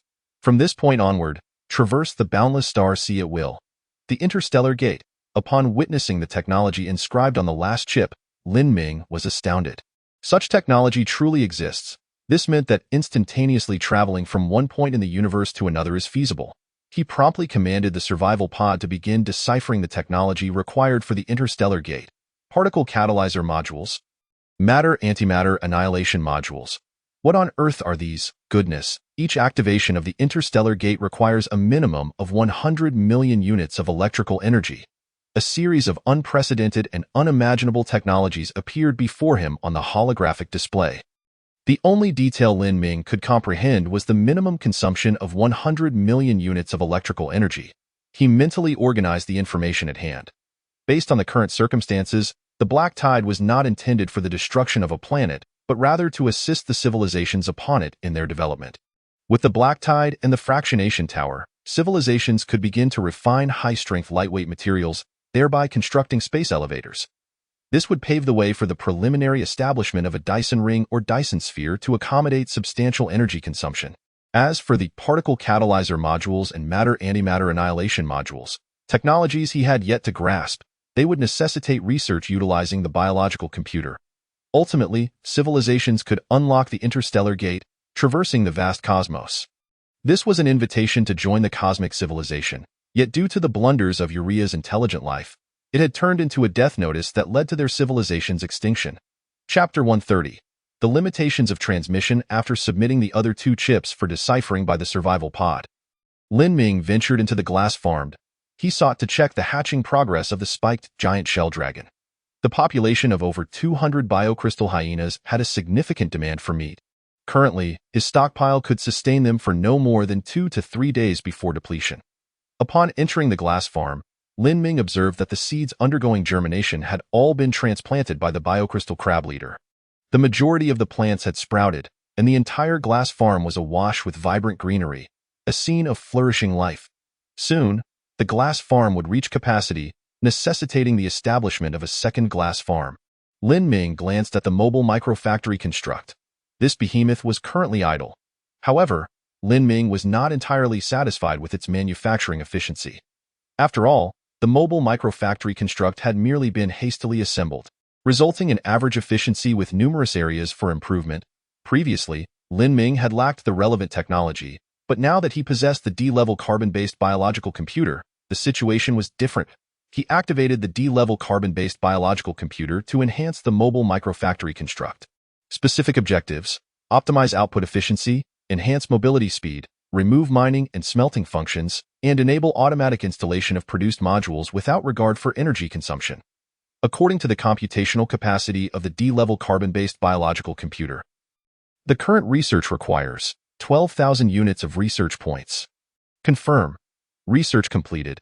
You have mastered the large, fully automated modular construction machine. Lin Ming activated the holographic image. This was a large machine driven by only 4 tracked mobile modules. Resembling a significantly enlarged biocrystal crab.it featured 4 enormous mechanical arms on either side. The 8 massive mechanical arms integrated a 3D metal printer, lifting modules, and handling modules, enabling it to perform a series of tasks including production, lifting, assembly, and welding of finished products by relinquishing the mining and smelting functions. The large fully automated modular construction machine had integrated feed ports at the rear, allowing 2 all-terrain tracked vehicles to simultaneously unload materials. When operating at full capacity, the large fully automated modular construction machine consumed a staggering 150 units of electrical energy per hour, powered by 10 microwave transmission reception modules. Specialized equipment is meant for specialized tasks. Lin Ming nodded in satisfaction, opening the diagram to find that the technology rating for the large fully automated modular construction machine had been elevated to D. For large-scale production, let S start with 3 units. Additionally, he commanded the production of 10 all-terrain tracked vehicles. Lin Ming issued the manufacturing orders. Upon seeing the 5-day manufacturing time, he added another command. All 3D metal printers should prioritize the production of 3D metal printers. Starting with 200 units, having completed these tasks, Lin Ming finally had time to inspect the dragon eggs. To his delight, he noticed that 2 of the dragon eggs had developed fine patterns on their shells and were gently quivering. Based on this development, he estimated that the spiked giant shell dragon hatchlings would emerge within the day. The pace was too slow. Even if these little creatures grew rapidly, reaching maturity in a month or 2, it would still not meet the demands of the biocrystal hyena pack. However, this was not a pressing issue. With such a vast pastoral planet at his disposal, could he possibly let 200 biocrystal hyenas starve? Lin Ming projected his thoughts onto the bio-creatures of the pastoral planet. Considering that Sun Yao might be busy, he refrained from disturbing him and instead began searching the area. His target was the adult forms of larger herbivorous animals. These creatures were well fed on the pastoral planet and could be directly transported back into the ecosystem, tolerating a few days of hunger without issue. Lin Ming quickly located around 10 adult herbivorous animals, the smallest weighing 800 kilograms and the largest exceeding 2 tons. After transporting these creatures, Lin Ming shifted his mental projection to the bio-creatures within the ecosystem, preparing to settle them in. Then, he witnessed a shocking scene. Among the encircled bio-crystal hyenas, the leaders were running wildly as if possessed, blood dripping from their mouths in the central area. The mother hyenas and their young had suffered significant casualties, evidently having been killed by the frenzied leaders. What was happening? Did these creatures possess dignity, preferring death over captivity? Lin Ming hastily controlled the bio-creatures to take flight, shooting down the deranged bio-crystal hyena leaders one by one, after collecting all the biological crystalline cores from the fallen leaders. Lin Ming tended to the injured bio-crystal hyenas in the ecosystem, feeding them leaves from the purple orchid.as for the deceased. Along with the corpses of the bio-crystal hyena leaders, he discarded them into the black tide lake to provide some nourishment. After herding the herbivorous animals into different enclosures, Lin Ming pondered for a moment before deciding to consult Sun Yao, who had a better understanding of animals. Half an hour later, Sun Yao projected his thoughts onto the bio-creature. What is happening? Why did the leaders suddenly go mad? Upon hearing Lin Ming's account, Sun Yao's expression turned grave. I have heard that if the environment changes, some animals may kill and consume their newborns to conserve energy. Could it be that the bio-crystal hyenas behave similarly, but the transported mothers did not exhibit any signs of madness? The two engaged in extensive discussion. Sun Yao suddenly raised his right hand. Extending his index finger, Lin Gu, I have an idea. Speak. Could the problem stem from the transmission? Upon hearing this, Lin Ming experienced a moment of enlightenment. Even though he had installed the D-level biological crystalline core, the bio-creatures he created still held an E-level technology rating, while the bio-crystal hyena leaders were rated D. Could this be a limitation imposed by the ether crystals on the transmission? Otherwise, Lin Ming could simply touch Sun Yao and teleport him to the Urea planet, thus avoiding all these complications. While this speculation was plausible, it still needed verification. The two returned to the pastoral planet and transmitted a few tree-dwelling cheetahs and other D-level creatures. Indeed, these once timid beings, now transported back to the pastoral planet, immediately exhibited ferocity, lunging at the heavily loaded exit suits. Even as their teeth shattered, they did not relent. 2 D-class creatures rolled their eyes back and collapsed to the ground. Motionless, they were not dead. Their heartbeats and breaths remained normal, yet they ceased to respond to external stimuli. Sun Yao prodded the creature with its eyes rolled back and remarked, "You ought to be cautious of Qin Lingling from now on." Lin Ming observed Sun Yao and suddenly spoke with profound significance. Chapter 131. The Chain of Suspicion. Upon hearing these words, Sun Yao was momentarily taken aback, only to quickly realize the implications. Qin Lingling's synthetic beings also possess teleportation privileges. And given the current circumstances, teleporting creatures with higher intelligence could lead to unpredictable consequences. It was highly probable that while one might arrive, their cognitive faculties would be thrown into disarray, potentially rendering them in a vegetative state. If Qin Lingling intended to act against him at some point, it would be as easy as pie. Lin Gu, this. Sun Yao found himself at a loss for words. Even if Qin Lingling might not yet be aware that synthetic beings could teleport living organisms, once suspicion arose, it could never be quelled. Just when he had uncovered something intriguing, it was suddenly rendered unattainable. What a wretched world this was, Sun Yao sighed bitterly. Lin Ming noted that after realizing this issue, Sun Yao had taken a step to the side, now standing 3 meters away from him. At that moment, both Sun Yao and Lin Ming were controlling synthetic beings, and neither had to worry about the series of problems caused by teleportation. However, this action indicated that he harbored no ill intentions towards Lin Ming. Lin Ming understood that after Sun Yao's gesture, the synthetic being he controlled could no longer approach Sun Yao's physical form within 3 meters. Once suspicion emerged, it would never cease. Lin Ming sighed deeply within. What a wretched world this is. Sun Yao exchanged pleasantries with Lin Ming and exited the thought projection state of the synthetic being. After arranging matters within the ecological circle, Lin Ming also reluctantly withdrew from the thought projection state. Upon accessing the manufacturing queue, Lin Ming observed that the new 3D metal printers were all in place and currently constructing large, fully automated modular construction machines in segments. In less than 4 hours, 3 large fully automated modular construction machines would be completed. Lin Ming opened the map of the meteorite crater, his eyes glimmering with anticipation. He needed to devise a detailed plan for the buildings within the crater. Firstly, the central area of the crater would generally not be designated for construction, as it was a location Lin Ming had earmarked for a solar panel array. This area would remain unshaded by the surrounding crater at all times, exposed to sunlight, making it the ideal location for a power generation facility. Of course, if there were substantial or rare resources in the central region, some area would need to be sacrificed. However, Lin Ming had a solution. By elevating the solar panels in this area and supporting them with a framework, they could be positioned above the framework mining system. He could even elevate the framework of the mining system to install them directly above. In those areas that would be shadowed and lacked high-value resources nearby, Lin Ming began planning for glass factories. Once the large, fully automated modular construction machines were completed, the construction of these glass factories would commence immediately.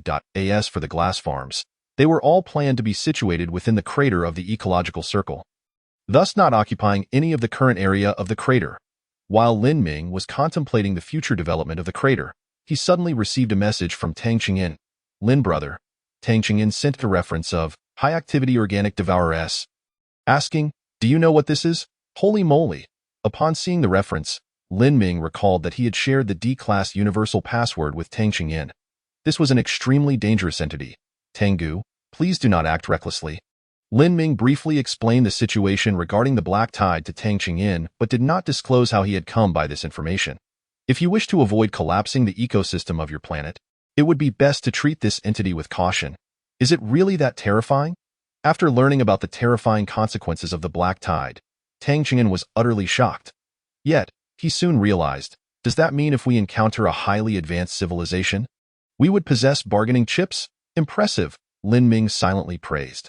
Tang Qingyan, as the influential figure in Tang province, quickly grasped the severity of the black tide's implications. Lin Ming uneasily cautioned, this is a double-edged sword. Much like a nuclear bomb, it is most fearsome before use. Once employed, there may be no chance for redemption. Thank you for the reminder, Lin brother. Tang Qingyan laughed heartily. Did you not say that if this thing destroys the ecosystem, it would take at least 1,000 years? After I am gone, let the floodwaters rise. Hearing Tang Qingyan's voice, Lin Ming fell silent. Tang Qingyan spoke the truth. Even if the black tide were to spread wildly, devouring organic matter to replicate itself, completely annihilating the ecosystem of an entire planet would indeed require millennia. The surviving intelligent beings of Urea had mentioned that, during the initial stages of the black tide's replication, they even briefly eradicated hunger. Given that the lifespan of humans is, at most, a century, why concern oneself with matters posthumously? Realizing the weight of the situation, Lin Ming understood why the Bada civilization's attitude had shifted so rapidly. After all, they must have already grasped the nature of the black tide and its pros and cons. Sun Yao, as a singular carbon-based life form, counted for little against their entire civilization. There was no need to gamble the survival of their entire civilization.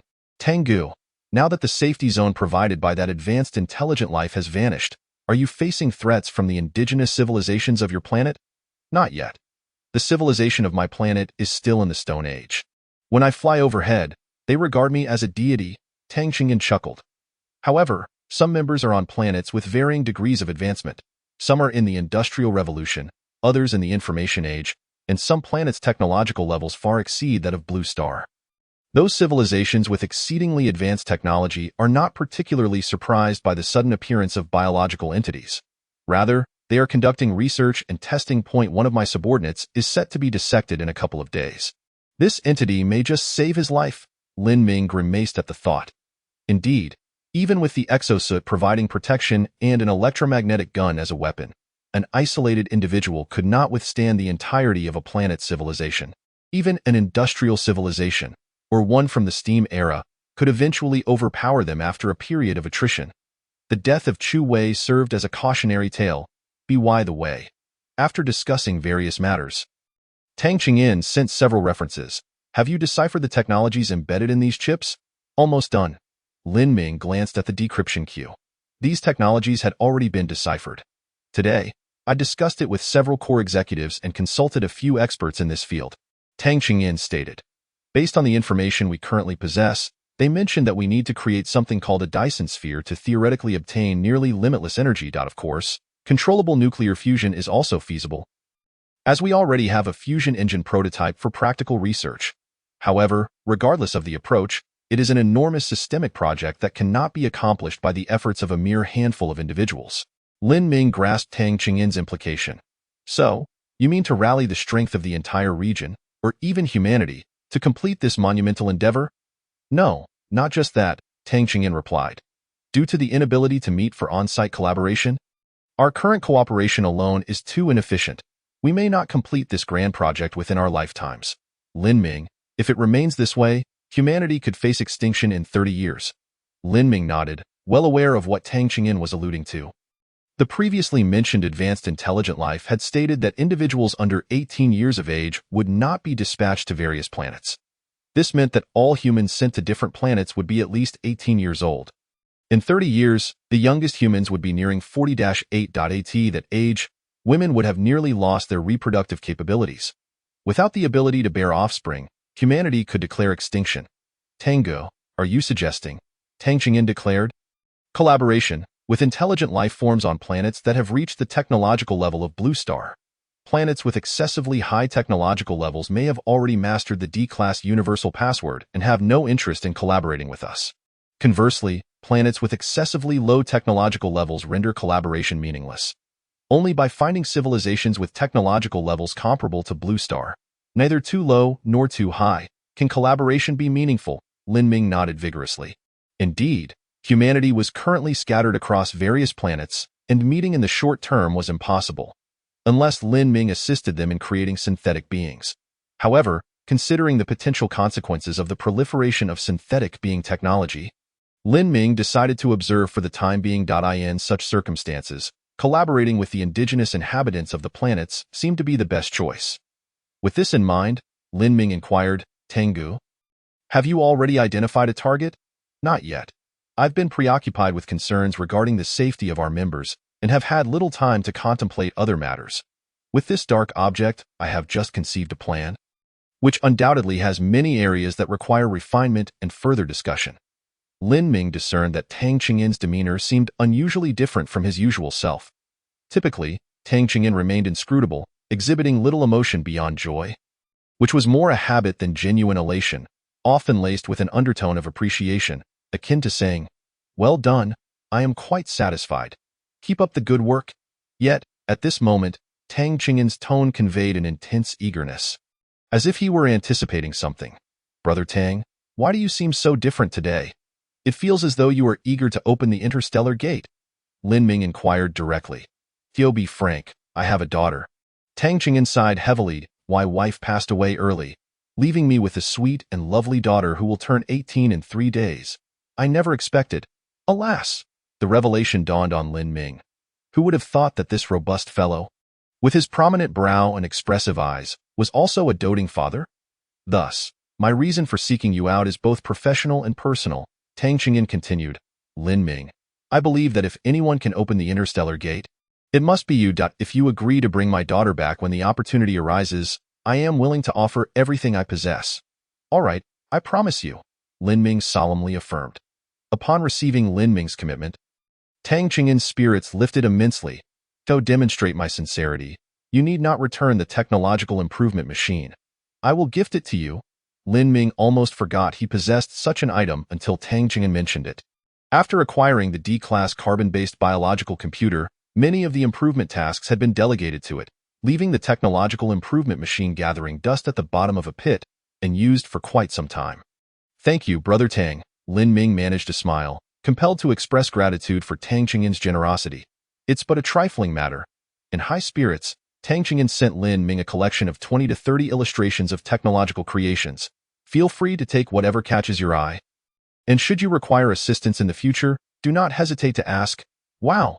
Lin Ming was taken aback by the array of illustrations Tang Qingyin shared. True to his reputation as the decision-maker of the province, the items he displayed were numerous and unfamiliar to Lin Ming.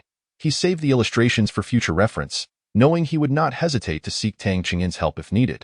After exchanging pleasantries, Lin Ming closed the chat window and opened the regional chat channel. The players were still engaged in conversation, their discussions revolving around the disappearance of the safe zone. Does anyone have landmines for sale? I feel like something is watching me. Every midnight, there are numerous sounds of footsteps around the survival pod, and come daylight, there are tracks everywhere. Why don't you check from the observation window above? Come on, it's easy for you to say. I dare not show my face. I'm afraid that the moment I do, a pair of eyes will meet mine. I now sleep in direct hibernation. Can we not discuss such terrifying topics in the dead of night? It's making me want to hibernate too. What dead of night? It's noon, the sun is blazing, and evil spirits should retreat. Hurry and stockpile some weapons. The prices have skyrocketed recently, and basic resources can't even be traded for them. We can only exchange them for technological creations, but those of too low a grade are rejected. It's easy for you to say. What good are weapons? Didn't some guy get abducted by aliens before? P.S. Currently awaiting dissection. You're the alien to them. The players bantered back and forth, discussing strategies to cope with the current situation. Lin Ming noted that the number of survivors in the region had dwindled to just over 6,500, with occasional further reductions. Suddenly, the long-absent red text reappeared in the regional chat channel. Detected that the current number of surviving players in the region has halved. To maintain player numbers, regional merging will commence in 24 hours. Upon reading the red text, Lin Ming's heart raced. The regional merging could not merely entail combining players into a single chat channel, could it? Chapter 133. Regional Leader. The red text continued. After the regional merging, each region may elect one regional leader, who can levy taxes on all players within the region and establish trade policies with other regions. Click here for details. The regional leader will be determined by a vote among all players. If no player receives more than half the votes, the top 100 players in votes may challenge the player with the highest votes, and the ultimate victor will automatically become the regional leader. Click here for details. Following the regional merging, the development index of each region will be calculated in real time. Regions with higher development indices will intermittently reward their leaders with various high-value items. The 3 lines of red text ignited Lin Ming's excitement. A regional leader. Lin Ming clicked on the details. The so-called regional leader would be the one who could command all players within the region. However, they could not directly order each player to carry out specific tasks but could achieve their objectives through other means. The first of these was to formulate trade policies for the region. Currently, cross-region transactions incurred a 100 tax on ethereal crystal stones. For instance, a transaction involving an item valued at 100 units of basic resources would require both parties to pay 200 units. And the item itself would need to be offered in double quantity. Naturally, half of that would be collected as tax by the ethereal crystal stones. With the establishment of regional leaders, each could set their own trade policies, with tax rates freely adjustable between 0-100. Furthermore, regional leaders could levy taxes on all players within their jurisdiction, with a 7-day collection cycle. Tax rates could be freely set, currently offering 3 options: a flat 0, 100 units of basic resources, 5-10 of all current basic resources, or 1 F-class technological creation.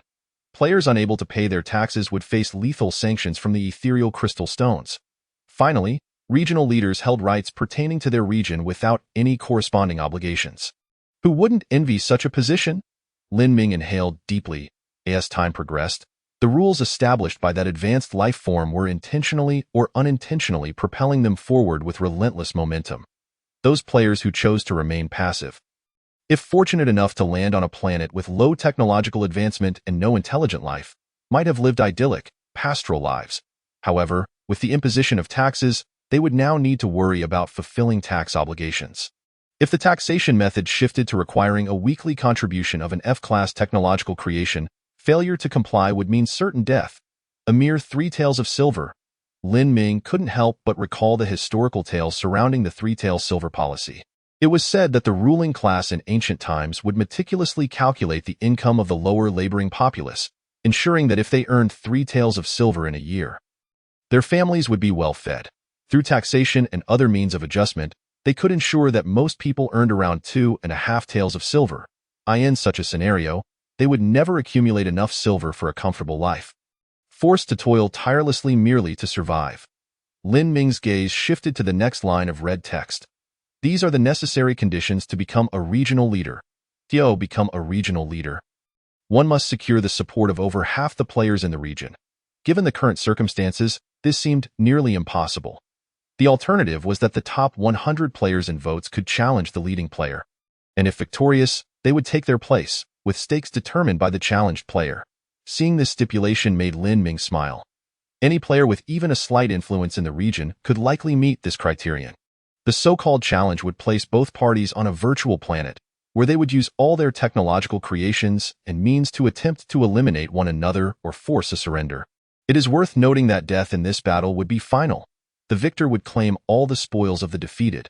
Upon reading this rule, Lin Ming's eyelids twitched. This was truly a matter of life and death. As for the final provision, it was a benefit bestowed upon the regional leader, needing no further elaboration. All these rules were compelling capable players to strive for the position of regional leader. After reviewing the regulations, Lin Ming noticed a message from Tang Qingyan. All guns pointed outward. Unified against external threats, Lin Ming replied with a message. Closing the chat window, he pondered for a moment before issuing an order. Activate the D-class carbon-based biological computer and combine it with mimic crab, camera, and jetpack. Research direction: all-terrain reconnaissance crab. Specific indicators: must adapt to all terrains, capable of real-time monitoring and photography, with a size as compact as possible and no need to consider endurance. Based on the computational capacity of the D-class carbon-based biological computer, the current research will require a consumption of 1,000 research points. Confirm. Research complete. You have mastered the technology of the all-terrain reconnaissance crab. Lin Ming opened the illustration. T was an exceedingly compact mimic crab, no larger than a palm, with its core transformed into a superalloy fan. While its tiny eyes had been converted into cameras, in ordinary circumstances, this diminutive creature is capable of scuttling about on the ground. And if necessity arises, it can burrow into the earth. When the situation calls for it, it can take flight, transforming into a compact reconnaissance drone. However, this transformation comes at the cost of a remarkably short operational duration, with a mere 5 minutes of flight time. Nevertheless, Lin Ming has devised a plan. He activates the D-class carbon-based biological computer and simultaneously assembles a bioengineered crab head, an F-class electromagnetic gun, a jetpack, a microwave relay, with the research focus being armed relay hubs. Specific parameters include a dual-barreled electromagnetic gun, primarily for self-defense, capable of providing energy to bioengineered crabs within a 100-kilometer radius, while also serving as a signal relay. In the event of danger, it can retreat through flight. According to the computational capacity of the D-class carbon-based biological computer, the current research requires the consumption of 3,000 research points. Confirmed. Research completed. You have mastered the technology of armed relay hubs. Excellent. The next stage is the main event. Lin Ming involuntarily raised his voice. Initiate the D-class carbon-based biological computer, while simultaneously assembling heavy exosuit, lightweight exosuit, hydrogen-oxygen fuel engine, ion plasma gun, 150 rockets, electromagnetic adhesive high-explosive grenades, and microwave relay, with the research direction being combat mechs. Specific parameters: the primary weapon is the ion plasma gun, the secondary weapon is a single-barreled rocket with a reduced rocket size, and the defensive weapon is the electromagnetic adhesive high-explosive grenade, maximizing agility while ensuring the pilot's comfort. According to the computational capacity of the D-class carbon-based biological computer, the current research requires the consumption of 100,000 research points. Confirmed. Furthermore, normal update times should resume tomorrow. Chapter 134. Mech. Flowing light. Research completed. You have mastered the foundational combat mech technology. By my word. It's actually a combat mech. Lin Ming eagerly opened the compendium. See the author's note for the image. Foundational combat mech. D description. Constructed from superalloy, this mech integrates various small arms and is capable of supersonic cruising within the atmosphere, as well as brief stays in extreme environments. The description is quite succinct, and the specifics will only be revealed through practical experimentation. After modularizing the foundational combat mech for research, Lin Ming sent the designs to the 3D metal printer for modular production. In less than half an hour, all modules of the foundational combat mech were printed and assembled in Workshop No. As Lin Ming gazed upon this towering 5-meter behemoth, he couldn't help but gasp in awe. The original combat heavy exosuit stood only 2 meters tall, yet possessed life support functions and exoskeletal mobility assistance. What capabilities could this 5-meter giant possibly hold? Clad in the lightweight exosuit, Lin Ming positioned himself before the foundational combat mech. The operation of the foundational combat mech is remarkably straightforward, employing a thought projection control system akin to that of the bioengineered beings. With just a slight mental nudge, the foundational combat mech executes the corresponding actions. After contemplating the entry movement, the mech's right hand automatically lowered, palm open.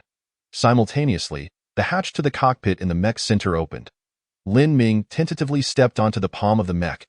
The right hand raised to align with the cockpit. Lin Ming took a step inside. Soft and comfortable, that was his immediate impression. The cockpit of the foundational combat mech, having integrated the technology of the lightweight exosuit, excelled in both comfort and impact resistance. With a soft click, the cockpit door closed, plunging Lin Ming into momentary darkness. Yet, the darkness was fleeting. The foundational combat mech utilized a thought projection system similar to that of the bioengineered beings, and upon entering the cockpit, Lin Ming instantly felt his consciousness merge with the mech. It was akin to controlling a bioengineered being. Within mere minutes, Lin Ming had acclimated to the movement controls of the foundational combat mech. He began testing the various functionalities of the mech. The first was the flight capability. Integrated with a liquid hydrogen-oxygen fuel engine, the foundational combat mech can achieve a maximum cruising speed of Mach 3. And with afterburners engaged, it can reach speeds up to Mach 5. However, due to the limitations of its fuel capacity, the mech can fly up to 500 kilometers without afterburners, and just under 200 kilometers with them. What a far cry from the masthead defender! Lin Ming couldn't help but scoff. Yet, this was hardly a concern for him, as he did not intend to pilot the foundational combat mech directly into battle. Instead, he would deploy the bioengineered beings for that purpose.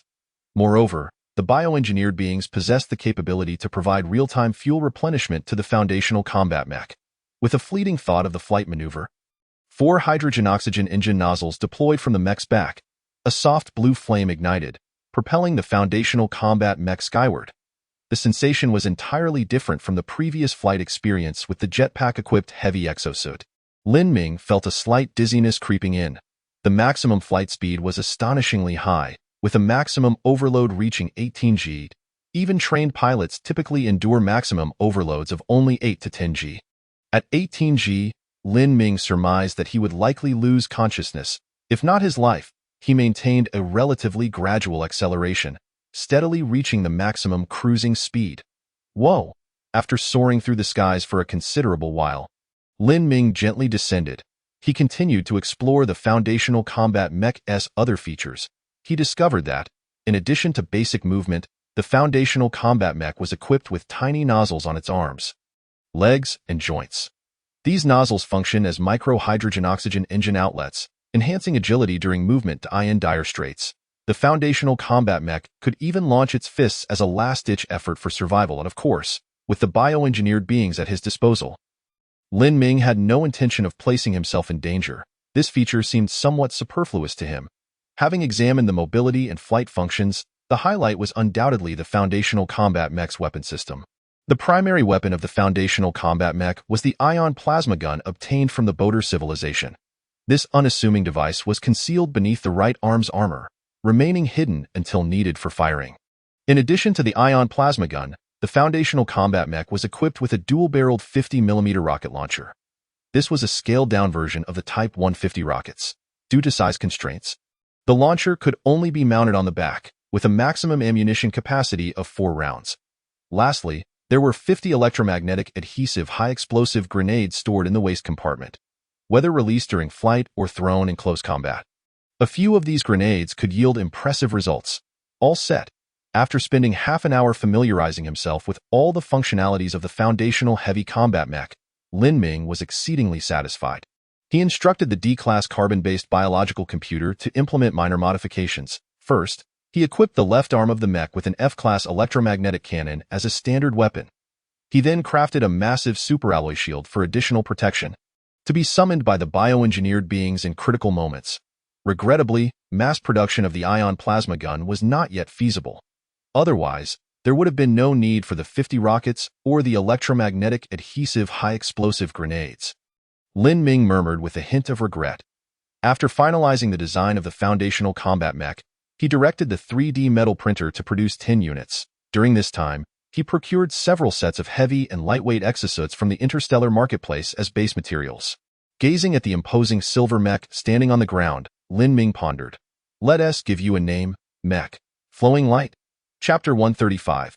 Hatching in the production queue for the mechs, Lin Ming also added tasks for the all-terrain reconnaissance crabs and armed intermediate hubs. When facing a lion, one must exert full strength, especially considering the possibility of confronting players from other regions. He needed to be particularly vigilant. After completing these tasks, Lin Ming reclined in the sleep pod, preparing to rest. Although he wasn't particularly fatigued, a fierce battle awaited him, and he must face it with utmost energy. The luxury of lying down for a few hours of sleep when not tired was simply delightful. 6 hours later, Lin Ming awoke, feeling slightly groggy, as though he had overslept, making him feel worse instead. At one point, he had been roused by Sun Yao, who had traded his bioengineered being. How frustrating! Splashing cold water on his face to regain some clarity. Lin Ming donned the lightweight exosuit and made his way to the glass farm. To his delight, he discovered that all 4 spiked giant shell dragon hatchlings had successfully emerged, chirping eagerly, appearing to be in desperate need of nourishment. Upon sensing an approaching figure, the hatchlings, each the size of a soccer ball, intensified their calls. Lin Ming noticed that their eyes remained tightly shut, indicating they had yet to open them. Such tiny creatures would surely cry for a long time if given a kick. Lin Ming crouched down, gently stroking one of the spiked giant shell dragon hatchlings on the head. The other 3 hatchlings also crowded around, rubbing against his hand and occasionally attempting to take a playful nibble. "Hello, what shall we eat?" Lin Ming inquired, casting his gaze upon the hydroponic cultivation framework. The giant mouth flower swayed gently, its blossoms unfurling as it bent its stalks towards the direction of the spiked giant shell dragon hatchlings. A dozen or so rhubarb trees had already lowered their aerial roots, exploring the surroundings, with one root attempting to stretch towards the giant mouthflower. Observing this, the ever-watchful leader of the mimic crabs snapped its pincers, severing the errant aerial root with a decisive click. The interstellar corn and interstellar potatoes were nearing maturity, and upon seeing these 2 plants, Lin Ming's eyes sparkled with delight. He instructed the mimic crab leader to fetch 1 ear of corn and 1 potato each. After shucking the tender corn and cutting the potato into small chunks, he placed them before the 4 spiked giant shell dragon hatchlings. The previously whimpering hatchlings immediately ceased their cries, their nostrils flaring as they explored the ground. Gurgle, gurgle. Soon enough, all 4 hatchlings converged on the corn kernels, devouring them with evident relish. Well, as long as there's something they enjoy. Lin Ming subsequently transported the 4 hatchlings into the ecological dome, confining them separately in customized enclosures. Evening primrose can foster the growth of various flora and fauna. He wondered if feeding these little ones would yield any effect. Lin Ming decided to give it a try. He selected a medium-sized spiked giant shell dragon hatchling and added evening primrose to its diet, while the other 3 were fed solely corn kernels. This way, once all 4 spiked giant shell dragons reached maturity, he could ascertain the efficacy of the evening primrose. As Lin Ming busied himself with feeding the hatchlings, Sun Yao sent him a message. "Lin Gu, Zeno says the small interstellar shuttle is arriving shortly." "So soon?" Lin Ming raised an eyebrow, realizing that the shuttle must have accelerated once again. He projected his thoughts onto the mimic beings on the pastoral planet and noticed that Sun Yao seemed to have just finished showering, his damp hair visible through the lightweight exit suit's glass helmet. Lin Gu. Upon seeing the mimic being stir, Sun Yao greeted him. Just finished showering?" "Yes." Sun Yao chuckled. "I thought, since there's a certain danger in interacting with the physical body and the mimic beings, wouldn't it be safer to interact with mimic beings amongst themselves?" "Huh?" Lin Ming paused for a moment. "You woke me up just for this?" Sun Yao simply chuckled in response. As they chatted casually, a few micro-shuttles sped towards them from the distance point. One of the shuttles came to a halt right before them. "Lin Ming, the enduring human," Zeno greeted them. Lin Ming nodded in acknowledgement, while Sun Yao flashed Zeno a middle finger. Zeno disregarded Sun Yao's provocation and informed Lin Ming, "In 2 hours, the small interstellar shuttle will arrive. Please take the micro-shuttle for a connection in low Earth orbit." "All right," Lin Ming nodded. To prevent Sun Yao from becoming bored, Lin Ming created another mimic being for him. This way, Sun Yao would have a mimic body on both the pastoral planet and the urea planet. During his leisure time with Qin Lingling, Sun Yao could also help Lin Ming look after the creatures in the ecological dome. "Let us go." Boarding the micro-shuttle sequentially with Sun Yao, Lin Ming reclined in the special seats under Zeno's guidance.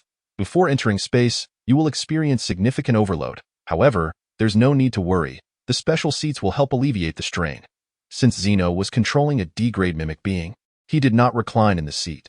Several tentacles radiated outward, adhering to the ground, as Zeno announced. According to your time units, we will take off in 1 minute. If you feel excessive pressure, please take deep breaths. Boom. The micro-shuttle's hydrogen-oxygen engine nozzle flared with a pale blue flame, propelling the shuttle diagonally upwards, swiftly ascending into the cosmos. Sun Yao's heavy breathing echoed as he exclaimed, "Lin Gu, I feel so much pressure." Deep breaths. I've tried, but the pressure is still overwhelming. Project your thoughts onto the mimic being. It can help share your focus. Good idea? Sun Yao responded before promptly fainting. The cerulean sky gradually darkened, and through the large porthole, Lin Ming observed the pastoral planet's atmosphere shimmering under the sunlight, resembling a transparent glass orb. We have reached the designated orbit and will connect in an hour and a half. You may unfasten your seatbelts. Zeno's tentacles released their grip on the floor, allowing him to float in midair, his appendages subtly moving, propelling him forward like a black octopus swimming through water. Lin Ming unbuckled his seatbelt, discovering that he too was floating. Although the mimic beings had ventured into space before, it was always under immense overload, constantly feeling the powerful thrust. This was his first experience of weightlessness. Is this what weightlessness feels like? Sun Yao, having regained consciousness, unfastened his seatbelt and floated beside Lin Ming. Suddenly, he gently pushed Lin Ming, and both of them immediately drifted backward in opposite directions. The force acted upon their upper bodies, causing Sun Yao to roll continuously as he retreated. Ha ha ha, this is so much fun. Sun Yao laughed heartily, delighting like a child. Chapter 136. Regional merger. An hour and a half later, the small interstellar shuttle swiftly approached. In the vastness of space, devoid of reference points, Lin Ming was unable to discern its size until it appeared to suddenly materialize beside the micro-shuttle, extending its mechanical arms beneath to secure the micro-shuttle, gently drawing it into the enormous docking chamber. It was akin to a frog opening its mouth to swallow a mosquito. "You call this small?" Sun Yao exclaimed, agape at the docking chamber capable of accommodating 3 micro-shuttles. Hiss! Inside the docking chamber, the pressure and air composition began to stabilize. 10 minutes later, Zeno announced, "The external environment has been adjusted. Please board the small interstellar shuttle." The hatch opened, and under Zeno's guidance, Lin Ming and Sun Yao disembarked from the micro-shuttle. "Where is everyone?" Sun Yao queried, somewhat perplexed. Zeno explained, "To achieve maximum speed, the small interstellar shuttle jettisoned the escape pod and all other non-essential equipment en route, including what you refer to as the mimic bodies. No wonder, the promised 3-day duration suddenly shortened." Sun Yao mused, piecing it together before realizing, "You ejected the escape pod?" Zeno reassured him, "Due to design differences, even if the escape pod exists, you would be unable to utilize it. Hence, its presence is meaningless to you." 6. Sun Yao declared, "To reduce the maximum mass, I shall not accompany you, as your civilization would say. Wish you a safe journey." Zeno bowed to Lin Ming and Sun Yao. "Considering your tolerance, the small interstellar shuttle will take a day and a half to accelerate to maximum speed, and the deceleration will take the same amount of time. Please fasten your seatbelts during this period." "Thank you for the reminder." Lin Ming and Sun Yao reclined in the special seats, securing their seatbelts. Zeno worked efficiently, setting up the automatic navigation for the two before promptly departing in the micro-shuttle. The small interstellar shuttle will commence acceleration in 1 minute. At the moment the small interstellar shuttle began to accelerate, Sun Yao immediately felt the immense pressure. Wow, why does it feel even greater than the overload when leaving the pastoral planet? There is no gravity in space. The overload you experienced leaving the pastoral planet was largely due to acceleration, with minimal gravitational influence. Lin Ming clarified promptly. Deep breaths. Sun Yao did not respond, rolling his eyes as he fainted again. Youth certainly has its advantages. He can fall asleep at the drop of a hat. Lin Ming sighed. Observing the massive small interstellar shuttle, he unbuckled his seatbelt and wandered around inside, eyeing their cabin. Apart from the alloy walls, there were no unnecessary buttons or equipment, embracing a minimalist style. Resisting the urge to send the small interstellar shuttle back to the Urea planet, Lin Ming returned to his designated seat and exited the thought projection state. He had many tasks to attend to. Manufacture 300 units of 150 rocket shells. Manufacture 20 fully automated 150 rocket launchers. Manufacture 500 electromagnetic adhesive high-explosive grenades. A continuous stream of orders flowed forth. With tasks at hand, time flew by swiftly. Soon enough, the time for regional merger arrived. Following population matching, District 37 will merge with District 22. Regional merger complete. Due to the higher number of surviving players in District 37, the district number remains unchanged. Current number of surviving players in the region: 8,972. 10,000. In the regional chat channel, 3 lines of red text appeared in quick succession. Observing the sudden increase in player numbers, many began to engage in fervent discussions. District 22 seems to be another area from Huaxia. Not bad. New friends, say something. Don't let any Koreans or Japanese sneak in. The ethereal crystal stones possess an automatic translation system. Mere conversation is useless. Let us exchange secret codes, like Imperial Palace Jade Liquor. Hello, everyone. I'm a netizen from northern Huaxia.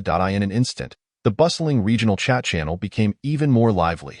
Many players, employing memes, vented their pent-up stress. As the regional merger reached its completion, a new channel emerged: Regional Leader. With District 37 yet to have a regional leader, the content of the new interface was a voting page. Players could search for names they wished to vote for, casting 1 vote each, even for themselves. Lin Ming, intrigued, clicked on it. He discovered that in less than half a minute, he had already ascended to the top of the regional leader voting list. Receiving votes from over 500 players, Tang Qingyin stood in second place with over 200 votes. District 37, isn't that the legendary district, holding both the first and second positions during the regional assessment? How fortunate I am to be assigned to such a legendary district in my lifetime. Friends from District 22, what is the name of your regional big shot? I shall cast my vote for him. Aiming for an offshore balance. What a joke. If there were any big shots, would our district be left with only 3,000 players? The voting period for regional leader lasts 1 hour. Watching his and Tang Qingyin's vote count steadily rise, Lin Ming stroked his chin. It seemed the outcome was rather predictable. An hour passed, and Lin Ming garnered over 4,300 votes, while Tang Qingyin received nearly 3,000. Neither achieved the 50 threshold. As the voting time concluded, Tang Qingyin called Lin Ming via voice chat. It seems something is amiss. Lin Ming replied, "What's wrong, Brother Tang? Your influence in the region is quite substantial." Tang Qingyin responded, "I commanded all members to vote for you, yet I still received over 3,000 votes. Upon seeing Tang Qingyin's message, Lin Ming realized the issue. Tang Province currently boasts over 1,000 players. A formidable force. If Tang Qingyin ordered them to vote for Lin Ming, then how did he acquire those 3,000 votes? It couldn't all be from players in District 37, could it? Could it be players from District 22? Reflecting on the influx of players following the merger of District 22, Lin Ming furrowed his brow. This number nearly aligns. It seems they had conspired before the regional merger. Tang Qingyin chuckled. The challenge video is broadcasted across the region. They wish to gauge our weight. Then let us play a hand, drawing the snake from its hole. Player Tang Qingyin, LV2, challenges player Lin Ming, LV2. Chapter 137. Urban Ruins. As Tang Qingyin initiated the challenge, Lin Ming felt his consciousness being drawn into a dark space. Opposite him stood an elegant middle-aged man clad in lightweight exosuit. He appeared to be around 50, with faint traces of time etched upon his face. His complexion was fair, devoid of facial hair, exuding a tranquility and composure that reflected a life well lived. Although he had seen Tang Qingyin's appearance in the video, meeting him in person still evoked a sense of familiarity in Lin Ming. This familiarity was not with Tang Qingyin himself, but rather a resonance with the presence of those high-powered executives he had encountered throughout his years in business. Brother Tang, Lin Ming nodded at Tang Qingyin. Ha ha ha, Brother Lin. I sensed your extraordinary aura in the video, and seeing you in person only reinforces that. Tang Qingyin laughed. This is a preparation space, not broadcasted to the public. We can have a good chat here. Challenge begin. Since it was Tang Qingyin who initiated the challenge, Lin Ming could set the stakes and specify the details of the challenge space. It was an elegantly styled tea room. Lin Ming stood on one side of the tea room, while Tang Qingyin occupied the other. Here it comes, the challenge live broadcast has commenced. What? A tea room? This is not what I had envisioned. The big shot is indeed a big shot. They must be negotiating significant regional matters over tea. Tang Qingyin was the first to sit behind the tea table, adding charcoal to the tea stove. Lin Ming then took a seat opposite him. Before long, steam billowed from the stove as the water boiled. Tang Qingyin used the hot water to warm the teaware before beginning to wash the tea. Lin Ming noticed he had prepared 5 teacups, and his eyes couldn't help but narrow slightly. After washing the tea, Tang Qingyin filled the 5 cups with tea. The pale yellow brew glimmered, exuding a fragrant aroma. It had been a long time since Lin Ming had inhaled such a delightful tea fragrance. A look of ecstasy surfaced on Tang Qingyin's face as he picked up a cup and placed it before Lin Ming. Lin Ming curled his right hand's index and middle fingers, gently tapping the table twice. Seeing this, Tang Qingyin nodded slightly, lifting a cup of tea and savoring it slowly. After finishing a cup, they both set down their cups. Tang Qingyin took the empty cup and placed it in the brewing pot, then picked up another cup, placing it in front of Lin Ming. Subsequently, Tang Qingyin's hand reached for a cup. Lin Ming extended his hand, gently pressing down on his wrist. Tang Qingyin abruptly looked up, his eyes gleaming with intensity as he fixed his gaze on Lin Ming. Lin Ming met his gaze steadily, gently shaking his head, and pressed his wrist down. Alas. Tang Qingyin set down the cup. Watching as Lin Ming slowly finished the remaining 3 cups, I lost. Tang Qingyin rose. But this is hard to justify. You and I must engage in a true contest. Lin Ming nodded. I await your challenge at any time. Shortly after Tang Qingyin admitted defeat, the tea room began to dissipate, and their consciousness returned to their original forms. You all witnessed it. He is only willing to give 2/10. Tang Qingyin messaged in the group. Howren, it's your turn. As Lin Ming's consciousness returned to his body, he reflected on the scene in the tea room. The number of teacups represented the distribution of regional interests. Tang Qingyin drinking 1 cup signified he would take 2/10. He had originally intended to grant Tang Qingyin only 1/10. Unexpectedly, Tang Qingyin merely adjusted the number of teacups, securing an additional 10th of benefits for Tang Province. That old fox. Lin Ming chuckled to himself. After a brief respite, Lin Ming glanced at the regional chat channel. Most players appeared somewhat bewildered by the 2 men's performance, eagerly engaging in discussions. They were unaware that the 2 big shots in the tea room had already allocated the regional pie. Of course, whether Tang Province's members would accept this distribution ratio would depend on the upcoming challenge. Player Tang Howren, LV2, challenges player Lin Ming, LV2. Lin Ming's consciousness was once again drawn into the preparation space. He looked across at Tang Howren, who was clad in a heavy exosuit, wielding an F-class electromagnetic gun, with several electromagnetic adhesive high-explosive grenades strapped to his waist, scrutinizing him with a complex expression. Tang Howren was astonished that, within just a few short days, the individual he had previously traded with had developed to such an extent, it warranted serious consideration from their force of over 1,000. Not only that, but their 1,000-plus members could only secure 2/10 of the benefits. Reflecting on Tang Qingyin's admonitions, Tang Howren steadied himself and bowed deeply to Lin Ming. Brother Lin Ming, I apologize for my previous behavior. Young people are naturally a bit impetuous. It's quite normal that you'll mature over time. Lin Ming replied with a gentle nod. I hear from old Tang that the map you desire is the urban ruins? Tang Howren emphatically nodded. Brother Lin Ming, I will not hold back. Nor will I, Lin Ming smiled lightly. Challenge begin. As the prompt appeared, Lin Ming felt the scenery around him transform abruptly. The sunset blazed like blood, hanging low on the horizon, casting sharp outlines of the crumbling structures. Once towering buildings now stood as precarious frameworks, exposed steel bars resembling grotesque skeletons, clawing menacingly at the sky. Shattered glass glimmered in the dying light. The streets riddled with cracks and potholes, abandoned cars lying haphazardly, their bodies rusted and tires deflated. A suffocating silence enveloped the surroundings, as a gentle breeze stirred up dust and debris, creating a faint rustling sound. Lin Ming stood at the edge of the urban ruins, facing Tang Howren, armed with an electromagnetic gun, a mere 10 kilometers away. To prevent tactical delays and shorten the challenge duration, the rules for such an expansive map included a shrinking safe zone. Every 30 minutes, the safe zone would reduce by 1/10.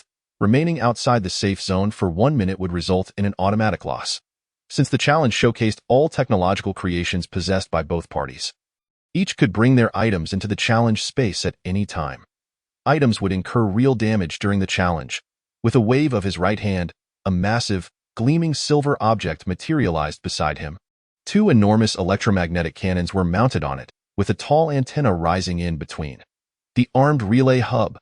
This hefty apparatus, self-supplied with 100 units of power, would provide the necessary electrical support for combat exosuits and other technological creations in the ensuing battle. Is that a combat bunker? Tang Qingyin, watching the live broadcast, suddenly sprang to his feet. Chapter 138. Testing. After setting up the armed relay hub, Lin Ming opened the minimap.it was a reduced version of the entire urban ruins map. His eyes gleamed as he spotted a red in the distance. Moving swiftly, is he using a jetpack? Lin Ming pondered, bending his legs slightly before soaring into the air.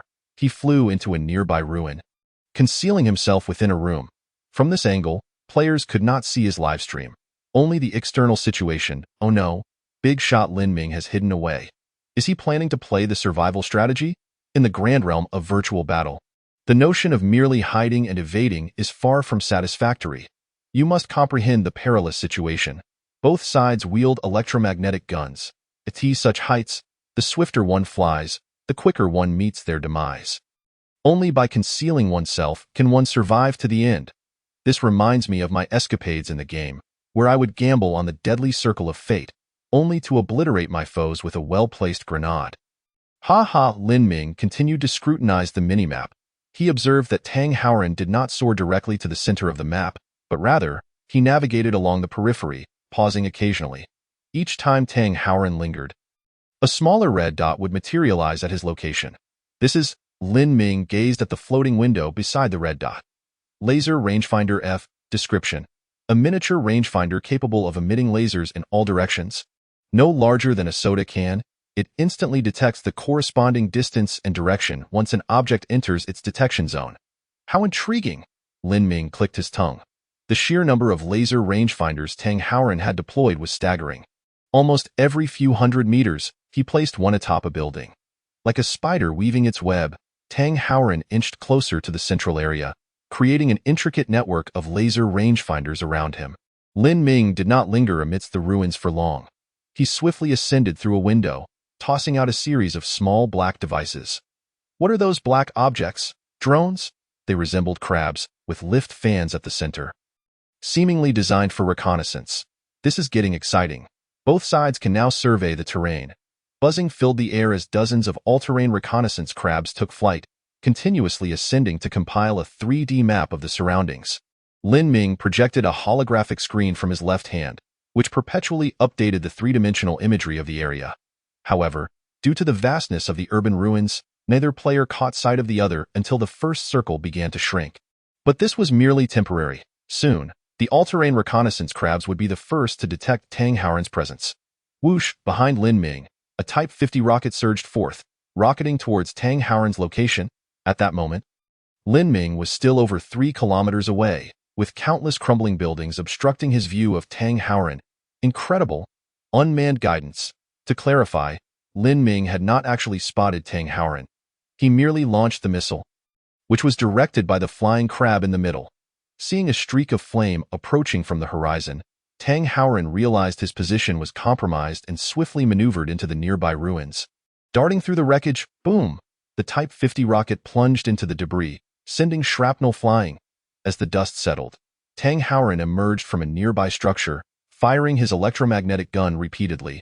The hovering all-terrain reconnaissance crabs were immediately shot down, and Lin Ming once again lost track of Tang Haoran. All units, advance, Lin Ming commanded, summoning the remaining all-terrain reconnaissance crabs to the last known position of Tang Haoran. He concealed himself within a building. In truth, by merely opening the minimap and utilizing his talent, Lin Ming could swiftly locate Tang Haoran.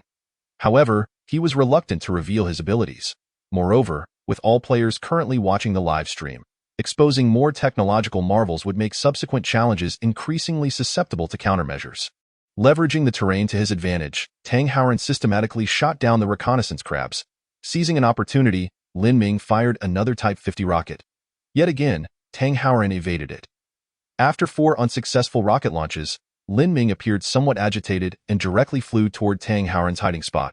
An electromagnetic gun now in his grasp. Wow, Lin Ming is getting serious. He intends to engage personally. Do not. That area is already rigged with detection devices by Tang Haoran. The moment he enters, he will be immediately discovered. The players' discussions were, of course, lost on Lin Ming. To prevent spoilers, The ether crystal had already muted the chat channel. He soared towards the last detected position of Tang Howren, hovering in midair while once again releasing dozens of all-terrain reconnaissance crabs. Buzzing filled the air as the crabs scattered to survey the vicinity.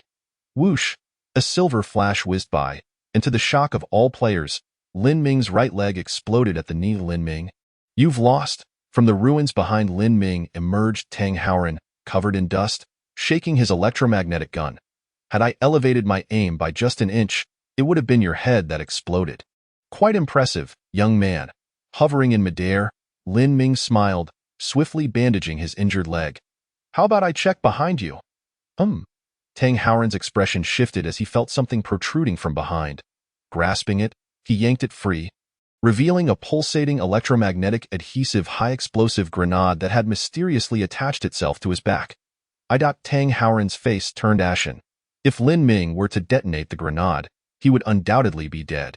In this virtual combat, death is absolute. I've lost. Tang Howren finally lowered his head, despair evident in his voice. Wow, Lin Ming's feint was masterful. I thought that little crab could only fly. I never anticipated it could scuttle so swiftly. The heavy exosuit lacked tactile feedback, and I witnessed that little crab stealthily climb onto Tang Howren's back and plant the grenade. Lin Ming is quite audacious. Had Tang Howren shot him first, he would have been finished. As the live stream concluded, players engaged in fervent discussions in the regional channel. Unbeknownst to them, several kilometers away at the edge of the safe zone, a figure clad in a heavy exosuit emerged from the ruins, casting a glance in the direction of the two before gradually disappearing. Lin Ming, of course, would not risk himself. Upon first entering the ruins, he had already exited as a simulated human in a heavy exosuit. Had Tang Howren eliminated the simulated human, the electromagnetic adhesive high-explosive grenade would have detonated simultaneously. This was a test Lin Ming had devised for Tang Qingyin. Congratulations, you have passed the test. Tang Qingyin, Chapter 139. The third challenge. Upon exiting the challenge space, Lin Ming received a message from Tang Qingyin, consisting of only 2 brief words. Thank you, Lin Ming responded with a smiling emoji. The live stream had made it abundantly clear. Had Lin Ming desired, Tang Howren would have perished long ago. This was evidently a negotiation regarding the profit sharing before the test, questioning whether Tang Qingyin would adhere to their agreement. It would be quite tedious if, after all was said and done, Tang Qingyin promised well, the two formed an understanding, yet the subordinates behaved erratically. If Tang Qingyin then presented himself as the victim, claiming poor oversight and self-punishing, it would lose its charm. Though Lin Ming's audacity in playing such a risky game was commendable, Tang Qingyin could not help but acknowledge Lin Ming's remarkable courage. Following 2 live broadcasts, no players dared to challenge Lin Ming. After all, in the first stream, players had learned of the collaboration between Lin Ming and Tang Qingyin. In the second stream, Lin Ming had convincingly demonstrated that the technology he possessed was unattainable for any player. As the countdown for challenges ticked away, with only 2 hours remaining, Lin Ming unexpectedly received another challenge. Player Jiang Songhua, LV1, has initiated a challenge against player Lin Ming, LV2. Seeing this notification, Lin Ming was taken aback. Only LV1? This player hadn't even leveled up their survival capsule. Before entering the preparation space, Tang Qingyin had sent him a message.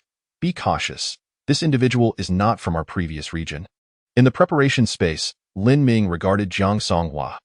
Jiang Songhua donned a lightweight exosuit, his build average, and beneath the glass helmet, his face was adorned with bluish veins. These patterns appeared rather simplistic and bore no special significance. After a moment of contemplation, Lin Ming recalled that these must be the markings of facial blood vessels. Are the youth of today so drawn to abstraction? Lin Ming mused, maintaining an expressionless demeanor. Lin Ming, greetings. Jiang Songhua's lips twitched slightly, as if attempting a smile. Yet the grin seemed rigid, and he appeared somewhat unaccustomed to speaking, his tone peculiar. Hello. Out of politeness, Lin Ming nodded in acknowledgement. I hope our challenge space is larger. Jiang Songhua's strange voice persisted. Ideally, it should be on Blue Star. I long for my former homeland. Not a problem, Lin Ming nodded. With no prior knowledge of Jiang Songhua, a larger map would indeed benefit him, allowing for a trade of space for time, thus enabling more preparation. Additionally, equipped with the mecha light flow and small satellites for reconnaissance, he readily agreed to Jiang Songhua's proposal. As the challenger, he was permitted to set any map. Naturally, To prevent both participants from failing to meet each other post-shrink, they would be randomly assigned within 100 kilometers of one another. Setting the map to Blue Star, both entered the virtual space. Allocated to random spawn points. Lin Ming opened the minimap. He scrutinized the surrounding terrain and swiftly deduced one conclusion. He was unfamiliar with this place. However, the minimap continued to zoom in, and it was only when Lin Ming discerned the outline of a continent that he realized he was located in Asia. Although geographically challenged, Lin Ming was oblivious to his exact position, yet some players watching the live stream quickly recognized it. Wow, the center of the universe, Tong Liao. Truly, Lin Ming is a legend, born at the very heart of the cosmos. Woe is me. The chiefing people are feeling homesick. With his eyes slightly misty, Lin Ming searched the map until he spotted a red that flashed incessantly. To the west. Huh? Lin Ming pondered, waving his right hand as a dozen small satellites appeared on the ground. The emergence of these satellites instantly astonished the viewers of the live stream. While most players had yet to explore beyond a 50-kilometer radius, Lin Ming had already mastered satellite technology. Humph! The small satellites ignited with a pale blue tail flame and ascended into the sky. 10 minutes later, the satellites achieved their designated orbits and began surveying the entire planet. This world was indistinguishable from Blue Star, or rather, it was a virtual replica of Blue Star at a 1:1 scale. However, unlike Blue Star at this moment, there were no humans or animals, only various buildings and flora.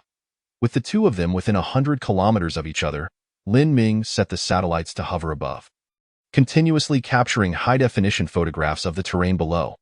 Through the synthesized images, Lin Ming observed that Zhang Songhua remained stationary near the spawn point. He decided to bide his time and refrained from rashly advancing. Half an hour later, both remained near the spawn point, showing no signs of movement. Lin Ming deployed the armed relay hub, ensuring it remained outside the shrinking zone to avoid any attacks. The first contraction of the zone commenced. As each contraction reduced the activity area by 10%, it posed no threat to either player.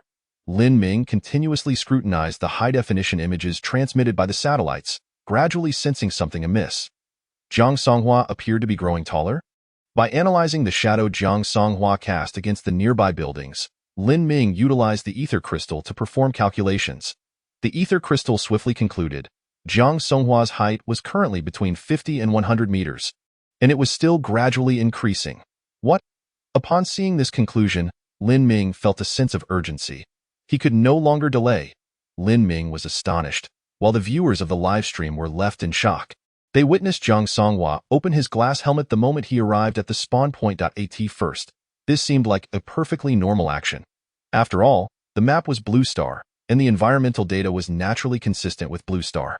The air was certainly breathable. However, Zhang Songhua's subsequent behavior defied all expectations. He opened his mouth wide and began to spew forth a green viscous substance. This slime connected end to end, forming root-like tendrils. Upon making contact with the ground, the green slime frantically burrowed underground. Subsequently, Zhang Songhua's form began to expand dramatically. Lin Ming was in peril. Observing Zhang Songhua's height surpassing 80 meters, Tang Qingyan's expression turned grave. Chapter 140. Whoever comes, dies. Humph. The hydrogen-oxygen fuel boosters on the back of the combat-type heavy exosuit emitted a pale blue tail flame, propelling Lin Ming rapidly towards Zhang Songhua. 20 minutes later, Lin Ming caught sight of the colossal figure of Zhang Songhua in the distance. He was now entirely enveloped in green slime. Resembling a being composed entirely of this substance, with only his facial features vaguely recognizable. The lightweight exosuit had long been discarded. To support his enormous body, Zhang Songhua's legs had transformed into massive roots. A dozen thick tendrils anchored into the ground, providing sustenance and stability for his vast form. At this point, Zhang Songhua's height had reached 100 meters, ceasing further growth. Lin Ming hovered in the air 2 to 3 kilometers away from Zhang Songhua. He refrained from advancing recklessly, opting instead to observe whether this behemoth could move. If he could not, then after a few more zone contractions, Zhang Songhua would be directly eliminated by the ether crystal. Gulp. Seeing Lin Ming hovering nearby, Zhang Songhua's throat convulsed, producing a series of unintelligible utterances. Then, to the astonishment of all players, Zhang Songhua moved. Several thick tendrils yanked themselves from the earth, creating a massive pit several meters wide. These roots shifted from behind to the front, replanting themselves into the ground. Dozens of tendrils intertwined, propelling Jiang Songhua towards Lin Ming at a speed of several meters per second. He can move. Lin Ming aimed at Jiang Songhua's head, as dual electromagnetic guns appeared at his back, emitting 2 streaks of light. To maximize lethality, Lin Ming opted for dum-dum rounds. Bang! Green slime splattered everywhere. The 2 dum-dum rounds struck Jiang Songhua's head simultaneously, instantly penetrating his eyes, leaving 2 gaping holes over a meter in diameter. Unsurprisingly, the green slime surged and swiftly sealed the openings. Jiang Songhua appeared to suffer no damage. It's over. The electromagnetic guns are ineffective. After all, this creature was far too large, and the damage inflicted by the electromagnetic guns was negligible. What a farce! Lin Ming squinted slightly at this moment. Jiang Songhua's speed was considerably slower than his own, making it impossible for him to land a hit. However, the challenge map was steadily shrinking. Once the active area diminished to a few hundred meters, there would be no escape from Jiang Songhua's grasp. Even if Jiang Songhua refrained from attacking, simply waiting for the safe zone to vanish would ensure his survival until the end, making him the ultimate victor. Damn it! As Lin Ming hesitated, Jiang Songhua's throat convulsed, unleashing a massive glob of viscous slime with a diameter of 3 meters, hurtling straight towards Lin Ming. Wow, that's utterly disgusting. I never expected this guy had a ranged attack. Now I understand how the pea shooter got its peas. As the enormous glob of slime approached within a few hundred meters, Lin Ming's combat-type heavy exosuit suddenly transformed into a 5-meter-tall, shiny silver mech. Liuguang. As the colossal mass of slime surged forth, Liuguang's hydrogen-oxygen fuel engine roared to life, lifting him several dozen meters into the air. A quad launcher for 50mm rockets deployed, sending 4 50mm rockets straight at Jiang Songhua. Boom. The 4 50mm rockets detonated on Jiang Songhua's upper body, creating gaping holes 3 to 4 meters wide. Pre-fragmented shrapnel and hundreds of superalloy steel balls tore through his form, inflicting countless wounds. Gulp. Jiang Songhua bore a smile laced with mockery, gently shaking his body to repair the wounds and expel the shrapnel. Lin Ming retreated several hundred meters, waving his hand as dozens of 150mm rocket launchers materialized on the ground. Boom, boom, boom. Successive volleys of 150mm rockets were unleashed, reducing Jiang Songhua to a cloud of debris. Is it over? With so many rocket launchers and rockets, Lin Ming has cured my fear of insufficient firepower. Wait a minute, the live stream isn't over yet. Lin Ming opened the minimap. His eyes lit up slightly as he observed that the red dots had proliferated, densely populating every corner of the minimap. A faint tremor resonated from below as numerous thick tendrils of slime ensnared all the 150mm rocket launchers, dragging them underground. Useless. This place has been claimed by me. My avatars are inexhaustible. From the depression, a normal-sized Jiang Songhua, composed of green slime, emerged. Boom. A 50mm rocket shot forth, obliterating him into fragments. Futile. This place has been claimed by me. My avatars are inexhaustible. Futile. Hundreds of Jiang Songhua figures arose from various locations on the ground, fixated on Lin Ming with their mockingly grinning faces. In under 10 minutes, the underground Jiang Songhua had absorbed sufficient nutrients, and all the small avatars converged to reform a towering figure of 100 meters. I had intended to engage you honorably, but I find myself in such a predicament. I shall no longer feign ignorance. I lay my cards on the table. Go, Hei Chao. Lin Ming flipped his right hand, revealing a glass vial containing a drop of black liquid. He tossed it lightly, and the vial soared towards Jiang Songhua at nearly the speed of sound. Gulp. Upon sighting the black liquid, Jiang Songhua's body began to melt as if it had encountered intense heat, transforming into countless droplets of slime. He attempted to flee. Crack. A sharp shattering sound resonated. That single drop of black liquid merged with what remained of Jiang Songhua's body. Gulp. Gulp. Jiang Songhua's form twisted and contorted, shifting from green to dark green, and finally to pitch black. Lin Ming opened the minimap. He observed that the countless red dots underground, centered around Jiang Songhua, were rapidly extinguishing in less than half an hour. The ether crystal announced, player Jiang Songhua, LV1, has died. The victor of this challenge is Lin Ming, LV2. In truth, even without Hei Chao, Lin Ming could have gradually eliminated the green slime underground with the ion plasma gun. However, that would have been far too time-consuming. Moreover, Heichao was already known to Tang Qingyin, so utilizing it now wouldn't reveal any secrets. Furthermore, Lin Ming was uncertain about the remaining ammunition for the ion plasma gun. It was best to conserve resources. Seizing the final moments of a live stream, Lin Ming declared, "I welcome all players within the area to challenge me, but I shall not hold back any longer. In the upcoming challenges, whoever comes, dies." Chapter 141. Formulating policies. The live broadcast has concluded. Lin Ming emerges victorious. The players remain enveloped in immense shock. Mechas. Lin Ming has actually acquired mechas. Moreover, he possesses a staggering number of rocket launchers, able to deploy over a dozen at once, coupled with satellite technology. Although the countdown for challenges began immediately after Lin Ming's victory, he did not receive any challenges in the subsequent 2 hours. Zone 37, Regional Leader, Lin Ming, LV2. The announcement in red quickly topped the regional chat channel. "Congratulations! Tang Qingyin was the first to send his regards." "Thank you." Lin Ming had no time to peruse the rapidly increasing private messages. Instead, he focused on the notifications popping up from the ether crystal. "You can now establish tax policies for the current region and trade policies with other regions." Policies could be formulated. Lin Ming glanced at the tax policy terms. He could enact 3 types of tax policies, all of which could be implemented simultaneously, allowing players to choose one for tax payment: a flat rate of 5 on current basic resources, 10 on all basic resources, or 1 F-grade technological creation. After some contemplation, Lin Ming declared, "I will establish 2 tax policies. First, 5 of all current resources. Second, 1 F-grade technological creation. Taxing based on a percentage seems more reasonable. Otherwise, if some players possess minimal resources, collecting dozens of units from them could lead to their annihilation due to inability to pay taxes. A 5 tax on all resources would also be quite burdensome for players with more resources." Thus, he offered them a second option: 1 F-grade technological creation.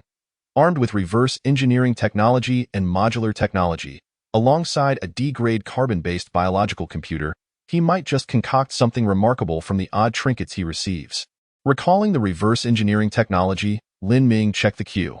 The ion plasma gun was still undergoing reverse research. He noted the progress. In just over 3 hours, it would be completed. Excellent. After finalizing the tax policies, Lin Ming turned his attention to formulating trade policies. He reviewed the specific descriptions of the trade policies. He decided on a unilateral trade policy for Zone 37. For instance, if he set his trade policy to 0 while the opposing region's policy was at 100, then players from Zone 37 would not need to contribute additional resources during transactions, while the other side would be required to offer double. However, the entirety of the commission from trade policies would be absorbed by the ether crystal, yielding him no personal gain. What is the point? I'll set it to 0. Once the policies were established, the ether crystal prompted, "Tax policy established, with a collection cycle of every 7 days. Shall it be enacted immediately? Trade policy established, with a collection cycle upon each transaction. Shall it be enacted immediately?" "Yes," Lin Ming confirmed twice in quick succession. In the regional channel, a red announcement promptly appeared. Regional Leader Lin Ming, LV2, has implemented the current region's tax and trade policies. Click for details. My goodness, Lin Ming has enacted tax policies. Quick, let us check it out. I hope it's not too harsh. 5 of current resources. Haha, take my 3 units of oxygen. This is outrageous. 5 is too steep. I'll just offer 1 F-grade technological creation instead. The one above seems to be quite wealthy. I'm just a student, let me contribute 1 too. Within an hour, all players had paid their taxes. Observing the slight increase in basic resources, Lin Ming nonchalantly closed the details interface. What truly piqued his interest were the over 100 F-grade technological creations. To his surprise, many players in their region had thrived. With over 100 opting to pay with F-grade technological creations, Lin Ming designated the reception area for technological creations near the ecological zone. Projecting his thoughts onto the simulated beings, he eagerly rubbed his hands together and headed toward the neatly arranged area of technological creations. Before him stood 10 enormous constant temperature chambers. What the heck? Lin Ming checked the records and, as expected, these were contributed by the people from Tang province. Well, what a twist of fate. These things have circled back to me. Lin Ming smirked. However, Since they were contributed according to the rules, he paid it little mind, sending the constant temperature chambers back for decomposition by the survival pod's disassembly core, and continued his inspection. Lithium battery-assisted vehicles, RSI model robotic caretakers, cranes, electronic telescopes. What are all these? How did you manage to acquire such trinkets? As he gazed upon the array of F-grade technological creations, Lin Ming felt overwhelmed. These technological creations were not abnormal. Rather, they were far too ordinary, particularly the lithium battery-assisted vehicle, which could easily sport a Yachty logo without any incongruity. For Lin Ming, the only useful item was the electronic telescope. After reverse engineering, it could be fitted onto satellites, enhancing their deep space exploration capabilities. All right then, this will do. Lin Ming arrived in high spirits, but left in disappointment. As he gathered the F-grade technological creations, he stumbled upon a safe. Goodness, an F-grade safe. Just how secure could it be? Lin Ming pressed the button on the safe, and with a click, the doors swung open. Inside was a mass of green slime. It seemed somewhat familiar. Puff. Just as Lin Ming remarked on its familiarity, the green slime leaped onto his shoulder, transforming into a green sparrow. Mimetic Sparrow F. Description: a small slime differentiated from the slime mold, capable of transforming into any substance while maintaining a cognitive link with the mother body. The mimetic sparrow perched on Lin Ming's shoulder, its tiny eyes glinting with a human-like expression. It spoke. Ah, so this is our leader Lin Ming. You've collected quite a heap of rubbish. How do you feel about it? Before Lin Ming could respond, the mimetic sparrow's eyes glinted with mockery. Transmission? With a flash, Lin Ming felt the scenery before him shift, and he found himself in a verdant world. Surrounding him were lush green grasses adorned with blooming green flowers. On the green trees hung green fruits. The boundless green plain stretched infinitely, and not far away, a green river flowed gently. What do you think of my green world? Not far off, a player clad in a lightweight exosuit, yet lacking a glass helmet, approached slowly. Lin Ming noticed that his face bore greenish-blue stripes, reminiscent of Jiang Songhua. Unfortunately, the individual transmitted here was either foolish or simple-minded. Following the gaze of that player, Lin Ming was horrified to witness a shocking scene. Beneath the green trees lay several female players, clad in lightweight exosuits, their bodies rigid and sprawled haphazardly, devoid of life. Between two trees, a hammock bound a female player with green vines. She was strikingly beautiful, yet her eyes were vacant, continuously giggling foolishly, her body marred with scars. Quite a remarkable appearance. She might be of use. The player surveyed Lin Ming with a playful glint in his eyes. Teske, our great leader Lin has also turned into a fool. What a shame for such a fine physique. Let me assimilate you into the mother body and join the glorious evolution. Chapter 142. The slime colony. Lin Ming checked the records and discovered that this player was named Huaming. At this moment, Huaming, much like the previous Jiang Songhua, opened his mouth wide and began spewing green slime. Don't worry. It won't hurt much. The will of the mother body will connect us. Observing the puddle of green slime on the ground, Huaming regarded Lin Ming with a tone akin to dog training. Open your glass helmet and lie down. Consuming it bit by bit, Lin Ming moved forward a step. Indeed, a good dog must be obedient. First, open your glass helmet. Just as Huaming was guiding Lin Ming to remove his helmet, he suddenly noticed a bright silver gun barrel rising behind Lin Ming. A flash of silver light shooting forth. In an instant, Huaming's right leg was severed at the knee, erupting in a spray of blood.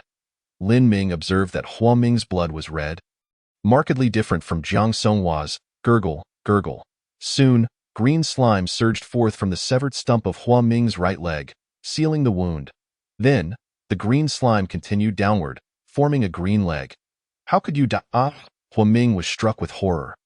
About to inquire how Lin Ming had retained his sanity, when another flash of silver light shot out, severing his left leg. No, please stop. I don't want to be assimilated. I beg you, don't do it. It will assimilate me, Huaming wailed while pleading with Lin Ming. However, Lin Ming paid no heed, proceeding to break Huaming's two arms. At this point, Huaming's limbs had all been replaced by green slime. Green veins appeared in his eyes, and he struggled in despair. Lin Ming remained unmoved by Huaming's agony. After he had transmitted those female players, toying with them until their deaths, Huang Ming no longer warranted survival. Now, tell me, why has this place become like this? Huang Ming emitted low groans, speaking in broken phrases. This world.is controlled by a slime.it has gained consciousness. The entire world is part of it. As Huang Ming spoke, Lin Ming noted the green grass beneath them beginning to constrict. In the beginning, the existence of a safe zone shielded me from contamination. Until I consumed that fruit. Following the gaze of Huang Ming, Lin Ming beheld the green fruits hanging from the tree. Those fruits seemed to possess a life of their own, beginning to twist and burrow into the tree. I have been contaminated. Subsequently, I began to sell these fruits indiscriminately, and players who consumed them would also fall victim to the contamination. As the fruits penetrated deeper, the once vibrant green trees began to distort, collapsing to the ground like deflated balloons. Those who ate the fruits became hosts, collectively extolling the virtues of consuming the fruits. In a short span, the prairie vanished, the trees twisted, and the green river began to flow backward. No, do not assimilate me. Huang Ming suddenly clutched his head, violently striking the exposed ground. Bang, bang, bang. Blood began to seep from his forehead, soon turning from red to green. Humanity. Giggle. Huang Ming's voice underwent a noticeable change, as if he were unaccustomed to speaking, his tone exceedingly strange. This situation reminded Lin Ming of Jiang Songhua. I have lived on this planet for an unknown duration. Huang Ming's eyes had completely transformed to green, fixating on Lin Ming as he continued in a bizarre tone. I once thought this planet was the entire world. But who would have thought? Huang Ming looked up at the pale blue sky, his expression filled with ecstasy. The outside world is so vast, with myriad beings to assimilate, and countless planets to thrive upon. Now, join the glorious evolution, humanity. Lin Ming. A green fruit appeared in Huang Ming's hand. Consume it, and you shall wield control over all, just as I do in this body, indulging in boundless pleasure. With a flick, a pale blue luminescence erupted from the back of Huang Ming's left hand. On the pale blue screen, a player adorned with azure markings confronted him, murmuring, "Join. Assimilate." The pale blue screen expanded continuously, revealing one after another of azure-marked players within its confines. Lin Ming gritted his teeth. 50x60. You truly have control over the entire District 22's players. Giggle. Lin Ming, dear brother, what do you mean by control? They are all willing participants. On the pale blue screen, an enchanting female player's visage magnified, her voice alluring as she winked at Lin Ming. Consume the fruit, and I shall be yours, to do as you wish. One after another, images of female players emerged on the pale blue screen, their voices laced with seduction. Giggle. Indeed, dear brother Lin Ming, consume the fruit, and I can devour you. Come now, come now. Simultaneously, the green prairie receded. The green trees twisted, and the green river flowed backward. They collectively formed a colossal mass of slime mold. Observing Lin Ming's unyielding demeanor, Huang Ming let out a low chuckle. Your ethereal crystal is truly fascinating. As long as my consciousness persists, it shall follow suit. Dispatch.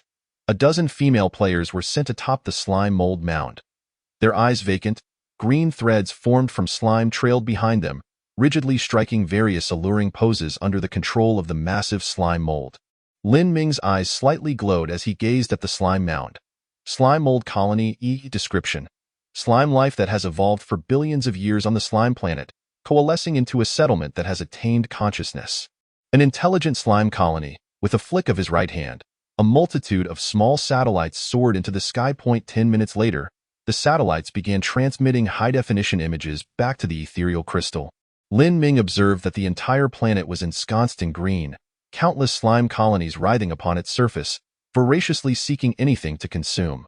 Between these slime colonies, one or more slime conduits connected them.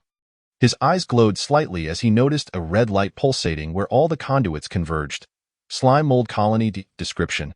Slime life that has evolved for billions of years on the slime planet, coalescing into a settlement that has attained consciousness. Once all the slimes merge, they can form a highly intelligent collective. This must be what you refer to as the mother. Behind Lin Ming, the hydrogen-oxygen engine operated at its peak, propelling him toward the slime mother. Chapter 143.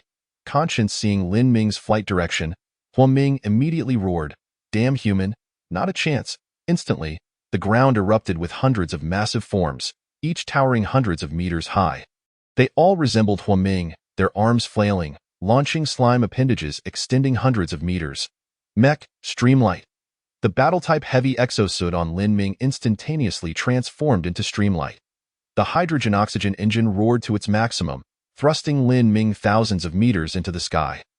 Boost mode, boom! The hydrogen-oxygen engine unleashed a tremendous roar, as circles of Mach rings formed within the pale blue flames. Lin Ming's speed surged once more as he rapidly approached the Slime Mother. The Slime Mother loomed like a mountain thousands of meters high, sensing Lin Ming's approach and swiftly flattening itself, merging with countless slime colonies. "You cannot find me, is that so?" Lin Ming scoffed, his eyes slightly glowing. Amidst the myriad of red lights, he discerned the largest red light. It was the biological crystal core of the Slime Mother. That moment. This soccer-sized biological crystal core was racing through the slime conduits. With a swoop, Lin Ming dove down directly toward the biological crystal core. No.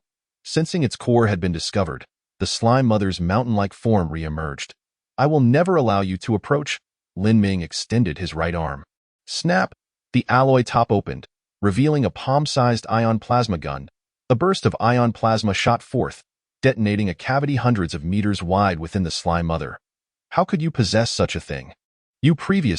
I simply chose not to use it," Lin Ming replied coldly.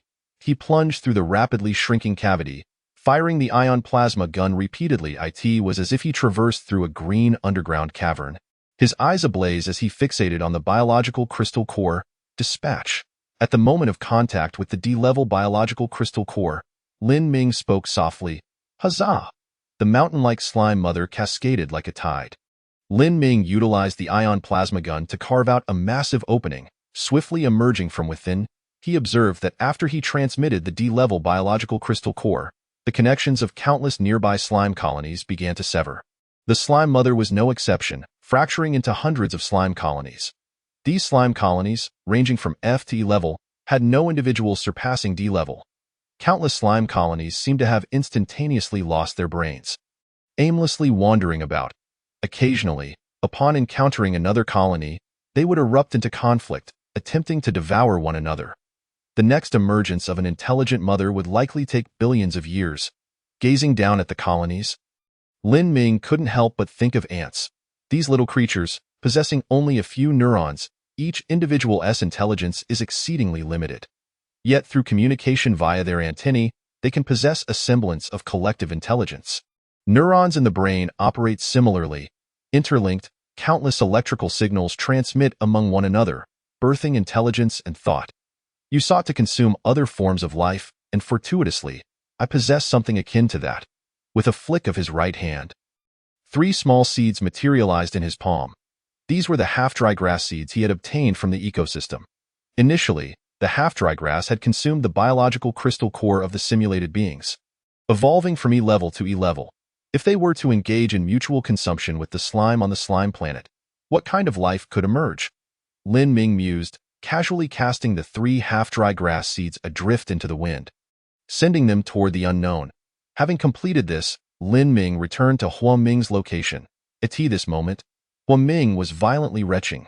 Wave after wave of green slime erupted from his mouth, choking him as he coughed incessantly. On the pale blue screen projected by Hua Ming, nearly 3,000 players were performing similar actions. Lin Ming, leader, Hua Ming, with his limbs severed, gazed at Lin Ming's approach, his expression revealing a pleading demeanor. "Save me. Help stop the bleeding." Observing Hua Ming's limbs once again gushing forth blood, Lin Ming's gaze turned icy. "You still wish to live?" Hua Ming nodded desperately. "I want to live. I certainly want to live." "And what of them?"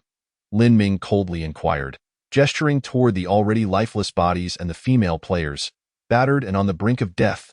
The flicker of anger flashed in Hua Ming's eyes. But he quickly resumed his obsequious tone. "Leader Lin Ming, I was under the control of the mother at that time. This was never my intention. Under the control of the mother. Yet just moments ago, you appeared quite lucid." Lin Ming refrained from engaging in further discourse with Hua Ming and instead stepped into his survival pod. Touching Hua Ming's hibernation chamber, Lin Ming murmured, "Dispatch." At this moment, the ion plasma gun had completed its reverse engineering. Lin Ming did not examine the results but directly stated, reverse engineer the hibernation chamber. Based on the computational power provided by the current chip, the estimated duration for reverse engineering is 5,000 years, consuming 1 unit of energy per hour. Shall we commence reverse engineering? Transform into reverse research on life support modules. Based on the computational power provided by the current chip, it is estimated that the duration for reverse research will be 1 hour, consuming 1 unit of energy per hour. Shall we commence the reverse research? Yes. After completing the reverse engineering of the life support module for the cryopods, Lin Ming approached Zeno and requested a dozen cryopods. Lin Ming, the form of existence for the Boda civilization differs somewhat from that of humans. Thus, the cryopods are not compatible. While I can provide them to you, there is no guarantee that the life support systems will be effective. It's all right, just give them to me. Upon acquiring the cryopods from the Boda civilization, Lin Ming began modifying the life support systems using a 3D metal printer. Once the modifications were complete, he dispatched the dozen cryopods to the mucus planet. So, you two possess the ability to send items. Lying to the side, Ho Ming's eyes had begun to lose focus. Watching Lin Ming transfer one after another of the unconscious female players into the cryopods, he weakly uttered, "But what is the meaning of this? Because I am the regional leader, it is my duty to ensure the survival of the players within my domain." After reassuring the trembling female player who had seen Ho Ming, Lin Ming closed the hatch of the cryopod. "I hope that in my lifetime, I can bring you all back and repair the damage to your minds." Cryopods, launch, target, unknown, whoosh, whoosh, whoosh. The dozen cryopods soared into the sky. Of course, I will also pass judgment on some malevolent players within the region. Lin Ming regarded Ho Ming, his eyes devoid of any emotion. "This is not a privilege bestowed upon me by the ether crystal, nor is it my obligation. It is the conscience of humanity. However, considering that the slime mother lost its intelligence and the ability to send items, those players can no longer be transported back to their original planet. Therefore, I ultimately added this. I hope every life can be respected. PS2. There is still one chapter left. Continue writing." Chapter 144. Trivial matters. After dealing with the cryopod situation, Lin Ming left the simulated beings on the mucus planet, while sending Ho Ming to the urea planet. Hee, delicious, hee. Upon arrival at the urea planet, Ho Ming immediately appeared dazed and foolish. Lin Ming paid him no mind, instructing the simulated crab leader to toss him into the black tide pool. Plop. Ho Ming quickly sank beneath the waves of the black tide. Lin Ming opened the ether crystal interface and discovered that Ho Ming had already perished. At the same time, he noticed a flurry of messages flooding the regional chat channel. "What has happened? I only feel as though I have had a dream, as if worms had burrowed into my veins, and then I knew nothing. I think I ate a green fruit earlier, before I could savor its flavor. I had swallowed it whole. I dreamt of a silver transformer. Wow, you wouldn't believe it. It was truly magnificent. It fired at me, and then I woke up. What is this green slime on the ground? It looks like jelly, utterly disgusting. I remember now, that scoundrel Ho Ming tricked me into eating the green fruit, claiming it would enhance my intelligence. How did he die? Choo-choo, please reply to my message. Can anyone contact my girlfriend? We just started dating 3 days ago. Why is she ignoring me?" Messages continued to pour in one after another. Clearly, these were all players who had survived in the original Zone 22 before the merger. Lin Ming observed them returning to normalcy, engaging in lighthearted banter, and couldn't help but smile slightly. "It seems you have accomplished something remarkable." A message from Tang Cheng arrived. "Just some trivial matters," Lin Ming casually replied. After completing these tasks, Lin Ming opened the reverse research queue. The ion plasma gun had been fully reverse engineered. He had previously not had the time to check. Ion plasma gun description: a lightweight, portable minigun utilizing plasma clusters for explosive output, with decent firepower, suitable as a self-defense weapon. Material requirements: E-grade or above Universal Computing Module X1, Electromagnetic Acceleration Module X1, Microparticle Catalyst Module X1, Deuterium Storage Module X1. Manufacturing requirements: requires 3D metal printer 2. Upon seeing the manufacturing requirements for the ion plasma gun, Lin Ming paused for a moment. The ion plasma gun had been reverse engineered, but not completely. Previously, technological creations could be manufactured directly from basic materials after reverse engineering. Why, then, does the ion plasma gun only revert to basic modules? Is it another technological limitation? Lin Ming found himself somewhat perplexed. Looking at the names of these modules, he could roughly deduce their functions. He could even have a D-grade carbon-based biological computer design the Universal Computing Module and Electromagnetic Acceleration Module for immediate production. However, the Microparticle Catalyst Module and Deuterium Storage Module left him at a loss. The Microparticle Catalyst Module had been mentioned in the Interstellar Gate, and deuterium could be produced using a fractionation tower. Lin Ming recalled the D-grade carbon-based life resource supply pod. The modules required for the ion plasma gun were all recorded in the chips carried by the supply pod. The Boda civilization must have developed the ion plasma gun based on this foundation. The Urea civilization had also received D-grade carbon-based life resource supply pods. Might they have achieved some results? With this thought, Lin Ming immediately dispatched a simulated being to the industrial ruins located in the meteorite crater. Half an hour later, the simulated being arrived at the industrial relic cluster. Lin Ming projected his consciousness into the simulated being and began exploring. He first spotted the massive prototype of the fractionation tower. This enormous structure was likely the product of the Urea civilization's intelligent beings during the first phase of trial production, capable of only basic fractionation. He flew around the industrial ruins, his eyes slightly aglow. Titanium Metal Purification Factory, Spaceship Manufacturing Center. He had been to all these places. Future Technology Research Center. Lin Ming soon discovered a square-shaped building. The exterior of this building appeared unremarkable, but one feature stood out. It had no windows. The entire structure was only 3 stories tall, but upon seeing the hovering frame beside it, Lin Ming surmised that most of the building was likely constructed underground. Gazing at the building's appearance, Lin Ming couldn't shake the feeling of familiarity. Soon, he realized. The proportions of this building's structure were identical to that of the carbon element block inscribed with the universal password. Is this a tribute to the life resource supply pod? Upon arriving at the entrance to the Future Technology Research Center, Lin Ming found it remarkably well preserved, unlike other places that had turned into ruins. The superalloy doors stood ajar, and Lin Ming sent a simulated crab ahead to scout, encountering no obstacles. After searching the interior, Lin Ming discovered that the upper 3 floors of the building were unremarkable, likely housing administrative personnel. The core was still underground. Directing the orbiting medium-sized satellite to conduct a scan, Lin Ming swiftly located the entrance to the underground section. The entrance was situated in the center of the first-floor hall, with stone flooring laid above. After the passage of long years, thick dust covered the entire hall. Had it not been for the satellite scan, Lin Ming estimated it would have taken him quite some time to find it. Using a jetpack to blow away the dust, Lin Ming lifted the stone flooring and uncovered the superalloy partition below. I see. You're trying to keep me out, are you? Lin Ming scoffed. Mecha, Liuguang whoosh. A massive silver mech materialized within the hall. The ceiling of the hall was empty, towering nearly 10 meters high, allowing Liuguang to operate normally. Crack! Lin Ming extended his right arm, and the superalloy top cover opened, releasing a palm-sized ion plasma gun. Boom! The plasma cluster exploded against the superalloy partition, creating a shallow pit several decimeters in diameter. The superalloy here must be several meters thick.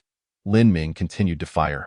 Finally, after firing several shots, a hole large enough for a person to pass through was blasted open in the superalloy partition, which was over 3 meters thick. Simultaneously, a thunderous rumble echoed as the entire building collapsed under the tremendous impact. Chapter 145. Lin Ming, who skipped the beginner's tutorial, the protective power of the mech Liuguang was sufficient. Thus, the collapsing building did not harm Lin Ming. He sent a simulated crab to the opening in the superalloy partition, discovering that it was an elevator shaft. The elevator was stationed hundreds of meters below. So it seemed unreliable. Lin Ming retracted the mech Liuguang and donned the heavy-duty extravehicular suit once more, aiming for the opening before leaping down. Whoosh! The jetpack on his back expelled a pale blue flame. An invisible force lifting Lin Ming as he began to descend slowly. Activating the searchlight on his heavy-duty suit, Lin Ming saw that passageway entrances began to emerge 100 meters underground. Level 1, let us start searching from here. After sending a simulated crab to scout and confirming there was no danger, Lin Ming followed closely behind. On the first basement level, towering glass tanks stood on either side of the room. Blowing away the dust covering the glass tanks, Lin Ming was taken aback. Inside was a Urea intelligent being, its form reduced to just a torso. Wait. Something is amiss. Lin Ming examined closely. The severed edge of the torso was not flesh or bone, but rather something resembling silicone. Simulated being? A punch shattered the glass tank, and Lin Ming pulled the half-torso over, confirming his suspicions. It seems this level was where the Urea intelligent beings conducted research on simulated beings. Lin Ming meticulously searched the first basement level in the glass chambers on either side. The bodies of the synthetic beings progressed from incomplete to whole in the final room. The synthetic beings were no longer confined within their glass containers, but stood freely within the space. As Lin Ming walked through the darkened chamber, his gaze swept across the rows of synthetic beings, their unblinking eyes fixed upon him, sending shivers down his spine. A mild heat radiated from his eyes. And only upon confirming that these synthetic beings were indeed inactive did he allow himself a slight sigh of relief. After searching in the last room, Lin Ming discovered the computer utilized by the Urea intelligent life forms. Its prolonged neglect had rendered the machine severely damaged. He pondered the classification level of the universal computing chip employed by the Urea intelligent beings. Upon dismantling the computer and extracting the motherboard, he found that the universal chip was merely rated F level. Dismissing the universal computing chip, Lin Ming turned his attention to the storage chip affixed to the motherboard. Synthetic Being Technology Description: a storage chip containing all the research findings related to synthetic being technology by the Urea intelligent life forms. E-level synthetic being technology. Lin Ming felt a twinge of disappointment. The synthetic beings crafted by the Bata civilization were rated D-level, suggesting that the Urea intelligent life forms had ultimately failed to achieve that milestone. While he was unaware of the precise distinctions between E-level and D-level synthetic beings, the grading system clearly indicated that a higher level was preferable. Sending the motherboard back to the survival pod, he commenced the decryption of the synthetic being technology, making his way toward the second basement level. Descending floor after floor, Lin Ming observed that the research outcomes on these levels were predominantly related to the exploration of the Silver Moon, encompassing deep space navigation, satellite relays, and the formidable M1 class level 5 rockets. Having already mastered these technologies, his interest waned. Upon reaching the 10th basement level, Lin Ming discovered that the staircase descended no further. Approaching the elevator, he noted that it was conveniently halted at this level. "Let's see if there's anything below," he exclaimed, casually tossing a few adhesive electromagnetic explosive grenades into the elevator shaft. Boom! A resounding explosion echoed as the steel cables of the elevator snapped, sending it plummeting downward with alarming speed. Lin Ming followed suit, leaping into the elevator shaft. The Urea intelligent life forms certainly knew how to set traps. He mused, wondering if he might uncover tunneling technology to dig a few seabed tunnels. In less than a minute, the elevator reached the bottom. The trailing flames of his jetpack dwindled, allowing him to land gently. Stepping forward, Lin Ming activated the spotlight on his exosuit, gradually illuminating the surroundings. He found himself in a vast and open hall, dominated by a circular metallic structure supported by a stone pedestal. Approaching the circular object, he noted that it was constructed entirely of superalloy, measuring 1 meter in diameter. Using his jetpack, he blew away the dust accumulated on the pedestal. Despite the passage of time, the inscription etched onto the stone base remained clear. Particle Collider Foundation Component Monument. A particle collider. Lin Ming's heart raced with excitement. It seemed he had indeed found the right place. Welcome to the Particle Collider Exhibition Hall. I shall recount the history of the collider's development.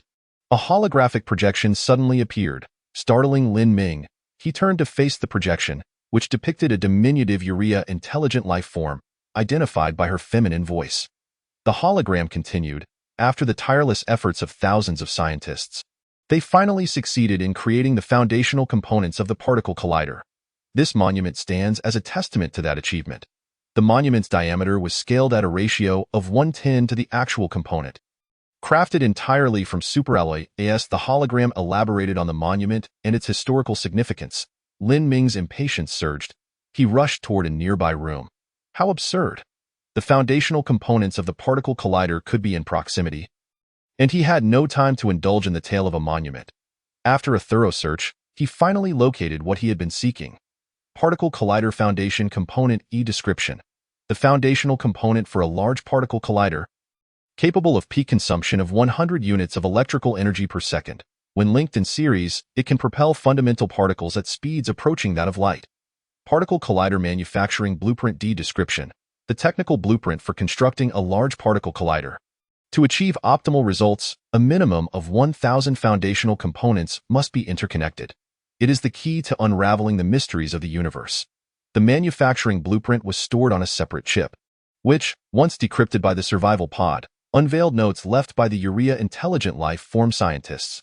The construction plan for the particle collider has been rejected once again. We no longer possess the means to produce such a colossal machine. I have dedicated my life to this endeavor, only to find my efforts in vain. Why people no longer care for advancements in high technology? They only wish to survive. The perpetual base behind the silver moon is a deception. The immigration plan is a ruse. It is not a paradise, but a hell. I shall never allow the immigration plan to succeed. I must resist. Reading these notes, Lin Ming blinked in surprise, struck by an odd sensation, as if he had bypassed a crucial tutorial. The original sequence should have involved discovering the scientist's notes within the industrial ruins, thereby learning that the perpetual base behind the silver moon was a deception. Then, utilizing the M1 rocket technology found here, he would devise a means to land on the moon, ultimately uncovering the truth of immigration and acquiring a D-level carbon-based biological computer. Yet, he had completed the lunar landing days prior.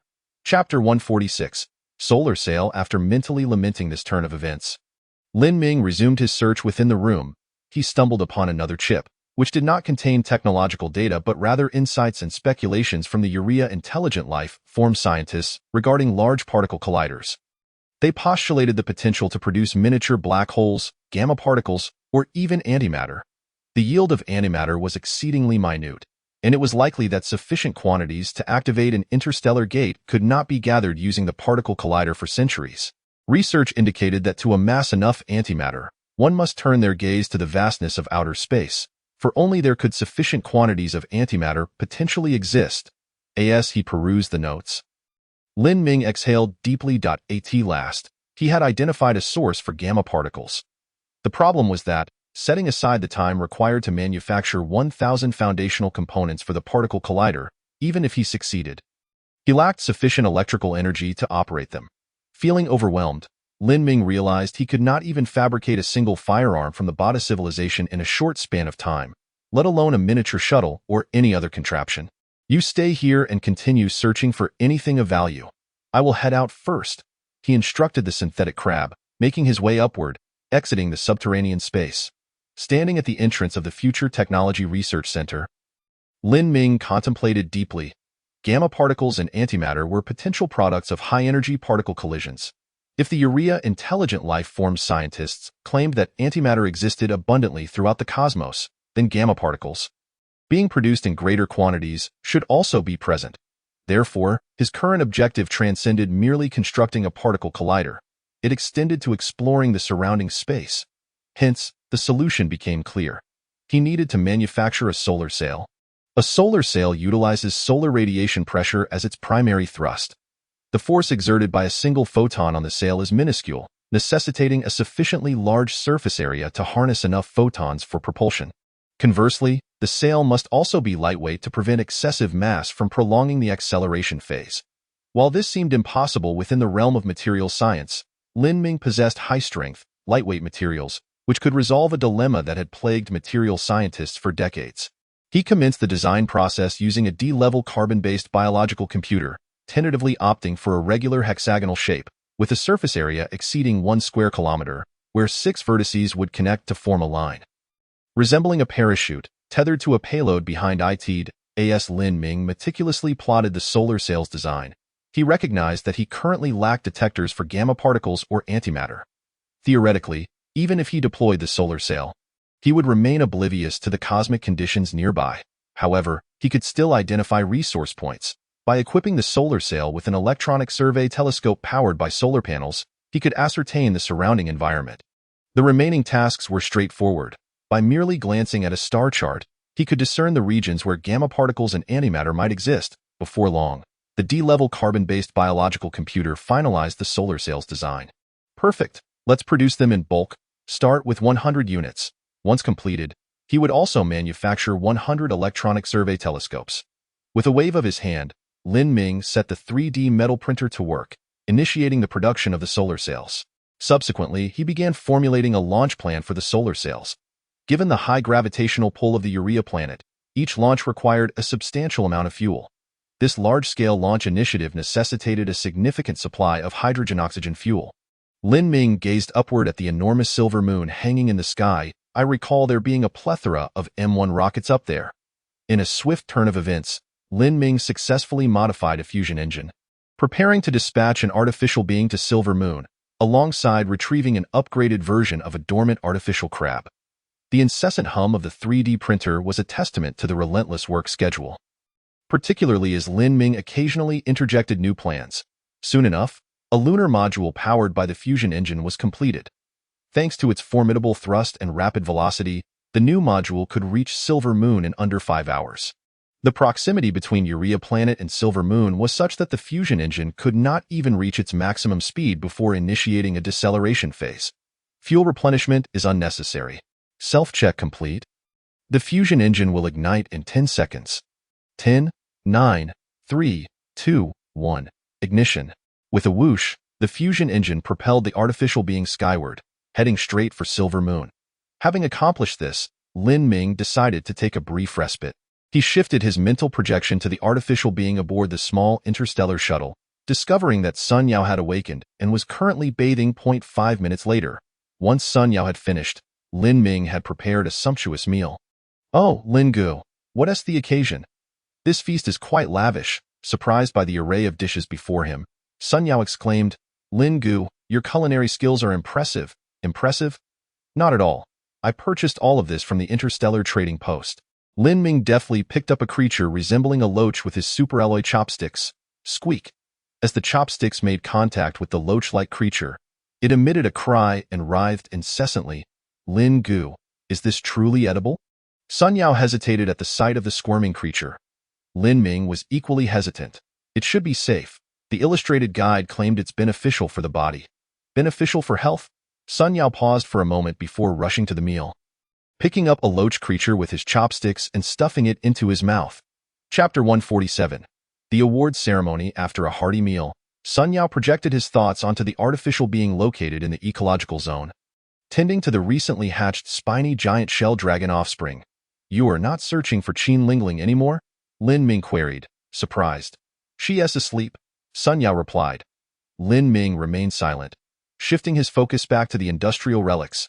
Lin Ming arrived at the front of a large distillation tower. The absence of oxygen in the air meant that the main structure remained intact, though the tiny internal components were likely non-functional. With a wave of his hand, he summoned a large, fully automated modular construction machine. This massive apparatus, upgraded from a mobile mini-factory, boasted comprehensive capabilities, even able to scale the distillation tower for work. Transform this apparatus into a heavy hydrogen distillation tower, powered by electricity, and while you're at it, manufacture some solar panels, Lin Ming commanded the machine. Heavy hydrogen, or deuterium, is an isotope of hydrogen, comprising only 1:1.5 of hydrogen gas. Such a minuscule proportion necessitates large-scale distillation to yield a significant quantity of heavy hydrogen. The ability to modify the existing distillation tower would save considerable time. At Lin Ming's command, the enormous machine swiftly sprang into action. The automated modular construction machine first produced several artificial crabs to thoroughly inspect the internals of the distillation tower, and after devising a modification plan, it commenced its diligent work. "The transformation will take 20 hours. Not too bad," Lin Ming nodded approvingly. The primary energy source for the ion plasma gun is heavy hydrogen, which, after passing through the gamma particle catalyst module, is transformed into high-energy ion plasma clusters and rapidly discharged. The gamma particle catalyst module serves merely as a catalyst with minimal self-damage. Therefore, as long as heavy hydrogen production is secured, Lin Ming's ion plasma gun can maintain continuous fire. Of course, unless Lin Ming were to err and retrieve the gun back to the pastoral planet. As Lin Ming busied himself with the transformation of the distillation tower, the lunar module powered by the fusion engine had surpassed the midpoint between Urea Planet and Silver Moon. The fusion engine adjusted its orientation and began deceleration. "Only 2.5 hours until we reach Silver Moon. How exhilarating!" Lin Ming's face was alight with anticipation. Until now, he had never set foot on the moon. Captured by Silver Moon's gravity, the fusion engine will commence the landing process. 10, 9, 3, 2, 1. Touchdown successful. Thanks to the immense thrust, the lunar module landed without any relative velocity, causing Lin Ming to feel no vibrations upon descent. Opening the simple hatch, he effortlessly leaped out. Gazing at the dark expanse of the moon's far side, it took him a moment, aided by his spotlight, to discern his surroundings. The gravity on Silver Moon is 1/5 that of Urea planet. And as he walked, Lin Ming felt as though his weight, which reached 150 kilograms, was somewhat buoyant. After a brief adjustment to the moon's gravity, he bounded towards the underground entrance of the D-class carbon-based biological computer. The upgraded artificial crab, now in a dormant state, lay quietly. "I'm here to bring you home," Lin Ming said, kneeling gently before the upgraded crab. The creature seemed to sense his presence, raising its pincers in silent acknowledgement. "I know you've completed your mission. I understand." Lin Ming gently stroked the crab's carapace, whispering, "Commence. Repair the upgraded crab's mobility module." As the upgraded crab returned to Urea planet, Lin Ming immediately issued the command. A 3D metal printer sprang to life, and in under 10 minutes, the crab was restored to functionality. Lin Ming's consciousness returned to his physical form. Donning a lightweight extravehicular suit, he entered the glass farm. The restored, upgraded crab was bustling around the leader of the artificial crabs, demonstrating with its pincers yet receiving no response. As the leader tended to the plants, its slightest movement startled the upgraded crab, sending it scuttling away. Upon seeing Lin Ming in the glass farm, the upgraded crab hurried to him, gesturing with its pincers. "Snap! Well done. This is your medal." Lin Ming held out an E-class universal chip. Summoning the artificial crabs and their leader, Lin Ming instructed them to line up. "This is an award ceremony for a hero. It bravely ventured alone to Silver Moon and successfully completed the task I assigned." Placing the E-class universal chip upon the crab's back, he proclaimed, "From now on, your name shall be One." One clicked its pincers. "Snap! One is at your command." "Snap! Henceforth, I appoint One as the leader of the artificial crabs, commanding all others. Your orders shall not be defied." "Snap!"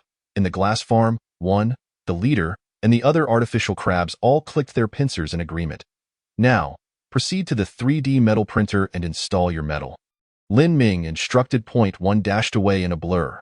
Before long, One returned with even more agile movements, its small eyes darting about, seemingly assessing this new world. One first approached the leader of the artificial crabs, clicking its pincers. Snap, snap, snap. Obediently, the leader crouched down. One climbed atop the leader's head, commanding it to stand. With its legs firmly securing the leader's head, One clicked its pincers, optimizing the workflow of all artificial crabs within the glass farm. "All right, there are about 50 to 60 more artificial crabs in the resource crater. Optimize their workflow as well?" Lin Ming nodded with satisfaction. One responded. Snap. As the award ceremony for One concluded, the first vast solar sail was also completed. This enormous hexagonal structure, spanning over 1 square kilometer, was constructed from high-strength lightweight materials. Once folded, it reduced to the size of a pillow, weighing a mere 5 grams. After securing the electronic survey telescope to the opposite end of the rope, Lin Ming sent the solar sail into the hands of the artificial being behind Silver Moon. The being was now positioned beneath the M1 rocket. Fuel replenishment complete. Self-check failed. System power insufficient. Charge. Self-check complete. The engine will ignite in 10 seconds. 10, 9, 3, 2, 1. Ignition. The M1 rocket, carrying the solar sail and an artificial crab enhanced with a hydrogen-oxygen fuel propulsion system, ascended rapidly. Thank you all for your generous support and encouragement. As the updates have been unstable recently, I have not posted the rewards for additional chapters, but the rewards remain valid for this month. Currently, the additional chapter value stands at 59.39100, Chapter 148. Releasing the solar sail due to the absence of an atmosphere on Silver Moon. The launch of the M1 rocket produced no sound. Watching the colossal vessel rise and scatter the surrounding dust, Lin Ming felt a surge of excitement. The reason he hadn't pursued more fusion engines was that E-class and above carbon-based resource supply pods were exceedingly scarce. The electromagnetic wave communicator emitted signals daily, but the frequency of capturing carbon-based resource supply pods with fusion engines was only about 1 every couple of days. To increase the numbers, a conversation with Tang Qingyin would be essential. To speak candidly, had it not been for the D-grade universal code, leaving behind merely a fusion engine would have rendered Tang Province's prior transaction rather disadvantageous. At this moment, without a new universal code for trade, Who knows what price Tang Qingyin might demand? However, the solar sails are an entirely different matter. A 3D metal printer requires only a few hours to produce a complete set, and the launch apparatus is readily available in the form of the M1 rocket. The propulsion relies solely on light pressure, incurring no cost whatsoever. After a certain period, the results of the solar sails exploration may very well bring unexpected delight to Lin Ming. 10 minutes later, the ether crystal stone emitted a prompt hologram. The solar sail has reached its designated orbit and is in the process of deployment. Lin Ming activated the shared perspective of the simulated crab. Through the signal relay of the relay satellite, the simulated crab was transmitting signals in real time. The solar sail, launched into space, was initially folded, only the size of a pillow, not much larger than the simulated crab itself. In the profound silence of space, the simulated crab extended its pincers, grasping one corner of the solar sail, while the hydrogen-oxygen fuel engine ignited behind it, emitting a pale blue flame. After a minute, one corner of the solar sail was unfurled. The simulated crab continued its flight, gradually unfolding the remaining 5 corners. Before long, the vast hexagonal solar sail was fully deployed. The simulated crab then returned to its original position and gently pushed the electronic survey telescope. Equipped with solar panels backward, the electronic survey telescope began to drift slowly towards the sun. Observing the gradually straightening cables made of high-strength lightweight materials, Lin Ming commanded the simulated crab. "All right, the solar sail has been fully deployed. You are free now." With a silent click, the simulated crab moved its pincers slightly, igniting the hydrogen-oxygen fuel engine, and soared towards the boundless depths of space. After enduring the passage of half a day, the solar sail, continuously receiving solar radiation pressure, finally inflated completely, resembling a colossal hot air balloon as it slowly ventured beyond the galaxy. Lin Ming understood that the initial speed of the solar sail was exceedingly slow. But after a period of acceleration, it would progressively increase. In fact, its maximum velocity could surpass that of a fusion engine. With the success of the initial deployment, the remaining tasks appeared straightforward. In the following 2 days, as long as the process was repeated 499 more times, all 500 solar sails would be released. Shifting his thoughts back to the ecological sphere, Lin Ming noted that the cleanup and maintenance of the second ecological sphere had already commenced. He issued a directive to the leader of the simulated crab responsible for this task. Once the ground cleanup is complete, each area must be watered thoroughly, ensuring that no half-dried grass roots or seeds remain alive before proceeding with the next steps. With a series of clicks, the leader of the simulated crab immediately accepted the order. "Lin Gu, you're here." Sun Yao, who was training the spiny giant crab hatchlings, greeted Lin Ming as he approached. Lin Ming nodded, watching Sun Yao's actions with keen interest.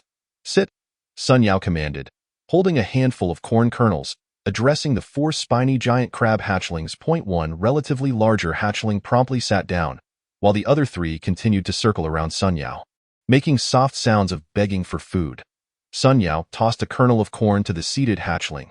With a satisfying crunch, the spiny giant crab hatchling chewed the hard-earned corn kernel with a look of contentment. "Roll over." Sun Yao issued another command. The hatchling that had just eaten the corn rolled around on the ground and was rewarded with another kernel. "Good, one has already been trained," Lin Ming praised. Observing Sun Yao's performance, after feeding the obedient hatchling all the corn kernels, Sun Yao looked at the 3 circling around him, exclaiming in exasperation, "These 3 silly creatures, no matter how I teach them, they just won't learn." He pointed at another hatchling that was kept separately. "Lin Gu, the effect of the evening primrose is quite evident. In just a few days, this hatchling's size and cognitive development are noticeably better than the other 3. Should we feed the remaining 3 with evening primrose as well?" "Not yet." Lin Ming shook his head. "Since this is a control experiment, we shouldn't change the experimental conditions midway. We will only know how effective the evening primrose is once they all grow into adults." "You're right," Sun Yao nodded. He clapped his hands, scattering the remaining corn kernels, then looked at Lin Ming with a concerned expression. "Lin Gu, Major Bernhard just contacted me. The Council of Elders will meet with us in 2 days. Lin Ming understood his concern and spoke in a reassuring tone. "Rest assured, your safety is not in jeopardy. Now it is they who must worry about their own survival." "That's good." Even with Lin Ming's assurance, the worry on Sun Yao's face did not diminish. After all, it pertained to his life's safety, and until a final conclusion was reached, he could not ease his mind. shifting his thoughts to the simulated individuals aboard the small interstellar shuttle. Lin Ming called out to Bernhard. Bernhard's holographic projection soon materialized. "Major, Lin Ming." The two exchanged greetings, and Lin Ming voiced his inquiry. "Major, I would like to gain a basic understanding of the Council of Elders of the Bada civilization to avoid any potential ceremonial missteps during our meeting." Bernhard's appendages twitched slightly. "Fear not, the Council is quite lenient towards sentient beings of differing forms." Nevertheless, Bernhard provided Lin Ming with a brief overview of the current situation regarding the Bada civilization. The Council of Elders consists of 5 elders, overseeing a body of 500 members, forming the entire deliberative system of the Bada civilization.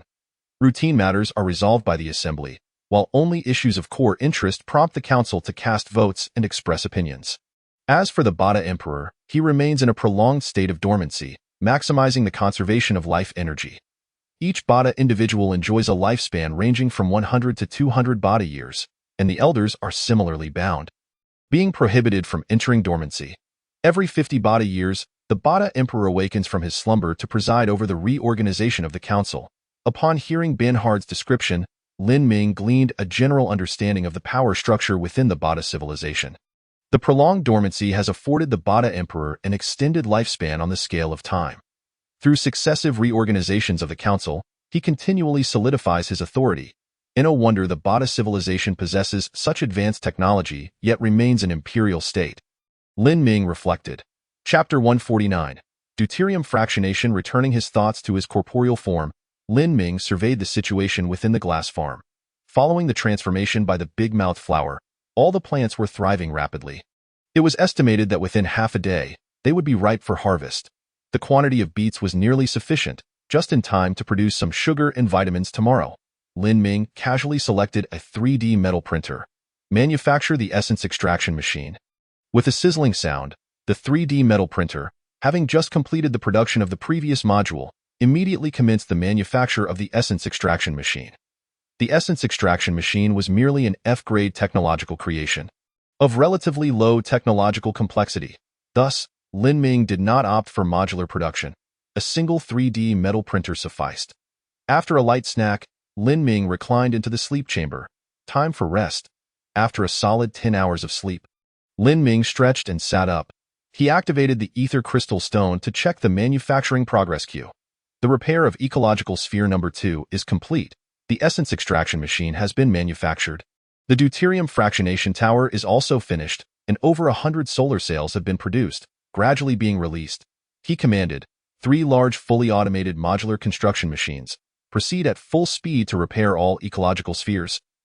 With the simulated crab leader in charge of safety, upon issuing the command, Lin Ming approached the essence extraction machine. He called for Sun Yao. With such a capable assistant at hand, it was quite unreasonable for him to be the only one working tirelessly. Lin Gu, Sun Yao observed the large metallic basin ahead with curiosity, asking, "What is this?" "A device for producing sugar and vitamins," Lin Ming replied, calling over Unit 1 and instructing Sun Yao, "Now you must heed its commands." With a click, Unit 1 promptly accepted the command. "You will lead these simulated crabs to harvest the beets and the rataba fruits, then separate them for extraction. The final products will be placed here." Lin Ming demonstrated the process, separating the stem and root of a beet. The stem underwent processing in the essence extraction machine, transforming into a purple juice, which, after a series of extraction and drying techniques, yielded a small quantity of vitamin powder. The essence extraction machine automatically rinsed with pure water as Lin Ming began to input the root. Following the same procedure, glistening white granules of sugar emerged. "It's been ages since I had sugar," Sun Yao exclaimed, transferring the handful of sugar back to the small interstellar shuttle and swallowing a mouthful. "So sweet." "Yes, you can indulge in vitamins and white sugar. Mixing them together to create a beverage also tastes delightful," Lin Ming added, bringing forth a rataba seed, his expression turning serious as he gazed at Sun Yao. "However, this particular item must not be touched." "Understood." "Rest assured, Lin Gu, we were all educated from a young age. Even a touch of that, and one ceases to be human." Sun Yao understood precisely what Lin Ming was alluding to. With Lin Ming's demonstration, Sun Yao commenced operating the essence extraction machine to produce vitamins, sugar, and central nervous system stimulants. Lin Ming began preparations to release the solar sails, yet remained uneasy. Human nature cannot be tested, especially in the presence of something as easily accessible as Rataba. He instructed Number 1 to keep a vigilant eye on Sun Yao's actions. The moment Sun Yao attempted to transfer either the Ruturba or the central nervous system stimulant even slightly, Lin Ming would promptly abandon Sun Yao and cease the intimidation of the Boater civilization, allowing it to flourish or perish as it pleased. Just as Sun Yao had said, once one had come into contact with Ruturba, they were no longer human. After releasing the solar sail, it was nearly time for Sun Yao to finish extracting the raw materials. Lin Ming combined these materials to create an energy supplement for carbon-based entities, then further refined it into a nutrient solution for enhancing carbon-based bodies. He produced a thumb-sized ampoule and handed it to Sun Yao, saying, "Taking this will strengthen your body and moderately extend your lifespan." Lin Gu, Sun Yao hesitated, reluctant to accept it immediately. "This contains that substance, doesn't it? The components are exceedingly scarce, and each person may only consume one ampoule." In truth, Lin Ming was uncertain whether the nutrient solution for carbon-based entities was effective only upon first use.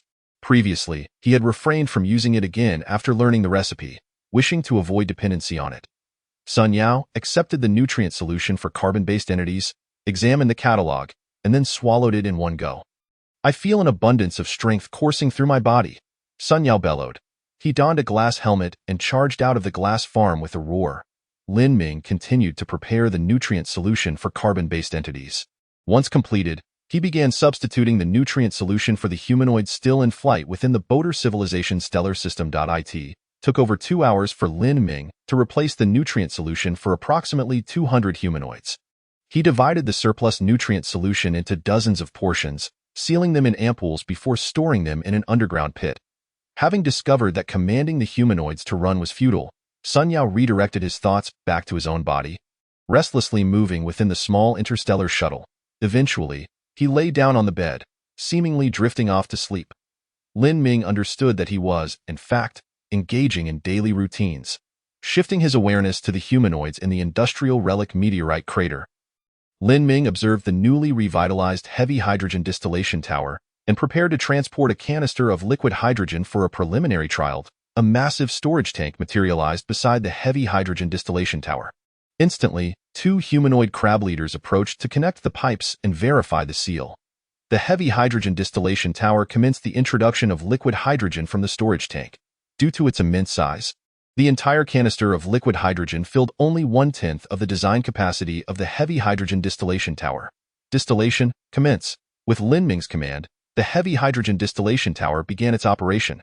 The working principle of the heavy hydrogen distillation tower relies on the differing boiling points of heavy hydrogen and hydrogen for fractionation.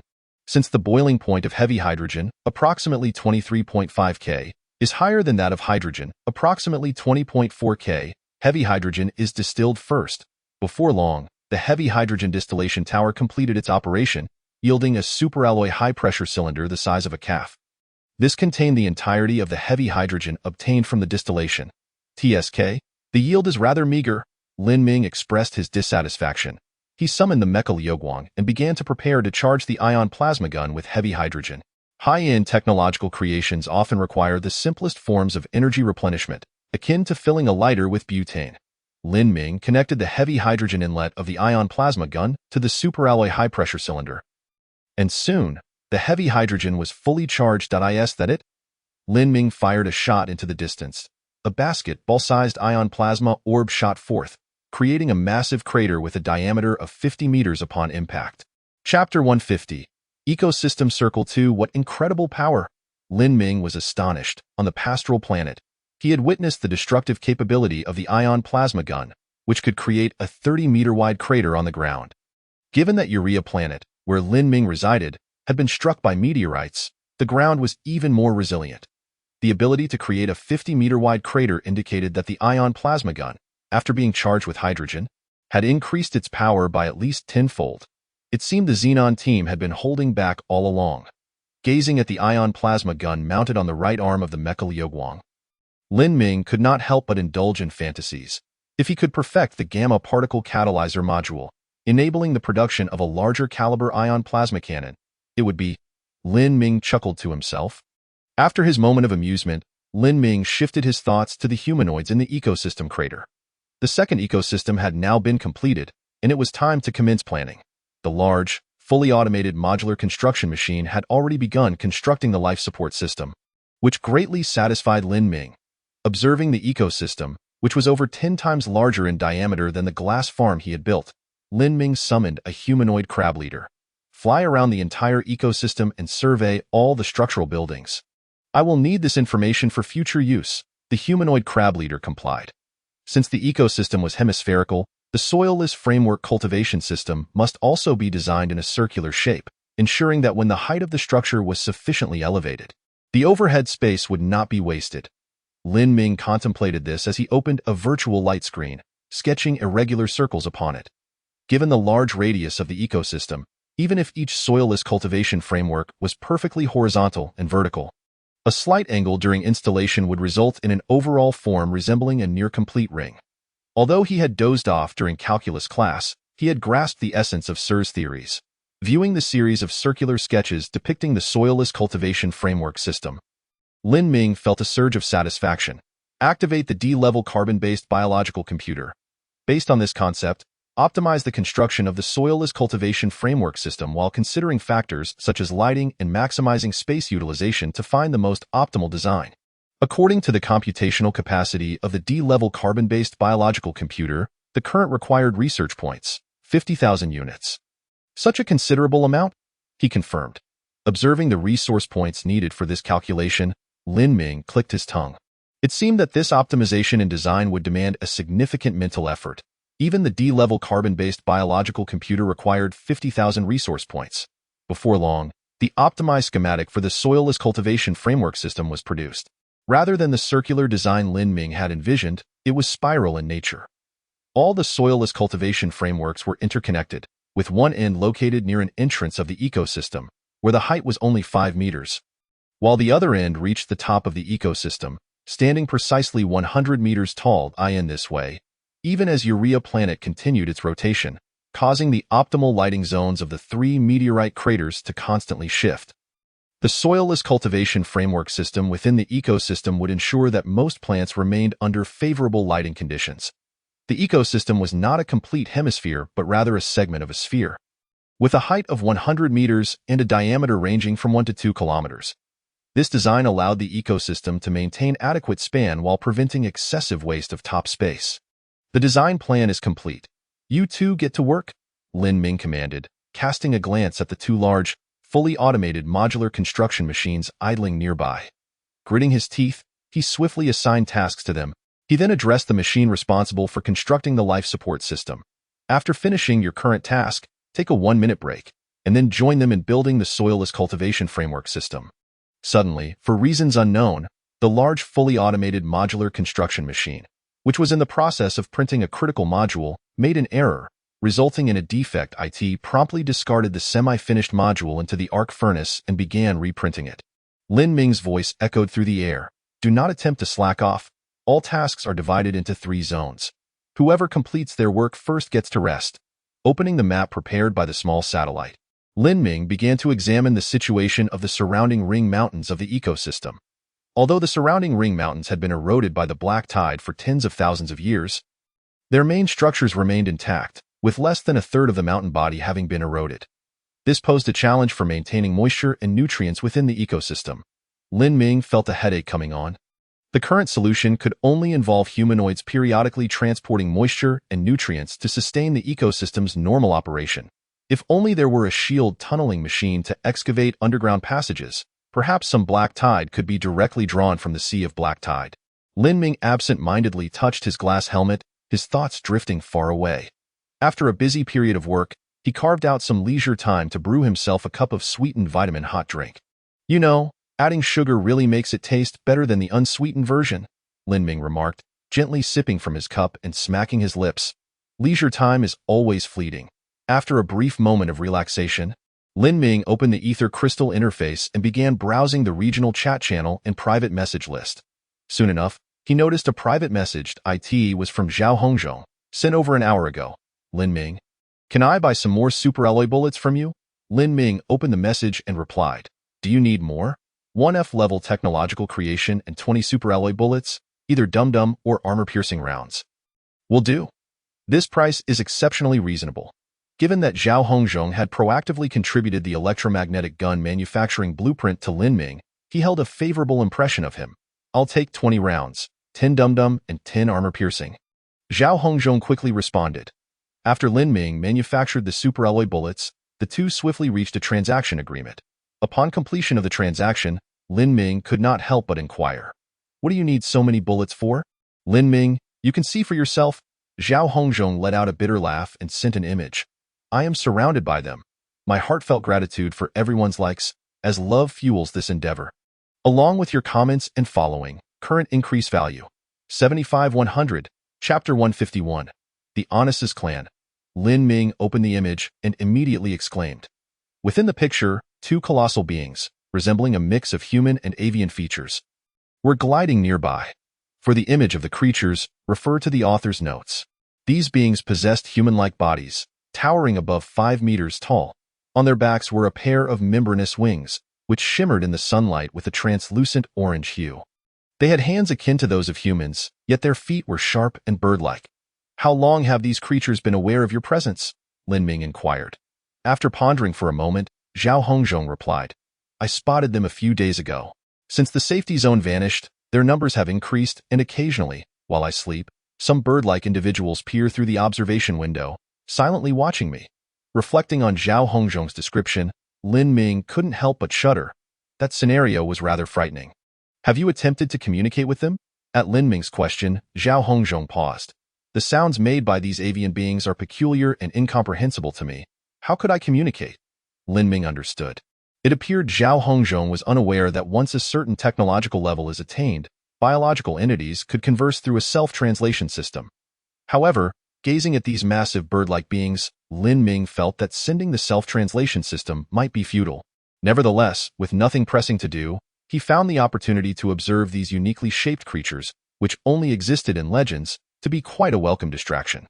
Lin Ming suggested to Zhao Hongzhong, "Why not initiate a live stream and broadcast my holographic image? I shall converse with them." Lin Ming had not yet reached a level of trust with Zhao Hongzhong, so he refrained from directly trading the simulated beings. After all, while Lin Ming could project his thoughts, the ownership of the items would still belong to Zhao Hongzhong, who could sever the mental projection at any moment or even sell the simulated beings in the interstellar marketplace. The mere thought of his handsome and striking simulated being, standing at a height of 18, being controlled by another player sent chills down Lin Ming's spine. With a sigh, Zhao Hongzhong acquiesced to Lin Ming's suggestion and projected his holographic image. "Lin Ming, my esteemed friend, these bird-like creatures have been circling around me, yet they have not made any aggressive moves. Do not provoke them. Fear not." Lin Ming stood in an open area, gazing up at the two enormous avian beings. Upon witnessing the sudden appearance of another human, the two bird-like creatures appeared slightly taken aback, exchanging glances, their faces displaying human-like emotions. Not foolish, their intelligence appears to be at least that of baboons, Lin Ming assessed. Although unsure of the true technological capabilities of these avian beings, or whether they possess the means to interpret the self-translation system, Lin Ming nonetheless requested the self-translation system to be sent via the ether crystal. After all, it cost nothing to try. Following Lin Ming's request, the two bird-like beings were astonished. They had not expected such a diminutive entity to possess intelligence rivaling their own, capable of creating technological constructs. One of the bird-like beings spoke a string of incomprehensible avian language to its companion, while its wings flapped vigorously behind it. The other bird-like being also uttered a sequence of avian sounds, its wings continuing to flutter. The two avian beings locked eyes, and suddenly, one of them made a charging motion before soaring into the air. "Lin Ming, what have you done? Why are these two creatures flailing about?" "The one that flew away, it won't summon reinforcements, will it?" Zhao Hongzhong felt his legs tremble uncontrollably. He observed that with Lin Ming's emergence, the behavior of the bird-like beings had shifted dramatically. Initially, after the safety zone's disappearance, the bird-like creature that had noticed him only paid him a fleeting glance, remaining at least 10 meters away. However, upon Lin Ming's arrival, one of them, seemingly stimulated by something, took flight. The other creature crossed the previously established safety zone, taking 2 steps closer to Lin Ming before crouching down. It scrutinized Lin Ming closely, then suddenly reached out and gently prodded him. Its finger passed right through Lin Ming's form.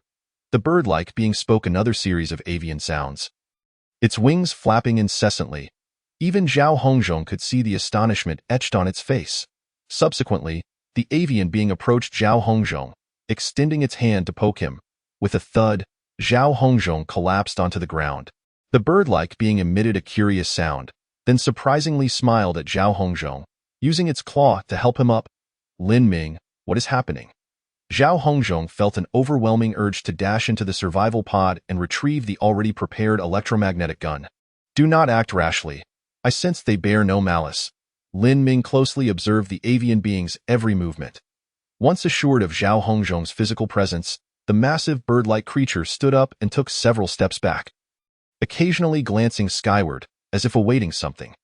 After a brief interlude of several minutes, Lin Ming witnessed the previously airborne avian creature return rapidly with a thunderous sound, landing on the open ground before them. Goodness, how has that bird-like being transformed into a mechanical one? Zhao Hongzhong exclaimed in shock. Before them stood the avian creature clad in metallic armor, its wings having morphed from membranous to massive metallic appendages. Complete with engine nozzles, it lightly tapped its helmet, retracting the glass visor.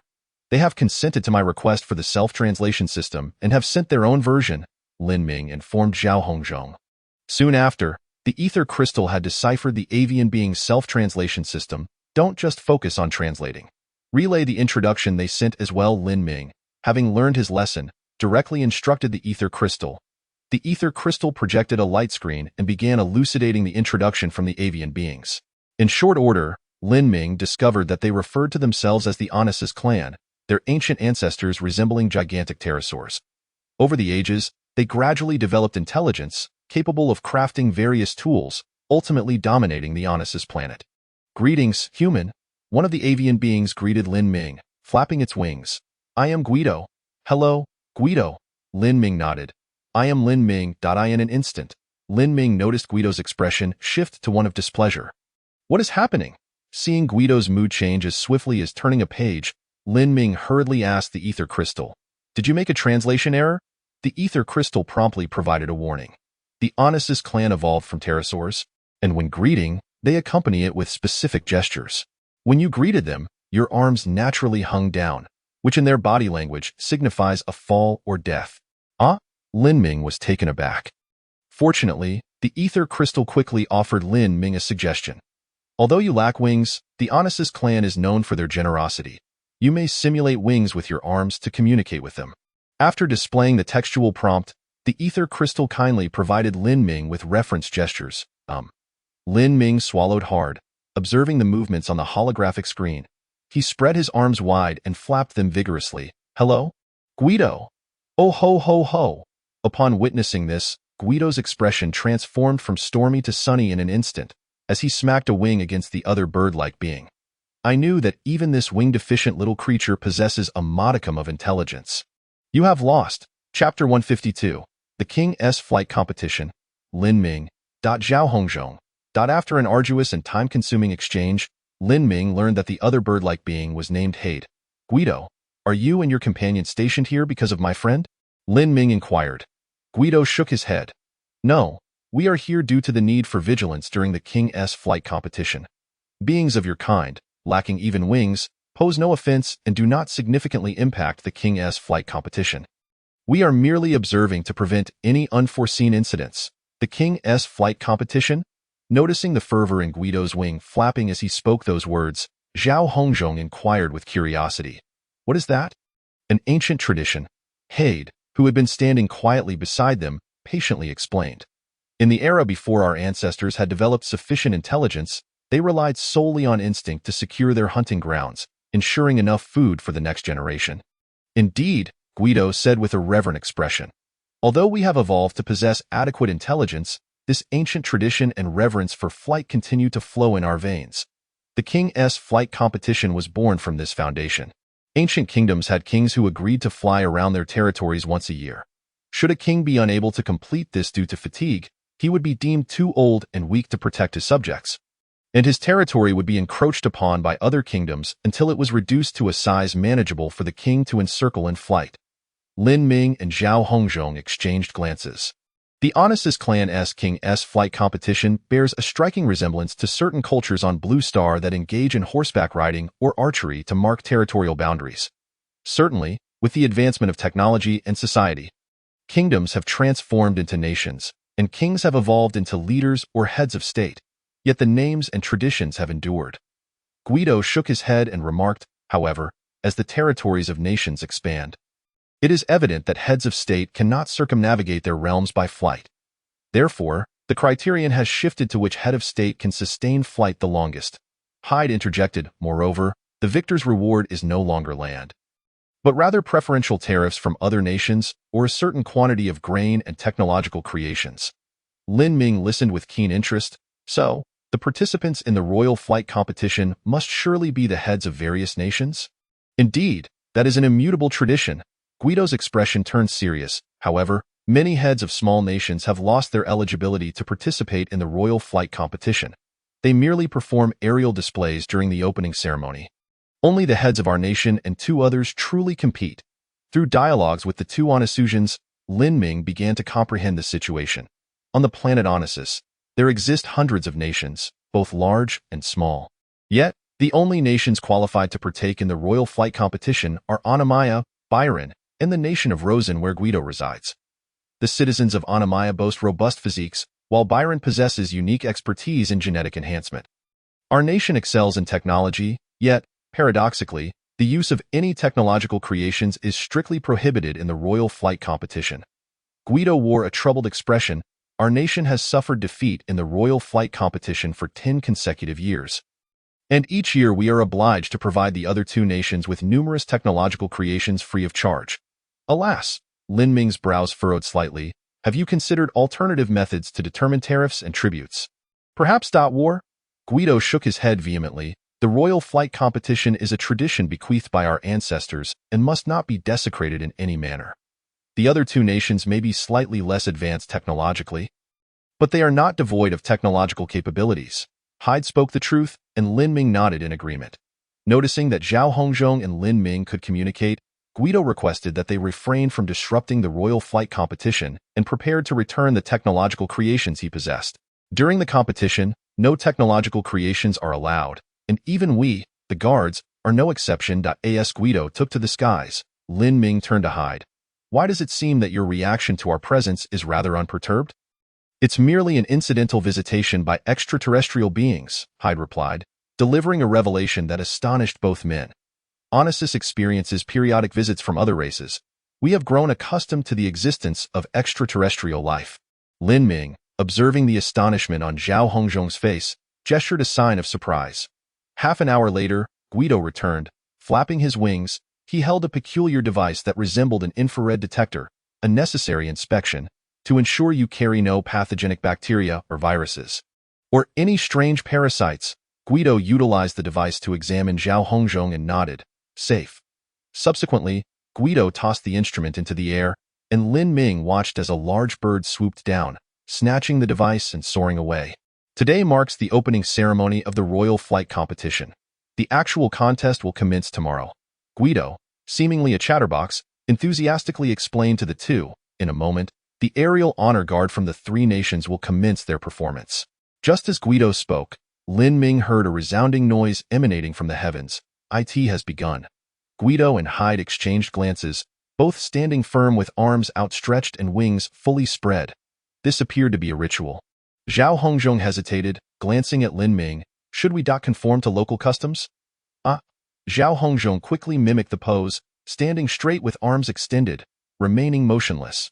Lin Ming adjusted himself, replicating the same gesture, then promptly paused the holographic projection.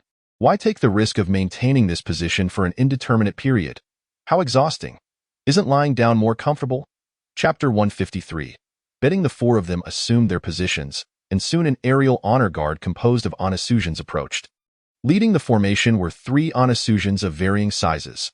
Guido and Hyde's hands had unknowingly lowered. Flanking them were individuals from Anamaya and Byron, while the center was occupied by representatives from our nation of Rosen. The host this year, Guido elaborated for the 2. Lin Ming nodded, observing the aerial display unfolding above.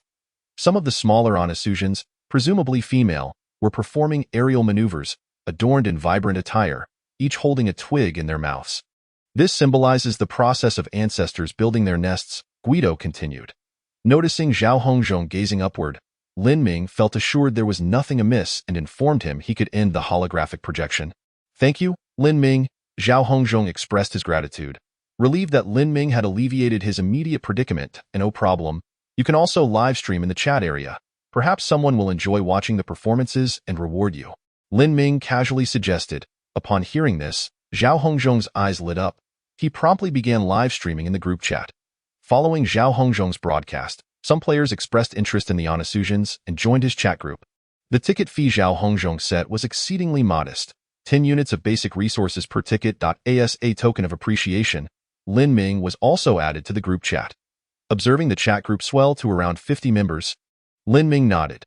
Although Zhao Hongzhong's ticket pricing was minimal, the strategy of low prices yielding high volume quickly garnered him over 500 units of basic resources, sufficient for his needs for some time. Lin Ming held little interest in song and dance, especially performances by avian beings. He exited the group chat. The plants in the glass farm were likely ready for harvest, and he intended to arrange for the transplantation of the biocrabs into the ecological sphere. Given the distance of over 100 kilometers, Lin Ming's involvement was essential for efficient transportation. Gazing at the flourishing plants within the glass farm, Lin Ming felt quite content. The corn had turned a withered yellow, its silk now a deep brown. The heavy rice ears bent the stalks, and Lin Ming estimated the yield to exceed 100 pounds. After 2 planting cycles, the rice was finally ready for consumption. The potatoes had grown to the size of fists, oval in shape, nearly flawless, thriving within the tubes. The fruits of the rutabo were ripening, occasionally bursting, scattering seeds across the ground. Without a suitable medium for germination, they lay dormant. Model 1 promptly and carefully collected them, storing them in metallic tubes. As for the evening primrose, purple bellflower, and the largemouth flower, they had spread abundantly, producing sufficient oxygen to sustain the operation of the glass farm without the aid of blue algae. All crops from the glass farm were to be transferred to the second ecological sphere, while the glass farm would be entirely replanted with blue algae to supply oxygen to the subterranean cavities. Lin Ming devised a plan and commenced the transfer of the crops. First, he moved the entire plants to the second ecological sphere, followed by threshing and transplanting. Leave half of the rice. I want some for myself. Remember to dehusk it, Lin Ming instructed the busy biocrab leader nearby. After completing these arrangements, Lin Ming casually reopened Zhao Hongzhong's live stream. To his astonishment, the number of viewers had surpassed 100 and continued to climb. What's going on? Lin Ming observed the lively chat among the players. I believe the Onamayan avians will win. After all, they are larger. I think Byron's avians have the edge. Their genetically enhanced wings are a third larger than their peers, allowing them to fly faster. The royal flight competition is about endurance, not length. Apologies, did I strike a nerve? Damn. Zhao Hongzhong had even opened betting. Lin Ming glanced around, realizing it wasn't Zhao Hongzhong who initiated the betting, but a player named Qin. Are you I.is Qin Rue from your province? Lin Ming inquired in a private chat with Tang Qingyan. Tang Qingyan quickly replied, yes, this fellow just applied for dozens of F-grade technological creations and some basic resources. What's he up to? Oh, I just saw it in the group, asking casually. Since it was a member from Tang province engaging in betting, Lin Ming opted not to report it in this world devoid of laws. Relying solely on moral constraints, such matters were inconsequential. Ha ha ha, Lin brother, I've told my friends that your words are my words. In the future, if I encounter any unruly members from Tang province, feel free to discipline them. Tang Qingyan offered a friendly jest to Lin Ming. Lin Ming chuckled, fully aware he would not be foolish enough to actually carry out such actions. Following the opening ceremony, each of the 3 nations dispatched a champion to engage in aerial combat within the designated airspace. The show was about to begin. The players in the group chat erupted with excitement. Lin Ming refrained from betting but continued to watch the aerial duel performance with keen interest. He harbored a keen interest in the nation of Byron. Given their ability to modify their own genetic makeup to enhance their wings, it stood to reason that they possessed a certain mastery of genetic technology. One wondered whether it might be possible to acquire some of their genetic advancements. As Lin Ming pondered this, he observed that the warriors from 3 nations had already engaged in a fierce melee. The warriors of Anamaya and Byron were the first to entangle themselves, while Rosen's warriors hovered nearby, occasionally swooping into the fray. only to be swiftly repelled. Anamaya, give it your all. I'm betting on your victory. Byron, forever Byron, shall surely triumph. Most players were placing their bets on the warriors of Anamaya or Byron, as those from the two nations appeared robust, possibly having undergone genetic enhancements. Hardly any players wagered on the warriors of Rosen, given that they could scarcely enter the fray. At some point, Tang Qing'an joined the group chat, sending Lin Ming a private message. Who do you think will win? Lin Ming contemplated for a moment, Byron or Rosen, but certainly not Anamaya. Heroes often share similar visions. Tang Qing'an chuckled heartily. Thank you all for the likes, powering our passion for love. Please continue to read and comment. Current donation value 89,100. Chapter 154. A heavy heart. Upon witnessing the unfolding situation, Lin Ming was immediately reminded of the theory surrounding the duel of three gunmen. This theory posits that if three gunmen, A, B, and C, stand at the vertices of a triangle to engage in a duel, where A has a hit rate of 90, B has 50, and C has 30, the question arises, who has the highest chance of survival? The result may seem counterintuitive, as C possesses the greatest likelihood of survival. This is due to the fact that both A and B perceive each other as the most significant threat, thus prioritizing each other as their primary targets. The reality reflected this. The warriors of Anamaya and Byron became embroiled in combat, while the warriors of Rosen occasionally swooped in to deliver finishing blows, aiding the side that appeared to be at a disadvantage. After several minutes of intense chaos, both Anamaya and Byron's warriors sustained injuries and plummeted towards the ground. Immediately, others soared upwards to catch them, separating them and escorting them to their respective camps. Meanwhile, the warriors of Rosen emerged unscathed, claiming victory in this bout. What is happening? How did that weakest contender win? My 100 units of resources. This reeks of foul play. Those two avian warriors must be actors, leading the brother to victory. With Rosen's warriors having such high odds, I'll place a small bet. It seems I might secure a ticket for the perspective of the wealthy today. As the results were revealed, players expressed a mix of elation and despair. Following the duel, all the Onesithians present took to the skies, scattering something around them. Zhao Hongzhong, remain here. I shall disperse some tree seeds from above. Guido remarked to Zhao Hongzhong, this is a tradition passed down from our ancestors. Spreading tree seeds is a fundamental duty of the Oneseth clan. Upon hearing this, Zhao Hongzhong's expression darkened. Guido had cunningly learned to exploit this tradition for his own gain. As the day's performances concluded and the sun dipped below the horizon, twilight enveloped the entire venue like a grand curtain. We must take our leave. The King's flight competition will commence tomorrow morning. Guido and Hyde bid farewell to Zhao Hongzhong, their wings flapping as they ascended into the heavens. After a day of watching the performances, Lin Ming stifled a yawn, feeling somewhat fatigued. He opened the shared perspective of the simulated crabs and noted that the glass farm had been cleared out, with the hydroponic framework's pipes now planted with green algae. The transplantation of seeds into the second ecological circle was nearing completion. After diligently shedding their shells with 3 pairs of claws, the leader of the simulated crabs prepared 50 pounds of pristine rice for Lin Ming. Well done. Transmitting the 50 pounds of rice back to the bottom of the pit, Lin Ming instructed the 3D metal printer to fabricate a superalloy pot on site. After adding purified water, he commenced steaming the rice. What dish shall we have today? Lin Ming accessed the Interstellar trading platform. Some players had begun leveraging their specialties for profit.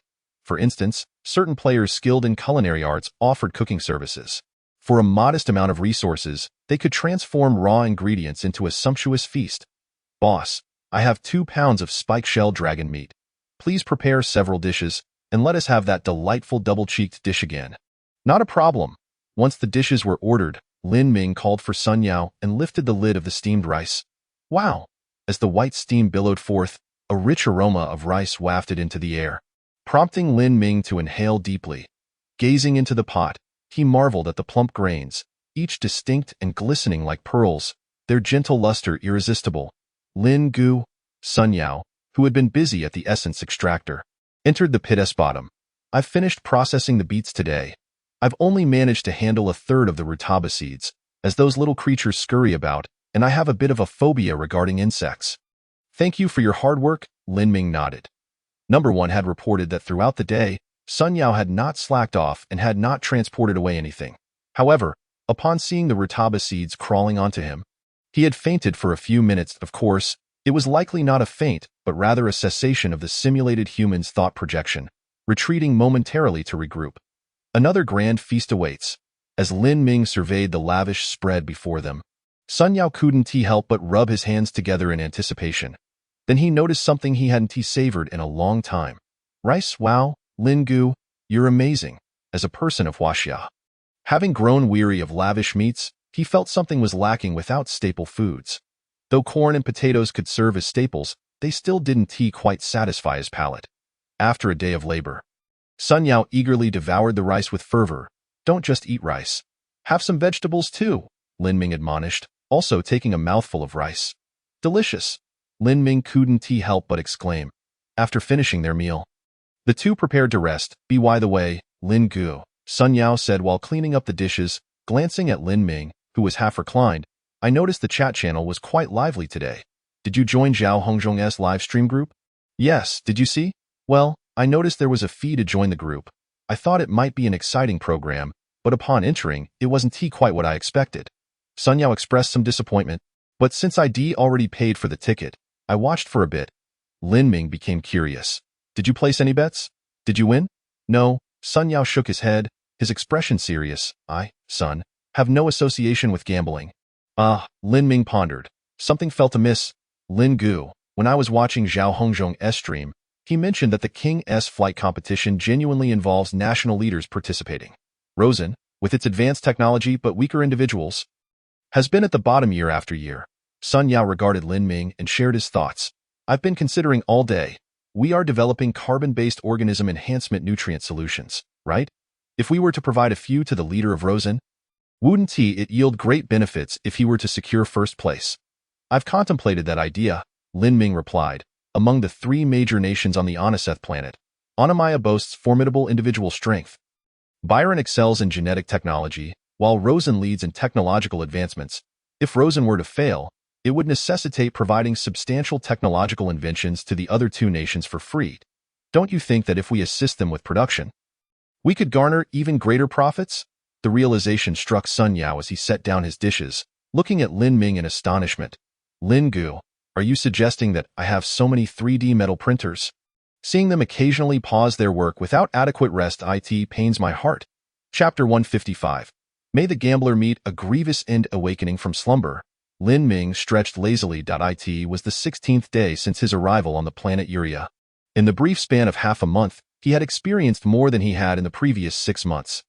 Lin Ming opened the regional chat channel, habitually scrolling through player conversations to catch up on any news before getting out of bed. Today appeared to be uneventful. After browsing for a while, he stretched again. The players in the regional chat were predominantly focused on the live stream hosted by Zhao Hongzhong. The King's flight competition on the Oniseth planet was set to commence in just 2 hours. Lin Ming tuned into Zhao Hongzhong's stream, minimizing the screen to the size of his palm and nudging it to the side, allowing him to glance at the live feed without obstructing his view. After completing his morning routine, Lin Ming checked the production queue. The 500 solar sails had all been manufactured, with 200 already launched. The earliest of these sails had yet to reach the first cosmic velocity of Silver Moon, thus remaining ensnared by its gravitational pull, gradually descending towards it. Of course, the descent was exceedingly slow, and under the continuous pressure of sunlight, the solar sail would soon surpass the second cosmic velocity, breaking free from Silver Moon's grasp and venturing into the stellar system. Closing his eyes, Lin Ming projected his consciousness onto the simulated beings on the far side of Silver Moon. Commencing the launch of the remaining nearly 300 solar sails, one after another, M1 rocket soared skyward, releasing a multitude of solar sails. Each sail's deployment necessitated the assistance of a simulated crab equipped with a hydrogen-oxygen fuel engine. After several hours of relentless activity, Lin Ming finally launched all the solar sails. The seeds have been sown, yet the time of harvest remains uncertain. Lin Ming opened the full-spectrum light screen of the ether crystal, gazing at the simulated trajectories on the 500 solar sails, lost in thought. After completing his tasks, Lin Ming made himself a cup of vitamin-infused hot beverage, shifted the live broadcast screen from the side to the center, and gently zoomed in before sending it out. The once television-sized live feed instantly expanded to a size akin to that of a cinematic screen, now displayed over 10 meters away. Reclining on a stone chair covered with high-strength lightweight material, Lin Ming crossed his legs and leisurely watched the broadcast. That moment, over 500 players were online, their chatter scrolling frantically on one side. The leader of Anamaya must be first, I swear. One exclaimed that I have faith in genetic technology. Bigger is better. Byron must deliver. I'm betting my entire fortune. Help me turn the tide, and I'll never gamble again after recouping my losses, another declared. I am quietly going all in on Rosen, hoping for an upset to astonish everyone. Players continued to make their choices. Chen Rue occasionally posted updates on the latest market progress, in a brief span. The total amount of bets had already exceeded 10,000 units of basic resources and 100 pieces of F-class technological creations. Lin Ming took a sip of his vitamin hot drink, astounded by the players' fervor, which surpassed his expectations. Now, esteemed citizens of Anamaya, Byron, Rosen, and numerous other nations' ambassadors, I am honored to present to you the esteemed leader of Anamaya from the great nation, a petite female Onassis, standing under 4 meters tall, soared through the air, her resonant voice echoing throughout the venue. As she introduced the leaders, the heads of 3 nations appeared in succession. It was only when they flew together, captured in a close-up by Zhao Hongzhong's live broadcast, that Lin Ming discerned a clear distinction. The leader of Anamaya towered over 6 meters, with colossal wings that likely spanned over 10 meters. He soared gracefully, his immense stature unmistakable. The leader of Byron, somewhat smaller, was slightly less tall than his Anamayan counterpart, yet his wingspan was a third larger, creating a somewhat uncoordinated appearance, clearly a result of genetic enhancement. As for the leader of Rosen, their physique could only be described as marginally larger than that of the female host, with an unimpressive wingspan, the smallest in proportion. Following the introductions and a brief warm-up, the 3 national leaders approached the starting point. Esteemed leaders, the royal flight competition will commence in 3.69 minutes. Upon hearing the host's announcement, Lin Ming chuckled softly, realizing that the translation system had automatically converted the time units. With a flurry of airborne seeds, the royal flight competition officially began. Whoosh! The 3 leaders soared into the skies, each headed towards their respective nations.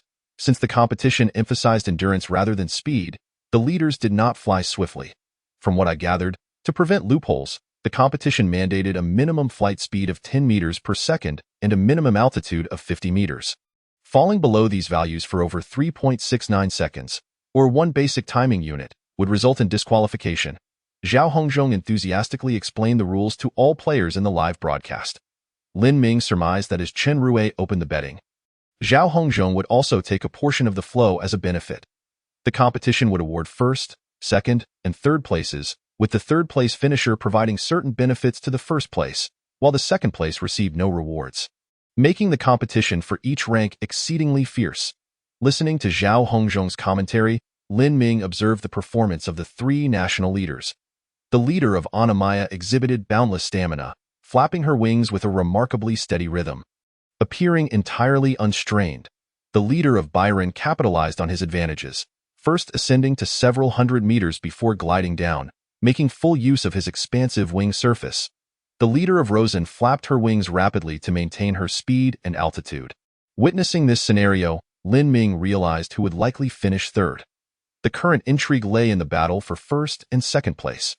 Players who had heavily wagered on Rosen, fully aware of their slim chances for a comeback, vented their frustrations in the chat. Damn it! Who said Rosen would pull an upset yesterday?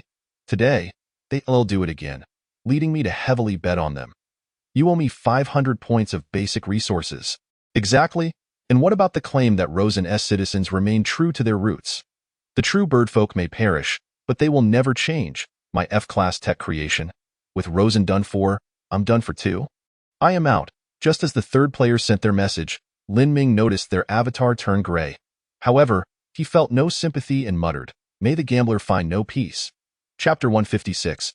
Planet Boda. The 3 national leaders soared through the sky, and within an hour, the third place had been determined.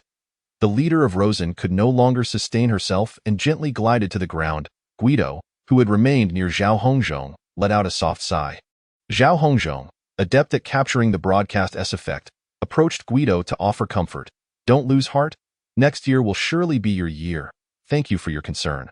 Though you lack wings, you're quite a decent person. Guido replied, his gaze softening as he regarded Zhao Hongzhong. Rosen has endured decades of losses in the royal flight competition, annually offering countless resources and technological creations. I have grown accustomed to it. Decades of losses? Players in the chat noticed the discrepancy and inquired, given the physique of the Rosen people, they probably haven't T1 since this competition began. How could they lose for decades?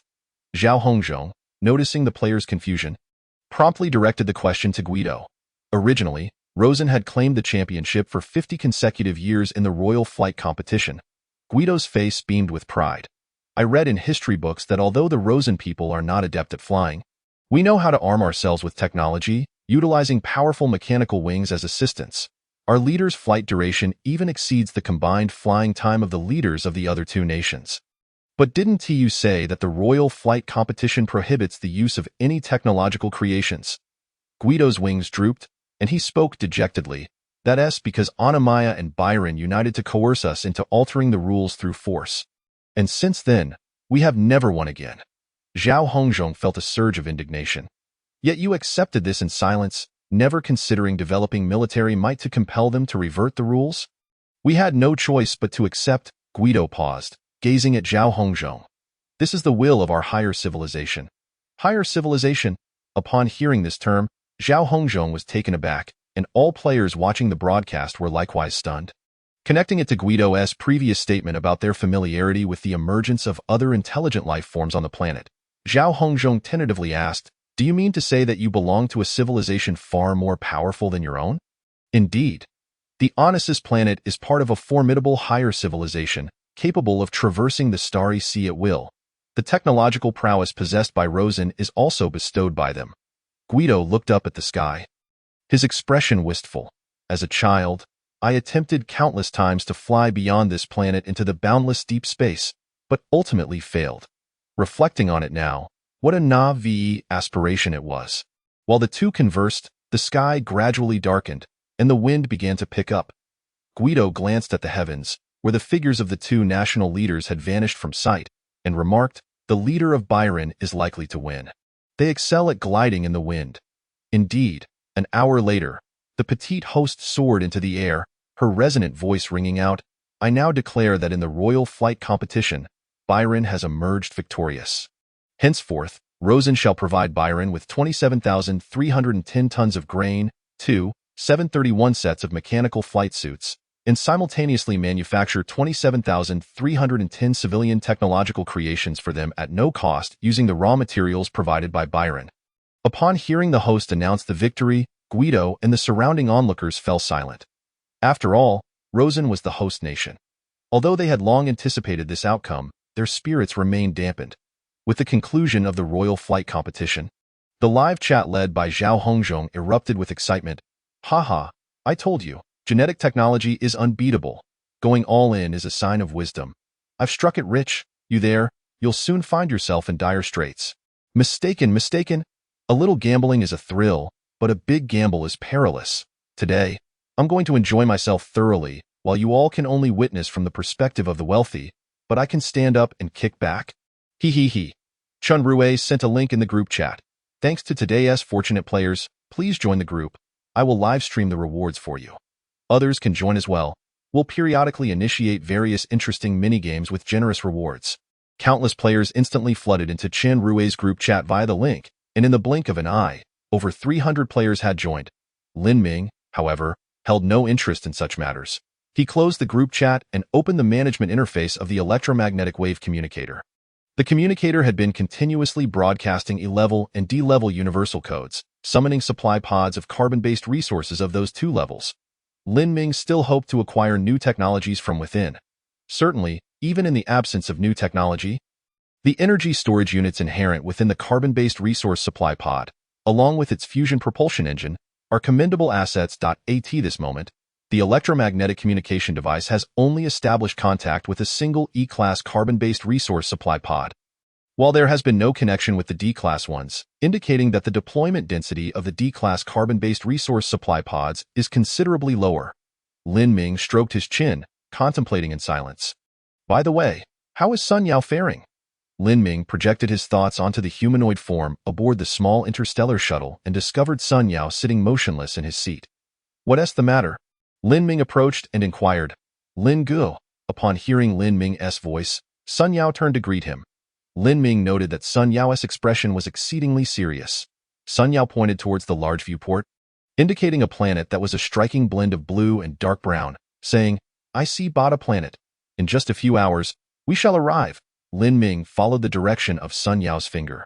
Ahead, a planet the size of a ping-pong ball abruptly appeared against the black night sky, devoid of any satellites in its vicinity. The night sky, as dark as the purest canvas, magnified even the minutest details to an infinite extent. Lin Ming's eyes glimmered with excitement as he beheld the innumerable points of light on Bada planet. Space Dock D, Technological Artifact, SR-1000 Ion Starfighter Defense Matrix C, Technological Artifact, Quantum Communication Satellite D. Technological Artifact, soon, the size of Bada planet transitioned from that of a ping-pong ball to that of a soccer ball. Lin Ming, Sun Yao, you are now approaching Bada planet. Please prepare for boarding inspection by the Near-Earth Defense Fleet. The small interstellar shuttle will automatically dock in the inspection zone in 1 hour. An electronic synthesized voice suddenly resonated, echoing within the small interstellar shuttle. Thank you all for your generous support and likes. Your love fuels our efforts. There will be an additional chapter coming up, Chapter 157. Welcome to Bada Planet, bonus chapter for donations. Shortly after the electronic voice concluded, Lin Ming observed a holographic projection of a Bada individual materialize before the two. Lin Ming, Sun Yao, the Near-Earth Defense Fleet is about to conduct a boarding inspection. You aren't carrying any prohibited items, are you? Upon hearing the voice of the Bada individual, Lin Ming chuckled. Major Bernhard. It is a pleasure to see you again. He waved his hand, revealing a glass vial containing a drop of black liquid, and with another flourish, the vial vanished from his grasp. How could we possibly carry contraband? We are here with the spirit of friendship and equality. Bernhard's slanted eyes nearly narrowed to a slit. I am now notifying the Near-Earth Defense Fleet that the boarding inspection has been cancelled. The small interstellar shuttle will proceed directly to docking point AQ-17. That is for the best. Lin Ming nodded with a smile. After all, Bernhard understood that any boarding inspection would be futile in the face of humanoids possessing teleportation capabilities. With the cancellation of the boarding inspection, the speed of the small interstellar shuttle accelerated once more, and Bada planet loomed larger in their view until it nearly filled half the viewport. Lin Gu, what is that? Sun Yao pointed into the depths of space at a slender, bright line. It was a line so narrow that it seemed almost illusory unless closely examined. This thin line was embedded in the vastness of space, occasionally reflecting intense beams of light, akin to the shimmering pearls of a necklace. That is a Dyson ring. Lin Ming recognized the true nature of the slender line. Indeed, it is the Dyson ring constructed by the Bada civilization, which has expended immense effort. In your units of measurement, it boasts a radius exceeding 10 astronomical units. Bernhard turned to gaze at the slender silver line in deep space. It orbits beyond Bada planet, providing energy for the entire Bada civilization. It appears you possess the capability to activate interstellar gateways. Lin Ming remarked to Bernhard. Bernhard paused momentarily, then his voice unexpectedly shifted to an electronic synthesized tone. The content of your conversation pertains to restricted matters. Without the review of the Elder Council, no one may continue discussing related topics. Very well, it seems this is classified information. Lin Ming nodded. I shall refrain from further discussion on the matter. That is for the best, Bernhard's voice resumed. Upon your landing, there will be a half-hour period for rest, after which the Elder Council will meet with you. They appear to be quite eager. Lin Ming and Sun Yao exchanged knowing glances and smiled. Bernhard fell silent. The small interstellar shuttle initiated its automated landing sequence, and Lin Ming and Sun Yao reclined in their specialized seats, fastening their seatbelts. Lin Gu, it feels like a dream. Bada planet swiftly filled the entire viewport, its details becoming increasingly vivid. Sun Yao turned to Lin Ming and said, "Do you wish for this dream to end or to continue?" Lin Ming replied, turning to face Sun Yao. Not before Sun Yao could finish his sentence, his eyes rolled back as he succumbed to unconsciousness from the overwhelming G-forces. A thunderous roar resounded in Lin Ming's ears as the small interstellar shuttle began to tremble violently. The viewport was sealed by a fairing, preventing Lin Ming from seeing the outside world. The automatic lights activated, bathing the interior of the shuttle in a soft glow while soothing music played. After several minutes, the cacophony gradually diminished, and the violent shaking of the shuttle began to subside. The viewport reopened, revealing a breathtaking sight that left Lin Ming astounded. Towering structures reaching several thousand meters into the sky, each uniquely shaped, some resembling mushrooms supported by slender structures beneath massive disc-shaped bodies.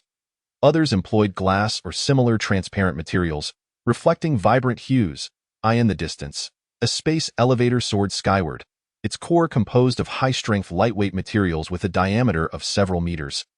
Surrounded by tracks made of superalloys, while high-speed space shuttles traversed along its length. Numerous buildings floated in mid-air, surrounded by powerful lift fans, utilizing boundless energy to remain aloft. The small interstellar shuttle navigated through these magnificent structures. Situated within the uppermost layer, Lin Ming looked down, observing that the shuttle's floor had become transparent. He recognized this as technology akin to holographic projection. Below, dozens of levels of aerial traffic corridors were bustling with vehicles of diverse designs, occasionally revealing congested crafts that suddenly veered aside, clearing a narrow corridor. Then, one or several hypersonic vehicles would swiftly traverse this narrow space. After several minutes, once the turbulence from their high-speed travel stabilized, these vehicles resumed their original trajectories, continuing their flight. Amidst the array of structures, holographic advertisements switched continuously, showcasing various information in brilliant colors. Occasionally, Lin Ming caught sight of some Bada individuals casually meandering around the buildings, adorned only with flight packs or other auxiliary flying devices, seemingly enjoying a post-meal stroll. Wow, is this truly where the Bada people live? Sun Yao unfastened his seatbelt and stood before the viewport. Mesmerized by the surroundings, he responded to Lin Ming's question. I do not wish to awaken. Even if this is but a dream, I only hope it lingers a bit longer. Bernhard appeared beside the viewport, his voice brimming with pride. This is the ideal society constructed by the Bada people under the grace of the Bada Emperor, a feat achieved over 1,500 years. We have eradicated hunger and poverty, abolished archaic fossil fuels, and entirely utilize renewable resources. In every corner of the planet, pollution is non-existent. All air and water are pristine, freely breathable and drinkable, though, of course, you will need to wear extravehicular suits. Bernhard regarded Lin Ming, elegantly bowing. Lin Ming, I welcome you to Bada Planet in accordance with your customs. Thank you. Gazing at the splendid scenery beyond the window, Lin Ming murmured softly. It would indeed be a pity if such a magnificent civilization were tainted by S-class restricted items. Chapter 158. The Elder Mountain. The small interstellar shuttle transitioned to the next layer of orbit at the orbital switching node, and after more than 10 transitions, the orbital altitude continued to decrease stepwise. Ultimately, the small interstellar shuttle reached the lowest orbital layer, a mere 10 meters above the surface, almost in a ground-hugging flight state. The two fusion engines had long since powered down, replaced by hydrogen-oxygen fuel engines, emitting brilliant blue flames. Subsequently, the small interstellar shuttle proceeded forward, and half an hour later, a vast expanse unfolded before them. The once grandiose structures vanished, and the holographic advertisements faded away. In their place emerged wide-open spaces. Verdant grasslands, lush trees, and gurgling springs. In the distance lay the abode of the Elder Council. Bernhard's holographic projection gestured towards a towering mountain ahead. Lin Ming gazed at the mountain. Due to the distance, he could not ascertain its height, but he noted that it bore almost no artificial constructions, remaining in a state of untouched wilderness. In less advanced technological eras, people aspired to conquer and exploit mountains, establishing resorts or adventure locales within them. After the remarkable advancement of technology, humanity paradoxically began to cherish and safeguard nature, striving to maintain its pristine beauty. Lin Ming gazed at the Elder Council's location, resembling an untouched environment, and chuckled. It truly is quite contradictory. Indeed, Bernhard replied to Lin Ming, the entire area surrounding the Elder Council is designated as a no-fly zone. Small interstellar shuttles will dock at the outer parking points. Please don your extravehicular suits. Someone will come to escort you. As he spoke, the holographic projection gradually faded. I cannot proceed any further. Not even as a holographic projection? Not even as a holographic projection. Bernhard's holographic image completely vanished. Meanwhile, Sun Yao had already donned his lightweight extravehicular suit, and Lin Ming followed suit. The small interstellar shuttle landed in a vast open space, where a guard of Botans had long been awaiting their arrival. With a hiss, the shuttle's door opened, and Lin Ming and Sun Yao stepped out. The guards stood to either side of the door, 50 individuals on each side. Long live the Emperor of Botar. Upon seeing the two emerge, the guards simultaneously raised their appendages at a 45-degree angle. Welcome, esteemed guests from afar. Thank you. Lin Ming and Sun Yao nodded in unison in return. As the two descended from the shuttle, the guard played grand music, expressing their respect and welcome for the pair. As the music concluded, they reached the end of the guard's formation, where a Botan stood. Greetings, I am Thorn, the interstellar diplomat of the planet Botar. Thorn welcomed the two, and with a subtle movement of his appendage, Lin Ming and Sun Yao felt a shifting beneath their feet, as the ground itself seemed to lift them, causing them to ascend into the air. Lin Ming and Sun Yao exchanged glances, both reflecting surprise in each other's eyes. This levitating platform measured approximately 5 by 5 meters and was less than 5 centimeters thick, with no visible propulsion mechanisms. Yet it carried the three of them steadily through the air. While it was termed flight, they were merely hovering at a height of 2 to 3 meters, moving at a leisurely pace. Thorn continuously narrated the scenic views and the history of Botar civilization as they traveled. After half an hour, the trio arrived at the base of a towering mountain. Lin Ming then noticed that this mountain was not a natural formation, but rather constructed from massive stones. However, in its assembly, every effort was made to retain the stone's original shapes, giving the mountain an appearance of natural formation. Sun Yao, who had remained silent, could not help but inquire, "How high is this mountain?" Thorn chuckled. "In your measurement units, it should be 5,361 meters, a 5,000-meter man-made peak." Sun Yao exclaimed, astonished, gazing upwards with all his might. "Isn't this a no-fly zone? How can there be aircraft above?" In response to Sun Yao's question, Thorn smiled and explained, "That is the magnificent palace of the great Emperor Botar, a natural island spanning 107 kilometers. Only his palace is permitted to hover in the air." "Wow!" Sun Yao gasped in awe. Thorn's appendages danced over the floor, conducting complex verifications. "The location of the Elder Mountain is beyond my access. I have programmed the system. Someone will greet you at the mountain's summit." With that, Thorn stepped off the platform and bowed to the two. "Long live the Emperor of Botar." The flying platform elevated the two and swiftly ascended along the mountain's steep rock face. "Lin Gu, the technological prowess of the Botans is truly remarkable." Sun Yao marveled. "They can create a Dyson sphere and cultivate such a splendid civilization on a planet, effortlessly altering the landscape." "Indeed," Lin Ming nodded, casually surveying the surroundings. "Yet even they must greet us with decorum, daring not to overstep their bounds." Upon hearing this, Sun Yao was instantly awakened to the realization. They were not here as tourists or spectators, but rather to engage in negotiations. The Botans were deliberately showcasing their civilization's prosperity, hoping to psychologically intimidate the two during the discussions. Lin Ming had long been acquainted with such tactics in his early days. He had witnessed clients arriving with bags stuffed full of cash, boldly declaring, "Manager Lin, you can't leave until you spend all this money tonight." Subsequently, when Lin Ming summoned the manager to demand a complimentary service for the entire venue, the client, who had previously lounged on the sofa enjoying the service, immediately shrank back, nervously smiling and offering cigarettes to send off the manager. "What nonsense, do not back down, just go for it. Even if the sky were to fall, one could simply dust off and walk away." He had nothing to lose. 2 hours later, the two finally reached the summit of Elder Mountain, buoyed by the levitating platform. The mountaintop basked in golden sunlight, with a colossal island hovering hundreds of meters above them. A waterfall cascaded from the island, flowing down to the peak of Elder Mountain and continuing downwards for 5,361 meters, merging into a distant river. Boom! Majestic music erupted, with a deep voice resonating alongside it. The sound grew louder and louder. Long live the Emperor of Botar. Chapter 159. The Elder Council negotiation. As the flying platform descended, the two observed, just as before, the Botans guards standing in perfect formation beside the platform. What differed was that these individuals extended in 2 parallel lines for hundreds of meters, leading up to a massive stone door. This door towered over 50 meters high, its frame adorned with ancient Botan inscriptions. The moment the flying platform touched down, the entire guard extended their appendages at a 45-degree angle. Long live the Emperor of Botar. Lin Ming and Sun Yao advanced through the sea of appendages, finally reaching the base of the stone door. This time, no one came forward to greet them. Let us proceed inside. Noticing Sun Yao's hesitation, Lin Ming took the lead, stepping onto the stairs. The staircase consisted of over 100 steps, and it took them 5 minutes to truly enter through the stone door.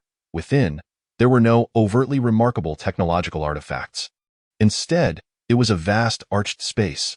Opposite the stone door stood a colossal botan, flanked by 2 on each side, totaling 5.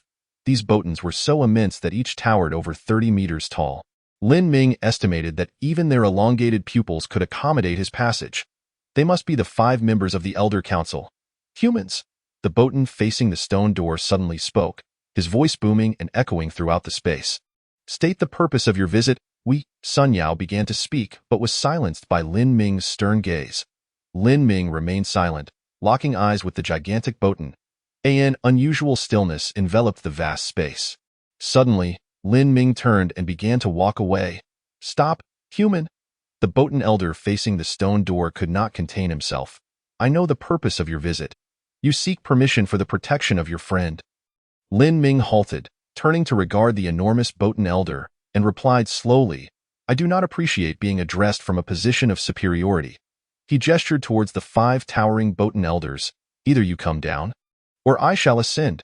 Hearing Lin Ming's demand, the massive botan elder's voice was deep. We were born this way. This is our essence. As Lin Ming prepared to step out of the stone door, the elder quickly interjected, Do not leave. The 5 gigantic botan elders exchanged glances of resignation. Highest confidentiality level. Recording halted. With a rumble, the massive stone door slowly began to close, and each of the 5 gigantic botan elders extended an appendage down to the ground.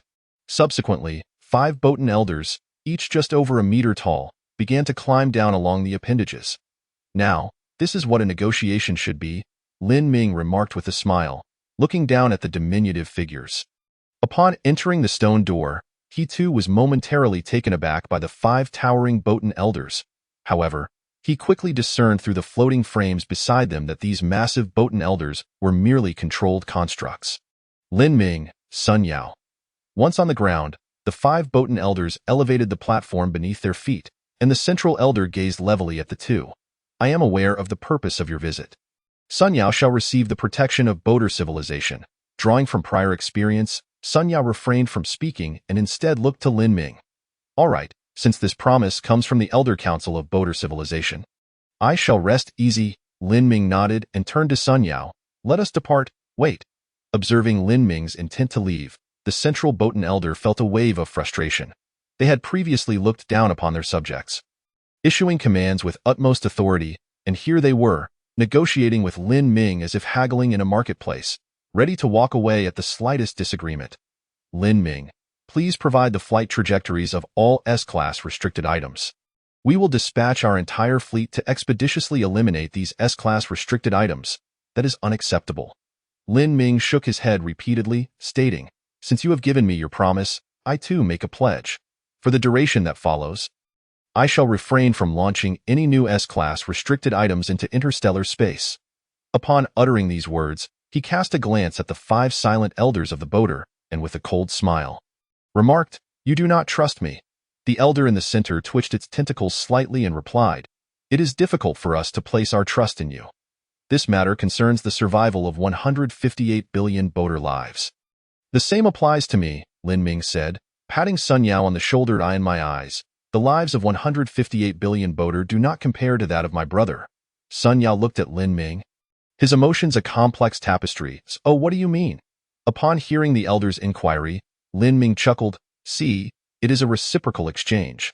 That is the essence of negotiation in our world. Among various nations, the means to completely annihilate one another are firmly in hand. What do you suppose is the outcome? The boater elder, having gleaned relevant information from the self-translation system, responded, Your world thus entered a relatively peaceful era, with the intensity of warfare greatly diminished, and no Third World War occurred until the brink of annihilation. That is indeed the case. Upon hearing of Blue Star's destruction, a flicker of sorrow crossed Lin Ming's eyes, but he quickly composed himself. You are also aware of their methods, namely, the Trinity nuclear strike. With his hands clasped behind his back, Lin Ming began to pace slowly. On the surface, they constructed nuclear missile silos, equipped with mobile nuclear launch vehicles, and trains capable of rail-based missile deployment. Beneath the ocean, they maintained silent submarines, ensuring that even if their nation were obliterated, they could still mount a second nuclear counterattack in the skies. They possessed a rotating fleet of strategic bombers, which remained airborne 24 hours a day. Forming the final link in their nuclear deterrence, my demands mirror theirs. I am willing to disclose the trajectories of all S-class restricted items. But Lin Ming halted his pacing and turned to the 5 silent boater elders. His voice slow and somber. I require the capability to launch S-class restricted items at any moment from the land, sea, and air of Boater Planet. Should you entertain any ill thoughts towards my friends, the retaliation of the S-class restricted items will be instantaneous. Furthermore, Lin Ming fixed his gaze on the 5 boater elders. The system for releasing S-class restricted items will operate on a suppression mechanism. They will not commence operation upon receiving a signal, but rather, the moment they cease receiving signals, they will activate immediately. This is impossible. The 5 boater elders exclaimed in unison. Should there be any anomaly in the signals, the boater civilization would face immediate annihilation. Thus, it is imperative that you assist me in establishing a complete quantum communication system. Chapter 160. The cost. Upon hearing this, the 5 boater elders exchanged glances. After deliberation, they acknowledged the gravity of the situation. While they could certainly choose to refuse, if Lin Ming were to create a communicator based on electromagnetic wave technology, it would be susceptible to external interference. The suppression system's characteristic is such that any disruption in the signal would trigger immediate action. Boater Planet could not withstand such consequences. This matter is of great significance. We lack the authority to make a decision and require His Majesty the Emperor's judgment. The 5 elders ultimately chose to escalate the matter. Their tentacles twitched as they climbed the enormous synthetic humanoid, entering its head through its eyes. Subsequently, 5 massive synthetic beings stirred to life. A resounding voice echoed once more. We welcome Your Majesty. Simultaneously, the stone ceiling of the hall split down the middle, slowly opening. Lin Ming beheld the vast sky above, as a colossal island began its descent. We welcome Your Majesty. The enormous stone doors swung open, and 2 rows of honor guards extended their tentacles in unison, exclaiming. Their eyes sparkled with an inexplicable light. The Boater Emperor, the great sovereign who awakens once every 50 years, had roused prematurely upon the arrival of 2 humans. With a thunderous rumble, the island finally settled upon the hall, perfectly aligning its base with the indentation in the ceiling. Accompanied by a cacophony, a circular opening appeared at the island's base, and a massive stone chair began to descend within. Who has disturbed my long slumber? The voice filled with ire resonated as a boater, standing 1 meter tall and entirely black, suddenly opened its eyes, its elongated pupils radiating a glimmer of brilliance. Lin Gu. The Boater Emperor seems quite displeased. Sun Yao whispered in private chat to Lin Ming. Yes, if that matters. Lin Ming scoffed. In the presence of others, many would likely be daunted by such overwhelming authority. Yet he perceived clearly that the 5 boater elders were still synthetic beings, merely rated as C-class in technological assessment. While the boater might not discern whether the 5 elders were real or not, Lin Ming saw it with utmost clarity. No wonder the Boater Emperor remained in slumber. The realm was still so stable. In reality, this old fellow was more active than anyone else, gazing at the enormous stone chair suspended in the air. Lin Ming found it somewhat amusing. He tilted his head toward the chair, saying, Hey, Boater Emperor, we have already reached an agreement. Either I ascend, or you descend. Impudent, audacious, human, your audacity knows no bounds. Before His Majesty, how dare you act with such insolence? To gaze upward at the sovereign, with intent to assassinate the king, is punishable by death. The 5 boater elders declared in a commanding tone, their thunderous voices leaving Lin Ming feeling dizzy, momentarily disorienting his thoughts. I shall reiterate. I know that these 5 elders are under your control. If you continue to engage in such empty theatrics, we are done negotiating. Lin Ming pointed at the space in front of him. Locking eyes with the Boater Emperor, descend. Lin Ming's actions filled Sun Yao with admiration, yet also caused a shiver to run down his spine. If the negotiations collapsed, Lin Ming's synthetic being might endure the strain. But his own life would become expendable. Nonetheless, there was no turning back. Sun Yao steeled himself, meeting the Boater Emperor's gaze with unwavering resolve. This matter must remain confidential. I in midair, the Boater Emperor, seated upon the stone chair, sighed lightly and maneuvered the chair to descend gradually. Lin Ming, Sun Yao, you humans are the most courageous high-intelligence species I have ever encountered. Upon hearing this, Lin Ming immediately grasped the implication. You have encountered other high-intelligence species? You have already opened the Interstellar Gateway? The Boater Emperor nodded slowly. Indeed, since you have acquired S-class restricted items, you must have summoned supply pods of the corresponding level and obtained the technology within. Over 1,000 years ago, we completed part of the construction of the Dyson sphere, and other technologies also achieved breakthroughs. We were filled with confidence and opened the Interstellar Gateway for the first time. It was a terrifying disaster. The Boater Emperor's tentacles twitched as it pressed several buttons on the stone chair, causing a comprehensive holographic projection to unfurl. Lin Ming beheld the vastness of deep space displayed on the holographic screen. Within the boundless void, a transparent bubble seemed to materialize. It took 3 magnifications for Lin Ming to discern that the bubble, starkly contrasting with the background, was a spatial bubble capable of accommodating dozens of Boater planets, which he referred to as the Interstellar Gateway. The Boater Emperor gazed at the astonished duo, stating, I initially believed the Interstellar Gateway to be a door or something similar. I never expected it to resemble a soap bubble. Sun Yao muttered softly. The Boater Emperor paid no heed to Sun Yao's murmurs and continued, after testing, one may enter the Interstellar Gateway from any direction, and upon entry, one will immediately appear in the corresponding location in another space. With a trajectory completely opposite, we thought we had entered the interstellar age, only to be met with calamity. The holographic display suddenly shifted. In the vast emptiness of space, a warship materialized, without reference points. Lin Ming could not ascertain the size of the vessel. It was only when the warship released something resembling dust that he began to comprehend its scale. After a period of waiting, the details of the dust became clear, revealing small warships. Upon observing these vessels, the advanced fleet of Boater civilization retreated entirely, simultaneously shutting down the devices maintaining the Interstellar Gateway. However, due to its immense size, the Interstellar Gateway remained open for a full month before finally closing. This month was pivotal for Boater civilization. We paid the price of all lives on 2 habitable planets to eradicate the invading warships from the Boater star system. The Boater Emperor raised a tentacle, presenting it to Lin Ming. Lin Ming detected a foul odor. He frowned slightly, glancing at the Boater Emperor's tentacle. The tentacle was beginning to rot, dark, viscous fluid dripping down and being absorbed by the apparatus within the stone chair. We won, yet we lost. They released a virus, and from that point on, the intelligence of Boater civilization has been constrained to what you define as D-class, unable to progress further. We paid the price of yet another habitable planet to create a C-class carbon-based biological computer. The tale of Emperor Boda has reached its conclusion. He slumped helplessly upon the stone chair, gasping for breath. Sun Yao feebly raised his hand, inquiring, what is the level of human intelligence? The current intelligence level exhibited by Lin Ming is classified as E. Emperor Boda, with a weary voice, replied, yours is F. Chapter 161. Quantum communication technology, only F. Sun Yao was taken aback. At the very least, grant me an F, will you? Does he not care for his dignity? Sun Yao mused internally, though his face betrayed none of his thoughts. After all, Lin Ming was doing everything in his power to negotiate with Boda civilization. Should he utter something that jeopardizes Lin Ming's efforts?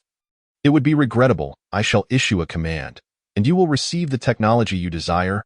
Emperor Boda's tendrils twitched as he tapped lightly on the stone seat and addressed Lin Ming. That will suffice. The remaining matters will be handled by Bernhard. Thank you. Lin Ming nodded at Emperor Boda and then pointed at the tendrils dripping with black liquid. May I take a sample? It could potentially assist you in resolving these issues. He recalled that on the planet Onassis, the Byron nation excelled in genetic technology. Perhaps they could decipher this substance. That would be ideal. Emperor Boda readily consented.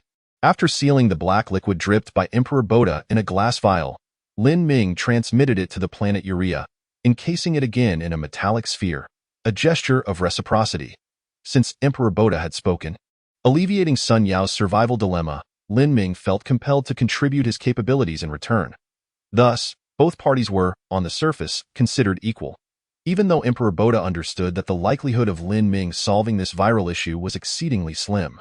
Noticing Sun Yao discreetly retreat a few steps while collecting the sample, Emperor Boda reassured him, "Human, you need not worry. This virus is specifically designed to target the Boda people and will not affect you humans in any way." "I am perfectly fine." Sun Yao awkwardly chuckled, scratching his head upon having his subtle movements detected. Boom. As the agreement was reached, Emperor Boda's tendrils stirred, and the stone chair began to ascend slowly, guiding him toward the circular aperture. Before long, the entire island rose gently once again, floating atop the Elder Council. The Emperor of Boda civilization would once more succumb to slumber. "Let us depart," Lin Ming urged Sun Yao, who gazed upward at the island. "Is this truly the end?" Despite having experienced the entire process firsthand, Sun Yao still felt incredulous. "Certainly not," Lin Ming replied. The reason Emperor Boda had so readily acquiesced was that within the Boda star system, the interstellar binary tree continued to grow. With each passing second, another bullet carrying S-class restricted items could soar through the vast cosmos. The Boda civilization had already lost 2 habitable planets. They could not afford further losses. Lin Ming, Sun Yao. Outside the docking point of the small interstellar shuttle, a Boda individual stood quietly, greeting the two who arrived on the flying platform. Lin Ming's eyes glistened with surprise as he realized it was none other than Bernhard himself. "The great emperor has decreed that all your reasonable requests will be met." Bernhard's expression was complex.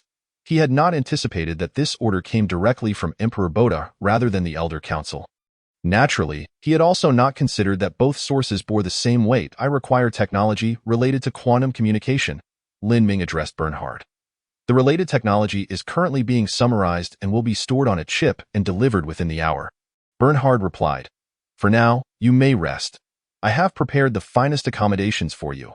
Boarding the small interstellar shuttle, the two, accompanied by Bernhard, arrived at a nearby luxurious hotel. It was the mushroom-shaped structure they had encountered previously. "Your hotel is on the top floor, where the view is the best," Bernhard said with a smile. Upon the shuttle's arrival at the hotel's upper docking point, Lin Ming was astonished to discover the extent of the so-called luxury. Bernhard had reserved the entire top floor.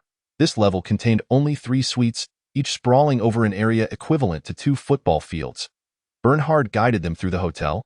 The arched dome was constructed entirely of glass, offering an unobstructed view of the outside scenery. Even the surrounding circular structure extended outward for several meters, crafted from similar materials. Standing within the transparent circular observation deck felt akin to floating in the void. Enveloped by the splendor of the planet's vistas, "How beautiful!" Sun Yao exclaimed, arms spread wide, lost in reverie. Within an hour, a supersonic shuttle delivered the chip, which Bernhard handed to Lin Ming. Lin Ming opened the chip's catalog. Quantum Communication Technology description. A chip containing records of quantum communication technology, featuring both quantum communication and encryption capabilities, ensuring that no matter where one is, communication with other entities can occur without the fear of secrets being disclosed.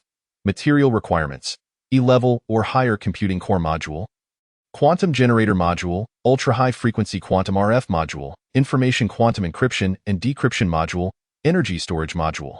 Manufacturing requirements: requires 3D metal printer 2. Manufacturing consumption: energy x 150 units.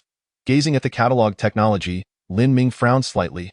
He continued to examine the manufacturing requirements for each module. He possessed the foundational materials and manufacturing techniques, yet each quantum-related module necessitated a quantum containment core. Quantum containment core description: a containment core capable of utilizing magnetic fields to confine particles with quantum entanglement effects. Material requirements: E-level or higher computing core, ultra-high energy magnetic confinement electromagnetic coil. Manufacturing requirements: requires a large particle collider, 3D metal printer 2. Manufacturing consumption: energy x 100,000 units. The description of the quantum generator core was exceedingly simple, yet its manufacturing process demanded exceptional precision. A large particle collider.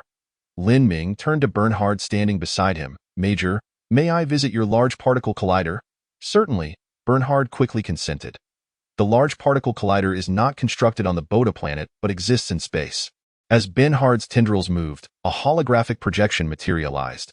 It depicted a colossal ring-shaped metallic structure. Upon seeing it, Lin Ming's eyes narrowed in recognition. He had encountered something akin to this within the industrial relics of the Urea planet's meteorite crater. The intelligent beings of Urea had also constructed a similar apparatus. These were the foundational components of the particle collider. Each component exceeded a kilometer in diameter, spaced approximately 150 kilometers apart, forming a vast circular structure orbiting around a star. As Bernhard spoke of the large particle collider, his voice rose slightly in enthusiasm. This is the Boda civilization's reliance in exploring the mysteries of the universe. One day, the Boda fleet will traverse the starry seas. Chapter 162. Control Core. Upon hearing Bernhard's words, Lin Ming sighed inwardly. Clearly, Bernhard was unaware that the interstellar gateway had already been opened, and the Boda fleet had perished on the other side of the portal. Yet, one must cling to hope while alive. Lin Ming did not wish to shatter his optimism. After Bernhard secured permission for the visit to the Large Particle Collider, the three boarded the small interstellar shuttle. Heading directly into space, Sun Yao reclined in a specialized seat, his eyes rolling back as he oscillated between consciousness and faintness. I finally endured. As the shuttle reached space, the overloading sensations lessened significantly, and Sun Yao exhaled with relief. This time, I performed better than before. I managed to hold on for so long. Lin Ming smiled at Sun Yao. As he was controlling the simulacrum, he felt the overload, but to a lesser extent. Had his true self been aboard the small interstellar shuttle, racing through space, he might have fared worse than Sun Yao. Hey, Lin Gu, you know my body is quite resilient. Sun Yao patted his chest confidently. The two fusion engines glowed incandescently, accelerating through the cosmos. The control core of the Large Particle Collider was situated on the inner side of the Boda planet, having been set to orbit at the same speed as the Boda planet, thus requiring merely an hour for their arrival. Bernhard informed the pair. Half an hour later, Lin Ming could see through the viewport the control core Bernhard had mentioned. It was a spherical artificial structure that, from a distance, resembled a planet composed of superalloy point. One side of this miniature superalloy sphere reflected sunlight, gleaming silver and radiant, while the other remained shrouded in shadow, dark and frigid in the void of space. Devoid of reference points, Lin Ming could not ascertain the diameter or distance of this spherical structure. Bernhard proved to be a most competent narrator. The control core exceeds 1 kilometer in diameter. Akin to a miniature city within, though it is uninhabited. It is operated remotely using simulacra. Upon hearing this, Lin Ming nodded repeatedly. He realized that utilizing simulacra for operations during relatively low-speed space travel was a remarkably suitable and economical choice. The consumption of simulacra was significantly lower than that of real individuals, amounting to merely 1/5 to 1/10. Most importantly, there was no concern regarding potential betrayal.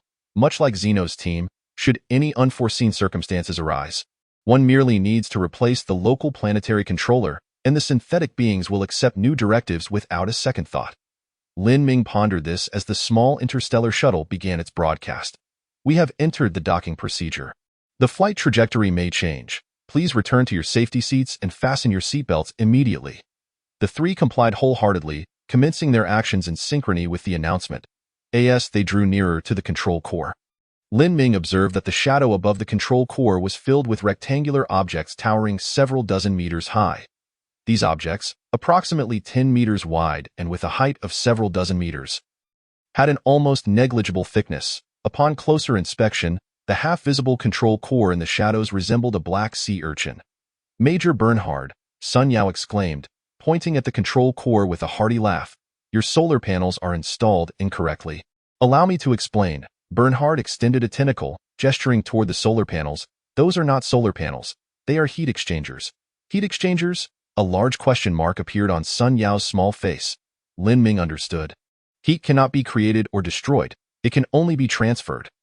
There are 3 modes of heat transfer: conduction, convection, and thermal radiation. In everyday life, many devices utilize air and water cooling, which are common methods of harnessing heat conduction and convection. However, these methods are rendered useless in the vacuum of space, where no medium exists to conduct heat. Thus, thermal radiation becomes the sole viable option.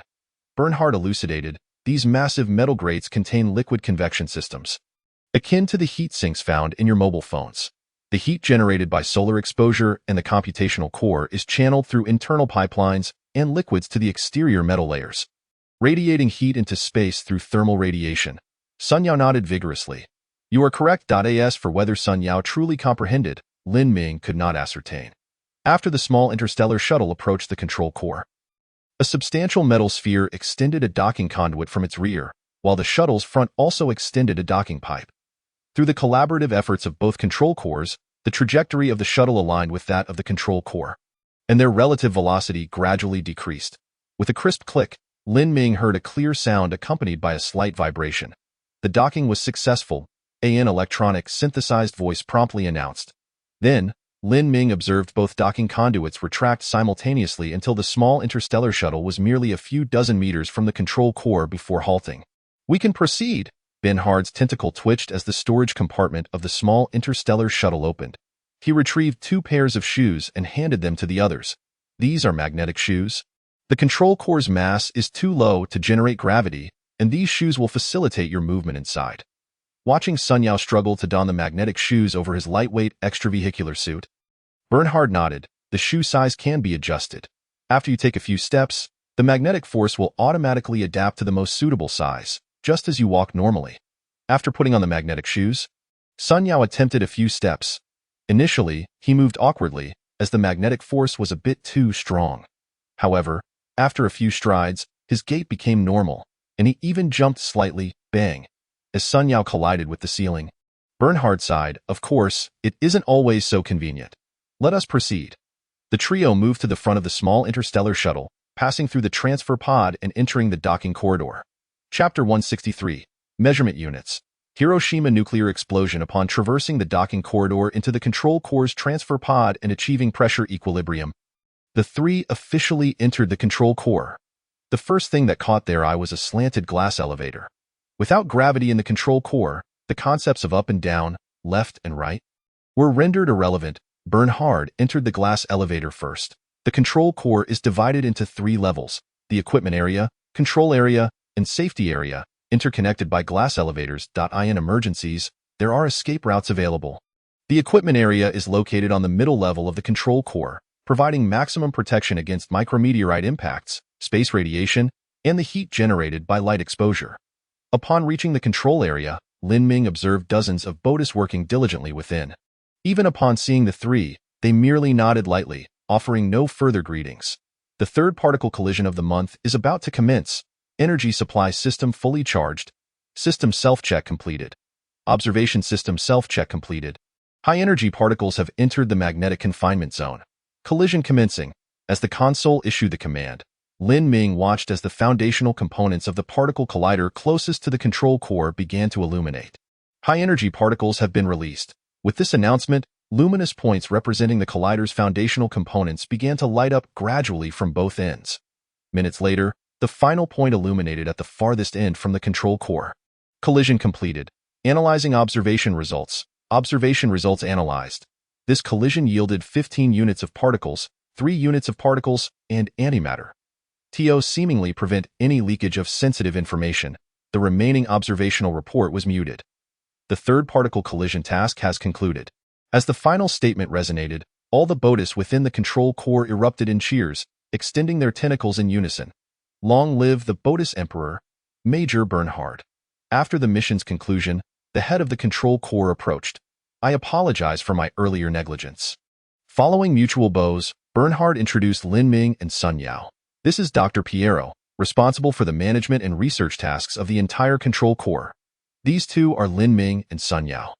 Guests from afar, seeking to procure some quantum container cores from you. After the introductions, upon hearing quantum container cores, Piero chuckled. Due to the absence of tasks related to quantum entanglement recently, I currently possess only 10 quantum container cores. I wonder if that will suffice. To be frank, it is somewhat insufficient. Upon learning that there were only 10 quantum container cores, Lin Ming felt a deep sense of disappointment. Just to maintain a deterrent against the BOTUS planet, he would need to use the majority, and he required some for himself. Is there no way you could formulate a plan now and produce a few more? Upon hearing Lin Ming's dissatisfaction, Sun Yao quickly chimed in. The collision plan can be formulated, but the preparatory work is exceedingly time-consuming. Piero pointed at the bustling console and remarked, merely recharging the energy module requires nearly 10 days. In your time units, that equates to over 16 days of preparation. After the collision, collection efforts are necessary, and stabilizing the magnetic confinement will also consume 1 or 2 days. Ultimately, even if production is achieved, given that the resulting materials will be at the farthest end of the particle collider, transporting them will also take an excessively long time. The entire cycle in your time units exceeds 30 days. An entire month. Lin Ming sighed deeply at the statement. Dr. Piero, let the next plan be focused on the production of quantum container cores. This is a command from the Bodis Emperor. Seeing the situation, Bernhard hurriedly added, indeed. So, very well. Piero turned to the console, declaring, the next mission will be temporarily adjusted to focus on the production of quantum container cores. Ah, why is the plan being adjusted again? I just finished the annual plan summary. And now it must be revised. Great. It seems my vacation will be delayed once more. Whether intentional or not, Piero's fragmented complaints were not muted, clearly reaching Lin Ming's ears. However, Lin Ming paid no mind. Adjusting production plans was something the 3D metal printers had grown accustomed to. As for vacations, were they not always on modular breaks? Silicon-based life is the future, Lin Ming mused inwardly. By the way. Lin Ming suddenly recalled something, gazing at Piero with a warm smile. Dr. Piero, since you frequently conduct collision experiments, surely you must have a certain stock of particle catalyzer modules and antimatter annihilation modules? Particle catalyzer modules, antimatter annihilation modules. Piero trembled with excitement upon hearing this, glancing at Bernhard. Major, these are modules required for weaponry. Both storage and extraction necessitate the Council's review. Particle catalyzer modules, antimatter annihilation modules. Bernhard also chuckled wryly. I will report this to the Council now. Following the communication with Bernhard, the Council of Elders ultimately approved the provision of 510 gamma particle catalyst modules. Due to the formidable power of the matter-antimatter annihilation module, only one could be supplied. However, under Lin Ming's persistent persuasion, the number of annihilation modules was increased from 1 to 2. After all, both options required approval, and whether it was 1 or 2 made little difference. Altering a mere number was hardly a significant matter, was it?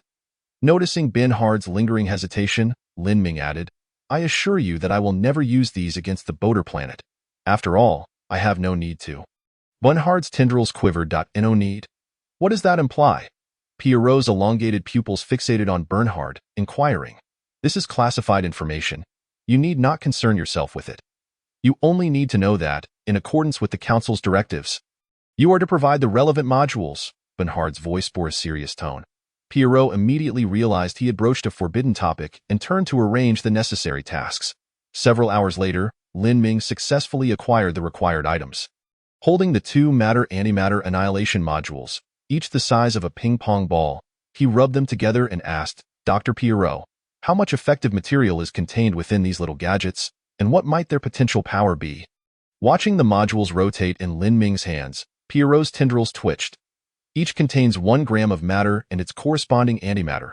I have consulted the self-translation system, and the most powerful weapon on your planet is the nuclear bomb, which has only seen 2 instances of actual combat. Taking the Hiroshima nuclear explosion as an example, its power is likely over 1 million times greater. Chapter 164. This is your life. Over 1 million times the force of the Hiroshima explosion. Upon hearing this, Lin Ming hastily transferred the matter-antimatter annihilation modules into the hands of the synthetic beings on the slime planet.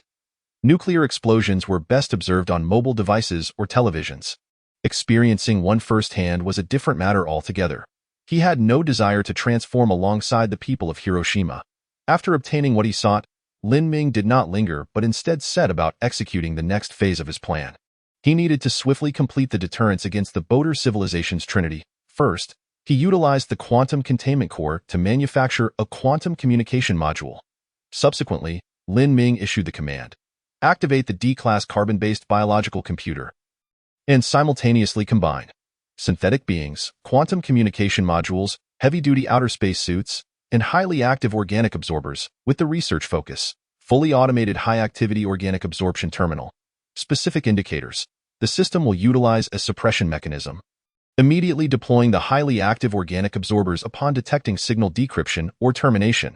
According to the computational capacity of the D-class carbon-based biological computer, the current required research points, 30,000 units. Confirmed. Research completed. You have acquired the fully automated high-activity organic absorption terminal. Manufacture 6 units. ZIZ, the 3D metal printer accepted the new task, ceasing its current work to commence the production of the high-activity organic absorption terminals. Though termed terminals, they were essentially synthetic beings equipped with quantum communication modules and integrated with the black tide.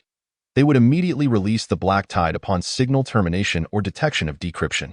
Of course, they could also be activated voluntarily. After producing 6 high-activity organic absorption terminals, Lin Ming began to plan their deployment.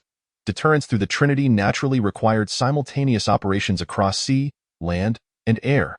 The maritime and terrestrial aspects were relatively straightforward. It sufficed to position the synthetic beings clad in heavy-duty outer space suits, designed to withstand various harsh environments, at depths not exceeding 5,000 meters. The aerial deterrence posed a greater challenge. Creating a continuously flying aircraft was easily susceptible to being shot down, and the propulsion method presented substantial difficulties. After much contemplation, Lin Ming sought out Bernhard. Major Bernhard, I require the technology related to the non-propellant electric propulsion engine. This is part of the plan, Bernhard. Upon obtaining the technology for the non-propellant electric propulsion engine, Lin Ming discovered that he already possessed the necessary materials and could manufacture it directly. Activating the D-class carbon-based biological computer, he combined high-activity organic absorption terminal, small satellite, non-propellant electric propulsion engine, wireless microwave power transmission receiving module, and energy storage module with the research focus, fully automated high-activity organic absorption satellite. Specific indicators. The system will utilize a suppression mechanism, with energy storage designed to sustain operation for 10 seconds. Upon detecting signal decryption or termination, or when energy is nearly depleted, it will immediately release atomized high-activity organic absorbers into the atmosphere. According to the computational capacity of the D-class carbon-based biological computer, the current required research points, 40,000 units. Confirmed. Research completed. You have mastered the fully automated high-activity organic absorption satellite. Completed. Lin Ming clapped his hands. Thus, 2 small satellites carrying synthetic beings could continuously orbit in low Earth orbit, powered by the boater. Should power be interrupted, the built-in energy storage system could sustain operations for 10 seconds, allowing the synthetic beings to disperse atomized black tide into the atmosphere before energy depletion. In other words, if technical failures resulted in the microwave power transmission being terminated, the boater would have only 10 seconds to recover. With all 6 synthetic beings and related modules manufactured, Lin Ming commenced the release operation. He instructed Bernhard to pilot the small interstellar shuttle to the low Earth orbit of the boater planet, directly releasing 10 small satellites. Among these 10 satellites, 2 were equipped with fully automated high-activity organic absorption terminals, while the others carried only microwave detectors. Naturally, due to their identical appearances, the boater would be unaware of which satellites posed a threat. The small satellites began to conduct microwave mapping of the boater planet. Once all the small satellites were in orbit, Lin Ming issued the command. Microwaves continuously bombarded the surface of the boater planet, and upon reflection, the data was collated into the ether crystal. Lin Ming examined the returned results and selected 2 abandoned mines. Major Bernhard, I do not wish for any movable objects to be present within a 10-kilometer radius of these abandoned mines. Otherwise, the suppression system cannot function properly. I will report to the Council of Elders. Bernhard replied with a serious expression. The relevant locations will be subject to heightened protection. That is good. Lin Ming nodded, and together with Sun Yao, they positioned the 2 synthetic beings without any involvement from the boater. Finally, the most crucial aspect was selecting the marine sites, which Lin Ming prioritized. In his estimation, the first targets for destruction would be the small satellites. After all, relying on boater technology to shoot down 10 small satellites was hardly challenging. Next, destroying 2 synthetic beings in abandoned mines deeper than 2,000 meters would significantly increase operational difficulty. Most critically, however, were the synthetic beings in the ocean. Lin Ming identified positions at 2 nearly symmetrical points on the boater planet. These were locations where 2 or even 3 ocean currents converged. Once the black tide was released, it would immediately spread through the ocean currents, and all that remained was to wait. Each synthetic being could be instantly destroyed. But the challenge of eliminating 6 beings located at different sites would be greatly amplified. Lin Ming repeatedly confirmed the triggering conditions for the black tide with Bernhard, informing him, Major Bernhard, These high-activity organic absorption release terminals and quantum communication modules are interconnected. Any issue at any location could lead to uncontrollable consequences. Bernhard's tendrils began secreting a transparent slime. I hope no problems arise. That is good. In Bernhard's presence, Lin Ming implanted a small module into the back of Sun Yao's left hand, resting it against the ether crystal. It must be protected. This is your life. Chapter 165. Step 1. The meteor crater lid plan. Thank you, Lin Go. Sun Yao took a deep breath, gazing at the implanted crystal in his left hand, his body trembling with excitement. He had witnessed everything Lin Ming had done from start to finish. Some of it he understood, some he did not. But as long as he knew Lin Ming had been striving for his survival, that was enough. He earnestly stated, I will safeguard this item. You must protect it. Should anything happen to it, over 1 trillion boater lives, along with all life on this planet, will be sacrificed with you. After speaking, Lin Ming turned his serious gaze to Bernhard. Major, you know that human lifespans are merely a little over 100 years? Which, in boater years, amounts to just over 20. Once my friend reaches the end of his life, the deterrence will no longer be necessary. The boater planet will not exist in perpetual terror. Major Bernhard raised his tendril slightly. Thank you for your promise. Indeed. Lin Ming nodded, instructing the ether crystal to compile all relevant information from the interstellar binary tree and then formally submit it to Bernhard. Major, from now on, you may begin clearing these S-class restricted items wandering within the galaxy. Upon receiving the data, Bernhard immediately froze. Lin Ming understood he was processing the relevant matters. 10 minutes later, Bernhard regained his focus. All fleets of the Empire have commenced the task of clearing S-class restricted items. You have honored the agreement, and we shall too. I hope so. Lin Ming glanced at Sun Yao and said, Always remember, you are a guest here. Sun Yao nodded eagerly. Rest assured, Lin Gu. I know my boundaries. After arranging matters for Sun Yao, Lin Ming withdrew his consciousness from the artificial entity and returned to his original form. He toyed with a small orb in his hand, no larger than a grain of rice. This orb was identical to the quantum communication suppression terminal implanted within Sun Yao, with the sole distinction being that the one embedded in Sun Yao's hand lacked the authority to actively release the black tide. Indeed, Lin Ming had not crafted just one quantum communication suppression terminal, but 2.1 contained a living detection system but lacked active control permissions, while the other had active control permissions but did not include a living detection system. After all, the quantum communication suppression terminal could actively release the black tide, and Lin Ming felt uneasy about placing such a perilous device in Sun Yao's hands. Moreover, even if the Bada civilization devised a method, such as instantaneously severing Sun Yao's left arm or sedating him to maintain him in a vegetative state, they would still find that the deterrent system continued to function normally. Meanwhile, Lin Ming, who possessed the other quantum communication suppression terminal, remained light years away, beyond their reach. With the aid of advanced technology, humanity had, for the first time, gained the capacity to obliterate a civilization from tens of thousands of light years away. Number 1. Lin Ming summoned Number 1 and embedded the quantum communication suppression terminal with active effects into its chassis. From now on, you will be able to control the lives and deaths of others from tens of thousands of light years away. With a click, Number 1 clamped its pincers. It was unaware of what Lin Ming had integrated into its carapace. However, since it was Lin Ming's doing, there must be a sound reason behind it. Go about your tasks. Lin Ming patted the back of the artificial crab. With a click, Number 1 clamped its pincers and set off to fulfill its orders. Having completed these tasks, Lin Ming accessed the task queue and discovered that the large, fully automated modular construction machine had successfully finished the cleaning and maintenance of the third ecological zone. The efficiency was quite impressive. Could the first step of the previously planned project now be realized? Lin Ming emerged from the pit, gazing up at the azure sky. He could not remove his glass helmet to breathe freely, as the air lacked oxygen. However, he could initiate preliminary modifications to the crater, creating a habitable ecological environment within a certain radius. Activate D-level carbon-based biological computer, he commanded, combining ecological zone design plan, 3 crater topographies. Research direction, crater glass dome. Specific parameters, capable of completely covering the crater, spanning over 100 kilometers, optimizing the main framework structure, using superalloy for the support structure, high-strength lightweight materials for the connection structure. Allowing the central area to open freely, permitting spacecraft to enter and exit, with a preliminary diameter of 1 kilometer, subject to expansion as needed. according to the computational capacity of the D-level carbon-based biological computer.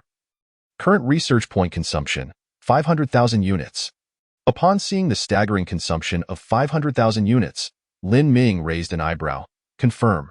Research completed. You have mastered the ecological zone design plan.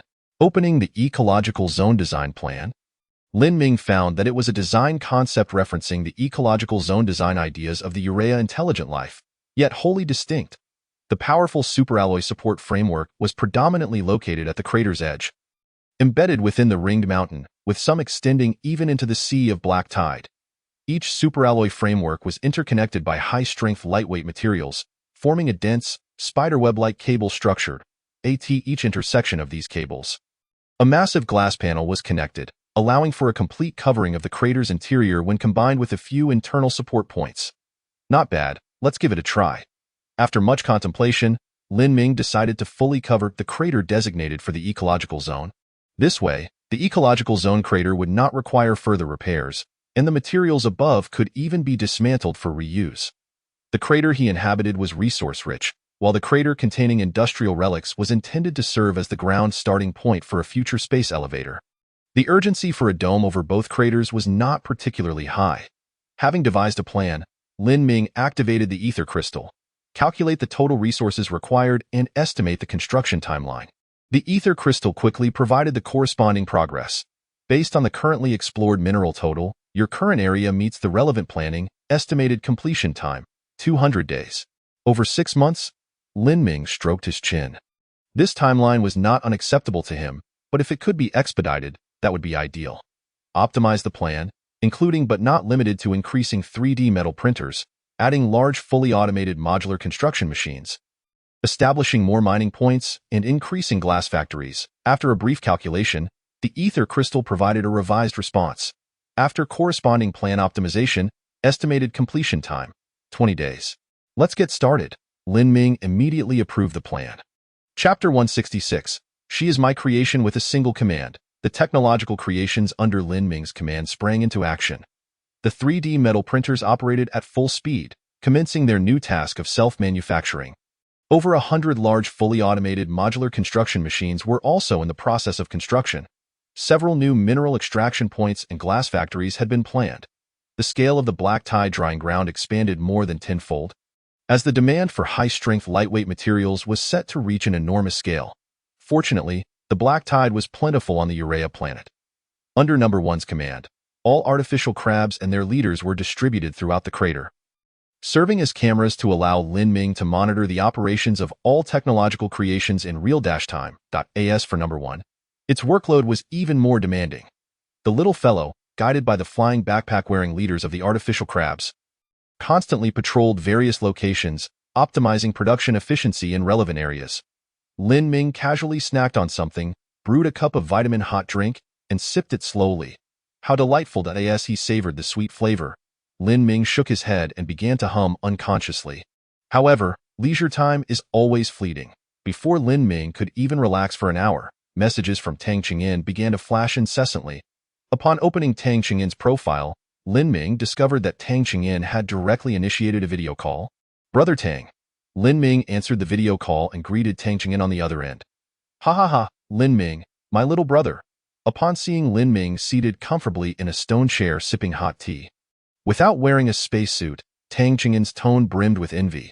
You really live a comfortable life, Lin Ming. I'm almost buried under work every day. To wear the crown, one must bear its weight. Lin Ming sent another cup of vitamin hot drink to Tang Qingyin. I'm just a carefree wanderer, not responsible for anyone, so naturally, I have leisure time. This tastes wonderful. Tang Qingyin took a sip of the vitamin hot drink, savoring the flavor before transitioning to serious matters. I came to you this time with a request, Lin Ming d'hotel.its like this. Remember I mentioned that one of my subordinates was captured by the planet's natives after disappearing in the safe zone? Tang Qingyin's face was filled with helplessness. After several rounds of negotiation, we failed to provide them with what they wanted, and now they have decided to dissect my unfortunate subordinate. I recall that matter. Lin Ming nodded, remembering Tang Qingyin mentioning the situation. Are you suggesting, during the negotiations, I gauge their technological level, which is somewhat similar to that of Blue Star? I believe we can attempt to negotiate with them through cooperation. Tang Qingyin articulated his plan. Of course, it's essential to demonstrate appropriate force beforehand, as the foundation of negotiations lies in mutual equality. Lin Ming nodded. He had experienced similar situations and fully understood. Tang Qingyin continued. In the last live stream, I noticed that you have quite a few intriguing weapons here, even including mechs. I was thinking. You wish to engage them in a low-intensity conflict to show them your strength before negotiations? Lin Ming interjected, stating seriously, Brother Tang, my weapons did not come about easily. They were developed and produced piece by piece. I know that. Tang Qingyin sighed, realizing that communicating with Lin Ming was far from simple. However, Lin Ming was currently his only source of hope. After a moment of thought, he changed the subject. Brother Lin, the technology obtained from the D-level carbon-based resource supply pod has been completely deciphered by my survival pod. As I mentioned before, this is not something that can be accomplished overnight or by just a few people. Indeed.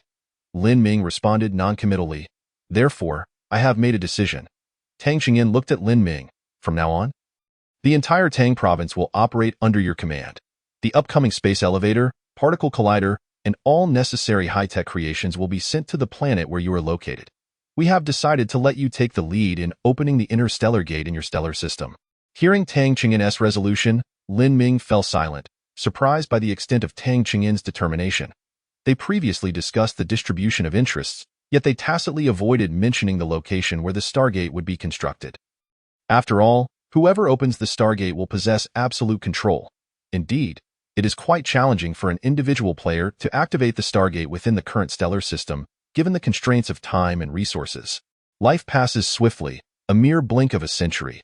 Expect one's personal strength to open the Stargate within a few decades or a century is tantamount to dreaming the impossible dream. Ultimately, even if the Stargate is opened, what meaning does it hold when one has aged? The decision made by Tang Qingyin represents a significant sacrifice for the entire Tang province. Each player harbors their own selfish motives and considerations of personal gain. Bestowing countless high-tech creations upon Lin Ming, allowing him to activate the Stargate. Regardless of the success of such an endeavor, how much benefit could they truly reap?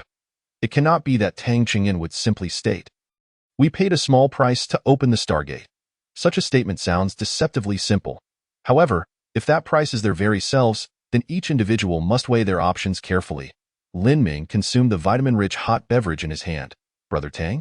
You know, it's easy to speak of such matters, but executing them is far from simple. Initially, I too believed this task was insurmountable until I encountered this young girl. Tang Qingyin gestured toward the screen. Come. The live stream revealed a strikingly beautiful girl with a graceful figure, her face adorned with an endearing smile. She waved at the camera. Brother Lin Ming, we meet again. Qin Lingling. Upon seeing the individual on the screen, Lin Ming dropped the superalloy cup from his hand. Old Ding, you have a taste for this too. At this, Tang Qingyin, a man in his 50s, could hardly contain himself, wearing an awkward smile. What nonsense. This was summoned by the younger generation, and I had no say in it. Only after understanding the relevant details did I realize she possesses numerous incredible abilities. The more Tang Qingyin spoke, the more excited he became, turning to Qin Lingling. Girl, showcase your talents. After Tang Qingyin spoke, he turned to Lin Ming. Brother Lin Ming, you may find this hard to believe, but this synthetic being can teleport objects across distances. I have tested it. Weapons of all sizes, regardless of distance, can be transported. The only uncertainty is whether it can teleport living beings. If it could, no. Lin Ming interrupted Tang Qingyin's musings. Teleporting living beings would result in them becoming imbeciles. Tang Qingyin was astonished. How do you know? She is my creation. Thank you all for the likes, for love fuels our endeavors. Please continue to read and comment. Chapter 167. No turning back. What is this? Hearing Lin Ming's words, Tang Qingyin doubted his hearing. In disbelief, he asked, She.is your creation? Indeed. Since Tang Qingyin was already aware of the characteristics of the synthetic being, Lin Ming had no reason to conceal the truth. He glanced at Qin Lingling, who appeared bashful beside him, and nodded inwardly. It seemed Qin Lingling had kept the origin of the synthetic being a secret for him. Lin. Brother? Tang Qingyin, overwhelmed with excitement, stumbled over his words. Is she truly your creation? Upon seeing Lin Ming nod, Tang Qingyin sprang to his feet, pacing the survival pod. So, does this mean I can meet Anyun ahead of schedule? I can meet my daughter early. Observing Tang Qingyin's growing excitement, Lin Ming quickly interjected. Old Ding, calm down. The synthetic being still has some issues. What issues? Tang Qingyan took a deep breath, turning to Lin Ming. As of now, we do not know if your daughter possesses the ether crystal and whether it can be traded. The prerequisite for the synthetic being's thought projection is that the corresponding player must have previously touched it. Moreover, she is in a dormant state. After awakening, how long can she survive in the hibernation pod? You cannot simply let her step into death just to see her once, can you? Lastly, the synthetic being I created is of too low a level. While it can transport living beings, their minds would suffer damage, rendering them into imbeciles. Damn! As Lin Ming spoke, he noticed Tang Qingyan wearing a smug grin, and he quickly realized, Old Ding, are you trying to trick me? Tang Qingyan suppressed his rising smile. Brother Lin, please do not take offense. I was merely concerned you might hold back, though you employed your daughter as a ruse. Lin Ming gained a fresh understanding of Tang Qingyan's boundaries. Desperate times call for desperate measures. Tang Qingyan laughed heartily. After half a minute, both parties calmed down, and Tang Qingyan looked at Lin Ming. Brother Lin, since you can create synthetic beings, surely you have made some for yourself? Can we meet in person? Lin Ming pondered for a moment. Certainly. Trading one synthetic being to Tang Qingyan, Lin Ming projected his consciousness into the synthetic being. Addressing the middle-aged man before him, Lin Ming greeted, Brother Tang. This time we can truly meet. Ha ha ha, Brother Lin Ming. Your arrival has truly brightened this place. Not at all. Lin Ming glanced at Qin Lingling, who was clad in lightweight exosuit, accentuating her stunning silhouette. However, her complexion and breathing were quite normal, and the air bore no suggestive sense. Lin Ming turned to Tang Qingyan. Old Ding, I didn't expect you to be like Lu Xianghui. Ha ha ha, let us get down to business. Tang Qingyan waved his hand, and a lavish spread appeared on the superalloy table. Come, Brother Lin Ming, let us enjoy a drink today. Lin Ming nodded and took a seat opposite Tang Qingyan. Indeed, as Tang Qingyan had mentioned, someone of his stature would have seen and experienced much in his youth. However, having indulged excessively in his youth, he might now feel a lack of strength. Sensing Lin Ming's somewhat probing gaze, Tang Qingyan grew anxious. Brother Lin Ming, what are you thinking? Nothing much, just reminiscing about joyous matters. Lin Ming chuckled. The two raised their glasses, and Qin Lingling dutifully attended to the table. After several rounds of drinks and an array of dishes, Tang Qingyan gradually became tipsy. He remarked, Brother Lin, I found that mecha you mentioned last time to be quite impressive. How many do you have? Lin Ming, feeling a bit lightheaded, replied, Only one, and it took considerable effort to acquire. Don't get your hopes up, Old Ding. What a pity, Tang Qingyan said as he chewed a piece of food, producing a sound as he spoke. I wonder if it can be showcased in battle. Even if it doesn't participate, merely its presence would be enough to intimidate them. Discussing this piqued Lin Ming's interest. Previously you mentioned that the technology level of that planet is comparable to Blue Star? Yes, this is also why I am so invested. Tang Qingyan dipped his hand in the wine and drew a circle on the table, then added a line in the center. On their planet, there are dozens of countries, large and small. However, the most formidable are two major powers, with the smaller nations aligning themselves with one of the two, choosing sides. Moreover, there seems to be a conflict between the two major powers, occasionally resulting in minor skirmishes. A glimmer of excitement flashed in Tang Qingyan's eyes. At this moment, the emergence of technology far surpassing the current era would be enough to entice any faction, potentially altering the delicate balance between them. So that's the case, Lin Ming began to comprehend. Initially, when he was focused on Zhao Hongzhong, he harbored similar thoughts.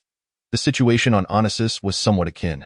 However, upon learning that Onassis had an upper-level civilization with technology far beyond theirs, Lin Ming lost interest in Onassis. Now, the planet where Tang Qingyan's subordinates resided warranted further exploration. Although the two appeared to be intoxicated, their minds were clearer than ever. After returning Qin Lingling's synthetic being to her, they began discussing some details. Currently, we can preliminarily ascertain that the research center where Yongqiang is located lies within a relatively desolate protected area. Even if something were to occur, it is highly likely to be concealed, allowing us to proceed without restraint, Tang Qingyan added. Pang Yongqiang is that unfortunate subordinate of mine. Oh, Lin Ming nodded. He began to formulate a preliminary plan in his mind. First, I'll chart the territory. When the time comes, I will bring along several flying synthetic crabs to thoroughly investigate the surrounding situation, and then we can commence our grand undertaking. Lin Ming stroked his chin. contemplating the release of several small satellites equipped with non-mass propulsion engines to meticulously explore the entire planetary situation. Brother Lin, what is the manufacturing cost of that synthetic being? Tang Qingyan inquired. Is the cost high? Lin Ming considered the materials required to create a synthetic being. Aside from acidic substances, he could produce everything else himself. The biological crystal cores could be sourced from the pastoral planet of Boda civilization, and the feeding crystal hyenas could slowly yield them, making the overall cost manageable. With this thought, Lin Ming sighed. The expense of creating a synthetic being is comparable to that of a real person. Would you say that is high? Upon hearing this, Tang Qingyan's expression shifted, and he tentatively asked, Brother Lin, given the significance of such a technological creation, are you not concerned about me monopolizing it? What is there to fear? Lin Ming gazed playfully at Tang Qingyan, declaring, as a synthetic being, I intend to remain here indefinitely. Chapter 168. Negotiation leverage. Staying is good. Staying is good. The fleeting look of astonishment on Tang Qingyan's face quickly gave way to him raising his wine glass. Then let us toast to Lin, my dear brother, for making this place his permanent residence. Cheers!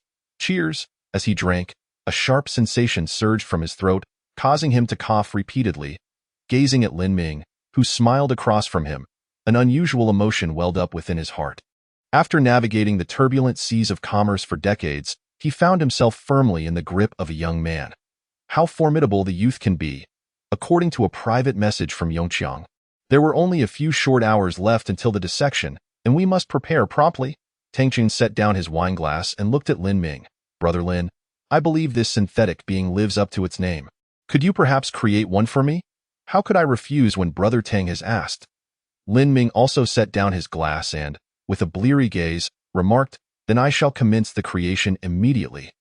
Given Tang Qingyan's modest requirements and lack of specific demands, Lin Ming merely took a rough measurement of his appearance and general physique, for precise measurements felt somewhat unsettling when dealing with a man in his 50s. With the approximate data gathered, a generic version of a synthetic being resembling Tang Qingyan closely was fashioned. Lin Ming then installed an F-grade biological crystal core into this synthetic being and sent it to Tang Qingyan. Proceeding to create other necessary items, he sought out Sun Yao and traded for another synthetic being to be sent to the pastoral planet. Previously, Lin Ming had expressed his admiration for small interstellar shuttles to Bernhard. Yet Bernhard had replied that all existing small shuttles were currently engaged in missions, and he would provide Lin Ming with one if any became available in the future. This non-committal response left Lin Ming pondering for a long time, such as the dilemma of possessing nuclear arms while lacking parity in conventional forces. Upon arriving at the pastoral planet, Lin Ming summoned Zeno and, before him, touched a miniature shuttle. With a swift motion, the shuttle vanished almost instantaneously. Zeno was momentarily stunned, not expecting Lin Ming to resort to outright theft. You may report to Major Bernhard now. Simply state that it was my doing, Lin Ming suggested to the bewildered Zeno. He surmised why Bernhard was reluctant to provide him with a small interstellar shuttle. Though it appeared to be merely a miniaturized shuttle equipped with a fusion engine, its implications were vastly different. With 2 fusion engines and its remarkably low mass, this small shuttle could be considered the fastest aircraft that the Boda civilization could produce. Even various classes of warships from the Third Fleet would pale in comparison. If Lin Ming possessed a small interstellar shuttle, he would be on par with the Boda civilization in terms of speed. They would never be able to catch up. At that point, the Boda civilization would find itself at a distinct disadvantage in the game. Currently, the Boda planet was under the threat of the Black Tide, but Sun Yao remained on the Boda planet. On the surface, Sun Yao was a distinguished guest of the Boda civilization, but in truth, he was also a hostage. This was a simultaneous maneuver made by Lin Ming and the Boda civilization. Albeit unspoken, as long as Sun Yao was present, so too was the Boda civilization. Conversely, should the Boda civilization fall, there would be no reason for Sun Yao to continue living.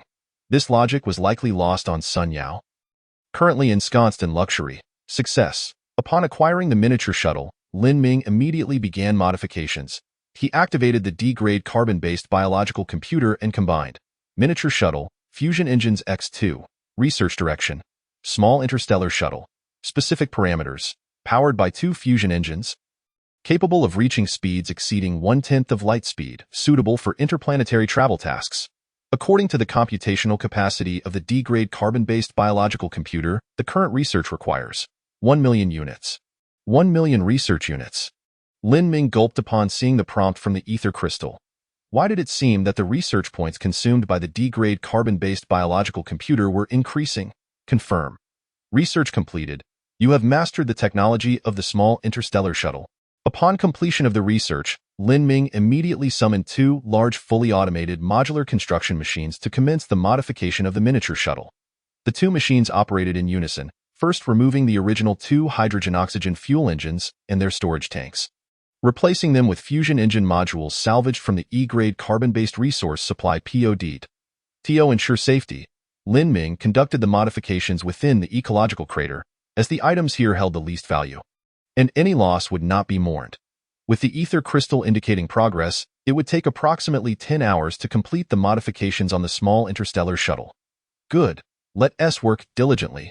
Encouraging the 2 large, fully automated modular construction machines, Lin Ming moved on to the next task, manufacturing 5 ion plasma cannons. Previously, Lin Ming had been unable to produce ion plasma guns due to a lack of miniature gamma particle catalyst modules. Now that he had acquired 10 gamma particle catalyst modules from Dr. Piero, it was time to begin production. Given that the gamma particle catalyst modules were somewhat larger and possessed greater catalytic capability, Lin Ming directed the degrade carbon-based biological computer to enhance the design of the ion plasma gun, transforming it into an ion plasma cannon and producing 5 units at once. The remaining 5 gamma particle catalyst modules would be reserved as spares. As the first ion plasma cannon emerged, Lin Ming noticed that its size was comparable to an F-grade electromagnetic gun, perhaps even slightly smaller. Yet, he had no doubt regarding its power. He instructed a 3D metal printer to detach the electromagnetic gun installed on the left arm of the Mecha Liuguang and replaced it with the particle plasma cannon. At last, it was a true upgrade. Gazing at the imposing 5-meter-tall Mecha Liuguang, Lin Ming nodded in satisfaction.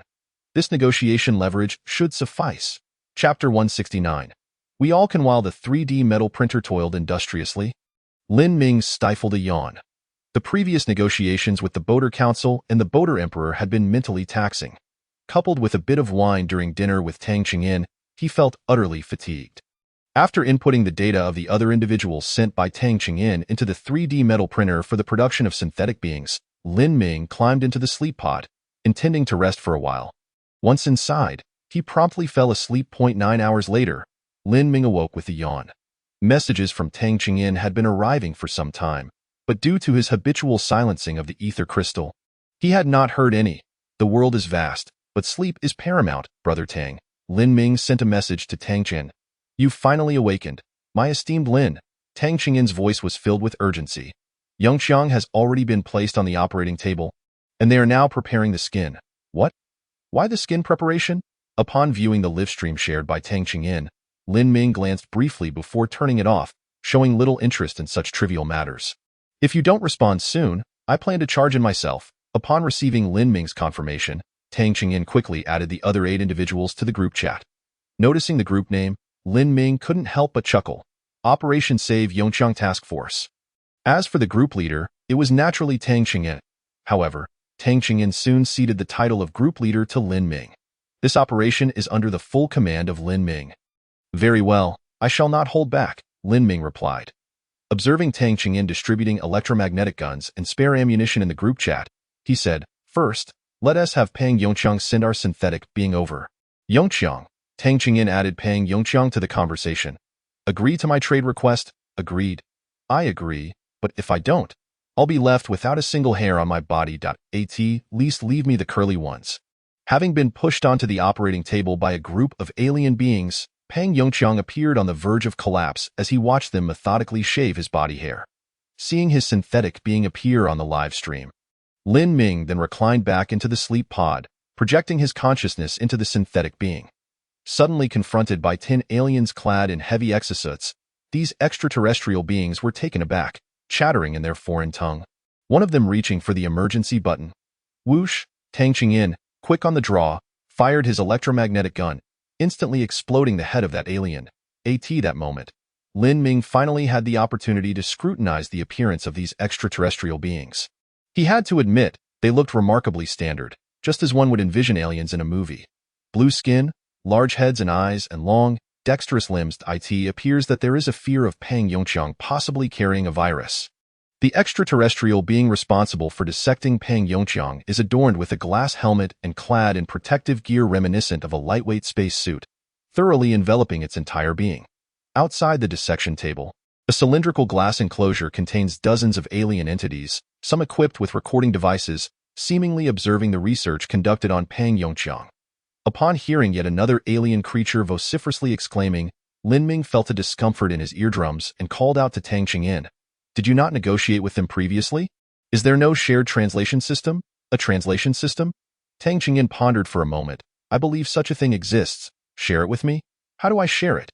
As Lin Ming approached, rapidly tapping on his ethereal crystal interface. Tang Chingyin clucked his tongue. These gadgets are certainly the domain of the youth. Lower the Wharton alloy shielding. Rest assured, reinforcements will arrive shortly to capture these extraterrestrial beings alive. Dr. Sila, there is no need for alarm. We shall rescue you in no time. At this moment, Lin Ming comprehended the alien being's cries. Dr. Sila? Huh? Hearing her name called, Dr. Sila instinctively responded while still encased in her protective suit. Boom! Lin Ming delivered a powerful punch that shattered her helmet. There is no need to rescue Dr. Sila anymore. She is dead. The alien beings that had just shouted erupted into another round of screams, their blue skin beginning to turn a shade of purple. Rumbling. Just then, a ring of bright silver alloy shielding began to descend slowly outside the glass cylinder. Lin Ming's eyes glimmered with a smirk. What Wharton alloy?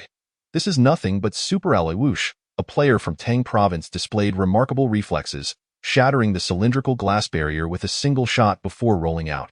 Monkey. Observing the superalloy barrier fully descend, Tang Chingyin suddenly recalled something. Do not teleport Yongqiang swish. The remaining 9 individuals were successively teleported out of the superalloy shield, leaving only the still-bound Peng Yongqiang on the operating table. Hey! Peng Yongqiang sent a private message to Tang Chingyin, his voice strained. Tang, I haven't exited yet. Tang Chingyin fired a shot at the superalloy barrier. Boom! A deafening roar echoed as the superalloy bullet collided violently with the superalloy shield.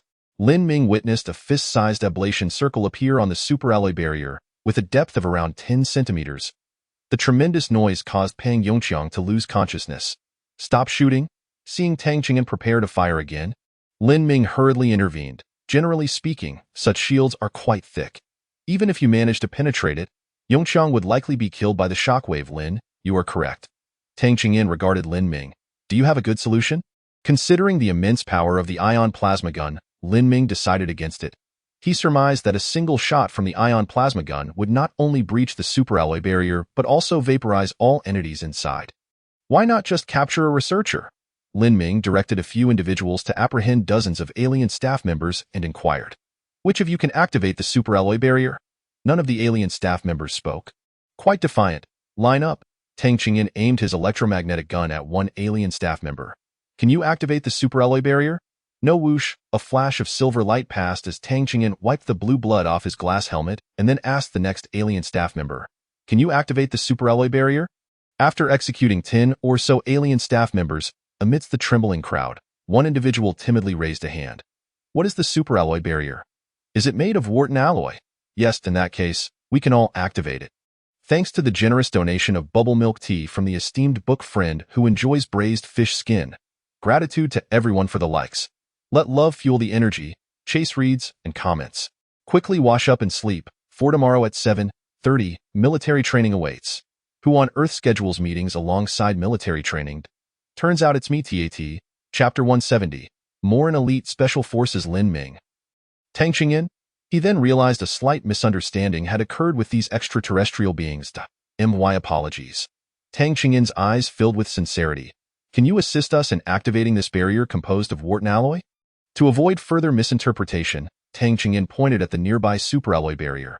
Observing Tang Chingyin's previous rampage, the alien staff members dared not utter a word of dissent and, trembling, opened the superalloy barrier.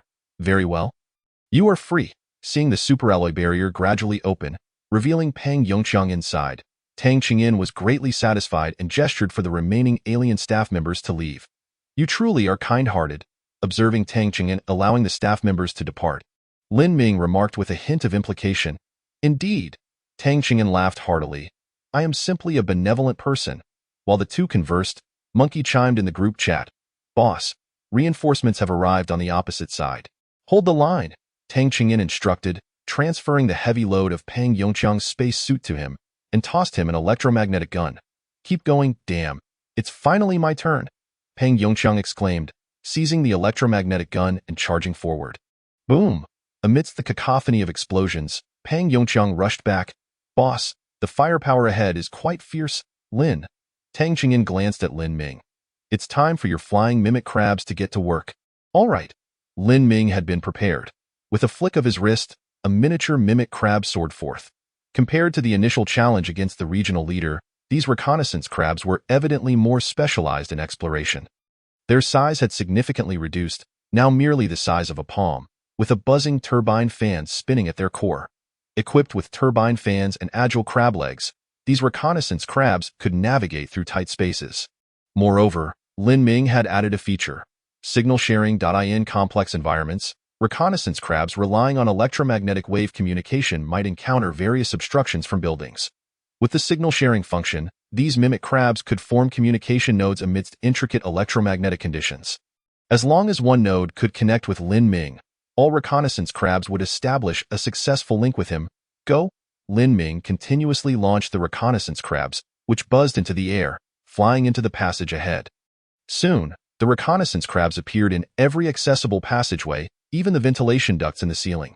After receiving signals from the reconnaissance crabs, Lin Ming shared their findings in the group chat. Lin, these reconnaissance crabs are truly remarkable. Observing the real-time terrain and corresponding images relayed by the reconnaissance crabs in the group chat, Tang Qingyin's voice was filled with envy. Just keep envying. Lin Ming's eyes gleamed with excitement as he viewed the reconnaissance crab's real-time map. Each blinking red on the map was accompanied by floating frames. More in elite special forces. Upon seeing the details displayed beside the floating frames, Lin Ming's heart sank. The reinforcements arriving were not to be underestimated. To prevent any talent disclosure, Lin Ming instructed the reconnaissance crabs to conduct on-site reconnaissance at the locations marked by the red dots. Before long, everyone in the group chat beheld the fully armed and well-equipped Morin elite special forces. Yongqiang, stay at the back and be cautious. Among the 11, only Pang Yongqiang's true form remained. While the others controlled mimic beings, should they perish, they could be retraded and projected back into consciousness. However, if Pang Yongqiang were to fall, it would be the end for him. Understood. Although filled with a thirst for vengeance, Pang Yongqiang restrained his fury. Between revenge and survival, he decisively chose the latter. Monkey? Tang Qingyin gestured subtly to Monkey. All right. Monkey crouched slightly, gripping the electromagnetic gun, and cautiously approached the first wave of Morin elite special forces. The first wave consisted of 6 individuals, divided into 2 small groups on either side of the passage. Monkey had previously served in the military. Tang Qingyin privately messaged Lin Ming. His skills are impressive. Now it made sense. Lin Ming understood. No wonder Monkey had reacted so swiftly when the superalloy barrier was closed earlier. The remaining 10 individuals maintained a cautious distance of 5 meters behind Monkey. I'll take the left. You all handle the right, Monkey declared in the group chat, suddenly pulling an electromagnetic adhesive high-explosive grenade from his waist and tossing it towards the left passage. Boom! The electromagnetic adhesive high-explosive grenade detonated instantly, prompting Monkey to swiftly dash to the right, firing his electromagnetic gun. He did not reveal his position nor directly confront the adversary. Instead, he utilized the visuals shared by the reconnaissance crabs to identify the individual at the forefront who had been stunned by the explosion of the electromagnetic adhesive high-explosive grenade. Due to the exceptional protective gear worn by the elite Moraine Special Forces, the electromagnetic adhesive high-explosive grenade merely left him dazed without inflicting any harm. Whoosh! A silvery streak pierced through the 10-centimeter thick concrete wall, obliterating the Moraine Elite Special Forces member lurking around the corner. Meanwhile, Lin Ming and Tang Qingyin had also arrived. After hurling 3 electromagnetic adhesive high-explosive grenades, their electromagnetic guns were already firing. Whoosh whoosh. Since they still had not directly sighted the enemy, the auxiliary targeting system of their exosuits was rendered ineffective, resulting in a barrage that detonated the corridor, sending dust swirling in all directions. As the dust settled, the reconnaissance crab switched to infrared detection mode. The electromagnetic gun in the monkey's hand flickered momentarily as he traded with other players, acquiring a fully charged electromagnetic gun. Despite being merely a band of 10, they had more than 50 reinforcements behind them. Tang Qingyan raised an eyebrow at Lin Ming. However, Lin Ming paid him no heed. Reloading his electromagnetic gun, he executed a precise shot, eliminating a Moraine Elite Special Forces member who attempted to dash through the dust. Tang, one must remain focused during battle. I was careless. Tang Qingyan sighed with relief upon spotting a Moraine Elite Special Forces member brandishing a handgun, narrowly avoiding a fatal encounter. Although he had merely projected his thoughts onto a simulated being, in a moment of life and death, he had almost forgotten he was controlling a mere construct. Under the monkey's leadership, the 11 of them maneuvered skillfully, carving a bloody path through the research facility. 4 of their number fell, 3 of whom were victims of friendly fire. Lin Ming promptly traded for new simulated beings, ensuring the survival of their fighting force. Haha, I'm finally out. Upon seeing the research facility's entrance and the golden sunlight outside, Pang Yongqiang felt as if the Statue of Liberty was beckoning to him. I am free, free my foot. Look at that. Chapter 171. The Might of the Ion Plasma Gun. Following the monkey's reminder, Pang Yongqiang abruptly awoke from his fantasy of freedom. Outside the research facility's entrance, 10 armored vehicles were lined up neatly, their dark cannon muzzles aimed directly at them. Is that a tank? Tang Qingyan asked incredulously. It appears so, Lin Ming nodded. Do not fire. The monkey urged everyone to retreat back into the main hall of the research facility. The electromagnetic guns will likely inflict minimal damage on the tanks. If we force their hand, we might all be done for, Lin Ming wholeheartedly agreed, addressing a few individuals nearby. You 4, pair up and fetch some staff members. Understood. The others immediately grasped Lin Ming's intent. Even though the walls of the research facility were constructed of reinforced concrete, under the overwhelming firepower of the tanks, their structural integrity would likely be compromised in no time. Capturing a few extraterrestrial staff members could serve as hostages, compelling the enemy to temper their aggression. Lin, that mech. Tang Qingyan looked at Lin Ming, privately messaging him. This is the moment for you to shine. Let me negotiate first. Lin Ming, however, was reluctant to deploy the Mech Luminous immediately. Firstly, the Mech Luminous was not invincible. Under the concentrated fire from 10 tanks, it could sustain damage, even knocking him unconscious in the cockpit. Should the Mech Luminous become a trophy for the enemy or suffer damage to its ion plasma cannon, Lin Ming would be distraught. After all, he could not currently produce the particle catalyst module and had to await support from the Boater civilization. Such items, when requested too frequently, could raise suspicions. Secondly, Lin Ming was uncertain of the enemy's intentions. If they were preparing for negotiations, a hasty attack might backfire. They are humans from Blue Star. Indeed, after capturing several staff members, the gunfire outside came to an abrupt halt. A voice, translated via the automatic interpretation system into Huaxia language, resonated. I know your home planet has been destroyed. The Moraine nation is willing to accept your survivors, provided you surrender all your weapons and release the staff members. Otherwise, we will be compelled to eliminate you. Contemplating the broadcast, Lin Ming mused, Tang, you go out and negotiate with them. Me? Tang Qingyan regarded Lin Ming. He initially hesitated to comply but, recalling that he had entrusted command of the team to Lin Ming, reluctantly stepped forward. Lin, this simulated being feels incredibly real. If it gets shot, will it transmit the sensation to the original body? Yes, but the sensory function can be disabled, Lin Ming replied. Then I can relax. With 9 subordinates observing, Tang Qingyan couldn't afford to back down. Taking a deep breath, he lowered the barrel of his electromagnetic gun and stepped out through the entrance. Humans, raise your hands in your culture. This signifies surrender. The broadcast had evidently been well informed about Blue Star's civilization. Surrender? I'm here to negotiate. Who's in charge here? Tang Qingyan retorted defiantly.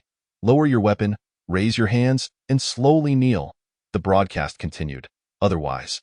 Whoosh! A silvery flash erupted as Tang Qingyan swiftly eliminated the Moraine soldier issuing the ultimatum. Instantly, a hail of gunfire erupted, riddling Tang Qingyan's exosuit with bullets. Lin Ming quickly traded for Tang Qingyan's new simulated being. Ouch, that hurts. Tang Qingyan clutched his head, feeling as though it might explode. Lin, didn't you say the sensory function could be disabled? Did you turn it off? Lin Ming inquired, observing Tang Qingyan's groans. Do I have to do it myself? What else? Tang Qingyan replied, speechless. They're advancing. The monkey had been vigilantly monitoring the movements of the Moraine forces outside. The 10 tanks began to slowly advance from 100 meters away. Even as they pushed the captured research facility staff to the entrance, their advance showed no signs of faltering. It seemed they were prepared to abandon the hostages. Lin Ming narrowed his eyes.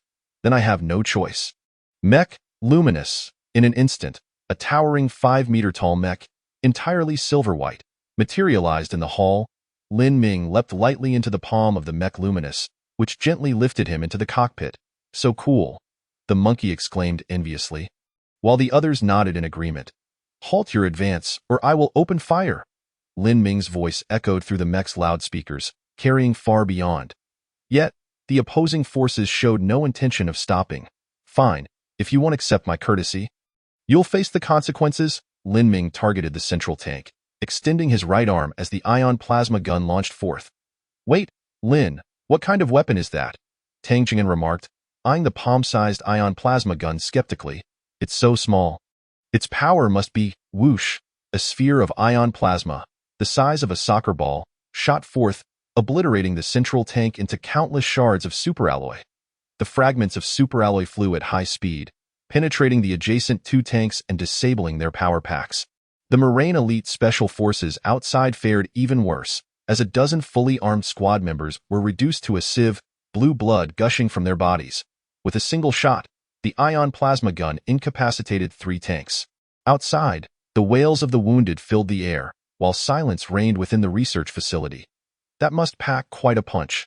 Tang Jin swallowed hard, gazing at the palm-sized ion plasma gun, his eyes gleaming with excitement.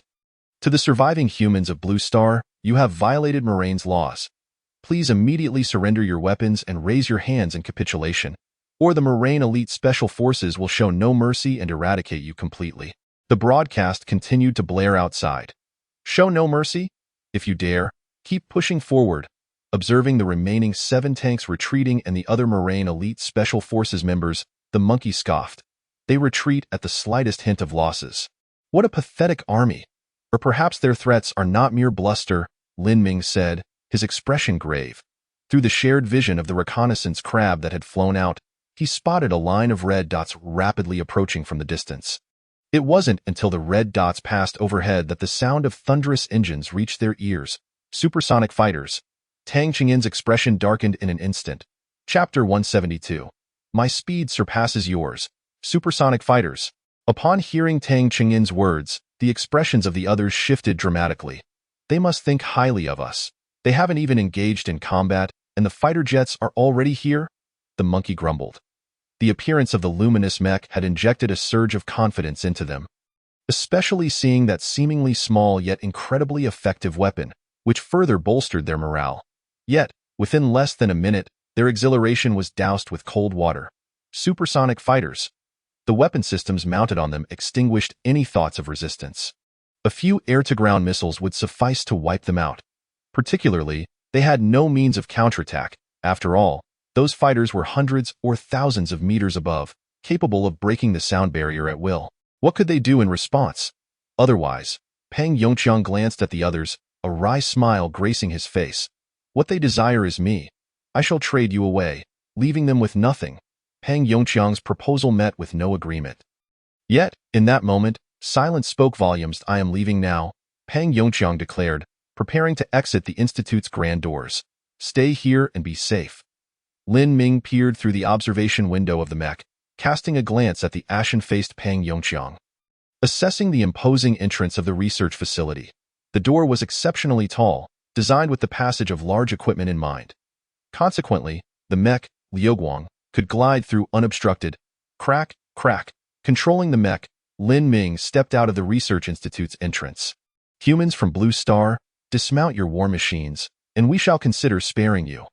Before he could finish, the broadcasting tank exploded into fragments. In the distance, 5 minuscule light points formed a triangular formation, hurtling towards them with great speed.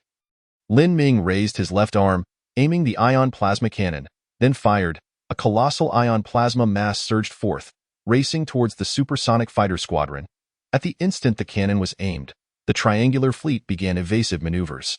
The 4 fighters on the flanks simultaneously banked to the side, arcing away. The fighter in the center instantly ascended, its belly perpendicular to its flight path, then spiraled downward. Did it hit? Through the reconnaissance crab's perspective, The onlookers witnessed the supersonic fighter's predicament, unable to contain their excitement. No, it is maneuvering evasively. The monkey seemed knowledgeable about this, showing no sign of triumph. The spiraling aircraft, having evaded the ion plasma mass, suddenly accelerated, pulling out of its descent. Meanwhile, the other 4 fighters began seeking attack angles, their belly-mounted missile bays already opening. Such a precious asset. How could we allow you to destroy it? Lin Ming scoffed. Behind the mech, the hydrogen-oxygen fuel engine's power surged to its maximum. Seeing the mech take flight, Tang Qingyan felt a flicker of hope rekindle within him. Go for it, Lin. There is no hope. Watching the 5 supersonic fighters pull away, the monkey sighed. The speed differential is too great. I acknowledge that this mech is impressive, but its design precludes supersonic flight in the realm of the skies. Speed is paramount. As the monkey finished speaking, Tang Qingyan gasped. What is that? Suddenly, in the air where the mech Liuguang hovered, a spacecraft nearly 20 meters long, with an extraordinarily sci-fi design, materialized. At the rear of the craft, 2 fusion engines emitted a brilliant white light. Fusion engines. Have the Moran people advanced their technology to such an extent? Tang Qingyan fixated on the live screen. In the next instant, the miniature shuttle hurtled towards a supersonic fighter. It is Lin Ming's craft. Upon witnessing the shuttle's trajectory, Tang Qingyan was astounded. The supersonic fighter seemed to sense the impending threat, flames erupting from its rear nozzle as it engaged afterburners. The disc-shaped sonic boom cloud detonated around the aircraft. Within mere seconds, the fighter had breached the sound barrier. However, just as the fighter reached its maximum velocity, it noticed an ominous shadow darkening above. The pilot looked up, only to behold a terrifying black cannon muzzle. Farewell, Lin Ming waved at him. Almost instantaneously, the supersonic fighter disintegrated into countless fragments. It was obliterated. Gazing at the screen showing the shattered supersonic fighter, the monkey stood frozen in disbelief. He could hardly fathom what his eyes had witnessed. The supersonic target, a kilometer away from the miniature shuttle, had been closed in on within mere seconds, only to be shot down directly. What sort of acceleration is this? What is the maximum speed of this sci-fi aircraft? Is this the might of fusion engines? Pang Yongqiang clearly had heard of fusion engines. Witnessing one today was indeed extraordinary. Lin Ming, be cautious of your rear. Tang Qingyan contacted Lin Ming through a private chat channel. Do not worry, Lao Ding. Lin Ming had already detected the rapidly approaching hypersonic missile through the shuttle's radar. The miniature shuttle abruptly veered, tracing a vast arc. Yet the hypersonic missile clung to the shuttle like a leech. Only 100 meters left. The monkey gritted his teeth. He understood that, unlike human-controlled aircraft, hypersonic air-to-air missiles were designed without consideration for overload, resulting in extremely aggressive flight control programs. They could turn quickly, leaving no possibility of escape as long as the target remained within effective range. Now, all that could be hoped for was that the decoy missile would prove effective. The monkey exhaled deeply. However, the live footage revealed a situation contrary to his expectations. The hypersonic missile trailed just 100 meters behind the miniature shuttle, with no change in distance. Until a minute later, the hypersonic missile lost power, its speed rapidly diminishing, yet it had not caught up to the miniature shuttle. To achieve a speed exceeding that of a hypersonic missile, what civilization could produce such a marvel? The monkey stared, dumbfounded. One moment please, wishing everyone an enjoyable viewing experience. As the new year approaches, Xiao Feng wishes everyone a prosperous 2025. May your wishes come true. Additionally, I will take a day off tomorrow to celebrate. I need to travel on the highway. Today's update, the second, will be in the evening. Chapter 173. Major General Dylan. The miniature shuttle soared through the skies at an astonishing speed. Its velocity far surpassed that of sound, creating a tremendous sonic boom that resonated painfully in the ears of those present. Particularly striking was the trajectory of the mini shuttle, where the sound arrived long after it had passed, evoking an eerie sensation in their minds. The immense aerial superiority demonstrated by the miniature shuttle compelled the remaining 4 supersonic fighters to swiftly conclude that they were outmatched. After consulting with one another, the pilots of the 4 fighters promptly decided to disperse in 4 different directions. Trying to escape, Lin Ming activated the shuttle's control interface, drawing a circle that encompassed all 4 supersonic fighters. The miniature shuttle accelerated sharply, rapidly closing in on one of the supersonic fighters. Observers below witnessed the fighter, now exceeding Mach 2 after engaging its afterburners, appear as if it were crawling compared to the miniature shuttle. Within mere seconds, the 4 supersonic fighters exploded into fiery balls. Having accomplished this, the miniature shuttle swiftly returned, astonishingly decelerating to near stillness, hovering above the research institute.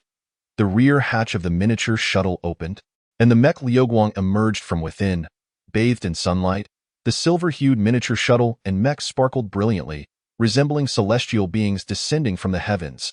With a swift motion, Lin Ming sent the miniature shuttle back to Uraeus. Although the shuttle's hovering appearance was striking, the potential loss from being struck by a missile while stationary would be significant in just a few short minutes. It had showcased to all that in the face of absolute technological superiority, any form of attack was illusory. Your missiles cannot even touch me. What is there to discuss about damage ratios? Crack? The mech Liuguang halted before the remaining 7 tanks, gazing down at their ominous muzzles. Yet, the 7 tanks remained remarkably silent, refraining from firing. Bring forth your highest-ranking officer. Lin Ming's calm voice resonated through the mech speakers. You, a blue-skinned being clad in standard uniform cautiously emerged from behind the tank. Our commander is en route. According to your time units, he is expected to arrive in 10 minutes. Lin Ming acknowledged with a nod, and an air of silence enveloped the scene. Observing Lin Ming standing alone against the elite special forces of Morin, the monkey could not help but swallow hard. How did you manage to convince him to agree to share 20% of the future profits, Tang? Recalling the tactics he had employed, Tang Qingyin's face flushed with embarrassment. Lin Ming and I share a good relationship. Such trivial matters do not concern him. It was only then he realized that Lin Ming's lack of contention was merely a reflection of his magnanimity. Rat-a-tat-tat. In the distance, the sound of helicopters echoed. The reconnaissance crabs had spread far and wide. Through their shared perspective, Lin Ming observed an armed helicopter rapidly approaching. When it was several kilometers away from the research institute, the armed helicopter began to descend. A group of individuals in standard uniforms disembarked from the helicopter, dispersing into an armored personnel carrier. With a rumble, the armored personnel carrier's engine roared as the driver pushed it to maximum speed. Swiftly arriving at the frontline standoff, esteemed survivors of Blue Star. Once the armored personnel carrier came to a halt, the individuals disembarked, one of whom, frail-limbed yet stout-bodied, looked up at Lin Ming. I am the head of the Special Guard Unit of the Special Research Institute. Name and rank. Without wasting words on the stout blue being, Lin Ming replied succinctly. You may call me Major General Dylan, a general, nonetheless. Lin Ming nodded at him. Lin Ming. Esteemed Lin Ming, greetings. Dylan assumed a humble posture. His wide mouth stretched into a sincere smile, striving to appear exceedingly affable. Regarding the arrangements for the dissection of your kind, I have ascertained that it was orchestrated unilaterally by Dr. Sarah from the Research Institute. As he spoke, the smile vanished from Dylan's face, replaced by a stern gaze directed at his subordinate beside him. Where is Sarah? Bring him here, General. His subordinate stammered. Dr. Sarah has perished amidst the chaos of battle. So that is the case. A pensive expression crossed Dylan's visage. After a moment, he turned to Lin Ming. Esteemed Lin Ming, what compensation do you require? I shall exert every effort to make amends. Dylan's demeanor greatly pleased Lin Ming, who replied, Compensation is not yet on the table. I merely wish to meet your superior. This is a matter of communication between two civilizations. I shall arrange it post-haste. Dylan declared, boarding an armored personnel carrier with a subordinate, instructing his men. You shall remain here. If Lord Lin Ming has any requests, be sure to fulfill them at all costs before entering the vehicle. Dylan offered a respectful salute to Lin Ming. Honored Lin Ming, I shall immediately report to my superior, and you shall receive a response in short order. That would be for the best. Lin Ming remarked, his eyes narrowing as he watched the armored vehicle depart swiftly. A few reconnaissance crabs stealthily landed on the vehicle's roof, lying in wait. Lin Laudi, Mecha Liuguang approached from a distance. Observing Lin Ming disembark from the cockpit, and immediately gathered everyone around him. He extended his thumb in admiration, exclaiming, Impressive, truly impressive. Just a trivial matter. Lin Ming waved his hand dismissively. The individual I just spoke with is named Dylan, a general responsible for the garrison troops here. He mentioned he would return to report to his superior and would soon respond to us. After briefly relaying the details of their conversation to the others, Pang Yongqiang's face lit up with gratitude as he grasped Lin Ming's hand, shaking it excitedly. Lin Ming, you are my savior. Not at all. This is your planet I in the future. When interacting with these Moran people, I will still rely on you. Lin Ming smiled, observing Pang Yongqiang, who was completely bald, lacking even eyebrows. I will do my utmost. Pang Yongqiang nodded fervently. Opening the shared perspective of the reconnaissance crabs, Lin Ming projected the live feed. Inside the armored personnel carrier, it seemed someone was speaking that a few reconnaissance crabs adjusted their positions, forming a microphone array to enhance the audio. After noise reduction, the clear voices from within the vehicle came through. Coordinates XXX. XXXX, I request immediate deployment of aerial ordnance, 1,000 tons. I have approved the approval process. The bomber will take off within 1 minute. Report to the general. The bomber has taken off and is en route to coordinates XXX. XXXX, with an estimated arrival in 5 minutes. Upon hearing the broadcast, Tang Qingyan cursed. That son of ABTCH. Lin Ming's expression turned icy. Drinking wine without offering a toast is asking for punishment. Chapter 174. The Might of Aerial Ordnance. The voices continued. General, why have you chosen to eliminate them? The technology they have displayed is already partially superior to ours. Precisely because of that, they must be eradicated. If that flying craft were to appear in a crowded area, do you have any idea how much damage it could cause? However, we are unable to deal with that flying craft if we provoke them. That flying craft evidently requires a pilot to operate it, and now that it has vanished, we have an opportunity to wipe them out entirely. Who knows, we might even capture that flying craft. Do you know how long I have been a brigadier general? 5 years. Indeed, over 5 years, I can no longer advance further. Managing a garrison unit in this godforsaken place, my peers have continuously mocked me, saying I am the general with the fewest troops. Just wait until I return flying that craft. Let's see if they dare to speak thus again. Then I shall preemptively congratulate you, Marshal Dillon. Ha ha ha, can we negotiate the rank of Marshal? At the very least, grant me a promotion to Major General. Listening to the voices within the vehicle, Tang Qingyan turned to Lin Ming. It seems we have encountered a fool. I have a strong aversion to fools. I detest dealing with such individuals. Lin Ming gently caressed the ethereal crystal, tapping on the holographic screen that appeared. General, what is that creature outside? Good heavens, what kind of being is this? I've never seen anything like it. Ah, boom! A small explosive device within one of the reconnaissance crabs suddenly detonated. The explosion was not powerful enough to damage the armored personnel carrier, but the immense sound left Dillon feeling somewhat disoriented.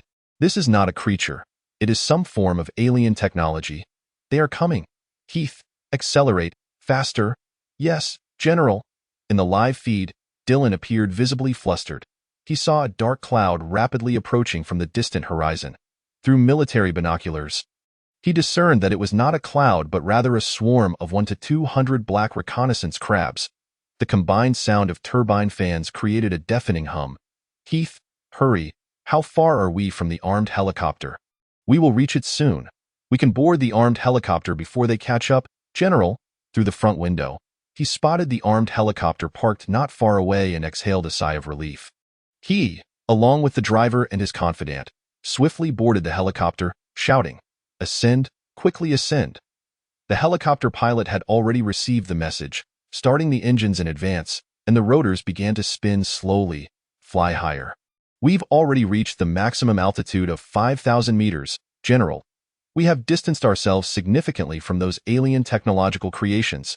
Hearing the pilot and his confidant's report, Dillon breathed easier, adopting a somewhat mocking tone. Just a bunch of fools. General, look! Through the armed helicopter's porthole, they spotted a massive bomber approaching rapidly, heading straight for the research institute. Soon, we shall eliminate this group of fools. Dillon's voice resonated once more. As the bomber drew near, they gradually sensed something was amiss. General, the bomber's altitude is decreasing. It is approaching our cruising altitude. Heath, you are making a mountain out of a molehill. This is quite reasonable. The guidance systems on the aerial ordnance are not precise, and lowering the flight altitude is standard procedure to reduce circular error probability. However, Heath hesitated. The pilot of the armed helicopter also sensed something wrong, immediately activating the radio. Warning, you have invaded my flight path.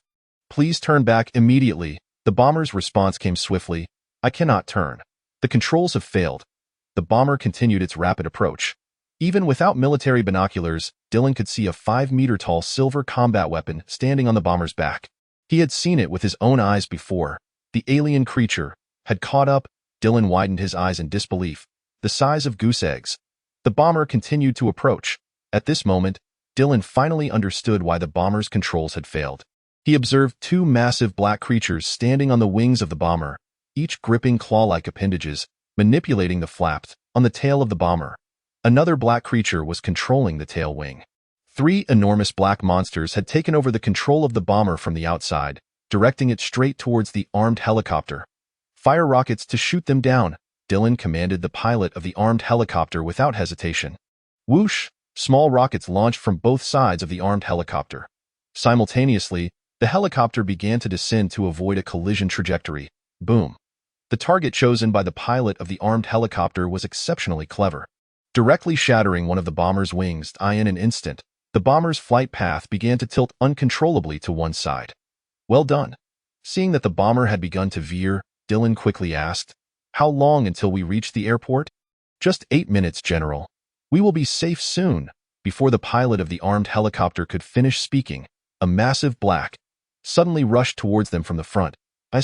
"An aerial ordnance?" Dylan exclaimed in disbelief.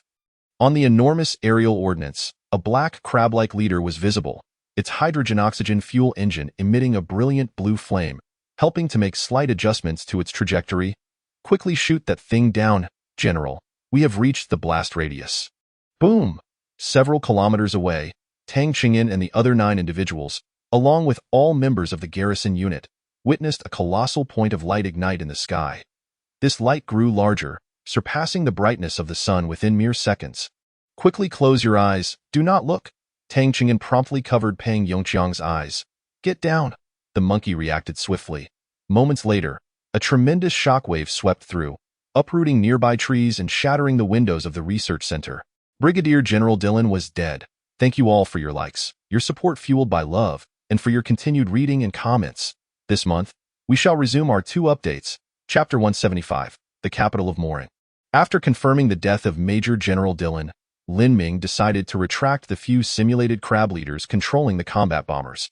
Initially, he had intended to use the self-destructing reconnaissance crabs to eliminate Major General Dylan as he disembarked from his vehicle, or perhaps to directly destroy the armed helicopter mid-air. However, after considering that this individual was attempting to annihilate them with aerial bombs, he changed his mind midway. Using the enemy's own methods to vanquish them is, after all, a different form of NTR. With Major General Dylan eliminated, Lin Ming prepared to appropriately display his power. After all, individuals like Major General Dylan, who could manipulate those above and deceive those below, clearly had a monopoly on the channels of information. As long as Lin Ming could create enough commotion for the Morin populace to notice, the higher-ups in Morin would undoubtedly become aware. The subsequent attitude would depend on how their superiors assessed the situation. Whoosh! Behind the mecha, the hydrogen-oxygen fuel engine expelled brilliant blue flames, propelling Lin Ming into the sky. Soon, a miniature shuttle appeared, and Lin Ming entered through the rear hatch. From the self-translated decryption system shared by Tang Qingyin, Lin Ming had gleaned a rough map of Morin.at this moment. He found himself in the far northern reaches of the Morin territory, a sparsely populated expanse ideal for studying life forms originating from other star systems. The capital of Morin lay in the far south, over 1,000 kilometers away. Covering such a distance would require more than 10 hours by car. Even under favorable road conditions, even with an aircraft, it would take no less than 2 to 3 hours. However, with a miniature shuttle at his disposal, this distance was utterly trivial. Virum. The 2 massive fusion engines at the rear of the shuttle began to emit a blinding white light. In an incredibly short span of time, the miniature shuttle reached the maximum speed permitted within the atmosphere, 25 Mach. Due to aerodynamic design and structural integrity, exceeding this speed could lead to severe structural damage from intense aerodynamic heating. Nevertheless, the shuttle's speed was equivalent to 30,000 kilometers per hour. From the ground, it appeared like a blazing meteor. Despite being at an altitude of 10,000 meters, where the air was thin, the rapid friction still generated a thunderous roar that resonated down to the earth. In mere minutes, Lin Ming reached the capital of Morin, Xiya. However, he did not reduce his altitude or speed. Instead, he skimmed over Xiya, continuing his swift flight. He gazed down at the planet below. This was a parched world, where land dominated the majority of the surface, with less than 1/10 comprising oceans. Only a few areas received sufficient rainfall to sustain ecological cycles, while most regions were cloaked in desert, viewed from above. This planet bore a striking resemblance to the pastoral worlds under the jurisdiction of the Batian civilization, with much of the terrain appearing a dusty yellow. The speed of the miniature shuttle was astonishing. Within just over an hour, it had completed a circuit around the planet. Subsequently, the shuttle began to decelerate, following a parabolic trajectory as it prepared to land. He selected the central airport of Morin's capital, Xia. The airport boasted 4 runways, covering an expansive area. Upon detecting the trajectory of the high-speed object descending, Xia's central airport swiftly cleared the airspace and suspended all flight operations. When the miniature shuttle's speed decreased below the speed of sound, Lin Ming noticed several circling fighter jets beginning to escort him, attempting to establish radio contact. "I am a life form from another star system, arriving with visions of beauty and peace." After stating this, Lin Ming refrained from further communication, trusting that the remaining Morin personnel would manage the situation. 10 minutes later, Lin Ming landed on the runway of Xia's central airport. Flanking the runway, various vehicles had already been prepared, encircling the miniature shuttle while maintaining a distance of 10 meters. The entire central airport had been sealed off, and within an hour, all passengers and staff had been evacuated. Observing the increasing number of personnel in various work uniforms outside, accompanied by the multitude of aircraft overhead, Lin Ming realized his objective had been achieved. Whoosh! The rear hatch of the miniature shuttle opened. The shuttle, which had remained unresponsive for an extended period, finally stirred to life. The surrounding personnel sprang into action, erecting a line of blast shields ahead.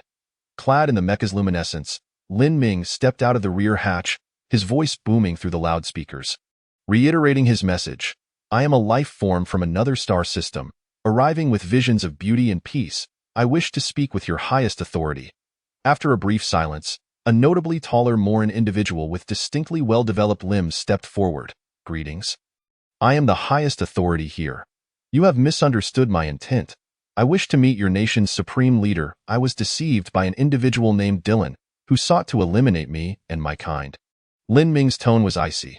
"To avoid any misjudgment, I must clarify my stance. Should a similar issue arise again, I will summon the Third Fleet. There is no need for such measures. Dylan was a fool, and we would not act in that manner." The highest authority wiped the sweat from his brow.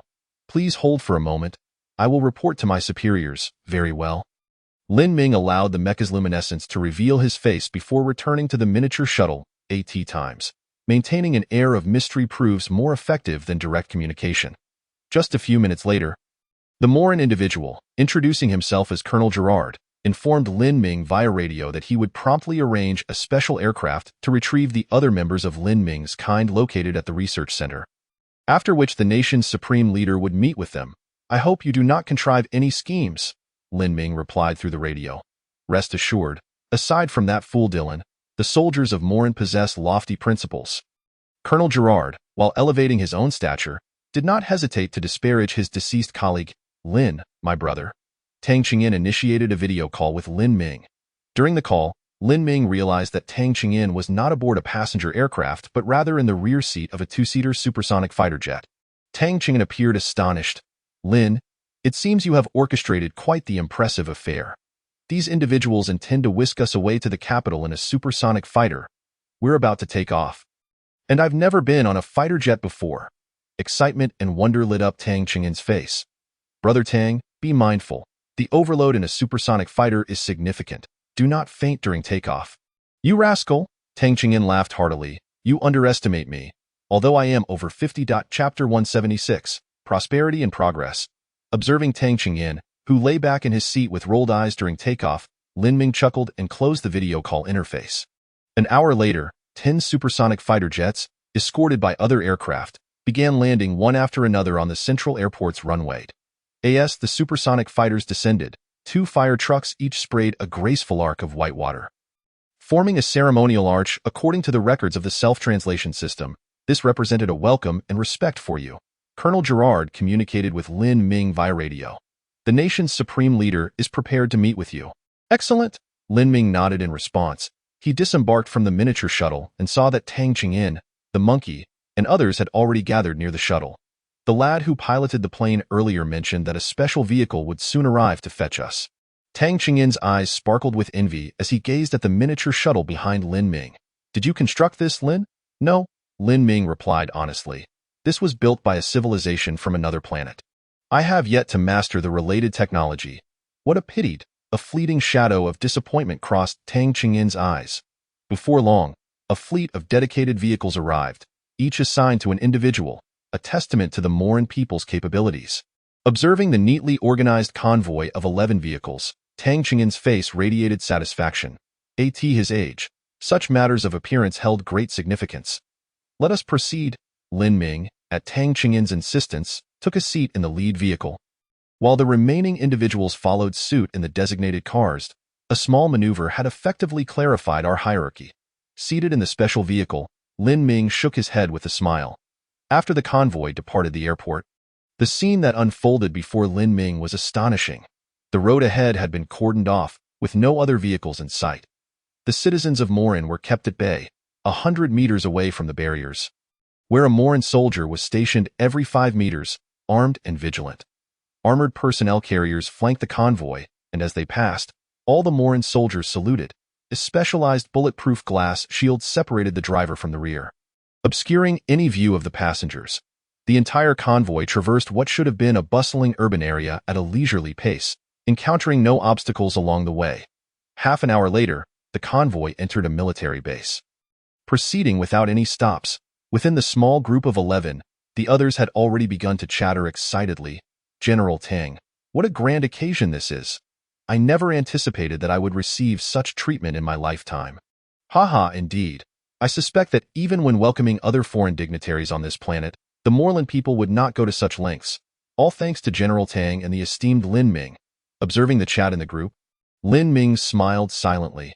Tang Qingyin could not help but cross his legs, rhythmically tapping his knee with one hand, as he watched the magnificent welcoming scene beside him, unable to suppress a soft hum of approval.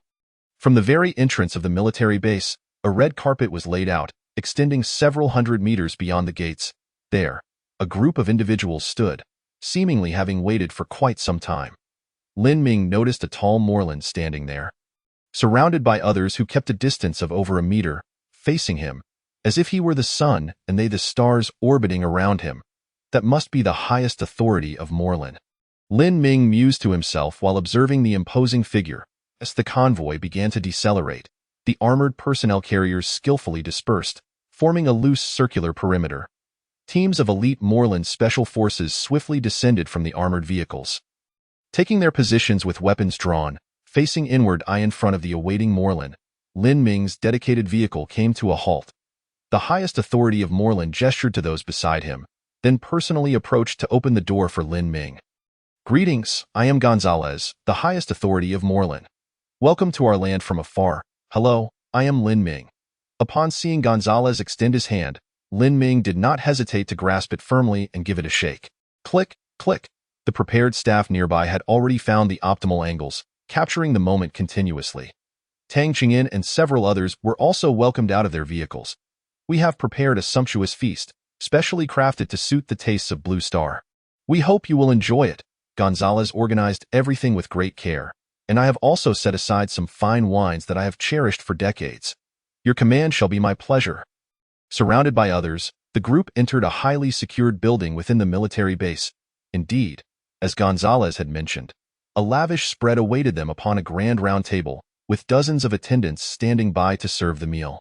"Let us dine and converse," Gonzalez said, having evidently studied Chinese culture as he gestured for Lin Ming to take a seat. Once everyone was seated, Gonzalez began introducing the identities of the Moreland officials present. "This is our Minister of Foreign Affairs, this is our Minister of Technology and Industry, and this is our Minister of Agriculture." As each individual was introduced, Gonzalez added, "I received reports indicating that there was a minor misunderstanding due to Major General Dillon's incident. I hope you can forgive us." Lin Ming nodded. For a nation as formidable as Moreland, with its vast territory and numerous populace, it is entirely normal to overlook certain matters amidst the multitude of affairs. Upon hearing Lin Ming's words, Gonzalez nodded in agreement and signaled to a nearby individual to activate a large projector.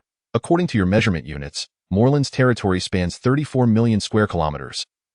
With a population exceeding 2 billion over the past 3 centuries, we have built our nation amidst war and turmoil. 300 years later, we have become the most powerful nation on this planet.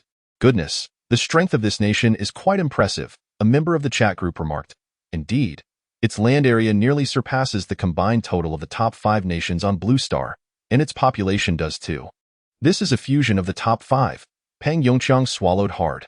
Tang Qingyin, however, wore a serious expression as he observed Lin Ming's demeanor. Watching the presentation on Moreland, Lin Ming continuously nodded, occasionally offering words of praise. Once Gonzalez concluded his introductions, Lin Ming raised his left hand and gently tapped a piece of ethereal crystal. The holographic projection instantly magnified. I come from Blue Star, where we have achieved energy independence. Hunger and poverty are mere terms relegated to history. Everyone lives a joyful and prosperous life. The holographic display showcased scenes from Lin Ming's arrival on the Bada planet. Towering buildings, bustling flying cars, and science fiction-like holograms, leaving Gonzalez and the other Moreland officials utterly astonished. We can now traverse freely within the star system, extracting resources from other planets, and we even possess dedicated pastoral planets. The visuals transition to showcase the Bada Third Fleet and particle colliders, along with videos of Dyson spheres. Seeing the wide-eyed Gonzalez, Lin Ming chuckled lightly. Esteemed Gonzalez, I am here to sow the seeds of prosperity and progress. Chapter 177. Glasses raised and toasts exchanged. The prosperity and advancement of Bada planet displayed in the holographic screen left Gonzalez deeply astonished. He glanced at the surrounding ministers, noting their expressions of shock and skepticism. Indeed, skepticism prevailed, as it was difficult to believe without first-hand experience. Although their holographic projection technology was significantly behind that of Blue Star, and the existence of miniature shuttles was undeniable, they still struggled to accept it. The reason was simple. It was simply too unfathomable, so unfathomable that even in Moreland's film productions or science fiction literature, their imaginations barely scratched the surface of what Bada planet represented. What kind of advanced world could this be? When technology progresses to a certain level, it becomes indistinguishable from myth and legend. They seemed to harbor some disbelief. I could see their skepticism. Tang Qingyin remarked in the group. Don't say they don't believe it. I hardly do myself. Lin Ming, where on earth did you acquire this footage? Is it AI generated? The monkey chimed in with curiosity. It's evident you lack knowledge. This must be game footage. Have you heard of cyberpunk? Blue Star can already create games that depict similar scenarios, and with holographic projection, it feels quite similar. A player from Tang Province, brought by Tang Qingyin, showcased his extensive knowledge in the group. Lin Ming smiled, feeling no need to explain to Gonzalez. After all, the more one explained, the more questions arose. Once he presented items capable of astonishing Gonzalez, they would convince themselves, completing the logical circle in their minds. Now, let us raise our glasses. Gonzalez stood, delivering some official welcoming remarks on behalf of Moreland to Lin Ming and his party. Excellent wine, Tang Qingyin exclaimed as he downed his drink, repeatedly praising it. Clearly, the fine wine served at the banquet level of Moreland was to his liking. Observing Tang Qingyin's continuous compliments on the wine and cuisine, Gonzalez appeared quite pleased as well. Since the guests enjoyed it, they would indulge further. Gonzalez instructed his subordinates, later, arrange for some fine wines to be made available for everyone to take with them. Ha ha ha, that sounds delightful, the monkey responded with evident joy. As someone with a military background, he naturally held a fondness for such libations. Lin Ming had a rather indifferent relationship with alcohol. He could drink, but did not relish it. Despite having dined with clients who insisted on drinking on every occasion, he still had not discerned what was so special about it. Amidst the exchange of toasts and camaraderie, the bonds among the group seemed to strengthen considerably. Both Tang Qingyin and Lin Ming, seasoned in the business world, though slightly inebriated, deftly sidestepped some inquiries posed by Gonzalez. Rest assured, Your Excellency Gonzalez, although our home planet has been destroyed, our technology allows us to thrive in the vast universe. This is merely our first stop. Once we stabilize, we shall not intrude upon the peace and prosperity of the Moreland people. Upon hearing this, Gonzalez's expression grew slightly anxious. He exchanged glances with the Minister of Foreign Affairs. Holding the position of foreign minister undoubtedly required acumen, and despite having consumed 2 glasses of wine, his face bore no trace of inebriation. Lord Tang Qingyin, while Moreland may not shine as brightly or be as advanced as Blue Star. We could accommodate more inhabitants without issue. If you are willing, Moreland is prepared to accept all survivors from Blue Star. Accept all survivors from Blue Star? Lin Ming found this notion rather amusing. He seemed to regard all survivors as high-tech talents. The resource consumption of each Blue Star inhabitant far exceeded what His Excellency could fathom. 1 or 2 planets could not satisfy everyone's needs. Our aim is the stars and the ocean. The monkey quickly echoed this sentiment. Realizing that Lin Ming and his party were not budging, Gonzalez likely understood the implications. To obtain the corresponding technology, they would not transfer it without compensation. There would undoubtedly be a price to pay. As for what that price entailed, it would depend on what Moreland truly desired. 2 hours later, after the group had feasted and imbibed to their fill, they ambled along with a slight sway. Gonzalez instructed the Minister of Foreign Affairs to arrange accommodations at the finest hotel for everyone. Watching the departing figures, Gonzalez wiped his mouth, his expression revealing neither joy nor sorrow. The foreign minister approached him and whispered, "As per your instructions, we have arranged for visits to several landmark buildings during their itinerary, aiming to showcase our nation's strength as much as possible." "That is indeed best," Gonzalez nodded. Saying little further as he observed the foreign minister hastening to catch up with the departing convoy, he then turned to the Minister of Technology and Industry. "From the footage we just saw, what can you discern? Is such advanced technology truly a reality? I regret to inform you that, in light of our current level of development, we are devoid of any knowledge on the matter." The Minister of Science and Industry's hands trembled slightly. As the Overseer of Technology and Industry, he was distinguished by his education and experience within the relevant fields. However, upon witnessing the recent visuals, he felt as though all his past glories had become utterly worthless. With palpable excitement, he declared, "If all of that is indeed real, then their technological advancements are at least 5 to 1,000 years ahead of us." 5 to 1,000 years, Gonzalez inhaled deeply, striving to quell the tumult within. How could such a magnificent civilization obliterate their own home planet? As these words escaped him, Gonzalez noticed a certain daze in the expression of the Minister of Science and Industry. "What is it?" he inquired hastily. Setting aside the reasons behind their self-destruction, the mere act of annihilating their home planet speaks volumes. The Minister of Science and Industry had awakened him to a startling realization. Indeed, destroying their home planet sounds simple, yet upon deeper reflection, it sends shivers down one's spine. The minister began his report.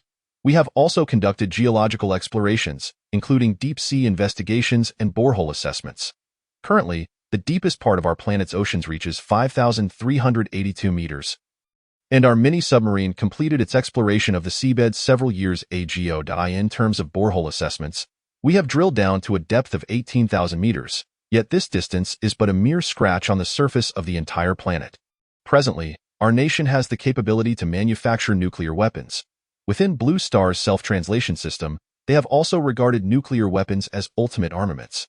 However, even if we were to concentrate all our nuclear arsenals for a detonation, it might destroy a city or even a small to medium-sized nation, but from the perspective of planetary scale, such damage is negligible." The minister surveyed the crowd. It appears they inadvertently detonated their home planet, while still managing to facilitate the escape of over half of their indigenous population. Such technology can only exist in our wildest imaginations. Gonzalez inhaled deeply. "So, they are not merely a group of boastful individuals." As he spoke, his gaze swept over the remnants of the meal on the table. Suddenly, he caught sight of an inconspicuous small item left behind at Lin Ming's seat. "What is this?" Chapter 178. The test handkerchief. It was a handkerchief, square and no larger than a palm. This handkerchief was entirely white, with a slight trace of food, evidently used by Lin Ming to wipe his mouth. After use, it had been carelessly discarded on the table. Yet, for Moreland, even a mere handkerchief represented something entirely different. For them, this was Moreland's first direct encounter with an object from an extraterrestrial source. Gonzalez turned to the Minister of Science and Industry. The minister hastily approached, taking the handkerchief in hand, disregarding the stains upon it, and examined it closely. It appeared to be an utterly ordinary handkerchief. The minister felt the texture and tugged at it. "The craftsmanship is exquisite. I cannot even discern the material's own texture. And it seems remarkably durable." After pondering, the minister picked up a knife from the table. He drew the sharp knife across the handkerchief with force, yet the blade left no mark upon it. Intriguing. Gonzalez immediately became attentive. Others gathered around, watching the minister conduct various tests on the handkerchief. The minister produced a lighter and cautiously ignited a corner of the handkerchief. Its strength was remarkable. It was not flammable. Though further tests were needed to ascertain its other properties, the minister, holding the handkerchief, hurriedly exited through the door. They found themselves in a military base, equipped with some testing apparatus. The minister quickly located a tensile testing machine. This machine was designed to assess the strength of steel cables, featuring clamps on both ends capable of exerting substantial tensile force to determine the limits of an object's tensile strength. Creaking, the tensile testing machine secured both ends of the handkerchief, its hydraulic system relentlessly applying force, pulling in opposite directions. Gonzalez observed the numbers on the machine soaring. 150 kilograms, 300 kilograms, 500 kilograms, 0.1 ton, 3 tons, 5 tons, creak. The tensile testing machine finally ceased its operation, emitting a dull sound. Has it been tested? Gazing at the handkerchief, which had nearly doubled in length, Gonzalez turned to the Minister of Science and Industry. The minister stood in stunned silence, at a loss for words. A nearby staff member remarked, "Your Excellency Gonzalez, it is not that we have measured its limits, but rather, the machine has reached its tensile limit." Reached the machine's limit. Upon hearing this, Gonzalez found himself at a loss for words. A handkerchief with a thickness of less than 1 millimeter can endure over 5 tons of tensile force? The defense minister, who had been observing, suddenly sprang into action. He instructed everyone to step back, positioned himself 50 meters away, and took aim with a sniper rifle, firing a shot at the stretched handkerchief. The handkerchief remained utterly unscathed. The images captured by the high-speed camera revealed that upon the bullet's contact with the handkerchief, it only underwent minimal deformation before deflecting the bullet aside. This is the perfect material for creating bulletproof vests. The defense minister gazed at the white handkerchief, his eyes gleaming with excitement. "Your Excellency Gonzalez, should we possess a significant quantity of this material, we could forge the most powerful army on this planet." Gonzalez remained silent. The others gradually grasped the thoughts swirling in his mind. If a mere handkerchief left behind by these extraterrestrial beings is so remarkably resilient, how advanced must their expertise in material science be?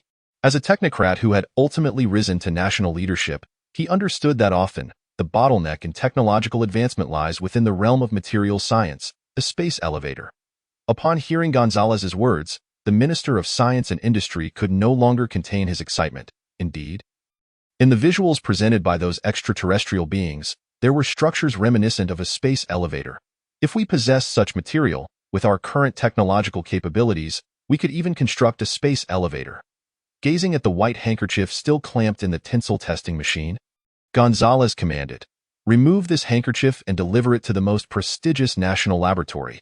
Ensure its limits are thoroughly tested, and if necessary, allow for partial destructive experiments. This is the National Art Gallery, where the magnificent works of both historical and contemporary Moreland artists are showcased. This is the National Museum, housing various items of historical significance. It is believed that the Moreland people entered the Bronze Age 3,800 years ago. This time, the foreign minister arranged for everyone to travel by bus, acting as a guide from the front of the vehicle. As the convoy passed each landmark, the foreign minister provided related information. Is that construction happening over there? A monkey spotted machinery on the other side of the road, where the ground had been excavated. The foreign minister proudly remarked, "They are constructing the capital's subway system. The Moreland people have a rich railway culture. By your measurement units, our high-speed rail can already reach speeds of 200 kilometers per hour.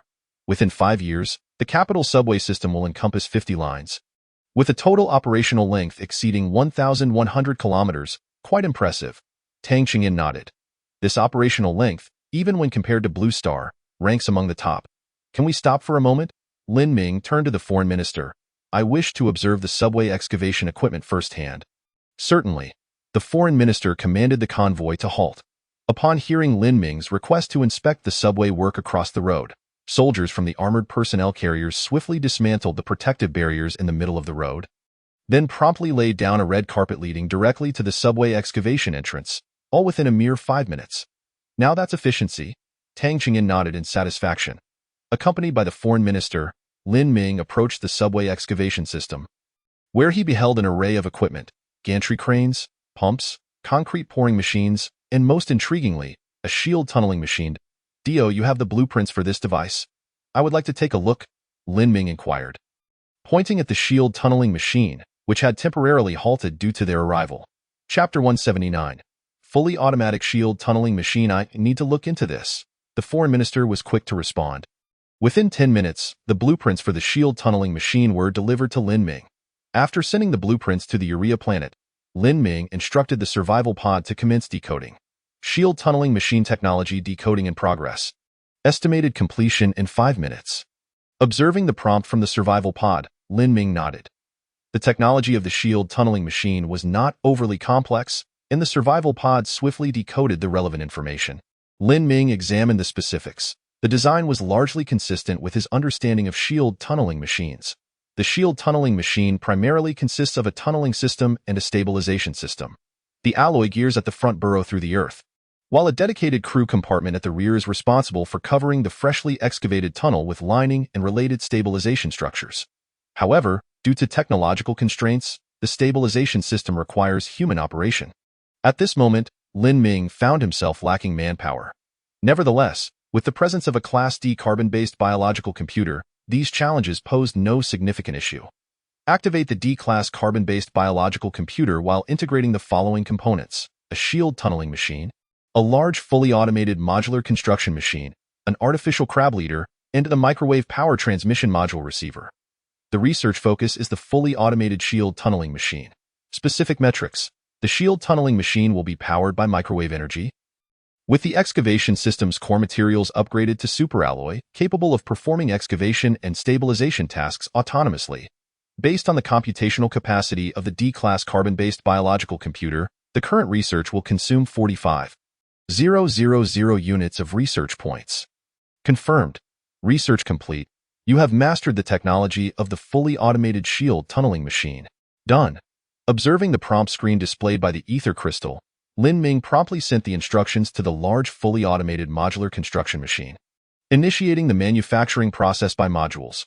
Given the massive size of the shield tunneling machine, even with modular production, the required time frame is estimated to be a day and a half. Acceptable. Let us commence with 3 units. Lin Ming organized the tasks for the ether crystal. If production capacity falls short, the 3D metal printer can continue mass manufacturing. Now that his energy and resources are sufficient, he cannot allow the number of 3D metal printers to hinder production capabilities. After issuing commands, the ether crystal autonomously began matching relevant task queues. Lin Ming closed the prompt screen and projected his thoughts onto the artificial beings. Let us board the vehicle.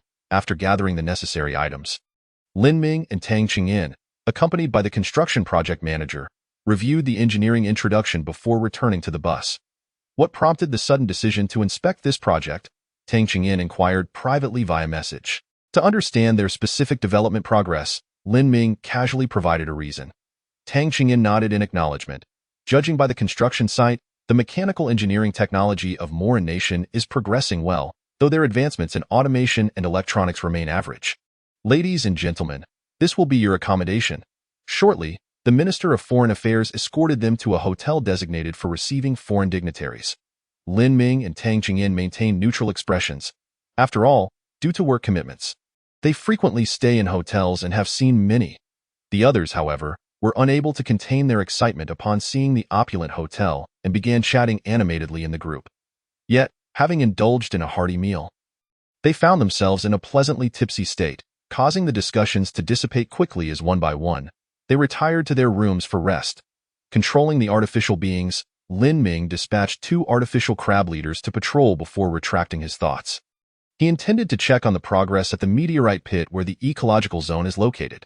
Shifting his mental projection to the artificial beings within the ecological zone at the meteorite pit, Lin Ming observed that the covering work for the pit was proceeding methodically.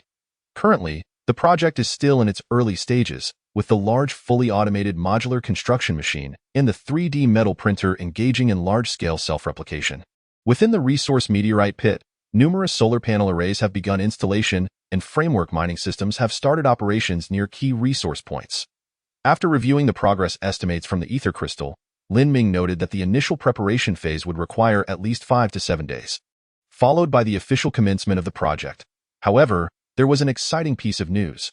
With his mastery of the shield tunneling machine's blueprints, the initial drilling work planned for the crater would be adapted from the framework mining systems. Now, with the more efficient shield tunneling machine, the project timeline could be slightly accelerated, potentially saving 3 to 4 days. Upon reaching the first ecological zone, Lin Ming discovered that the 4 spiked giant shell dragons had grown to the size of adult pigs, with one particular juvenile, nourished with evening primrose, being notably larger than its siblings. Eat well and grow quickly. There are plenty of crystal-feeding hyenas waiting for their meal. Lin Ming gently patted a few of the squeaking spiked giant shell dragon hatchlings and noticed some leftover corn kernels in their feeding trough, indicating that they had recently been fed. Lin Gu nearby, Sun Yao, who was busy near the crystal-feeding hyena enclosure, greeted Lin Ming's artificial being. Hey, Lin Ming approached Sun Yao. Didn't you enjoy yourself in the luxurious hotel? Sun Yao scratched his head. What is there to enjoy? The hotel offers only food and sleep. It hardly satisfies my spiritual needs, so it's much happier to come here and see these little creatures. Lin Ming understood. While the Botans had provided Sun Yao with excellent care, offering ample food and drink, they lacked other forms of mental or physical stimulation due to species limitations. Noticing the biological crystal core in Sun Yao's hand, Lin Ming raised an eyebrow. Did you make a sale? Yes, Sun Yao pointed to the trembling crystal-feeding hyenas in the enclosure.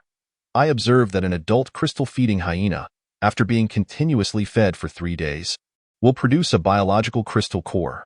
After that, further feeding is unnecessary. It would be better to simply harvest it.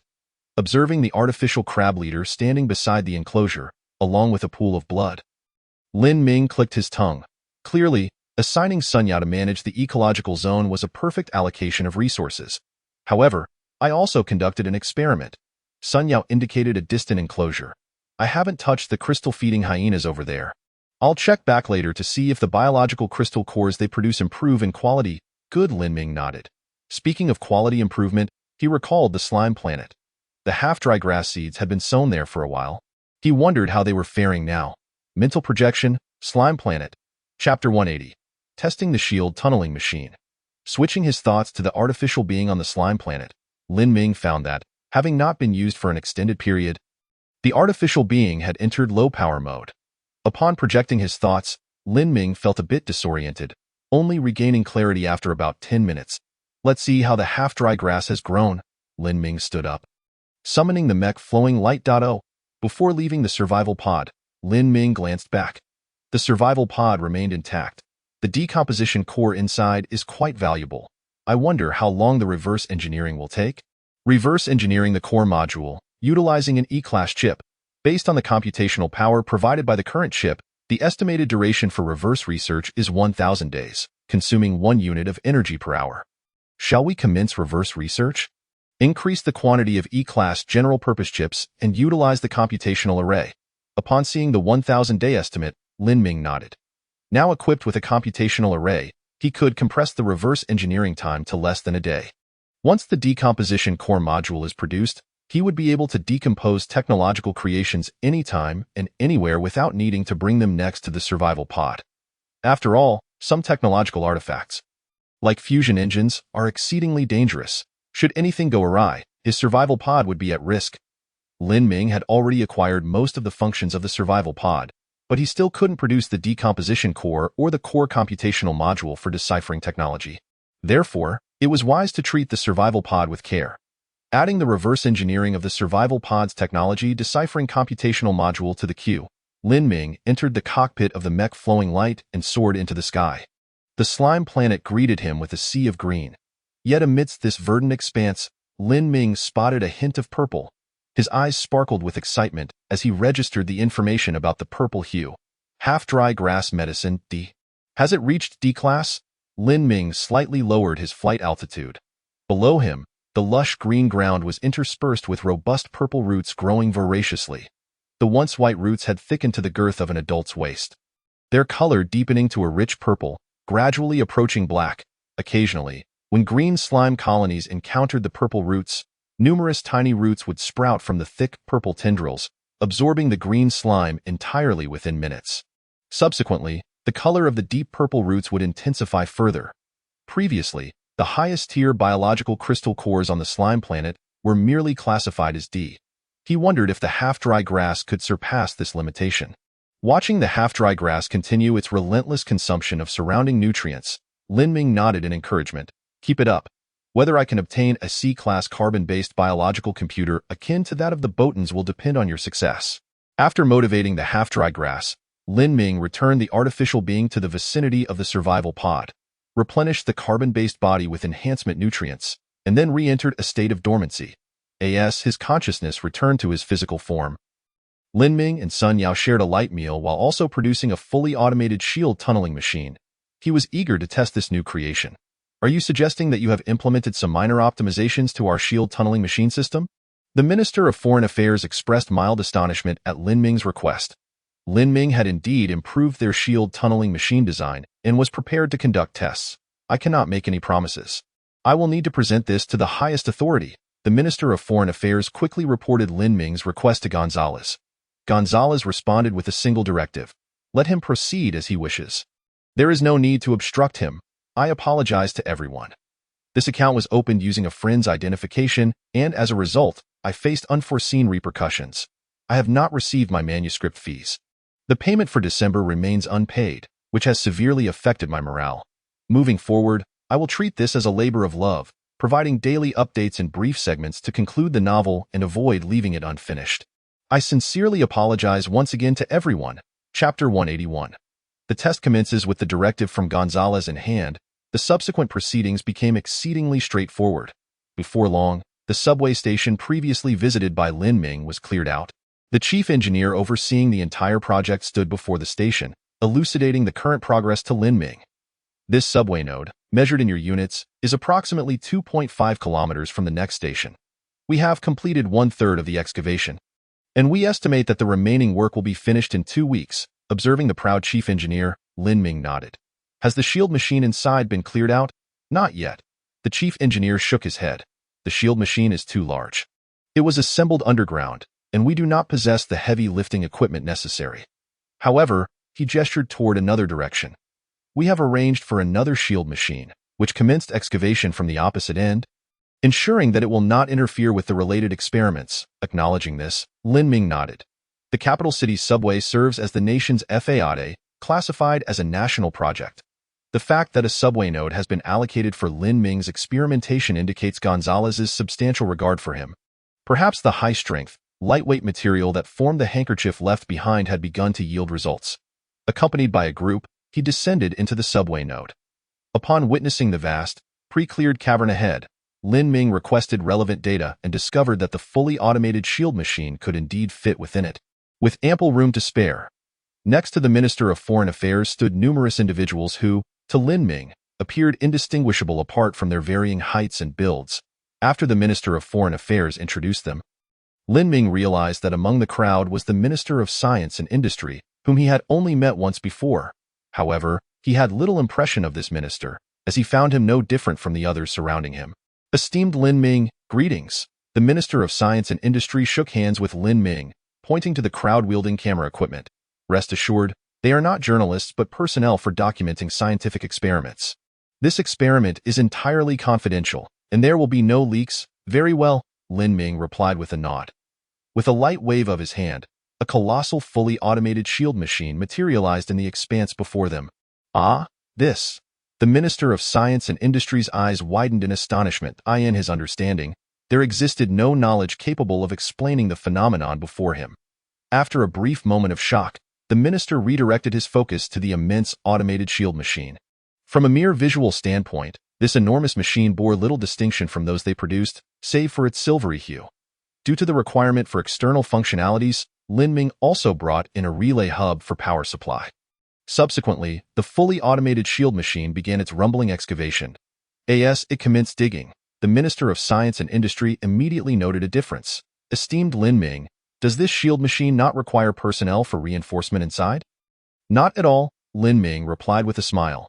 Within the fully automated shield machine, there are modified crab-like drones and 3D metal printers that can perform reinforcement work in real time. However, the excavated soil will require your assistance for removal. Chapter 182. The superiority of extraterrestrial technology no problem. The ministers of Foreign Affairs and Science and Industry promptly began coordinating arrangements.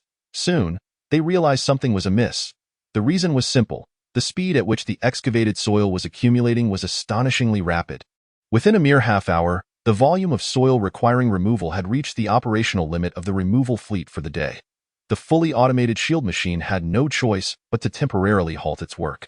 Observing the perspiration-drenched Minister of Science and Industry, the Minister of Foreign Affairs sensed a hint of unease. What's going on?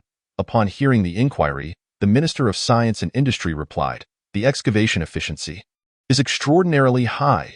Wiping the sweat from his forehead, the minister continued, "The amount of soil produced by this machine in half an hour rivals what our own machines yield in 2.5 days." Upon this revelation, the Minister of Foreign Affairs instantly grasped the root of the issue. Efficiency. It's all about efficiency. The output produced in half an hour by the foreign machine equates to 2.5 days of labor, with dimensions and appearance not significantly divergent. Moreover, the shield machines produced by their own country require at least a dozen personnel to operate continuously. In juxtaposition, both men swiftly recognized that Lin Ming's grasp of technology had far surpassed their own. "I must report this to the highest authority immediately." The Minister of Foreign Affairs inhaled deeply, bid farewell to Lin Ming, and departed in a dedicated vehicle. The Minister of Science and Industry then took over communications with Lin Ming. Wiping his forehead once more, he approached Lin Ming with a smile. "Esteemed Lin Ming, you previously mentioned optimizing this fully automated shield machine?" Lin Ming nodded. "I utilized the low-level artificial intelligence aboard the Starship for some enhancements." Starship, artificial intelligence. Upon hearing these terms, the Minister of Science and Industry felt dizzy. Being of a technical background, he was acutely aware of the implications of these words. As for the term low-level, he chose to disregard it entirely. "Now that the shield machine has ceased operation, if it's convenient, I would like to take a closer look inside." The Minister of Science and Industry gestured toward the tunnel that had been cleared. "Please, go ahead," Lin Ming gestured nonchalantly. The Minister of Science and Industry promptly led a group of waiting experts along the tunnel to the fully automated shield machine, which had already excavated hundreds of meters. "This material is unlike anything we've encountered before." An expert in materials science closely examined the superalloy, his expression shifting dramatically. "The processing techniques are not aligned with any of our known technologies." Another expert began his analysis. "The structure features minimal welding. The majority appears to employ a monolithic forming process. For such a colossal structural component, I find it inconceivable to ascertain how such precision could be maintained." An adjacent expert interjected, "Perhaps it is a form of monolithic casting." Clang. The expert tapped the massive structural component, prompting the industrial flaw detection machine to activate and reveal its internal structure. As the images appeared on the screen, both the knowledgeable and the uninitiated fell silent. How could a monolithic casting feature internal cavities so orderly? It was evident that they had been designed to maximize material efficiency and weight while maintaining structural integrity. After examining the exterior, the group entered the interior of the fully automated shield machine through a designated entryway. Inside, the crab-like drones and 3D metal printers had temporarily ceased operation. Upon sensing the arrival of individuals, the crab-like drones immediately turned to face them. Why heavens, what is this? Chapter 183. The Framework Agreement for Comprehensive Technological Cooperation. Is this another form of extraterrestrial life? The research team exchanged glances at the bizarrely shaped crab-like drones. To avoid causing Lin Ming any discomfort, they had refrained from bringing a security team inside. "Everyone, remain still," the Minister of Science and Industry ordered, observing the crab-like drones.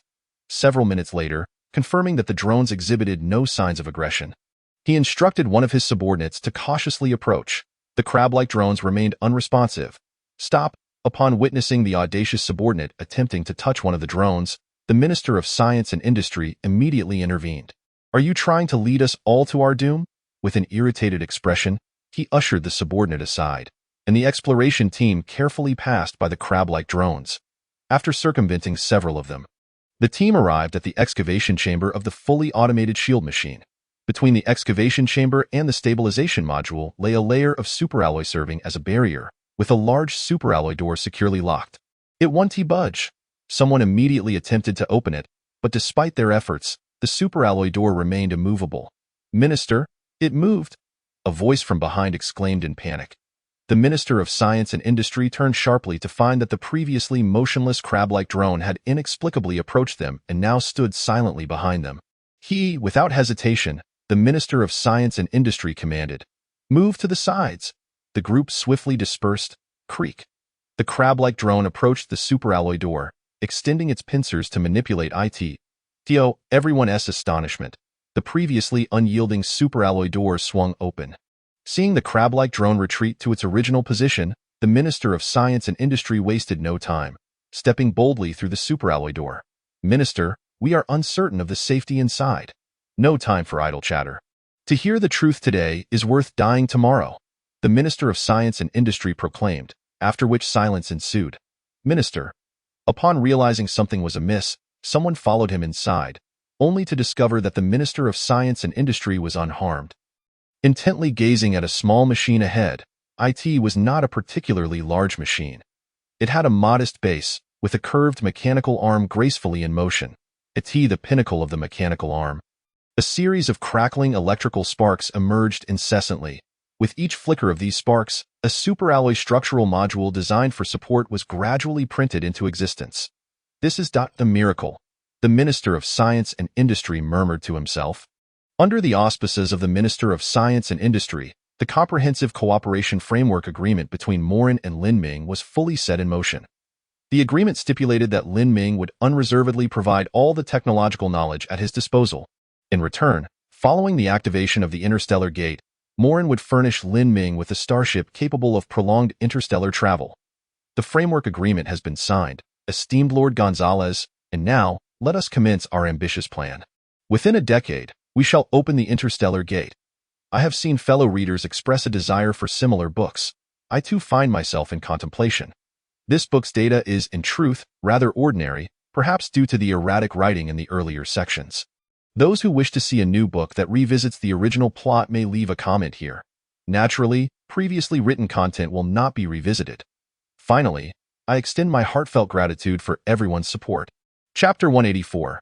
Their efforts are insignificant. After the signing of the Comprehensive Cooperation Framework Agreement, Lin Ming no longer concealed his knowledge and began to gradually transfer the technology he possessed to the nation of Morin. Of course, many technologies were not directly grasped by Lin Ming at their core principles. He possessed only related blueprints, which could only be manufactured using a 3D metal printer. However, such matters were trivial. After all, he had no intention of allowing Morin to fully comprehend all the technologies. There existed a vast chasm between the technological proficiencies of both parties. If Morin were to fully understand the technology and start from scratch, it was likely that Lin Ming would not live to see that day. At Lin Ming's request, Morin began to supply copious amounts of materials necessary for the manufacturing of 3D metal printers. Subsequently, a new city was planned near the capital of Morin, designated for the production of these futuristic creations. Naturally, due to limitations in raw materials, particularly high-strength lightweight materials, Morin was unable to complete the manufacturing process. Yet, this was a minor issue. The planet Urea was replete with an inexhaustible supply of dark tide, capable of yielding sufficient high-strength lightweight materials for Morin's needs. Thus, after a year of preparation, the grand undertaking of the space program commenced. This was a monumental step towards the future. From that point onward, embarking on a journey into space would be as simple as riding the capital's subway. At the groundbreaking ceremony for the first space elevator, Gonzalez excitedly proclaimed, "I hereby announce the official groundbreaking of Morin's first space elevator, the Lin Ming." This was met with a resounding wave of applause, with an unending supply of high-strength lightweight materials. The construction of the space elevator was completed in a mere 6 months. Leveraging the immense payload capacity of the space elevator, Morin's first near-Earth orbital space dock was also swiftly established. At this time, the semi-dry grass on the slime planet had evolved to D-level, just a step away from breaking into sea level. Lin Ming cast down the D-level biological crystal core he held, which was absorbed by the semi-dry grass. The purplish-black semi-dry grass transformed entirely into a deep black, and its level ascended to sea level. I have finally acquired a sea-level carbon-based biological computer, after replacing the biological crystal core from the semi-dry grass. Lin Ming invested a cost of 100 million points to optimize the design structure of the mini-shuttle, creating a starship on par with the heavy cruiser of the Bada civilization. 5 years later, All modules required to activate the interstellar gate were completed. As for the electrical energy, it was concurrently provided by Tang Qingyin and thousands of players.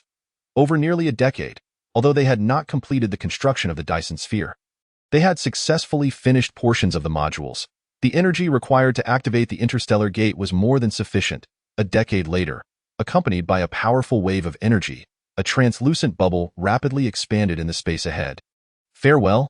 Lin Ming controlled the simulacrum, steering the heavy cruiser directly towards the interstellar gate. He sought to uncover the truth. What lay beyond the interstellar gate? The heavy cruiser swiftly traversed the translucent bubble, and Lin Ming felt a myriad of new insights flood into his mind. Some previously sealed memories were unlocked. It turned out that Blue Star had not perished. As he pondered the newfound memories, Lin Ming took a deep breath. Blue Star had not been destroyed, and its inhabitants were entirely unscathed, still engrossed in their daily affairs. He realized he was merely a replication of Lin Ming from Blue Star, a copy of all human memories made by some higher intelligence. They were continually learning and refining planetary technology within a fixed program. Once the interstellar gate was activated, they would pass the novice trials and gain the right to possess their original forms. In the boundless cosmos, a survival pod was hurtling through space at 1/5 the speed of light. Its destination was an uninhabited star system. Light years away, it would take tens of thousands of years to reach its destination, where it would create a corporeal form on a habitable planet, simultaneously imbuing it with corresponding memories. Their singular mission was to construct a Dyson sphere, establish an interstellar gate, and become one of the cosmic transit points. Countless higher intelligences were engaged in similar endeavors, harnessing the omnipresent stellar energy in the universe to transform the vast cosmos into a series of neighboring villages. Lin Ming, along with billions of replicants, were but trifling costs in this monumental construction process. Their efforts were indeed insignificant. The outcomes of their endeavors remained unknown. Years later, upon learning the truth, Lin Ming inscribed in his voyage log, "Humanity, with their greatest wisdom, has crafted an epic of exploration, all while the original beings, light years away, remain blissfully unaware." Perhaps on a night when the moon is bright and the stars are few, one of the originals on Blue Star gazes up to carefully observe the profound night sky. Little do they notice that, at a certain moment, one star in the sky has vanished. They will never know that this was the result of a replicant identical to themselves. Perhaps, somewhere, a native reader of this grand epic is dreaming of all that transpires there, completely oblivious to the fact that they too are part of it. Thank you, ordinary yet magnificent reader. I am Lin Ming. I shall endure with you, light years away. Blue Star Calendar, October 24, 2024 night. The end final remarks will be written tomorrow.